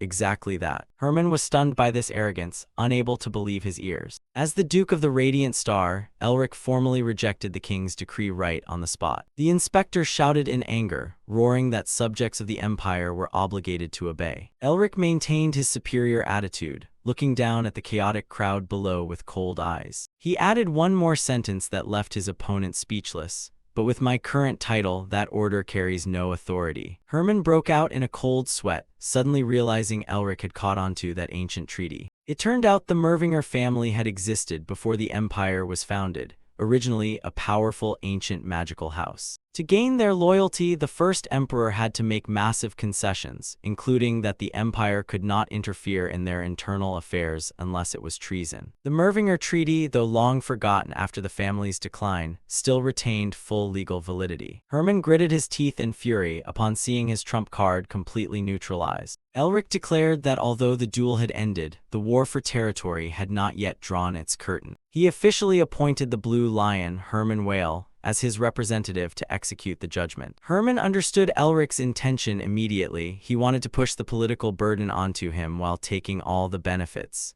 Too clever. Knowing he was being used, Herman still accepted, as this was an opportunity to clean up the family's traitor. He stepped forward with towering murderous intent, ready to punish Paul Whale. Paul was shaking at this moment, screaming in vain for them to stop. He couldn't believe Herman was being this serious. A massive blue lion head mana burst forth, its pressure so intense it made the ground shake. Realizing this power had far exceeded his control, Paul tried to step back to find a way out. But it was too late. Herman rushed forward like lightning, swinging his sword down in a thunderous blow. The two swords collided, sending sparks flying accompanied by the ringing sound of metal. Paul gritted his teeth to defend, sweat pouring down as he felt the crushing weight from his opponent. Herman spun around, unleashing a sword strike carrying an intensely powerful dark blue mana. The ground exploded, bricks and stones scattering under the horrifying destructive power of the technique. Paul let out a miserable scream as he was sent flying, his numb arm lacking any strength to resist. Dust covered the entire arena, revealing a deep crack stretching across the stone floor as Paul completely collapsed. Paul panted, bitterly muttering about the Hawk's pride as he saw his pathetic defeat. Herman stood tall, the sword in his hand still radiating a brilliantly authoritative blue glow. The surrounding observers watched in shock, realizing this was the Aura Spear, the symbol of a fifth-tier master. Herman had not only regained his form but seemed even stronger than before, deserving to be ranked as a level 1 threat. Paul trembled as he asked why, his voice filled with jealousy and despair. He couldn't accept that his brother always had everything, from strength to honor. Paul screamed in agony, but everything had truly come to an end now. A decisive slash was swung, finishing off all delusional hopes of the traitor. The soldiers behind could only watch in silence, terrified by this absolute strength. The final mana explosion marked the complete collapse of Paul Whale's faction. Herman sheathed his sword, covering his eyes with his hand to suppress his emotions before the body of his misguided brother. Up above, Elric and Medhai quietly observed the end of the play, satisfied that everything had gone according to plan. Isabel looked into the distance, her face carrying a hint of melancholy after the recent events in her family. Herman stood before the crowd, formally announcing the close of past mistakes and crimes, declaring everything would be forgiven and buried. Turning to Elric, he solemnly reminded everyone that from now on, no one was allowed to doubt the lion's authority. Behind him, the loyal soldiers listened in silence, feeling the rising pride of the hawk. Herman looked straight at Elric with powerful eyes, asking if he understood his meaning clearly. All the soldiers shouted understood. In unison, their swords raised brilliantly beneath the sunlight. Meanwhile, in a dark corner of the forest, Paul Whale was fleeing for his life, his breathing broken from exhaustion. He gritted his teeth and cursed, furious as to why that person hadn't used the seal they had given him. Knowing he had suffered a crushing defeat and the Empire wouldn't let him survive, Paul frantically looked for a hiding place. Suddenly, two feminine figures appeared to block his path,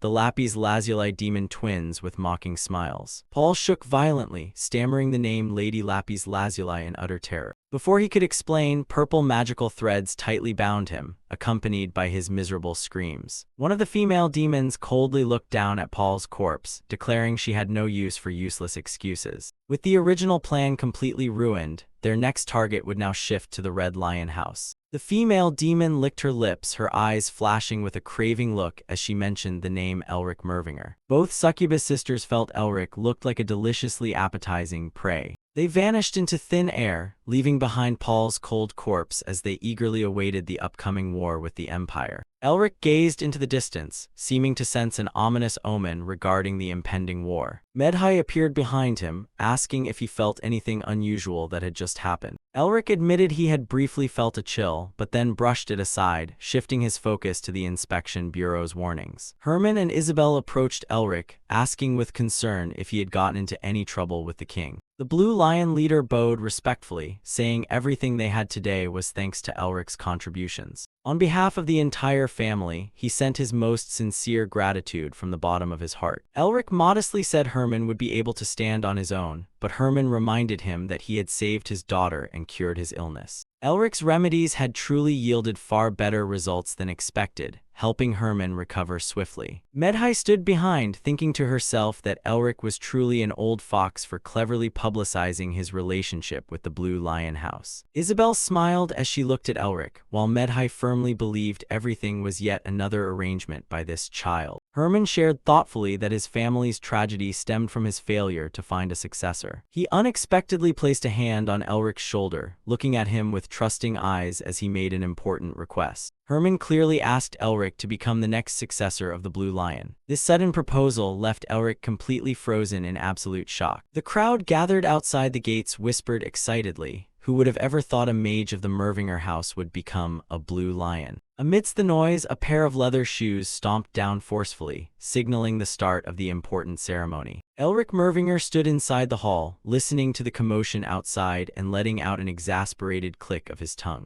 The moment the doors swung open, camera flashes burst like fireworks, instantly surrounding the young man. Elric stepped out clad in a sharp white military uniform, exuding the absolute aura of a powerful young master. He paused for a brief moment to collect himself, preparing to kick things off with a completely disastrous speech. The young man loudly declared to the entire public that he had officially decided to inherit the title of the Blue Lion. Standing below, Isabel Vile was left dumbfounded, while the crowd around them immediately broke into a restless murmur. Elric asserted that he was taking on this position not to cozy up to the Vile family, but to revive the long-forgotten name of Mervinger. A hand rested upon his brilliant golden cloak, radiating the definitive vibe of a natural-born leader just by looking at it. Lord Vile, standing nearby, chimed in as well, declaring that leaving the future of the Vile household in the hands of his daughter Isabel was the most sensible choice. And just like that, the banners of both the Vile and Mervinger houses fluttered together, marking the dawn of an exceptionally promising military alliance. The two of them stood looking fiercely majestic before the family emblem, totally embodying the image of men ready to march off on a distant conquest. The townsfolk could only stand by with their jaws dropped, witnessing such a grand and solemn parade for the very first time. The luxurious carriage began to roll forward, escorting the group away from the capital and off toward genuine combat. Following right behind the carriage was a line of young men completely enveloped in dark blue cloaks, walking in dead silence like a row of ghosts. Everyone grew curious, wondering where on earth those ragtag fellows walking behind the Vile Knights had crawled out from. Glancing at their worn-out, tattered cloaks, they looked no different from a band of vagabonds on a long, dusty journey. A well-informed older local quickly explained to the crowd that this was the private army led personally by the young master of the Mervinger family. People gave this peculiar military procession a rather poetic name,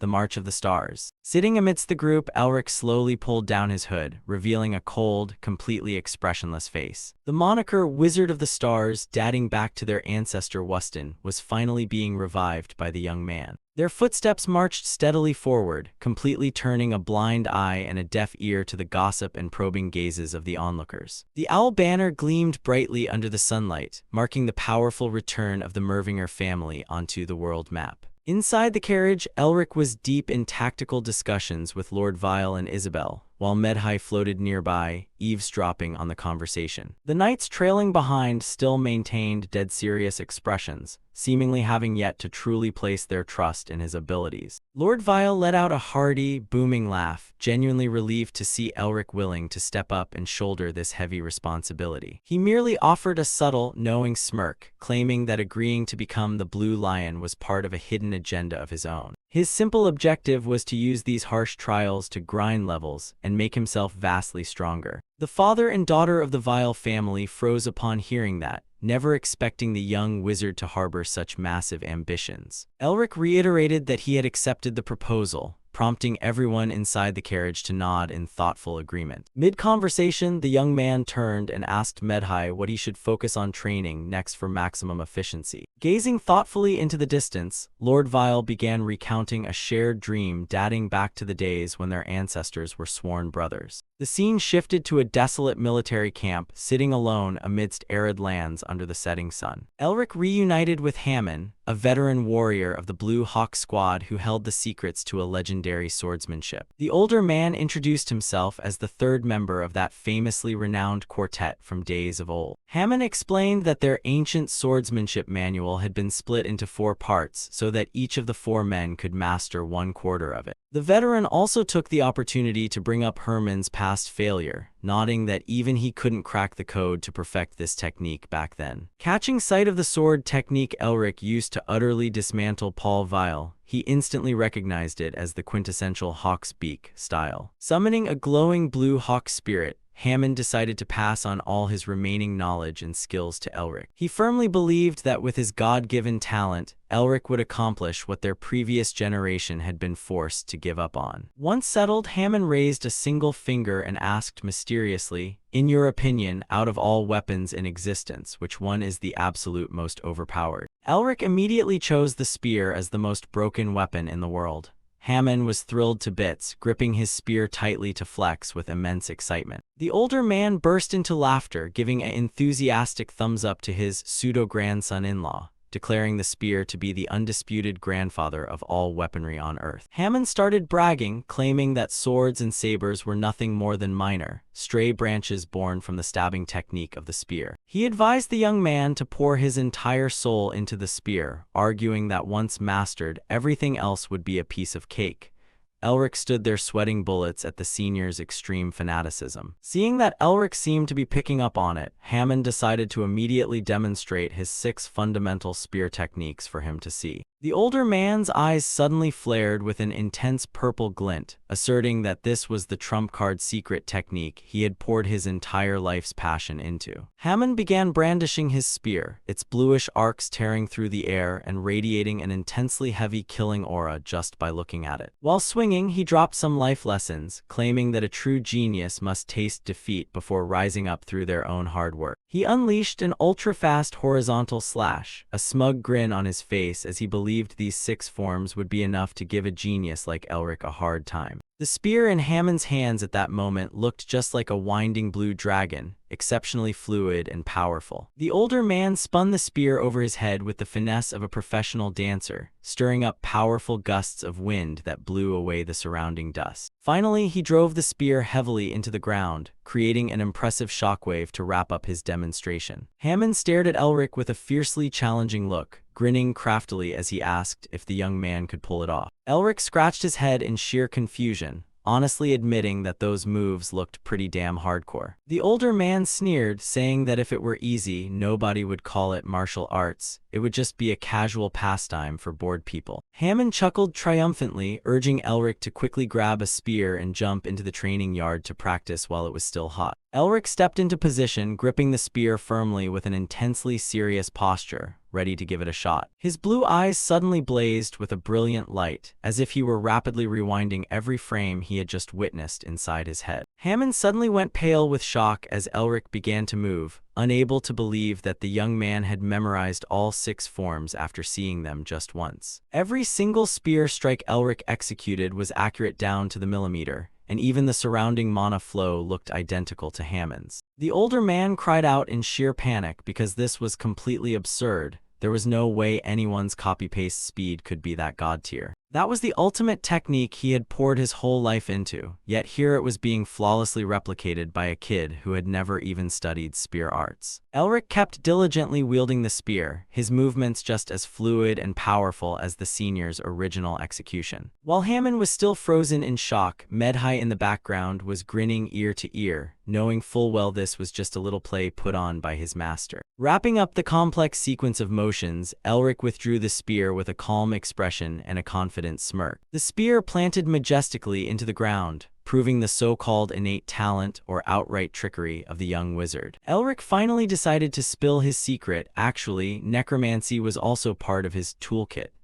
His eyes glowed with a demonic light, bracing for the horrific battles to come. Not only was Elric skilled in magic, but he also revealed that he knew necromancy as well. Medhai crossed his arms, shaking his head in exasperation because the Mervinger family's mouths were just as sharp as their sorcery. Elric looked at the guardian ghost and realized that its swordsmanship had reached an absolute pinnacle. A glowing blue tiger tattoo lit up on his arm, and Elric couldn't believe that Wind of the North had this hidden utility too. He recalled back when he was being taught swordsmanship by Herman, which was also when he discovered the capabilities of Wind of the North. Herman's calloused hands tightened around the hilt of his sword in preparation for a demonstration. His powerful sword strokes generated violent swirling winds all around him. Herman instructed him to thoroughly master this style before attempting to conquer the hawk's beak technique. Elric found it a bit tricky, but Herman insisted that this was the path leading to true swordsmanship. "Practice enough and you'll get used to it," Elric muttered to himself, picking up his sword to begin training. The blue tiger tattoo glowed, channeling power straight from the ghost into his arm. The ghost hovered behind him, quietly whispering reminders about every single step with his left foot. Elric stomped the ground, beginning to feel the guidance of the guardian spirit. He was faintly surprised to find that this ghost was genuinely teaching him how to fight. Elric swung his sword in a precise diagonal arc toward the right. Witnessing that rapid progress, Herman could only wear a satisfied smile. Medhai explained that these ghosts were originally the absolute peak warriors of their respective eras. Even though they were reduced to mere instinct, Elric understood that this was a shortcut to reaching his goals much faster. In a humorous chibai scene, someone looked at Elric and literally drooled with admiration. Late into the night, a round, luminous moon shone brightly across the tranquil sky. Inside Herman's command tent, a lamp was still casting a faint glow. Herman sat across from Isabel Weil, remarking that her abilities had far exceeded his expectations. He praised his daughter's sharp instincts and incredible combat intuition. He believed that Isabel would soon master the skill and one day crush hostile forces. Isabel pouted petulantly, feeling left out as everyone only bothered to praise Elric. Herman's sweat dropped, hastily comforting her by saying everyone knew how hard she had worked. She sighed dejectedly, dismissing those words as mere hollow comfort just to wrap things up. But her ears suddenly perked up when Herman mentioned that Elric had specifically told him to take good care of her. Flipping her attitude 180 degrees, Isabel excitedly asked if Elric had really said that. Herman was helpless against this rapid mood swing. When he tried to comfort her earlier, she ignored him, but the moment Elric was mentioned, it was a completely different story. Seeing his daughter cheerful again, Herman felt a weight lift off his chest. Isabel regained her serious demeanor, asking her father how he planned to deal with the night squad. Herman shook his head, having no intention of meddling deeply in the matter. Everything now depended entirely on Elric's decision, as he held the fate of the family in his hands. Herman smiled with trust, having nothing left to worry about. Isabel smiled along, understanding that she could hide nothing from her father. Yet she asserted that she wouldn't just sit idly by and watch Elric shoulder everything alone. Herman watched the silhouette of his daughter as she walked out of the tent. Isabel lifted the tent flap and stepped outside with a radiant smile. Herman grew pensive, knowing that after this battle, certain disgruntled knights would inevitably pack up and leave. The moon still hung high over the mountain peak, signaling that a generational handover was drawing near. 10 days later, the carriage convoy began rolling across treacherous mountain paths. "We've finally arrived," Elric muttered to himself as the convoy entered the main camp of the conquering army. Looking down from above, the camp rose imposingly amidst the valley with countless tents crammed tightly together. The escort knight squad took the lead, advancing solemnly along the trail leading to the main gate. A knight raised his hand to order the troops to hoist the banner of the Mervinger family high. Watching the banner flutter in the wind, Elric felt a wave of nostalgia, remembering the period when his family fell into ruin after his grandfather passed away. There was a time when the name Mervinger nearly vanished entirely from the notice of the nobility. The book emblem on the banner served as a reminder of the family's origins, where knowledge and magic always went hand in hand. Meanwhile, the owl symbolized wizards capable of seeing through every truth hidden in the darkness. With ironclad determination, Elric swore to use this power to shatter all the injustice and absurdity surrounding them. His eyes blazed with resolute conviction.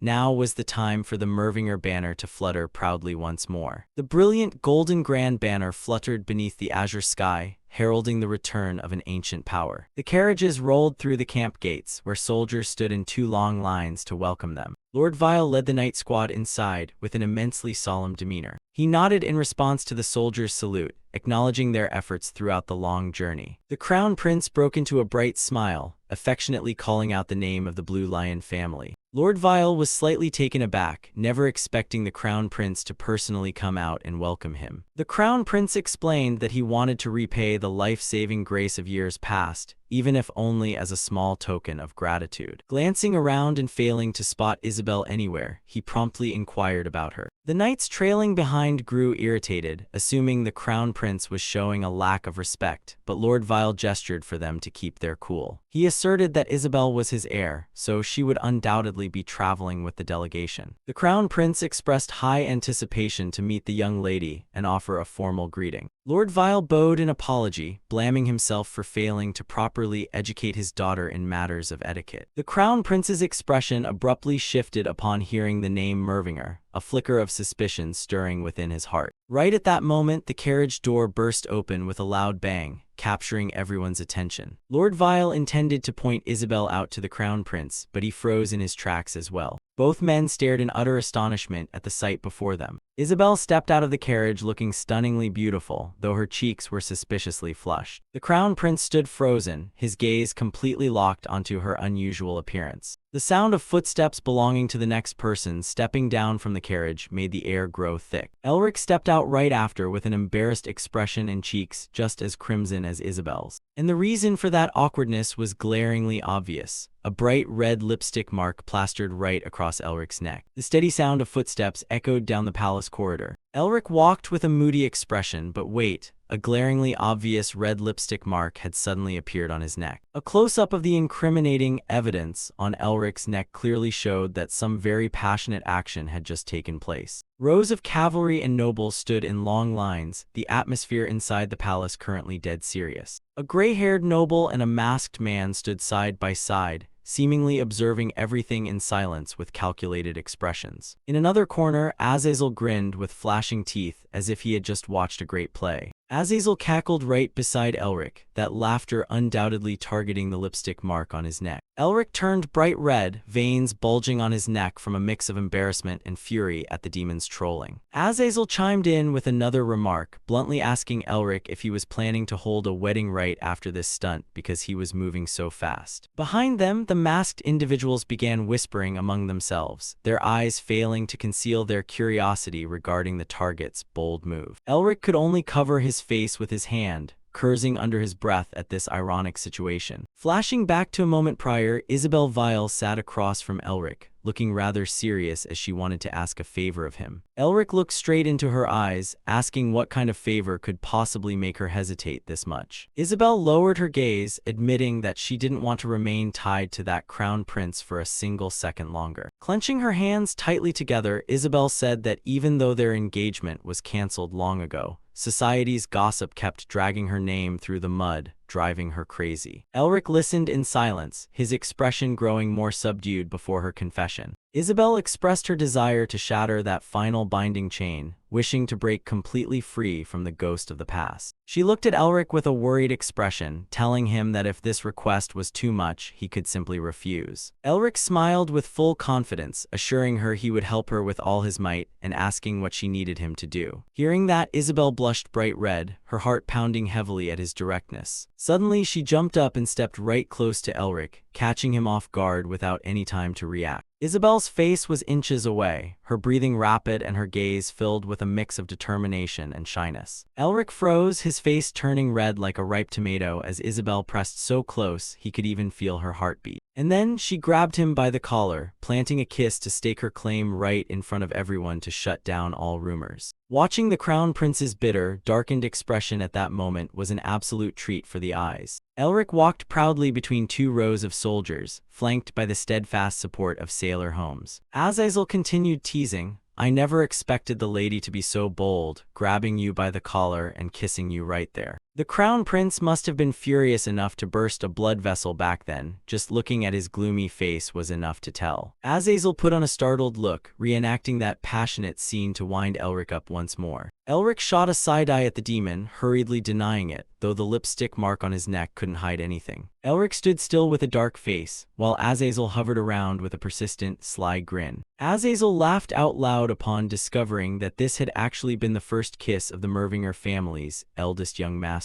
The demon laughed until he couldn't breathe, teasing Elric mercilessly for being the head of the Mervinger household, yet having never even held a woman's hand. Elric's anger flared up, flames of wrath surging around him while Isabel stood confused in the background. The two of them arrived at the new military camp, with Azazel remarking that this place was entirely too close to Lord Wince's territory. Looking at the map, this location was clearly a blatant trap laid out by the Crown Prince to push them to their deaths. Azazel noted that this successor of the Empire truly had a vicious mind, wanting to eliminate Elric at all costs. Elric calmly replied that he agreed with Isabel's plan because it helped separate him from the troubles of the Vile family. The Crown Prince stood in the shadows, his hostile gaze fixed on Elric, clearly determined not to let him off easy. But Elric wasn't about to back down either, his eyes flaring with powerful blue light, ready to shatter any interference from him. Azazel flew beside Elric in the sunset glow, asking if he was really okay with letting that crowd follow behind. In the distance, soldiers were frantically pitching tents, shouting commands echoing across the sunny, windy borderlands. Twilight settled over the camp, where Elric's forces were rushing preparations for the upcoming campaign. Elric observed thoughtfully, silently comparing the massive difference in discipline between this unit and the Vile family's cavalry. Azazel hovered nearby, commenting that thanks to the management of those two, things were temporarily falling into place. Brian was hard at work directing the soldiers in setting up tents, meticulously reminding them of everything from reinforcing pillar stakes to fireproofing the canvas. Having once been an examiner for the Mage exams, Brian worked with extreme organization and always brought order to everything. Azazel glanced toward another side, where a key figure was directly maintaining ironclad discipline for the whole team. Aeth was yelling at lazy soldiers, ruthlessly kicking out anyone who dared dampen the morale of their comrades. Elric silently judged that if Brian was the strategic brain, Aeth was a true leader on the training grounds. However, Azazel warned that it was still far too early to throw this star battalion into actual combat. Pushing untrained recruits into battle would only lead to chaos and pointless casualties. Elric's gaze hardened with resolve, asserting that he never wanted to lead them at the cost of human lives. Suddenly, a booming voice broke the atmosphere. "Elric Mervinger, my close friend." Elric jumped in surprise, unable to believe a figure of such caliber would appear in this remote borderland. Cromhull, the prince known as the Black Lion, strode forward proudly with his elite troop of soldiers. The soldiers whispered in admiration, shocked that Prince Cromhull had personally traveled out to visit Elric. Cromhull rushed over to embrace Elric, laughing loudly and praising him for being bold enough to pull a stunt right in front of his older brother, the Crown Prince. Elric felt somewhat embarrassed by this excessive enthusiasm, offering a vague reply that it was all just a coincidence. Cromhull laughed reproachfully, asking why he was being so stiff when they had already agreed to be friends. The prince leaned in to whisper in Elric's ear, admitting that he was truly someone not easily dealt with through mere lip service. Then he flashed a grin, saying this wasn't some formal ceremony, so there was no need to put on airs. Looking around the camp, Cromhull declared that anyone following Elric was a friend of his as well. Cromhull snapped his fingers as a signal, preparing a surprise morale boost for the exhausted soldiers. He loudly requested everyone to take a break and enjoy some fine, aromatic wine together. Standing beside a large wine barrel, Cromhull guaranteed that this drink would wash away all fatigue from the long journey. The entire camp erupted into excited cheers, shouting Prince Cromhull's name across the skis. Elric watched Cromhull's retreating back, realizing this display of friendship was actually meant to help him save face before the crowd. This was both an implicit warning sent to the Crown Prince and a firm affirmation that Elric was Cromhull's man. Elric smiled faintly, fully understanding the political calculations behind it while genuinely appreciating his actions. The night at the Mervinger camp was quite lively, with soldiers drinking and laughing out loud, and some even running over to offer Elric Mervinger a cup of wine. The young man calmly let them pour the wine into his cup, while the Mervinger envoy bragged that this was premium stuff brewed from their hometown,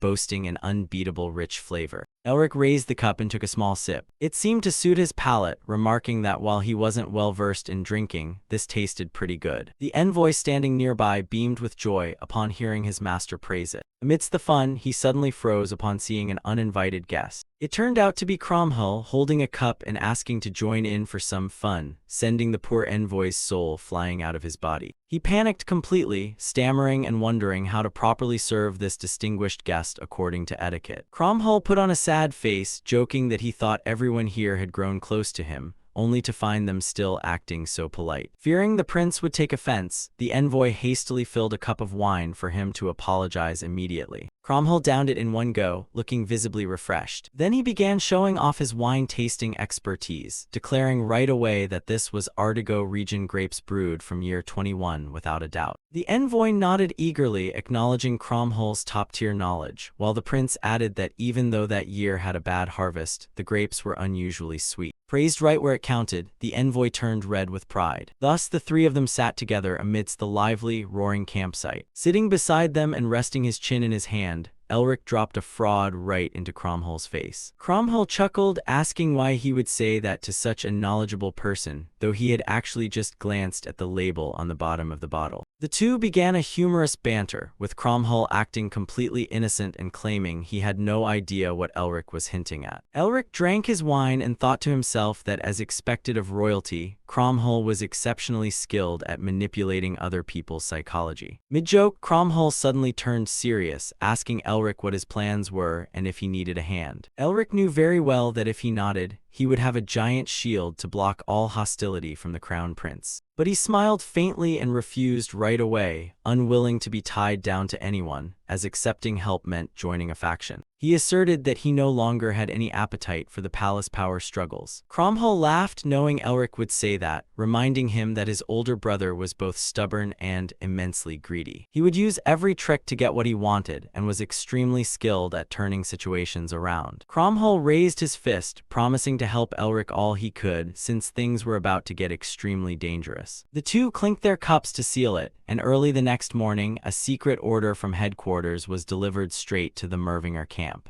The red-haired commander read the secret order and slammed the table in rage, cursing the higher-ups for being out of their minds to force soldiers to march right back into battle. According to him, they should at least give the troops 10 days to rest, and Isabel Vile standing nearby also showed clear worry. Azazel crossed his arms and flatly stated that sending these green recruits into battle right away was no different from throwing them out as sacrificial bait. The commander gripped the scroll tightly, advising Elric to reject it flatly, though he couldn't offer any help due to his own separate orders. Contrary to everyone's agitation, Elric calmly stated he would obey the order, nearly causing the commander and Isabel to fall backward in shock. He explained that the Crown Prince didn't expect him to obey anyway, and if he refused now, the prince would only come up with even more absurd commands. Elric's gaze grew cold, fully aware that rejecting the Crown Prince twice in a row would be an immensely difficult move. The commander frowned, recognizing that the opponent was clearly trying to lead them by the nose and use him as a pawn.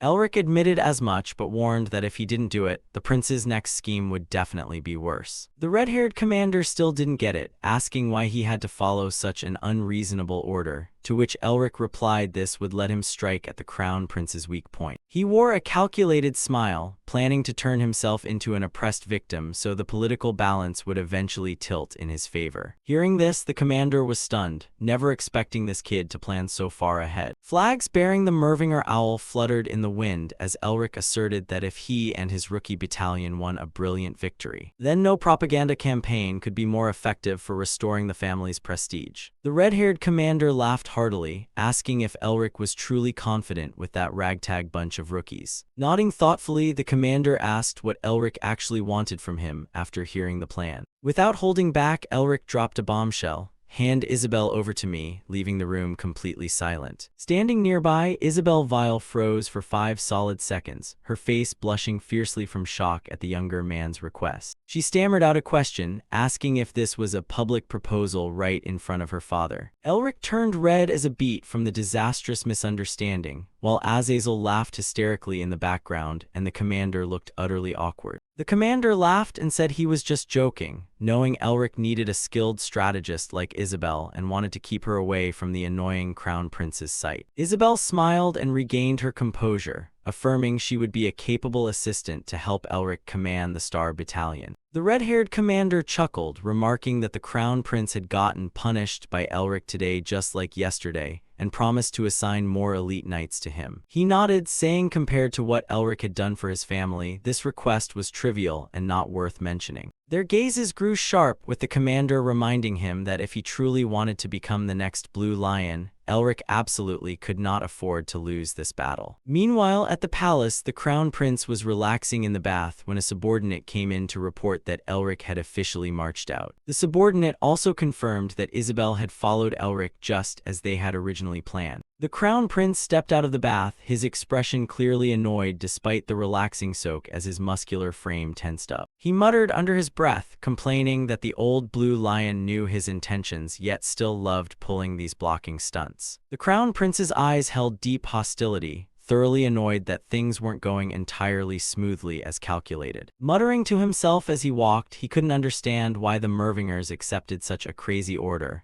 but he was certain they would suffer a crushing defeat. A contemptuous smile appeared on the crown prince's face, declaring that whether Elric and his group could even keep their lives and make it back was the real question. Returning to Elric's detachment, they marched in silence as not a single person from headquarters came to see them off, truly treated with utter coldness. Elric rode at the front, explaining that precisely because they were looked down upon, they had to steer everything in the direction the enemy least expected. He admitted that taking on this mission with a battalion whose structure wasn't even stabilized yet was extremely tough. Ahead of them lay the Wind Frontier Fortress in the east, a stronghold known as an impenetrable fortress. The soldiers looked at the towering fortress with discouragement, none of them believing this green army stood a chance. It was like throwing eggs at a rock. Elric placed a hand on the Mervinger crest on his chest, loudly telling everyone that if they trusted and followed him, then once this battle was over, their glory would shine brighter than any star in the sky. The whole army shouted in unison, their morale surging instantly to dispel all fear. Elric raised the Mervinger flag high and gave the order to advance, marking the true beginning of the game. Elric's army was on the march, and an officer spoke up to confirm their target was Ketline Fortress at the eastern border, or at least to scout the situation. Looking at their sparse forces, a direct attack was practically impossible, and the officer wondered if they were just going to scout and return. Elric immediately denied it, stating his real goal was to destroy as much of Ketline's military power as possible to draw the Red Lion House's attention there. Officer Aeth looked worried, nodding that trying to conquer an impenetrable fortress with this handful of troops sounded absurd. Elric stared thoughtfully ahead, fully aware of the person guarding Ketline. The Wind's frontier border was famous for massive fortresses built to block barbaric tribes pouring down from the Great Dragon Mountains. Each fortress was guarded by elite masters from the Red Lion's Four Claws group, namely Sagnad with his massive claymore and Tedin using a bastard sword. Next came Nerf, who specialized in rapiers, and Genova with her saber, all heavyweights with supreme swordsmanship. These sword-titled warriors had helped expand the borders of Wind's frontier, gaining a reputation so grand it threatened royalty,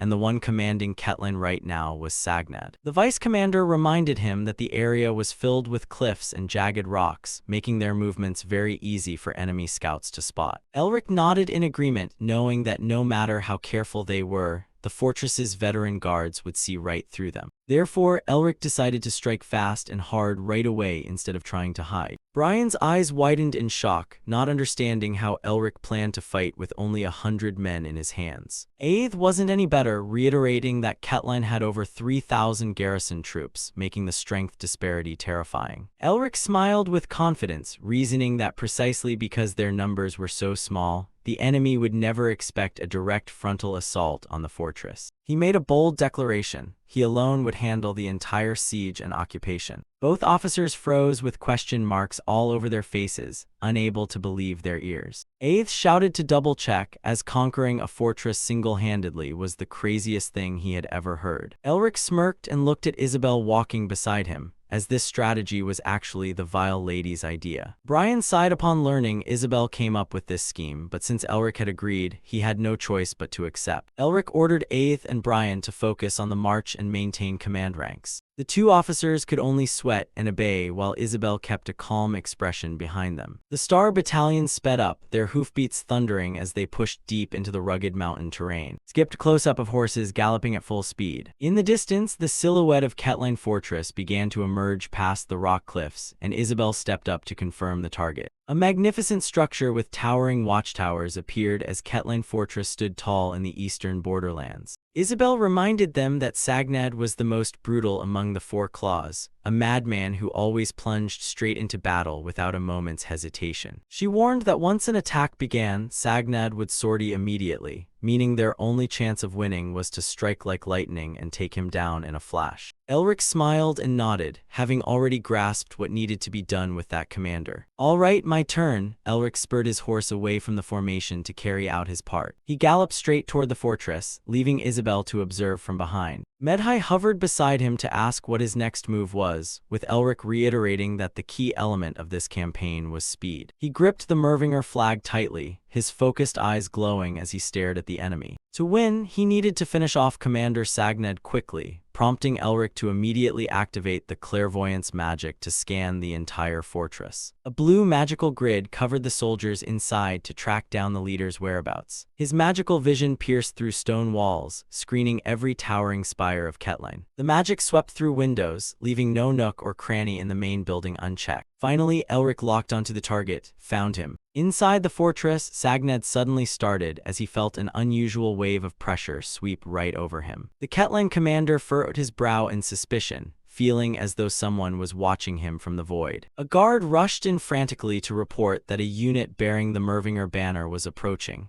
Sagned listened intently. Even though there were only around 100 people, Sagned began to grow suspicious. A prestigious magical family like Mervinger would certainly not send people out for a mere stroll like this. Inside the fortress, Sagned and his second-in-command were looking over a map.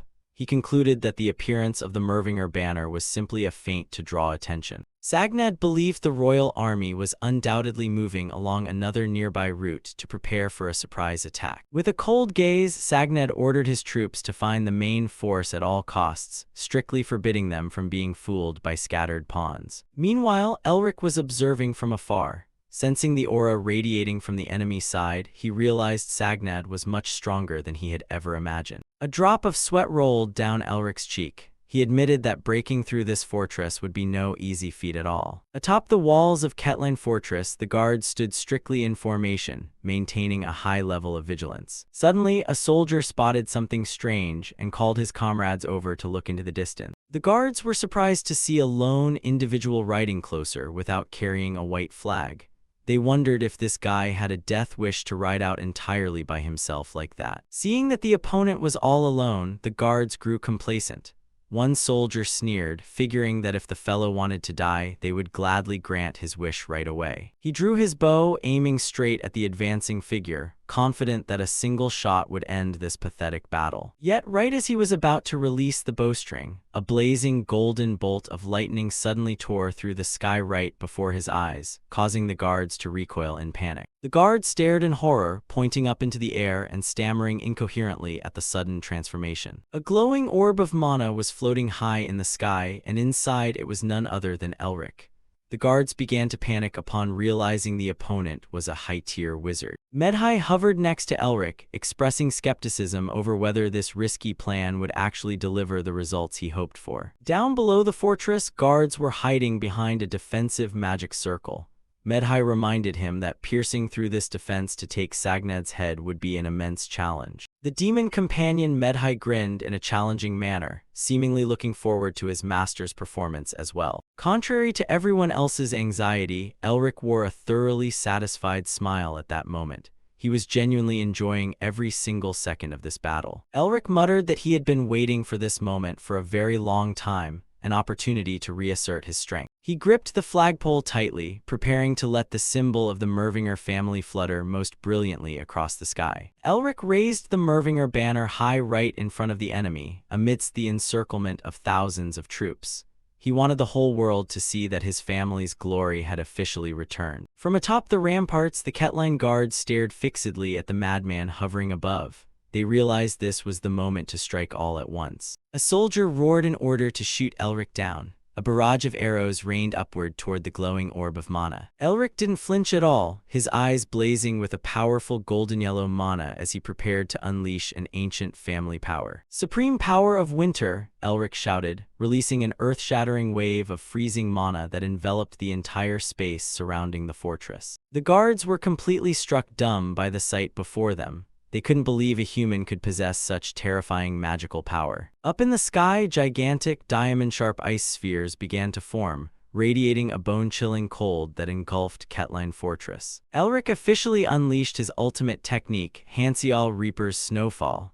A storm of blizzard and freezing cold descended, heralding a horrific slaughter. Sagned's soldiers screamed in despair as they were driven into a corner amidst the ruined battlefield. Sir Sagned gritted his teeth, sweat streaming down his intensely stressed face due to the perilous situation. He looked up at the massive defensive magic circle, still confident that it wouldn't be easily broken. A bright blue energy surged, forming a solid shield covering the entire sky. Sagnad's eyes widened in horror upon realizing that the supposedly impenetrable defense was beginning to crack. The entire space shook violently as the magic barrier shattered completely into tiny fragments. Energy orbs rained down furiously, and Sagnad roared orders for his troops to fall back quickly. Elric Mervinger landed amidst the debris, followed closely by the spirit Medhai with his prominent black horns. Elric panted heavily, forcibly breaking the barrier of an entire fortress had consumed a colossal amount of mana. His hands trembled uncontrollably, his body bearing a heavy burden after that last attack. The magic matrix above gradually faded, leaving only floating fragments of energy suspended in midair. Thick smoke and frozen ground through the enemy into a panic as they completely lost visibility. Elric knew he only had about 5 minutes to finish off Sagnad before his energy ran dry. He stomped hard against the cold ground, darting forward like a lightning bolt toward the ruined tower. Elric's gaze locked firmly onto the watchtower position where he had last seen Sagnad. His emerald eyes flashed with killing intent as he began scanning every nook and cranny among the rubble. Medhai hovered nearby, pressing him on whether he planned to use necromancy to quickly wrap this up. Elric flatly refused, not wanting to be labeled a dark wizard unless it was truly a last resort. Red magic circles appeared, pinpointing the exact location where Sagnad was buried beneath the rubble. Elric gathered mana into his palm, preparing to unleash a finishing blow to eliminate his opponent in the blink of an eye. An explosion erupted, blasting a massive boulder into the air to Elric's surprise. He immediately dropped into a defensive stance, sensing a powerful surge of energy erupting from below. Emerald green mana flared intensely as Elric blocked the incoming object. Sagnad broke free from the debris, surprised to find his opponent waiting right in front of him. Sagnad swung his greatsword and rushed forward with terrifying speed, his glowing red eyes filled with bloodlust. Elric realized that if he failed to dodge this blow in time, he would undoubtedly lose his life in a flash. A sword arc carrying a blazing red light slashed horizontally through the air, tearing the night apart. The slash missed Elric, crushing the solid stone wall directly behind him into dust. Sagnad stood amidst the ruins, killing intent billowing from his body like a true monster. Elric slid across the ground to maintain distance, secretly astonished by the martial artist's speed. Sagnad casually slung his greatsword over his shoulder, emerging from the smoke with a completely overwhelming presence. Elric broke out in a cold sweat, understanding that had he chosen to block it head-on, his body would already be shredded to pieces. Sagnad's footsteps crushed the ice beneath his feet, leaving deep cracks in the fortress ground. He leaped high into the air, raising his oversized sword in preparation for a decisive plunging strike. Elric immediately lowered his center of gravity, bringing his hands into his signature close combat stance. Sagnad roared in fury, the injuries from the rubble seemingly driving him even more insane. The sword slammed heavily into the ground, creating a dusty explosion that blew everything away. Elric activated his body enhancement skill, White Tiger Charge, turning his fists into a brilliant bluish-white light. His punch collided directly with Sagnad's sword, generating a shockwave that rattled the entire area. Elric clicked his tongue in annoyance upon realizing his strongest attack still wasn't enough to take down this monster. His eyes turned sharp, focusing to the utmost on every breath and minute movement of his opponent. The two charged at each other once more, sword and fist colliding to create continuous sparks across the fortress. Elric spotted a minor opening in the opponent's defense and decided to attack immediately. His gaze grew icy, funneling all his focus into the fragile gap to deliver a finishing blow. He threw an immensely powerful punch carrying blue mana, but Sir Sagnad managed to raise his sword in defense just in time. The shockwave of the clash forced Elric back, making him realize that a level 4 master's reflexes were no simple matter. Sagnad smirked insidiously, as if he had seen through all of Elric's calculations from the very beginning. He roared and unleashed the Pierce skill, generating an astounding pressure that made the surrounding space tremble. Wielding his greatsword in a blazing red arc, Sagnad declared that all of Elric's efforts were now in vain. Elric somersaulted to dodge, realizing that no matter how many attacks he unleashed, taking this guy down would be tough. He panted, sweat streaming down as he had expended too much energy on defense and evasion. Before him, Sagnad stood imposing like an unshakable giant iron wall. If he kept dragging this out, Elric knew he wouldn't be able to kill him and escape successfully before running out of stamina. The surrounding soldiers began shouting, trying to encircle and cut off all his escape routes. Elric gritted his teeth. The battlefield situation was worsening by the second. Medhai hovered nearby, reminding him that he only had 3 minutes left, even less if factoring in the retreat time.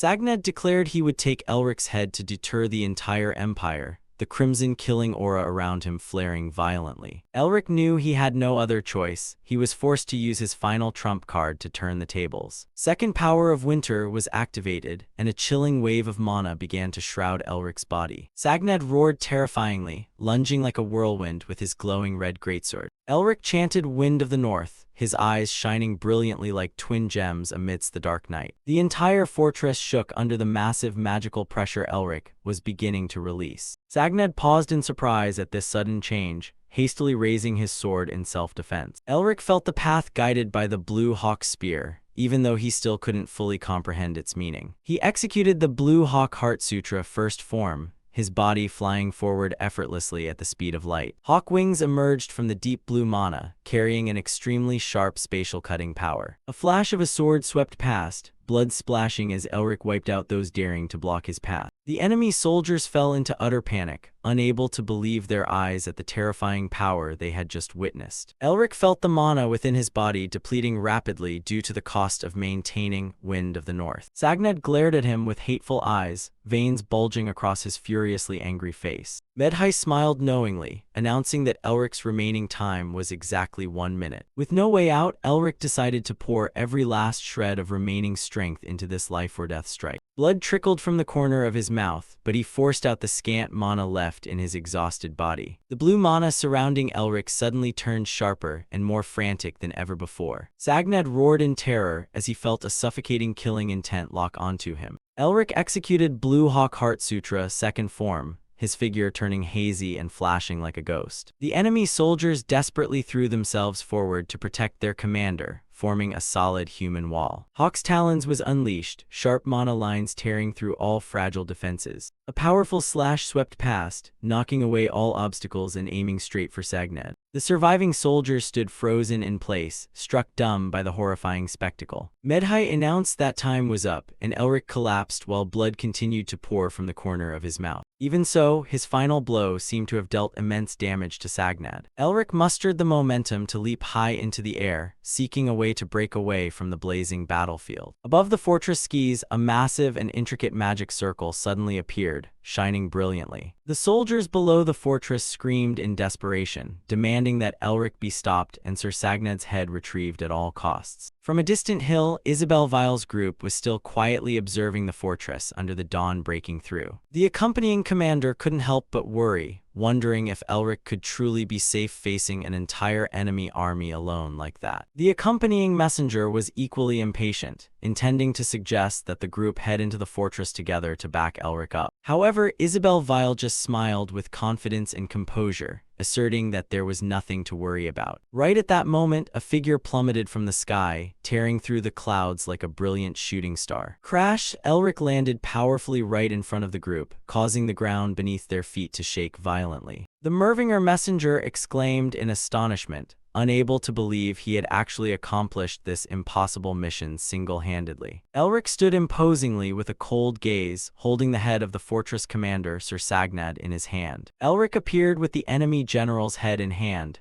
leaving the surrounding soldiers frozen for several seconds. No one could believe he had actually hauled the enemy commander's head back all by himself. The commander was visibly shocked that such a crazy plan actually succeeded against a level 4 chain master. Elric maintained his cool demeanor, reminding everyone that the battle wasn't over yet. As soon as he finished speaking, he staggered and almost fell. His next objective was to capture the fortress itself. Seeing that Elric was overexerting himself, his comrades hurriedly rushed forward to catch him. He turned to give Isabel some instructions. She nodded decisively, preparing for the next step. The retreat order was issued, and the entire army began to move away from the devastated battlefield. The enemy forces scrambled in chaos, their commanders screaming orders to pull back and regroup. The sound of rapid hoofbeats tore through the quiet space. Enemy cavalry chased madly through the city gates. An enemy general roared, demanding that Sagned's head be recovered and Elric captured alive. Isabel looked worriedly after Elric, not forgetting to tell him to take care of himself. Elric reminded her to be careful as well, his hand still gripping a spell scroll tightly. The cavalry squad sped away, kicking up clouds of dust. Seeing the enemy flee, the pursuing troops grew even more eager, vowing not to leave a single soul alive. Far from the battle, Elric sat down to rest, his body having hit its limit. He activated the obscure magic to gain a stealth advantage. Dark magic swirled around, causing the zealous enemy cavalry to suddenly stumble from their mounts. Isabel mentally assessed the enemy's cavalry combat skills, nodding they were clearly superior to ordinary soldiers. Her gaze grew sharp, focusing intently on the pursuit. The enemy was right on their tails, showing no signs of giving up. But Isabel had already made her calculations. Being chased was part of her plan. She wanted to lure them deeper in, to wipe them out completely. Isabel told herself she had to perform well to be worthy of standing by Elric's side. She signaled her subordinate Brian to spring into action. On command, the entire squad abruptly changed direction, executing a sharp turn. The entire team made a sharp 90-degree left turn, leaving the pursuing formation behind in a daze. The enemy soldiers realized they had walked right into a prepared trap. So what? They still stubbornly rushed forward, relying on their superior numbers to bully the few.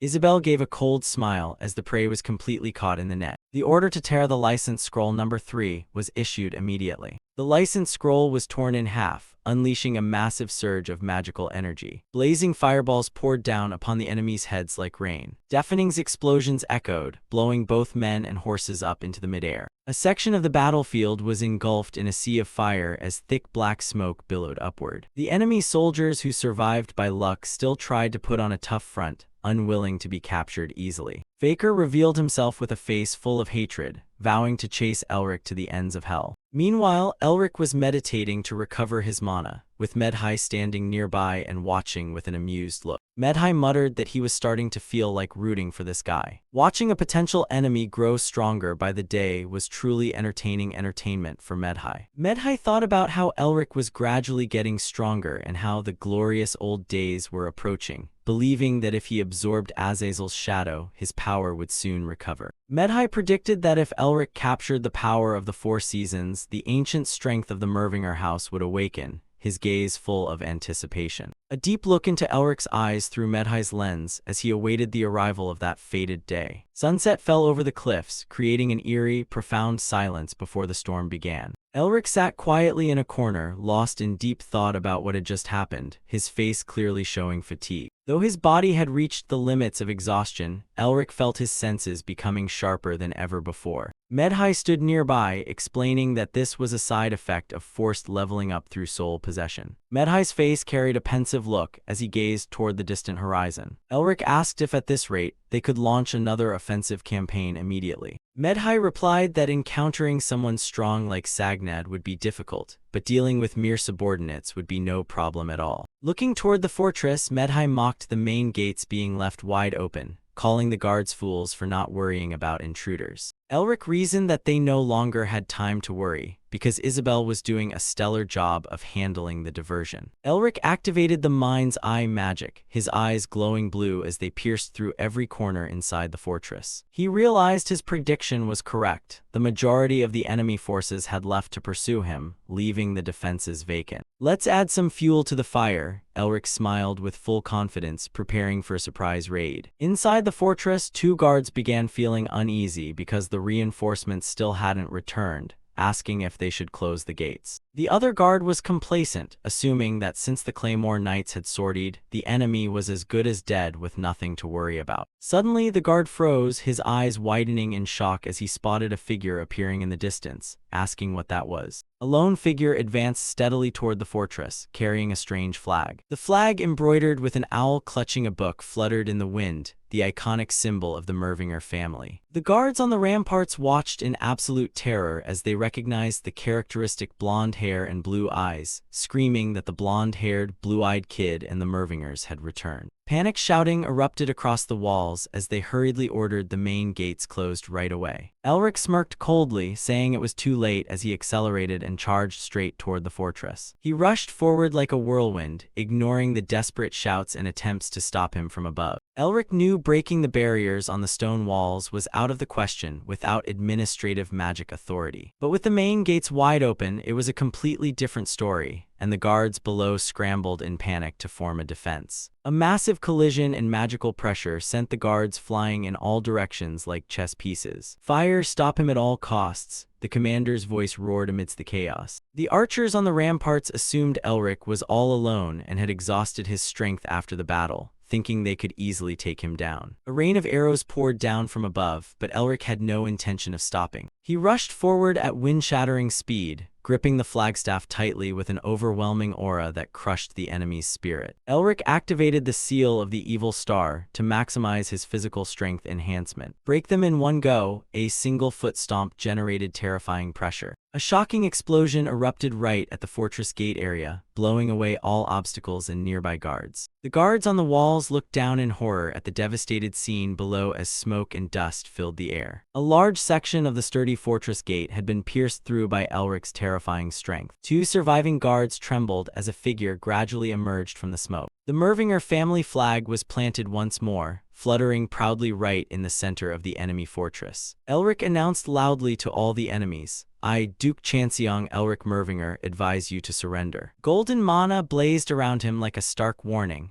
Those who surrender will be treated humanely according to Imperial prisoner of war laws. The enemy soldiers shook with fear, their hands unable to hold their weapons steady under Elric's pressure, continuing that those who dared resist. With a cold, glowing gaze, he finished firmly, "Will be executed on the spot," concluding a powerful declaration. Sir Sagned was spurring his horse to ride for his life, cursing nonstop in utter panic. Behind him lay a horrifying scene. The entire illustrious Claymore Knight unit had been wiped out, leaving only corpses amidst a sea of fire. Sagnad's face was smeared with dirt, his teeth clenched as he realized his dire predicament. But fortune did not smile upon him, as an army was already arrayed and waiting down the narrow path ahead. Leading them was Isabel Vile, sitting on horseback with a cold, motionless posture like a statue. Sagned broke out in a cold sweat as the moniker, the scentless flower, Isabel Vile had now become his most horrifying nightmare. His eyes bulged as he felt the intense killing intent radiating from the woman he had once looked down upon. Behind Isabel, a gigantic blue lion soul manifested majestically, making her look just like a real lion out hunting. Sagned realized he had walked right into a flawless trap laid out by Isabel through an extremely ruthless strategy. He frantically spurred his horse to turn back, unable to believe such a terrifying military genius had been hiding all this time. In his desperation, Sagned bitterly admitted he had made a fatal mistake simply because he underestimated his opponent. He still clung to the final hope of escaping back to Ketrine Fortress, believing the remnants there could help him turn the tables. Sagned crazily urged his horse forward, his eyes revealing the desperate resolve of a cornered man. But just as he caught sight of the fortress in the distance, he froze, his jaw dropping speechless. Atop the ramparts of Ketrine Fortress, a strange flag fluttered defiantly in the sunset. Sagned sat frozen on horseback, trembling all over at the harsh reality unfolding before him. The person standing on the ramparts was none other than Elric Mervinger, holding the owl flag and looking down at the defeated man with cold eyes. Scene transition to the main conquest camp, where soldiers were buzzing with gossip about unbelievable rumors. The soldiers couldn't believe their ears upon hearing that Elric had single-handedly captured the sturdy Ketrine Fortress. Among the nobles, a brown-haired man sneered contemptuously, dismissing it as just another meaningless publicity stunt by Elric. At the royal audience hall, the atmosphere was extremely tense under the crown prince's presiding. Another noble spoke up mockingly, claiming Elric was acting crazily just to cover up his own incompetence. They laughed together, convinced that the final flame of the Mervinger family would soon be snuffed out. The chatter shifted to mocking the Blue Lion House for following an incompetent person like Elric. Amidst the murmurs, Sailor Holmes stood silently, the authority of the Grey Lion keeping those around him cautious. The brown-haired noble continued his act, expressing fake worry that this incident would harm the Crown Prince's reputation. The Crown Prince sat on his throne, glancing around with an impatient expression. Right at that moment, an attendant stepped in to report that the Mervinger envoy had arrived, and the Crown Prince ordered him in. The Mervinger envoy walked into the solemn hall carrying an intricately carved wooden chest. The surrounding nobles began mocking, guessing it must be a bribery gift to beg for peace. The envoy knelt down, gently placing the chest on the red carpet before the crown prince. Resting his chin on his hand, the crown prince casually asked what was inside the chest. Bowing respectfully, the envoy declared this was a special gift Elric Mervinger wished to present to the crown prince. As the chest lid was about to open, the nobles kept whispering about how Elric was trying to use money to change the court's mind. The envoy reminded everyone that this gift involved one of the red lion's 4 claws.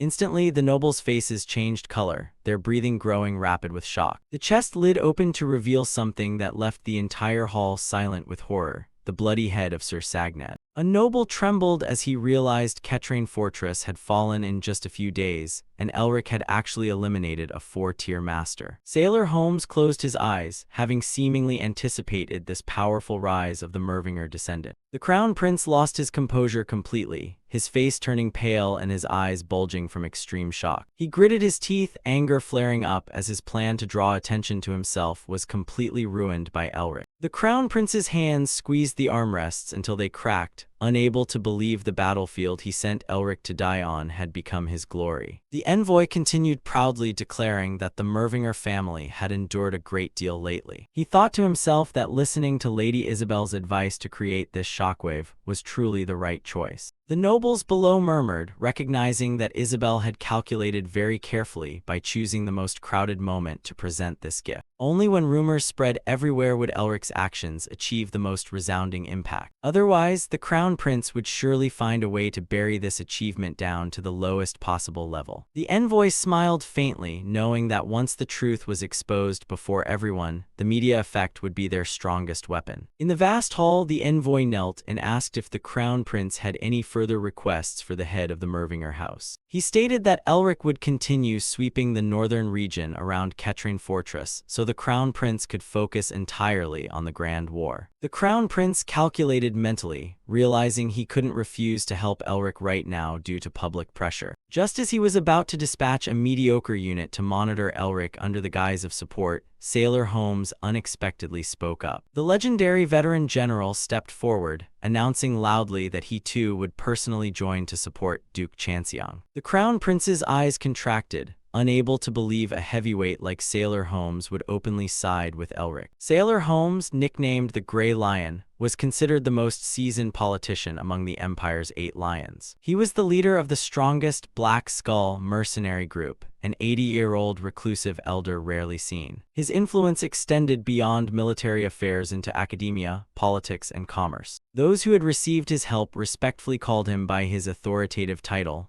the Godfather. Sailor Holmes revealed a shocking secret. His most cherished disciple was none other than the daughter of the Mervinger family. Gasps of shock echoed through the hall, as this deep connection was entirely unexpected. He affirmed to the crown prince that he could no longer stand by and watch his disciple's family struggle. Though a bit late to act, the Grey Lion decided to throw his full weight behind the Mervinger family from now on. The scene shifted to a fortress at night, where darkness shrouded ancient architectural structures. Inside, the red-haired commander was agonizingly studying the military map, worried about Elric's elusive movements. Members of the 4 Claws like Nerf were boiling with fighting spirit, taking turns demanding to go eliminate Elric to avenge Sagnad. The commander barked in anger, understanding their feelings, but at this moment the safety of the main army was paramount. Looking at his subordinates, he secretly blamed Sagnad for being too hot-headed and ignoring warnings, leading to such a tragic end. Now Sagnad's death was haunting and disrupting the Red Lion faction's entire plan. Amidst the tension, the commander suddenly froze as he felt a cold, evil aura invading the room. A loud crash echoed as the meeting room door was struck by an extremely powerful source of energy. The knights immediately drew their swords, looking vigilantly toward the entrance and demanding to know who dared break in. The commander squinted into the darkness where a slender figure slowly emerged amidst purple smoke. The subordinates watched in shock at the intruder, an entity with pointed ears and an overwhelmingly dark aura. A knight asked suspiciously if this person hadn't previously promised to only interfere in the war at the very last minute. The mysterious intruder wore a sinister smile, declaring that appearing right now was entirely due to a personal grudge against Elric Mervinger.